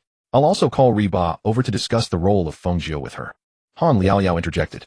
Riba? That exceptionally beautiful Uyghur girl on TV. Yes. Oh my, she is really stunning. Han Liaoyao's eyes grew even brighter. Bring her home another day so I can meet her. Lin Yuan stopped his chopsticks and glanced at his mother. The meal ended. As expected, Han Liaoyao dashed to the study to dig out To Live and called several of her old friends, her voice loud enough to be heard through 2 walls. My son published a book.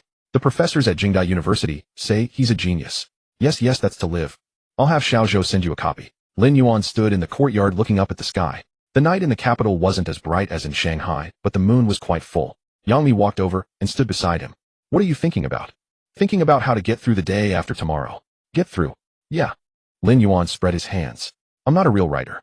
I'll just ramble up there and later someone will post it online. I've already thought of the headline. Shocking. Top idol Lin Yuan talks philosophy at Jingda University. Literary lecture professors on stage show awkward expressions. Yang Mi burst out laughing. Can you stop being so self-deprecating? It's not self-deprecation, Lin Yuan said seriously. It's clear self-awareness. Yang Mi looked at his profile, saying nothing. After a moment, she spoke softly. Lin Yuan. Moi. You know, sometimes I think you are very contradictory. How so? You could easily live off your looks or just coast on the system, but you insist on exhausting yourself. Singing, writing songs, writing scripts, writing novels, running a company, and knowing all those big shots. What are you after? Lin Yuan turned his head.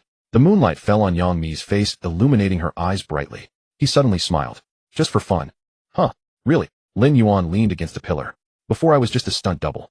My biggest wish every day was to get a few more gigs and not have my wages withheld. Now that I suddenly have everything, I find it boring instead. He paused. Stirring up some action makes life interesting. Yang Mi stared at him for several seconds. Then she reached out and pinched his arm. SSS. Lin Yuan inhaled sharply. What are you doing? Pinching you to see if I'm dreaming. Yang Mi withdrew her hand, a smirk curling at the corner of her mouth. Hearing the word boring from Lin Yuan's mouth, that's rare. All right, don't overthink it. Yang Mi turned and walked toward the house. The day after tomorrow, you go to Jingda and play the literary man, and I'll go to Jiaxing to oversee my new drama. Let's have dinner together in the evening. What to eat? Anything. Hot pot. Sure. Spicy pot.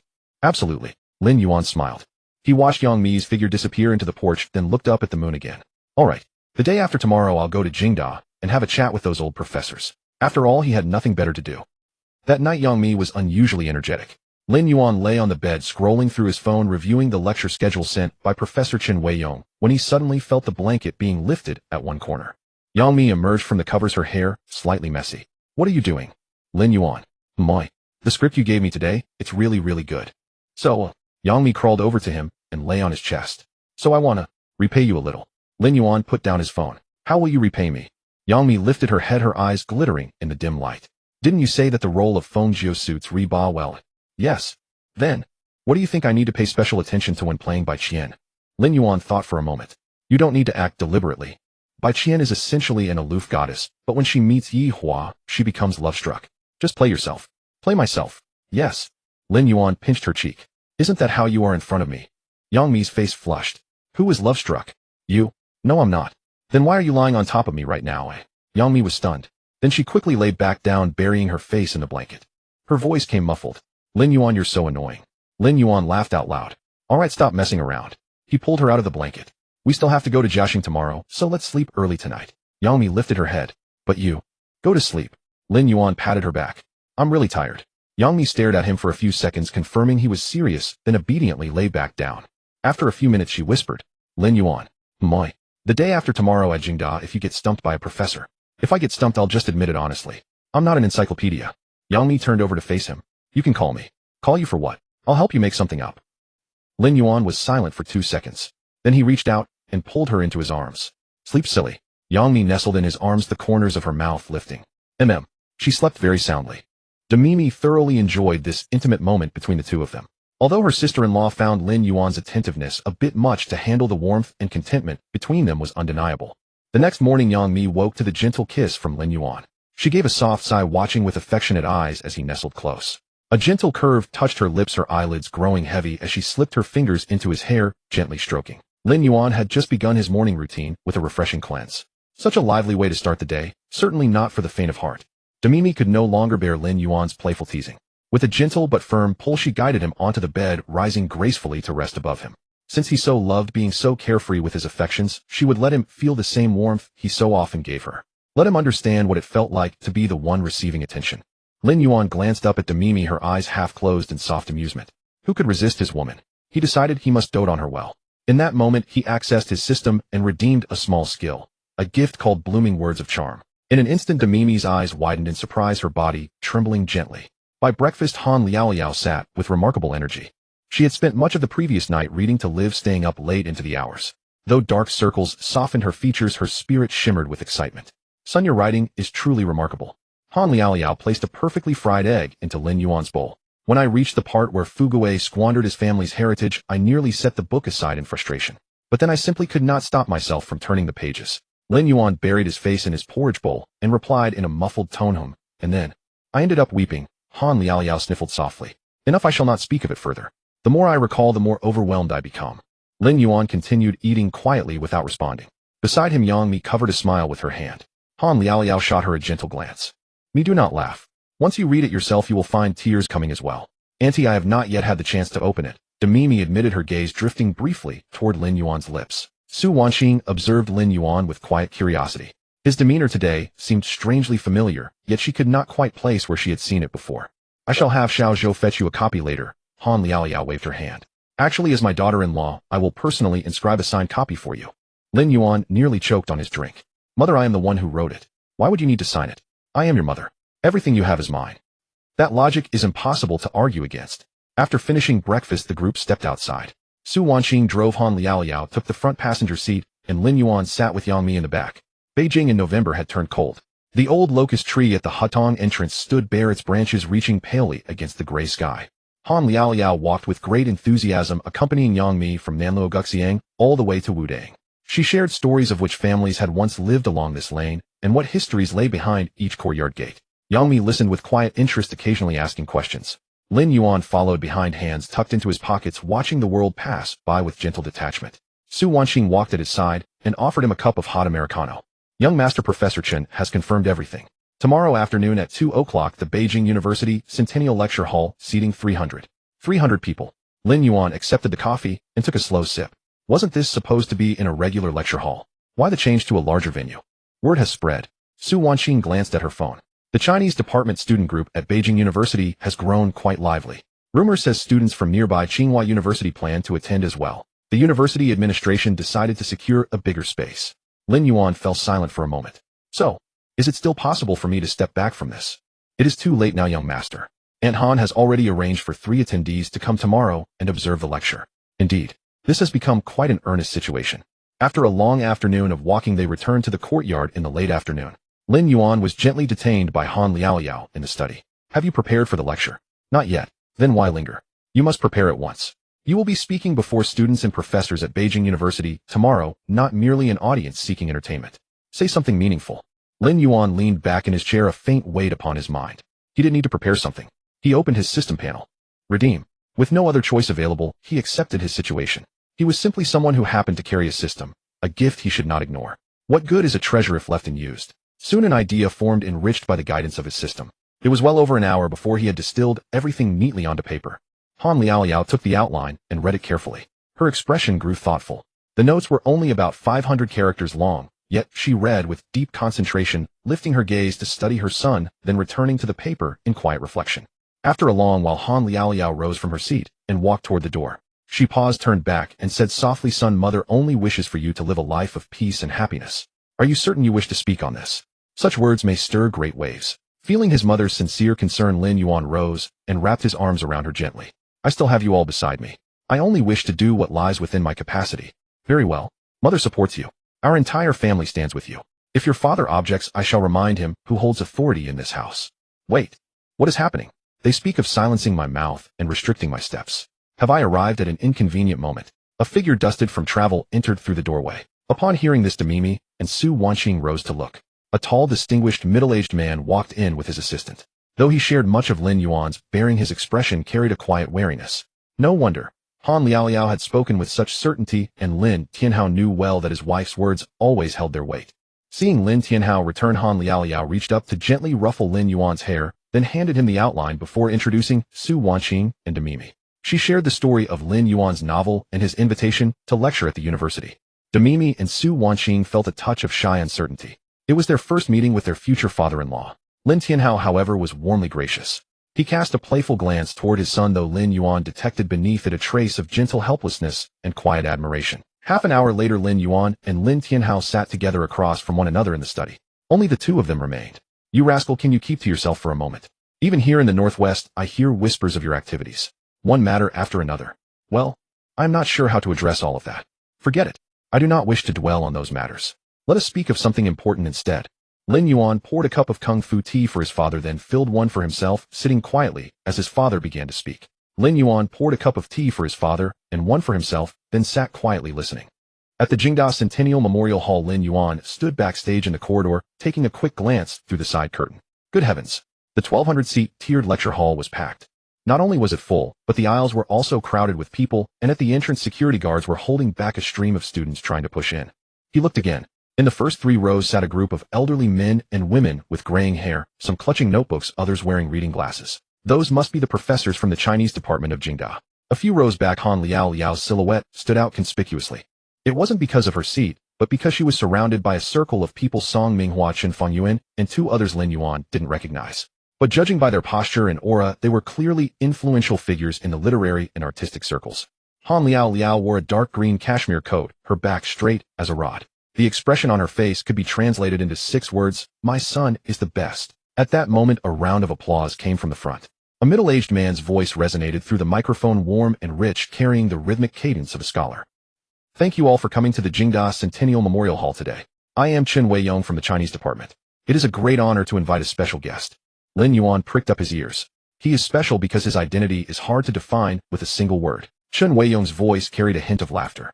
He is a singer, lyricist, producer, and entrepreneur.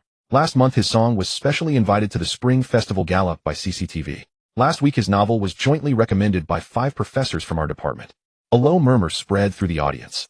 To be honest, in 30 years of teaching, I have never met a young man who made our senior professors argue in the office for an entire afternoon over a novel.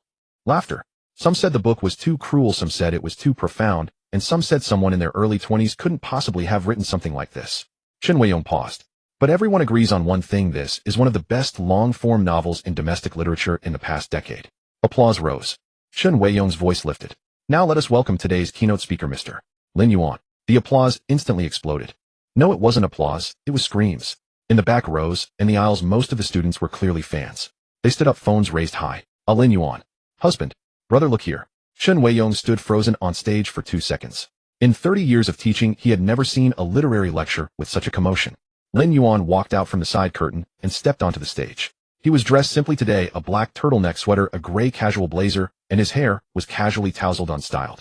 But the moment he stood there, the 1,000+ people fell silent. Not because of some mystical aura, but simply because this man was too handsome. Seeing him in person was even more striking than on screen.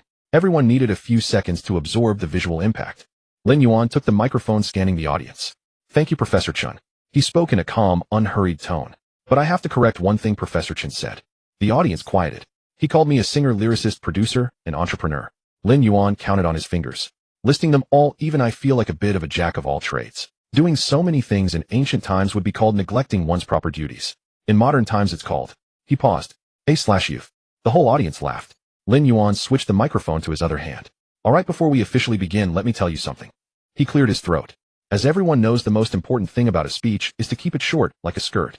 The expressions of a few female professors in the front row were priceless. So, I won't talk too long today.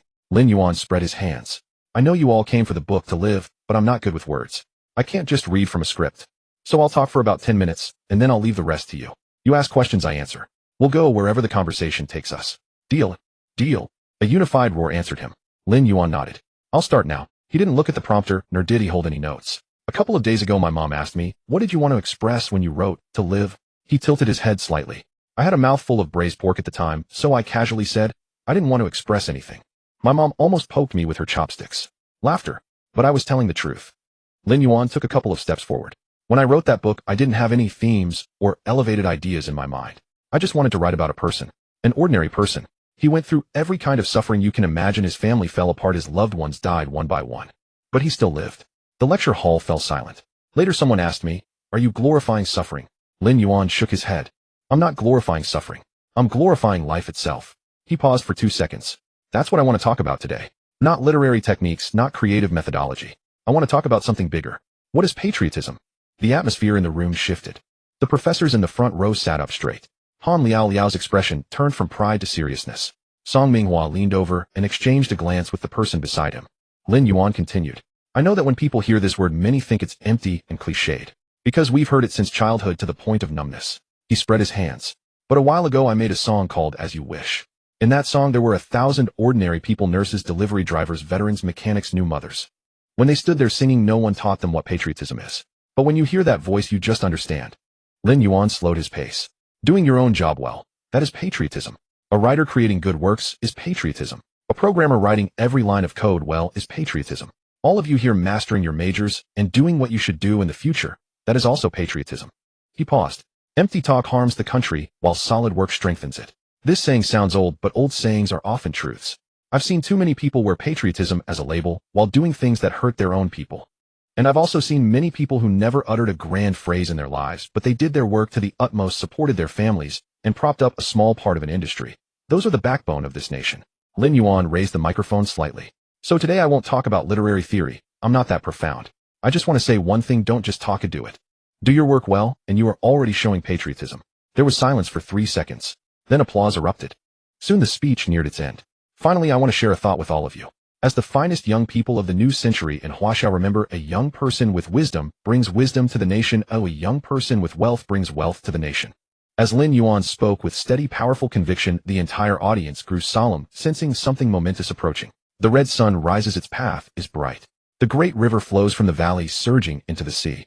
The hidden dragon rises from the abyss, its scales and claws flying. The young tiger roars in the valley, and all beasts tremble. The eagle tests its wings, stirring up the dust. The rare flower first blooms, magnificent and glorious. The sword is sharpened on the whetstone, its brilliance shining. The sky covers with its blue, the earth bears with its yellow. Through the ages, across the vast expanse. The future is like the sea, and the days ahead are long. How beautiful is my young China, ageless with the heavens. How magnificent is my Chinese youth, boundless with the nation. A long silence fell. After a full minute, the Jingda school leaders were the first to applaud. This was the best speech they had ever heard. Then the entire hall erupted in thunderous applause. Han Liao was also slightly surprised. This final part was not in the previous outline. It was truly exhilarating. The scene rewinds to the previous night. Lin Tianhao took a sip of the tea that Lin Yuan had poured, set the outline on the table, and tapped the paper with his index finger. Do you think that saying a few passionate words at Jing University is just a cultural activity? Lin Tianhao's tone grew somewhat stern. You are the third generation of the Lin family.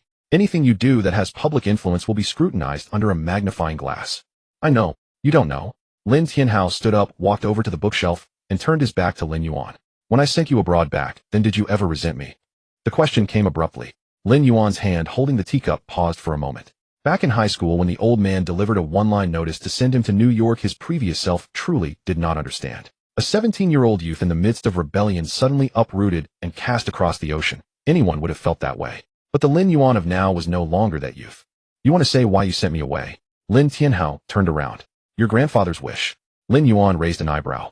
Grandfather? The old man who it was said had never left that large courtyard since retiring. In Lin Yuan's memory, information about this old man was pitifully scarce.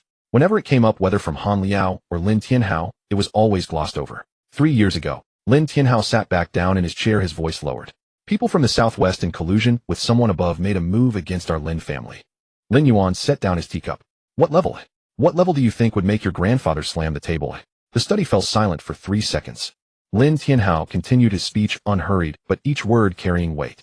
That time, 3 core projects of the group's Southwest branch were suspended for review, and your second uncle nearly ended up inside. Your grandfather used all his connections and sacrificed 2 ace cards to suppress this matter. What was the final outcome? Lin Tianhao glanced at Lin Yuan. The outcome was self-evident. The Lin family still stood, but the Southwest had changed its sky. A tall tree catches the wind. Lin Tianhao's tone carried a hint of weariness as he sighed. The foundation laid by your grandfather's generation was too deep, to the point of arousing envy. My generation can still bear it, but the 3rd generation. Your second uncle's 2 children have already settled abroad, and your eldest uncle's Lin Shun has also gone to Switzerland.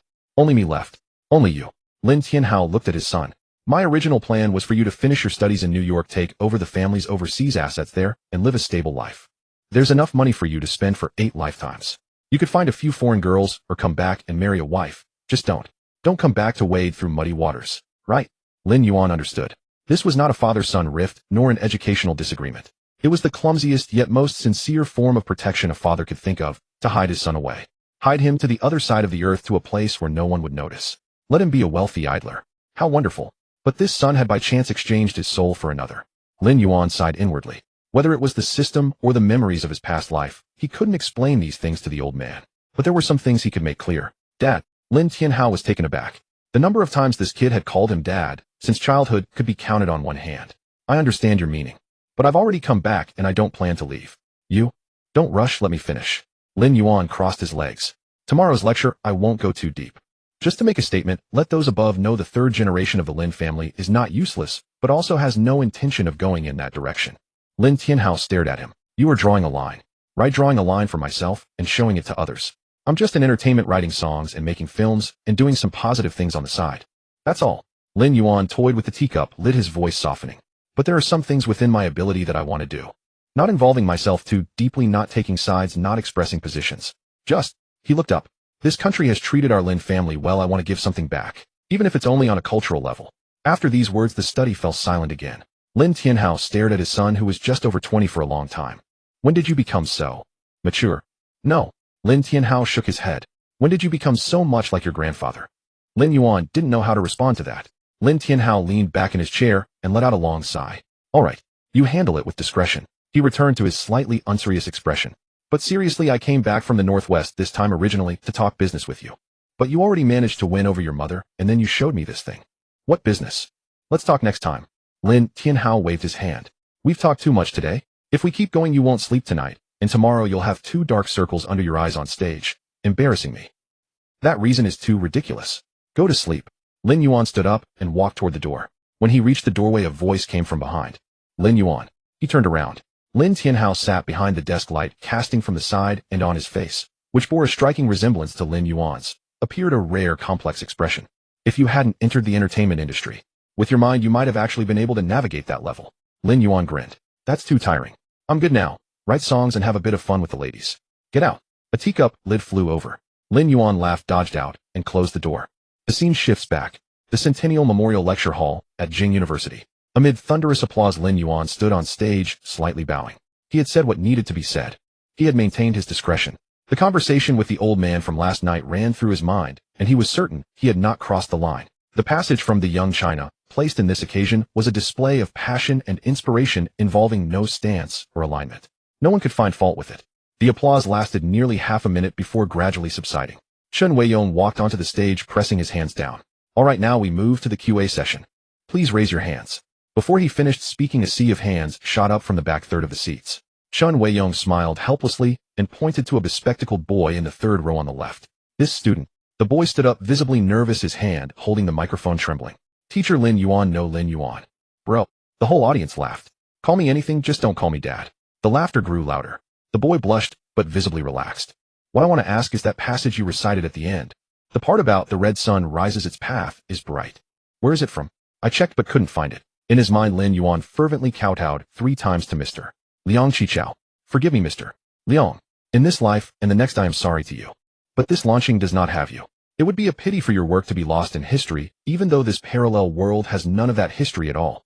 So forgive this junior for being shameless. Lin Yuan's expression remained unchanged, and he even scratched the back of his head with a slightly embarrassed look. This. I was inspired while writing Ru Yuan some time ago, and just wrote it on a whim. It's a kind of reminder to myself. The audience was silent for 2 seconds. Then it erupted. Written on a whim. Something like that, written on a whim. A few professors from the Chinese literature department in the front row exchanged glances, their eyes filled with shock. One of them, an elderly gentleman with completely white hair, directly took off his reading glasses and wiped them repeatedly, as if suspecting his ears were playing tricks. Shun Weiyong stood nearby, his mouth opening and closing as if to say something, but in the end, he just shook his head. In his mind, he quickly reviewed the phrasing and structure of that passage. A blend of parallel and prose, majestic in momentum, with imagery spanning ancient and modern times, every line worthy of being framed as calligraphy. Something like this, written on a whim. Who are you insulting here? But the problem was no source could be found. In all the literary records of launching, no source could be found. Then it could only be original. Han Liao, sitting in the middle of the audience, had a curve on her lips that was exaggerated to an unbelievable degree. Song Minghua beside her leaned over and whispered something. Han Liao nodded with restrained grace, an expression that could be translated as, "That's right. My son." Written on a whim. Any objections? On stage, another student stood up. She was a short-haired girl with a bright voice. Senior Lin Yuan, can that passage be published? I want to copy it onto the title page of my thesis. Write your thesis first, then we'll talk. The whole audience laughed. Another hand went up. Senior, can you publish that passage as a separate booklet? I want to buy 100 copies to give away. Lin Yuan was amused and waved his hand. What kind of booklet would a single passage make? You think too highly of me. I'll post it on Weibo later, feel free to use it. As he finished speaking, students in the back rows had already started pulling out their phones. Shun Weiyong walked over at the right moment and took the microphone. Alright, due to time constraints, one last question. He had just finished speaking when the side door of the lecture hall suddenly swung open. A middle-aged man in a suit walked in, quickly heading straight for the front row. The sound of the side door of the lecture hall being pushed open was not loud, but over 1,000 pairs of eyes simultaneously turned to look. In walked a middle-aged man with a crew-cut lean and fit, his back as straight as if measured with a ruler. He wore a black jacket with no superfluous adornments, but the way he walked, neither hurried nor slow, each step landing with precision, as if measuring the width of the floor tiles, made it obvious even to a fool that this was no ordinary man. Lin Yuan's pupils contracted slightly. He recognized this man. No, to be precise, this face existed in his memory. It was old Zhou, who was by his grandfather's side. Old Zhou walked to the front row, ignoring the stage, and went straight to Han Liao's side, bending down to whisper something in her ear. Han Liao's expression changed slightly. It wasn't fear, it was nervousness. She almost immediately stood up, grabbed her bag, and turned to glance at the stage. Lin Yuan understood that look. Leave now. Shun Weiyong was still holding the microphone, completely bewildered by what was happening. The 1,000+ students also wore expressions of confusion, and the atmosphere shifted from fervent to an eerie silence. Lin Yuan handed the microphone to Shun Weiyong and smiled. Professor Chen, I'm sorry, but someone from my family has come. I need to take my leave. Shun Weiyong was stunned for 2 seconds, opened his mouth, and finally only said, all right. Take care, Lin Yuan. Lin Yuan descended the side steps. Han Liao had already reached the aisle with old Zhou leading the way. Song Minghua and Shun Fanyuan were still seated, exchanging looks, but neither dared to ask. The backs of the 3 figures disappeared behind the side door. The lecture hall fell silent for a full 5 seconds. Then what the heck? Who took Lin Yuan away? Who was that crew-cut guy? Plain clothes. The back rows erupted into uproar. Meanwhile, online was even more chaotic than the scene itself, because the entire lecture from start to finish had been streamed live. It wasn't an official stream. A fan from the Yuan army sitting in the back row had raised his phone and started a Bilibili live stream. The video quality was mediocre and the audio relied entirely on the lecture hall sound system, but the content was too explosive to ignore. Within half an hour of going live, the online viewership had exceeded 8,000. When Lin Yuan recited that passage, the red sun rises, its path is bright. The live stream's bullet comments froze for 3 seconds. It wasn't a server issue, there were too many bullet comments and the front end couldn't render them in time. Wow, what level is this? Just wrote it casually. I couldn't write a decent conclusion in 3 months of working on my thesis. Already screenshotting, I'm going to engrave it on my desk tomorrow. What kind of creature is this guy? On the real-time trending searches of various platforms, the term Lin Yuan Jingda lecture was climbing at a visible speed. What everyone didn't expect was that someone was adding fuel to the fire. In the capital, at a private club, Zhao Tai stared at the iPad screen in front of him, a slow smile curling at the corners of his mouth. In the live stream, Lin Yuan was reciting that parallel prose passage and the audience erupted in thunderous applause. Good. Zhao Tai picked up the wine glass beside him and swirled it gently. Lin Yuan, you really aren't afraid of death. Lu Tianyi, standing behind him, ventured a question. Young master, Zhao, should we tell the marketing accounts to smear him? Zhao Tai turned around, smiling meaningfully. No. In fact, I'm going to give him a fortune. Lu Tianyi looked curiously at this nearly 300 gene, about 150 kilograms, big treasure. Zhao Tai put down the glass and picked up his phone to dial a number. Cousin, Zhao Xian's voice came through the phone. What's up? Open up all the traffic accounts and buying channels you have. How much to buy? 5 million. Pour it all into this live stream. Zhao Tai's voice was calm and unhurried. Push it to trending by reposts and burn this live stream's popularity to the ground. Zhao Xian was silent for 2 seconds. You want to elevate him? I want to burn him. Zhao Tai stood up and walked to the floor-to-ceiling window. What do you think certain people up there will think when they see this? Anyone with even a hint of political sensitivity would know that no matter whether Lin Yuan's speech was morally correct or brilliantly written, even right or wrong didn't matter. As long as you touched on it, there would always be opponents. Zhao Tai had precisely grasped this point. As long as he blew up this pot, someone would always come out to deal with Lin Yuan for him. Zhao Xian was silent for a few seconds, then let out a laugh. Alright, I'll arrange it now. Billy live stream. Online viewers 1230000. The bullet comments instantly shifted from revelry to a different tone. Wait, Lin Yuan was taken away. Who is that crew cut guy? Looks like a bodyguard. No, looks like a soldier. His mother also left with him. What's going on? Could it be because the speech content violated some taboo? Impossible, he said all positive things. You don't understand. Some things you can't just say. Oh no, Lin Yuan won't be in trouble, will he? The fans in the live stream were instantly divided into 2 camps. One camp thought it was good. Maybe some big leader watched the live stream and summoned him directly. The other camp was panicking. Do you think plainclothes showing up at your door is a good thing? Within 10 minutes, 3 new hashtags appeared on Weibo, trending Lin Yuan Jing de lecture, Lin Yuan taken away, red sun rises path bright. In the magic capital at Thompson Riviera, suddenly the WeChat group exploded. He sent a series of voice messages. Did you all watch the live stream? That lecture of Lin Yuan's was streamed live by someone. Just now someone came in from the side door and took him away. Lu Cici's heart skipped a beat. She immediately exited the chat and opened Weibo. Trending second, Lin Yuan taken away. She clicked in and saw a screen full of live stream screenshots and various speculations. Some said it was from the security department, some said it was the military, and others sneered that he had said something he shouldn't have. Lu Cici's finger hovered above the screen, her heartbeat quickening. She knew this circle too well. The words he had spoken on stage today, if applied to someone else, could indeed bring trouble. But it was Lin Yuan.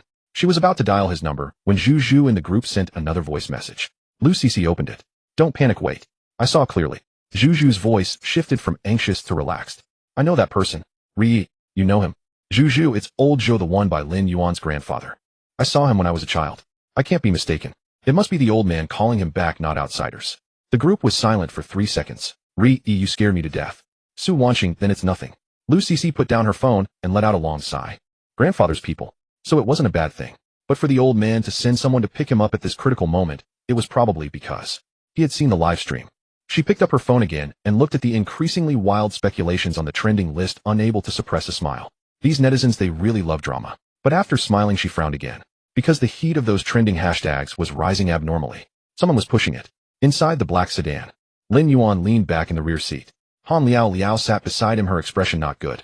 Old Zhou was driving silent. Mom, what does grandfather mean? Han Liao took a deep breath. That passage of yours was streamed live. It's spreading across the entire internet. Lin Yuan was stunned. What live stream? Your fans opened a live stream at the scene. Over 1 million people watched it. Han Liao turned to look at him. That last part of yours, youthful China, is now all over the internet. Lin Yuan was silent for 2 seconds. He cursed under his breath. No one spoke in the car. Lin Yuan leaned back on the seat, his mind racing. Being broadcast live was not a major concern. Every word he had spoken that day had been carefully kept within safe boundaries, and he was absolutely confident about this. That evening he had coordinated his remarks with his grandfather, and the outline had been carefully refined with systematic assistance, flawless and watertight. But the trending topics were rising abnormally. Lin Yuan took out his phone and opened Weibo. 3 entries appeared in the top 10, their popularity curves shooting up almost vertically. A growth pattern impossible to achieve through organic traffic alone. Someone was artificially boosting the numbers. Who? A name flickered through his mind, but he kept it unspoken. Now was not the time to dwell on that. Old Zhou's sudden arrival to pick him up signaled that his grandfather needed to discuss something important, and that was what truly mattered. Mom, did grandfather see it? Han Liao did not turn around, her voice tinged with tension. Your Red Sun Rising segment has been clipped and is circulating everywhere online. Someone on your grandfather's team monitors public sentiment. They would have seen it immediately. And his reaction? Old Zhou came to fetch you, but he did not indicate whether it was good or bad.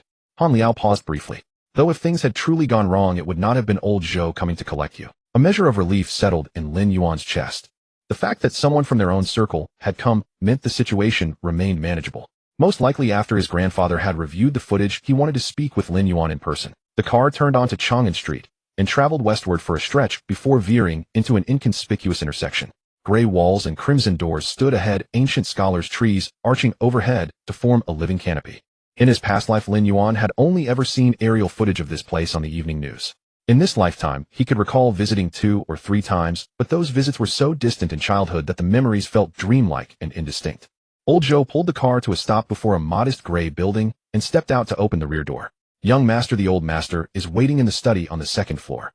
Lin Yuan nodded and was about to step forward when he caught sight of a black Audi A8 parked nearby. The license plate was familiar. It belonged to his father. Had his grandfather arrived before him? Han Liao noticed the same vehicle and quickened her pace. Lin Yuan followed behind and climbed the stairs.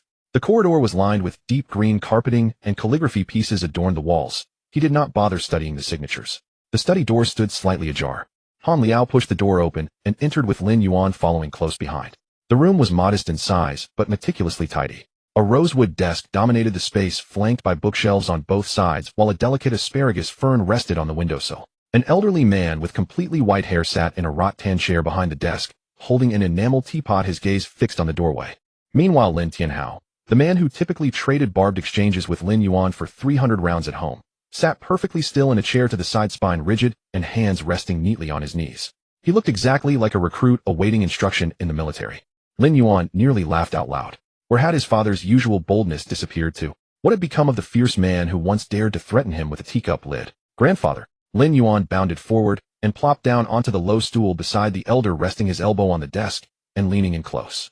Miss me? Lin Tianhao's eyelid twitched. Han Liao stood in the doorway, her expression conflicted, wanting to intervene, but holding herself back. The elder set down his teacup and regarded his approaching grandson, his perpetually furrowed brow softening slightly. You rascal. If you were not going to come back, then stay away. But the moment you return, you set the entire internet ablaze. The voice was not loud, yet carried the steady authority of one who had weathered great storms. Lin Yuan chuckled and reached for the fruit bowl on the desk. What can I say? Your grandson is simply too handsome. Attention follows him wherever he goes. Lin Tianhao drew a deep, restrained breath beside him. If Lin Tianhao had dared to speak so freely in front of the elder, his knees would have been sore from kneeling long ago. The grandfather ignored the remark and raised his hand to tap Lin Yuan's forehead with knotted fingers. The strike was gentle but precisely placed. Now then, let us discuss matters at hand. Who taught you those words you spoke at Beijing University today? No one taught me. Lin Yuan rubbed his forehead. I worked it out myself last night while drafting the outline. Worked it out yourself? The elder glanced at Lin Tianhao beside him. Lin Tianhao quickly interjected. Father, he showed me the outline yesterday, and I approved it after reviewing it myself. The elder grunted, his attention returning to Lin Yuan. That penetrating gaze reminded him of being scrutinized by teachers during final examinations in high school, though his resilient spirit allowed him to endure it. Making the most of your own endeavors is the truest form of patriotism. Did you arrive at that conclusion on your own? Yes. Tell me how you thought through it. Lin Yuan plucked a grape and popped it into his mouth, chewing thoughtfully before speaking. Half an hour later. You are correct. Upon hearing these 4 words, Lin Tianhao's shoulders visibly relaxed. The elder continued, his pace measured, yet carrying weight in every syllable. This toxic trend online has not developed overnight. Some are manipulating narratives, sowing division, and steering public sentiment toward extremes. He set down his teacup. Behind this, opportunists seek to exploit the turmoil, while foreign elements fan the flames. The higher authorities have convened several meetings on this matter, yet have not found the right entry point. Lin Yuan chewed his grape, listening attentively. Your words, doing your own thing well. That is a masterstroke of subtlety.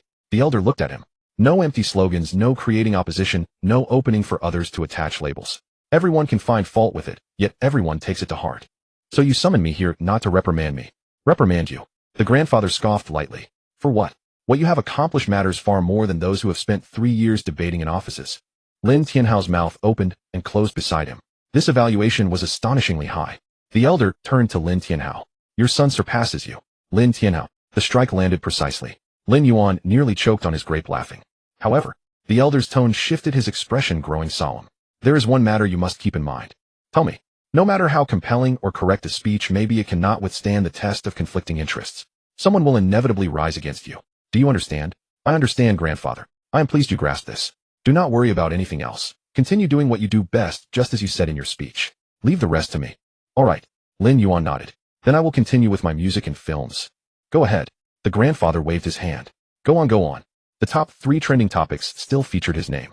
The comment sections had shifted from panic to creative adaptations. Some had turned the red sun rising excerpt into calligraphy artwork, while others paired it with background music to create short videos, each accumulating over 10 million views.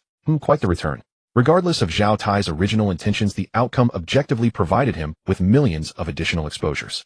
Free promotion, much appreciated. Just as he was about to close his phone, a notification appeared. A WeChat message from Lu Qianqian containing only 4 characters, "Are you alright?" Lin Yuan responded with an "I am fine" emoji. A black Audi A8 glided smoothly out from behind the gray walls and red gate. In the backseat, Han Liao still held onto Lin Yuan's arm, her smile impossible to conceal. "Son, what a splendid thing you did today." She patted the back of Lin Yuan's hand. "Your grandfather has rarely praised anyone to their face all these years. He said twice today, 'Better than your father,' and your dad's face turned quite green just listening to it." Lin Tianhao, driving in the front seat, cleared his throat twice. Liao, give me some dignity in front of the child." "What dignity do I need to save?" Han Liao gave him a sidelong glance. "Look at all the young masters in our circle. Aren't they all out there racing cars and causing trouble, involved in all sorts of shady affairs? That youngest son of the Wang family ended up in custody last week for drunk driving. And look at our own Yuan. He writes something offhand, and it reaches the highest levels. That's what I call vision." Lin Yuan leaned back against the seat, a quiet chuckle rising within him. His father's standing in this family, it seemed, was cemented firmly at the bottom. He couldn't resist adding, "Mom, keep this up and Dad's going to throw me out of the car halfway home." Lin Tianhao shot his son a glare through the rearview mirror and grunted, "Don't get too cocky, boy. Your grandfather was just being protective. But if you caused real trouble outside, see if he'd step in to help you." "Dad, I'm spreading positive energy here." Lin Yuan smiled. "Besides, with both of you here, how would I dare cause any trouble? Only you could talk your way out of that." Han Liao pinched Lin Yuan's cheek. "What would you like for dinner tonight?" "Mom's treating. Let's go to that private dining restaurant. Zhou Yi has already reserved a table, and me and Wan Qing are waiting there." The car soon arrived at an extremely secluded private restaurant in the capital. Inside the private room, Yang Mi and Su Wan Qing had already been waiting. Zhou Yi held a tablet and was murmuring something quietly to Yang Mi. Seeing the Lin family enter, everyone quickly rose to their feet. "Uncle Andy." Yang Mi greeted them warmly, efficiently pulling out a chair for Han Liao. Beaming, Han Liao took her hand and guided her to sit. "Mimi, from now on we're family. No need to be so formal." Once seated, Zhou Yi handed the tablet to Lin Yuan. "Boss, the online buzz is still climbing." Zhou Yi adjusted his glasses. "The literary world has erupted. Professor Chen from Beijing University has posted 3 Weibo messages in a row begging you to release the full text of Ode to Young China. Several senior members of the Writers Association have also reached out through intermediaries asking if you'd be interested in attending a symposium." Lin Yuan picked up a piece of coral grouper with his chopsticks and chewed thoughtfully. "There's no complete text. I only delivered that passage off the cuff. As for a symposium, I don't have time, nor do I understand literary theory." "Understood. I'll decline them gracefully," Zhou Yi nodded, swiping across the screen. "Additionally, there's a divide emerging among the upper-level media." Lin Tianhao set down his chopsticks, suddenly intrigued. "What kind of divide, oi?" "2 factions." Zhou Yi was succinct. "One side consists of mainstream newspapers led by state media publishing articles with high praise, calling it a spiritual benchmark for youth in the new era. On the other side, several southern regional media outlets and influential self-media voices have published rebuttals claiming it is an empty slogan lacking deep reflection on real-world hardships. Some have even hinted that you have capital backing you, that this is a carefully orchestrated marketing campaign." Yang Mi listened with sweaty palms. "Could this affect Lin Yuan? Should I have the PR department issue a statement?" "No need."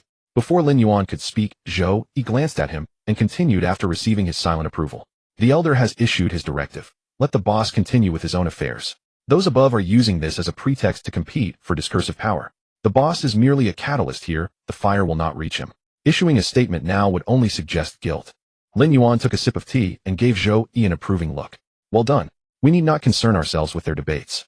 The higher the attention, the better it is for our company's artists. By the way, push another round of promotion for As You Wish. Riding on my own momentum is nothing to be ashamed of." On Weibo, the Yuan army had already fallen into celebration. The trending topic, "The literary star descends to mortal realm," held firmly at number 1 on the hot search. Fans had edited Lin Yuan's speech into various versions set to stirring music, spreading them wildly across platforms. Beneath articles criticizing Lin Yuan, the comment sections had turned into battlefields. "After kneeling too long, you can't stand seeing others speak upright." Classic examples of reflection monsters suggest they reflect first on why they're failures. Those claiming capital manipulation should try finding capital to pull off something like this themselves. Maybe they'd lose their brains in the process. Inside the private room, Lin Yuan watched the comments on his phone, thoroughly amused. These netizens truly have strong fighting spirit. Lin Yuan handed his phone to Yang Mi. Look at this. They photoshopped me as the literary star holding a brush in my hand. Yang Mi burst out laughing. You're practically a national idol now. You'll need to wear 2 masks whenever you go out. A system notification chimed in his mind, cherished by Yang Mi, 500 captivated by Su, Wanqing 300. Lin Yuan's spirits lifted even further. After the meal concluded, everyone returned together to the courtyard residence. The moment they walked in, Yang Mi kicked off her high heels and sank into the sofa, stretching her legs comfortably. She lay on her side, propping her head with one hand, her gaze fixed warmly on Lin Yuan as he removed his jacket. This man was simply outstanding beyond compare. Songwriting, screenwriting, novel writing, and now even a speech that stirred the winds. Her luck in love had been extraordinary. How had she ended up with such an extraordinary person? As Lin Yuan casually shrugged off his shirt, revealing his well-defined physique, Yang Mi felt something stir within her. She rose and walked barefoot toward him, her slender fingers tracing lightly over his chest, her eyes shining with tenderness. Lin Yuan sighed inwardly. These past few days he had barely managed to eat properly. It always began with her initiating things, and then, well, that was simply how it went. True to form, the same pattern unfolded tonight. Not long after, Yang Mi grew breathless and gently pushed him aside, reaching for her phone to browse something. Just as Lin Yuan was about to express his helplessness, the bedroom door cracked open slightly. A small face peeked in, flushed crimson, belonging to Su Wanqing. She spotted the scene on the bed and quickly withdrew, leaving behind only a whisper so faint it was nearly inaudible. Me? Sister Mi, I can't. Yang Mi shot Lin Yuan an exasperated glance. Su Wanqing finally entered shyly, her silk nightgown having slipped down to reveal her fair, delicate figure. Lin Yuan drew her into his arms, smiling mischievously. How did your dear Sister Mi manage to coax you here? Su Wanqing pouted, burying her face against his chest. Sister Mi didn't coax me. It's just, you two have been so lively at night, and I couldn't sleep well either. What an unexpectedly pure excuse. Soon Su Wanqing's gentle breathing could be heard beside Yang Mi. Yang Mi covered her face in resignation, feeling as though she should be somewhere else entirely. Though she had shared moments with Lu Qianqian before, facing Su Wanqing now was something entirely new, and a wave of shyness washed over her. At 3 in the morning, in the guest room of a traditional courtyard house, Lin Yuan leaned against the headboard, pulled out his phone, and opened WeChat. The profile picture of his top contact, Zhou Yi, was still lit. Old Zhou, the flight to Modu tomorrow morning has been postponed to 2 in the afternoon. The message was sent, and within 10 seconds a reply came instantly. Boss, the route application and crew scheduling are all arranged for 10 in the morning. A last-minute change requires a new report, and the crew's rest period needs to be adjusted. Lin Yuan's fingers flew across the screen. I bought a private jet, not a commercial flight. Since when does a boss wait for the plane? The plane must wait for me. Above the chat box, the prompt, typing, appeared. After a full half-minute pause, Zhou Yi sent a received emoji followed by, you're the boss. Your call. I'll get on it. Lin Yuan locked the screen with a sense of satisfaction. The next afternoon, Han Luoyao held Yang Mi's hand, reluctant to part, giving her earnest advice. Mimi, when you get to Modu, rest well. Don't push yourself too hard at work. Your health is the most important. If Yuan bullies you, call me anytime, and I'll set him straight. Yang Mi nodded obediently, her cheeks slightly flushed. I know, auntie. He treats me well. Lin Tianhao stood under the eaves, rolling 2 walnuts in his hand, his gaze sweeping over Yang Mi and Su Wanqing. The way these 2 girls walked seemed somewhat off. Especially Su Wanqing, whose legs trembled slightly as she stood, needing to lean on Yang Mi to stay steady. Lin Tianhao coughed dryly, turned his face away, and spun the walnuts in his hand faster. Han Luoyao shot a glance at her husband, then turned to Lin Yuan, lowering her voice. Take it easy, son. Oh, Lin Yuan replied with a thick skin. Get lost, you rascal.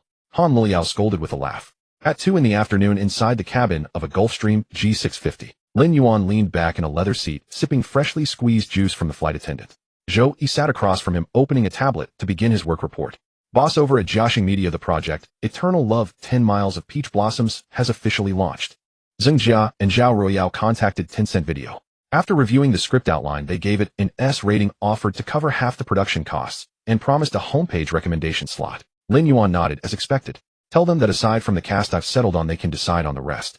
But it must pass my background check. No one with a questionable history is to be hired. Zhou Yi recorded on the tablet, understood. Also, the legal letter from Hua Qingyu has been signed for. Their team hasn't made any public response yet. They're probably planning something big. Let them be. A bunch of clowns. Lin Yuan waved his hand. When we get to Modu, release the full version of Wretched Land first. Apply some pressure. At 4 in the afternoon, the plane landed smoothly at Hangzhou Airport. A van drove directly into the underground garage of Thompson Riviera. Pushing open the door, the living room stood empty. Lin Yuan took out his phone to check WeChat. Lu Yifei had sent a message half an hour ago. Honey, I'm off to Sanya to shoot LV's autumn-winter campaign. I'll be gone about 3 days. Miss you. Attached was a selfie taken in the lounge, wearing a trench coat and sunglasses, exuding an aura of confidence. Lin Yuan replied, "Be safe, take lots of beautiful photos, and toss the phone onto the sofa. Since Cece isn't home tonight, we can."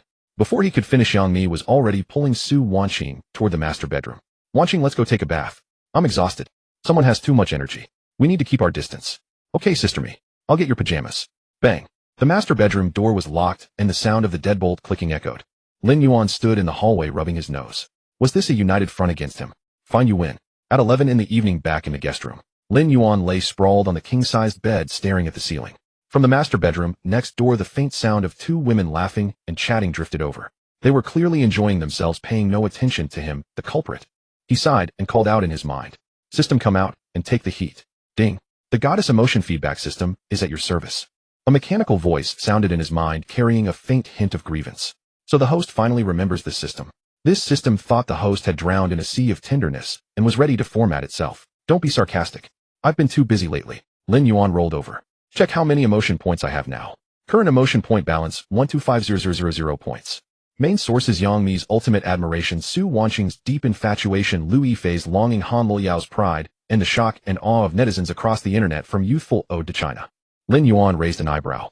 The buzz from the Peking University speech had indeed reaped a huge harvest. How many points are needed for a system upgrade? Current system level LV3. Upgrading to LV4 requires 1000 emotion points. Confirm upgrade. Upgrade. Ding. 1000 emotion points deducted. System upgrading. 10, 50, 100. Congratulations, host. The system has successfully upgraded to LV4.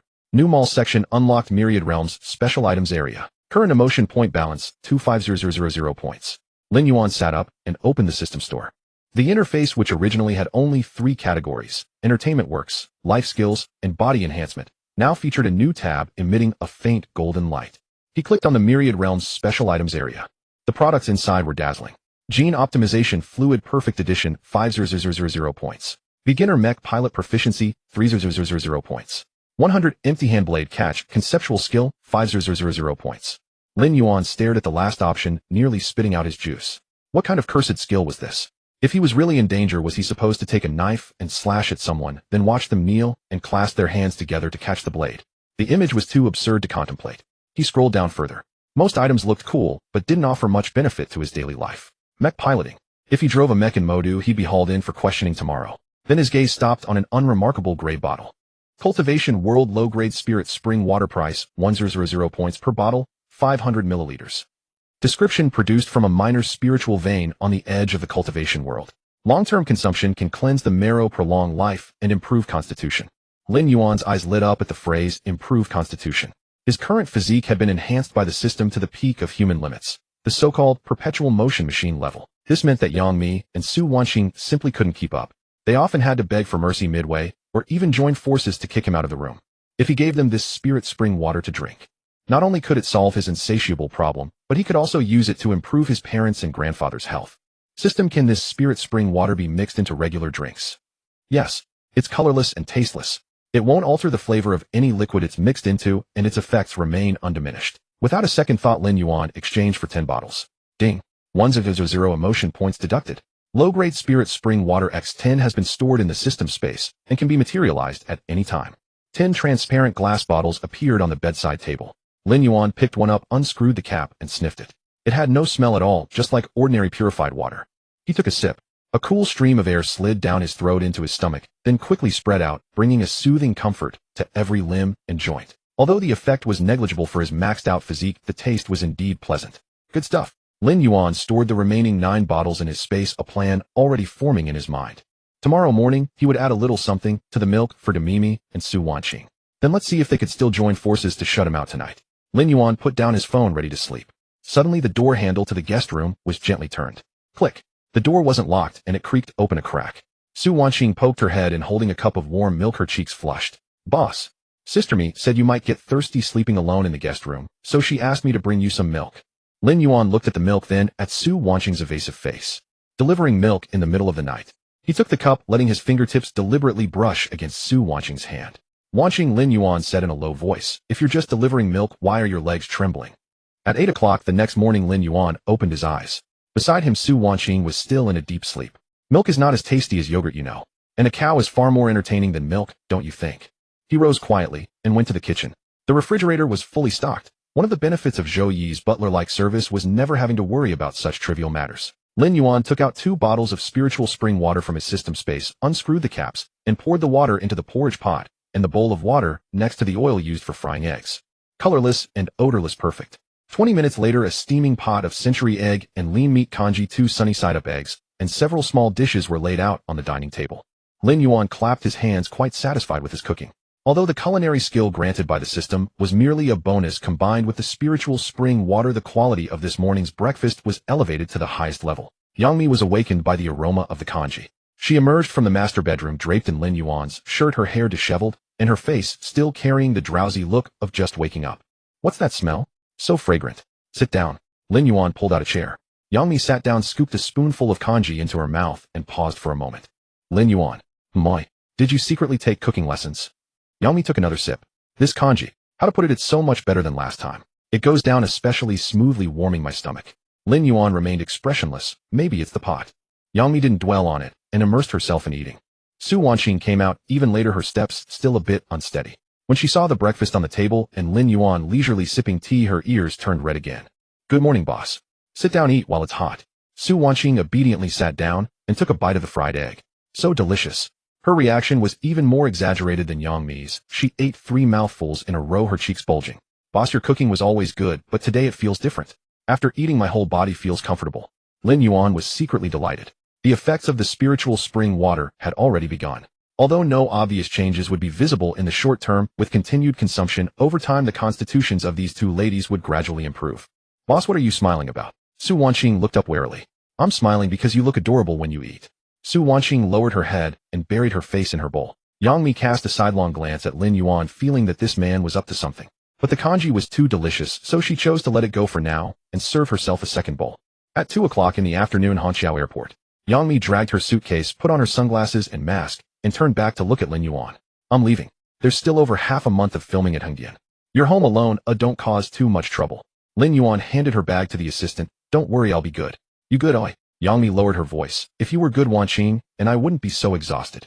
Lin Yuan coughed dryly. Take care on the road. Yangmi snorted, turned around, and walked into the passage. After a few steps, she turned back, took off her mask, and smiled at him, revealing 2 small dimples. Call me if you miss me. Got it, big star. Watching Yangmi disappear around the corner, Lin Yuan withdrew his gaze and patted Su Wanqing on the shoulder. Come on, let's go back to the office. At Yuanting Entertainment, the CEO's office. Zhou Yi had already brewed tea and was waiting with 3 neatly stacked files by his hand. Lin Yuan leaned back in his office chair. Speak. Boss, Xiangnan TV has sent an official invitation. Zhou Yi adjusted his glasses. The Happy Camp crew hopes you can participate in the recording of the next episode scheduled for next Thursday. Lin Yuan raised an eyebrow. Happy Camp? Yes. It's the veteran variety show that has dominated the ratings for years. Zhou Yi opened the file. They offered very favorable terms, 3 times the normal appearance fee, and promised you 2 separate talent showcase segments with no content restrictions. Lin Yuan swiveled in his chair. I can go, but I have one condition. Name it. Bring my own people. Li Ronghao, Zhou Shun, and Ri Ba from Jiaxing. All of them on the show. Zhou Yi smiled. This answer was entirely within his expectations. Boss, I already sounded out Xiangnan TV about this earlier. Their exact words were that they would be delighted if you brought more people. Lin Yuan was a bit surprised. That easy. You may not know, but since your speech at Jing University, the entire industry's attitude toward Yuanting Entertainment has changed. Zhou Yi put down the file. Xiangnan TV is especially eager. Previously, Tianyu Media was their subsidiary, and there was that unpleasantness with us. Now the management at Tianyu has been replaced. The new general manager has been sending messages through intermediaries every few days, hoping to find an opportunity to formally reconcile with you. In the entertainment circle now, Yang is no longer seen, and it is said he is preparing to go overseas to South Korea to develop his career. So Xiangnan TV wants to use the Happy Camp recording as a stepping stone for both sides. Smart. Zhou Yi gave a rare compliment. And Xiangnan TV has its own motives. With your current popularity, any variety show you appear on is a guaranteed ratings hit. They're not so much inviting you as begging you. Lin Yuan sighed and tapped his fingers on the desk. All right, since they're sincere enough, let's go and see what it's all about. Good, I'll arrange the schedule and accompanying staff. Zhou Yi closed the folder. Oh, boss, Li Qin and Li Yitong said they wanted to see you. I told them to come up. What do they want? They didn't say, just that they had something to discuss in person. Just as he finished speaking, the office door was knocked twice. Su Wanqing got up and opened the door. Li Qin walked in first, dressed simply in a white t-shirt and jeans, her long hair tied back, exuding an air of cool elegance. Li Yitong followed behind, wearing a floral dress and carrying a paper bag. After they entered, Li Qin spoke first. President Lin, Just call me boss, no need to be so formal. Lin Yuan waved his hand. Sit down, what's up? Li Qin and Li Yitong sat on the sofa. They exchanged a glance. Li Yitong couldn't hold it in any longer. Boss, we received a notice. We're going to Hongdian tomorrow to start filming a period web drama, and it might take over a month. Lin Yuan nodded. Yes, I know. Joey updated me. It's a good script. So we came to say goodbye to you. Li Qin took over. Lin Yuan was caught off guard. Goodbye. It's just a business trip, not a farewell to life and death. He looked at Li Qin, then at Li Yitong. Both seemed a bit nervous. Li Yitong placed the paper bag on the coffee table. Inside was a box of tea leaves that looked very expensive. This is a small token of our appreciation for you, boss. Lin Yuan was even more puzzled. A business trip, and they come to give gifts and say goodbye. He turned to Su Wanqing, hoping to get some translation from her. Su Wanqing blinked at him, a hint of mischievous smile at the corner of her mouth. Since joining the company, Li Qin and Li Yitong had always carried a mix of gratitude and complex emotions. Especially Li Qin, after being rescued by Lin Yuan from a difficult industry situation, her sense of dependence had been brewing. Boss, Li Yitong twisted her skirt, her voice lower. We'd like to treat you to a meal. Consider it a farewell feast before we leave. Beside her, the tips of Li Qin's ears were slightly red, but her expression remained calm. Lin Yuan glanced at his watch. 4:30 in the afternoon. Treat me to a meal. He turned it over in his mind. Eating out would inevitably lead to being photographed, causing a lot of trouble. Besides, he had just obtained the spiritual spring water and wanted to test its effects. Forget about treating me. Li Yitong's expression stiffened, and Li Qin's hand clenched slightly. Come to my place to eat. Lin Yuan stood up and stretched. I'll cook for you. Both of them looked up at him at the same time. Boss, you can cook. Li Yitong's mind obviously hadn't caught up. Don't be polite, let's go. Lin Yuan grabbed his car keys. Watching, have Joey arrange for someone to buy some groceries and deliver them to my home. Fresh ingredients, a good variety. Su Wanqing immediately started typing on her phone. Li Yitong excitedly tugged at Li Qin's sleeve and whispered, Sis, the boss is going to cook for us. Li Qin didn't reply, but her eyelashes trembled slightly. Lin Yuan walked ahead, opened his system space, and glanced at the inventory of spiritual spring water. 8 bottles left. He would add 2 bottles to tonight's cooking, subtly improving the health of these 2 girls. Wait, why was he improving the health of Li Qin and Li Yitong? Lin Yuan stroked his chin. Well, purely out of a boss's care for his employees. Very pure. As they reached the elevator, Li Qin suddenly spoke. Boss. Moi. Do you wear an apron when you cook? Lin Yuan turned around and saw a hint of rare curiosity and excitement on Li Qin's usually cool face. Yes, I do. Why? Nothing. Li Qin averted her gaze. I just can't imagine it. Next to her, Li Yitong was already secretly raising her phone. Boss, can I take a picture? The kind I'd post on Weibo. If you post it on Weibo, the Yuan army will flood your comment section tomorrow. Then I won't post it. I'll save it on my phone just for myself. In the kitchen of Thompson Riviera, Lin Yuan stood wearing an apron, deftly tossing a wok. For burners blazed on the stove with steam rising from a steamer and a clay pot bubbling cheerfully. He retrieved a bottle of spiritual spring water from his system space and, taking advantage of a moment when no one was watching, poured nearly half of it into the broth pot.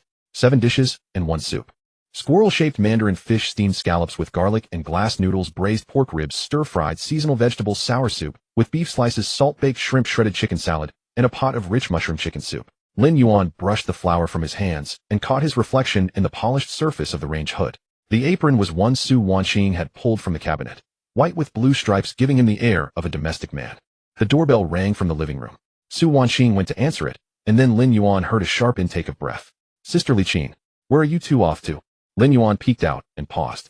Li Qin had changed into a form-fitting black dress, her hair cascading freely, a delicate chain resting against her collarbone. She had transformed from her usual cool reserve into something striking and elegant. Li Yitong's transformation was even more striking. She had swapped her floral dress for a milky white slip dress, wore full makeup, and carried a gift bag containing 2 bottles of red wine. Lin Yuan fell silent. He glanced down at his apron, then over at Su Wanqing in the living room, dressed in loungewear with her hair carelessly gathered into a bun. Su Wanqing's expression was already darkening. I just threw this on, Li Yitong said nervously, extending the wine bag forward. Boss, these are for you. A farewell dinner as promised. Li Qin, however, slipped off her shoes and walked in naturally. Her gaze swept across the set table and the busy figure moving about in the kitchen. Her eyes lingered on the apron for a moment. Quite nice, she murmured softly, almost to herself. Su Wanqing pressed her lips into a thin line beside her. What exactly was she admiring? The apron or the person wearing it?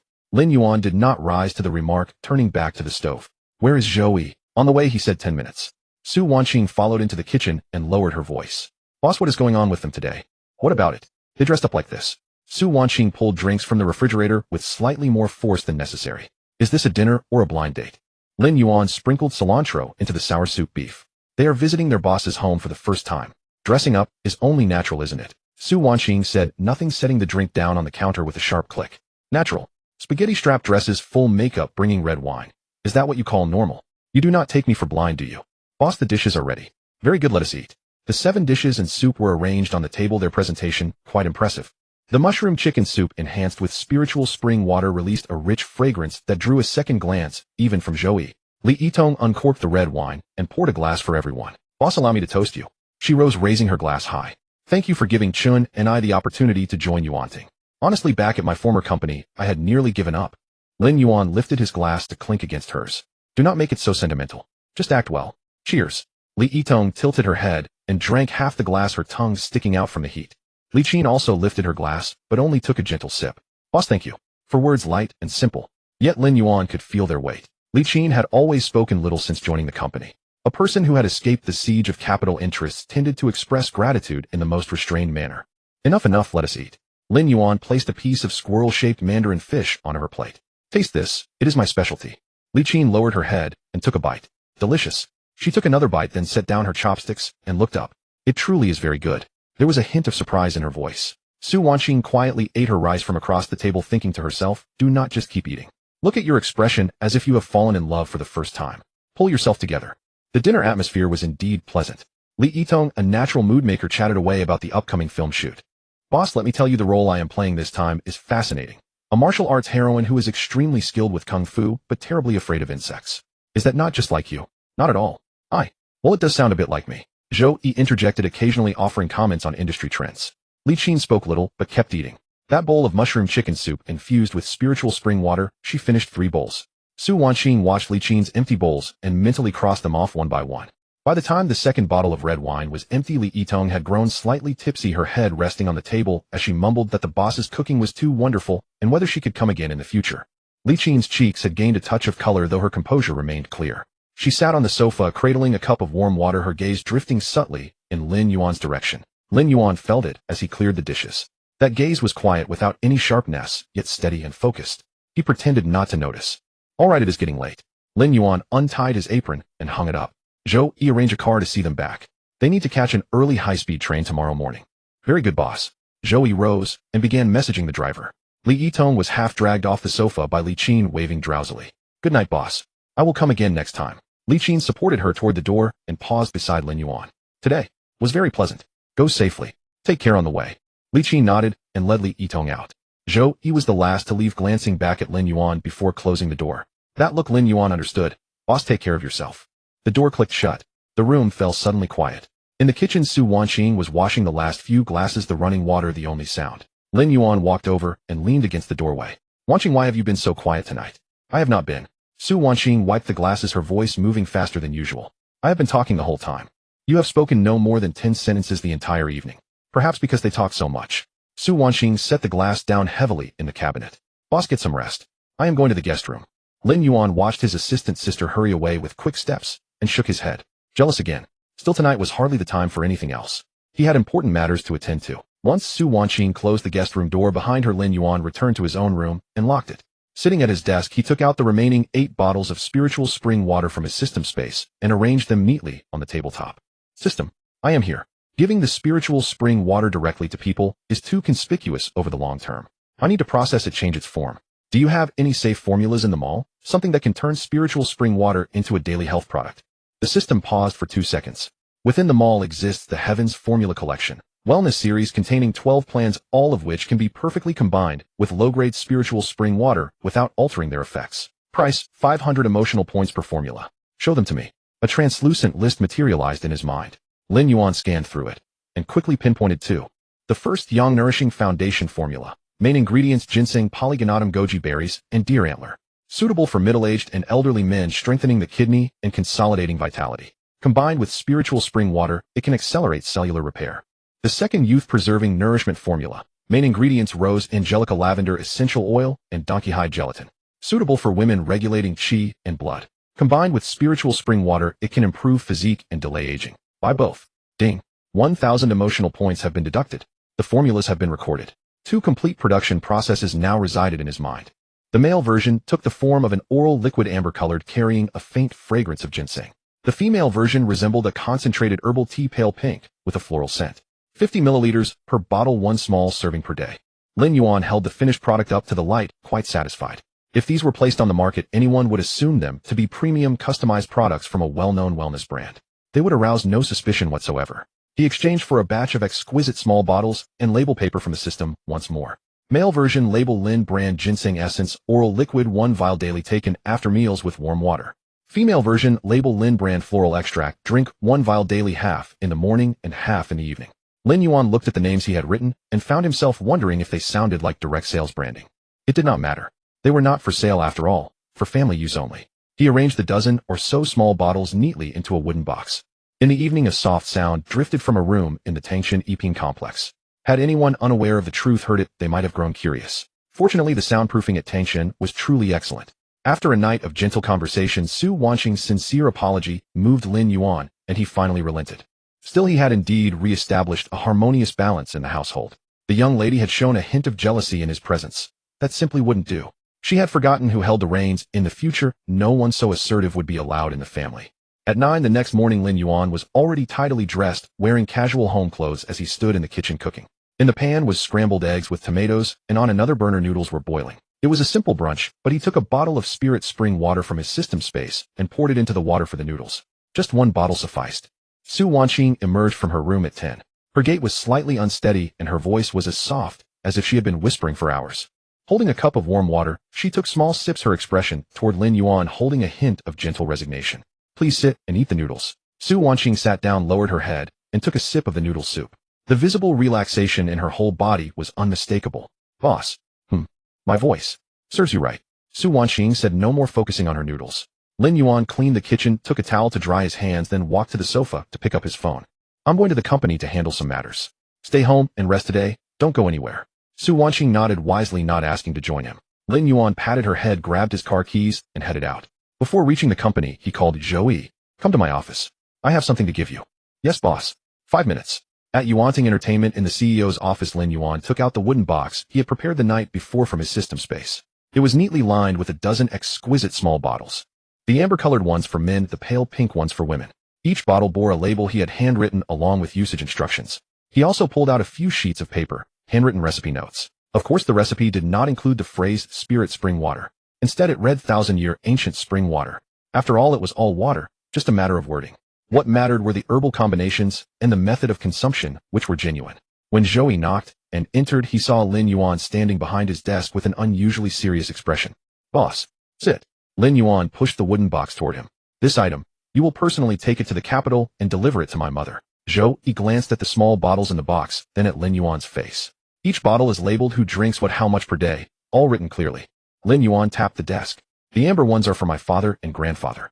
The pink ones are for my mother. The recipe sheet is also inside. Oh, let her follow it exactly. Joey did not ask a single unnecessary question. Having served the Lin family for so many years, he knew exactly what to ask and what not to. Matters conveyed in such a tone by the boss were of the highest priority. I will deliver it personally. You can rest assured. Lin Yuan took out 2 individually packaged bottles from another drawer and handed them over. These are for you. Take 1 daily without interruption. Joey received them, pausing slightly. Thank you, boss. All right, no need for sentiment. If you ever fall ill and can't work, I'd have to train someone new. Too much trouble. A faint smile touched Joey's lips. I'll leave today and arrive in the capital by afternoon. Go ahead. Joey left the office with the wooden box under his arm, his pace noticeably quicker than when he had arrived. Lin Yuan leaned back in his chair and stretched. Official matters were settled. Now his gaze shifted to the small sofa on the right side of the desk. A blanket was curled into a ball with a slender calf and a ponytail protruding from underneath. Zhu was huddled on the sofa, hugging a cushion while scrolling through her phone. Lin Yuan, when did you get here? A head popped out from under the blanket, big eyes curving into crescents. Brother, I came early this morning.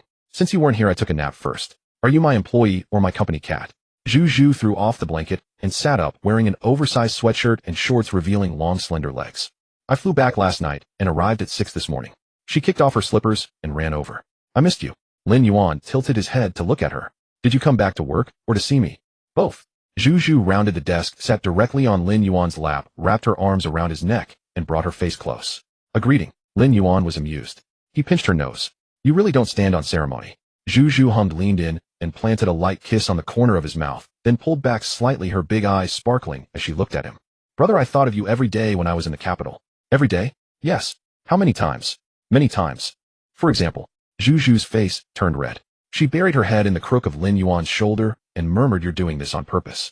Lin Yuan patted her back, noticing she seemed a bit thinner. "Did you eat irregularly in the capital?" "A little. The box meals on set were awful." Zhu lifted her head, her chin resting on his shoulder. "Boss, did you cook yesterday? I saw Wanqing's post." "Yes, I made it for Li Qin and the others." "What about me? You weren't here." "But I'm back now." Zhu pouted, her finger tracing circles on Lin Yuan's chest. "Can you cook for me today at noon?" Lin Yuan looked down at the exquisitely lovely face in his arms. According to the system's beauty rating, Zhu scored 96, 1 point lower than Reba, but she possessed a natural unadorned charm. Moreover, this girl was the type who said anything but became timid at the critical moment. A big appetite but little capacity, that was her. "We'll see at noon." Lin Yuan lifted her off his lap and placed her back on the sofa. "I need to handle some work first. You stay quiet." Zhu's eyes darted around restlessly. There was still some time before noon.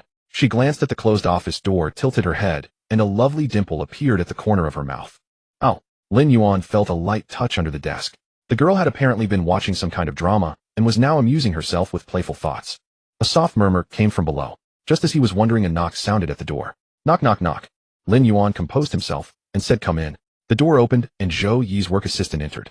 "Boss, here is the schedule for next week. Please take a look." Since Zhou Yi had left, the assistant was handling his tasks. Lin Yuan felt the pressure increase slightly. He took a quick breath, glanced at the papers, and dismissed the assistant, then reached down to gently tap Zhu's head. As if she had received Lin Yuan's encouragement, Zhu became even more diligent and studious. After a long while, Zhu sat up, contentedly straightening her clothes. She no longer thought about lunch. She had already had her fill. But feeling a bit reluctant, she tugged at Lin Yuan to go to the private restroom in the office. She had missed being close to her brother Lin Yuan for about a week. Helplessly, Lin Yuan felt like a beast of burden. Without the system, he would have been utterly exhausted long ago. Lin Yuan noticed that everyone seemed to have their own unique quirks. Zhu enjoyed learning in unconventional places. Su Wanqing loved acting and exploring different roles. Shi was particularly fond of contrasts, and Mimi simply enjoyed the pleasure of observation. Now Lin Yuan's office had a lounge, but the restroom environment seemed to be more favored by Zhu. The unique sense of privacy there was especially appealing to her. By noon, when Zhou Yi's assistant knocked again announcing that Lin Yuan was in the restroom, the little activity reached its peak of gentle intensity before subsiding. The next morning, Zhou Yi returned from the capital by flight, carrying a file in his hand as he entered the office. "Boss, there's something I need to confirm with you." Lin Yuan was leaning back in his chair, scrolling through his phone without looking up. "Go ahead."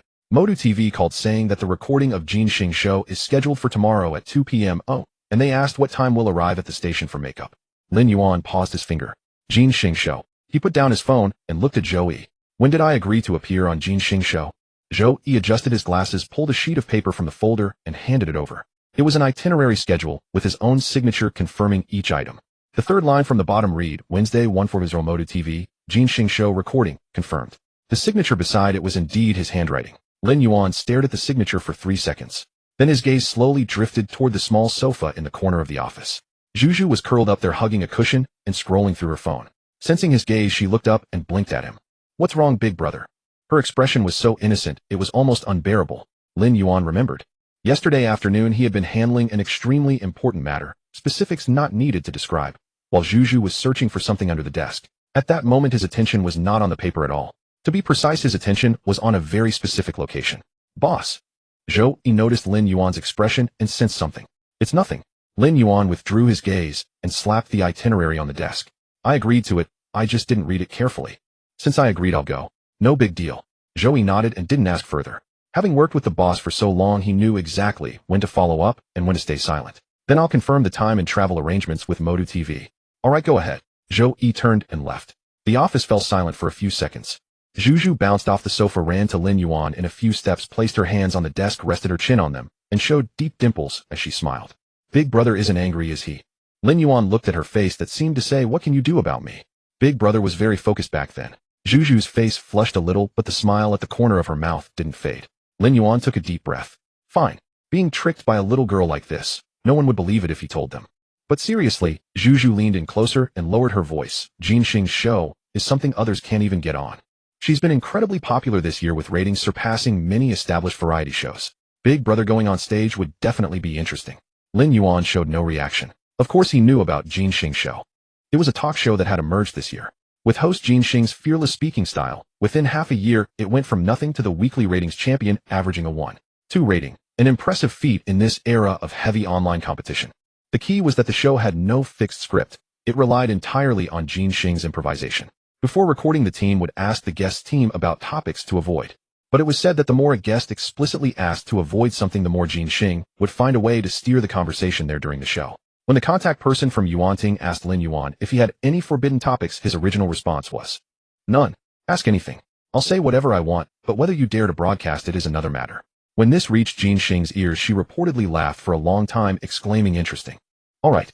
Lin Yuan stood up and flicked Juju's forehead. "Come with me tomorrow." "Really?" Juju covered her forehead, her eyes lighting up. "I can watch the recording live. You created this trouble for me, so of course you have to be there on the spot. If Jin Xing asks me any tricky questions, I'll just push you out to take the blame." "Big Brother wouldn't do that." "How do you know?" Juju blinked. "Because Big Brother is the kindest and won't bully me." Lin Yuan decided not to argue with such a creature. The next day at 1 p.m. at Moda TV station. As Lin Yuan's van turned into the underground passage of the TV station compound, Su Wanqing looked back from the passenger seat. "Boss, it looks like a lot of people are standing ahead." Lin Yuan lifted a corner of the window curtain. At the elevator entrance of the underground parking lot, a row of people in suits stood. Leading them was a middle-aged man in his 40s with a Modu TV station badge on his chest and a bright smile. Beside him were two others dressed more casually, a man and a woman. The woman had a neat short haircut, a tall figure, and wore a sharp black suit, standing with a dancer's poise. Jin Xing. The man was short with a round face, looking friendly. "Shen Nan." Lin Yuan raised an eyebrow. Wasn't this a bit too grand? Just a variety show recording, and the station director personally came to the parking lot to greet him. He pushed open the car door and stepped out. The leading middle-aged man quickly approached, extending both hands. "Mr. Lin, I've heard so much about you. I'm Director Zhao from Modu TV's variety channel. Welcome." The people behind also crowded around, handing out business cards quickly. Lin Yuan shook hands with each one, polite, but not overly warm. Jin Xing stood behind the crowd, arms crossed, observing Lin Yuan. Shen Nan leaned in and whispered, "Sis, since when did our station roll out such a big welcome for guests? Last time that movie star came, Director Zhao didn't even come downstairs, right?" Jin Xing didn't respond, but her expression clearly showed 4 words. What's his background? She had done shows for years and had seen many big names. But having the station director personally line up in the underground garage to welcome someone, this was a first. The guest information the show team had given her beforehand read: founder of Yuanting Entertainment, songwriter, singer, recently known for a speech at Jingda University. Impressive, but not to this extent, right? While Director Zhao was chatting with Lin Yuan, Jin Xing's eyes swept over the staff behind him. A young man in glasses with a cool demeanor, like a personal secretary. A tall girl with a ponytail, standing half a step behind Lin Yuan on the left, positioned with precise accuracy. As the group walked to the makeup room, Director Zhao led the way, his praise never stopping. "Mr. Lin, you're accomplished at such a young age. Everyone in our station is a fan of yours. I've listened to Ru Yuan at least 50 times. You're too kind, Director Zhao." Lin Yuan smiled. He knew perfectly well. Modu TV's attitude was likely related to the Jingda speech incident. After the speech, the People's Daily reposted it, the Federation of Literary and Art Circles endorsed him, and even the Spring Festival Gala extended an olive branch. In the eyes of TV professionals in China, this combination of signals meant more than any ratings. Modu TV wasn't foolish. They were picking their side early. In the makeup room, Jin Xing finally found the chance to formally greet Lin Yuan. "Mr. Lin," she extended her hand, her tone much more relaxed than when she was with Director Zhao. "I'm Jin Xing. Honestly, I'm a bit surprised you agreed to come." Lin Yuan shook her hand. "Miss Jin, I've heard a lot about you. Don't call me miss, just call me sis." Jin Xing looked him up and down. "You're even better looking than on TV." "Thank you, sis. I'm not flattering you." Jin Xing flipped her hair. "I'm just stating a fact. About today's recording, your team said there are no forbidden topics." "That's right." "Really? Really?" Lin Yuan leaned back in the makeup chair. "Sis, feel free to ask anything. I don't have much I can't say." A hint of excitement flickered in Jin Xing's eyes. In all her years of interviews, many guests had said, "Ask anything," but not one had actually followed through. She suddenly had a feeling. Today's episode might be very interesting. "All right," Jin Xing clapped her hands. "Then let's see the real deal later." The dressing room was bathed in professional cool white lighting that left no flaw concealed, exposing even the most minute imperfections on the face. Lin Yuan settled into the makeup chair. The makeup artist, a seasoned woman in her 40s, approached with a sponge and studied his face for about 5 seconds. Then she stepped back 2 paces, leaned in again, stepped back once more. Her hand hovered in midair, utterly bewildered. "What's wrong?" the director beside her whispered. "I." The makeup artist had been in this trade for 20 years. She had seen every divine visage from Hong Kong and Taiwanese icons to mainland superstars, yet at this moment the foundation in her hand felt as heavy as lead, her expression caught in deep turmoil. I don't know where to begin." The director blinked. "Huh." The makeup artist circled Lin Yuan, her tone shifting from hesitation to sheer despair.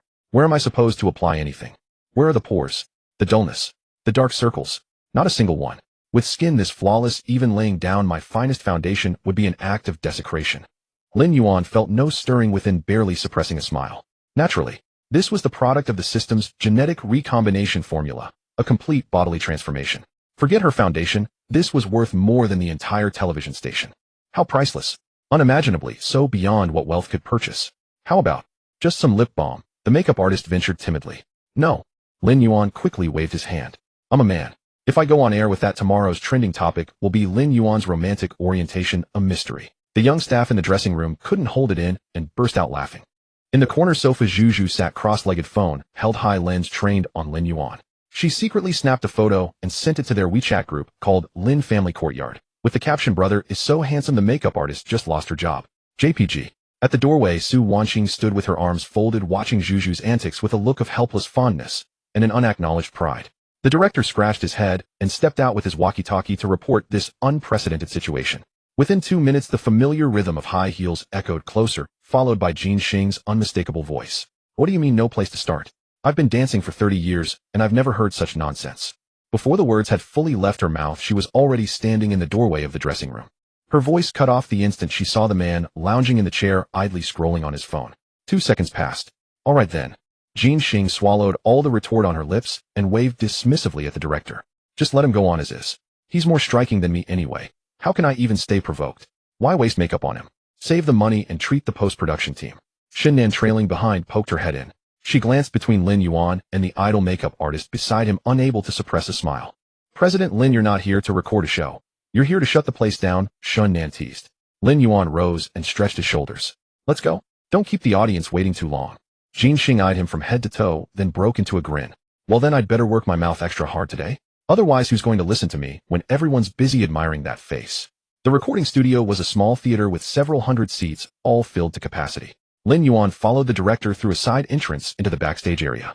Through a gap in the curtain, he could see Jin Xing and Shinnan already in position on stage. The warm-up ended, and the recording began. Jin Xing had changed into a burgundy suit, her presence commanding. Welcome to the Jin Xing show. She crossed her legs, the bracelets on her wrist chiming softly. To be honest, after hosting over a dozen episodes, I've never encountered anything like this. Shinnan seized the moment. What do you mean? The makeup artist told me she can't do this guest makeup, Jin Xing said, spreading her hands. It's not that he won't let her. It's that she herself said there's nowhere to begin. 20 years in this profession, and she's been rendered unemployed by a single face. The audience erupted into good-natured laughter and amazed murmurs. So what you're seeing today is completely natural. No makeup at all. Jin Xing looked into the camera, drawing out the suspense. Please welcome the author, singer, songwriter, actor, and founder of Yuanting Entertainment, Lin Yuan. What a list of titles. Lin Yuan emerged from the side curtain. The moment he parted the drape, the audience's reaction seemed to fast forward. A collective gasp, then thunderous applause and unrestrained cheers. He waved to the audience and took a seat on the sofa beside Jin Xing. Jin Xing glanced at him, then at the camera, making an exaggeratedly speechless expression. Ladies and gentlemen, what you're looking at right now is a face that could make a makeup artist hand in her resignation on the spot. She gestured near Lin Yuan's face with her hand. Flawless from every angle. From the front, from the side. I half wanted to turn his head around to see if there's another face on the back. Lin Yuan shook his head with a smile. Sister Jean, please don't treat me like an exhibit. Then tell me, how exactly did you grow this face? Thank my parents, Lin Yuan said solemnly, pressing his palms together. I had no say in the genetics. Reincarnation is a craft, and I simply got lucky. The audience roared with laughter, and even Jin Xing was amused, giving his arm a playful slap. Fine, good looks aside. Your resume is something else. Jin Xing flipped through her cue cards, her expression growing increasingly incredulous. Let me count. It's been less than half a year since your debut. A single track, Beautiful Desolation, kept the entire internet awake. An album that propelled Li Ronghao back to the pinnacle. A novel, To Live, that earned an invitation to lecture at Beijing University. Songs written for Zhou Shun that left critics practically kneeling. She slapped the cue card onto the table. How do you manage all this? Do you have 48 hours in a day? Lin Yuan paused, then leaned back against the sofa, his posture languid, but his tone earnest. Actually, it's quite simple. Since I was a child, I've loved to imagine. Imagine? Yes. Lin Yuan tapped his temple. When others daydream, they zone out. When I daydream, I experience life. If I wish to be a singer, I ponder in my mind what it takes to build a song from nothing. If I wish to be a writer, I craft stories to discover what moves people. My experiences may not be richer than anyone else, but my inner world, he paused, smiling, may have lived hundreds of lifetimes. The moment those words left his mouth, the entire room fell silent. Jin Xing raised an eyebrow and glanced sideways at Shinnan. Shinnan, facing Lin Yuan, subtly gave him a thumbs up. Interesting, Jin Xing nodded. I agree. A truly gifted creator does require a richness on the soul level. Lin Yuan nodded slightly, though inwardly he mused with the system's music library, literary archive, and skill tree. He had enough material for thousands of lifetimes, not just hundreds. But he could not say that aloud. If he did, this would not be an interview show anymore. It would be a segment for Close to Science. Jin Xing looked at him, her appreciation deepening further.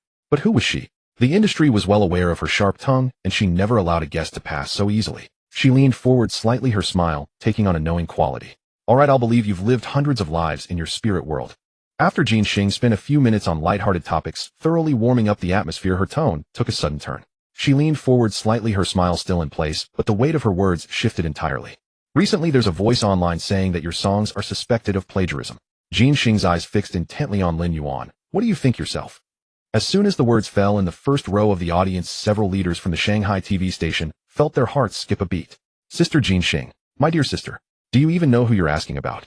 This person's Ru Yuan was reposted by the People's Daily, certified by the Federation of Literary and Arts Circles, and personally received by the head of the Political Work Department's song and dance troupe. You're asking him about plagiarism on national television. If he were to walk off the set in anger, your show, no, the entire face of Shanghai TV would be humiliated today. However, Lin Yuan's expression remained unchanged, without even a flicker of his eyelids. Plagiarism is a technical craft. He spread his hands lazily. If I were to explain here what melody progression is, what chord motifs are, I'm afraid everyone would fall asleep, and then your rating, Sister Jean, would be in danger. The audience burst into laughter at his quirky logic, the tension in the air easing considerably. Lin Yuan then continued slowly, but my attitude is clear, I didn't plagiarize. If anyone thinks I did, don't just type on the keyboard, meet me in court. A court ruling is more effective than 100 words I say on a variety show. He paused and added, after this wave passes, I'll hold a live stream on my company's official blog in the simplest terms everyone can understand to teach everyone how to tell if a song is plagiarized. Free of charge. These words left even Jin Xing momentarily stunned. Good heavens, when others are slandered, they rush to prove their innocence. But he instead used this as an opportunity to turn around and offer a public music education class. Lin Yuan. Jin Xing, recovering her composure, sighed with a mix of exasperation and amusement. Your words are all slippery, without any substance. The station leaders in the first row felt their hearts nearly leap from their throats. Sister, please, stop stirring the pot. If this gentleman truly gets angry, our entire station will be heading to the job market tomorrow. Lin Yuan merely chuckled softly. Sister Jean, you must have a card up your sleeve. Let's hear it. Straightforward. Jin Xing slapped her thigh, delighted by his fearlessness. I love this spirit of yours. She sat up straight and spoke rapidly. Earlier, Zhou mentioned in an interview that you wrote songs for him 10 minutes each, and every single one was a masterpiece. Is that true or false? True, Lin Yuan replied without hesitation.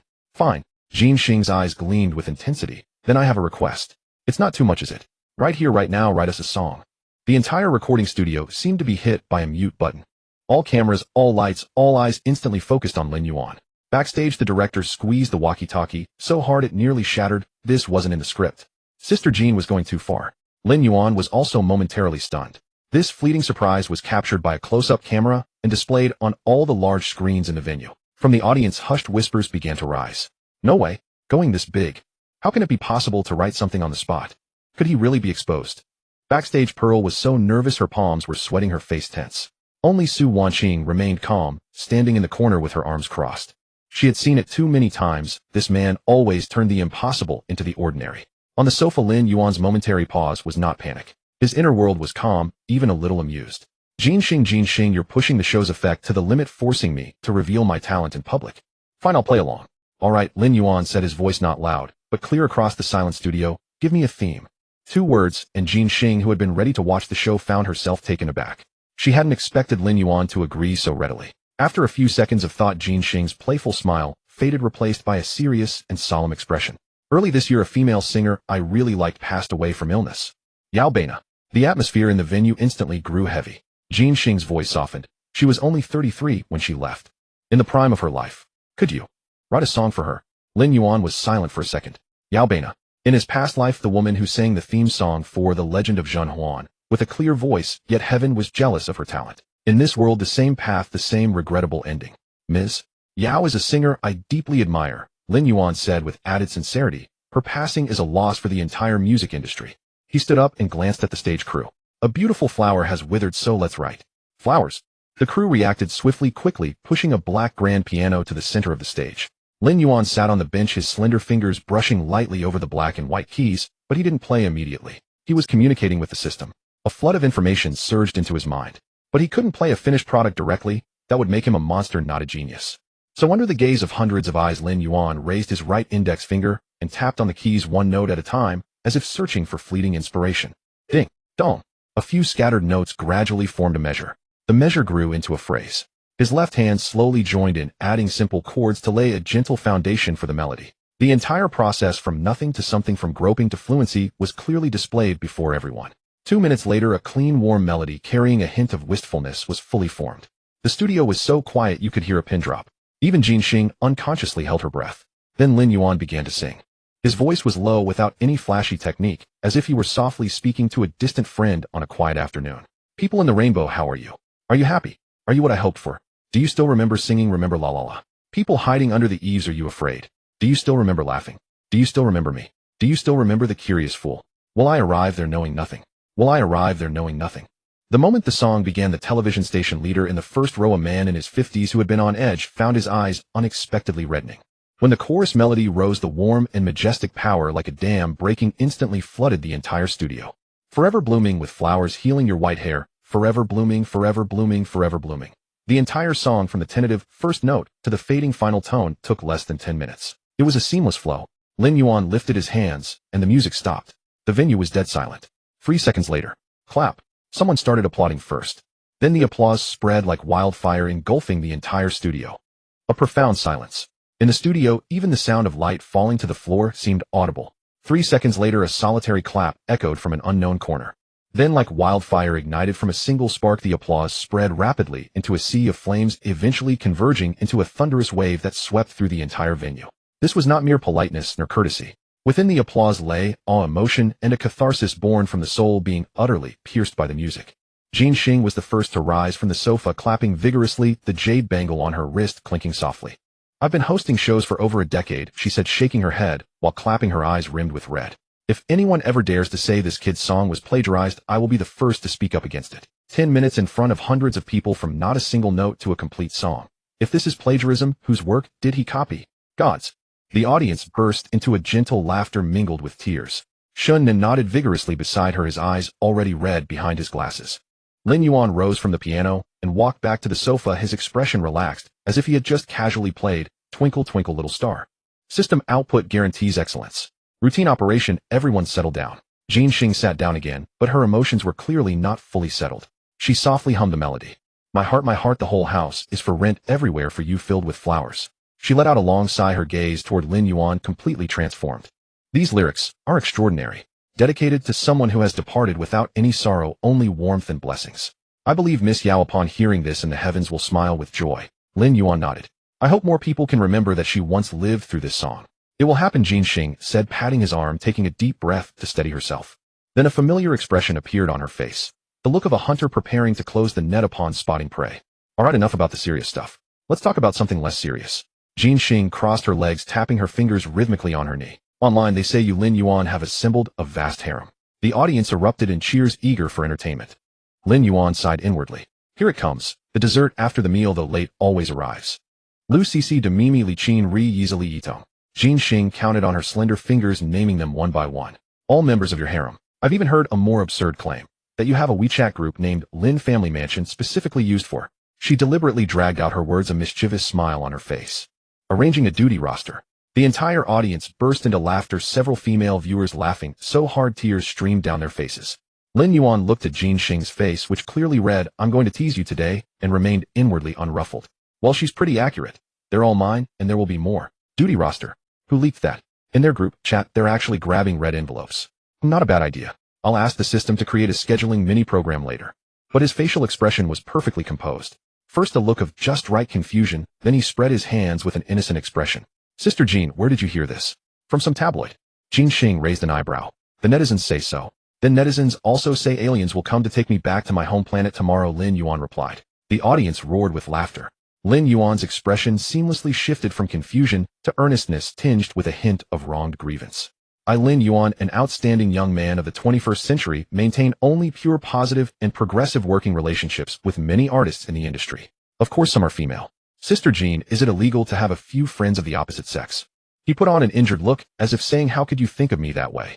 I am a proper musician, a writer, a diligent cultural worker dedicated to my career. Is this how you see me? My heart is shattered.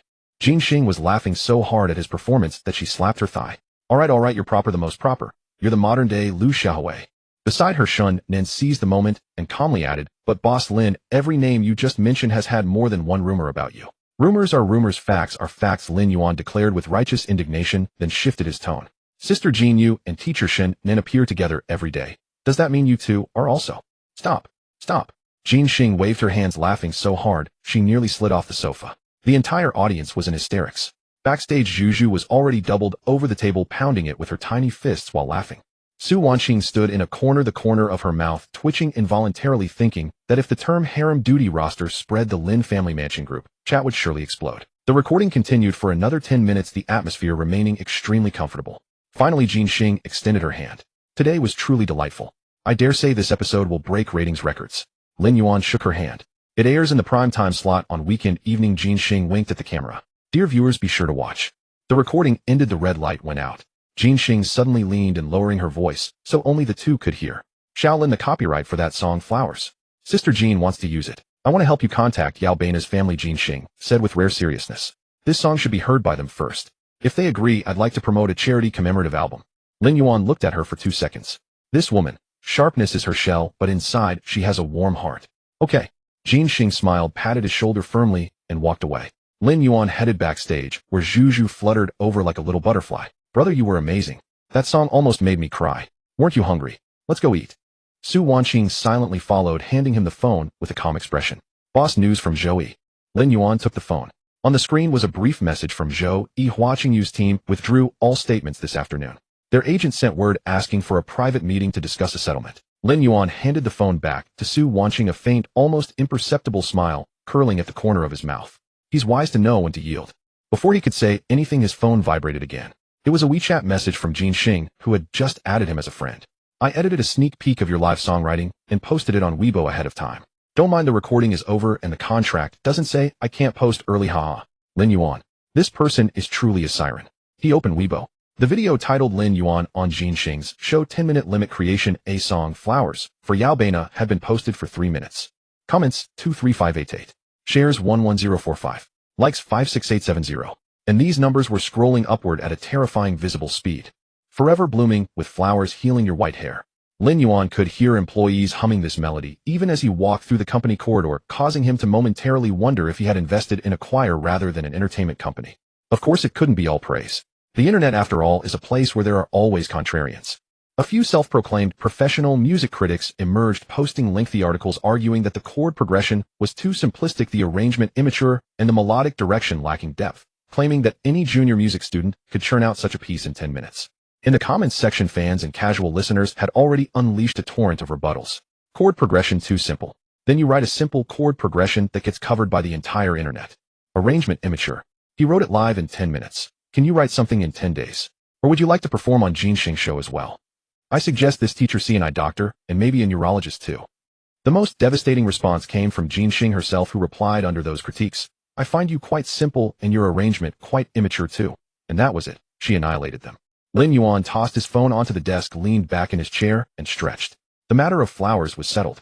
The song had gone viral, the copyright was secured, and he could leave the subsequent operations to Zhou to worry about. What occupied his mind now was something else. Pan Yueming, that honest old-school actor. At the dinner with Huang Xiaoming, he had personally told Pan Yueming that he had a suspense script in the works and to wait for news. But here he was still waiting. No sign of him. Lin Yuan pulled out his phone, scrolled to Huang Xiaoming's WeChat, and directly called him via voice. It rang twice before being picked up. Yo Yuan go. Huang Xiaoming's trademark, booming voice erupted from the speaker. What wind blows you over? I thought you'd be too busy to remember a nobody like me. Cut the crap. Lin Yuan crossed his legs. I have a question. Go ahead. Where's Pan Yueming? I've been waiting for him to come discuss the script, and I'm practically growing mold. There was a 2-second silence on the other end. That 2-second pause was telling. For someone like Huang Xiaoming, whose mouth was faster than his mind, a 2-second silence meant he was choosing his words. Yuan go. This is a bit awkward. Don't beat around the bush. Alright, I'll be straightforward. Huang Xiaoming cleared his throat. You know old Pan, he's too honest. He thinks. Now that you're so famous, him coming to you would seem inappropriate. Lin Yuan stopped twirling the pen in his hand. What do you mean inappropriate? It's just. Huang Xiaoming's tone grew awkward. He's afraid others might say he's trying to ride your coattails. Think about it. What's your status now? 10-minute songwriting on Jinxing, show trending nationwide, Peking University speech, shared by People's Daily, even the Spring Festival Gala has extended an olive branch. He's someone who just crawled out of a slump. If he actively comes to you, he thinks it would look like he's leeching off me. Lin Yuan finished the sentence for him. Exactly, that's the idea. Lin Yuan. He leaned back, stared at the ceiling, and fell silent for a full 5 seconds. During those 5 seconds his inner thoughts were extremely rich. First, second moved. Pan Yueming was indeed a pure soul. In this entertainment circle most would crawl over even at night to get a chance. Second, speechless. Really, buddy? I personally invited you back then. How is this leeching? It's clearly me asking you to come work for me. Third to fifth seconds, pure mental breakdown. Huang Gu. Lin Yuan spoke, his tone calm. Yes. Can you ask Pan Yueming if his brain works differently from normal people? I invite him and he doesn't come. Does he have to wait until I'm washed up, forgotten, and ridiculed by the entire internet before he deigns to show up? Huang Xiaoming laughed on the other end. Ha ha ha, Yuan, good, don't be mad. I'm not mad, I just think this logic is absurd. Lin Yuan sat up straight. It's beyond ridiculous. Huang Xiaoming laughed even harder, nearly choking. Alright, I'll talk to him about it. By the way, Yuan Gu. Huang Xiaoming's tone suddenly shifted, carrying a familiar cheeky edge. You've got so many scripts and great projects. Anything suitable for me? There it was. Lin Yuan knew it. Any call with Huang Xiaoming would inevitably include this question. Let me think. Really? Huang Xiaoming's voice shot up an octave with excitement. I thought about it. Lin Yuan nodded seriously. I thought for 3 seconds. The conclusion is finish the films you're currently working on first. Damn, you're messing with me. After hanging up, Lin Yuan tossed his phone onto the desk and leaned back. The Pan Yueming matter was resolved. Next step was to get the talent in place and push the suspense drama project onto the right track. The outline for that script was already taking shape in his mind. Or rather, the system's film library had a ready-made one that only needed local adaptation. In his past life, the suspense drama that made Pan Yueming a legend would still succeed in this life.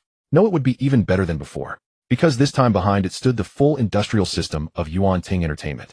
Lin Yuan was pondering the script details when his office door was knocked twice. Come in. Zhou Yi entered holding a document. Boss, how should we respond to Hua Qingyu's settlement request? Lin Yuan thought for a moment. Tell them to wait. How long? Until after the Jinxing show airs. A slight smile tugged at Lin Yuan's lips. Let the whole country watch me write a song in 10 minutes first, then we'll talk settlement. The price will be different then. Zhou Yi adjusted his glasses and nodded before leaving. The office fell silent again. Lin Yuan swiveled in his chair, gazing at the Mo-Du skyline beyond the floor-to-ceiling windows, and suddenly a thought struck him. After the Jinxing show airs, combined with the continued buzz around flowers, the official endorsement of Ru Yuan earlier, and the widespread circulation of his Peking University speech, his public image had already leaped from rising star in the entertainment industry to national-level creator. And that was only the surface. His phone buzzed. Huang Xiaoming sent a WeChat message. Done. Old Pan said he'll be in Mo-Du the day after tomorrow. He asked me to thank you first. Lin Yuan replied with 3 characters, tell him to come. Then he added, also tell him not to bring gifts, just bring his brain. My scripts aren't for just anyone. After sending, he tossed his phone onto the desk. The suspense drama. This project he had been planning for a long time. The work in the system's film library he had studied meticulously multiple times.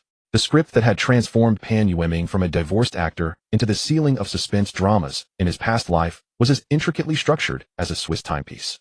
But he didn't plan to copy it outright. The tastes of this world's audience, the censorship standards, and the market environment were all different. Too many adjustments were needed. And most importantly, he wanted to do better. Not a remake. A transcendence.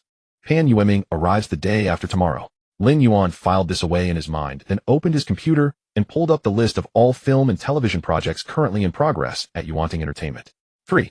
The first is Nothing But 30, a contemporary drama focusing on urban women starring Lu Cixi, with Li Yitong in an important supporting role. Cixi's schedule can accommodate the project at any time, while Li Yitong is currently filming a web drama in Hongdian and will be available for a seamless transition once she wraps up. The second project is Eternal Love, a major Xinxia adaptation with dual female leads in Yang Mi and Dilraba. This represents the largest scale project featuring over 300 concept art pieces and is currently in active development, with location scouting, visual effects teams, and costume and makeup production all advancing in parallel. Yang Mi has just departed for Hongdian to film another production and will join the cast upon completion. The third project is Day and Night, which Lin Yuan discussed with Huang Xiaoming earlier. A suspense crime drama headlined by Pan Yueming, who portrays 2 distinct roles. He adapted the script from the system's film library with significant structural revisions, creating a tighter narrative better suited to the review standards of this world. The script has just been finalized, and the next step is initiating the project approval process. All 3 projects are launching simultaneously, each representing a top-tier S-class undertaking.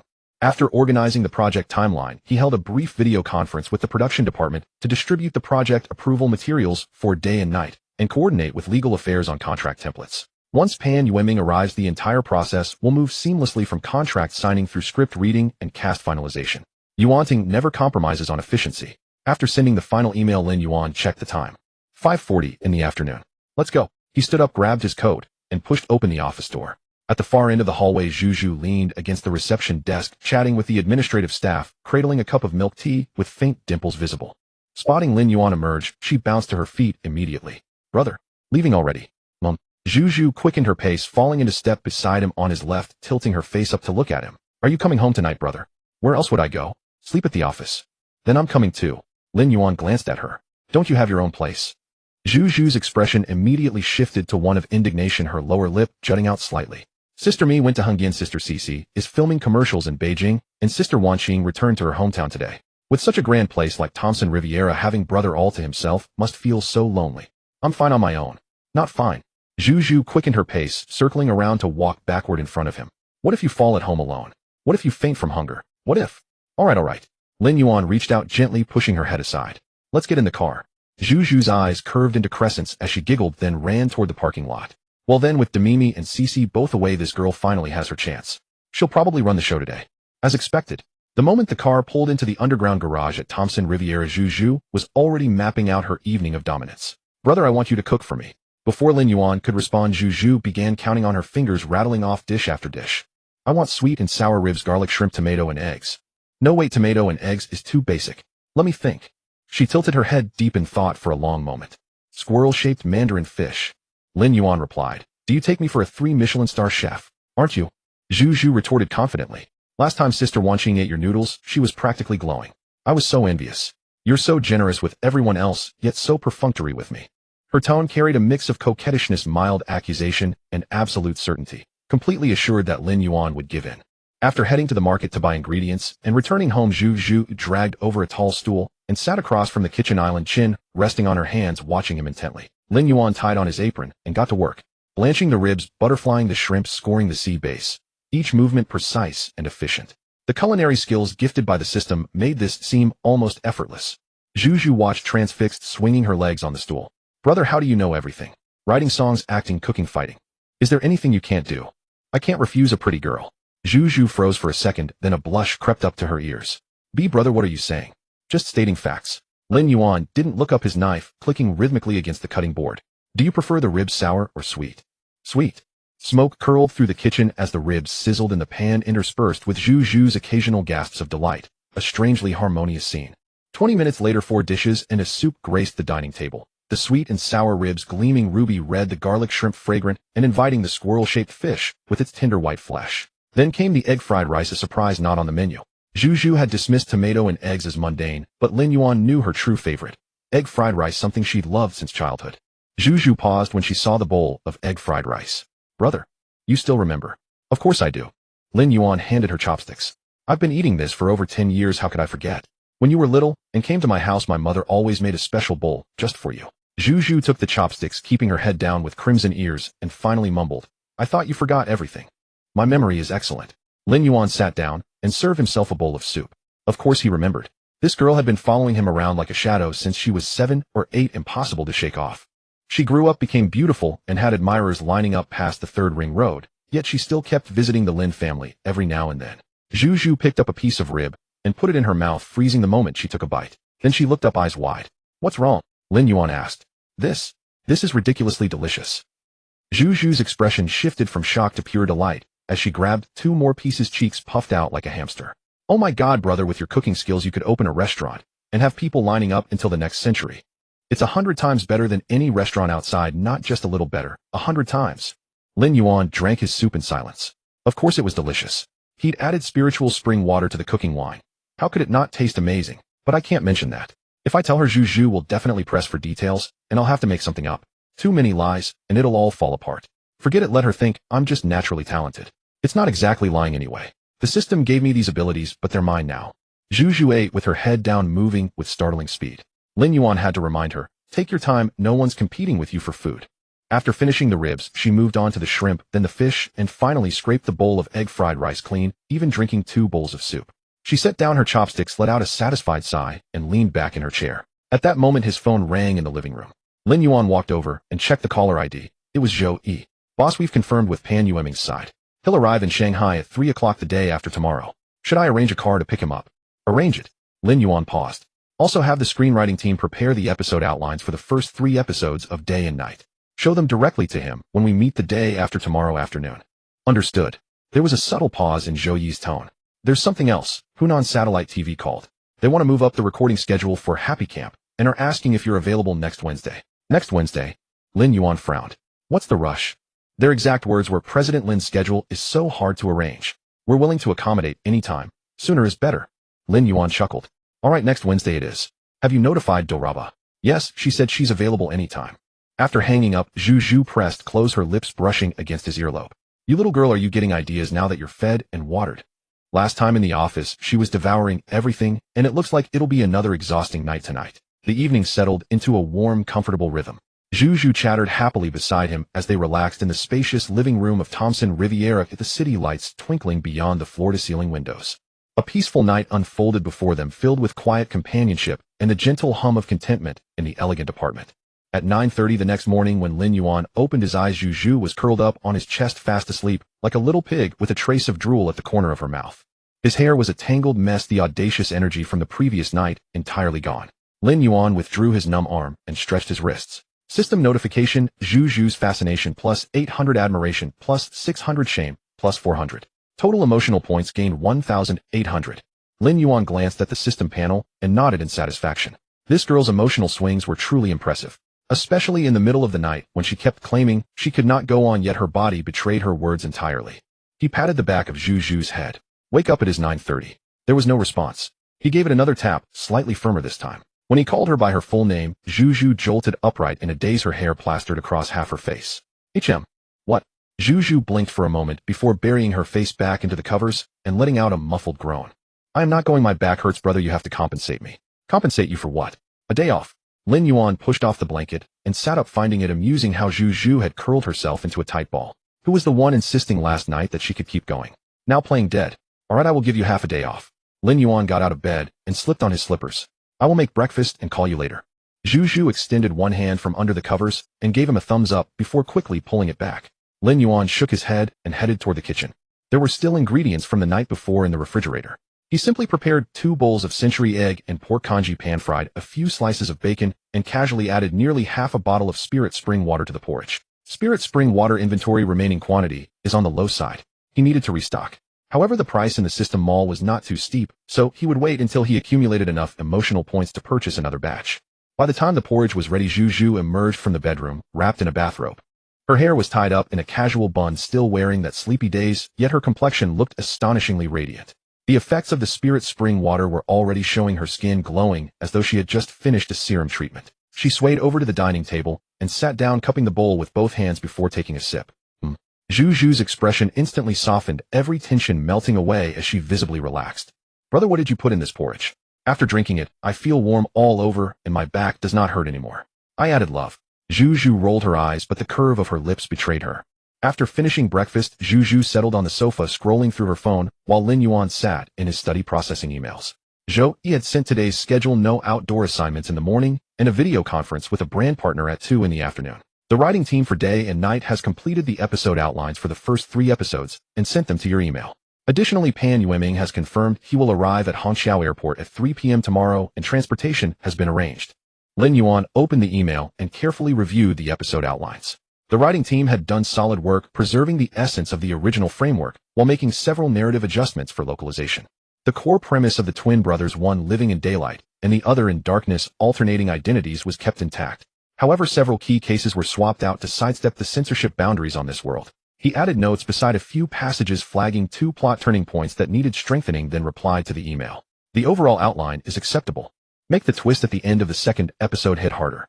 The trust the audience just built should shatter right there. Add a scene between the brothers at the start of the 3rd episode, so viewers can fully experience their contrasting personalities before diving into the main case. Let us meet tomorrow to discuss the details in depth. After sending the email, he leaned back in his chair and pondered. Pan Yueming. This man's acting ability was undoubtedly top tier in this world's entertainment industry. Unfortunately, family matters had derailed his career in previous years, and his reputation once hit rock bottom. But acting ability cannot be faked.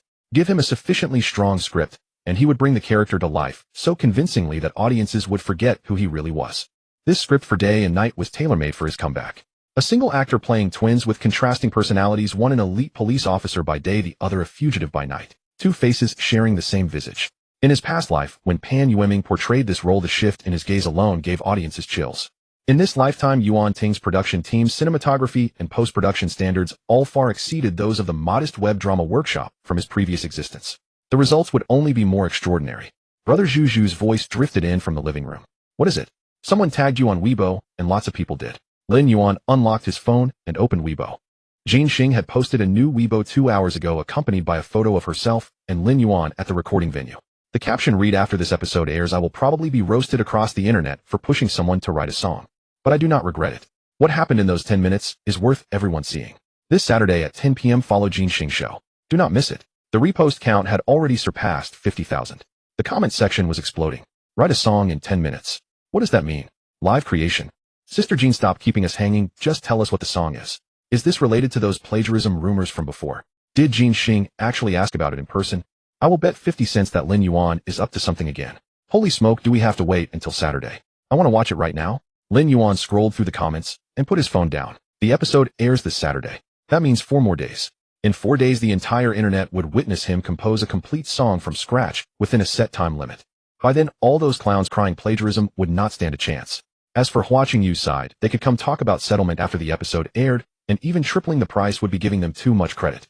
Zhou Yi's execution had always been reliable, so he did not need to worry about this matter. Once everything was handled, Lin Yuan walked over and looked down at Zhu Zhu. Zhu Zhu buried her face in the cushion, only her red ears showing. Let us go to the office. Your afternoon off is used up, come with me.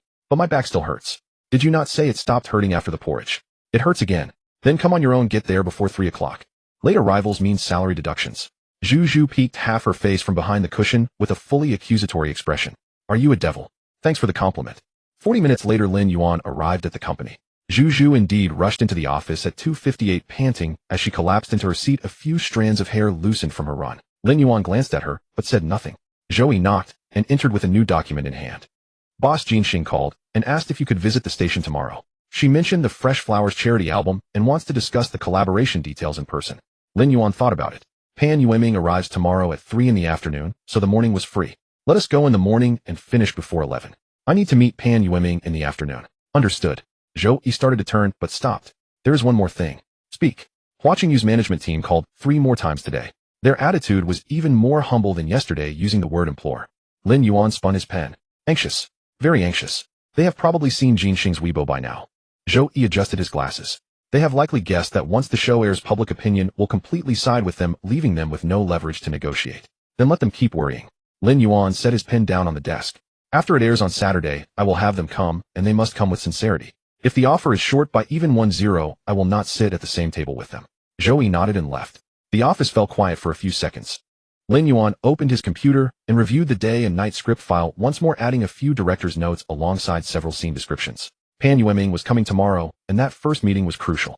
He needed to show the other party the sincerity and scope of this project, and also assess how deeply Pan Yueming understood the role. Brother, your delivery arrived. It is a huge box. Zhu Zhu's voice came from outside the door. Delivery. He had not ordered anything. Bring it in. Zhu Zhu carried in a cardboard box about half her height, with an Air Express label on it. The sender address read Beijing Lin Residence. Lin Yuan opened the box. Inside were 6 cans of finely packaged tea, neatly arranged 2 boxes of handmade pastries, and a letter. The envelope bore his mother Han Li's handwriting. He opened it and skimmed through. The first half was the usual daily chatter, but the tone shifted suddenly in the second half. Son, that oral liquid you sent back, your father drank it for a week, and says he feels much more energetic. Your grandfather is even more impressive. Yesterday he actually played chess with old Zhang for 3 hours without complaining about being tired. Where exactly did you get this stuff? Do you have more? Your grandpa wants you to send some back. Also, your dad says if you dare share it with outsiders, but not family, he will fly to Shanghai himself to give you a beating. Lin Yuan folded the letter and tucked it back into the envelope. The Spirit Spring water was working faster than he had anticipated. He would need to restock soon. He opened the system mall and checked the price of the Spirit Spring water against his current emotional point balance. Then he glanced at Zhu Zhu organizing documents outside the door, thought about tomorrow's charity collaboration with Jin Xing, and then considered next Wednesday's recording of Happy Camp with Reba. These matters kept rotating in his mind as he processed the day's tasks quietly in his office. The afternoon sunlight streamed through the window, casting a warm glow across the desk as the city hummed with its usual rhythm beyond the glass. At 2:40 p.m. the next day, Lin Yuan handed over the charity album proposal he had discussed with Jin Xing that morning to Zhou Yi for coordination, then returned to the office early, changing into a casual blazer. At 3:05 p.m. Zhou Yi entered with his guest. Pan Yueming appeared slimmer than Lin Yuan had imagined, dressed in a thin dark gray sweater, his hair neatly styled, and his overall demeanor seemed spirited, though the dark circles under his eyes were pronounced. Lin Yuan rose to greet him, extending his hand proactively. "Brother Pan, I've finally been waiting for you." Pan Yueming shook his hand, a hint of restraint in his smile. "President Lin, I'm sorry for the delay." "Don't call me President Lin, just call me Lin Yuan. Or if you prefer, call me younger brother. You're quite a bit older than me." Pan Yueming paused, then smiled, this time more naturally. "All right, Lin Yuan." They settled on the sofa area, and Pearl served tea and a fruit platter at the right moment, then quietly withdrew. Lin Yuan poured him a cup of tea, getting straight to the point. "Brother Pan, I know what's on your mind." Pan Yueming's hand holding the tea paused. "You think that since I'm riding a wave of popularity right now, if you come at this time, outsiders will say you're riding my coattails or clinging to a rising star. You care about that." Pan Yueming remained silent, but didn't deny it. Lin Yuan leaned back. "But let me tell you the truth, I don't care. What others say is their business. I only care about one thing, whether you can handle this script of mine." He pushed the teacup closer to Pan Yueming. "Take a sip of tea, look at the material. After you've read it, you can decide whether to sign or not." Zhou Yi handed over a bound document, its cover emblazoned with 4 bold characters, "White Knight Hunt." Pan Yueming accepted it and opened the first page. Lin Yuan didn't rush him, pouring himself a cup of tea and sipping slowly. The conference room fell silent, broken only by the sound of turning pages. After 5 minutes, Pan Yueming's page-turning speed noticeably quickened. After 10 minutes, his breathing became heavier. After 15 minutes, he closed the document and looked up. "Who wrote this script?" "I did." Pan Yueming stared at him for several seconds. "Are you serious? Do I look like someone who jokes?" Lin Yuan spread his hands. "Oh, I suppose I do look like that. But this time I'm serious." Pan Yueming reopened the document, flipping to the red-marked paragraph at the end of the 2nd episode, his finger tapping on it. Hear the scene where Guan Hafeng breaks down in front of his brother. By day, he's everyone's pillar of strength. By night, in front of the only person who knows the truth, he sheds his disguise. This passage. He paused, his voice slightly hoarse. This passage is too brutally honest. Lin Yuan's heart stirred. He knew Pan Yueming would react to that scene. An actor who had experienced public image collapse, falling from the pinnacle of adoration to the depths of vilification. How could he not resonate with a character who is perfect by day and shattered by night? But Lin Yuan didn't say it aloud. Some things need not be spoken. "Brother Pan, this role was reserved for you." Lin Yuan raised a finger. A single actor playing 2 roles. Guan Hongfeng, the elite detective by day, rational, restrained, watertight. Guan Hongyu, the fugitive by night, fierce, instinctual, living on the edge. The same face, 2 souls. The audience must be able to tell whether it's the elder or younger brother solely from your performance. Pan Yueming set the document down, his hands clasped over his knees. To be honest, after reading the first 3 episodes outline, my mind was already blocking out the scenes. Then it settled. "But I have one question." "Why me?" Pan Yueming looked up. "With your resources and connections, you could have anyone. Top young actors are lining up to work with you. Why choose someone?" He didn't finish the sentence. Lin Yuan set down his teacup and leaned forward. "Because those top young actors can't handle it." The words were blunt, but Pan Yueming didn't feel offended. Instead, he sat up straighter. "This role doesn't need traffic popularity or someone who just looks good standing there. This role needs an actor who can switch between 2 personalities within the same scene. Someone who has chewed through their pain, swallowed it, and can still face the camera with a smile." Lin Yuan looked at him.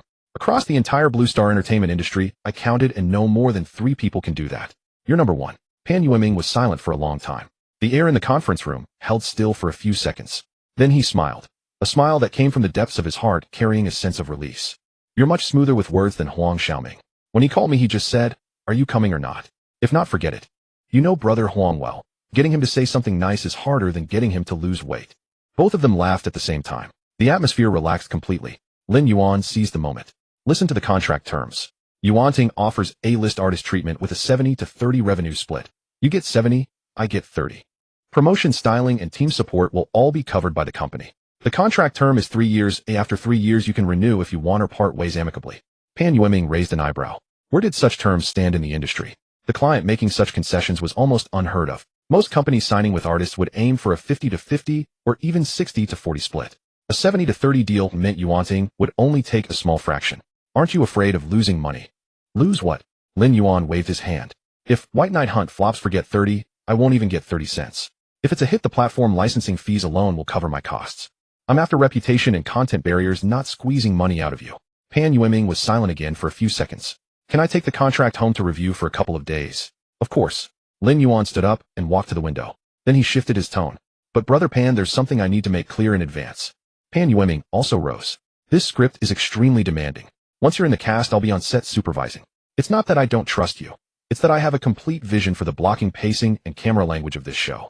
If during filming you feel I'm micromanaging too much, you can call me out to my face, but don't let it spill off set. Pan Yueming looked at this young man, nearly 20 years his junior, feeling a very subtle sensation. There was something about this man. Not the youthful drive and confidence, but something settled and assured, as if he had already seen the finished product and was merely turning blueprints into reality step by step. All right. Pan Yueming nodded. You're the boss, you call the shots. Then it settled. Lin Yuan extended his hand. Pan Yueming shook it. However, Pan Yueming suddenly smiled. I won't take the contract home. Lin Yuan raised an eyebrow. What you just said about the pay, the split, the contract term, none of that matters to me. Pan Yueming patted the outline. What matters is this. He tapped the outline for the first 3 episodes of White Knight Hunt. With a good script, you can set any terms. I'd even do it for free to play a role like this. Lin Yuan smiled. That won't be necessary. Zhou responded from outside the door. Bring the contract. Brother Pan will sign it now.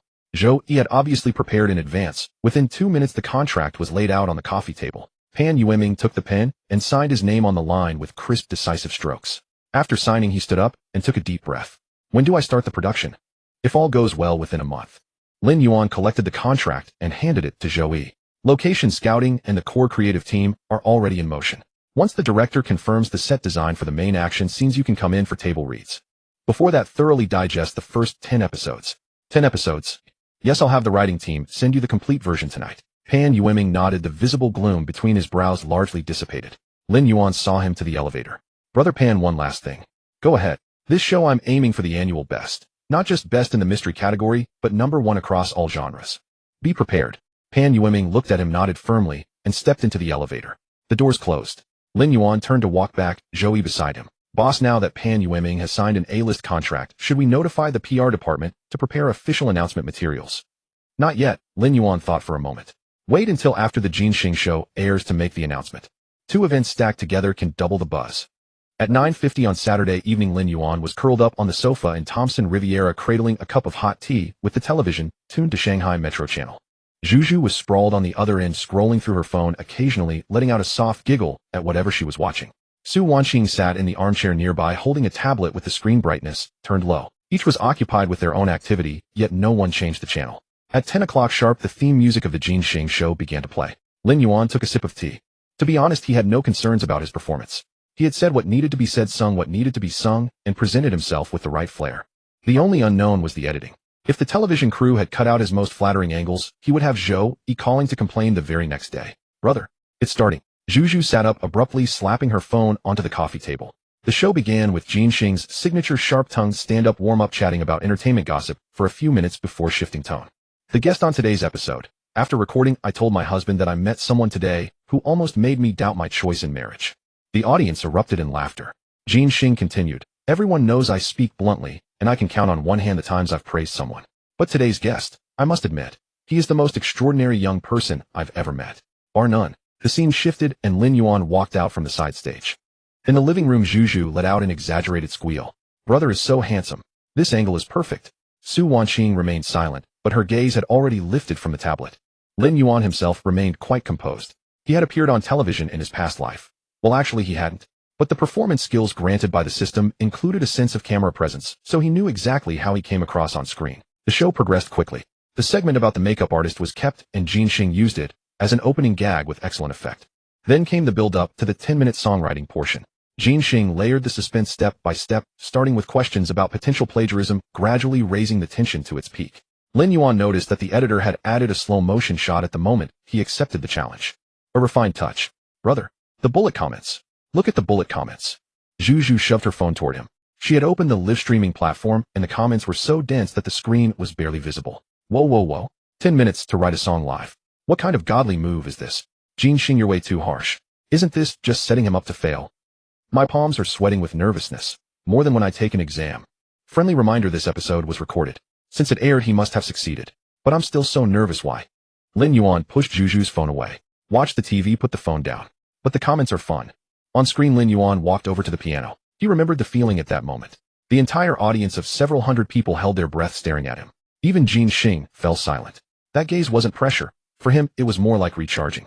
The system harvested a considerable amount of emotional points in that environment. Although the audience weren't bound targets, Jin Xing's shock value contributed significantly. The piano sounded. When the first note fell, both Zhu Zhu and Su Wanqing in the living room fell silent. The 10-minute creative process was condensed into a 4-minute highlight reel, but it preserved the most crucial moments, from tentative single notes to the emergence of a melody to the moment he opened his mouth and sang the first lyrics. The camera captured several reaction shots from the audience, some with hands covering their mouths, others wiping tears from their eyes. The final note faded away. The entire audience rose to their feet in applause. Jin Xing dabbed at the corner of her eye and said to the camera, "Ladies and gentlemen, this is not a staged effect. This was not prearranged. I witnessed with my own eyes the entire process of a song being born from nothing." Zhu Zhu had already started sniffling. Lin Yuan glanced at her. "You heard me hum this song yesterday. Is it really that moving?" "It's different. Seeing it on TV feels completely different." "Boo-hoo, brother, you're so amazing." Su Wanqing put down her tablet and said softly, "Weibo has exploded." Lin Yuan picked up his phone and glanced at it. The trending topics list. Number 1, husband Lin Yuan. Number 2, Lin Yuan talent. Number 3, fresh flowers. Number 4, Jin Xing show ratings record. Number 5, 10-minute songwriting. 5 trending topics, 4 of them related to him. Lin Yuan turned his phone screen down on the coffee table and continued sipping his tea. System notification detected a large-scale source of emotional fluctuation. Since the targets are not bound, no emotional points will be awarded. However, the passive skill national favorability has been triggered and accumulated. No emotional points. He was being used for free publicity. While national favorability would be useful later, he'd let it accumulate for now. His phone began to vibrate. The first call was from Joey. "Boss, the ratings data has come in." "How much?" "Peak 7. 8. During your singing segment. First place nationally by a wide margin. The second place only had 1. 9. Lin Yuan raised an eyebrow. 7. 8 in this streaming era was practically a nationwide phenomenon. What about the streaming platforms? Simultaneously launched on 3 platforms. Tencent Video had over 9 million real-time viewers. iQIYI and Youku each broke 5 million. Total views are still climbing, estimated to surpass 200 million by tomorrow. Also, brand endorsement inquiries have flooded the front desk. I've told the business department to reply with a unified schedule for now. What do you think? Decline them all. I'm busy lately. Understood. And about watching you. Have them come tomorrow. Lin Yuan toyed with his teacup. 10 in the morning. Tell them to bring sincerity. Receive. As soon as he hung up, the second call came in. "Yang Mi." Lin Yuan answered. "Watched it." Yang Mi's voice carried a smile. The entire crew was watching. The director even called for an early wrap and set up a phone on the monitor so everyone could see. "That exaggerated. You have no idea how popular you are right now. Let me tell you, our lighting technician, a 40-something burly guy, watched your singing segment and said, 'Sister-in-law, your husband is a god.'" Lin Yuan laughed. "He called you sister-in-law. Is that the point?" Yang Mi's voice rose half a pitch. "The point is that the whole country is calling you husband. Look at the number 1 trending topic." "I saw it. Can't you at least show some reaction?" "What reaction should I have? The public has good eyes. I am indeed suitable to be the husband of the nation." There was a 2-second silence on the other, and then Yang Mi's voice lowered. "Fine, you're tough. I'll deal with you when I finish filming. With all due respect, last time you said that you ended up being the one who was teased." Lin Yuan. "Keep filming well. Good night." Su Wanqing spoke up at the right moment. The data on Weibo is still rising. Currently 3 of the trending topics have the explosive tag. This is very rare. The last time 3 explosive tags appeared on one person was... She paused. There was no last time. Lin Yuan nodded, acknowledging the information. At 11 o'clock the show ended. A 7.8 rating, 3 explosive trending topics, and the entire internet had watched him compose a song from scratch in 10 minutes. A song that moved Jin Xing to tears. From now on, anyone who dared to utter the word plagiarism would be contradicting the eyes of the entire nation. So watching you now held no cards at all. Tomorrow's so-called reconciliation was essentially an admission of defeat. As for the compensation amount, Lin Yuan mentally calculated a figure. A public apology was mandatory. Compensation for emotional distress and reputational damage should not be less than 5 million. That figure wasn't outrageous in the industry, but for a singer of Hua Qingyu's level it would sting. The most crucial point was the third one. Hua Qingyu must publicly acknowledge that Lin Yuan's creative ability is beyond question. An apology alone wasn't enough. He needed to provide an endorsement. Making an enemy praise you. That was true victory. Making an enemy praise you. That was true victory. Sunday morning, 9:30. Inside the conference room, Zhou Yi sat at one end of the long table, an untouched bottle of mineral water placed before him. 3 people sat across from him. 2 lawyers in sharp suits and a middle-aged man in casual attire. Lao Zhou, Hua Qingyu's manager. "Mr. Zhou, we are all people of substance here. Lao Zhou spoke first. This has dragged on long enough and both sides have suffered losses. Our position is clear. He raised one finger. 10 million. Zhou, he remained silent. 10 million as a settlement plus a statement posted by Hua Qingyu on his personal social media platform. The wording is negotiable, but the phrase, public apology, will never appear. Lao Zhou's tone was resolute. In his view, this was already an extraordinary gesture of goodwill. 10 million was an astronomical sum for what amounted to a dispute over words. Any sensible entertainment agency would have accepted it and moved on. Zhou Yi finally stirred. He unscrewed the cap of his mineral water, took a sip, and set it back down. Mr. Zhou, I think you may not have heard our terms clearly. I heard you perfectly. A public apology accompanied by the statement that Lin Yuan's creative abilities are beyond question. Lao Zhou spread his hands. But that is unrealistic. Asking a singer to publicly admit he wronged someone is like asking him to declare himself a fool. How will he survive in this industry? That is his problem. Mr. Zhou, let me repeat myself. Zhou Yi's voice carried no inflection. A public apology unchanged. That is the sole condition. The lawyer beside him could no longer contain himself. Mr. Zhou, from a legal standpoint, your side lacks sufficient evidence to prove defamation against our client. This remains a matter of public opinion, not a judicial case. The conditions you have proposed lack any legal foundation. Zhou Yi glanced at the lawyer. Sir, you are right. This is not a legal matter. He screwed the cap back onto his water bottle with deliberate slowness. That is precisely why we never intended to pursue legal channels. A silence fell over the conference room for several seconds. Lao Zhou's expression shifted. What do you mean? I mean, Zhou Yi rose from his chair. If Mr. Hua Qingyu refuses to issue a public apology, we will not sue him. We will find another way to let him understand that some people in this industry are beyond his reach. Are you threatening us? No, I am simply stating facts. Zhou Yi pushed his chair back. Today's meeting is concluded. You have 24 hours to consider. Whatever happens after that is not a matter for these negotiations. He reached the door and paused. By the way, forget about the 10 million. Our chairman Lin does not need that kind of money. The door closed behind him. The three remained in the conference room, exchanging uneasy glances. Lao Zhou's face darkened. The older of the two lawyers pondered for a moment. Lao Zhou, the forces behind Yuanting Entertainment run quite deep.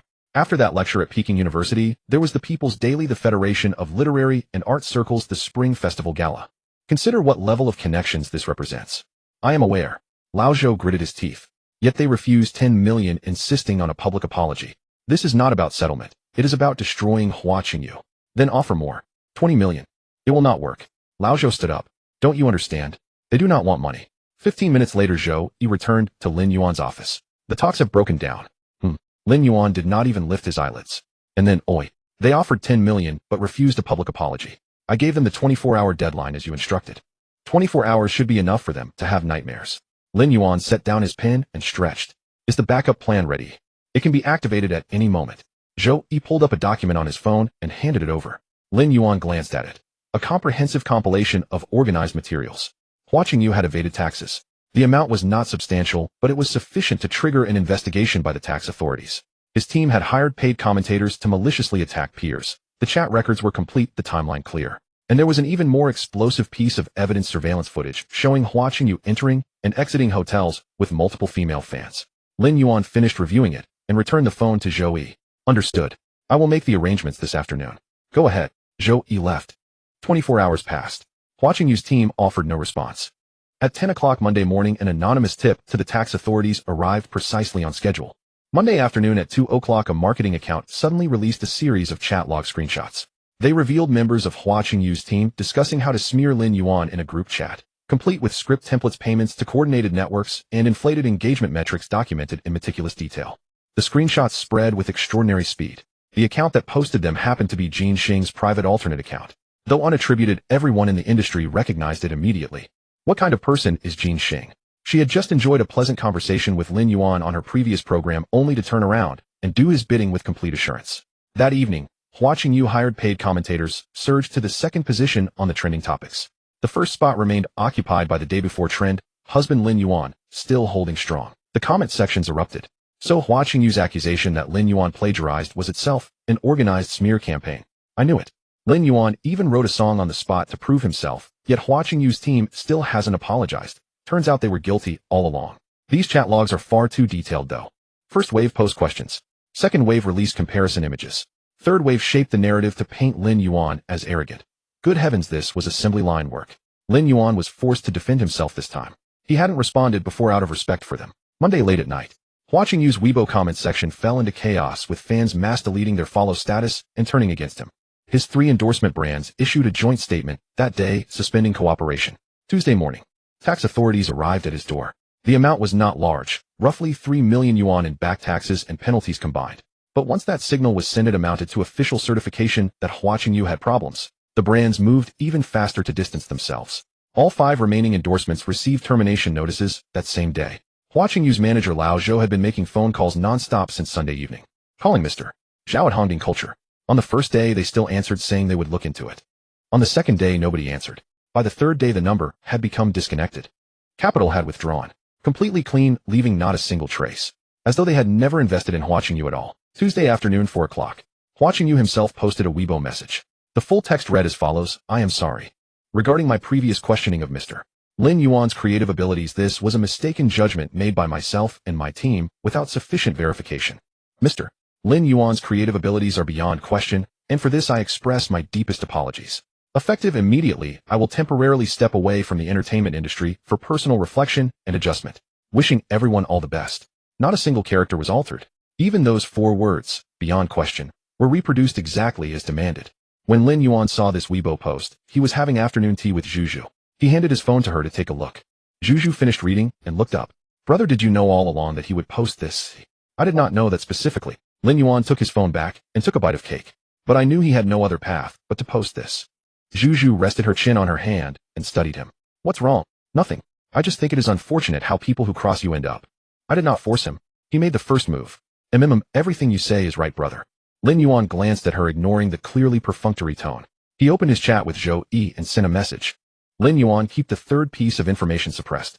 Huaqing Yu has left the industry, so let it go. Do not push too far. Zhou Yi received. Also, Good Friday has been confirmed.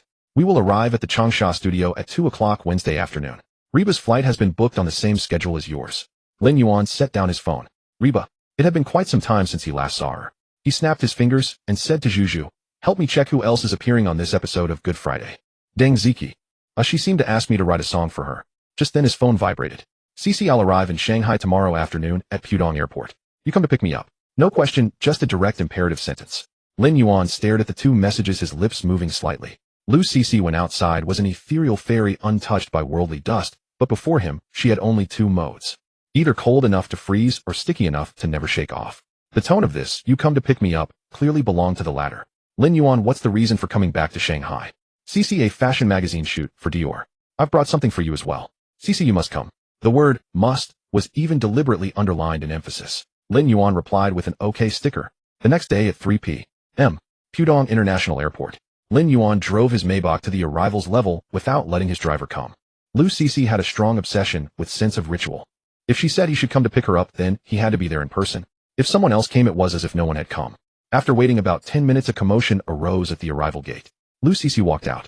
Large sunglasses, a long black trench coat, her hair loose. Even though she was wrapped so tightly, surrounding travelers still raised their phones. Behind her followed an assistant pushing 2 large suitcases. Lin Yuan rolled down the car window and waved at her. Lu Cici's pace noticeably quickened. She walked to the car door, took off her sunglasses, and glanced at him. How long have you waited? 10 minutes. Oh, just 1 word. She pulled open the rear door and sat inside. The assistant went to the trunk to load the luggage. Lin Yuan glanced at the back seat through the rearview mirror. Lu Cici sat very upright, legs together, her gaze fixed on the back of his head. What are you staring at the back of my head for? Looking at you. Haven't seen you for a long time. Her voice was soft. Lin Yuan didn't respond. He waited for the assistant to get into the passenger seat, then started the car and drove toward the city center. You said you brought something for me. Lu Cici took out her phone from her handbag and swiped a couple of times. This time shooting a magazine for Dior. I got on good terms with the brand people. They gave me several sets of new season haute couture menswear samples. I thought they'd suit you, so I brought them back. Lin Yuan looked at her in the rearview mirror. You went to shoot a women's fashion magazine, and you brought back men's clothes for me. What's wrong? Can't I? A hint of assertiveness suddenly crept into her tone. When I see nice clothes, I think of you. Not, I'll load. The assistant in the passenger seat silently turned her face toward the window, pretending she didn't exist. Lin Yuan smiled.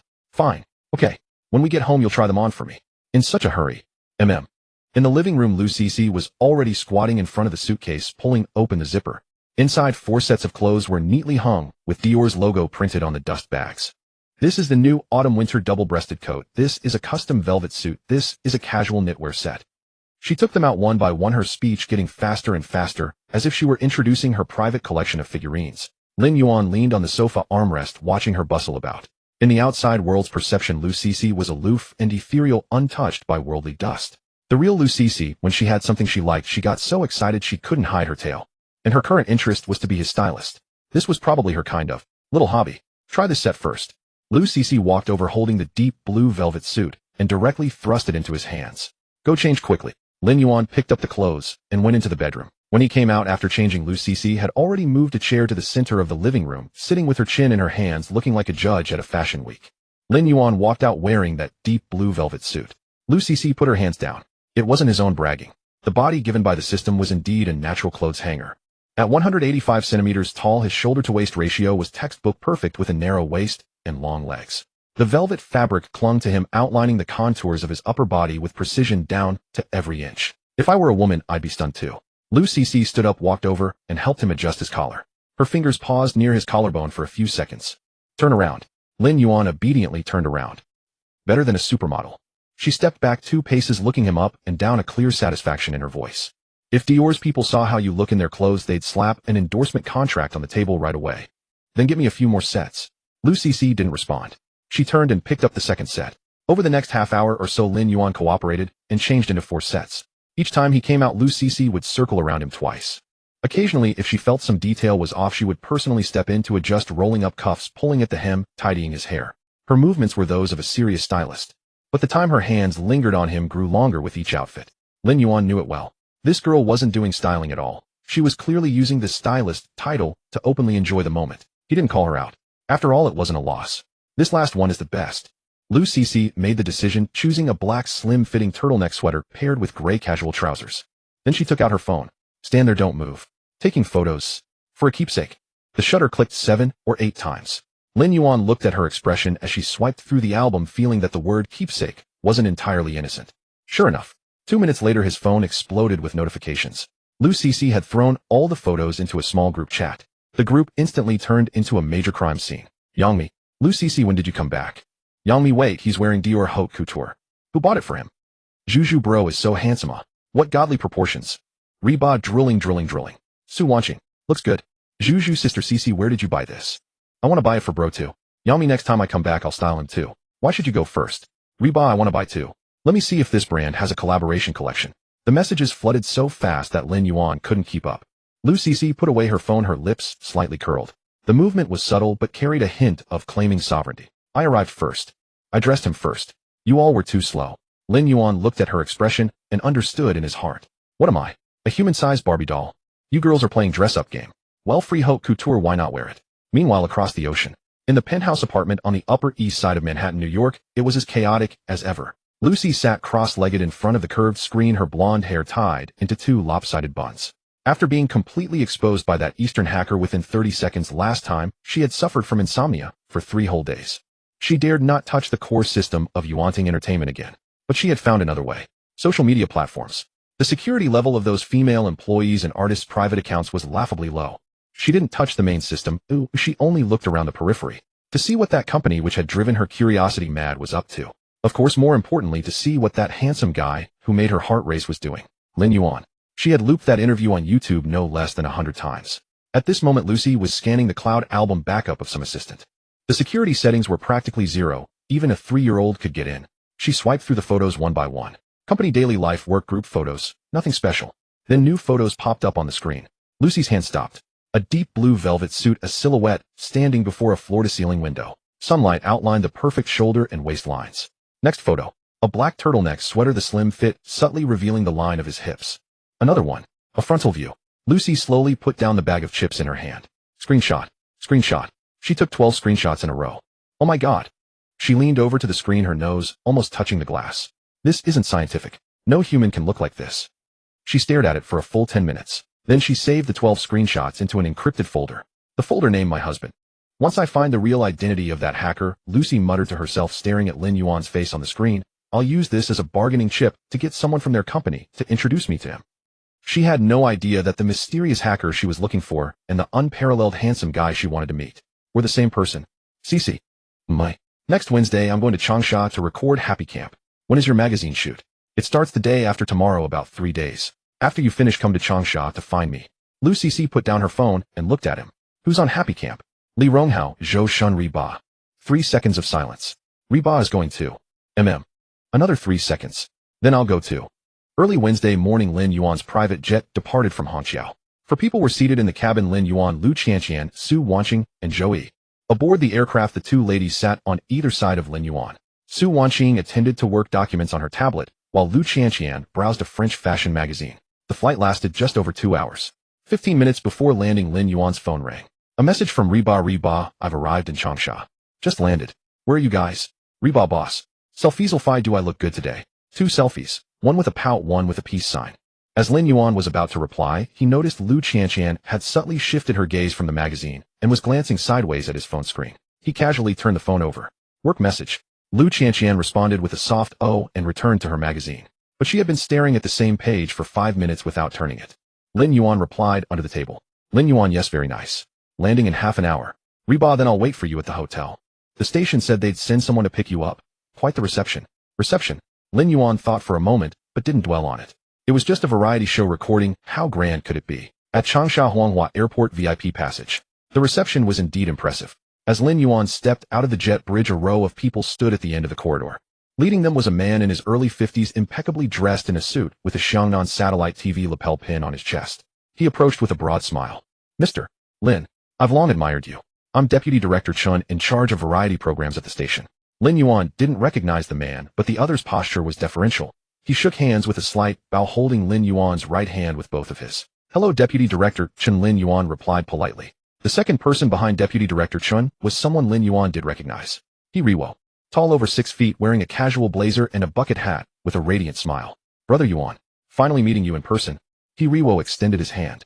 Last time I watched your speech at Jingda University online, I stood up and applauded at home. Almost scared my dog into a heart attack. Lin Yuan chuckled and shook his hand.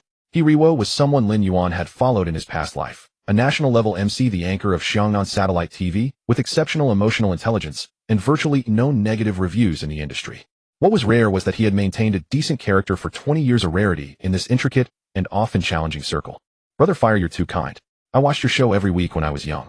Then we must have a good chat today. He Riwo patted his shoulder, his warmth feeling natural. Then Lin Yuan's gaze fell on the third person. A woman, around 40, short and stout, with heavy makeup, wearing an expensive-looking brand-name outfit that somehow seemed mismatched. Her smile was wide, too enthusiastic, and she stepped forward before Lin Yuan could even look her way. Mr. Lin. Hello. I'm Long Danny from Tanyu Media.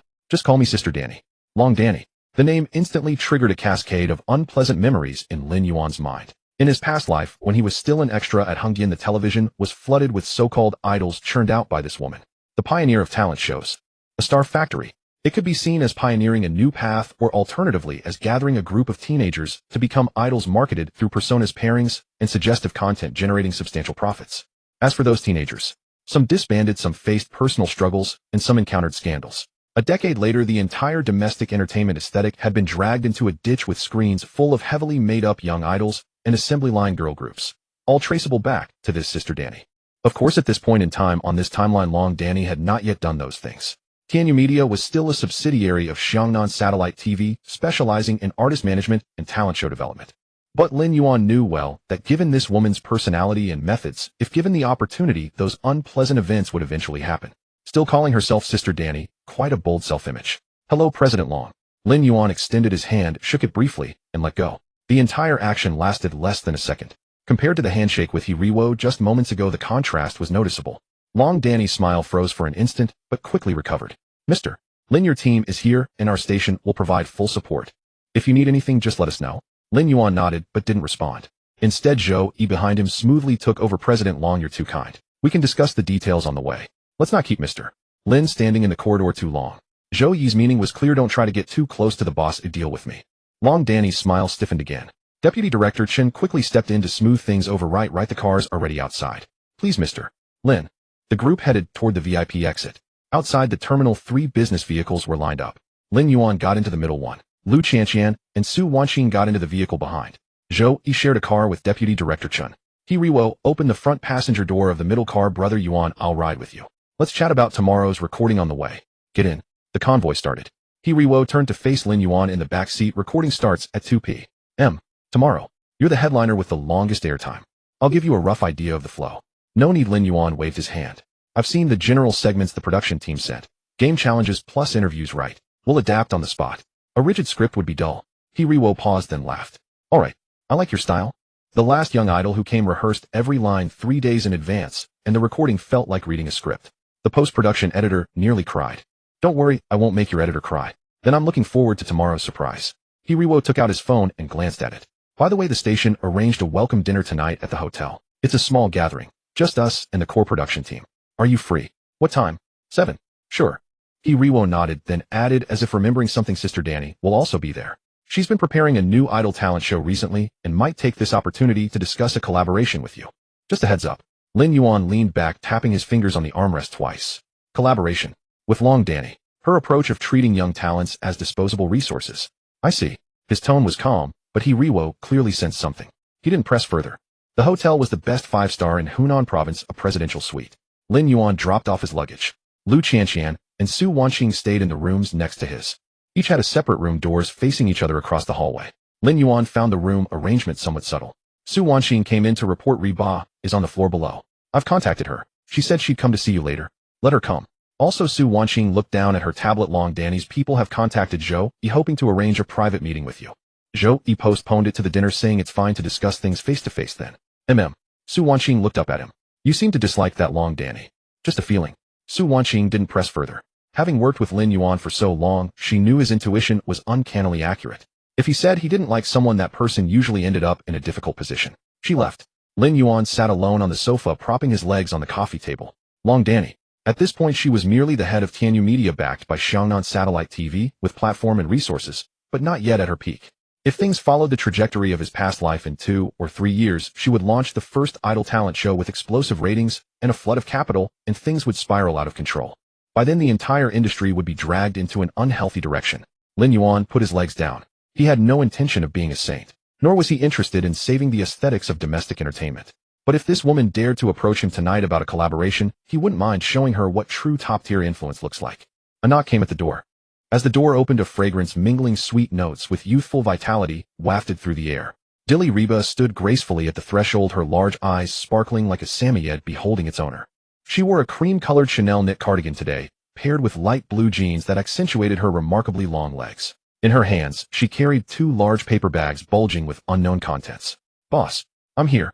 Reba's voice was crisp and carried a hint of excitement. Upon seeing Lin Yuan, 2 rosy blushes quickly spread across her cheeks, and her eyes sparkled brightly. I brought you so many delicious treats. I specially brought them all the way from the capital for you. With that, she sidled and bustling over to place the 2 large paper bags on the living room coffee table, proudly pulling out items one by one. Lin Yuan closed the door and watched her, a faint smile tugging at his lips. As a native of the capital, you, a girl from the western regions, are bringing me local specialties from the capital. This train of thought is truly one of a kind. This adorable, slightly naive nature, definitely system certified, pure and unadulterated. He didn't call her out on it, but instead leaned leisurely against the entrance cabinet, watching her performance. Look, these are pastries from Daxiankin. I queued for ages to get them. And this braised meat from Yushingzai. I had my assistant pack it with ice packs all the way. Reba chattered away as she placed boxes of traditionally packaged food across the entire coffee table, her little mouth babbling non-stop, like a salesperson. And these filling cakes, they're good for beauty and skincare. Boss, you're so handsome, you need to take care of yourself too. On the living room sofa, Lu Cece, who was holding a cup of water, paused in her motion. She lifted her eyelids, gave a faint glance at the bustling figure, then looked at Lin Yuan, said nothing, and continued drinking her water. Beside her, Su Wanqing adjusted her glasses and silently rose to pour a glass of water for Reba. This scene was all too familiar to the two of them. Every beautiful girl who came into close contact with Lin Yuan for the first time went through this routine. Shyness, excitement, blushing, then trying every possible way to show herself off, even if the approach was a bit silly. Boss, try this. Reba picked up a piece of hawthorn pastry, and with eyes full of anticipation held it to Lin Yuan's lips. Lin Yuan didn't open his mouth. Instead, he reached out, took it, and bit into it himself. Not bad. The sweet and sour flavor melted in his mouth. Seeing him eat it, Reba's eyes curved into crescents with joy. Delicious, right? I knew you'd love it. Lin Yuan, watching her silly delight, finished the remaining half of the pastry and subtly shifted the conversation. Have you looked over the recording schedule for tomorrow? Oh, yes, I have. Reba quickly stood straight, adopting a docile posture as if reporting for work. The people from Teacher He's side sent it to me. It's just games and interviews. Don't be nervous. Just treat it as coming to play. Lin Yuan walked over to the sofa, and sat down casually, taking a sip of the water Su Wanqing handed him. With teacher he around, nothing will go wrong.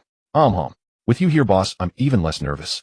Reba nodded vigorously, her large eyes never leaving Lin Yuan's face. The admiration and fondness in her gaze were almost overflowing. Lu Cici's magazine finally rustled as she turned a page, the sound just loud enough to break the slightly sticky atmosphere around Reba. Only then did Reba notice the fairy sister on the sofa. Her blush deepened, and she greeted her sheepishly, "Hello, Sister Cici." Lu Cici lifted her eyes from above the magazine, gave a slight nod in response. Her aura was cool and aloof as always. Lin Yuan felt the moment was ripe, or if they chatted any longer this little sweetheart might try to stay the night. He stood up and said in a tone purely of a boss caring for an employee, "All right, you just got off the plane today, you must be tired. Go back and rest early. You need to be well rested for tomorrow's recording." Okay. Although Reba was a bit reluctant since the boss had spoken, she obediently nodded. "Then I'll go first. Boss, Sister Cici, Sister Wanqing, good night." She left with frequent backward glances, nearly tripping over the threshold on her way out. After the door closed, Lin Yuan turned around and met Lu Cici's scrutinizing gaze. Lu Cici put down her magazine, a faint, barely perceptible smile curling at the corner of her lips. She didn't speak, but her eyes clearly said, "Well done." Lin Yuan shrugged his expression, saying, "I'm just a heartless expulsion machine." Night deepened. In the living room of the presidential suite, only 2 floor lamps remained lit, casting a dim, warm glow. Su Wanqing finished organizing the last document, closed her tablet, and stood up. "Boss, everything is done. I'll go to my room and rest now." Her room was next door. Lin Yuan responded, his gaze still on the TV screen, where an old movie was playing. Su Wanqing smoothed her skirt and turned to walk toward the door. Her high heels sunk into the soft carpet, making no sound. Just as her hand was about to touch the doorknob, a lazy voice came from behind. "What's the hurry?" Su Wanqing's body froze instantly. She slowly turned around and saw Lin Yuan, who had somehow risen, walking toward her step by step. "Boss." Her voice was a little dry. Lin Yuan stopped in front of her, said nothing, but reached out and gently lifted a strand of her hair, bringing it to his nose to smell. Then his hand slid down to her wrist and gave a light tug. Su Wanqing stumbled, pulled into his arms, and directly onto the sofa. She instinctively struggled, but was held tighter. "Boss, Sister Cici is."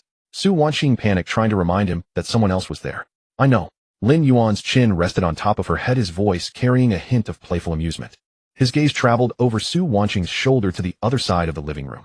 Lu Cici had somehow put down her book and was quietly sitting in the single sofa watching them.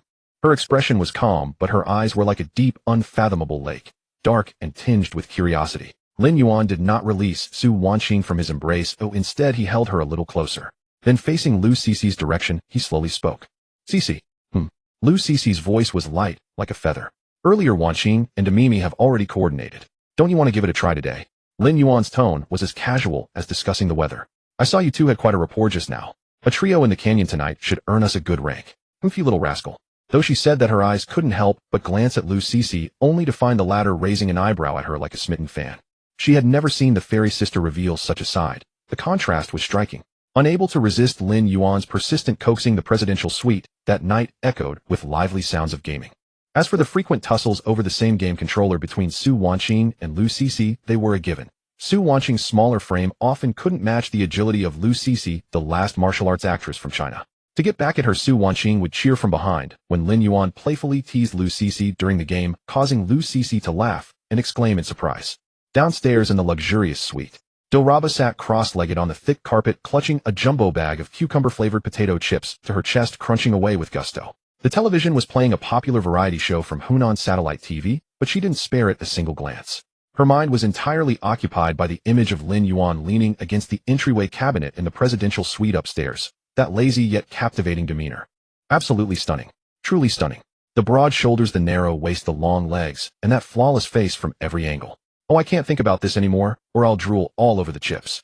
Doraba quickly patted her flushed cheeks, tossed the chip bag aside, and turned to rummage through her oversized suitcase, looking for some other snacks to distract herself. As she rummaged, her movements suddenly halted.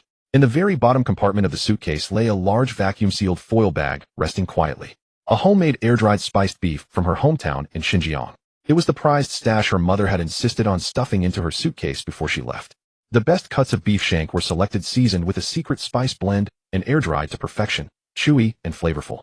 She had planned to savor it slowly while watching her shows at night. Doraba stared at the packet of beef and swallowed instinctively. "Should I give it to the boss?" No, this is my mom's own recipe. You can't buy this anywhere outside." But the boss had just signed her and immediately given her the female lead role in the S-level project, 3 Lives, 3 Worlds. Many young actresses would kill for a chance even to touch that project, yet the boss didn't even blink before handing it to her. And the boss was so handsome. Doraba's mind seemed to have two little figures locked in a fierce debate. One clutched the beef tightly, shouting, "What goes into your stomach is real. Don't be a sycophant." The other figure pointed accusingly at her. "Doraba, have a little conscience. Trading a piece of beef for the favor of a godlike boss. Can't you calculate that deal? Think bigger." This inner struggle lasted for over an hour. Eventually, a fondness for good looks coupled with a touch of gratitude barely overcame her foodie instincts. Doraba took a deep breath, stood up abruptly, grabbed the spiced beef, and marched out the door with determination, heading straight for the presidential suite upstairs. The elevator chimed as it arrived at the top floor. The hallway was carpeted with thick handmade wool rugs, muffling every footstep into silence. Doraba approached the heavy double wooden doors of the suite.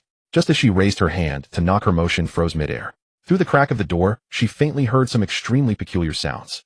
The five-star hotel had excellent soundproofing, but the voices inside were still quite loud, and judging by the location, they seemed to be coming from the entrance foyer. The sounds were a mix of rapid breathing, suppressed exclamations, and occasional sharp clapping. Though Doraba was a bit naive, she had worked on film sets before and wasn't entirely clueless. She stood rooted to the spot as if struck by lightning, nearly dropping the packet of beef. Is the boss up to something in there? And judging by the sounds, there was definitely more than one person. Oh great. Doraba puffed her cheeks in indignation. Mi Jie is filming in the scorching sun in Hongdian, and the boss is messing around during a business trip. I have to tip Mi Jie off. She quickly tucked the beef under her arm, fumbled for her phone, opened WeChat, and found the profile of Demimi. Just as she was about to type a message to tattle, her fingers suddenly paused. She inexplicably clicked into Demimi's moments. The latest post was from the day before yesterday, a group photo. In the photo, Demimi and Lu Qianqian were cheek to cheek, smiling brightly with the caption, "Fairy sisters visit cheek to cheek." Doraba blinked, and a scene from the afternoon in the suite suddenly flashed through her mind. At that time, Qianqian Jia was sitting on the sofa. Wanqing Jia was pouring water, and the boss was sitting there with a confident posture. And earlier in the group chat, Qianqian Jia had sent photos of the boss changing clothes, with Mi Jie dropping excited emojis, showing no signs of jealousy. An extremely absurd yet plausible idea exploded in her mind. Wait, could it be that Mi Jie, Qianqian Jia, and Wanqing Jia all know? And even more, they're all in on it together. What is this? Internal consumption. Keeping good things within the family.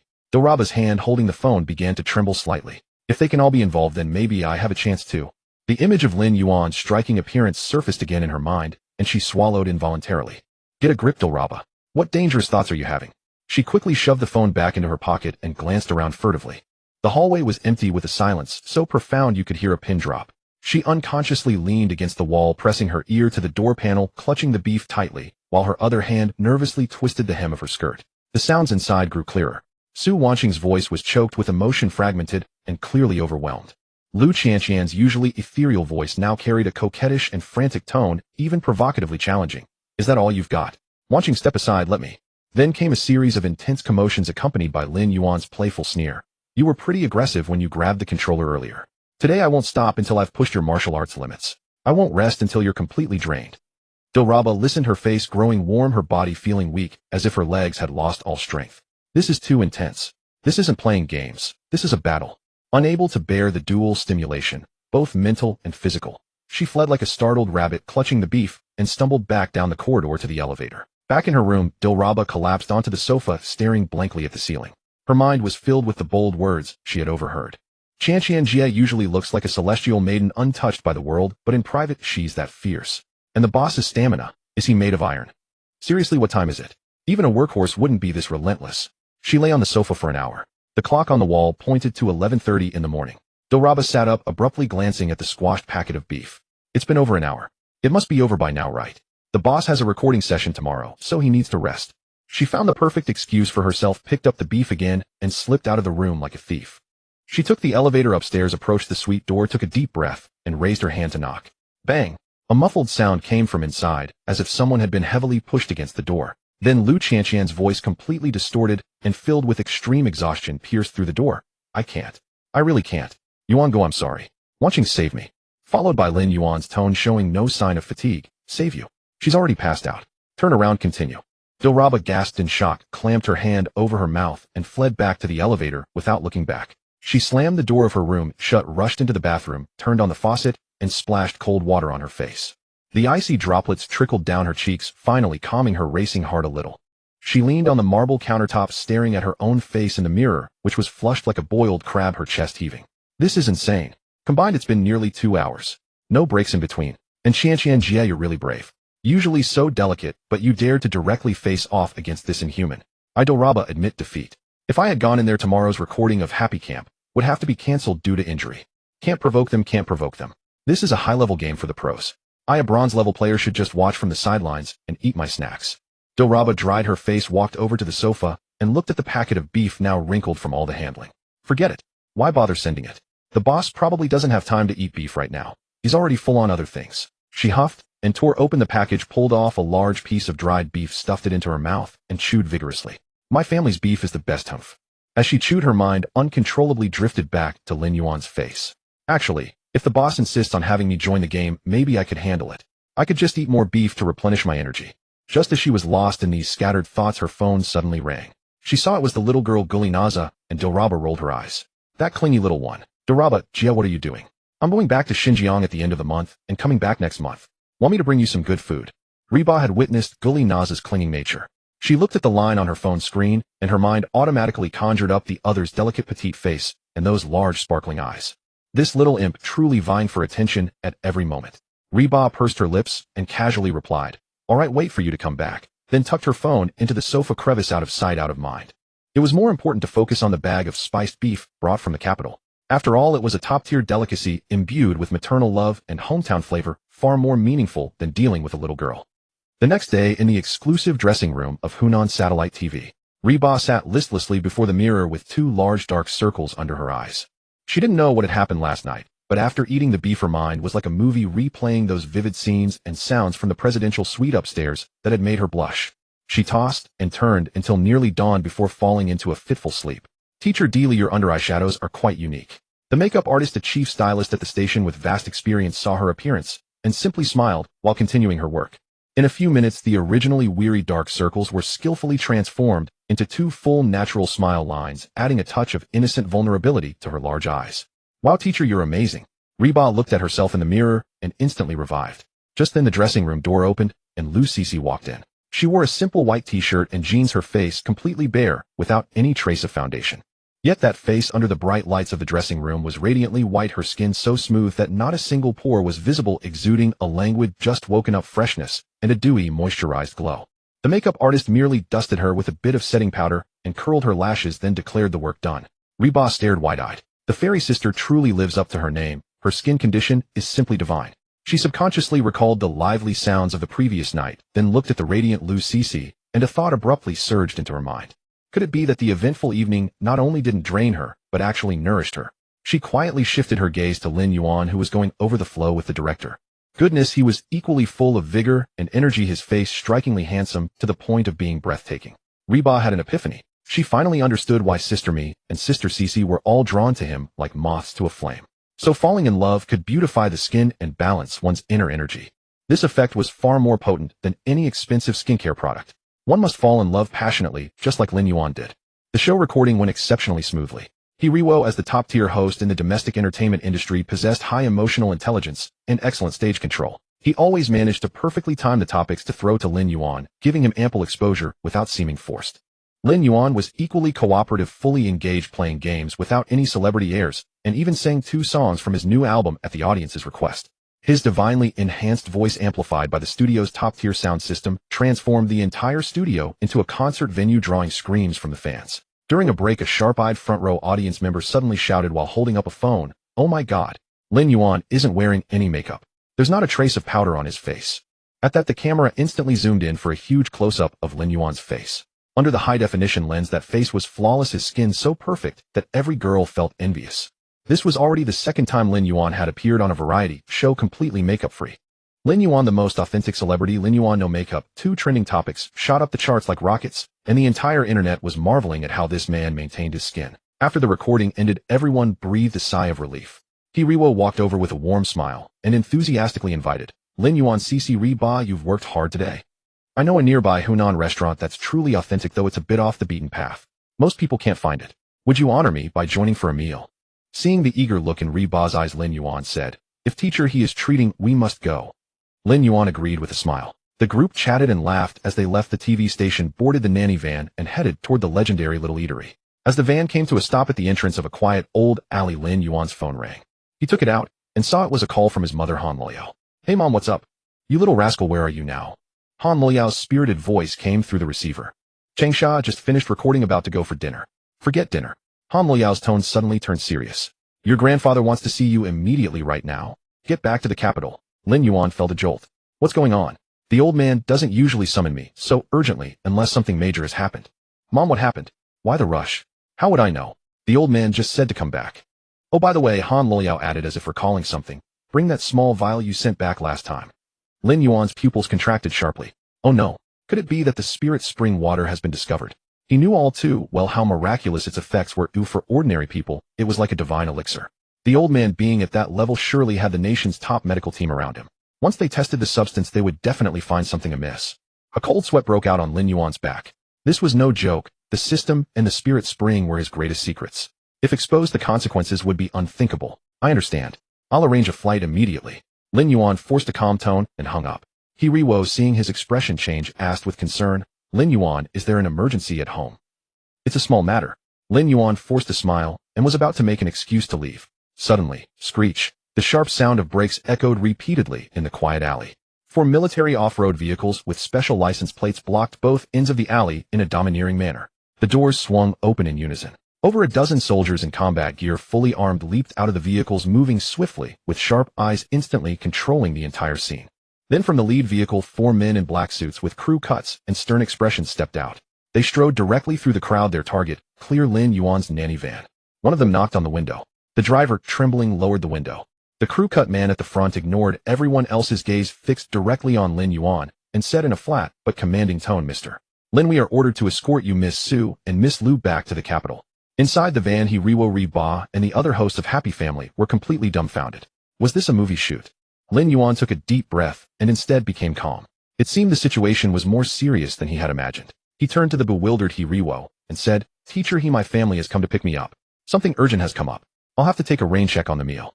I'm leaving now. With that, he pushed open the door and stepped out, followed by the equally grave-faced Su Wanqing and the confused Lu Cece walking out calmly. Under the astonished gaze of over a dozen people, the three were escorted by the 4 crew-cut men into a military vehicle. The convoy did not pause, the engines roared, and they sped away, leaving behind only He Riwo Dilariba and the others at the alley entrance, standing in the evening breeze, exchanging bewildered glances, unable to say a word for a long time. What exactly did Lin Yuan's family do? The interior of the military off-road vehicle was spacious, yet the atmosphere was tense. The suspension system was excellent. The vehicle barely jolted as it traversed the uneven cobblestone streets of the old town. Lu Cece and Su Wanqing sat tightly on either side of Lin Yuan, their bodies slightly stiff. Though they had witnessed grand occasions, they had never encountered such a scene of armed soldiers blocking the road and making arrests. Especially the men with crew cuts sitting opposite, who had remained silent since boarding, their backs straight, eyes fixed forward like emotionless statues. The air inside the car seemed frozen. Have some water. Don't be nervous, Lin Yuan said, appearing quite relaxed. He reached into the storage compartment by the door, took out 2 bottles of mineral water, unscrewed the caps, and handed them to the 2 women. His calmness seemed to have a peculiar influence. Lu Cece and Su Wanqing took the water silently, took a sip, and their tense nerves relaxed slightly. It seemed that the spiritual spring water was the cause of all this commotion. Lin Yuan was as clear as a mirror in his mind. Causing such a big stir, it seems the effect is even more remarkable than I imagined. But it's fine. As long as it's for the health of my family, it's worth it. I just wonder how the old man will deal with me later. The motorcade drove unimpeded all the way, entering the special access lane of the airport, and finally stopping beside a Gulfstream G650. It was Lin Yuan's own private jet. Seeing the familiar aircraft, Lin Yuan raised an eyebrow. Well done, old man. Using my own plane to bring me in. Quite the style. The lead man with the crew cut finally spoke, his voice devoid of emotion. Mr. Lin, the plane is ready. Miss Lu and Miss Su's luggage will be brought aboard shortly. After saying that, he made a please gesture. Lin Yuan led the 2 women out of the car and calmly walked up the boarding stairs. 4 hours later, in the western hills of the capital, in a courtyard house with an extremely high level of security, Lin Yuan sat upright, barely daring to rest half his buttocks on an old-fashioned mahogany sofa, his upper body straight as a spear. In front of him, across an equally vintage tea table, sat 3 elderly men. The one in the center, vigorous and alert with a lean face, was his grandfather Lin Jinghua. Lin Yuan also recognized the other 2. One wore glasses with a refined and scholarly aura. He was the one who often appeared on financial channels, in charge of the nation's treasury. The other had a square face with an imposing presence and shiny general stars on his shoulders. These 3 were figures whose mere stamp of foot could make the whole of China tremble, yet now they all looked at him with kind expressions. Lin Yuan had been held by them as a child, but despite the 3 all smiling, he felt cold sweat on his back, nearly soaking his shirt. The atmosphere was too strange. Three-judge court would be an understatement. Ahem. Lin Jinghua cleared his throat, picked up the celadone teacup beside him, and gently blew on the floating leaves. He didn't drink. Instead, he set the cup down heavily on the table with a dull thud. "You little rascal." His first words were blunt. Lin Yuan's body instinctively tensed even more. "Tell me, what exactly are those dark tubes of medicine you had someone bring back?" Lin Jinghua stared at him, his eyes sharp as an eagle's. "So it was about this." Lin Yuan lamented inwardly, but dared not show any sign on his face, and could only pretend to be naive. "Grandfather, didn't I write the prescription? It's just a common prescription for nourishing qi and blood. I found an old Chinese medicine doctor and had it brewed using ancient methods." "Ancient methods?" Lin Jinghua sneered. What ancient method could produce such results? He pointed at his own face. "Look at your old grandfather's face. Isn't it much more rosy than last time you saw me? These days I only sleep 5 hours a day and my energy is even better than the young guards in the security company." The bespectacled old man beside him also spoke with a smile, his voice gentle, but his words carrying considerable weight. "Xiao Yuan, you may not know that for someone at your grandfather's level, everything he eats, even a single grain of rice, is sampled and tested." He paused, adjusted his glasses, and his eyes behind the lenses seemed to see through everything. "We assembled the nation's top team to conduct component analysis and pharmacological experiments on the medicine you sent. The results were quite interesting. According to the formula you provided, its effect would be at most slightly better than over-the-counter health supplements. But the actual effect we detected." The old man held up one finger. "It's at least 100 times stronger than the ingredients you listed." 100 times.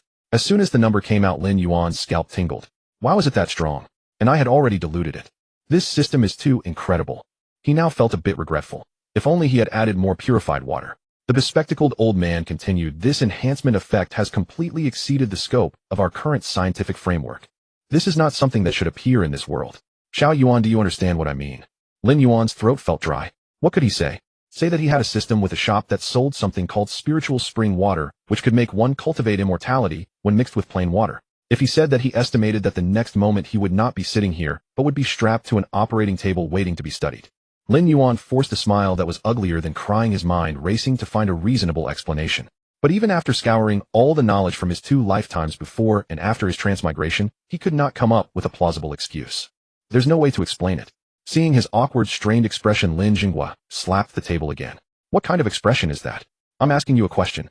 "Grandfather, Lin Yuan stammered, unable to utter a complete sentence. "What you?"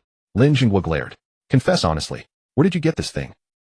In another room, Su Wanqing and Lu Cixi sat facing each other with a pile of snacks before them and a woman in a black suit standing nearby, clearly from the security bureau. Su Wanqing and Lu Cixi dared not act rashly, nor even raise their eyes to look around. Su Wanqing silently moved closer to Lu Cixi, sitting next to her, their hands tightly clasped together. It was their first time here. Seeing how restrained they were, the woman in the suit smiled and said, "Don't be nervous, Miss Lu. I'm actually your fan. Mr. Lin is in a meeting. You can have some snacks first. The chief specifically ordered these for you."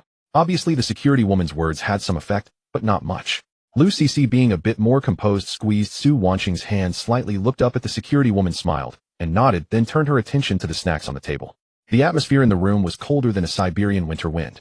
Lin Yuan felt as though he were standing before a tribunal with 3 towering figures whose decisions could steer the fate of the nation seated across from him. Countless scenarios raced through his mind, from confessing for leniency to resisting and facing the harshest penalties, yet each path seemed to lead to a dead end.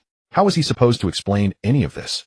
Should he say he found a USB drive containing ancient cultivation techniques, or that a group of extraterrestrials modified him during a midnight bathroom trip? Lin Yuan's mind was flooding with exasperated retorts, yet his face wore an expression of utmost grievance. "Why so quiet? Lost your voice?" The teacup in Lin Jinghua's hand tapped the table with a sharp click. His voice was low, yet it sent a shiver through Lin Yuan's heart. "Grandfather, this matter is rather extraordinary." Swallowing his nerves, Lin Yuan decided to employ an ancient and effective method, fabrication. "Weren't I working as an extra in Hungdian? During one shoot, there was an accident with the rigging, and I fell from a cliff." He launched into his performance, recounting the tale with great emotion. "It was an untouched wilderness valley below. I broke my leg, and my phone had no signal. Just as I was beginning to accept my fate, I encountered an old herb gatherer. The old man was dressed in rags, looking every bit a beggar, yet his medical skill was miraculous. He merely pressed his hands against my leg a few times, and by the next day I could walk again. He took a liking to me and gave me several prescriptions, saying we were destined to meet, and this was one of them." Lin Yuan finished speaking and cautiously stole a glance at the 3 elders. As expected, all 3 faces bore the unmistakable expression of "continue your tale." The bespectacled elder by his side smiled and spoke slowly. Young Lin Yuan, we've heard this very story since childhood. Usually whenever a protagonist falls from a cliff, they either discover a martial arts manual or encounter a celestial immortal. Your version is rather down to earth. Lin Yuan's heart tightened at the teasing. He steeled himself and continued, I'm telling the truth. That old man had a peculiar temperament. He wouldn't let me ask his name, nor would he allow me to return. He said his worldly ties were severed, and he would retreat to the mountains. He personally taught me how to brew the medicine, explaining that the water used was no ordinary water. It was drawn from a living spring fed by a 1,000-year-old natural spring, which is why the effects were so remarkable. He shifted all responsibility cleanly onto a non-existent herb gatherer and a 1,000-year-old spring that could not be found. There would be no one left to contradict him. Lin Jinghua and the other two elders exchanged a look conveying information invisible to ordinary eyes. Silence once again descended upon the room. It was fully a minute before Lin Jinghua spoke again, his tone considerably gentler this time. That old man. What did he look like? Any distinguishing features? There was hope. Lin Yuan's spirits lifted. He eagerly embellished his description, not very tall, slightly hunched with a mole above his left eyebrow. He loved drinking and always carried a gourd of wine. He pieced together the image of a reclusive master from the wuxia novels he had read in his past life. Enough. Lin Jinghua waved his hand, cutting him off. Will there be more of this in the future? That was the real question. Lin Yuan immediately nodded. Yes. Before the old man left, he told me the location of that ancient spring. The path is not easy to traverse, and fetching water each time is quite laborious. But if grandfather and you need it, I will risk everything to bring it. At least you still have some filial piety. Lin Jinghua grunted, his expression completely relaxing. He lifted his teacup and took a genuine sip before speaking slowly. This substance is too powerful. From now on, you may not use it on anyone without our permission, not even those young women around you. Do you understand? Understood. Lin Yuan agreed faster than anyone. Also, your company is doing well. The elder bearing the general star spoke up, his voice resonant. Your ode to young China is excellent. Our military region's cultural troupe plans to stage a recitation piece, and we would like you to serve as a consultant. No problem at all, I'll make sure to complete the task. Lin Yuan sat up straight immediately. The three elders casually asked a few more questions about his company and personal life, to which Lin Yuan responded promptly. After more than an hour, Lin Jinghua finally waved his hand impatiently. Enough. You may leave. Don't linger here. Lin Yuan felt as though he had received a grand reprieve. He stood bowed and slipped away quietly. In another room, Lu Qianqian and Su Wanqing were chatting animatedly with the female guard, their expressions bright with excitement. Most of the pastries on the table had already been devoured. Is it true? You train so hard every day. Su Wanqing's eyes sparkled with admiration. Let me tell you, I absolutely love military-themed dramas. Sister Qianqian, I watched your performance as a female officer 3 times. Surrounded by 2 beautiful women, the guard blushed faintly, but answered their questions earnestly. Just then the door opened. Lin Yuan entered with a warm smile. What are you all discussing with such joy? Lin Yuan, Lu Qianqian, and Su Wanqing rose almost simultaneously, both pairs of luminous eyes filled with concern. Though they had been chatting, their hearts had remained anxious the entire time. Seeing their worried expressions, Lin Yuan felt a warmth spread through him. He walked over with a smile and naturally took both their hands in his. It's all fine. Grandfather is simply getting on in years and a bit talkative. He couldn't stop asking questions. He joked lightly. How about it? Are you planning to stay for dinner, or shall we head back now? Feeling the warmth and steadiness of his palm, the tense bodies of Lu Qianqian and Su Wanqing visibly relaxed. Lu Qianqian in particular held his hand a little tighter, her fingertips pressing gently, as if confirming something tangible. Only when she was certain he was truly unharmed did she finally let her guard down. You scared us half to death, Su Wanqing murmured, her eyes still faintly reddened. My fault. I'll make it up to you later. Lin Yuan laughed and gently squeezed her palm. At that moment, footsteps sounded at the doorway. Lin Jinghua and the other 2 elders drifted into the room. The atmosphere in the room instantly grew solemn once more. Lu Qianqian and Su Wanqing quickly released Lin Yuan's hand and stood respectfully. The bespectacled elder's gaze fell upon Lu Qianqian, and he spoke gently. You must be Miss Lu then. Is your father still stationed at the overseas embassy? Lu Qianqian was momentarily stunned. She did not expect them to know her, and even her family circumstances. Lin Yuan's hand brushed gently against hers from behind. Composing herself, she replied respectfully, Greetings, senior. Yes, as a diplomatic officer, my father has been stationed overseas for many years. Indeed, it is not easy. The elder nodded, a smile of approval gracing his face. Lin Jinghua also looked at Lu Qianqian with warmth, his expression quite like that of a grandfather approvingly eyeing his prospective granddaughter-in-law. But the moment his gaze shifted to his own grandson, his smile vanished completely. You little rascal. Another classic expression of his. Treat this young lady well, do you hear me? Stop causing trouble all day long. Exactly, the general with the star chimed in. Young Lin Yuan, you should also attend to your personal matters. You are no longer young. It is time to expand the family line for the nation. Expand the family line. Lin Yuan felt a twitch at the corner of his mouth and couldn't help muttering under his breath, "What era is this? Shouldn't we be thinking about family planning by now?" Though his voice was barely above a whisper, it rang clearly throughout the quiet room. A trace of awkwardness appeared on all three elders' faces simultaneously. Lin Jingguo's expression darkened instantly, and he raised his foot to give Lin Yuan a light kick. "Shu, take your companions and get out of here." The phrase companion made the cheeks of both Su Wanqing and Lu Qianqian flush deep red instantly. Lowering their heads, they wished they could simply disappear. Having received his kick, Lin Yuan didn't dare retort. He grabbed the two young ladies and hurried out. "Goodbye, grandfather. Goodbye, both seniors." Even after they were seated in the car heading back to the city, the faces of Su Wanqing and Lu Qianqian were still warm.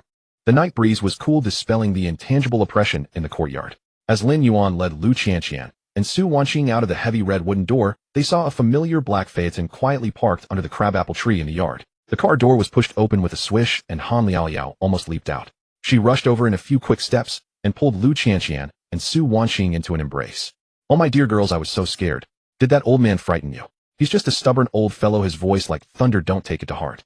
As she spoke, Han Liaoliao looked them up and down, her eyes filled with genuine concern and care. Lu Qianqian and Su Wanqing, whose hearts had been tense, instantly melted at this warmth. Their eyes glistened and they shook their heads in unison. "Annie, we're fine. Mom, why are you here?" Lin Yuan leaned over, looking at the man sitting upright in the driver's seat, pretending to admire the scenery. He grinned. "Dad, you're personally acting as chauffeur." Lin Tianhao shot him a glare in the rearview mirror and snorted with displeasure, but the slight relaxation of his shoulders betrayed his inner tension. "Get in, let's go home." The car smoothly drove out of Xishan and merged into Beijing's late-night traffic. The cabin was quiet, but no longer with the suffocating oppression of before. Han Liaoliao held Lu Qianqian's left hand and Su Wanqing's right, murmuring words of comfort and care like a hen protecting her chicks. In the front seats, Lin Yuan and his father Lin Tianhao remained silent, quietly gazing at the glittering street ahead.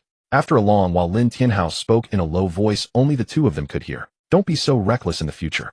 Lin Yuan turned to look at his father's profile. The streetlight shadows flickered across his face, revealing a hint of lingering fear hidden in his usually stern eyes. He smiled, leaned back in his seat, and said with a lazy, matter-of-fact tone, "What can I do? You're my dad, my mom, my grandpa. This matter I was indeed a bit rough."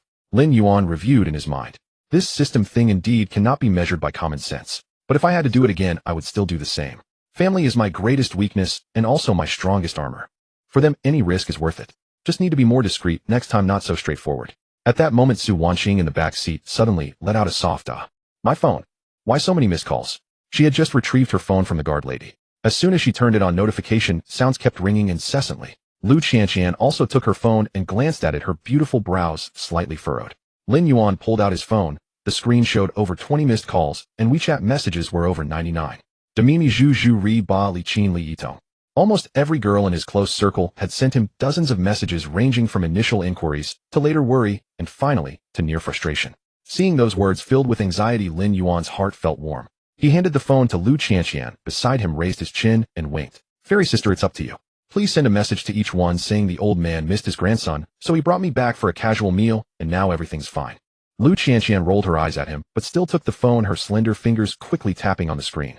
Lin Yuan then comfortably closed his eyes, sinking his entire body into the soft seat. On the surface, he seemed to be resting with closed eyes, but in reality his consciousness had sunk into the system space. "System, I need to speak with you." Lin Yuan mentally protested with a tone of complaint, like a person who had been treated unfairly. "Look at the mess you've caused. Because of that spirit spring water, I almost got thoroughly examined by my grandpa. Do you know what I experienced today? A family interrogation. My delicate psyche has suffered immense trauma." The system space was silent. "Don't play dead. I'm telling you, this isn't over. If you don't give me an explanation and some compensation for mental distress, reputation damage, and wasted youth, then I'll leave negative reviews in your system shop every day." Lin Yuan began his act of being unreasonable, using all sorts of tactics like coercion and bribery, even throwing a tantrum. Think about it, you a prestigious goddess emotion feedback system, yet your host got locked up because of your product. If word gets out, where will your face go? What will your peers think of you? How will you survive in the system world? I'm doing this for your own good. Compensation. Must compensate. Perhaps Lin Yuan's level of shamelessness exceeded the system's expectations. After a long silence, a cold mechanical voice finally sounded. "Ding. Detected that the host has encountered uncontrollable risks due to system products. Now initiating emergency compensation plan." Ding. Compensation plan generating. Lin Yuan's eyes lit up and his heart rejoiced. "Hey, I can actually get some freebies." Ding. Compensation plan as follows: 1. System item 10 pull opportunity x22. Entertainment item library self-selection permission songs x103. Entertainment item library self-selection permission scripts X. 10. Do you accept this plan? Lin Yuan looked at the generous compensation, almost drooling.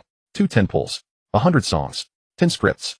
This was not just compensation, it was a windfall. But on the surface he remained calm, even showing a hint of disdain. Is this it? Are you treating me like a beggar? Can this little stuff make up for the mental trauma I suffered? I'm telling you, without 3 10 pulls this won't be settled. The system fell silent again. Lin Yuan could sense that the system seemed to be performing some complex calculations, as if assessing the limits of his shamelessness. Ding. System resources insufficient, cannot meet host's additional request. This compensation is the highest authority compensation. Ding. Compensation distributed. The system will enter a 72-hour energy-saving sleep mode during which it cannot respond to any host requests. As soon as the words were spoken, Lin Yuan felt the connection between him and the system become faint like a phone with poor signal. Oh man, can't take it anymore, and run. Lin Yuan grumbled in his mind, but the smile on his lips stretched to his ears. This time he really hit the jackpot. He could not wait to open the system interface. Seeing the 2 golden 10 pull buttons, he pressed without hesitation. Use system item 10 pull. Instantly, a huge virtual wheel appeared before him covered with dense question mark grids, and the pointer began spinning wildly. Lights flash sound effects were cool. A few seconds later, 10 golden beams flew out of the wheel, transforming into 10 cards floating before Lin Yuan. Thank you for your patronage. Thank you for your patronage. Gene Recombination Potion Trace X. 1 Top-Tier Culinary Skill Experience Card X. 1 Thank you for your patronage. Human Peak Lumbar Strength Experience Card 24H. X. 1 Thank you for your patronage. Lin Yuan's face darkened. A 10 pull, and this is what I get. 7 Thank you for your patronage. Are you running a lottery at a supermarket? He suppressed the urge to curse, and looked at the remaining 3 cards. Cash red envelope. 1 yuan. IX 1 Thank you for your patronage. Lin Yuan's blood pressure began to rise. 1 yuan. Are you mocking me? He stared intensely at the last card, the one with the brightest golden light, silently praying. Give me something good. Give me a divine artifact. Give me a superpower. If not, a cultivation technique will do. The golden light faded, and the pattern and text on the card slowly emerged. Item card Honesty Bean Bun Type. One-time consumable effect. After the target eats it for the next hour, they cannot lie and must answer all questions. Note originates from a classic anime of a certain dimension. Taste good. Bean paste is sweet. Use with caution, otherwise may lead to family conflicts. Lin Yuan looked at this card completely stunned. Honesty. Bean Bun. Countless possible scenarios instantly flashed through his mind, and his eyes gradually turned strange and somewhat mischievous. This thing seems even more interesting than a cultivation technique. The car came to a steady stop at the entrance of the courtyard house. The housekeeper had already prepared a large table of steaming dishes, the aroma filling the entire yard. Han Liao pulled Lu Cixi and Su Wanqing toward the dining room, complaining about Lin Tianhao as they walked. It's all your deadbeat father's fault, dragging the kids out on a weekend. Look at how pale Cixi and Wanqing are from hunger. Lin Tianhao followed behind, rubbing his nose, unable to utter a single word of rebuttal. Lin Yuan changed his shoes and sauntered leisurely at the back. Father's standing in the family is as solid as a mountain, firmly rooted at the bottom. At the dining table, Han Liao transformed into a relentless feeding machine, continuously piling food onto Lu Cixi's and Su Wanqing's plates. The 2 girls kept thanking her, behaving with perfect politeness. Lin Yuan sat beside them, unable to join the conversation, and simply focused on the braised pork in his bowl. After half a bowl of rice, Lin Yuan looked up at Lin Tianhao. Dad, I need to fly to America next Wednesday. Lin Tianhao's hand froze mid-motion as he was reaching for food. What for? To negotiate overseas distribution for a film. Lin Yuan grabbed a tissue to wipe his mouth. Lin Tianhao put down his chopsticks, took a warm towel to clean his hands, and his expression turned unusually serious. Is it absolutely necessary? I've already arranged to meet some people, and then I'll catch up with a few classmates. Lin Tianhao leaned back in his chair, tapping his fingers on the table twice. Back home, your grandfather shields you so no one dares to touch you. But America is different. It's a playground for capital, chaotic and unpredictable. Given your identity, it's probably not suitable for you to go out. Lin Tianhao's tone grew heavier. You're no longer that obscure little star. You are my son, Lin Tianhao's son, the heir of the Lin family conglomerate. Han Liao, unable to bear it, slapped Lin Tianhao's arm. Speak properly. Stop putting on that Tycoon air. You'll scare the kids. Lin Tianhao flinched from the slap, the imposing aura he had just built instantly dissolving. He coughed twice to mask his embarrassment. What I mean is safety first. Zhou Yi handles things reliably enough. I'll have him directly coordinate with Lin's North American Security Division. Lin Tianhao pulled out his phone and dialed. Hey, Oldly. Yes, it's me. Lin Yuan is going to New York next Wednesday. Deploy your top-tier security team, the same level as the one that escorted the South African diamond mine. 24-hour personal protection with live ammunition. Lin Yuan listened to his father on the phone, a warmth rising in his heart. This old man usually seems unreliable, but in critical moments he really steps up. This mercenary-level security arrangement is truly top-notch. After hanging up, Lin Tianhao glared at Lin Yuan. Don't cause any trouble over there. If you lose even a single hair, I'll hold Zhou Yi responsible. Got it, thanks Chairman Lin. Lin Yuan grinned and gave a mock salute. After dinner, Han Liao directly ushered Lu Cixi and Su Wanqing into Lin Yuan's room. The room was a suite of over 100 square meters filled with traditional rosewood furniture, and it opened onto a private small courtyard. Alright, you've all had a tiring day. Rest early. Tomorrow Mom will make you some bird's nest soup to replenish your strength. Han Liao beamed with joy, casually closed the door and locked it. Only the three of them remained in the room. Lu Cixi stood still, twisting the hem of her clothes, looking a bit nervous. Su Wanqing, however, was more relaxed, flopping directly onto the spacious sofa with a long sigh. That scared me, today's whole ordeal. Lin Yuan walked over and poured 2 glasses of warm water, handing them to the girls. Lu Cixi took the cup, her hand still trembling slightly. Ripples spread across the water's surface. The armed security details during the day and the heavily guarded courtyard in the Western Hills had been an overwhelming shock for this girl raised in a sheltered environment. Lin Yuan noticed her distress and gently wrapped an arm around her shoulders, pulling her close. Still scared, Lu Cixi buried her face against his chest, her voice muffled. Yes. When those people rushed over, I thought you were going to be taken away. Lin Yuan patted her back softly, catching the faint scent of shampoo from her hair. Take me away for what? I haven't broken any law. The old man may have a short temper, but he's actually quite kind. Good, my foot. That kick of his still has my butt aching. Lu Cixi lifted her head, her eyes rimmed with red. What nonsense were you spouting in front of the chief today? Siring offspring. Do you really think you're some ancient prince? Lin Yuan took her hand in his. Isn't that the old man's order? I'm just following orders to procreate. Su Wanqing chimed in from the side. Exactly, Sister Cixi, we need to work hard to fulfill the chief's mission. With that, Su Wanqing stood up, pulled out her pajamas from the suitcase, and walked into the bathroom. Soon the sound of running water came from the bathroom. Lin Yuan gently pinched Lu Cixi's cheek. Head to the bed and wait for me. Lu Cixi's face flushed bright red down to her neck. She glanced around the antique-style room. This is your parents' home. They're right next door. Lin Yuan's smile held a hint of mischief. What's there to fear? This old house has excellent soundproofing. Besides, didn't you see Mom's expression when she left? She'd be thrilled if we made some noise. You're lying. Lu Cixi playfully punched his chest. But she didn't resist as Lin Yuan lifted her and carried her toward the large rosewood canopy bed. Just as he laid Lu Cixi on the bed, the bathroom door opened. Su Wanqing emerged wearing a wine-red silk slip nightgown. The hem was short, barely covering the top of her thighs. Her wet hair draped over her shoulders and droplets of water traced down her collarbone, disappearing into the deep neckline. Lin Yuan felt a warmth rising within him. That stingy system is cheap, but the physical boost it gave is truly top-notch. Su Wanqing walked to the bed, looking at Lu Cixi already curled up under the covers, a teasing smile on her face. Sister Cixi, you're quite fast. Lu Cixi buried her face in the pillow, too embarrassed to look. Lin Yuan gently reached out and took Su Wanqing's hand. Tonight, let's just enjoy a peaceful time together. The atmosphere in the room grew warm and tranquil. The old-fashioned rosewood bed emitted a soft creak. Though Lu Cixi was initially shy under Lin Yuan's gentle guidance, she soon relaxed completely. The subtle thrill of being close in the presence of elders combined with a sense of forbidden intimacy heightened her senses. The usually aloof and ethereal goddess-like figure fully let down her guard, becoming exceptionally tender and affectionate. Su Wanqing was equally vibrant, bringing a variety of gentle touches. After a few hours, the room finally settled into a calm stillness. Lu Cixi and Su Wanqing lay on either side of Lin Yuan, too exhausted to move a finger. Lin Yuan leaned against the headboard, pulling the covers over them, and lit a cigarette. In the curling smoke, he reflected on the evening. That 10-pull gotcha might have been a scam, but life is still quite beautiful. Just then the phone on the nightstand vibrated. Lin Yuan picked it up and glanced at the screen. It was a WeChat message from Zhou Yi. Boss, the overseas security team is ready. An A-level tactical squad from Blackwater on standby, 247. Lin Yuan replied with a received. Then Zhou Yi sent another screenshot.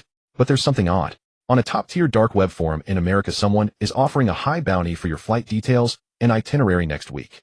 Lin Yuan exhaled a smoke ring and typed one-handed. Found out who it is. Zhou Yi replied instantly. They're well hidden. Only a code name left. 0. Lin Yuan raised an eyebrow at the English word on the screen. 0. Looks like that blood-red piss-off didn't scare her. A faint smile graced Lin Yuan's lips. He stubbed out the cigarette in the ashtray and quickly typed a reply. Don't bother with her. Let her investigate. And subtly package my itinerary. Leave a few deliberate clues. Zhou Yi sent a question mark emoji. Lin Yuan offered no further explanation and tossed his phone aside. Since someone in America was so eager to track him, this New York trip would be an opportunity to have a little fun with that little girl. He was curious to see the reaction of the blonde female hacker when she discovered that the mysterious big shot she'd been searching for was none other than the entertainment industry's biggest star she adored. Lin Yuan lay back down, pulling the two warm bodies closer into his embrace. The following afternoon, in the heart of Modu at the headquarters of Yuan Ting Entertainment, the top-floor executive suite, Sunlight streamed through the enormous floor-to-ceiling windows, casting a warm glow upon the pure black desk. Lin Yuan leaned back in the spacious leather executive chair, a financial report in hand. His body was held straight, and his breathing was steady and composed. From beneath the desk came a faint, subtle rustling sound. Lin Yuan let out a slow breath, a slight crease appearing on the report he held. This girl is becoming quite bold. Every time I'm in the office, she finds some excuse to crawl under the desk. What is this? A reverse operation of office protocol. Being a boss is certainly interesting. The phone on the desk suddenly vibrated vigorously, breaking the calm of the office. The screen displayed the name Director Zhang. Lin Yuan quickly cleared his throat and pressed the answer button, while his right leg shifted slightly, gently nudging the fuzzy head beneath the desk to signal for stillness. Hello, Director Zhang. The voice on the other end came through with a hearty laugh, carrying a sense of relief. Brother Lin, I hope I'm not interrupting your work. Not busy, are you? Lin Yuan glanced down at the movement under the desk, a slight twitch at the corner of his mouth. No, I'm just handling some urgent documents. Please go ahead. Director Zhang, completely unaware of the situation, spoke with excitement. It's about the Great Wall. The post-production is fully wrapped up. We're about to enter the promotional phase. I was thinking you're the most popular one in the cast right now. Do you have any free time soon to join some roadshows? Lin Yuan adjusted his posture, trying to appear natural. Director Zhang, unfortunately, I have to fly to the United States next Wednesday for some personal matters in New York. There was a brief silence on the line. Going to the States? Is it about Manchester by the Sea? Yes, but don't worry, Lin Yuan quickly added. I'll be back and can help with the promotions then. Director Zhang let out a long sigh of relief. With your word, I feel much more at ease. Brother, to be honest, I'm not confident about this film. Those Hollywood investors kept interfering, and the script was changed beyond recognition. I'm not expecting much in terms of critical reception now. I just hope your star power can boost the box office. As long as we break even, I'll be grateful. Lin Yuan almost chuckled. The National Treasure director pressured by capital to merely hope for breaking even. But the Great Wall plot is indeed hard to describe. If it weren't to repay a favor and gain some exposure, I wouldn't have agreed to play that nameless soldier. Director Zhang, you're too modest. With your reputation and our star-studded cast, the box office is sure to be strong. Besides, the key project is the one after this, right? At the mention of this, Director Zhang's voice rose an octave, his breathing quickening. Yes. To Live. I've read that script at least 10 times. It's brilliant. Every time I need a couple of drinks to calm my emotions. Once you're back from the States and the Great Wall is done, we'll launch To Live immediately. I can't wait to start filming. I'm eager to, Lin Yuan replied. Oh, there's one more thing.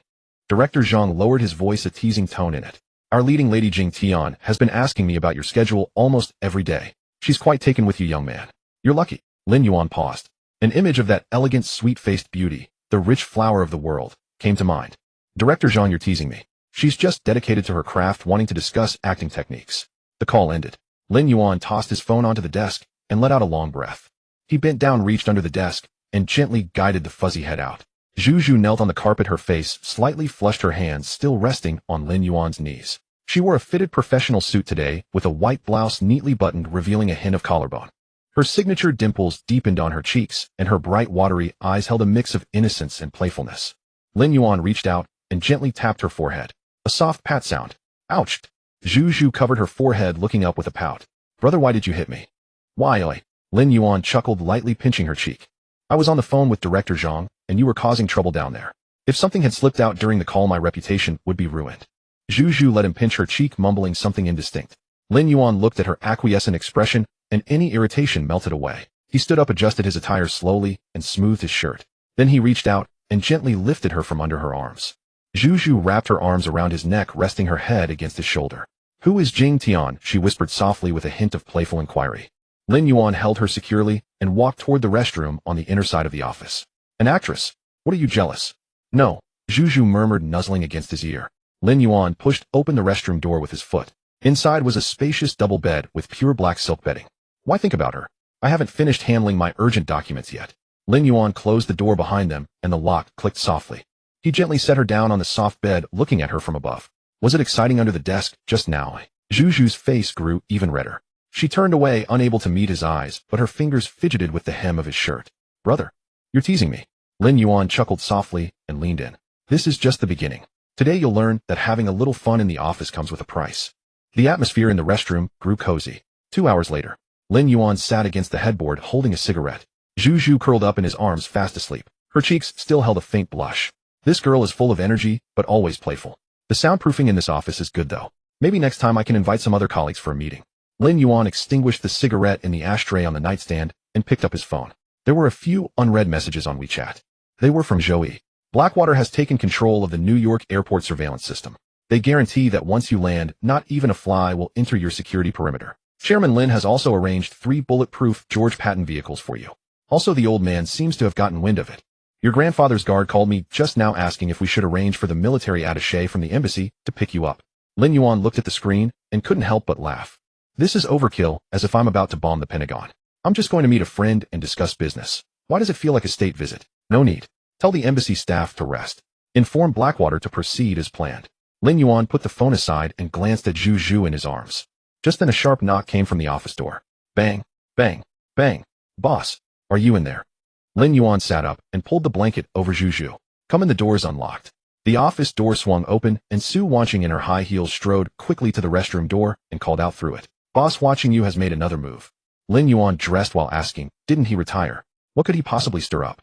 Su Wanqing took a deep breath.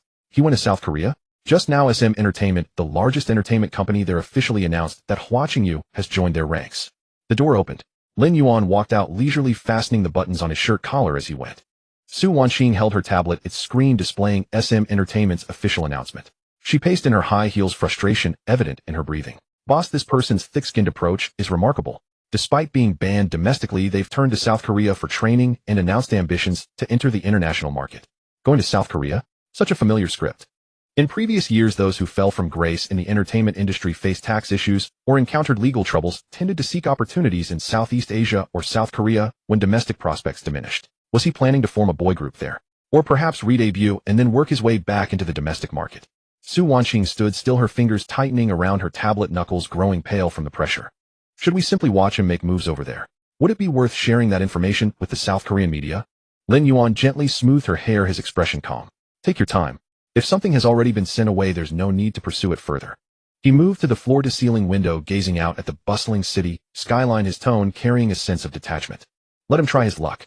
The entertainment industry in South Korea is dominated by powerful conglomerates where the strict seniority system can be quite daunting. With his temperament, he might find himself struggling to adapt there. We don't need to concern ourselves with this now. Let's just observe what unfolds.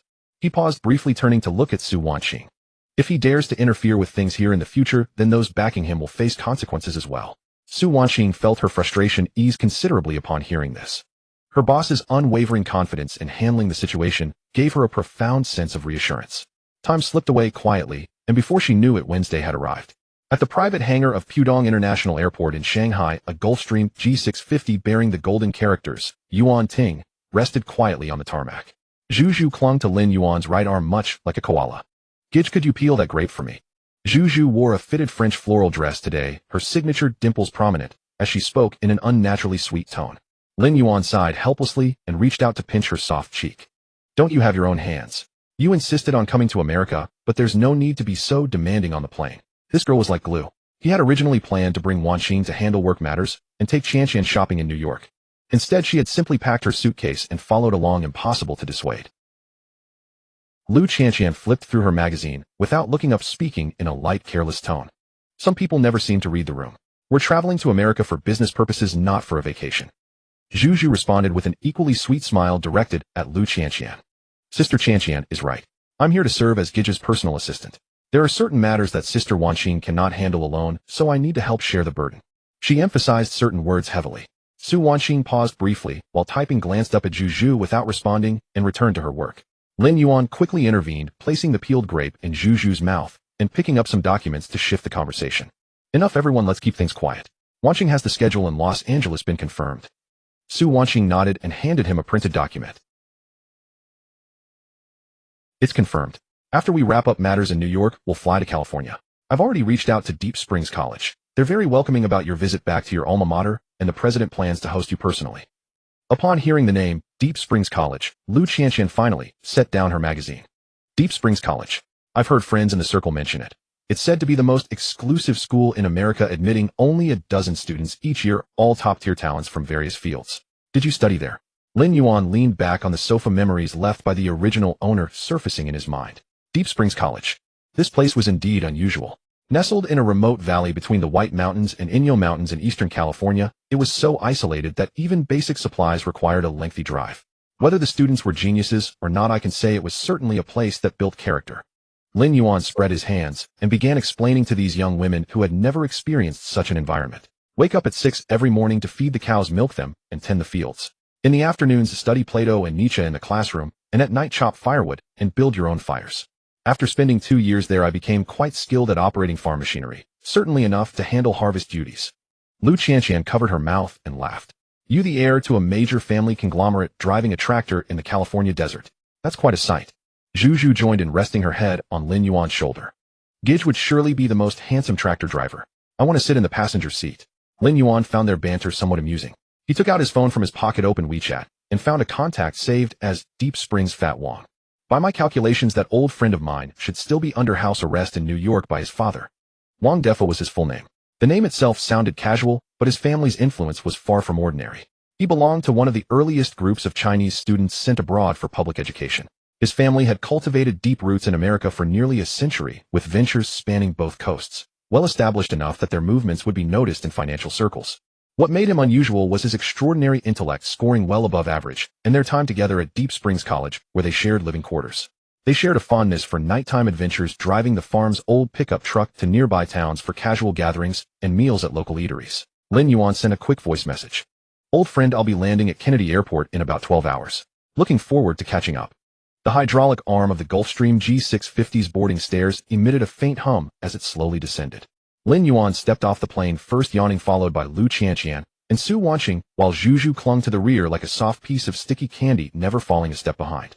The afternoon sun in New York poured down, without reserve, somewhat dazzling. Lin Yuan squinted, adjusting to the light, and then froze. The scene on the tarmac was a bit overwhelming. 7 or 8 black Cadillac Escalades and Chevrolet Suburbans, dark enough to absorb light, formed a semicircular fleet of imposing steel beasts, encircling the area in a tight, oppressive formation. Dozens of burly men in matching black suits, sunglasses, and communication earpieces stood like Secret Service agents from a movie, stationed at every step, exuding an aura of keep away. At the forefront stood a man with an Asian face, in his 40s, lean and fit, beside the door of a bulletproof George Patton vehicle, his posture reverent to the point of humility. Goodness, what is Dad up to? Picking up his son, or welcoming some prince of an oil kingdom? Anyone would think a Wall Street tycoon had just been released from prison, ready to reclaim his glory. Lin Yuan was about to step forward when he paused. He noticed among the muscular men in black suits a few individuals of a completely different style. They wore modest plain clothes with no visible brand, but their posture was erect, their eyes sharp as hawks, and their waists bulged unnaturally, clearly concealing serious hardware. Most crucially, they all wore a small but unmistakable national emblem on their chests. Lin Yuan turned and cast a glance at Su Wanqing behind him. Su Wanqing immediately understood, stepped forward, and lowered her voice to explain quickly, "Boss, we just received an encrypted notification. Your internal security clearance in the capital has been upgraded. According to the latest regulations, as a direct relative of a leader during your overseas stay, the military attaché office of the embassy in the U.S. will coordinate with local security forces to provide the highest level of protection." Lin Yuan understood.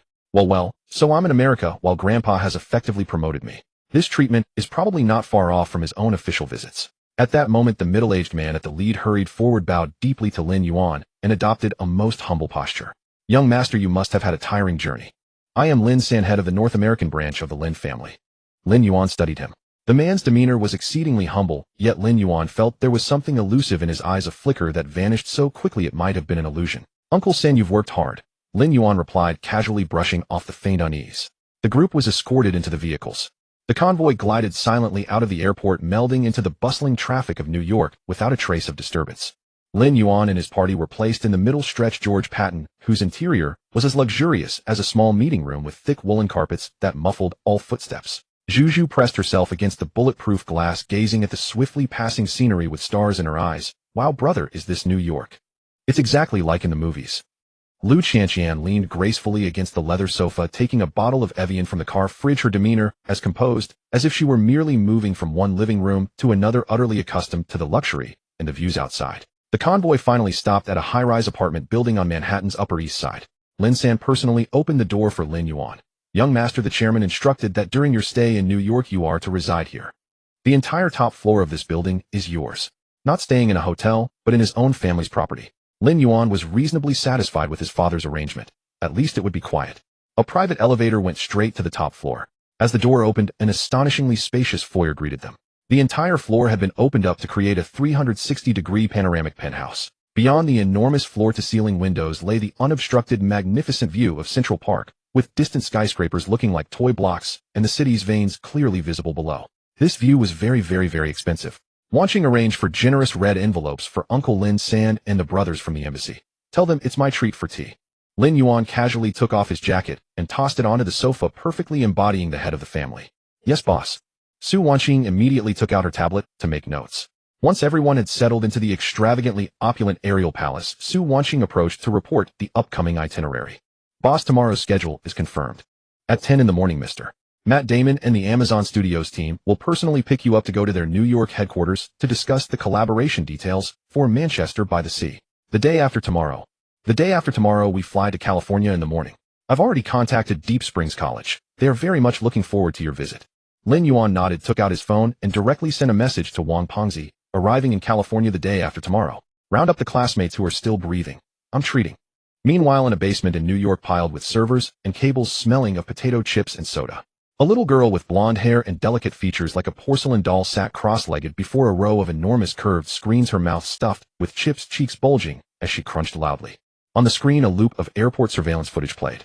In the video, Lin Yuan, dressed in casual wear, descended the stairs of a private jet, sunlight spilling over him, looking almost unreal in his handsomeness. Oh my god, how can anyone look like this? That skin, that figure, those long legs. He's like a character model straight out of a game.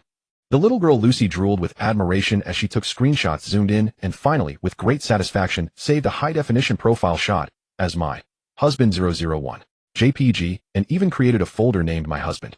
She was one of the top 3 hackers on the dark web. Ever since her last intrusion into Yuan Ting Entertainment was countered and she was outmatched, she had been fixated on that mysterious Eastern hacker. She couldn't find any information about him, so she had to focus on the founder of Yuan Ting Entertainment, the man named Lin Yuan. She had thought that by getting close to Lin Yuan, she could track down the mysterious expert who had made her suffer a major loss. But now, staring at the flawlessly handsome face on the screen, Lucy's thoughts had already drifted far away across the Pacific. Who cares about the mysterious hacker? Revenge? Forget it all. I just want to meet this handsome guy. I must see him. I need an autograph, a photo together. Lucy leaped up from her chair, her azure eyes sparkling with excitement. Oh, and I can ask him who handles their network security. That expert must be someone close to him. This plan is absolutely flawless. The more she thought about it, the more perfect the plan seemed. Lucy spun around in excitement a few times, then skipped out of the tech geek's hideout. She deftly navigated a dark corridor, opened a hidden door disguised as a bookshelf, and outside lay a lush verdant grove. Humming a tune, she crossed the woods, and a magnificent castle estate suddenly came into view. Mommy! Mommy! The little girl, like a joyful butterfly, dashed into the castle's grand hall and hugged the leg of a graceful, elegantly dressed lady who was leisurely enjoying afternoon tea. Darling, what makes you so happy today? The lady set down her bone china teacup and lovingly stroked her daughter's head. Lucy looked up with bright eyes, her tone carrying a coaxing insistence. Mommy, my Chinese idol is in New York now. You have to help me. I absolutely must meet him. In the grand hall of the ancient castle, the crisp, coquettish voice of a little girl echoed through the space. A noble lady dressed in a vintage court gown paused gracefully while holding her bone china teacup. She turned toward the figure charging at her like a cannonball, her face carrying a touch of exasperation that could not hide the full well of doting affection in her eyes. The lady appeared to be around 40 years of age. Her long, smooth chestnut hair was elegantly coiled at the back of her head, and her skin was fair and delicate. Time seemed especially kind to her, leaving no traces upon her face, instead bestowing upon her an air of dignified grace. Take your time, Lucy. How old are you, and still so reckless? The noble lady set down her teacup and allowed the little girl with pink twin tails to crash into her embrace, nuzzling against her like a small cat. Mama, you wouldn't believe it. I have to tell you. Lucy tilted up her exquisite doll-like face, her azure blue pupils sparkling with excitement. What about you? All you do is tinker with those old computers of yours, never even stepping outside. The noble lady reached out her slender finger and gently tapped her daughter's forehead, her tone carrying a hint of reproach. That young master from the Rothschild family I arranged for you last time. He was such a fine young man, and you wouldn't even meet him. The moment Lucy heard the word matchmaking, her face instantly fell. She wriggled free from her mother's embrace, her lips curling upward in a pout. I absolutely will not see him. I already have someone I like. Oh, now the noble lady was truly intrigued. She picked up her teacup again and gently blew on the steam. Our little princess actually has someone she likes. Which distinguished young gentleman has captured your heart? His name is Lin Yuan. He's from China. He's incredibly handsome and sings wonderfully as well. Lucy spoke animatedly, gesturing enthusiastically with her hands, her vocabulary seemingly reduced to nothing more than incredibly, repeated over and over. The noble lady raised an eyebrow. A Chinese entertainer. She found herself deeply questioning her talented daughter's taste. With a glance she signaled toward the elderly butler standing respectfully beside a nearby pillar. The butler bowed slightly, acknowledging the silent command, and then retreated noiselessly from the hall. Meanwhile, in New York, on the Upper East Side of Manhattan, in a penthouse apartment on the top floor, Lin Yuan felt as though he were on the verge of collapse. But this exhaustion was not physical, it was spiritual. I was wrong. I was truly wrong. I should never have stepped out that door in the first place. I should have simply played dead when they suggested going shopping, or better yet jumped off this 300-meter building. He lay utterly defeated on the sofa in the VIP lounge of a luxury store on Fifth Avenue, watching the three women nearby who were still enthusiastically trying on a limited edition silk scarf in front of the mirror. He felt his very soul being slowly drained away. Even a body enhanced by his system could not withstand the divine level enthusiasm these three women possessed for shopping. From 1 in the afternoon until 5 in the afternoon, 4 whole hours, and their feet had not stopped moving. Limited edition haute couture gowns, the latest luxury watches, and all sorts of peculiar little gadgets whose purposes were entirely unclear. Buy. After all, they were in a foreign land, spending someone else's money and not even blinking when swiping the card. This was precisely what made things difficult for the 7 or 8 men in black suits trailing behind them. These elite bodyguards, who could each handle 10 opponents on a battlefield, now looked completely dismal. Their hands were full of shopping bags of every size, their dignified image entirely ruined, looking more like vendors fresh from a wholesale market. Brother, come look quickly. Does this time match your outfit today? Zhu Zhu ran over, clutching a sapphire blue tie, holding it up to Lin Yuan with the pride of someone presenting a precious treasure. Lin Yuan did not even lift his eyelids. Looks good. Buy it. No sooner had he spoken than Lu Qianqian's cool voice drifted over from elsewhere. She was holding a dark gray plaid tie, its style calm and understated. I think this one suits him better. The sapphire blue is too bold and cannot hold his presence. Lin Yuan felt his temples beginning to throb. He sat up abruptly, snatched both ties, and without even looking at them stuffed them into Su Wanqing's hands. Buy both. Wanqing settled the bill. Su Wanqing suppressed a smile, nodded, and walked toward the counter with the card. Zhu Zhu and Lu Qianqian exchanged a glance, and for a fleeting moment, it seemed as though sparks flew between them. But soon both returned to calm and threw themselves back into their next round of conquests. Lin Yuan completely abandoned all resistance and collapsed back onto the sofa, beginning to contemplate the meaning of life. Fifth Avenue truly lived up to its reputation as the commercial heart of America. Crowds surged everywhere, with tourists from all over the world flooding in as though they were handed out for free. Security pressure was immense. The team assigned by the Lin faction was indeed professional. 7 or 8 burly men, standing well over 1.90 meters, their muscles bulging, formed a mobile human wall around the 4 of them. Those bystanders who had initially been curious enough to draw near, black and white locals alike, immediately spotted the bulky outlines beneath the waists of these men and their frost-like expressions. They quickly and discreetly changed course. Come now, in a place like America, any fool daring to approach such a display would already be walking among grave markers 3 meters tall. Boss, shall we continue? Su Wanqing returned from the checkout counter. Seeing Lin Yuan in his almost transcendent state of exhaustion, she felt a pang of sympathy. Continue. If we continue much longer, I fear I shall perish on the streets of New York and be sacrificed for my country. Lin Yuan waved his hand weakly. Inform them to call it a day. Let's head home and eat. At the mere mention of eating, Zhu Zhu and Lu Qianqian finally ceased their explorations. The entire group filed majestically out of the mall and boarded the armored George Patton vehicle. The moment Lin Yuan stepped into the car, he closed his eyes, not even wishing to speak another word. Shopping is more exhausting than fighting actual enemies. In the future, can the system shop launch a one-click shopping feature? Just buy the entire mall and be done with all this suffering. The convoy returned smoothly to the apartment. The moment Lin Yuan lay down on the living room sofa, Su Wanqing approached with a tablet in hand. Boss, Mr. Wang Defa has called several times. He says it is urgent and needs to speak with you. Lin Yuan suddenly remembered that he had indeed forgotten about that corpulent old friend. He took the tablet and initiated a video call. Wang Pengzi's fleshy round face instantly filled the screen. The background was the familiar wine cellar, but at this moment, he was sweating profusely with anxiety. Brother Yuan. My dear brother. You finally answered. Something has happened. Lin Yuan gave a languid yawn. Has the sky fallen? The next day, Lin Yuan stirred from slumber, roused by hunger. The vast penthouse was unnaturally still. Through the enormous floor-to-ceiling windows, the skyline of New York City was etched with crystalline clarity in the morning light. A sumptuous breakfast lay upon the dining table. Filet mignon, fried eggs, bacon, and warm milk. Yet only a single serving. I was wrong, truly wrong. I should never have believed their nonsense. They claimed they would take me to challenge the NBA last night to let me experience the intensity of world-class competition. Those 3 women only knew how to play aggressively with the ball and defend with tight pressure. It was utterly exhausting. As a result, the 3 women were still lying in their respective rooms, unable to even get out of bed. Only he, with his system-enhanced physique, remained vigorous and even managed to prepare breakfast himself. This must be the loneliness of the strong.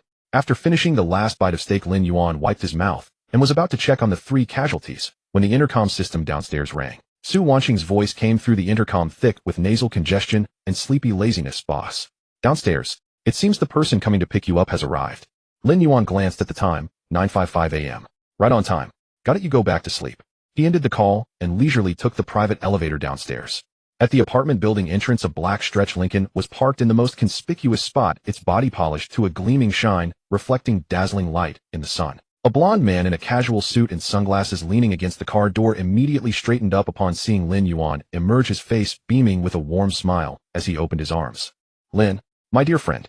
Matt Damon, a Hollywood A-list superstar, was now as enthusiastic as an old classmate he hadn't seen in years. Lin Yuan smiled and exchanged a hug with him. He could feel the strength in the embrace, but beneath the warmth there was a hint of cautious deference. Matt Damon had vaguely heard from the renowned director Zhang Yimou on the set of The Great Wall that this young man had extraordinary connections and belonged to the top echelon in China.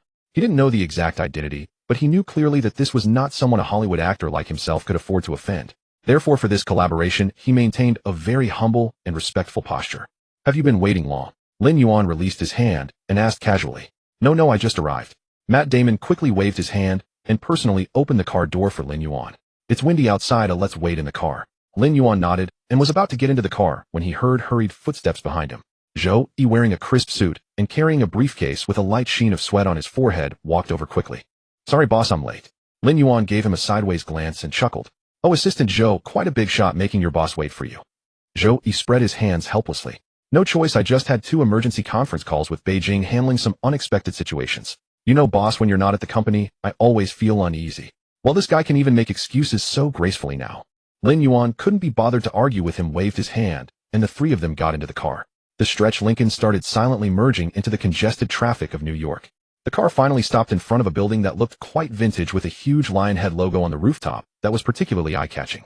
MGM Studios headquarters. Lin Yuan looked at the familiar lion head, feeling no ripples in his heart, even a bit amused. It's still called MGM now, but in 7 years it will belong to Amazon. He knew very well that although MGM now seemed glamorous, having temporarily escaped bankruptcy with the latest 007 film, it was actually still strong on the outside, but weak within. The subsequent films had lukewarm box office performances, constantly teetering on the brink of bankruptcy, until it was eventually acquired by Amazon 7 years later. Thus, what MGM needed most now was one thing: money. And Lin Yuan coincidentally had an abundance of money. The elevator doors opened and a white-haired but spirited old man was already waiting at the entrance, followed by a large group of executives in suits. Mr. Lin, welcome to MGM. The old man at the front was none other than Kevin Ulrich, the current president of MGM. He extended his hand proactively, wearing a standard commercial smile. A screenwriter for a film project plus a co-distribution representative would not normally warrant the president's personal welcome. But this Mr. Lin had brought money with him. Mr. Ulrich, nice to meet you. Lin Yuan shook his hand, composed and at ease. The subsequent meeting went exceptionally smoothly. Leveraging his foreknowledge, Lin Yuan completely took the lead in the negotiations. He knew exactly where MGM's bottom line was, and he understood that they urgently needed a profitable art film to compete for awards and restore their reputation. And the script he had, Manchester by the Sea, was the perfect choice. The script is excellent, Mr. Lin. Your talent is truly remarkable. Kevin Ulrich did not spare his praise. We at MGM would be very happy to lead this project. We have the most mature production team and distribution channels in Hollywood. Money is not an issue. Lin Yuan leaned back in the spacious leather seat, relaxed, tapping his index finger lightly on the table. I can increase the investment or even cover the entire production cost. All the executives in the conference room had their eyes light up. Such a good thing. The investor voluntarily offers to add more money. Of course, I also have a small request. Lin Yuan changed the subject. Kevin's heart skipped a beat, knowing the main point was coming. He had prepared for the other party to make a huge demand, asking for a large share of the box office. Please go ahead. In this film, there is a female lead with not many scenes, probably about a dozen. Lin Yuan said calmly. I want to decide the casting for this role myself. Kevin was stunned. That's it. He had prepared a whole repertoire of bargaining tactics, but they all got stuck in his throat. Just a minor supporting actress. Not to mention a dozen scenes. Even if he wanted the lead actress, as long as the money was sufficient, it could be negotiated. No problem. Absolutely no problem. Kevin agreed faster than anyone, afraid that Lin Yuan would change his mind. Mr. Lin, aside from this, do you have any other requirements? No more. Lin Yuan stood up. My assistant will discuss the specific cooperation details with you. I hope to see the project launched as soon as possible. Of course, we will present the most detailed plan within today. Thus the cooperation was happily concluded. Lin Yuan did not lack money. What he lacked was a mature Hollywood industrial system to turn his ideas into reality. MGM did not lack experience. What it lacked was cash flow and a promising project. The two sides clicked perfectly. Accompanied by the farewells of the executives, Lin Yuan and Zhou Yi left MGM headquarters. By the time they returned to the top-floor penthouse, it was already afternoon. The three women had finally gotten up. They were wearing silk robes, lounging on the sofa, eating fruit, and chattering about where to go for a spa in the afternoon. Seeing Lin Yuan return, Zhu was the first to pounce, hanging on him like a koala. "Brother, are you done with the meeting? Did it go smoothly?" "Not bad." Lin Yuan held her with one arm, walked to the sofa, and sat down, casually tossing her into Lu Cici's arms. Lu Cici caught Zhu smoothly, but her cool eyes were fixed on Lin Yuan, clearly asking, "What about me?" Lin Yuan felt like a keeper who had just returned from hunting, about to feed his eagerly waiting pets at home. Before he could say anything to soothe them, Zhou Yi's expression suddenly turned serious. He quickly walked over to Lin Yuan and lowered his voice. "Boss, something new has come up." Lin Yuan raised an eyebrow. Zhou Yi handed over the tablet in his hand, the screen showing an encrypted investigation report regarding the Cavendish family. "We found something." Zhou Yi's voice dropped even lower, almost inaudible to anyone but Lin Yuan. "The top hacker who placed a bounty on your whereabouts on the dark web under the alias Zero. We have just confirmed her real identity." Zhou Yi took a deep breath and uttered a few words. "Her real name is Lucy Cavendish." Zhou Yi's voice faded from his ears, and the office fell into a brief silence. "Lucy Cavendish." Lin Yuan rolled the name around in his mouth, like tasting some oddly flavored toffee, slightly sweet, but with a grit that caught between his teeth. "I was wrong, truly wrong. I shouldn't have shown mercy from the start. I should have hacked straight through and fried her computer CPU instead of just leaving a dismissive message." Now he had really poked into a den of lovely girls. And rather than feeling nervous, he found the situation growing increasingly amusing. A top-tier hacker ranked among the top 3 on the dark web, a devoted fangirl obsessed with good looks on YouTube, and a young princess of an ancient family. These 3 identities layered onto the same pink-haired twin-tail girl were even more absurd than anything the system could have randomly produced. "Boss, the Cavendish family's influence in New York should not be underestimated. We need to activate the highest-level contingency plan immediately." Zhou Yi's expression was extremely serious. "Contingency plan?" Lin Yuan lazily waved his hand. "No need for such trouble." He stood up and stretched his joints, popping crisply. "Notify the crew to change course. We are not going to Shinquan Academy anymore. We are heading to Los Angeles." 3 hours later, Lin Yuan's Gulfstream G650 private jet landed smoothly on the private runway at Santa Monica Airport in Los Angeles, the city of angels, California. If New York was the financial heart of the world, then this was the entertainment capital. The aircraft door opened and warm air, scented with sunshine and ocean breeze, swept in. Lin Yuan led the way down the stairs, followed by Lu Qianqian, Zhu and Su Wanqing, 3 stunningly beautiful women of distinctly different styles. However, upon seeing the impressive display on the tarmac, even Lin Yuan, who was accustomed to grand occasions, could not help but twitch the corner of his mouth. Over a dozen uniformed black Rolls-Royce Phantoms formed an exaggerated V formation on the tarmac, their polished hoods gleaming so brightly under the California sun that it nearly blinded the eyes. Beside each vehicle stood 2 burly bodyguards in black suits and sunglasses, radiating an imposing aura. A crimson carpet stretched from the base of the stairs to the door of the central limousine, with 2 rows of golden-haired beauties in Hawaiian dresses waving garlands along the path. At the forefront stood a familiar figure. Wang Ponzi, wearing a flamboyant Versace floral shirt and displaying a considerable belly, beamed with an obsequious grin as he frantically waved at Lin Yuan, looking every bit the local bigwig welcoming an important official. "I was wrong, truly wrong. When I messaged him about coming to Los Angeles, I only said to keep it low-key. Only now do I realize that this fellow's understanding of low-key must be quite different from normal people's. Brother Yuan, my dear brother, I have missed you so much." Wang Ponzi lunged forward like a hungry tiger and pulled Lin Yuan into a solid embrace. Lin Yuan pushed him away with evident distaste. "If you hug any tighter, I am worried all that belly fat will rub off on me." Wang Ponzi was not offended. His small eyes darted over the 3 women behind Lin Yuan. Then he leaned close to Lin Yuan's ear and whispered with a knowing smirk, "Brother Yuan, you are something else. It has only been a few years, and you have already built quite a retinue." Lin Yuan nodded expressionlessly. Wang Ponzi immediately understood and quickly put on a solemn, yet enthusiastic expression, bowing 90 degrees to the 3 women. "Hello, honored sisters-in-law. I am Wang Defa, Brother Yuan's closest brother. Just call me Ponzi." Zhu beamed with delight at the title, her dimples shining sweeter than honey. Su Wanqing maintained her professional smile and gave a slight nod. Only Lu Qianqian showed a barely perceptible blush on her cool face, though her eyes betrayed a hint of satisfaction. The group boarded the longest Phantom in the center, and the convoy slowly departed from the airport. The interior space was absurdly spacious, essentially a mobile small reception room. "Tell me what is going on," Lin Yuan asked casually as he poured himself a glass of champagne. The playful smile on Wang Ponzi's face instantly vanished, replaced by a serious expression. Brother Yuan, I looked into the Cavendish family you mentioned.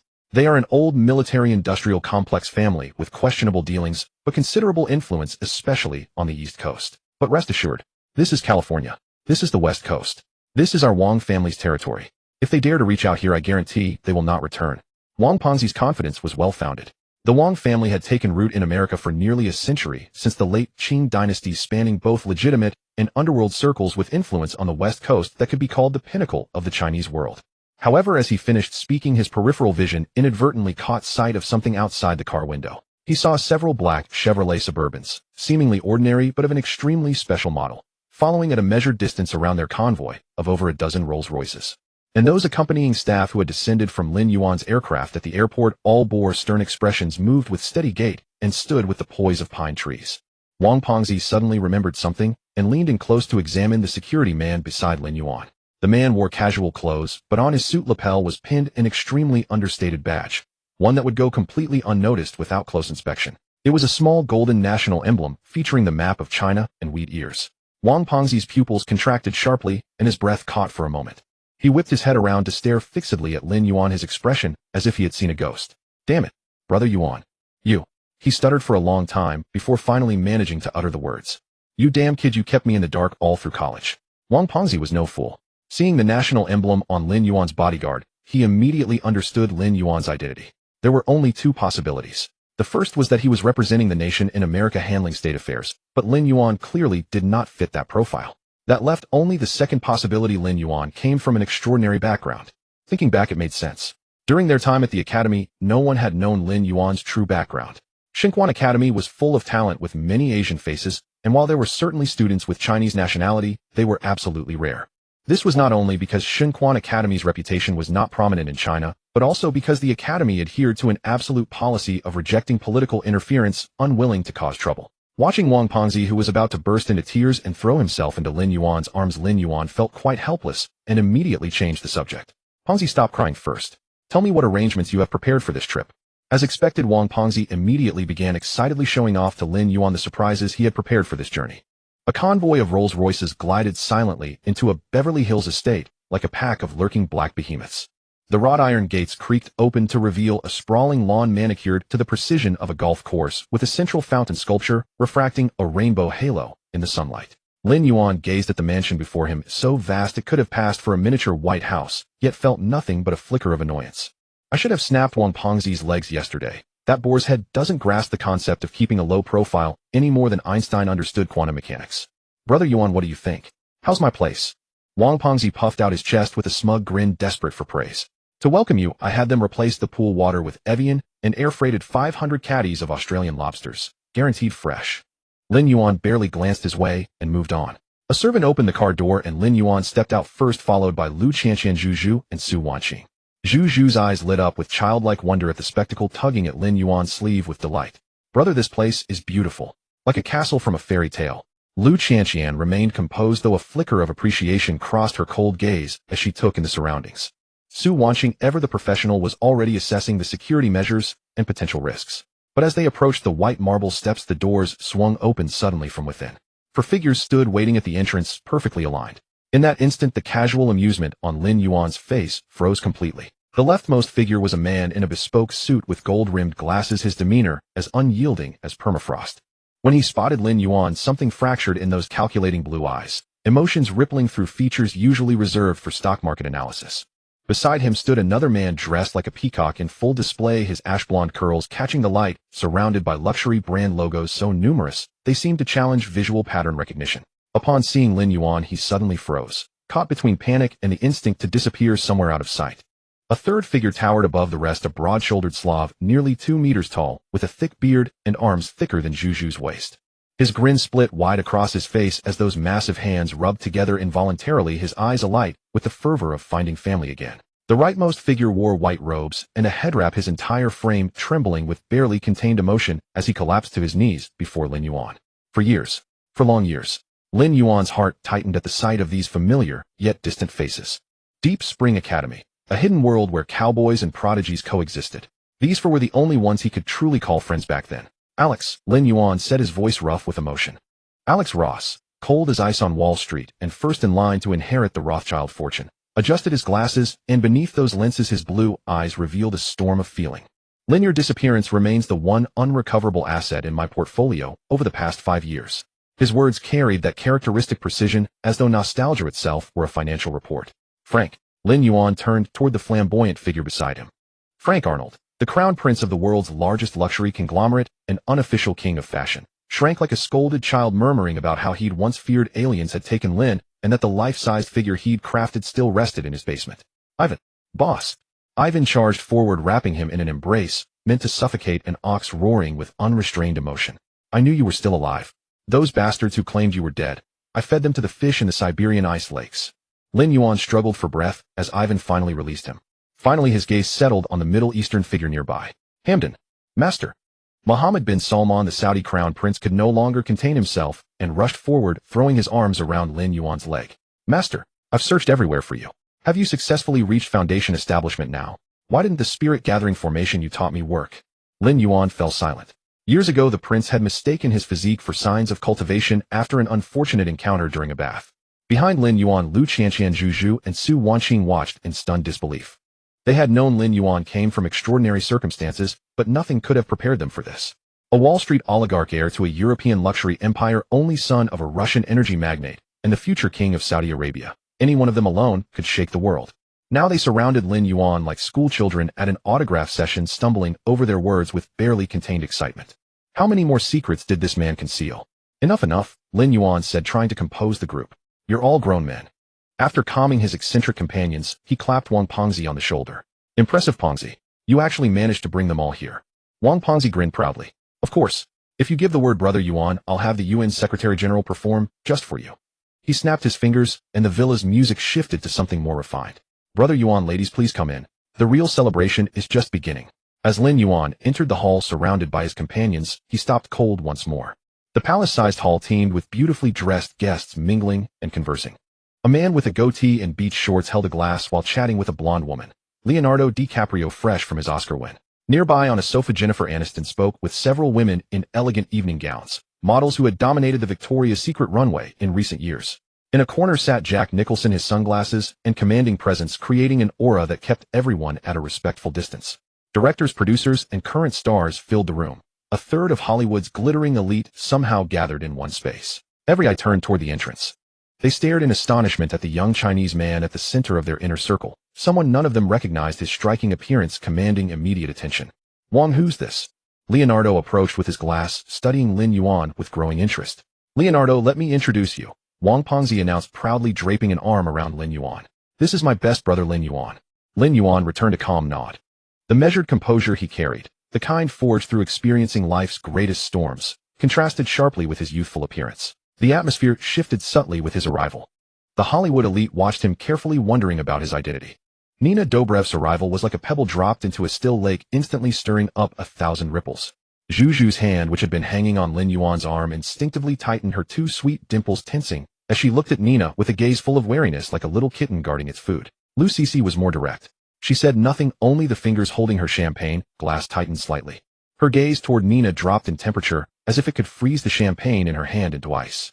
The most composed was Su Wanqing. She maintained her perfect professional smile, stepped forward half a pace, and subtly positioned herself between Lin Yuan and Nina, speaking in fluent American English. Hello, Miss Dobrev. Mr. Lin is not accustomed to drinking beverages from outside. Thank you for your kindness. This remark was impeccably put, both acknowledging the other's identity and politely declining the invitation, while subtly asserting sovereignty. We are close, I know his habits, you do not. 3 women, 3 reactions, but the core thought was remarkably consistent, united against the outsider. They might not care which female celebrity Lin Yuan was rumored with back home, because that land was their home turf. But here in Hollywood, a foreign land, this woman before them, in terms of looks, figure, and global fame, was enough to provoke a strong sense of crisis in any one of them. The right to claim Lin Yuan could be contested internally, but never allowed to be touched by an outsider. Lin Yuan glanced at the 3 women beside him, who had instantly entered battle mode, feeling both helpless and amused. Nina Dobrev clearly did not take Su Wanqing, this little assistant, seriously. Her enchanting eyes remained fixed on Lin Yuan, as if the people around were mere air. Oh, is that so? She licked her lips, her smile even more seductive. That's a pity, but it's fine, we can talk about something else, like, you are the most handsome Eastern man I've ever seen, bar none. Such bold and straightforward praise made Zhu Zhu and Lu Cece's expressions turn even more unpleasant. Seemingly completely unable to read the subtext in Su Wanqing's words, she wondered if all foreigners were like this. Lin Yuan muttered inwardly, but on the surface he slightly bowed and raised his glass. Thank you for the compliment, Miss Dobrev. I have admired your beauty in the Vampire Diaries, and seeing you today it truly lives up to its reputation. His attitude was courteous and appropriate, neither appearing cold nor lacking sufficient distance. Nina seemed about to say something more, but Fatty Wong had already approached with a wine glass, slurring loudly. Hey Nina, don't you dare make a move on my brother Yuan. My brother Yuan is a national treasure of our China, not for export, not for export. He said this jokingly, but his body honestly squeezed between Lin Yuan and Nina, completely separating them. The party atmosphere grew more lively under the band's performance. Fatty Wong had somehow procured a Grammy-level jazz band, and the melodious, slightly lazy music echoed through the hall. Those Hollywood stars and celebrities, after their initial shock and curiosity, gradually relaxed, gathering in twos and threes, chatting and laughing. However, almost everyone's peripheral vision would intentionally or unintentionally glance toward the sofa area in the center of the hall. There Lin Yuan was surrounded by four stunning beauties of distinct styles, becoming the undeniable focus of the entire room. Alex and his group were mingling with people from their own circles, leaving the stage entirely to Lin Yuan. Zhu Zhu and Lu Cixi seemed to be competing, both having drunk quite a bit of champagne, their fair cheeks flushed with captivating rosiness.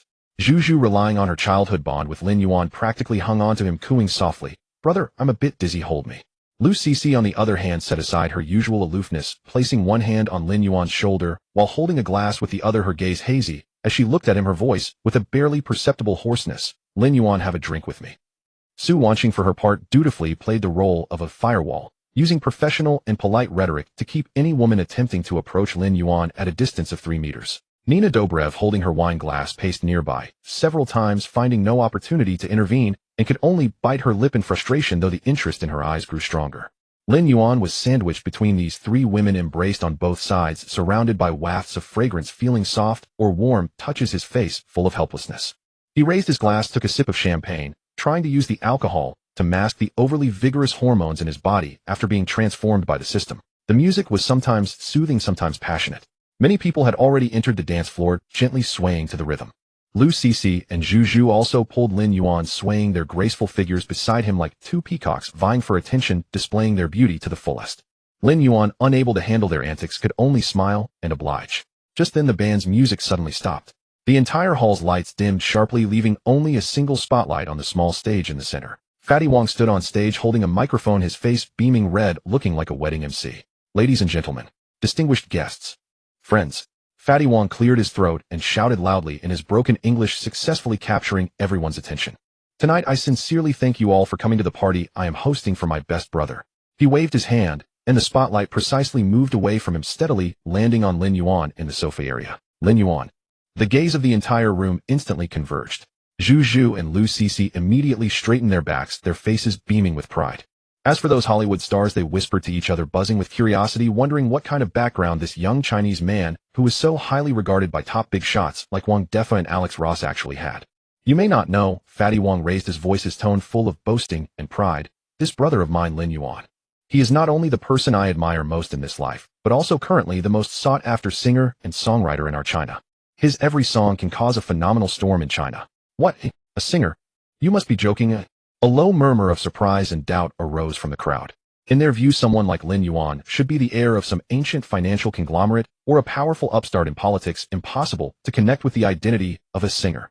Fatty Wong seemed quite satisfied with this effect. He chuckled, pointed the microphone toward Lin Yuan, and issued a startling invitation. "Brother Yuan, my dear brother, I know you're tired from the flight today, but I'm begging you for a favor. Sing one song. Just one. Show these ignorant foreigners what real music is."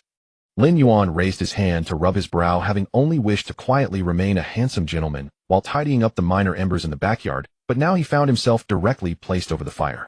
He turned his head and met the sparkling eyes of Lu Cixi. The cool celestial maiden now had rippling waves in her gaze, clearly conveying, "Go ahead, show them what you've got." Beside her, Zhu Zhu was even more direct, her small fists clenched tightly as she silently mouthed, "Go big, brother." Well, there was no escape now. Lin Yuan gave a helpless smile and stood up. Instead of walking directly to the stage, he first took off his casual blazer and casually handed it to Su Wanqing beside him. A simple gesture that drew soft gasps from many of the women nearby.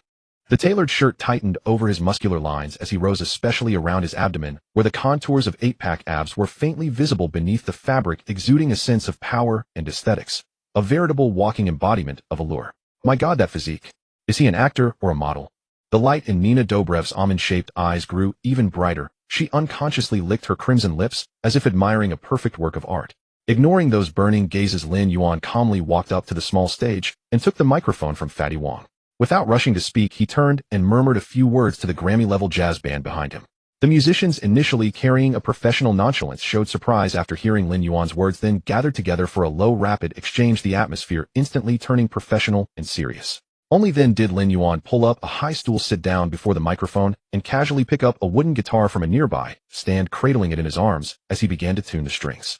Ding dong. The crisp notes rang out, and the previously noisy hall fell into an astonishing silence. Everyone stared at the composed Eastern man on stage, waiting to see what he was up to.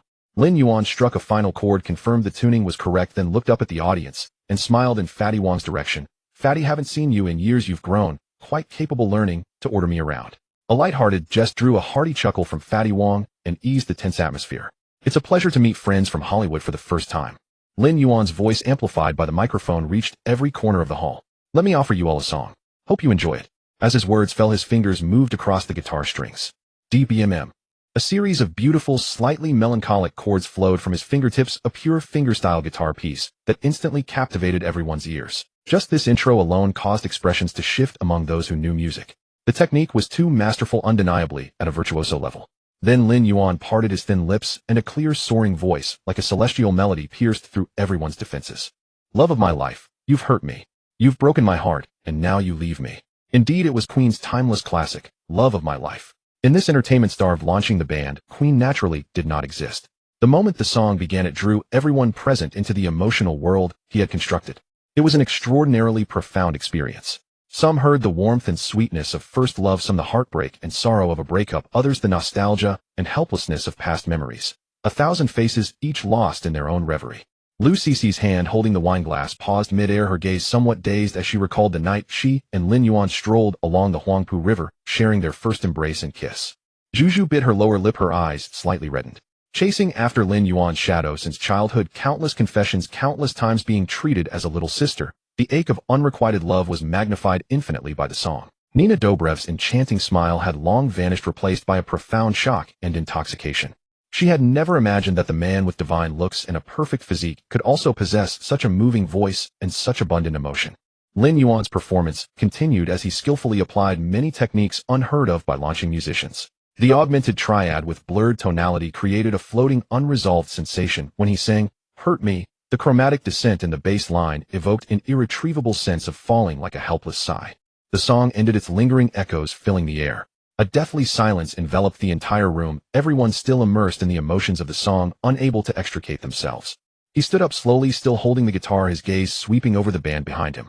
The band leader received the signal and nodded firmly. He stood up slowly, still holding the guitar, his gaze sweeping over the band behind him. The band leader received the signal and nodded firmly. The next second, Lin Yuan set the guitar aside and decisively pushed the tall stool out of the way. A crisp sound like a heavy drumbeat struck everyone's hearts. The whole hall was stunned. What was he about to do? Before they could react, Lin Yuan had grasped the standing microphone, leaning slightly forward, and shot a commanding glance at the band. Boom, boom, clap, boom, boom, clap.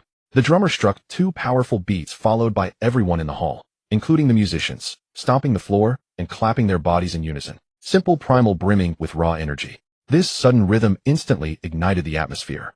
Lin Yuan's voice rang out again, utterly different from the tender caress before, now filled with rock's roar and power. Buddy, you're a boy, make a big noise. Playing in the street, gonna be a big man someday. We will rock you. If the previous song was a whisper of the soul, this one was an explosion of charisma. The melody and rhythm were deceptively simple, yet possessed an unmatched magic. That intense sense of participation instantly broke down barriers of nationality, skin color, and language. First a few young actors, then the directors and producers who had seen it all, and finally, even the well-dressed tycoons past their prime followed the rhythm, stomping on the expensive carpet and slapping their thighs. Fatty Wong was especially excited, his face flushed red as he roared along with Lin Yuan.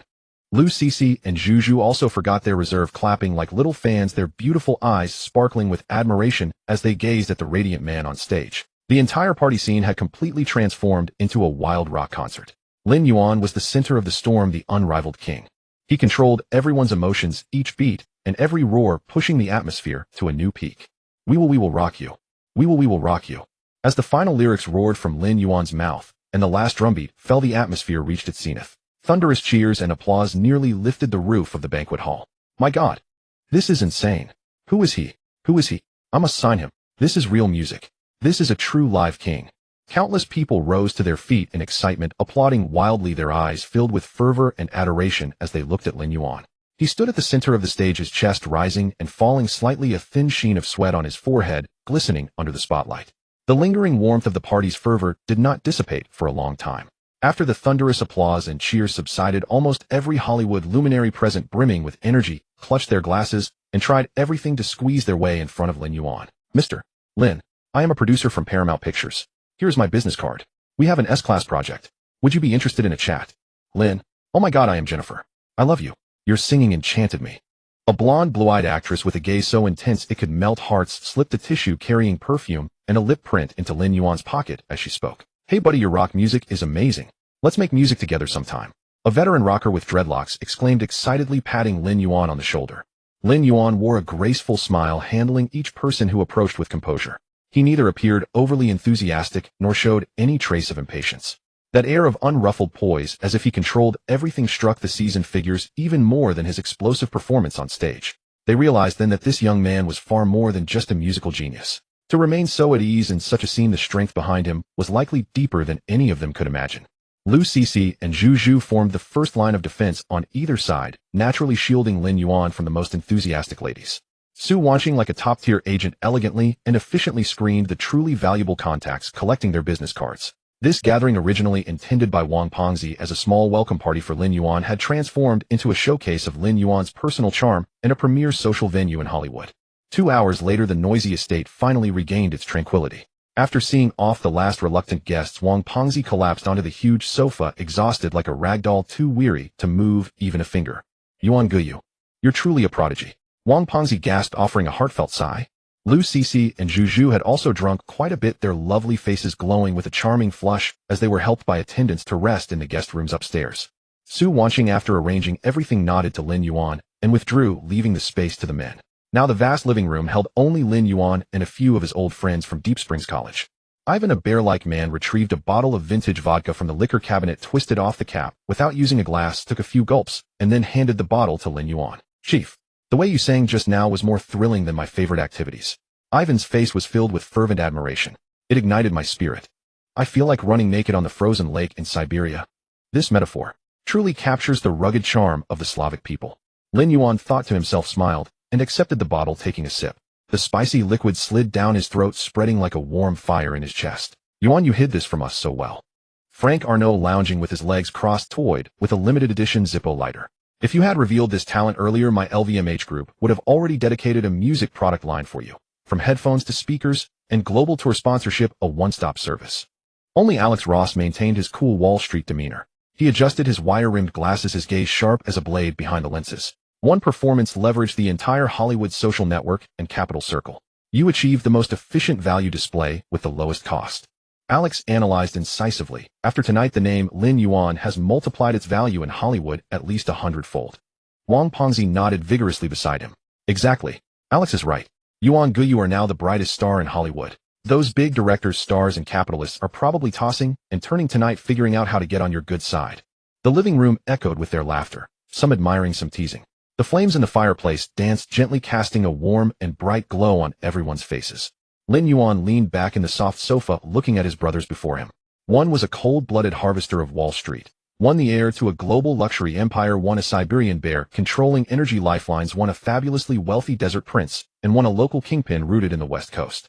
Each of them outside was a figure whose mere footstep could shake a region. Yet at this moment they sat around him, their eyes devoid of calculation or awe, only the purest brotherly camaraderie. A long-lost sense of boldness arose in Lin Yuan's heart. He smiled, placed the vodka bottle on the coffee table with a crisp sound, drawing everyone's attention. You are all right. Lin Yuan looked around and spoke slowly. But, he drew out the word, and everyone looked at him curiously. Isn't this a bit boring? These words stunned everyone. Conquering Hollywood, being courted by countless stars and celebrities. Was that boring? Then what would be interesting? Lin Yuan saw their puzzled expressions, and his smile deepened. He pointed at Alex. You're in finance, oh, a flick of your finger can crash a nation's stock market. He then pointed at Frank. You're in fashion, oh, whatever you wear becomes the world's trend tomorrow. Next, Ivan. Your family controls Europe's gas valves. You can leave half a continent without heat in winter. Finally, Hamden. You need no introduction, your oil wells flow not with oil, but with US dollars. Each of us has reached the pinnacle of our respective fields. Lin Yuan's voice was calm, but clear. But we are only playing alone, or rather playing within the inherited rules of the game. Have you ever thought? Lin Yuan leaned forward slightly, his eyes becoming unusually bright. What would happen if we forged these forces into a single rope? The living room fell silent instantly, even the crackling of the firewood in the fireplace sounded distinct. Alex, Frank, Ivan, and Hamden, these four favored sons of heaven, froze in their expressions. They were no fools, they immediately grasped the implication of Lin Yuan's words. It was a concept so audacious that it made their hearts race. I want to establish an organization. Lin Yuan finally revealed his ultimate goal, his voice steady, yet carrying a power that could shake the world. 1. Named Zongheng. Externally, it can be a loose alliance. You remain the heirs of the Ross family, the crown prince of the Arnaud group. But internally, it must be a disciplined whole. When the command of Zongheng is issued, all members must execute unconditionally. What we aim to do is not to win under the old rules, but to. Lin Yuan stood up, walked to the large floor-to-ceiling window, and gazed at the dazzling nightscape of Los Angeles. Set new rules. Dead silence. Wang Pengzi's mouth hung open, unaware that the glass in his hand had slipped. Ivan and Hamden's eyes were filled with undisguised fervor and excitement. Frank was lost in thought. The most composed remained Alex. He slowly rose, walked to Lin Yuan's side, and stood shoulder to shoulder with him, also gazing at the myriad lights of the city outside. After a long moment, he adjusted his glasses, turned his head, and asked the most critical question in a highly serious tone. What is the first goal of this organization? Alex adjusted the gold-rimmed glasses on his nose. This question was extremely critical. The resources held by everyone present when combined could halt the global economy for months. Such a colossal entity without a clear and commanding goal would quickly disintegrate from internal conflicts over profit distribution. Lin Yuan sat back on the sofa, picked up the bottle of vodka, and poured himself half a glass. The goal is actually quite simple. He raised the glass, gently swirling the clear liquid. To transcend all existing rules, including, but not limited to, the state apparatus. The words fell into the vast living room where a pin drop could be heard. Ivan's bottle paused midair. Hamden's mouth fell open, and his pure gold ornament dropped onto the carpet. Frank's breath even halted for a few seconds. Even Alex, known for his cold-blooded rationality, felt his pupils contract sharply. Madness. That was the first thought that sprang into everyone's mind. Lin Yuan watched the reactions of these favored children of fortune, a silent joy blooming in his heart. Look at how scared these rich kids are. Do you think I'm bluffing? If it weren't for the fact that items like gene recombination potions and starship blueprints in the system store are too expensive for me to afford right now, I'd even talk about breaking out of the solar system. Dear readers probably think I'm taking too small a step. I am a man with a god-tier system. If I don't make big moves, am I supposed to fool around with minor celebrities in the entertainment circle every day? That would be far too unambitious. Lin Yuan took a sip of vodka, the fiery liquid sliding down his throat. Lin, this is insane. Frank was the first to break the silence. Although our families are wealthy to oppose the state apparatus, this completely defies business logic. Who said anything about opposing? Lin Yuan countered. Frank was stunned. Lin Yuan set down his glass, stood up, and walked among them. Capital, energy, information. When these three things are completely monopolized under a single voice, even the state apparatus must listen to us. Alex, you handle financial warfare and cut off the enemy's funding. Ivan, you handle physical removal and eliminate the hardcore obstacles. Frank, you control public opinion and the direction of high society. Hamden, you provide unlimited financial backing. With each statement, Lin Yuan pointed a finger at a person. We are not here to destroy the world. We are here to redefine the rules for the progress of all humanity. Hamden suddenly stood up, his face flushed with excitement, even his hands trembling. Master, I understand. Is this the legendary? Establishing a great cultivation sect to rule over the mortal world.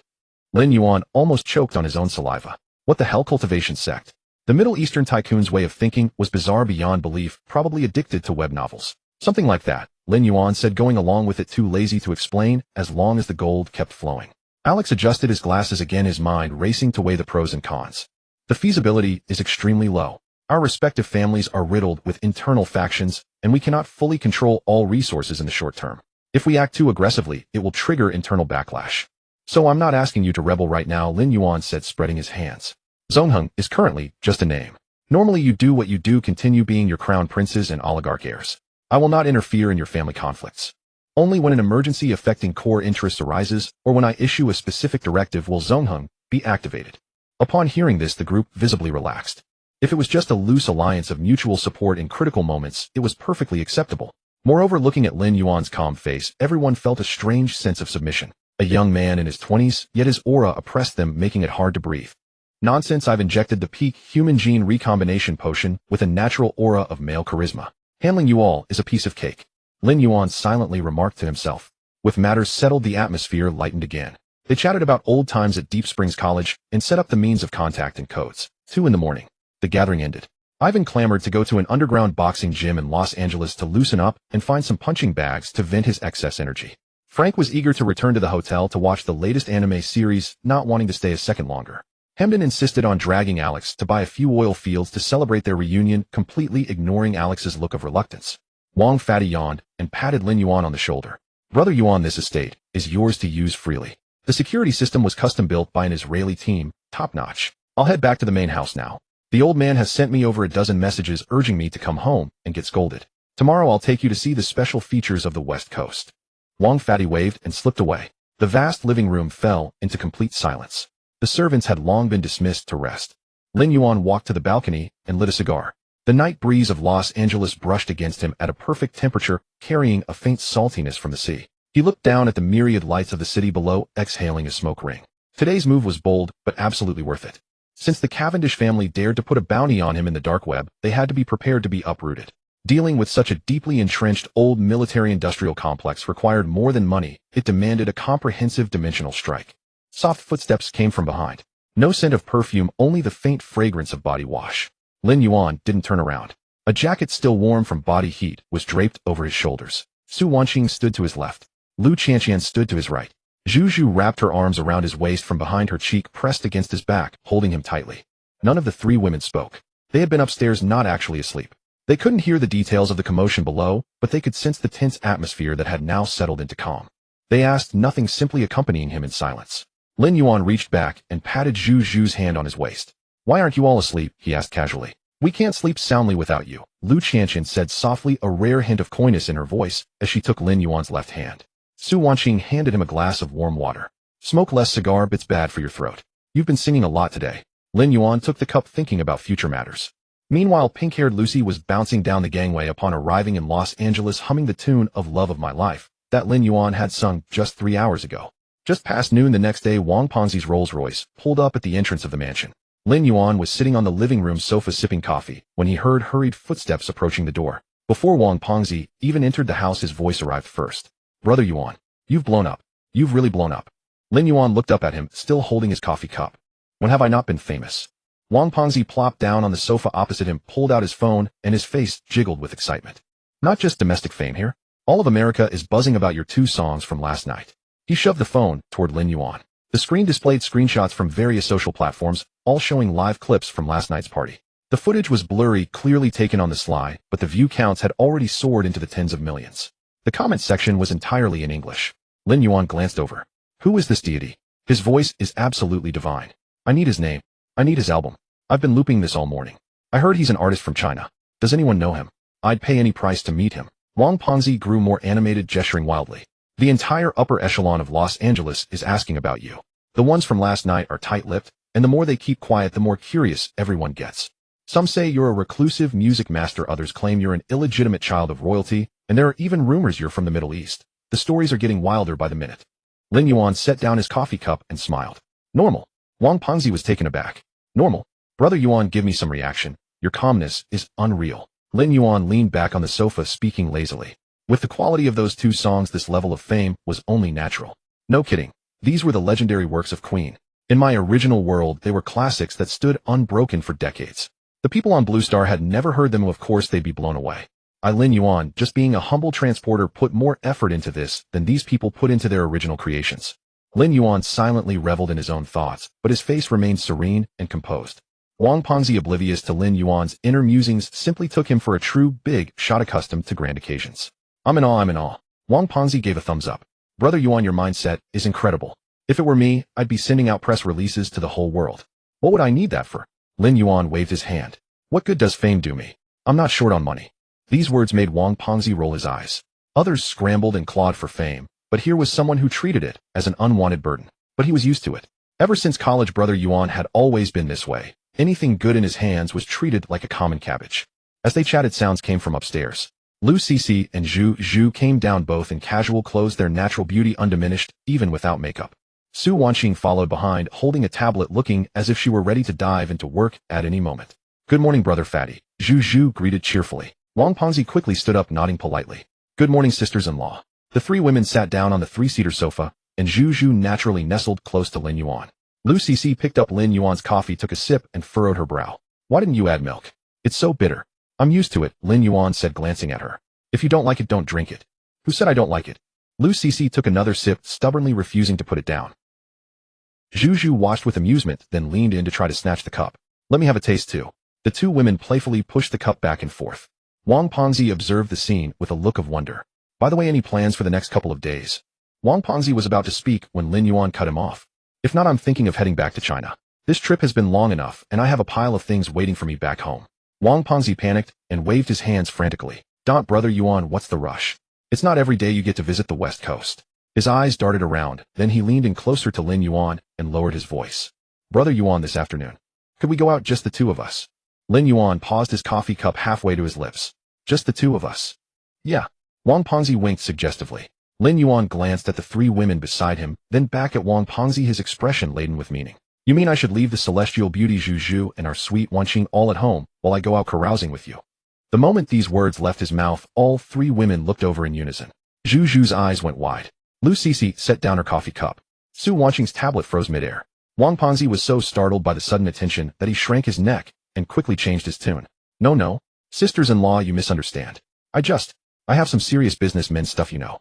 The more he tried to explain, the more tangled it became, and his face flushed bright red. Lin Yuan watched his flustered state with amusement. All right, look at you getting all worked up. He set his coffee cup on the coffee table, leaned back on the sofa, and gave Wang Pengzi a half smile. Come on, you've been holding it in all morning. Is there some shady program you can't bring to light? Wang Pengzi, his thoughts exposed by Lin Yuan's words, blushed. Brother Yuan, you still know me so well. He scooted closer to Lin Yuan, lowering his voice even more. Here's the thing. My family keeps a tight leash on me at home. My old man watches me like a hawk, so I never get a chance to unwind properly. But this time is different. You're here so I can use the excuse of hosting you. You get me right? Lin Yuan understood instantly. So this is what he's been plotting. He doesn't really want to take me out. He wants to use me as a cover to have his own fun. This guy is still the same schemer he was back in college. Lin Yuan's face remained impassive as he spoke slowly. Wang Defa. Wang Pengzi shuddered. Yes. Are you planning to use your authority for personal gain and use me as a front to go out and fool around? Wang Pengzi's chubby face fell, and he gave an awkward smile, without daring to respond. But Lin Yuan changed his tone, putting on a stern demeanor. You usually don't dare to go out, and now that you've finally got a chance, you're feeling stifled, aren't you?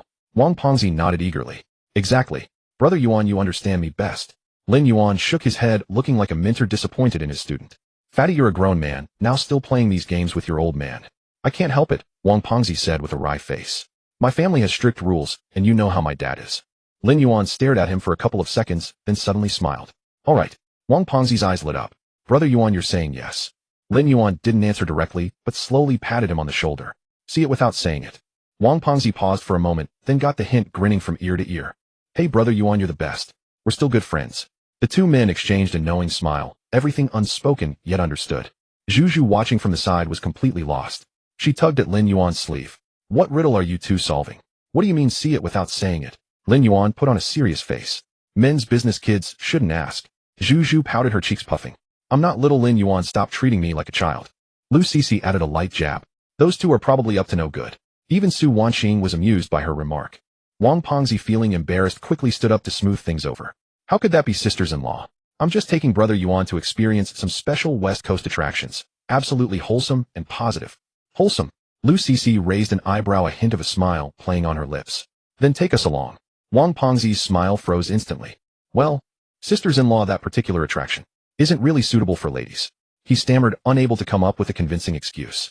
Lin Yuan watched the drama unfold with great amusement, making no move to rescue him. Serves you right for dragging me into this. You'll have to get yourself out of this one. Just as Wang Pengzi was about to be roasted by the three sisters-in-law's gazes, Lin Yuan finally spoke up to break the ice. All right, stop giving Fatty a hard time. He stood up, stretching lazily. Wanqing, please handle a few meetings for me back home this afternoon. Cixi, Zhu Zhu, you can go shopping or stay home. Whatever you prefer. I'm heading out with Fatty this afternoon. Oh, I'll be back in the evening. Zhu Zhu immediately protested. Why do you get to go out while we have to stay home? Lin Yuan looked down at her and said slowly, because the place I'm going would make you call the police. At these words, Zhu Zhu's face flushed bright red. Lu Cixi was taken aback for a moment, then shot Lin Yuan a glare. Su Wanqing pursed her lips, her shoulders trembling slightly as she struggled to hold back laughter. Wang Pengzi waved his hands frantically. No, Brother Yuan, don't say that. There's no such place. The more he tried to explain, the more suspicious the three women's looks became. Lin Yuan said no more and headed straight for the door. Let's go, fatty. Your exciting program won't wait. It'll be dark soon. Wang Pengzi, relieved, scurried after him. Just before leaving, he turned back to offer an apologetic smile to the three sisters-in-law. Sisters-in-law, rest assured, I'll bring Brother Yuan back in one piece. As the car drove out of the mansion's gates, Wang Pengzi floored the accelerator, his whole demeanor relaxing. Brother Yuan, we finally made it out, he said with a long sigh. It's suffocating at home. Lin Yuan leaned back in the passenger seat, regarding him sidelong. Spill it. What's the mysterious program all about? Wang Pengzi grinned slyly, turning the wheel toward the city center. Brother Yuan, have you ever heard of the Beverly Underground Club? The car sped along the highway, and Wang Pengzi perked up entirely, his words flowing thick and fast. Brother Yuan, the Beverly Underground Club? You've definitely never heard of it. Never heard of it. Lin Yuan leaned back in the passenger seat, his eyes half closed. This place is incredibly shady. Wang Pengzi kept one hand on the wheel while gesturing with the other. It was founded about 10 years ago, started as a 3-on-3 basketball club. Just a few rich guys with nothing better to do playing ball. Then what? Then it got big. Wang Pengzi grinned. Basketball, boxing, underground street racing. Anything thrilling, they did it. The people inside are all the most powerful in California. Lin Yuan grew a little interested. Do they know each other? That's the beauty of it. Wang Pengzi lowered his voice mysteriously. They never meet face to face. Each has their own private box. You watch the show from your box, I watch from mine. No one knows who's sitting next door. Could be the governor, could be the CEO of some listed company. Lin Yuan turned his head, slowly glancing at him. Wang Pengzi felt a chill run down his spine at that look, and his grip on the steering wheel tightened. You have a box too? Lin Yuan wasn't asking. Heh. Wang Pengzi let out a dry laugh, his gaze drifting out the window. Well, Brother Yuan, a young man, needs his hobbies. Wang Pengzi let out a dry laugh, his gaze drifting out the window. Well, Brother Yuan, a young man, needs his hobbies. Good heavens, this fatty talks about being strictly controlled by his family, but behind the scenes he plays more extravagantly than anyone. A box like that must cost a fortune. If his old man found out, he'd break his legs. Lin Yuan didn't call him out, maintaining his composure. So what's on tonight's program that made you play the fool all morning? Wang Pengzi's face lit up at the question, the excitement on his chubby face impossible to hide. There's a boxing match tonight, absolutely top-notch. He slapped the steering wheel. Kimbo Slice versus Eddie Alvarez, two tough guys. Their combined appearance fee alone is over $500,000. Lin Yuan was lazily lounging, but at the first name his eyelids lifted. Kimbo. The one who later fought in the UFC, Kimbo Slice. The bald-bearded underground king. I know that name. A legend on Earth, famous for his street fight videos going viral. This fighter is called Kimbo. Lin Yuan confirmed. Yeah. Wang Pengzi's eyes lit up. Brother Yuan, you actually know him? This guy is a legend in the underground circles. Throws a punch that can knock a man's jaw off. I've heard a little. Lin Yuan's lips curled slightly, genuinely intrigued. Watching an underground king's fight in person was indeed far more interesting than mingling with a bunch of people at a party. The car drove on for a while, and then Lin Yuan suddenly sensed something was off. Pengzi. Yes. The fight is at night. Lin Yuan said slowly. Why did you drag me out of the couch at noon? Wang Pengzi, who had been beaming just a moment ago, froze instantly. His eyes began to dart around, avoiding Lin Yuan's gaze. Well, Brother Yuan, there's also an afternoon program. Lin Yuan squinted. Wang Pengzi glanced back guiltily. The mansion was long out of sight, then relaxed and lowered his voice. There's a selection show this afternoon. What selection? You'll see when we get there, you'll see. Wang Pengzi waved dismissively and floored the accelerator, speeding up to dodge the topic. Lin Yuan stared at his guilty expression, understood, and didn't bother to press further. Fine, play mysterious if you want.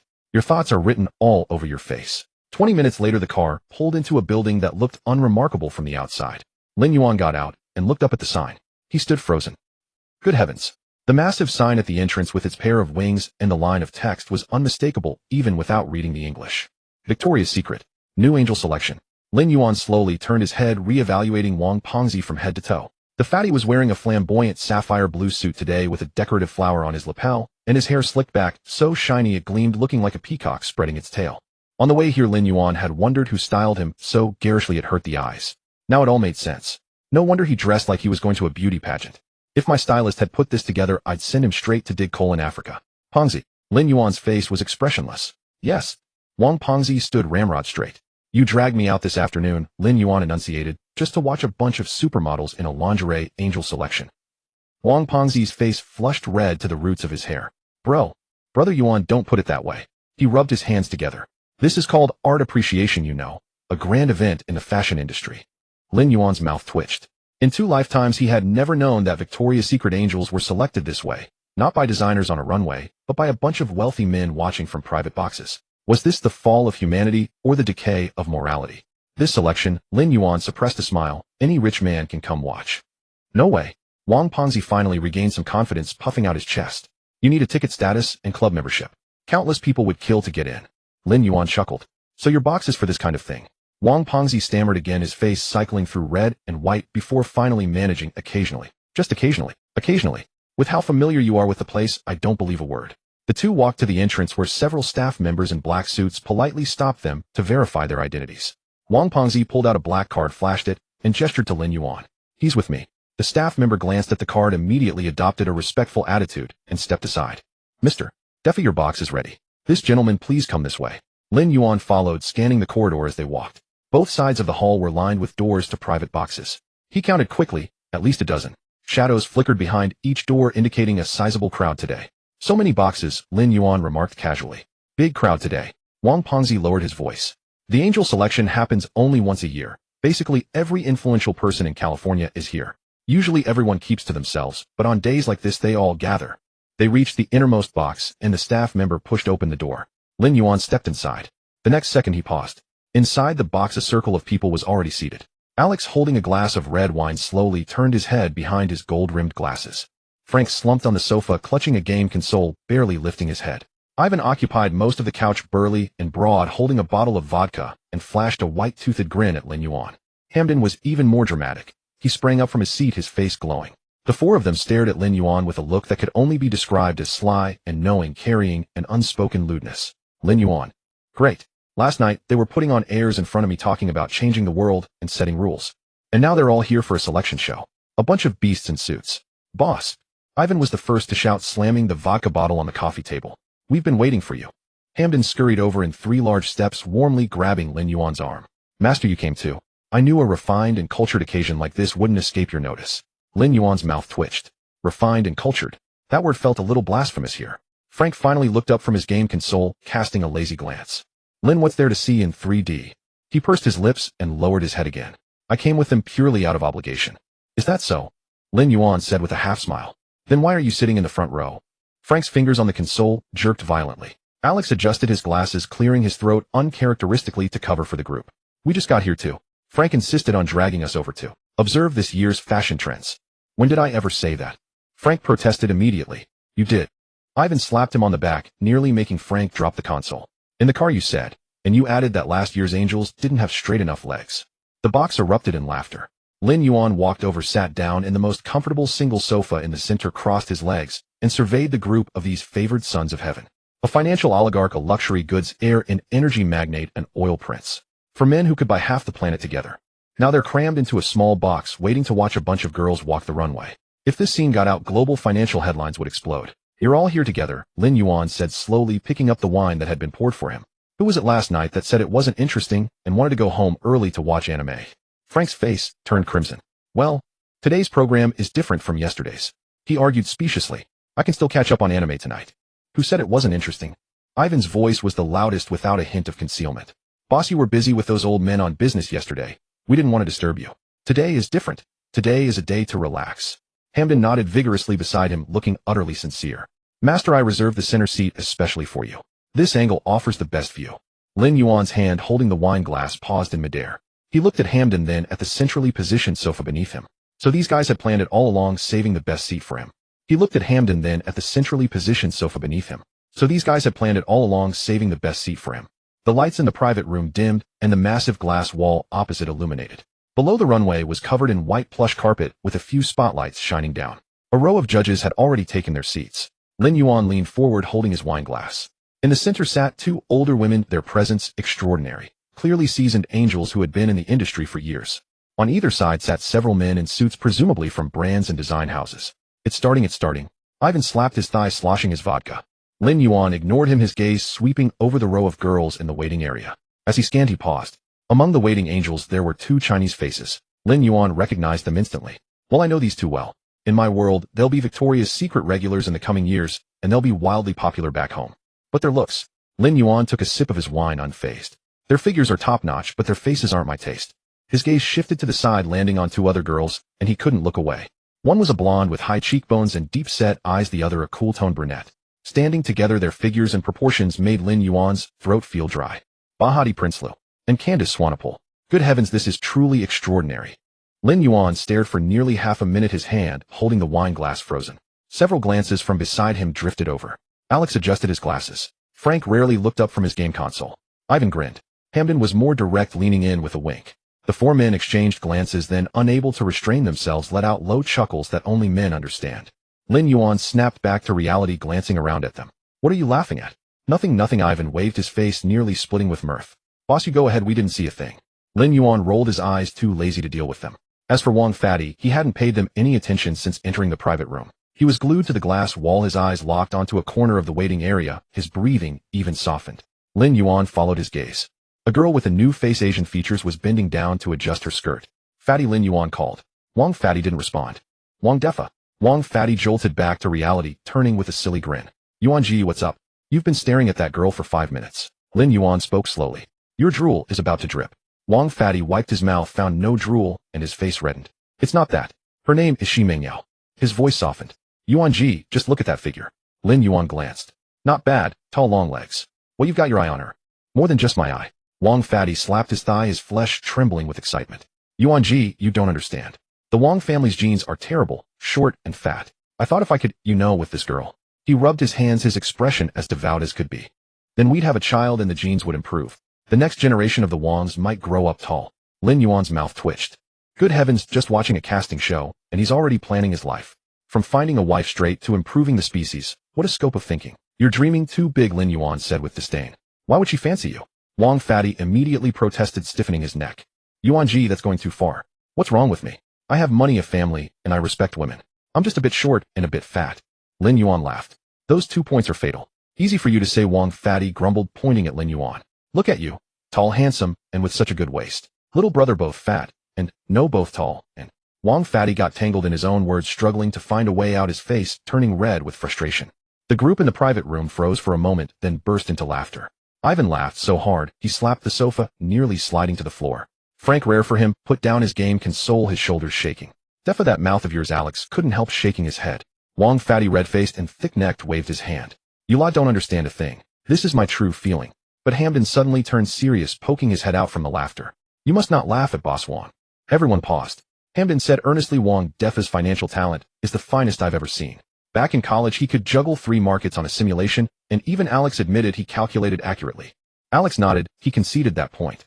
So Hamden patted Wang Fatty's shoulders, speaking with gravity. WTF's excellence lies not in his physique, but in his talent. Wang Fatty was touched at first, but then his expression stiffened. So you're still criticizing my figure? No, Hamden quickly waved, I'm praising you. Your praise makes me want to hit you. The private room erupted in laughter again. Lin Yuan leaned back on the sofa watching the ruckus and took a sip of his wine. What a ragtag team that could buy half the earth. Watching a casting show, and they go from gene improvement to financial talent. Just as they were joking, the host on the other side of the glass wall announced a name. Wang Fatty instantly fell silent, leaning forward. Here she comes. Shi Mingyao is on stage. The girl walked out from behind the curtain in high heels, her steps steady, her presence strong. Wang Fatty's eyes were welded to her, unable to move, as he muttered under his breath. Steady.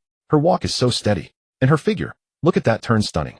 Lin Yuan, seeing his infatuated state, couldn't bear to watch, and turned to ask Frank beside him. Frank, what exactly are the rules for this selection? Frank lazily leaned back on the sofa, abandoning his game console. Lin, this is both complicated and simple. The wealthy come to watch, just watch, he gestured with his chin. If they fancy someone, they can get her contact information. Lin Yuan raised an eyebrow. That direct? Everyone in this private room is someone of note, Frank said with a shrug. If the girls are willing, they leave their info, and the rest is mutual consent. No one is forced, it's all voluntary. Lin Yuan nodded. Rumors make it sound sinister, calling it a selection of concubines. Frank snorted. It's not like that at all. Think about it. These girls are trying to break into Victoria's Secret. The competition is fierce. If they have a backer. He made a gesture. The chances of being selected naturally increase. Lin Yuan understood. So it's good for the girls and good for the rich. Exactly, Frank said, unusually earnest. It's a win-win, even a multi-win. The brands are happy, the backers are happy, and the girls are happy. It's just that outsiders mustn't know. It would invite all sorts of malicious speculation. Lin Yuan swirled the wine in his glass. While that does make it sound reasonable. Mutual consent, each gets what they need, no coercion, no theft. Compared to some of the filthy things people have done on those islands, this is pretty clean. He thought of the scandals that had made the news, and the slight unease in his heart dissipated. I understand. Lin Yuan leaned back. At least on the surface it's proper. Frank shrugged, and picked up his game console again. On the other side, Xi Mingyao had finished her walk and struck a pose at the end of the runway. On the judges' panel, the two veteran angels huddled together in low discussion, and one of them nodded. Wang Fatty in the private room was so excited he rubbed his hands together. See that? See that? The judge nodded. This girl is guaranteed to make it. Lin Yuan glanced at him. What are you so excited about? Whether she makes it or not, what's it to you? Wang Fatty turned his face full of certainty. Of course it matters. Yuan Ji, let me tell you, I've made up my mind. He thumped his chest resolute. At the banquet later, I'm going to have a chat with Xi Mingyao no matter what. Lin Yuan laughed. Chat about what? Talk about life. Wang Fatty's eyes sparkled. Discuss the great subject of the origin of human development. Lin Yuan nearly spat out his wine. The origin of human development. What a phrase. He actually came up with that. In plain English, he just wants to ask the girl out. The group in the private room started teasing again. Ivan slapped Wang Fatty on the back. Good man, a man of action. Hamden leaned in. Boss Wang, need any help from your disciple? I can cover the drinks for the entire banquet tonight. No need, Wang Fatty waved, full of confidence. This kind of thing requires sincerity. Can she see that sincerity of yours? Lin Yuan added a slow jab. From 10 meters away. Wang Fatty choked. Yuan Ji, don't discourage me. I'm not discouraging you, I'm reminding you. Lin Yuan held his wine glass, a half smile on his lips. That peacock-like suit of yours. Whether the girl will even take a first look at you is another question. Wang Fatty looked down at his own royal blue outfit and the decorative flower on his collar. What's wrong? Isn't this stylish? Frank replied without looking up. Stylish, last century. Wang Fatty. The private room erupted again. Lin Yuan shook his head with a smile, turning his gaze back to the glass wall. On the runway, a new round of girls had already come on, and the two figures that had made his throat dry appeared once more. As the selection drew to a close, the host read the list of names, and Wang Pengzi pressed his face almost against the glass wall. Xi Mingyao. She made it. He slapped his thigh, his body jiggling slightly. Lin Yuan glanced at the list. Besides Xi Mingyao, another Chinese girl, He Sui, had also advanced to the second round. Congratulations, Lin Yuan said slowly, raising his glass. What does it have to do with you if she made it or not? Why are you so worked up?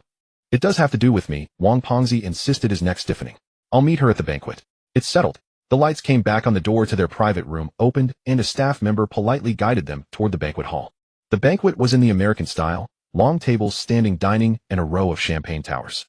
The angels who had just walked the runway in bikinis were now all dressed in formal gowns, holding glasses and mingling in small groups around the hall. Wang Pengzi's eyes were darting around again, his neck swiveling as if on a bearing. Lin Yuan didn't stop him. He leaned against a pillar with his glass, watching the show. The drool. I'm afraid he'll marinate a jar of pickles later. But after watching for a while, Lin Yuan realized that the fatty did have a bit of self-awareness.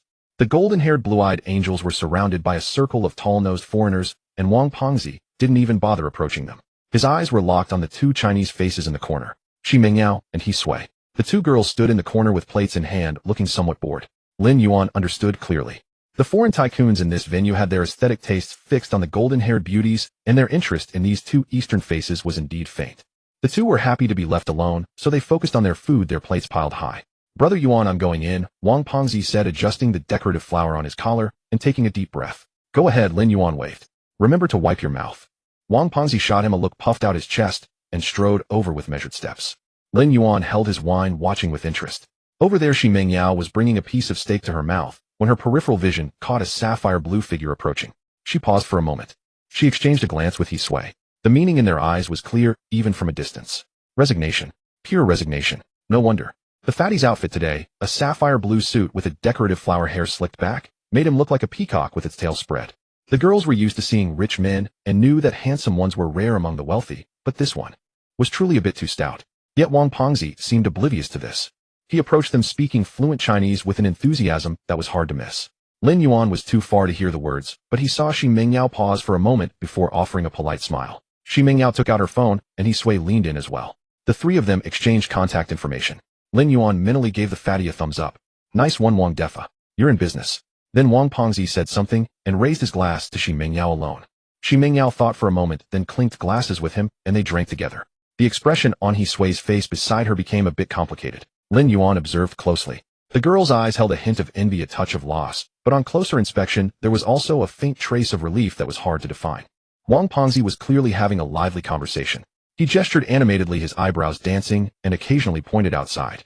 Xi Mingyao was reserved at first, but as she listened, her expression grew more serious. Lin Yuan could guess. The girl likely came from a well-off family and had good judgment. She could tell that Wang Pengzi was not just any ordinary rich man. She's weighing it, trying to see if the man before her is a genuine top-tier tycoon or just a flashy nouveau riche. Before long, Xi Mingyao nodded, agreeing to something. Wang Pengzi's round face instantly bloomed like a peony in full flower. He trotted back to Lin Yuan, nearly knocking over a waiter carrying a champagne tower. Brother Yuan. Wang Pengzi's voice cracked. I did it. Did what? Shi Mingyao agreed. Wang Pengzi rubbed his hands together, stomping his feet in excitement. After the banquet, I'm taking her to watch the boxing match tonight. She agreed. Lin Yuan was amused. Nice work, Wang Defa. Execution is on point. Of course. Wang Pengzi puffed out his chest, his pride practically lifting his tail. I tell you, when I talked about my family history, how my great-grandfather settled on the West Coast, that girl's eyes lit up. Maybe she was charmed by your family history, or maybe by your peacock suit, Lin Yuan said, taking a sip of his wine. Brother Yuan. Wang Pengzi protested. Can't you wish me well? I am wishing you well, Lin Yuan said with a straight face. I'll have Frank change your outfit. If you wear this again, next time the girl might not give you a second glance. Frank, who was nearby playing a game console, didn't look up, but lazily chimed in. Defa's aesthetic sense is beyond my help. It would take the entire group's design team. Wang Pengzi. The group burst into laughter again. Lin Yuan smiled and shook his head about to tease further when his peripheral vision caught a figure approaching them. It was the brunette girl, Candace Swanepoel, one of the two beauties who had made Lin Yuan's throat dry during the selection. She walked over with a glass of champagne, her steps unhurried. Lin Yuan raised an eyebrow. Who is she coming for? The men beside him noticed too and fell silent in unison. Ivan nudged Hamden, winking and grinning. Alex adjusted his glasses and for once sat up straighter. Lin Yuan soon understood. The girl's gaze didn't fall on him at all. It was fixed squarely on Hamden. Oh, she's here for the Saudi Tycoon. Makes sense. Hamden, in his Arabian robe and turban, stood out like a beacon among the suits. Any keen observer would know he was a big spender from the Middle East. Hamden noticed too, immediately perking up, straightening his back, and putting on an air of mystery. Masters. No friends, he said in a low voice smugly. It seems my prince's charm is impossible to hide. Ivan snorted. Hide? Your turban might as well have a neon sign on it. Candace drew closer. But just as she was about to reach them, her steps slowed. Her gaze shifted away from Hamden. It landed on the face of the Eastern man beside him. Lin Yuan was leaning against the pillar, half closing his eyes, holding his wine glass in a languid posture. Candace froze. Her brow furrowed slightly as if she was trying to recall something. That face. It was too familiar. That profile, that aura. She had definitely seen it somewhere yesterday. Lin Yuan felt the gaze fixed on his face and turned to meet her eyes. Their eyes met. Candace's breath caught for a moment.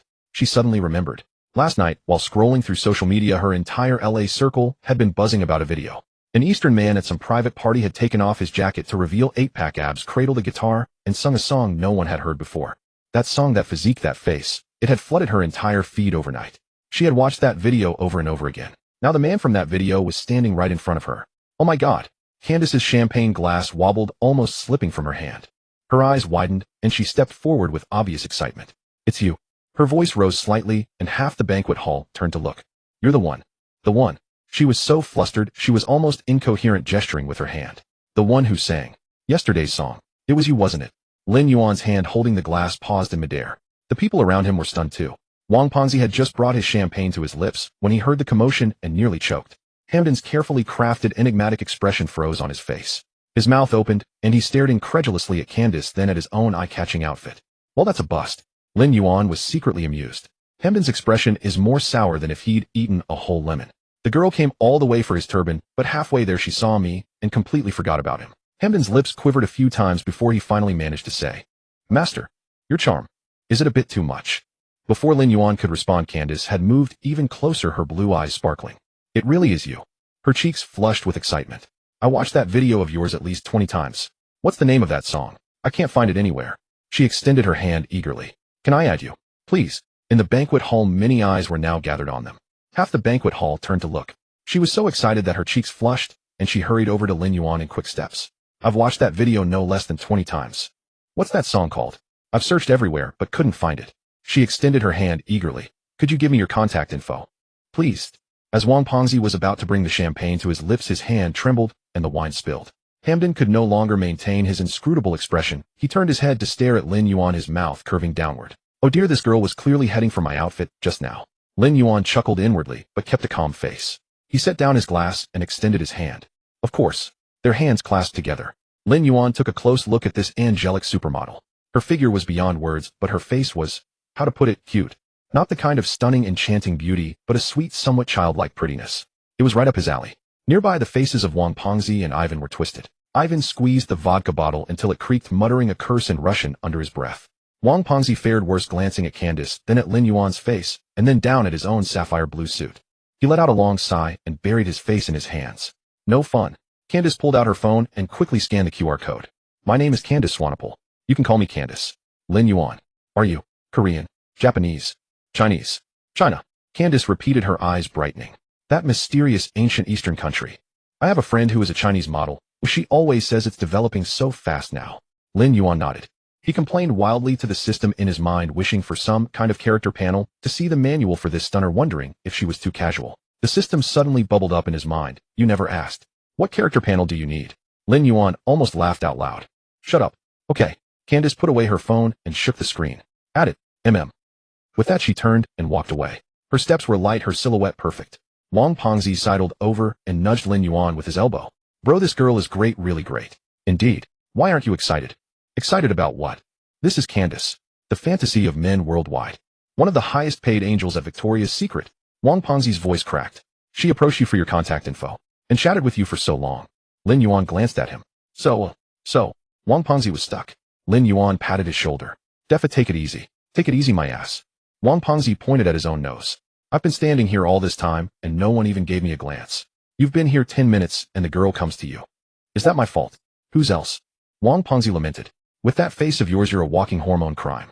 Lin Yuan shrugged. I didn't ask for it. The system gave it. Blame it on my being too handsome. Don't be sour. Lin Yuan pulled him toward a less crowded area. Let's go see how your Shi Mengyao is doing. All right. Wang Pengzi instantly shifted focus. I need to check on the progress. He trotted off. Lin Yuan leaned against the pillar in the corner and picked up a fresh glass of champagne. Just as he took a sip, the crowd began to stir. Mr. Lin, could we take a photo? Mr. Lin, I'm your fan. Your song was amazing. One after another people approached. Hollywood producers, fashion buyers, even a couple of B-list celebrities all crowded around. Lin Yuan was bewildered. What's going on? When did I become so popular? Not far away, Wang Pengzi was slapping his thigh in laughter. Bro, you're a sensation all over the US now. That video from last night has blown up on all social media. Everyone's asking about you. Someone offered $500,000 just to have dinner with you. Lin Yuan massaged his forehead. I just sang one song. Is it that big a deal? But the crowd had already closed in. There was no escape. He had to cooperate. Photos, handshakes, autographs. Mechanical repetition. He had to maintain a polite smile on his face.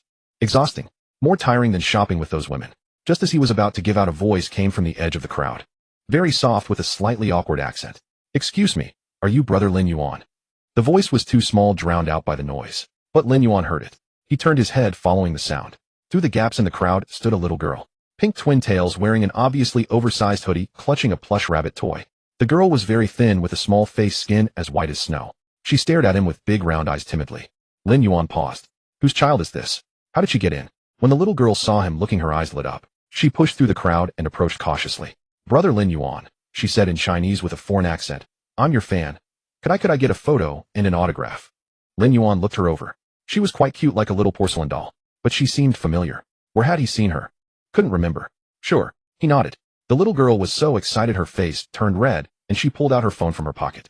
Thank you, brother. Someone handed a pen. Lin Yuan signed his name on the belly of her plush rabbit.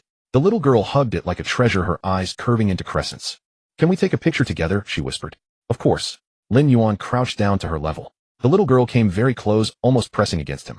Lin Yuan could smell a faint scent of milk. Ready? He asked. Lin Yuan raised the phone. Click. At the moment the flash went off, the little girl suddenly leaned in. Soft, warm lips pressed against his cheek. Lin Yuan froze. Did I just get stolen a kiss? By a little girl? He turned his head sharply to look beside him.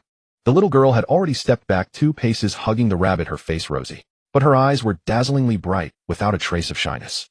I'm an old fan of Brother, she said crisply. I've liked Brother since the first album. I've always wanted to meet Brother. Today I finally did. She paused, her voice growing softer. Brother, could I add you on a contact? Before Lin Yuan could answer, Wang Pengzi's voice came from the edge of the crowd, urgent and shrill. Bro, don't. Lin Yuan looked up.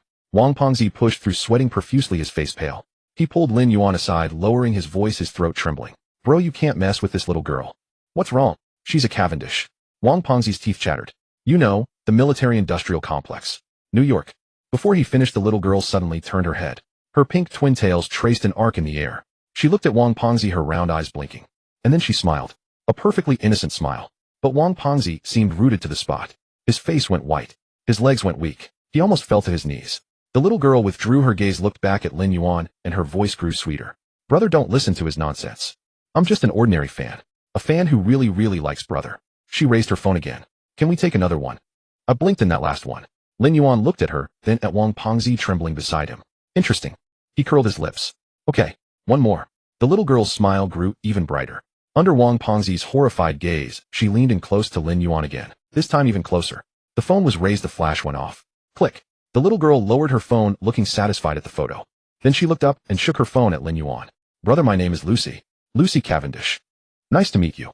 Lin Yuan looked at the little girl in front of him holding a rabbit, and he couldn't help but smile. Lucy Cavendish. He had seen everything, how Wang Pengzi had nearly fallen to his knees just moments ago. Champagne glass in hand, he spoke slowly and deliberately. Little Lucy. I'm not little. Lucy immediately protested, puffing out her cheeks. I'm 16. Oh, 16, Lin Yuan nodded. That is indeed quite mature. Lucy didn't catch the sarcasm in his words, or instead she puffed up her chest with a serious expression. Beside them, Wang Pengzi was still trembling. Lin Yuan, not rushing to expose him, shifted the topic. I heard something. Lately there's been a hacker constantly attacking our Yuanting servers. Lucy's eyelashes fluttered. Every day like clocking in for work, Lin Yuan said unhurriedly. Pretty skilled too, giving our security team quite a headache. Do you know anything about this? Lucy hugged her rabbit, her eyes darting around. Then she lifted her face and her voice suddenly softened, taking on a coaxing childlike tone. Brother Lin Yuan, how could I possibly do that? I'm just an ordinary little fan. She shook the plush rabbit in her hand. A hacker? Never heard of it. Lin Yuan barely held back his laughter. This acting, more natural than those third-rate extras in Hungyan. Is that so? He raised an eyebrow. So the Zero, who posted a bounty on the dark web offering $500,000 for my whereabouts, isn't you? Lucy's small face froze for half a second. Then she broke into a smile again, blooming like a flower without a trace of guilt. Bro, even if, I mean just hypothetically, she said, holding up one finger. Even if there really were such a hacker attacking your servers every day, it would be because. She paused, her voice growing softer. I just wanted to see brother Lin Yuan more. Your information is so hard to find, there are only a few pictures of you on the entire internet. That person just wanted to know a little bit more about you. Lin Yuan. Good grief. Attacking my server just to look at my photos. Well, I have no words for that. He shook his head helplessly. Seeing that he wasn't angry, Lucy's courage grew. She leaned half a step closer, tilting her head up. Brother, can I ask you something? Go ahead. That hacker from Yuanting. Lucy's eyes sparkled. The one who's really amazing. Can I meet him? Lin Yuan's hand holding the glass paused. Meet the hacker. Meet myself. He almost laughed out loud. The defense system that had thoroughly bested Lucy wasn't created by any team.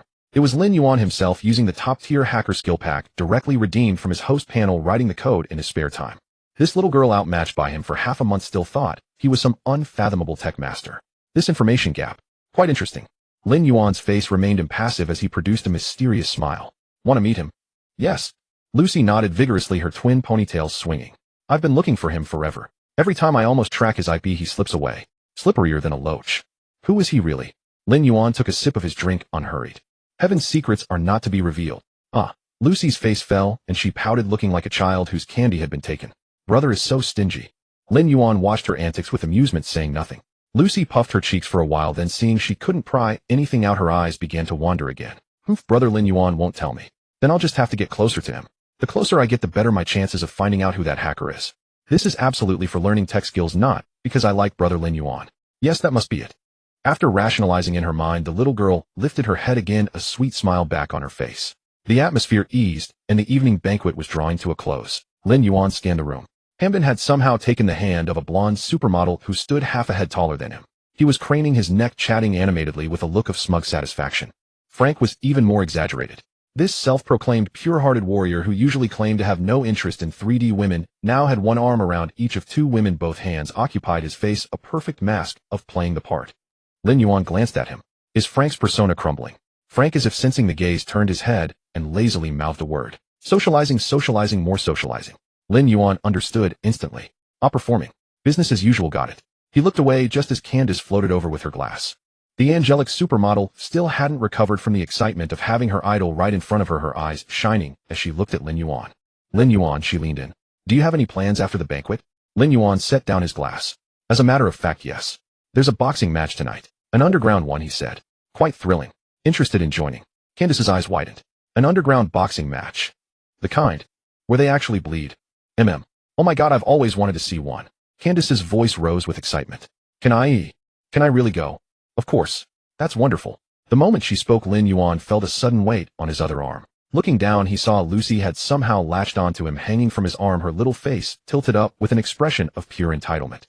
I'm coming too, Lin Yuan. Little one, he paused. Boxing matches are quite violent. Not suitable for you. I'm 16, Lucy repeated, emphatically tightening her grip. And brother, could you bear to refuse a loyal fan's request? I flew all the way from New York just to see you. As she said this, her eyes reddened at just the right moment, a picture of delicate sorrow. Lin Yuan watched her performance, utterly unable to hold back his laughter. This girl. One moment a hacker, the next a fan, one moment coaxing, the next playing the victim. A pure little socialite. He shook his head with a smile. Fine. If you want to come along. Yage. Lucy cheered, nearly jumping for joy, the rabbit in her arms bouncing along. Candace, standing nearby, watched the scene in bewilderment, looking from Lin Yuan to the little girl hanging on his arm, unable to quite grasp their relationship. She didn't ask further. The banquet ended. The group split into several cars. As they stepped out of the club, Candace was taken aback by the sight at the entrance. Lin Yuan's vehicle was parked in the center with 2 black SUVs in front and 2 behind, tightly surrounding it. When the doors opened, 7 or 8 burly men in suits and sunglasses stepped out, moving in unison, their eyes scanning the surroundings. The aura was exactly like Secret Service agents in a movie. Candace instinctively tightened her grip on Lin Yuan's arm. These are bodyguards, Lin Yuan said flatly. So many. Candace swallowed. She had seen wealthy people with bodyguards before, but never on such a scale. Surrounded by attendants with a motorcade clearing the way, this was no mere singer's outing. It was like a head of state on an incognito visit. The arm she held tightened unconsciously. This man is definitely not just a singer. Lin Yuan clearly felt the softness in his arm pressed closer. His heart stirred. Hiss. This feeling. A steel body reforged by the system can withstand physical damage, but not this. Lucy on the other side was perfectly calm, having long known that Lin Yuan's identity was extraordinary. The motorcade started moving, driving out of the city and heading toward the suburbs. After about 40 minutes, a vast estate appeared ahead. High walls, iron gates, and at the entrance all the staff wore earpieces and suits. The motorcade didn't stop, it drove directly to the side of the estate. A heavy gate disguised as a rockery slowly rose, revealing a downward ramp. The cars entered a huge underground parking lot, brightly lit and filled with every kind of luxury vehicle. Rolls-Royces, Maybachs, Bugattis, each more eye-catching than the last. A quick glance told Lin Yuan that there were dozens of reception staff alone, all in suits and earpieces, stationed at various points, each with an expressionless, overly professional demeanor. Before getting out, Lin Yuan's 7 or 8 bodyguards spread out first, securing both sides of the passage. Only 2 personal guards remained close by his side. At the verification counter near the parking entrance, the staff were respectful but meticulous in their checks. When it was Lin Yuan's turn, Wang Pengzi stepped forward and handed over a black card-like item. The staff glanced at it and immediately bowed. Mr. Wang, welcome. Your private room is ready. The group walked inside. The deeper they went, the louder the noise grew. Turning a corner, they were greeted by a vast open space. A circular arena with an octagonal boxing ring at the center, bathed in brilliant white light. Lin Yuan's group did not go down. Wang Pengzi, familiar with the place, led them up to the second floor, which was lined with private rooms. Each room was separated with an excellent view of the ring. Wang Pengzi pushed open one of the doors. There were already people inside: Alex, Ivan, Hamden, several familiar faces lounging lazily on the sofas. But unlike the Victoria's Secret casting earlier that day, this time each of them had 1 or 2 female companions by their sides. Hamden had his arm around the blonde supermodel he'd been with at the banquet. Ivan had 2 beside him. Frank was buried amidst 3 women, wearing an expression of utter resignation. The lights in the private room dimmed. The boxing ring downstairs was illuminated by a single spotlight. The host bounded onto the stage with the beat of drums, his suit gleaming, and his voice exploded as soon as he opened his mouth. Ladies and gentlemen, tonight 3 matches. The first 2 are appetizers, and the main event. Jean Bo versus Eddie Alvarez. The crowd below erupted into cheers. Lin Yuan leaned back into the sofa, showing little interest. He glanced at the fight card for the first 2 matches. They were nobodies, just fillers. No one in the private room paid much attention to it. Ivan, a cigar in his mouth, was gesturing to the 2 girls beside him, boastfully describing how he could snap a brown bear's neck with his bare hands in Siberia, his words flying with spittle. Hamden, with his arm around the blonde supermodel, was speaking mysteriously about how his master had set up a formation in the desert to summon thunder. Lin Yuan's temple twitched at the word master. Here we go again. One day I must cure him of this chinibyu. The most absurd was Frank. The self-proclaimed pure love warrior who claimed to have 0 interest in 3D women was now leaning heavily on the model beside him, his head resting against her, completely still, as if he had found his haven. Shi Mengyao was sitting diagonally across, watching the scene intently. Her face flushed instantly to the roots of her ears, and she could barely hold her juice glass steady, not knowing where to look. Wang Pengzi, with sharp eyes, immediately shifted his seat and exchanged it with Shi Mengyao's without a word. Yao, sit here. Turn your back, you won't see it. Shi Mengyao paused. Thank you. She settled back down, her back to the scene with Frank, and her shoulders visibly relaxed. Her gaze at Wang Pengzi softened considerably. Lin Yuan noticed everything. He gave Wang Pengzi a thumbs up. Well done, fatty. At a critical moment you're quite considerate. Wang Pengzi, feeling a bit proud, puffed out his round belly and silently mouthed back, piece of cake. Lucy had somehow latched onto Lin Yuan's arm again, holding her plush bunny, her round eyes fixed on the boxing ring with a look of novelty. Brother, will they really fight until they get hurt? Yeah. How exciting. She said it lightly without any fear. Candace, seated on the other side, was far more excited. She leaned her whole body over the railing, her blonde hair spilling forward, and her posture suggested she was completely engrossed. A knock sounded on the door. A waiter in a black vest pushed the door open and bowed. Gentlemen, there is off-site betting tonight. Would you like to participate? Ivan's eyes lit up, and he stopped smoking his cigar. Hamden was even more energized, rubbing his hands together. Play, we must play. Lin Yuan exchanged glances with a few old classmates. Since we're here. A little fun, Lin Yuan said lazily. The models, hearing a little fun, felt relieved. After all, it was gambling. A little fun, at most a few tens of thousands of dollars, just for fun. Shi Mingyao quietly calculated in this setting betting 10 or 20,000 was just a gesture quite normal. The waiter took out a tablet. How much for each? Lin Yuan didn't speak. He raised his hand, extending one index finger. Wang Pengzi and Hamden instantly understood, exchanging knowing smiles. Then 1 million each. Wang Pengzi decided, his tone as casual as ordering takeout. US dollars. The room went silent for half a second. Shi Mingyao's hand holding the glass froze in midair. 1 million. US dollars. That's what one finger meant. She instinctively looked at Hisui beside her. Hisui was also stunned. They stared at each other. The other models dared not even breathe. The blonde girl sitting next to Ivan, who had been laughing heartily just moments ago, now had her smile frozen. She quietly withdrew her hand that had been resting on Ivan's leg. 1 million US dollars. Equivalent to over 7 million RMB. These girls, struggling through a Victoria's Secret show, could barely earn that amount collectively, even at their peak. Yet these men in front of them casually bid 1 million, betting as if tossing coins. This was the way of the ultra-rich. The waiter's face showed no ripple, clearly accustomed to such amounts. All right, who would each of you like to bet on? Hamden was first. Jinbo. I think that big guy is reliable. Ivan shook his head. Eddie Alvarez. A technical fighter is more interesting. Frank, having finally straightened up from leaning on the model, squinted thoughtfully. Jinbo, I guess. Nice muscles. Alex, who had been silent, spoke calmly. Eddie Alvarez. According to the win rate model, he has a 60% chance. Lin Yuan chuckled. A machine indeed. Even watching a boxing match requires modeling. It was Lin Yuan's turn. The waiter looked at him. He didn't answer immediately. Instead, he turned to the two girls beside him. What do you think? Lucy looked bewildered. I don't understand this, she said, hugging her rabbit. Lin Yuan then looked at Candace. Candace bit her lip, hesitating for a long while. That Jinbo, she said softly, looks very strong. But 1 million is really too much. I dare not speak carelessly. She truly dared not. If she bet wrong, it would be 1 million, a responsibility she couldn't afford. Lin Yuan smiled and didn't pressure her. All right. He turned back and nodded to the waiter. Jinbo. The waiter noted it down, bowed, and left. As the door closed, Shi Mingyao finally found her voice. She leaned into Wang Pengzi and whispered, Mr. Wang, do you often play like this? Occasionally. Wang Pengzi waved his hand, looking relaxed. Just for the atmosphere. Yao Yao, don't be nervous. If we lose, we lose. Brother Yuan said money is only money when it's spent. Shi Mingyao looked at his calm demeanor, unable to speak for a long time. She had heard people talk about how exaggerated this circle was, but today she saw it firsthand. The other models in the private room quietly exchanged glances. They had truly seen something tonight. Lin Yuan leaned back on the sofa, holding a glass of champagne, his expression unchanged. Lucy, however, nudged his arm and looked up to ask softly, Brother, how do you know Jinbo will win? I don't know. Then why did you bet on him? By instinct. Lin Yuan took a sip of wine. Before that big guy entered, I watched the way he walked. Walking? Yeah. Lin Yuan didn't explain further. The system's business insight. I sees people with 3/10 accuracy. That Jinbo was warming up in the passage just now, his center of gravity, stable, lower body solid. A guy who can take and deliver heavy hits. Besides, technical fighters look good, but underground boxing doesn't care about fancy moves. One heavy punch decides the outcome. Lucy seemed half understanding, pouted, and looked back at the ring. Downstairs, the first match had already ended, concluded hastily, and the ring was being cleaned. The host bounded up again, building suspense. Next, the main event of the night. The king of the underground, Eddie Alvarez. The Iron Fist tyrant, Jinbo Salaisai. Total bets on both sides exceed $30 million. The crowd erupted. Everyone in the private room sat up straight. Even Frank, who had been with his head down, lifted his head, rubbed his neck, and moved closer to the railing. Lin Yuan put down his glass. The lights dimmed, and a spotlight shone on the entrance passage. The iron gate at the tunnel entrance swung open. The first person to step out was Jinbo.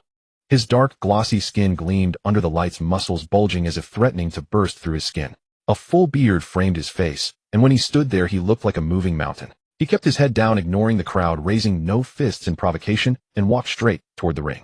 Yet his overwhelming presence could be felt even from the second-floor box seats. Hamden slapped his thigh excitedly. "See, I told you this big guy was reliable." Lin Yuan nodded silently. One punch from him would feel like being struck by a hammer. From the opposite tunnel, Eddie Alvarez made his entrance. He was cut from an entirely different cloth than Jinbo. He was noticeably smaller, with a lean, wiry frame and taut, well-defined muscles.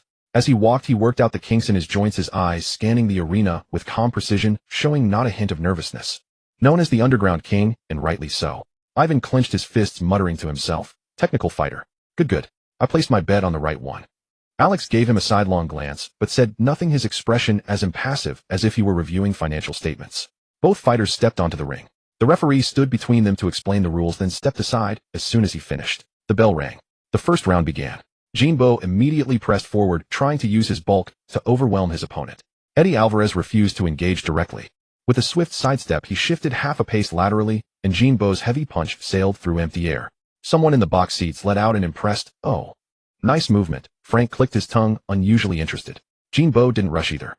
He reined in his punch, locked eyes on his opponent, and pressed forward again. Eddie Alvarez continued circling, occasionally darting in with quick jabs before immediately retreating, targeting Jinbo's face and ribs.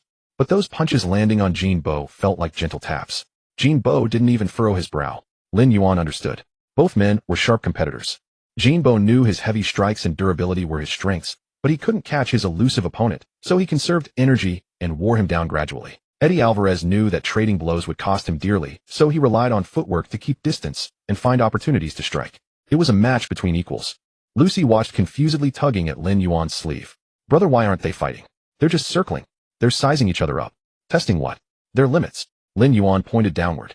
"Whoever loses composure first will reveal their weakness." Lucy nodded, half understanding, and returned to leaning on the railing. Candace was far more invested. Every time Eddie Alvarez's punch grazed past Jinbo's face, she gasped and gripped the railing until her knuckles turned white. "My goodness," she murmured, "that was close." The first round ended in this exchange of probing strikes, and both fighters returned to their corners. The bell rang again for the second round. The atmosphere shifted immediately. With the initial probing complete, both fighters now understood each other's style, and the exchanges intensified. Eddie Alvarez abandoned his circling and began throwing combinations, a feinting jab followed by a solid hook targeting Jinbo's lower body. Jinbo adapted as well. No longer waiting passively, he read his opponent's retreat pattern, closed the distance, and unleashed powerful strikes. The fighters pressed close, the thudding impact of fists echoing through the venue. Cheers erupted from the crowd below. Even in the box, spectators fell silent. Ivan forgot his cigar, ash settling on his clothes. Hamden sat with his mouth agape, unaware the blonde model had her arm around him. Frank abandoned the model, entirely hanging over the railing. Wang Pengzi leaned toward Shi Mengyao, whispering commentary. "Did you see that? Jinbo missed, Eddie Alvarez dodged, and oh, what a counter. That landed right on Jinbo's ribs." Shi Mengyao found herself clenching her fists along with the pacing of the match. Will he get hurt? Of course he will. This is underground boxing." Shi Mengyao bit her lip and stayed silent, though her gaze never left the ring. In the ring, after landing a combination, Eddie Alvarez connected with a blow to Jinbo's face, drawing a thin line of blood at the corner of his mouth. The crowd roared louder. But Jinbo wiped the blood away as if it meant nothing and grinned, a smile that sent chills down spines. Lin Yuan narrowed his eyes. Here it comes. This big guy can truly take a beating. After absorbing those punches, he seemed unaffected while his opponent was the one growing winded. Eddie Alvarez was indeed breathing heavily now. The constant movement combined with relentless combinations had drained him, and by the second round his footwork had slowed noticeably. Jinbo saw the opening and pressed harder. Alex spoke suddenly, his tone measured. "Eddie Alvarez's chances are diminishing." Ivan grew anxious. "Nonsense. He's skilled. Skill means nothing without the stamina to sustain it," Alex replied, never taking his eyes off the ring. "He knows it too, which is why he'll take risks next." As if on cue, Eddie Alvarez indeed changed his approach below. No longer holding back, he feinted past Jinbo's defense and closed the distance, attempting a close-range combination in a desperate gamble to overwhelm him. It was an all-or-nothing play. Everyone in the box held their breath. Candace grabbed Lin Yuan's arm urgently. Is he going to win? Is he going to win? Lin Yuan remained silent. He stared at the ring and slowly shook his head. The gamble was sound. Unfortunately, he had bet on the wrong opponent. Closing the distance played right into Jinbo's hands. Below, Eddie Alvarez's combinations hammered into Jinbo. Jinbo staggered, but didn't fall. Then he moved. Jinbo didn't evade. He absorbed the entire combination, his body swaying slightly, but his feet planted firmly. Right as Eddie Alvarez finished his combination and drew breath, Jinbo struck. A rear hand punched upward, connecting squarely with the chin. The motion was too swift to process. Eddie Alvarez's head snapped back as he collapsed limply onto the ring unconscious. For a heartbeat, the arena fell silent. Then a roar erupted like a tidal wave, shaking the entire venue. Some cheered wildly, tossing hats into the air, others cursed and pounded the railings, clearly having bet on the Underground King. The air grew thick with sweat, alcohol, and raw adrenaline, the space nearly combustible. In the box, Hamden leapt 3 feet high, embracing the nearby supermodel as he shouted with triumph. I told you Jinbo would win. Master was right. Master bet on Jinbo too. Wong Pongzi laughed until his belly shook, reaching out to high-five Hamden. We hit the mark.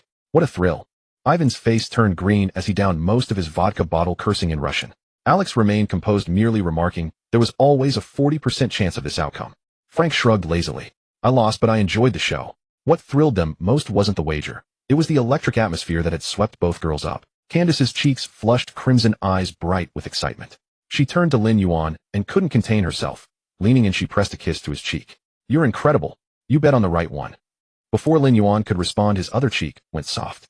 Lucy had somehow risen on her toes and kissed him there too, then nodded proudly. Brother bets on whoever wins. Lin Yuan stood speechless. What a situation. 2 kisses in rapid succession. He'd barely moved and already found himself on the receiving end. He flicked Lucy's forehead gently. Little one, don't go mixing into things. Ouch.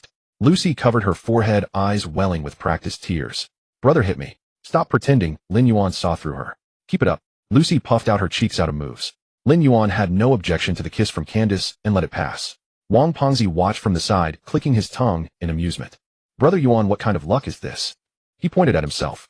I won $1 million and nobody even high-fived me. You did nothing and 2 beautiful women are fighting over kissing you. Virtue and fame. Lin Yuan patted his shoulder.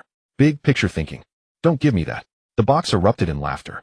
The models, who had been too scared to breathe over the $1 million bet, now relaxed visibly. Lin Yuan and Wong Pongzi teased Frank and Ivan about their lost bets, reducing them to good-natured bruises. Not a single one took it to heart. Losing $1 million felt like losing a scrap of paper. Watching this, the models' remaining restraint dissolved completely. These people truly didn't treat money as money. After the excitement subsided, the bout concluded. Everyone rose to leave. Lin Yuan's 7 or 8 bodyguards immediately sprang into action, positioning themselves along the corridor to clear a path. Hamden and Ivan's entourage followed behind an impressive crowd with commanding presence. Lin Yuan walked in the center, as if strolling through his own backyard.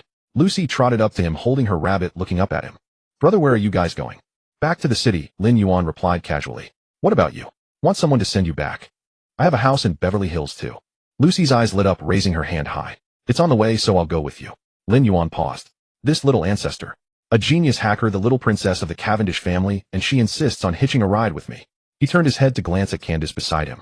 This Victoria's Secret angel showed no intention of leaving her hand still half hooked on his arm, her eyes sparkling as she clung to him, clearly intending to play out tonight's script to the final act. Lin Yuan was well aware. I can't go back to Beverly Hills tonight. There are 3 great Buddhas at home, CC Zhu and Wanqing, each more perceptive than the last. If he brought Candace back in a grand manner, it wouldn't be a night's stay. It would be a trial. He was about to refuse Lucy and find an excuse to divert her. At that moment, a flash of reflection stung his eyes. Extremely bright, very abrupt, flickering from a distance behind the motorcade at an angle. Lin Yuan had no professional training, so he should have had no reaction.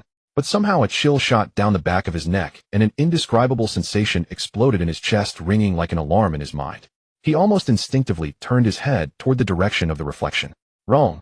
The next second, a gunshot rang out. Bang. The sound was not loud, muffled with an echo. But the bodyguard's reaction was faster than the gunshot. The nearest burly man lunged forward, pressing his entire body onto Lin Yuan, pinning him to the ground. Protect the boss. Bang. Gunshots rang out one after another. Candace and Lucy were terrified by the sudden commotion, screaming at the top of their lungs, and the scene instantly became chaotic. Guests, models, and attendants all crouched to the ground or huddled against walls. Lin Yuan was pinned at the bottom, one side of his face pressed against the cold concrete. Then he felt a sudden heat in his shoulder. Looking down, he saw a tear in his clothing at the left shoulder, and the fabric was dampened. Got hit. In my 20-plus years of life, this is the first time I've been shot. Strangely enough, it hurt, but his mind was frighteningly clear. His body had been modified by the system, his pain threshold incredibly high. This injury would have knocked out an ordinary person, but for him, it was just a bit more than a mosquito bite. He didn't panic. With a shrug of his shoulder, he used a subtle force to shake off the bodyguard on top of him. As the bodyguard was about to lunge again, Lin Yuan had already rolled to the nearest car. In one fluid motion, he pulled the 2 frozen girls down and pressed them behind the car. Don't move, stay close to the car and crouch down. His voice was low and steady, unlike someone who had just been shot. Candace's face was pale, her lips trembling, and she instinctively grabbed his arm. Lucy's rabbit had fallen to the ground, her eyes red, her whole body trembling like a leaf. It's okay. Lin Yuan reached out a hand and patted Lucy's head. Kid, stay down, don't stick your head out. Bang! Another shot. The bullet hit the car roof, sparks flying, and a gash was torn in the metal.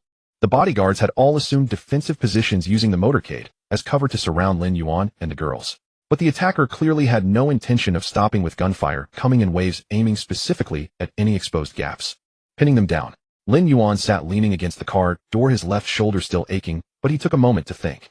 This marksmanship. A single shot didn't hit a vital spot, followed by well-timed follow-up shots. Not chaotic.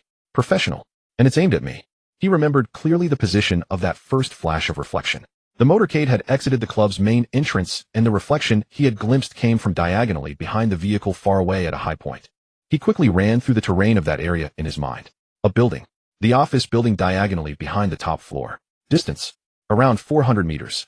High angle downward shot. No wonder the reflection was so glaring. It was the light from the scope lens. The gunfire stopped again. A lull. Lin Yuan seized this opportunity, suddenly stood up, half his body rising above the car roof, glanced in that direction, then quickly ducked back down. The entire movement was so fast that several bodyguards didn't react. Sir. The personal team leader's face twisted in panic, reaching to push him back. Don't expose yourself. Lin Yuan waved his hand, ignoring this. He pressed a hand to his shoulder wound, then gestured to the outermost bodyguard, who was aiming his gun, his voice low, but every word clear. Directly behind the car, far away, the office building with a glass curtain wall, top floor. Distance about 400 meters. A sniper is there. Take people, circle around. The bodyguard froze for half a second. He was a top-tier special agent sent by Lin San, having seen many big scenes, but this employer, who had just been shot and injured, could calmly pinpoint the sniper location at such a moment. His reaction speed was even faster than those in the trade. But he had no time to be shocked. Roger. The bodyguard growled, made a hand signal, and immediately led 3 men crouching low using the motorcade as cover, flanking toward the building. Lin Yuan retreated back behind the car, leaning against the door to catch his breath. His shoulder began to feel heavy now, and his clothes were dampened over a large area. Lucy shivered and crept closer, sobbing quietly. Brother, you're hurt. It's okay. Lin Yuan looked down at the wound, grinning. This system-enhanced body is really something. Anyone else would have gone into shock from an injury like this, but I can still chat with the little girl here. Candace clutched his other arm tightly, tears welling in her eyes, her English becoming incoherent. Lin, you need to go to the hospital. You can't. First deal with the bastard who shot from the shadows. Lin Yuan patted her hand reassuringly. Don't be afraid, the sky won't fall. He said that, but the string in his heart didn't loosen. This is strange. Only the second day in Los Angeles, and the Zongheng business hasn't even started yet. Who is so eager to take my life? Cavendish. Lucy is right beside me. If her family wanted to make a move, they wouldn't ignore their own little princess. Then, it's someone else. The gunfire had stopped at some point. Truly stopped, not a lull. The entire square was eerily quiet, only the faint sound of sirens in the distance, and the suppressed gasps of the guests lying on the ground. Lin Yuan squinted, staring at the direction of the office building. Either he's run away, or my people have gotten to him. At that moment, the walkie-talkie on his person crackled with static. Reporting, sir. It was the bodyguard who had led the flanking team, his voice carrying an indescribable weirdness, both urgent and confused. The sniper position is empty. The person is gone, but... The bodyguard paused, as if confirming something. There's something left on the ground. Lin Yuan straightened up a bit against the car door. What is it? The walkie-talkie was silent for 2 seconds. A photograph. Sir, it's a photograph of you. The scene was in utter chaos. Some lay on the ground, while others scrambled under the cars. Wang Pengzi was the most zealous among the latter. He gripped Xi Mingyao's wrist tightly, his rotund body squeezing under the chassis like a ball of flesh, muttering, "Stay still, follow me, get in deeper. The safest place is inside." Xi Mingyao's face turned pale with fright, but the warmth of his broad hand holding her wrist somehow calmed her heart. Gritting her teeth, she followed him, shifting under the car. Wang Pengzi finally managed to stuff himself and Xi Mingyao under the vehicle. In the darkness, he let out a sigh of relief, turned to the girl beside him, and whispered, "Yao Yao, it's okay. I'm here." Xi Mingyao nodded, her hand still in his grasp, not pulling away. Hamandan and Ivan, however, were not as dramatic. Hamandan crouched by the car door, one arm around the blonde supermodel, who was sobbing in terror. He patted her back, murmuring, "Don't be afraid, Master is here. Master can cultivate immortality, oh no bullet can pierce me." Ivan half squatted his back against the tire, a Black Star pistol appearing in his hand seemingly out of nowhere. The barrel pointed into the distance, his eyes scanning the surroundings, exuding the fierce courage of a Siberian thug. Alex also crouched, but his posture was the steadiest, back against the door, breathing, even eyes fixed on the office building, as if analyzing something. Lin Yuan took all this in. He stood up. The bodyguards were startled. "Sir. You. It's fine." Lin Yuan waved his hand, rolled his shoulder, and blood trickled down his sleeve, as if he felt nothing. "The shooters have fled." At his words, the bodyguards breathed a little easier, but kept their guns trained on the surroundings. Lin Yuan walked over to Wang Pengzi's car, bent down, and tapped the chassis. Fatty, come out. No way. Wang Pengzi shrank inside, his voice trembling. Are there still gunmen out there? Are they coming to finish us off? I'm not coming out. They're gone. I don't believe you. You're lying. They're really gone. Lin Yuan chuckled. If you don't come out now when the police arrive and see a grown man hiding under a car while holding a girl's hand, tomorrow's headline will be Wealthy Chinese Scion Terrified Drama on the Victoria's Secret Runway. Oh man. Wang Pengzi paused, then quickly let go of Shi Menyao's hand sucked in his belly and crawled out muttering, "Who's scared?" That was tactical evasion. He climbed out, dusted himself off, and turned to see Shi Mengyao following. He quickly extended a hand to help her. She glanced at him, took his hand, and let him pull her up. Wang Pengzi felt a bit embarrassed under her gaze. He scratched his head. You okay?" "I'm fine," Shi Mengyao replied softly. "Thank you." That single thank you filled him with quiet joy, though he tried to keep a straight face. Meanwhile, Hamandan helped the supermodel to her feet, Ivan holstered his gun, and Alex adjusted his glasses. Lin Yuan turned and looked back at the office building. The sniper's nest is empty. The photo was left behind. What does this mean? A provocation? Or a warning? His mind raced. Zhao Tai. Unlikely. That bastard's grudge against me isn't that deep. If he wanted to hit me, he wouldn't use such a method. Too stupid, too flashy. Doesn't fit his style. Cavendish. Lucy was right beside me. If her family were behind this, they wouldn't have endangered their own. Excluded. Then. An enemy of my father's generation. Or some other faction. He frowned. Trouble. It was then that the dull ache in his shoulder began to throb. He glanced down and saw the blood had soaked through half his shirt. Yuan gulped. Your shoulder. Wang Pengzi finally noticed his face turning pale as he rushed over to support him. A minor scratch, Lin Yuan said, dodging his hand, his tone light. He turned to look at the other side. Candace was still sitting on the ground, her legs too weak to stand, her face ashen, tears streaming silently. Lucy had managed to stand, but she was trembling all over. The rabbit she'd been holding was long gone, her small face pale and her lips quivering. Lin Yuan walked over, bent down, and extended his hand. Get up. Candace looked up at him, her beautiful eyes filled with terror. She grabbed his hand as if it were a lifeline, squeezed hard, and tried to stand, but her legs gave way and she slumped again. Lin Yuan sighed. With his uninjured hand, he reached around her back and lifted her to her feet. Candace's feet left the ground for a moment before she steadied herself, leaning against him, still trembling. It's over, Lin Yuan said, patting her back. It's all done. Candace buried her face in his chest, her shoulders heaving as she sobbed, clearly terrified. Lucy then shuffled over, sidling up to Lin Yuan, looking up at him with red-rimmed eyes on the verge of tears. Brother. You're bleeding a lot. I'm fine. Liar. Lucy sniffled. How can you be fine when you're bleeding like this? With that, she suddenly leaped into his arms, her small body pressing tightly against him, trembling even more. Lin Yuan. Good grief. One on the left, one on the right, both clinging to me. His left shoulder was injured and Candace leaned on that side. He could only use his right arm to hold Lucy, his left arm awkwardly encircling Candace. An uncomfortable pose. Wang Pengzi grinned from the side. Yuan Gu, with a beauty on each arm, shouldn't you share one with me? Get lost. Oh, it was then that Zhou Yi arrived.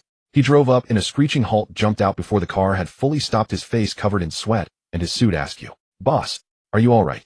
Fine, Lin Yuan said, tilting his chin. Just a graze on the shoulder. Zhou Yi saw the bloodstained shirt and turned pale. He yelled back, where's the ambulance? Have you called one? Called. It's on its way, the head bodyguard quickly replied. Zhou Yi took a moment to steady himself, then rushed to Lin Yuan's side and lowered his voice. Boss, I've had the area cordoned off. The police will be here soon. You go to the hospital, I'll handle things here. Lin Yuan nodded. In the distance, sirens grew closer, red and blue lights flashing in the night. An ambulance arrived, and 2 white nurses jumped out, pushing a stretcher. Seeing the scene around Lin Yuan, a dozen men in black suits, sunglasses, and earpieces, all with grim expressions and bulging waistbands. The nurse's legs went weak. This is. Don't worry, Lin Yuan said with a gentle smile. Just a bullet wound. It won't kill me. The nurse swallowed hard, her hands trembling. The head bodyguard glared at her. What are you waiting for? Get to work. All right. The nurse fumbled with the medical kit, pulling out gauze and antiseptic. Her hands shook so much that she was about to touch Lin Yuan's wound. Lin Yuan suddenly reached out and took her hand. The nurse froze. Don't be nervous, he said softly with a hint of a smile. Steady your hands, or I'll bleed out before we reach the hospital. The nurse looked up at him. Under the lights, his face was pale, but his gaze was steady and the corners of his mouth held a reassuring smile. Nothing like someone who had just been shot. Somehow her fear subsided. Oh, okay, she nodded. Her hands steadied as she began to clean the wound, apply medicine, and bandage it. Her movements were still a bit clumsy, but at least she stopped shaking. Wang Pengzi watched from the side and whispered to Hamandan, see that? That's Yuan Go. Even after being shot, he can still charm the ladies. Hamandan nodded in agreement. Look at that big hole, blood gushing out. Master says he's not a cultivator, but he's at least at the foundation establishment stage. Ivan rolled his eyes. Alex remained silent, casting a sharp glance at Lin Yuan. After the bandaging, Lin Yuan was lifted onto the stretcher. Candace and Lucy refused to let go, one clutching his left hand, the other hugging his right arm. They were eventually pried away and stuffed into the car beside them. Zhou Yi arranged 3 cars to escort the ambulance, with bodyguards riding in the front and rear, the convoy heading toward the hospital in a grand procession. Wang Pengzi got into a car, and Shi Mingyao, after a moment of hesitation, followed. The convoy sped through the night toward the city center.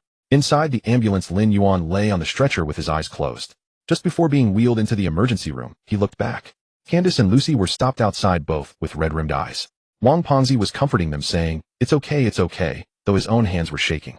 Zhou Yi stood at the edge of the crowd, phone in hand, speaking in a grim tone. The bodyguards spread out around the emergency room entrance, alert and watchful. Lin Yuan turned his head back and was pushed through the door. The door closed. It shut out all the noise and the gazes from outside. The shadowless lamp in the operating room blazed with a stark white light. The lead surgeon's gloved hands trembled slightly. After 20 years of practice, he had treated well over 100 gunshot wounds and removed bullets of every caliber. But this case was different. The bullet was lodged in the deltoid muscle in a tricky position, veer slightly, and it could damage the axillary nerve. What truly made his hands shake was not the placement, but the peculiar grip of the tissue around the projectile. The muscle fibers seemed almost alive, clamping onto the 50 BMG round with unusual tenacity, even wrapping around the bullet's jacket. After 2 attempts, the surgeon finally maneuvered the forceps inside. When he extracted it, strands of tendon still adhered to the bullet's surface. He glanced sideways at the nurse. The nurse stared in disbelief, mouth agape. Is this actually human? And the assistant whispered. Enough, the surgeon snapped, regaining his composure as he placed the bullet into the tray. Begin suturing. His hands remained steady, yet his mind churned.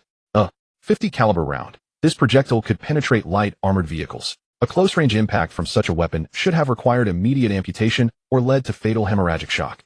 And yet, the man had been wheeled in conscious, composed, and even offering them a smile. During the extraction, he didn't flinch, once merely staring blankly at the ceiling as though nothing unusual had occurred. Now the suturing neared completion. The surgeon examined the wound edges, marveling at how neatly they had closed. This person's recovery rate seemed almost excessive. The incision was already contracting with minimal bleeding. Mr. Lin, he said after clearing his throat, the procedure went smoothly. The bullet has been removed. Lin Yuan rested on the operating table and gave a brief acknowledgement. You'll need to remain for observation. No need, Lin Yuan replied, pushing himself up on his arms. Once the suturing is done, I'm leaving. The physician hesitated, but ultimately refrained from further suggestion. Given the presence of those in dark suits, the police vehicles, and the approaching journalists, he understood this was not someone he could easily advise. Pushing open the operating room door revealed a scene that caught the surgeon off guard. Corridors crowded with people. Police had established a cordon, but it did little to deter the gathering crowd. Beyond the barrier, reporters jostled with cameras and flashes, creating a disorienting glare. On the inner side, bodyguards in dark suits formed an impenetrable, impassive wall. What unsettled him most were several individuals in dark suits adorned with small national flags, passionately negotiating in English, Chinese, and broken Spanish with hospital security and police officers. One middle-aged man with graying hair stood out, shouting vehemently in Chinese. What do you mean? The patient is still undergoing surgery, and you want to remove the evidence. Opposite him, several figures in white coats bearing FBI badges maintained their composure. Consul Wu, please cooperate with the investigation. This constitutes critical evidence in the shooting incident. Evidence? Consul Wu's voice cracked with indignation. This person nearly lost their life. Instead of prioritizing the victim's care, you're focused on seizing ammunition. We're simply following established procedure. Procedure? Before Consul Wu could continue his protest, he noticed the operating room doors opening and immediately fell silent, hurrying forward as Lin Yuan was wheeled out. He lay in the hospital bed wearing a patient gown with a slight stain visible on the left shoulder bandage, yet his complexion appeared normal, and he seemed alert enough to look around curiously. Spotting Consul Wu, he offered a faint smile. Thank you for your efforts. Consul Wu managed, though the words, "Are you all right?" caught in his throat. He took a deep breath and lowered his voice. Your grandfather asked me to check on you. As long as you're unharmed, that's what matters. Lin Yuan nodded in acknowledgement. Suddenly, hurried footsteps echoed from the corridor's far end. Shi Zhu and Wan Qing raced toward them, with Wan Qing nearly twisting her ankle in high heels before Shi steadied her. Zhu led the way, her eyes puffy and red from prolonged crying. Upon seeing Lin Yuan, all 3 women slowed their pace. Zhu's lips trembled as tears spilled before she could speak. Wan Qing covered her mouth and her shoulders began to shake. Shi remained the most composed, approaching the bedside to gently touch Lin Yuan's uninjured cheek with cold fingers. Does it hurt? Lin Yuan grasped her hand and squeezed it lightly. Minor injury. Don't deceive anyone, Zhu managed through her tears, her voice hoarse. A minor injury would not require over 2 hours in surgery or dozens of officers surrounding the building. Lin Yuan, you Her voice failed her once more, and tears flowed freely. Lin Yuan sighed, patting the edge of the bed with his uninjured hand. Come here, let me see you, he said softly. Zhu Zhu remained still. Wan Xing wiped her nose and stepped forward, burying her face against his palm as her shoulders trembled. She stayed where she was, watching him with reddening eyes. Though the three women responded differently, the same fear and compassion shone through their expressions.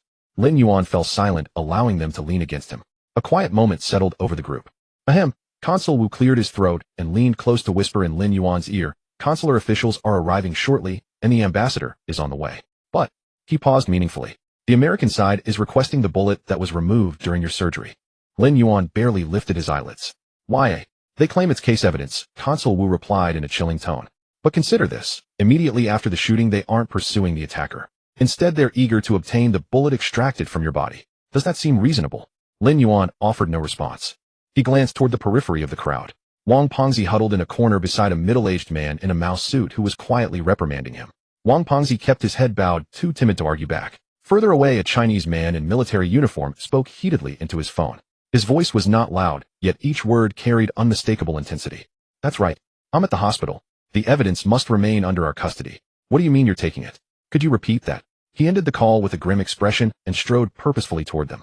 Pausing briefly at Lin Yuan's bedside, he glanced at the bandage on Lin Yuan's shoulder and surveyed the surrounding area. Young man, he said in a low voice, you've drawn trouble.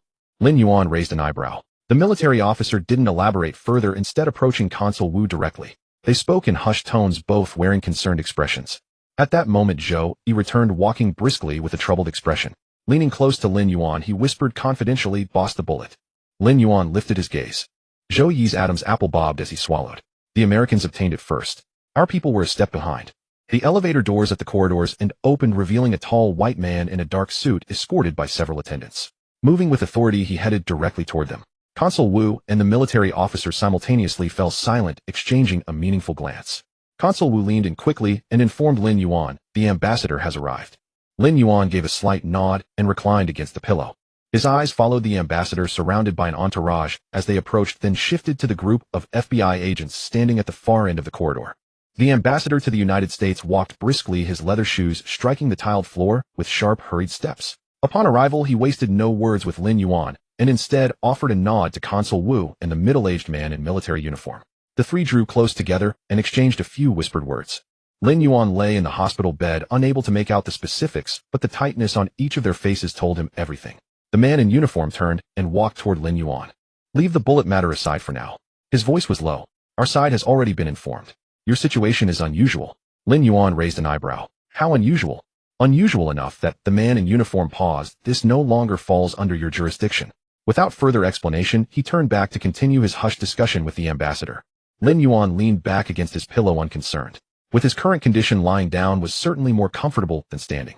Down the corridor, Alexander and the others had also arrived. The four had been summoned by Wang Pengzi's phone call and entered with troubled expressions. Ivan was the most direct. He slapped the doorframe, gritted his teeth, and demanded in rough English that whoever dared lay a hand on them would be dug up and fed to the dogs. Frank stood beside him in silence, his gaze fixed on the bandage around Lin Yuan's shoulder, his eyes glistening, but tears held back. Hembin reacted most strongly of all. Master! He rushed forward as if to embrace him, but Alexander grabbed him firmly. He was shot. What do you think you were doing? Trying to reopen the wound. Hembin stopped immediately, his body trembling, eyes wet as a frightened rabbit's. Alexander said nothing, watching the men in dark suits in the corridor, then glancing at Consul Wu negotiating with the ambassador. His mind worked quickly, reading between the lines of even the smallest events. Lin, he began, his voice somewhat unsteady. I always thought before that you were simply wealthy. And now? Lin Yuan asked. Now I feel. Alexander paused. We're considered prominent in America, but compared to you we amount to no more than a small corner shop. Hamdan nodded enthusiastically beside him. Exactly. Master, I've always said, we Saudis have princes by the thousands. You could grab anyone at random and call him royalty. He held up one finger, swaying it slightly. But people like you, how many can China boast? 5 or 6 perhaps, Alexander answered for him, his tone calm. The ambassador personally visited the hospital. Consul's office personnel outnumbered the press. Military figures were more anxious than the diplomats. Someone even tried to seize the bullet as evidence on the spot. This kind of spectacle cannot be bought with money alone. Ivan listened intently from the side and leaned closer to Lin Yuan, his voice unusually subdued. Boss, what exactly is your background? Lin Yuan did not answer. He simply smiled and let the question pass. These brothers had finally gotten the full picture today. Better still, they would save me the trouble of explaining later. Just then Consul Wu concluded his discussion and returned swiftly, bending close to whisper in Lin Yuan's ear. The smile faded from Lin Yuan's face. What do you mean? He sat upright. Instructions from above. Consul Wu's voice dropped to a murmur. They will no longer pursue this through negotiation. They are coming directly to retrieve you. Tonight, a chartered flight back to China. Lin Yuan frowned. The matter hasn't been clarified yet. No need for you to investigate. Consul Wu interrupted, his tone unusually firm. This is beyond anything you can influence. The shooting has escalated into a diplomatic incident. The FBI and intelligence agencies are vying for jurisdiction, and our side cannot keep you here one day longer. He paused and added one more thing. Those were my mother's exact words, not a single word changed. Lin Yuan opened his mouth to argue, but remembering his own mother's temperament, he swallowed his objection. Very well. If I cannot escape something formidable, I will simply yield. This time truly there was no escape. The three women standing nearby had not spoken until now. Qian was the first to respond, speaking without hesitation. Listen to the consul. Let's go now. Zhu nodded, her voice still carrying the lingering tremor of tears. Yes. Return to China first. Life matters above everything. Wanqing said nothing, only gripping tightly the uninjured hand Lin Yuan offered, her knuckles turning white. Lin Yuan looked at the three faces before him and did not insist further. All right. I'll follow your lead. He turned to Alexander and the others and offered a faint smile. Brothers, I must take my leave for now. We'll continue discussing the Zonghing matter over video calls later. Alexander said little, only reaching out to gently pat the uninjured side of Lin Yuan's shoulder. Travel safely. Hamdan wanted to say something more, but Ivan grabbed him by the collar and dragged him away, though he continued shouting about presenting his master with a protective amulet. Deep night in Beijing. On the top floor of an estate, lights, dim music playing loudly throughout the suite. Zhao Tai's heavy frame was occupied when suddenly, bang, the door was shoved open with enough force to nearly tear the hinges from their frame. Who the hell? Zhao Tai began to bluster, but his anger dissolved upon seeing the visitor. It was Lu Tianyi. The old steward had served since Zhao Tai's childhood and always valued propriety and decorum. Under ordinary circumstances, he would never have dared enter under such conditions. Yet now his face was ashen, his eyelids trembling. Young Master Zhao, dress yourself and come with me. Ignoring the two stunned women in the room, Lu Tianyi grabbed clothes and began pulling them over Zhao Tai. What are you doing, Uncle Lu? At this hour? The old master wishes to see you. Now. Immediately, Zhao Tai frowned reluctantly, pulling on his garments. What could be so urgent it cannot wait until tomorrow? Lu Tianyi's hands never stopped, his voice pressed low with barely concealed quivering. Lin Yuan was shot in America. Zhao Tai's hands froze mid-air, his shirt half-buttoned. Excuse me. He was shot. He is currently in the hospital. Zhao Tai's mind struggled to process the news. A moment later, realization struck that this had everything to do with him. What does this have to do with them? Before he could finish, Lu Tianyi looked up at him, and his gaze silenced him completely. Right now, Lu Tianyi spoke each word deliberately. Suspicion falls upon you. Zhao Tai bolted upright on the bed, the last remnants of his intoxication vanishing instantly. Suspect me? I would have to be mad to do something like that. His voice rose sharply, cracking with agitation. My disputes with Lin Yuan have always been verbal. Everyone knows I dare not provoke him. I have witnessed the scale of his backing firsthand. Would I be foolish enough to send someone to America to shoot him? Lu Tianyi said nothing, only fastening the final button with trembling fingers, fumbling twice before succeeding. Young Master Zhao, I believe you are innocent. He looked up, his voice heavy as lead. But this is not a matter of belief. Zhao Tai fell silent. What matters now is providing an explanation, Lu Tianyi continued. Once the Lin family speaks, regardless of who the true culprit is, your name will be implicated first. Do you think our family can withstand that? Zhao Tai's color drained completely. The old master. What does the old master intend? Lu Tianyi gave no answer, turning toward the door. After 2 steps, he paused and glanced back. The old master awaits you in the study.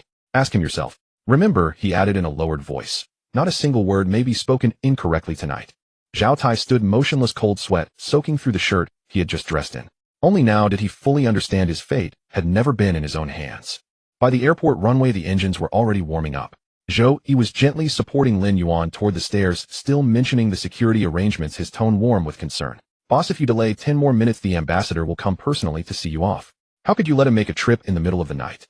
Lin Yuan waved his hand, without stopping, turning back to raise his uninjured hand toward Alex and the others. All right, no more sending off, we'll catch up on video. Ivan shouted something over the rotor noise, his voice swallowed by the propeller's roar until only half the words remained audible, likely a wish for him to take care. Hamdan tried to run after him, but Frank held gently to his sleeve, murmuring softly. Lin Yuan shook his head with a smile and climbed the stairs into the aircraft. The phone vibrated at that moment. A message from Little Pink Hair arrived with her usual directness. Brother, I'm coming to visit next week, and you must not avoid me. Lin Yuan's fingers paused on the screen before he replied okay, then remembered her background and added stay safe, wondering quietly whether she would bring some pleasant surprises when she arrived. Just as he put away his phone, it vibrated again, this time from Candace. You left so quickly, I didn't even get to say goodbye properly. Lin Yuan read the message, thought for a moment, then transferred $3 million to her with a brief note. Wait for me next time. After sending it, he tucked his phone into his pocket and paid it no more mind. 3 minutes later, the phone buzzed again, but he didn't check it and walked straight into the cabin. The moment the cabin door shut behind him, 3 women closed in. Let me check your condition, Xian said, gently reaching toward his shirt. I'll do it myself, Lin Yuan said with a mixture of amusement and gratitude, gently pressing her hand. Zhu Zhu had already crouched down, lifting his pant leg to examine it, as though checking for any hidden concerns. Wan Qing pulled aside the collar on his left shoulder, looking at the area where a bandage should have been. The 3 of them paused in surprise. Huh. Zhu Zhu was the first to respond, leaning in closer. Where's the mark?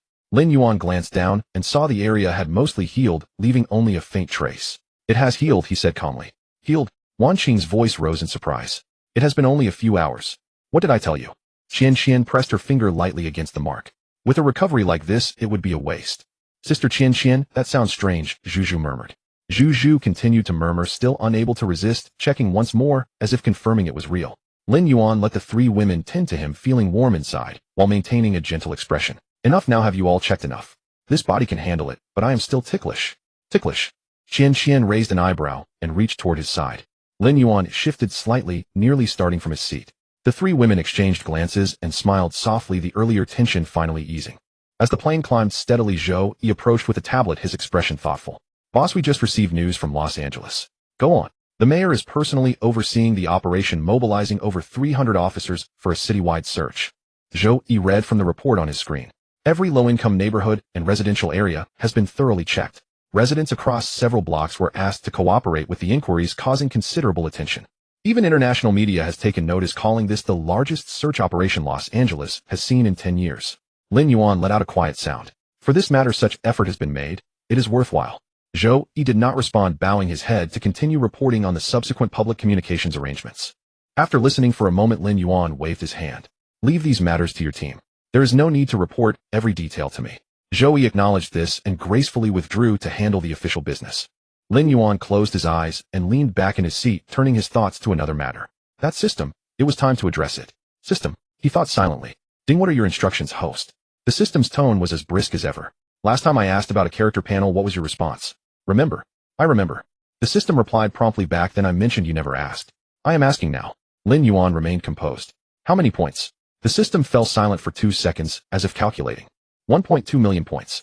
Lin Yuan nearly started from his seat. That is quite steep. Host, this is a divine level ability that can reveal anyone's background. Would you trust lesser tools? The system spoke with confidence.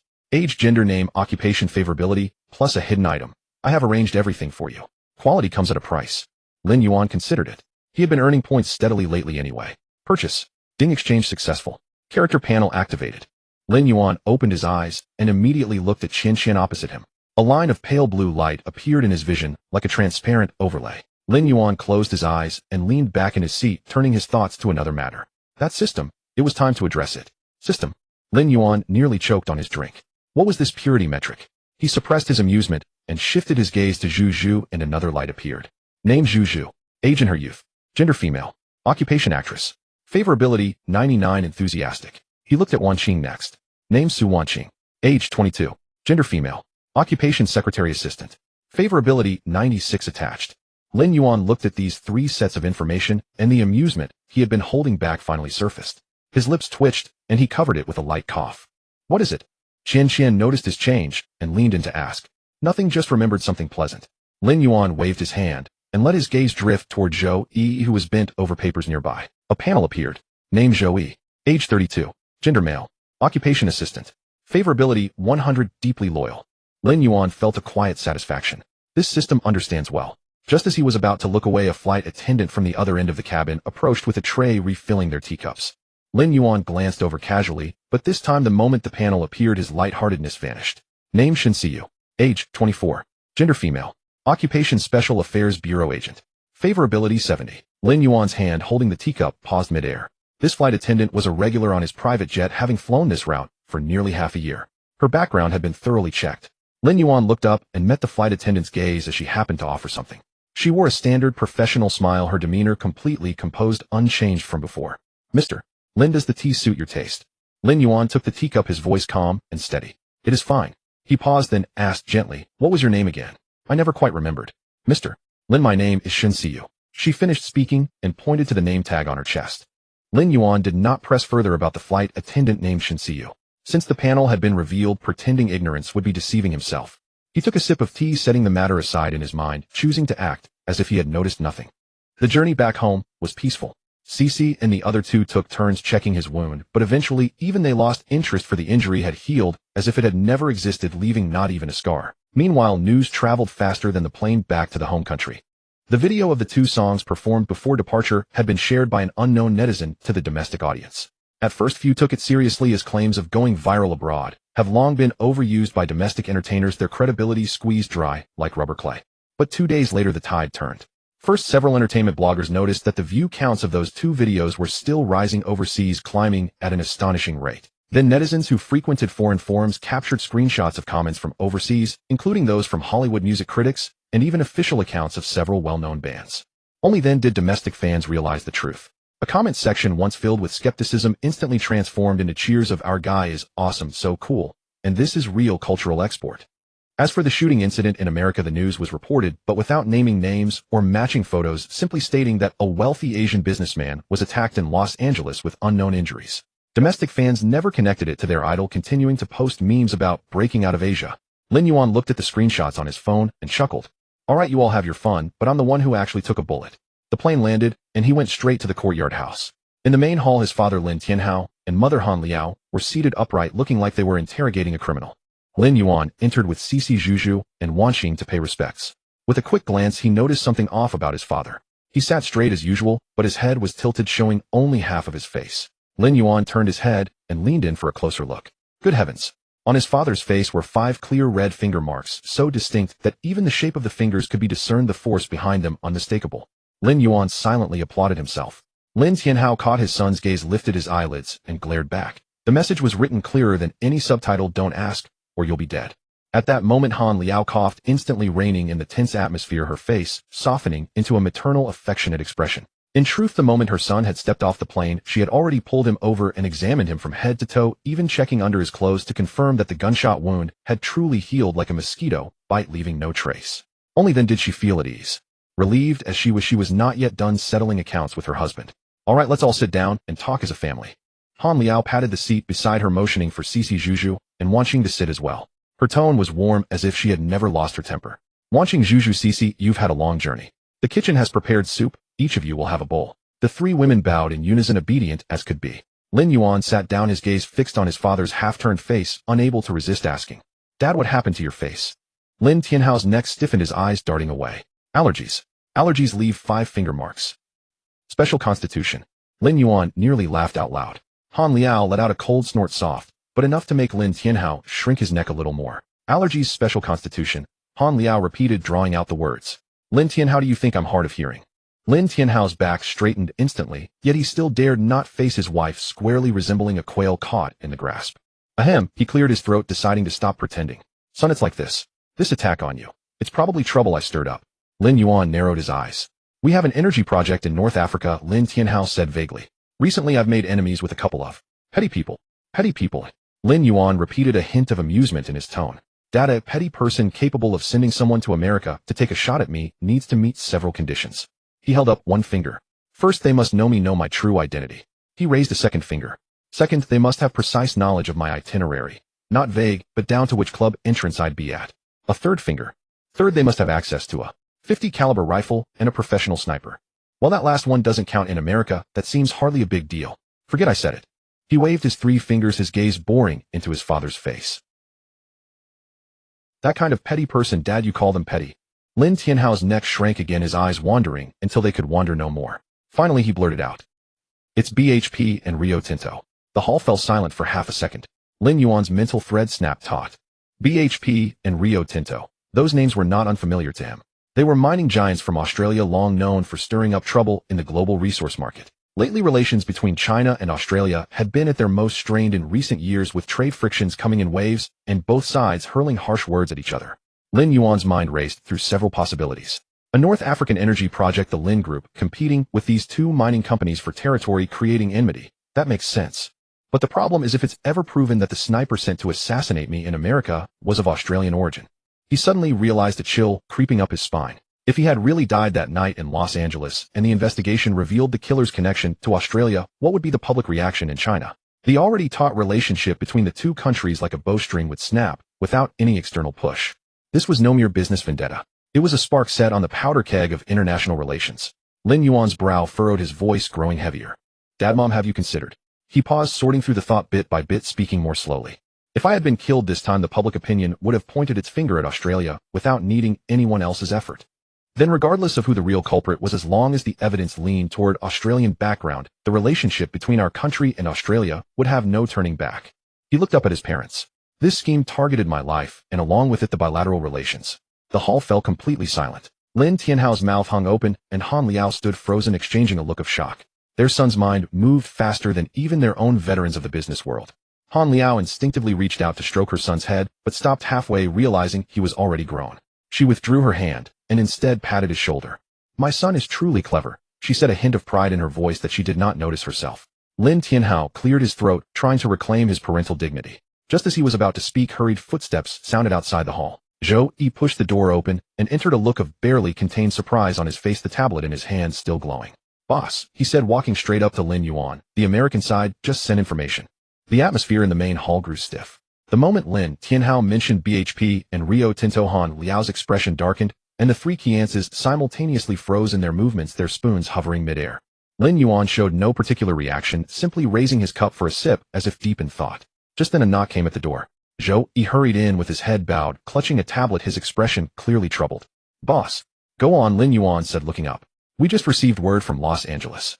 Zhou Yi paused as if carefully choosing his words. American authorities found a burned vehicle beneath an overpass. Inside they discovered a large quantity of charred ammunition and a disassembled sniper rifle. He swiped across his tablet. The ballistics results are back. It's the same gun that fired the bullet that struck you. Several people in the room perked up immediately. Lin Tianhao and Han Liao exchanged a glance while Qian Qian's hand quietly tightened around Lin Yuan's sleeve. Lin Yuan, however, did not respond to the news. Instead, he asked something entirely unrelated. Did they find any fingerprints in the car? Zhou Yi hesitated. A full or partial print will do, Lin Yuan added. They should already be making arrests by now, correct? Zhou Yi's expression shifted from stunned to outright bewildered, nearly losing his grip on the tablet. Boss, how did you know that? He glanced down at the screen again, as if confirming he hadn't misread it. We locked onto it this afternoon. A partial thumbprint found on the magazine catch. The Special Intelligence Bureau has already mobilized. They likely haven't made the arrest yet, but identity confirmation should be imminent. This is just two. Zhou Yi trailed off, finding the situation almost unbelievable. Boss, did you predict this in advance? Lin Yuan did not answer, simply setting his cup down on the table with a soft click. Leaving a fingerprint on a magazine, a professional's oversight, or simply no intention of fleeing? Hard to say. After all, an assassin who leaves their weapon at the scene already conveys a clear message: the task is complete and nothing further is my concern. He mused internally, but revealed nothing on his face, merely remarking calmly. It no longer matters whether the shooter lives or dies. Why? Zhou Yi pressed, confusion evident in his eyes. Lin Yuan leaned back in his chair, his tone as casual as everyday conversation. The Americans will undoubtedly trace upward from this individual, following the weapon supply and the flow of funds. Following the vine to the melon, they will inevitably reach BHP and Rio Tinto. Dig one layer deeper, and the Australian government won't escape involvement either. The room fell silent for 2 seconds before Lin Tianhao reacted, first slapping the table. Well done, lad. His voice carried both astonishment and delight. Your mind works like X-ray vision. But Han Liao did not smile. Her expression grew even colder. It's not about being clever, she said, locking eyes with Lin Yuan in a low, measured tone. That level of precision does not come from guessing. Lin Yuan felt a slight jolt internally, knowing his mother had picked up on something significant. After observing him for a long moment, she did not press further, only sighed, and turned to Lin Tianhao. Get some rest tonight. This matter cannot be decided within our own family. She paused, her gaze settling on Lin Yuan. Tomorrow morning, we go to see grandfather in the compound. Whatever you shared today, relay it exactly as you said it, without omitting a single word. The lightness in Lin Yuan's heart instantly dissolved. The elder in the compound treated him with genuine warmth in private, but when it came to matters of national importance, no leniency was shown. Understood, he replied promptly without further words. 3 days later, Lin Yuan emerged from the compound. What the grandfather and grandson discussed behind closed doors for those 3 days remained unknown to all. Not even Han Liao was permitted entry. Yet within those 3 days, Shanghai's entertainment circle had already quietly erupted with several major headlines. First, Yuan Ting Entertainment simultaneously greenlit 3 television series. Second, Yuan Ting Entertainment officially announced a partnership with Hollywood's Metro-Goldwyn-Mayer to co-invest in the film Manchester by the Sea. Third, and the most striking, Yuan Ting Entertainment would host a public industry press conference in Shanghai, 3 days later streamed live, with no admission barriers open to all professionals in the field. The moment this news broke, the entire circle erupted. Consider how prominent Lin Yuan's name had become recently. The Hollywood singing video had gone viral across the internet. While American authorities had not openly implicated him in the sniper incident, those with any connections had already pieced together the full picture. A man who triggered a citywide manhunt in Los Angeles, a man who had Hollywood's biggest stars personally seeking him out for partnerships. Now he intended to hold a press conference himself and announce projects publicly. Wasn't this more exciting than a festival? On the day of the press conference, outside the banquet hall of a 5-star hotel in Shanghai, a dense crowd had gathered. Legitimate media photographers jostled at the front row with telephoto lenses, talent scouts from various agencies circulated with newcomer materials, and even a few influencers from unrelated fields held selfie sticks, hoping to capture a glimpse at the entrance. Did you hear? Yuan Ting needs a remarkably large number of roles this time. 3 dramas plus 1 film, easily dozens of positions. Who wouldn't want to join Yuan Ting? Everyone in the industry knows the boss's background is profound. Getting in means a secure career. Forget supporting roles. Even a passing part with Yuan Ting's name attached could multiply your value tenfold. The murmurs buzzed continuously. Even as Lin Yuan walked backstage, he could still hear the commotion outside. Xian and the other 3 followed behind him. One of them curiously peered through a gap in the backstage curtain, then turned back with an expression of astonishment. Wow, how many people are out there? It's so crowded you can hardly move. Normal, Lin Yuan shrugged casually. Our brand commands top attention anywhere. Watching standing beside him adjusting his tie couldn't help but add, are you truly launching 4 projects at once? Isn't that moving rather quickly? Not at all, Lin Yuan waved his hand. I already have the scripts ready. I'm simply waiting to find actors and begin production. Xian, however, was less concerned with the projects themselves. She studied Lin Yuan's face for a moment, then spoke suddenly. You organized such a large press conference this time. Surely there's another purpose. Lin Yuan felt a slight start internally, but his expression remained unchanged. What purpose could there be? I'm simply establishing the company's reputation and recruiting new talent along the way. Xian did not press further, though her gaze lingered on him, as if not entirely convinced. The host on stage had already begun the announcements when a backstage staff member gestured to Lin Yuan. Mr. Lin, you're up. Lin Yuan adjusted his collar, offered a smile to the 3 women, and turned toward the stage. Below, countless camera lenses swung to focus on him at once, the shutter sounds crackling like firecrackers. The press conference proceeded smoothly. Lin Yuan handled introductions for the 3 drama projects and details of the MGM partnership, with ease, fielding reporters' questions gracefully and building the atmosphere wave after wave. As the event approached its conclusion, a reporter suddenly stood and seized the final opportunity, calling out to the stage. Mr. Lin, regarding the female lead in Manchester by the Sea, rumors suggest you personally selected the cast member. Could you reveal who it is? The entire audience fell instantly silent, every person leaning forward in anticipation. Lin Yuan held the microphone, smiling without rushing to answer. As for this casting choice, he deliberately paused, heightening everyone's curiosity to its peak. As for this casting choice, Lin Yuan drew out the words slowly, casting a sidelong glance at the journalist in the audience holding a microphone before continuing in a leisurely manner. It hasn't been finalized yet. The audience erupted instantly. Not finalized. Then all the rumors outside were false. Weren't they already decided behind closed doors? Why the sudden change? Lin Yuan raised his hand to calm them, waiting for the venue to settle before continuing. We hold open auditions where anyone can come in and try out. Yuan Ting Entertainment has always stood for fairness and transparency. He paused, then added another remark.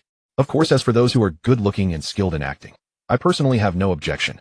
Laughter rose from the crowd again. Just then a voice suddenly rang out from the back row, loud enough to be heard throughout the hall. Mr. Lin, stop keeping us in suspense. Isn't it Lu Qianqian or Ri Yi or Yang Mi? Do we really need to guess? The hall fell quiet for a moment, then bursts of teasing laughter and applause filled the air. Lin Yuan's fingers holding the microphone paused briefly. Who exactly is this person reciting all 3 of my women's names perfectly without missing a single one? A true confidant at the highest level, leaving me no room to keep secrets. His face remained composed, only wearing a faint smile, as though he had not heard it, turning instead to nod at another raising journalist. Next, please. The press conference concluded successfully. Backstage staff busied themselves dismantling the set. Lin Yuan changed into an outer jacket and walked toward the parking garage alongside Wan Qing and the others. The moment he got into the car, his phone vibrated. The caller ID read to Mimi. Lin Yuan glanced at the screen, his finger hovering over it for 2 seconds before he finally answered. Hello, Mimi. What do you mean, hello? The voice on the other end carried a hint of urgency. Aren't you in America? Why did you suddenly return to China? My shoot in Hongdian hasn't wrapped yet. and you've already finished your press conference without so much as a heads up. Lin Yuan opened his mouth, but had no ready response. Zhu Zhu sitting beside him leaned over and whispered softly, "Mi Jie doesn't know yet." Lin Yuan waved his hand to hush her, then chuckled into the phone to defuse the moment. "Plans changed last minute. I didn't have time to let you know. I'll explain when I get back." "Explain what?" The voice on the other end shifted to another speaker carrying a soft Xinjiang accent laced with stubbornness. It was Ri. "Are you hiding something from us? I've had a bad feeling these past 2 days. Something seems off in Shanghai, but I can't put my finger on it." Lin Yuan's heart sank. These two sisters, one shrewd as a fox, the other meticulous to the finest detail. Even a blind person could see his guilt. "Nothing at all," he replied evasively, his eyes flicking toward Qianqian and Zhu Zhu seated nearby, as if seeking their assistance. "Really nothing. I'll explain later, okay?" They kept pressing on the other end, and after muddling through a few more words, Lin Yuan ended the call. He leaned back into the seat and sighed heavily. "What should I do?" He scratched his head. "I can't explain this over the phone, and I'm afraid they'll worry if I say it in person." Zhu Zhu spoke up, then her tone surprisingly light. "Brother, why don't we just go over there directly?" Lin Yuan paused.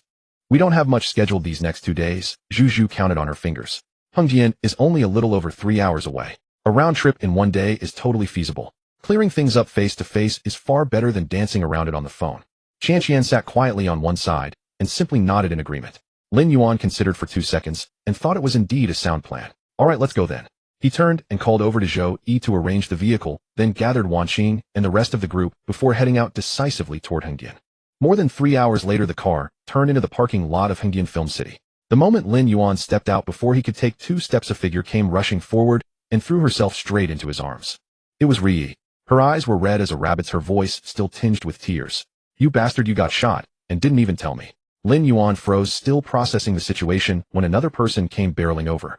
It was Yang Mi, her steps even quicker than Ri's, a tissue clenched in her hand, her eyes redder than Ri's by far. "Qian just told me." Yang Mi's voice trembled. "The bullet caliber, the entry wound on your shoulder, how close it came to hitting bone, and you never once mentioned it to me." Only then did Lin Yuan notice Lu Qianqian standing a few paces away, her hands folded neatly in front of her, an expression of utter speechlessness on her face. While Qianqian's speed is incredible. Before her car had even come to a full stop, she'd already let everything out. Lin Yuan muttered to himself for a moment, quickly composed his features, and wrapped one arm around each of them, pulling them into his embrace. All right, I'm fine right here standing in front of you." Ri lifted her head, tears still clinging to her cheeks, her voice trembling with grievance. "Fine. Do you have any idea I dreamed about you every night these past 2 days? In my dreams, you just lay motionless on the ground, and no matter how hard I called out, I couldn't wake you." Yang Mi sniffled quietly beside him, saying nothing, only gripping his clothes tightly, as if afraid he might vanish in the next moment. Lin Yuan's heart softened. He reached out and patted both of their backs, searching for the right words to comfort them. "It's truly nothing. You can see for yourselves if you don't believe me." As he spoke, he unbuttoned the collar of his shirt and exposed the area on his shoulder. What should have been a terrifying gunshot wound was now nothing more than a faint reddish mark roughly the size of a mosquito bite, barely even a scar. Ri reached out to touch it, then quickly pulled her hand back, her eyes wide with astonishment. "This? How many days has it been, and the wound already looks like this?" "The doctor also said I'm recovering quickly." Lin Yuan brushed past it smoothly, steering the conversation elsewhere. "All right, stop crying. Your eyes are all swollen. How are you supposed to film with that?" Yang Mi suddenly remembered something and wiped her face before looking up at Lin Yuan. "Have they caught the culprit?" "We're looking into it." Lin Yuan softened his tone. "This has become quite a significant matter. Everyone who needs to be dealt with is being handled. You two don't need to worry about it." Yang Mi did not press further, only letting out a soft sigh before resting her head against his shoulder, as if finally able to breathe easier again. "All right, looks like I've managed to soothe both of them at last. Fortunately, they were so focused on whether I was hurt that they didn't get around to asking about the other people I met in America." Lin Yuan felt a wave of relief wash over him. Just as he was thinking about how to steer the conversation further off course, his phone in his pocket vibrated once. He pulled it out casually and glanced at the screen. A text message notification popped up directly on the lock screen. The sender's name consisted of only 2 characters. Little pink hair. One line of text sat clearly displayed on the screen. "Bro, I'm coming to Shanghai this weekend to visit you and check out how impressive your Yuanting company really is." Lin Yuan's head gave a sudden buzz. His fingers instinctively reached for the lock button, but his reaction came half a beat too slow. Yang Mi's head was still resting on his shoulder, and the angle of her gaze fell squarely across that very line of text. She went rigid in an instant. "Who is Little Pink Hair?" she asked, then turned to look at Lu Qianqian and Zhu Zhu. The look in her eyes was unmistakable, full of reproach. "Goodness gracious, and I left the 3 of you in charge. How careful do you have to be before another sister gets added to the roster?" Lu Qianqian and the other 2 felt suddenly uneasy under her gaze, exchanging bewildered glances. "Little Pink Hair? Who is that?" "We have no idea. Wait a minute. Okay, mister. Lin Yuan, you're out for just a few hours, and you've already survived an assassination attempt and picked up yet another pretty girl. Truly makes perfect use of every single moment, doesn't he? Yang Mi lifted her head from his shoulder. Who is that little pink-haired girl? She enunciated each word, clearly her tone not harsh, but Lin Yuan inexplicably felt a chill run down his spine. Beside him, Ri also straightened up and leaned over to glance at Lin Yuan's lock screen. Young Master Lin, care to explain? He looked to the side. Lu Cixi and Zhu Zhu were each leaning against the car door wearing expressions that said, "It's your turn to explain." Lin Yuan cleared his throat. A 16-year-old girl, one of the top 3 hackers in the world. Yang Mi was stunned and Ri remained motionless. The little princess of the Cavendish family. He continued, she was the mastermind behind the attack on our company's server. I countered her, and later she found me in Los Angeles. He omitted the part about her stealing a kiss, not a lie. Yang Mi was silent for a long moment, tapped the phone against her thigh, and spoke. Wait, Cavendish. The military-industrial complex. Yes. The one on the East Coast. Yes. The little princess of that family, 16 top 3 hacker, she said slowly. She attacked your company, and not only did you not pursue it, but you let her call you brother. I countered her hack at the time. We're even. Ri listened for a while, then couldn't hold back. Wait, how did you do that? You know hacking. A little. A little. Ri repeated the words to herself, studying Lin Yuan's profile for a few seconds. So after she found you, you just got to know each other like that. She came after me on her own, Lin Yuan said casually. I couldn't just push a kid away. Yang Mi let out a stifled laugh. Lu Cixi closed her eyes and frowned slightly, while Zhu Zhu directly covered her face. All right. Yang Mi said, her voice tinged with resignation and barely suppressed amusement. You go out once, survive an incident, gain a 16-year-old top-tier hacker fan, and also win over the little princess of the Cavendish family. She glanced at Ri, who picked up the thread. What would you call that? Spreading trouble wherever you go. I'd call it. Yang Mi paused, drawing out her words, skill. She said it with a smile. Lin Yuan looked at her. He didn't speak, rashly waiting a beat. Yang Mi sighed, rested her head back on his shoulder, and softened her tone. Next time, can you tell me before something happens instead of me hearing it from someone else? Lin Yuan hummed in agreement. Ri didn't press further, but when Yang Mi wasn't looking, she rolled her eyes at Lin Yuan, her expression saying, you figure it out. Lin Yuan looked down and held back a smile. That evening, the villa on the Hungyan set had a hot spring pool, which was quite pleasant. While Ri and Yang Mi soaked in it, unwinding, Lu Cixi had already curled up in a blanket and fallen asleep. Lin Yuan sat on the steps nearby, resting his hands on his knees. Ri leaned against the edge of the pool, half submerging her face in the warm water, leaving only her eyes visible. She floated over a question. Are you made of iron? Lin Yuan didn't answer. He tilted his head to the side. Rest up. You have filming tomorrow. Yang Mi closed her eyes and added a more devastating remark. 9-pack abs, each one firmer than the last. It's unnatural. A tender mist veiled Yang Mi's eyes, filled with unspoken affection. Yet it was a peaceful scene. Soon Yang Mi, Ri and Lu Cixi, who had been called for a gentle respite, all found themselves drifting into a calm, restful slumber, as if awaiting renewal in a tranquil spring. This moment fully convinced Yang Mi and Ri that Lin Yuan's health was impeccable. The next day, Lin Yuan hurried back to Shanghai. When he arrived at the company building, he opened the car door. Lin Yuan stepped out, looked up, and froze. A long line stretched from the company's glass entrance all the way to the edge of the parking lot. It was full of people, all young women, some sitting, some standing, holding resumes in their hands. A low hum of chatter filled the air. Lin Yuan turned to Zhou. What's going on? After the press conference news broke, people started coming from all over the country. Zhou adjusted his glasses. It began yesterday afternoon. Registration has been backed up to 3 in the afternoon. We've called in 2 shifts of security and they're barely holding up. Lin Yuan let out an "oh" and walked toward the building. Zhu Zhu was directing the crowd in the lobby, holding a walkie-talkie, not even having time to look up. Bro, you're here. Go inside. The second-floor waiting area is full. We're diverting the overflow to the backup conference room. Lin Yuan stood by for a moment, finding it quite amusing. He hadn't even anticipated this turnout. This kind of scene, even I didn't expect it. He casually scanned the crowd, innocent types, mature types, ethereal types. All styles were represented. Resumes were neatly stacked on their laps, making it look like a scene from a variety show. He took a few steps toward the waiting area, his gaze sweeping through the crowd, then suddenly paused. One face caught his attention. In the third row near the edge, a girl in a white t-shirt with her hair casually tied up was looking down at her phone. Lin Yuan narrowed his eyes. This person looked familiar, but didn't match his memory. He took a couple of steps forward, changed his angle, looked again, and finally connected the face to a name. Bai Lu. He stepped back half a pace and reevaluated. The difference from his memory was significant. The Bai Lu in his memory had a striking presence that caught the eye instantly.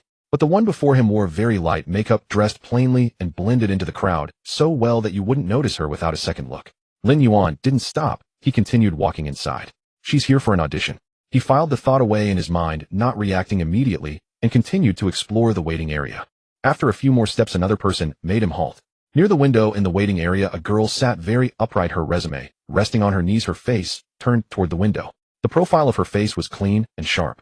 She was much more striking than Bailu. Good bone structure and natural beauty, almost no makeup, yet she would easily rank among the top 3 in any crowd. But her attire was a bit plain. A plaid shirt, her hair braided into 2 pigtails. Sitting there, she looked like she had traveled overnight from a small city.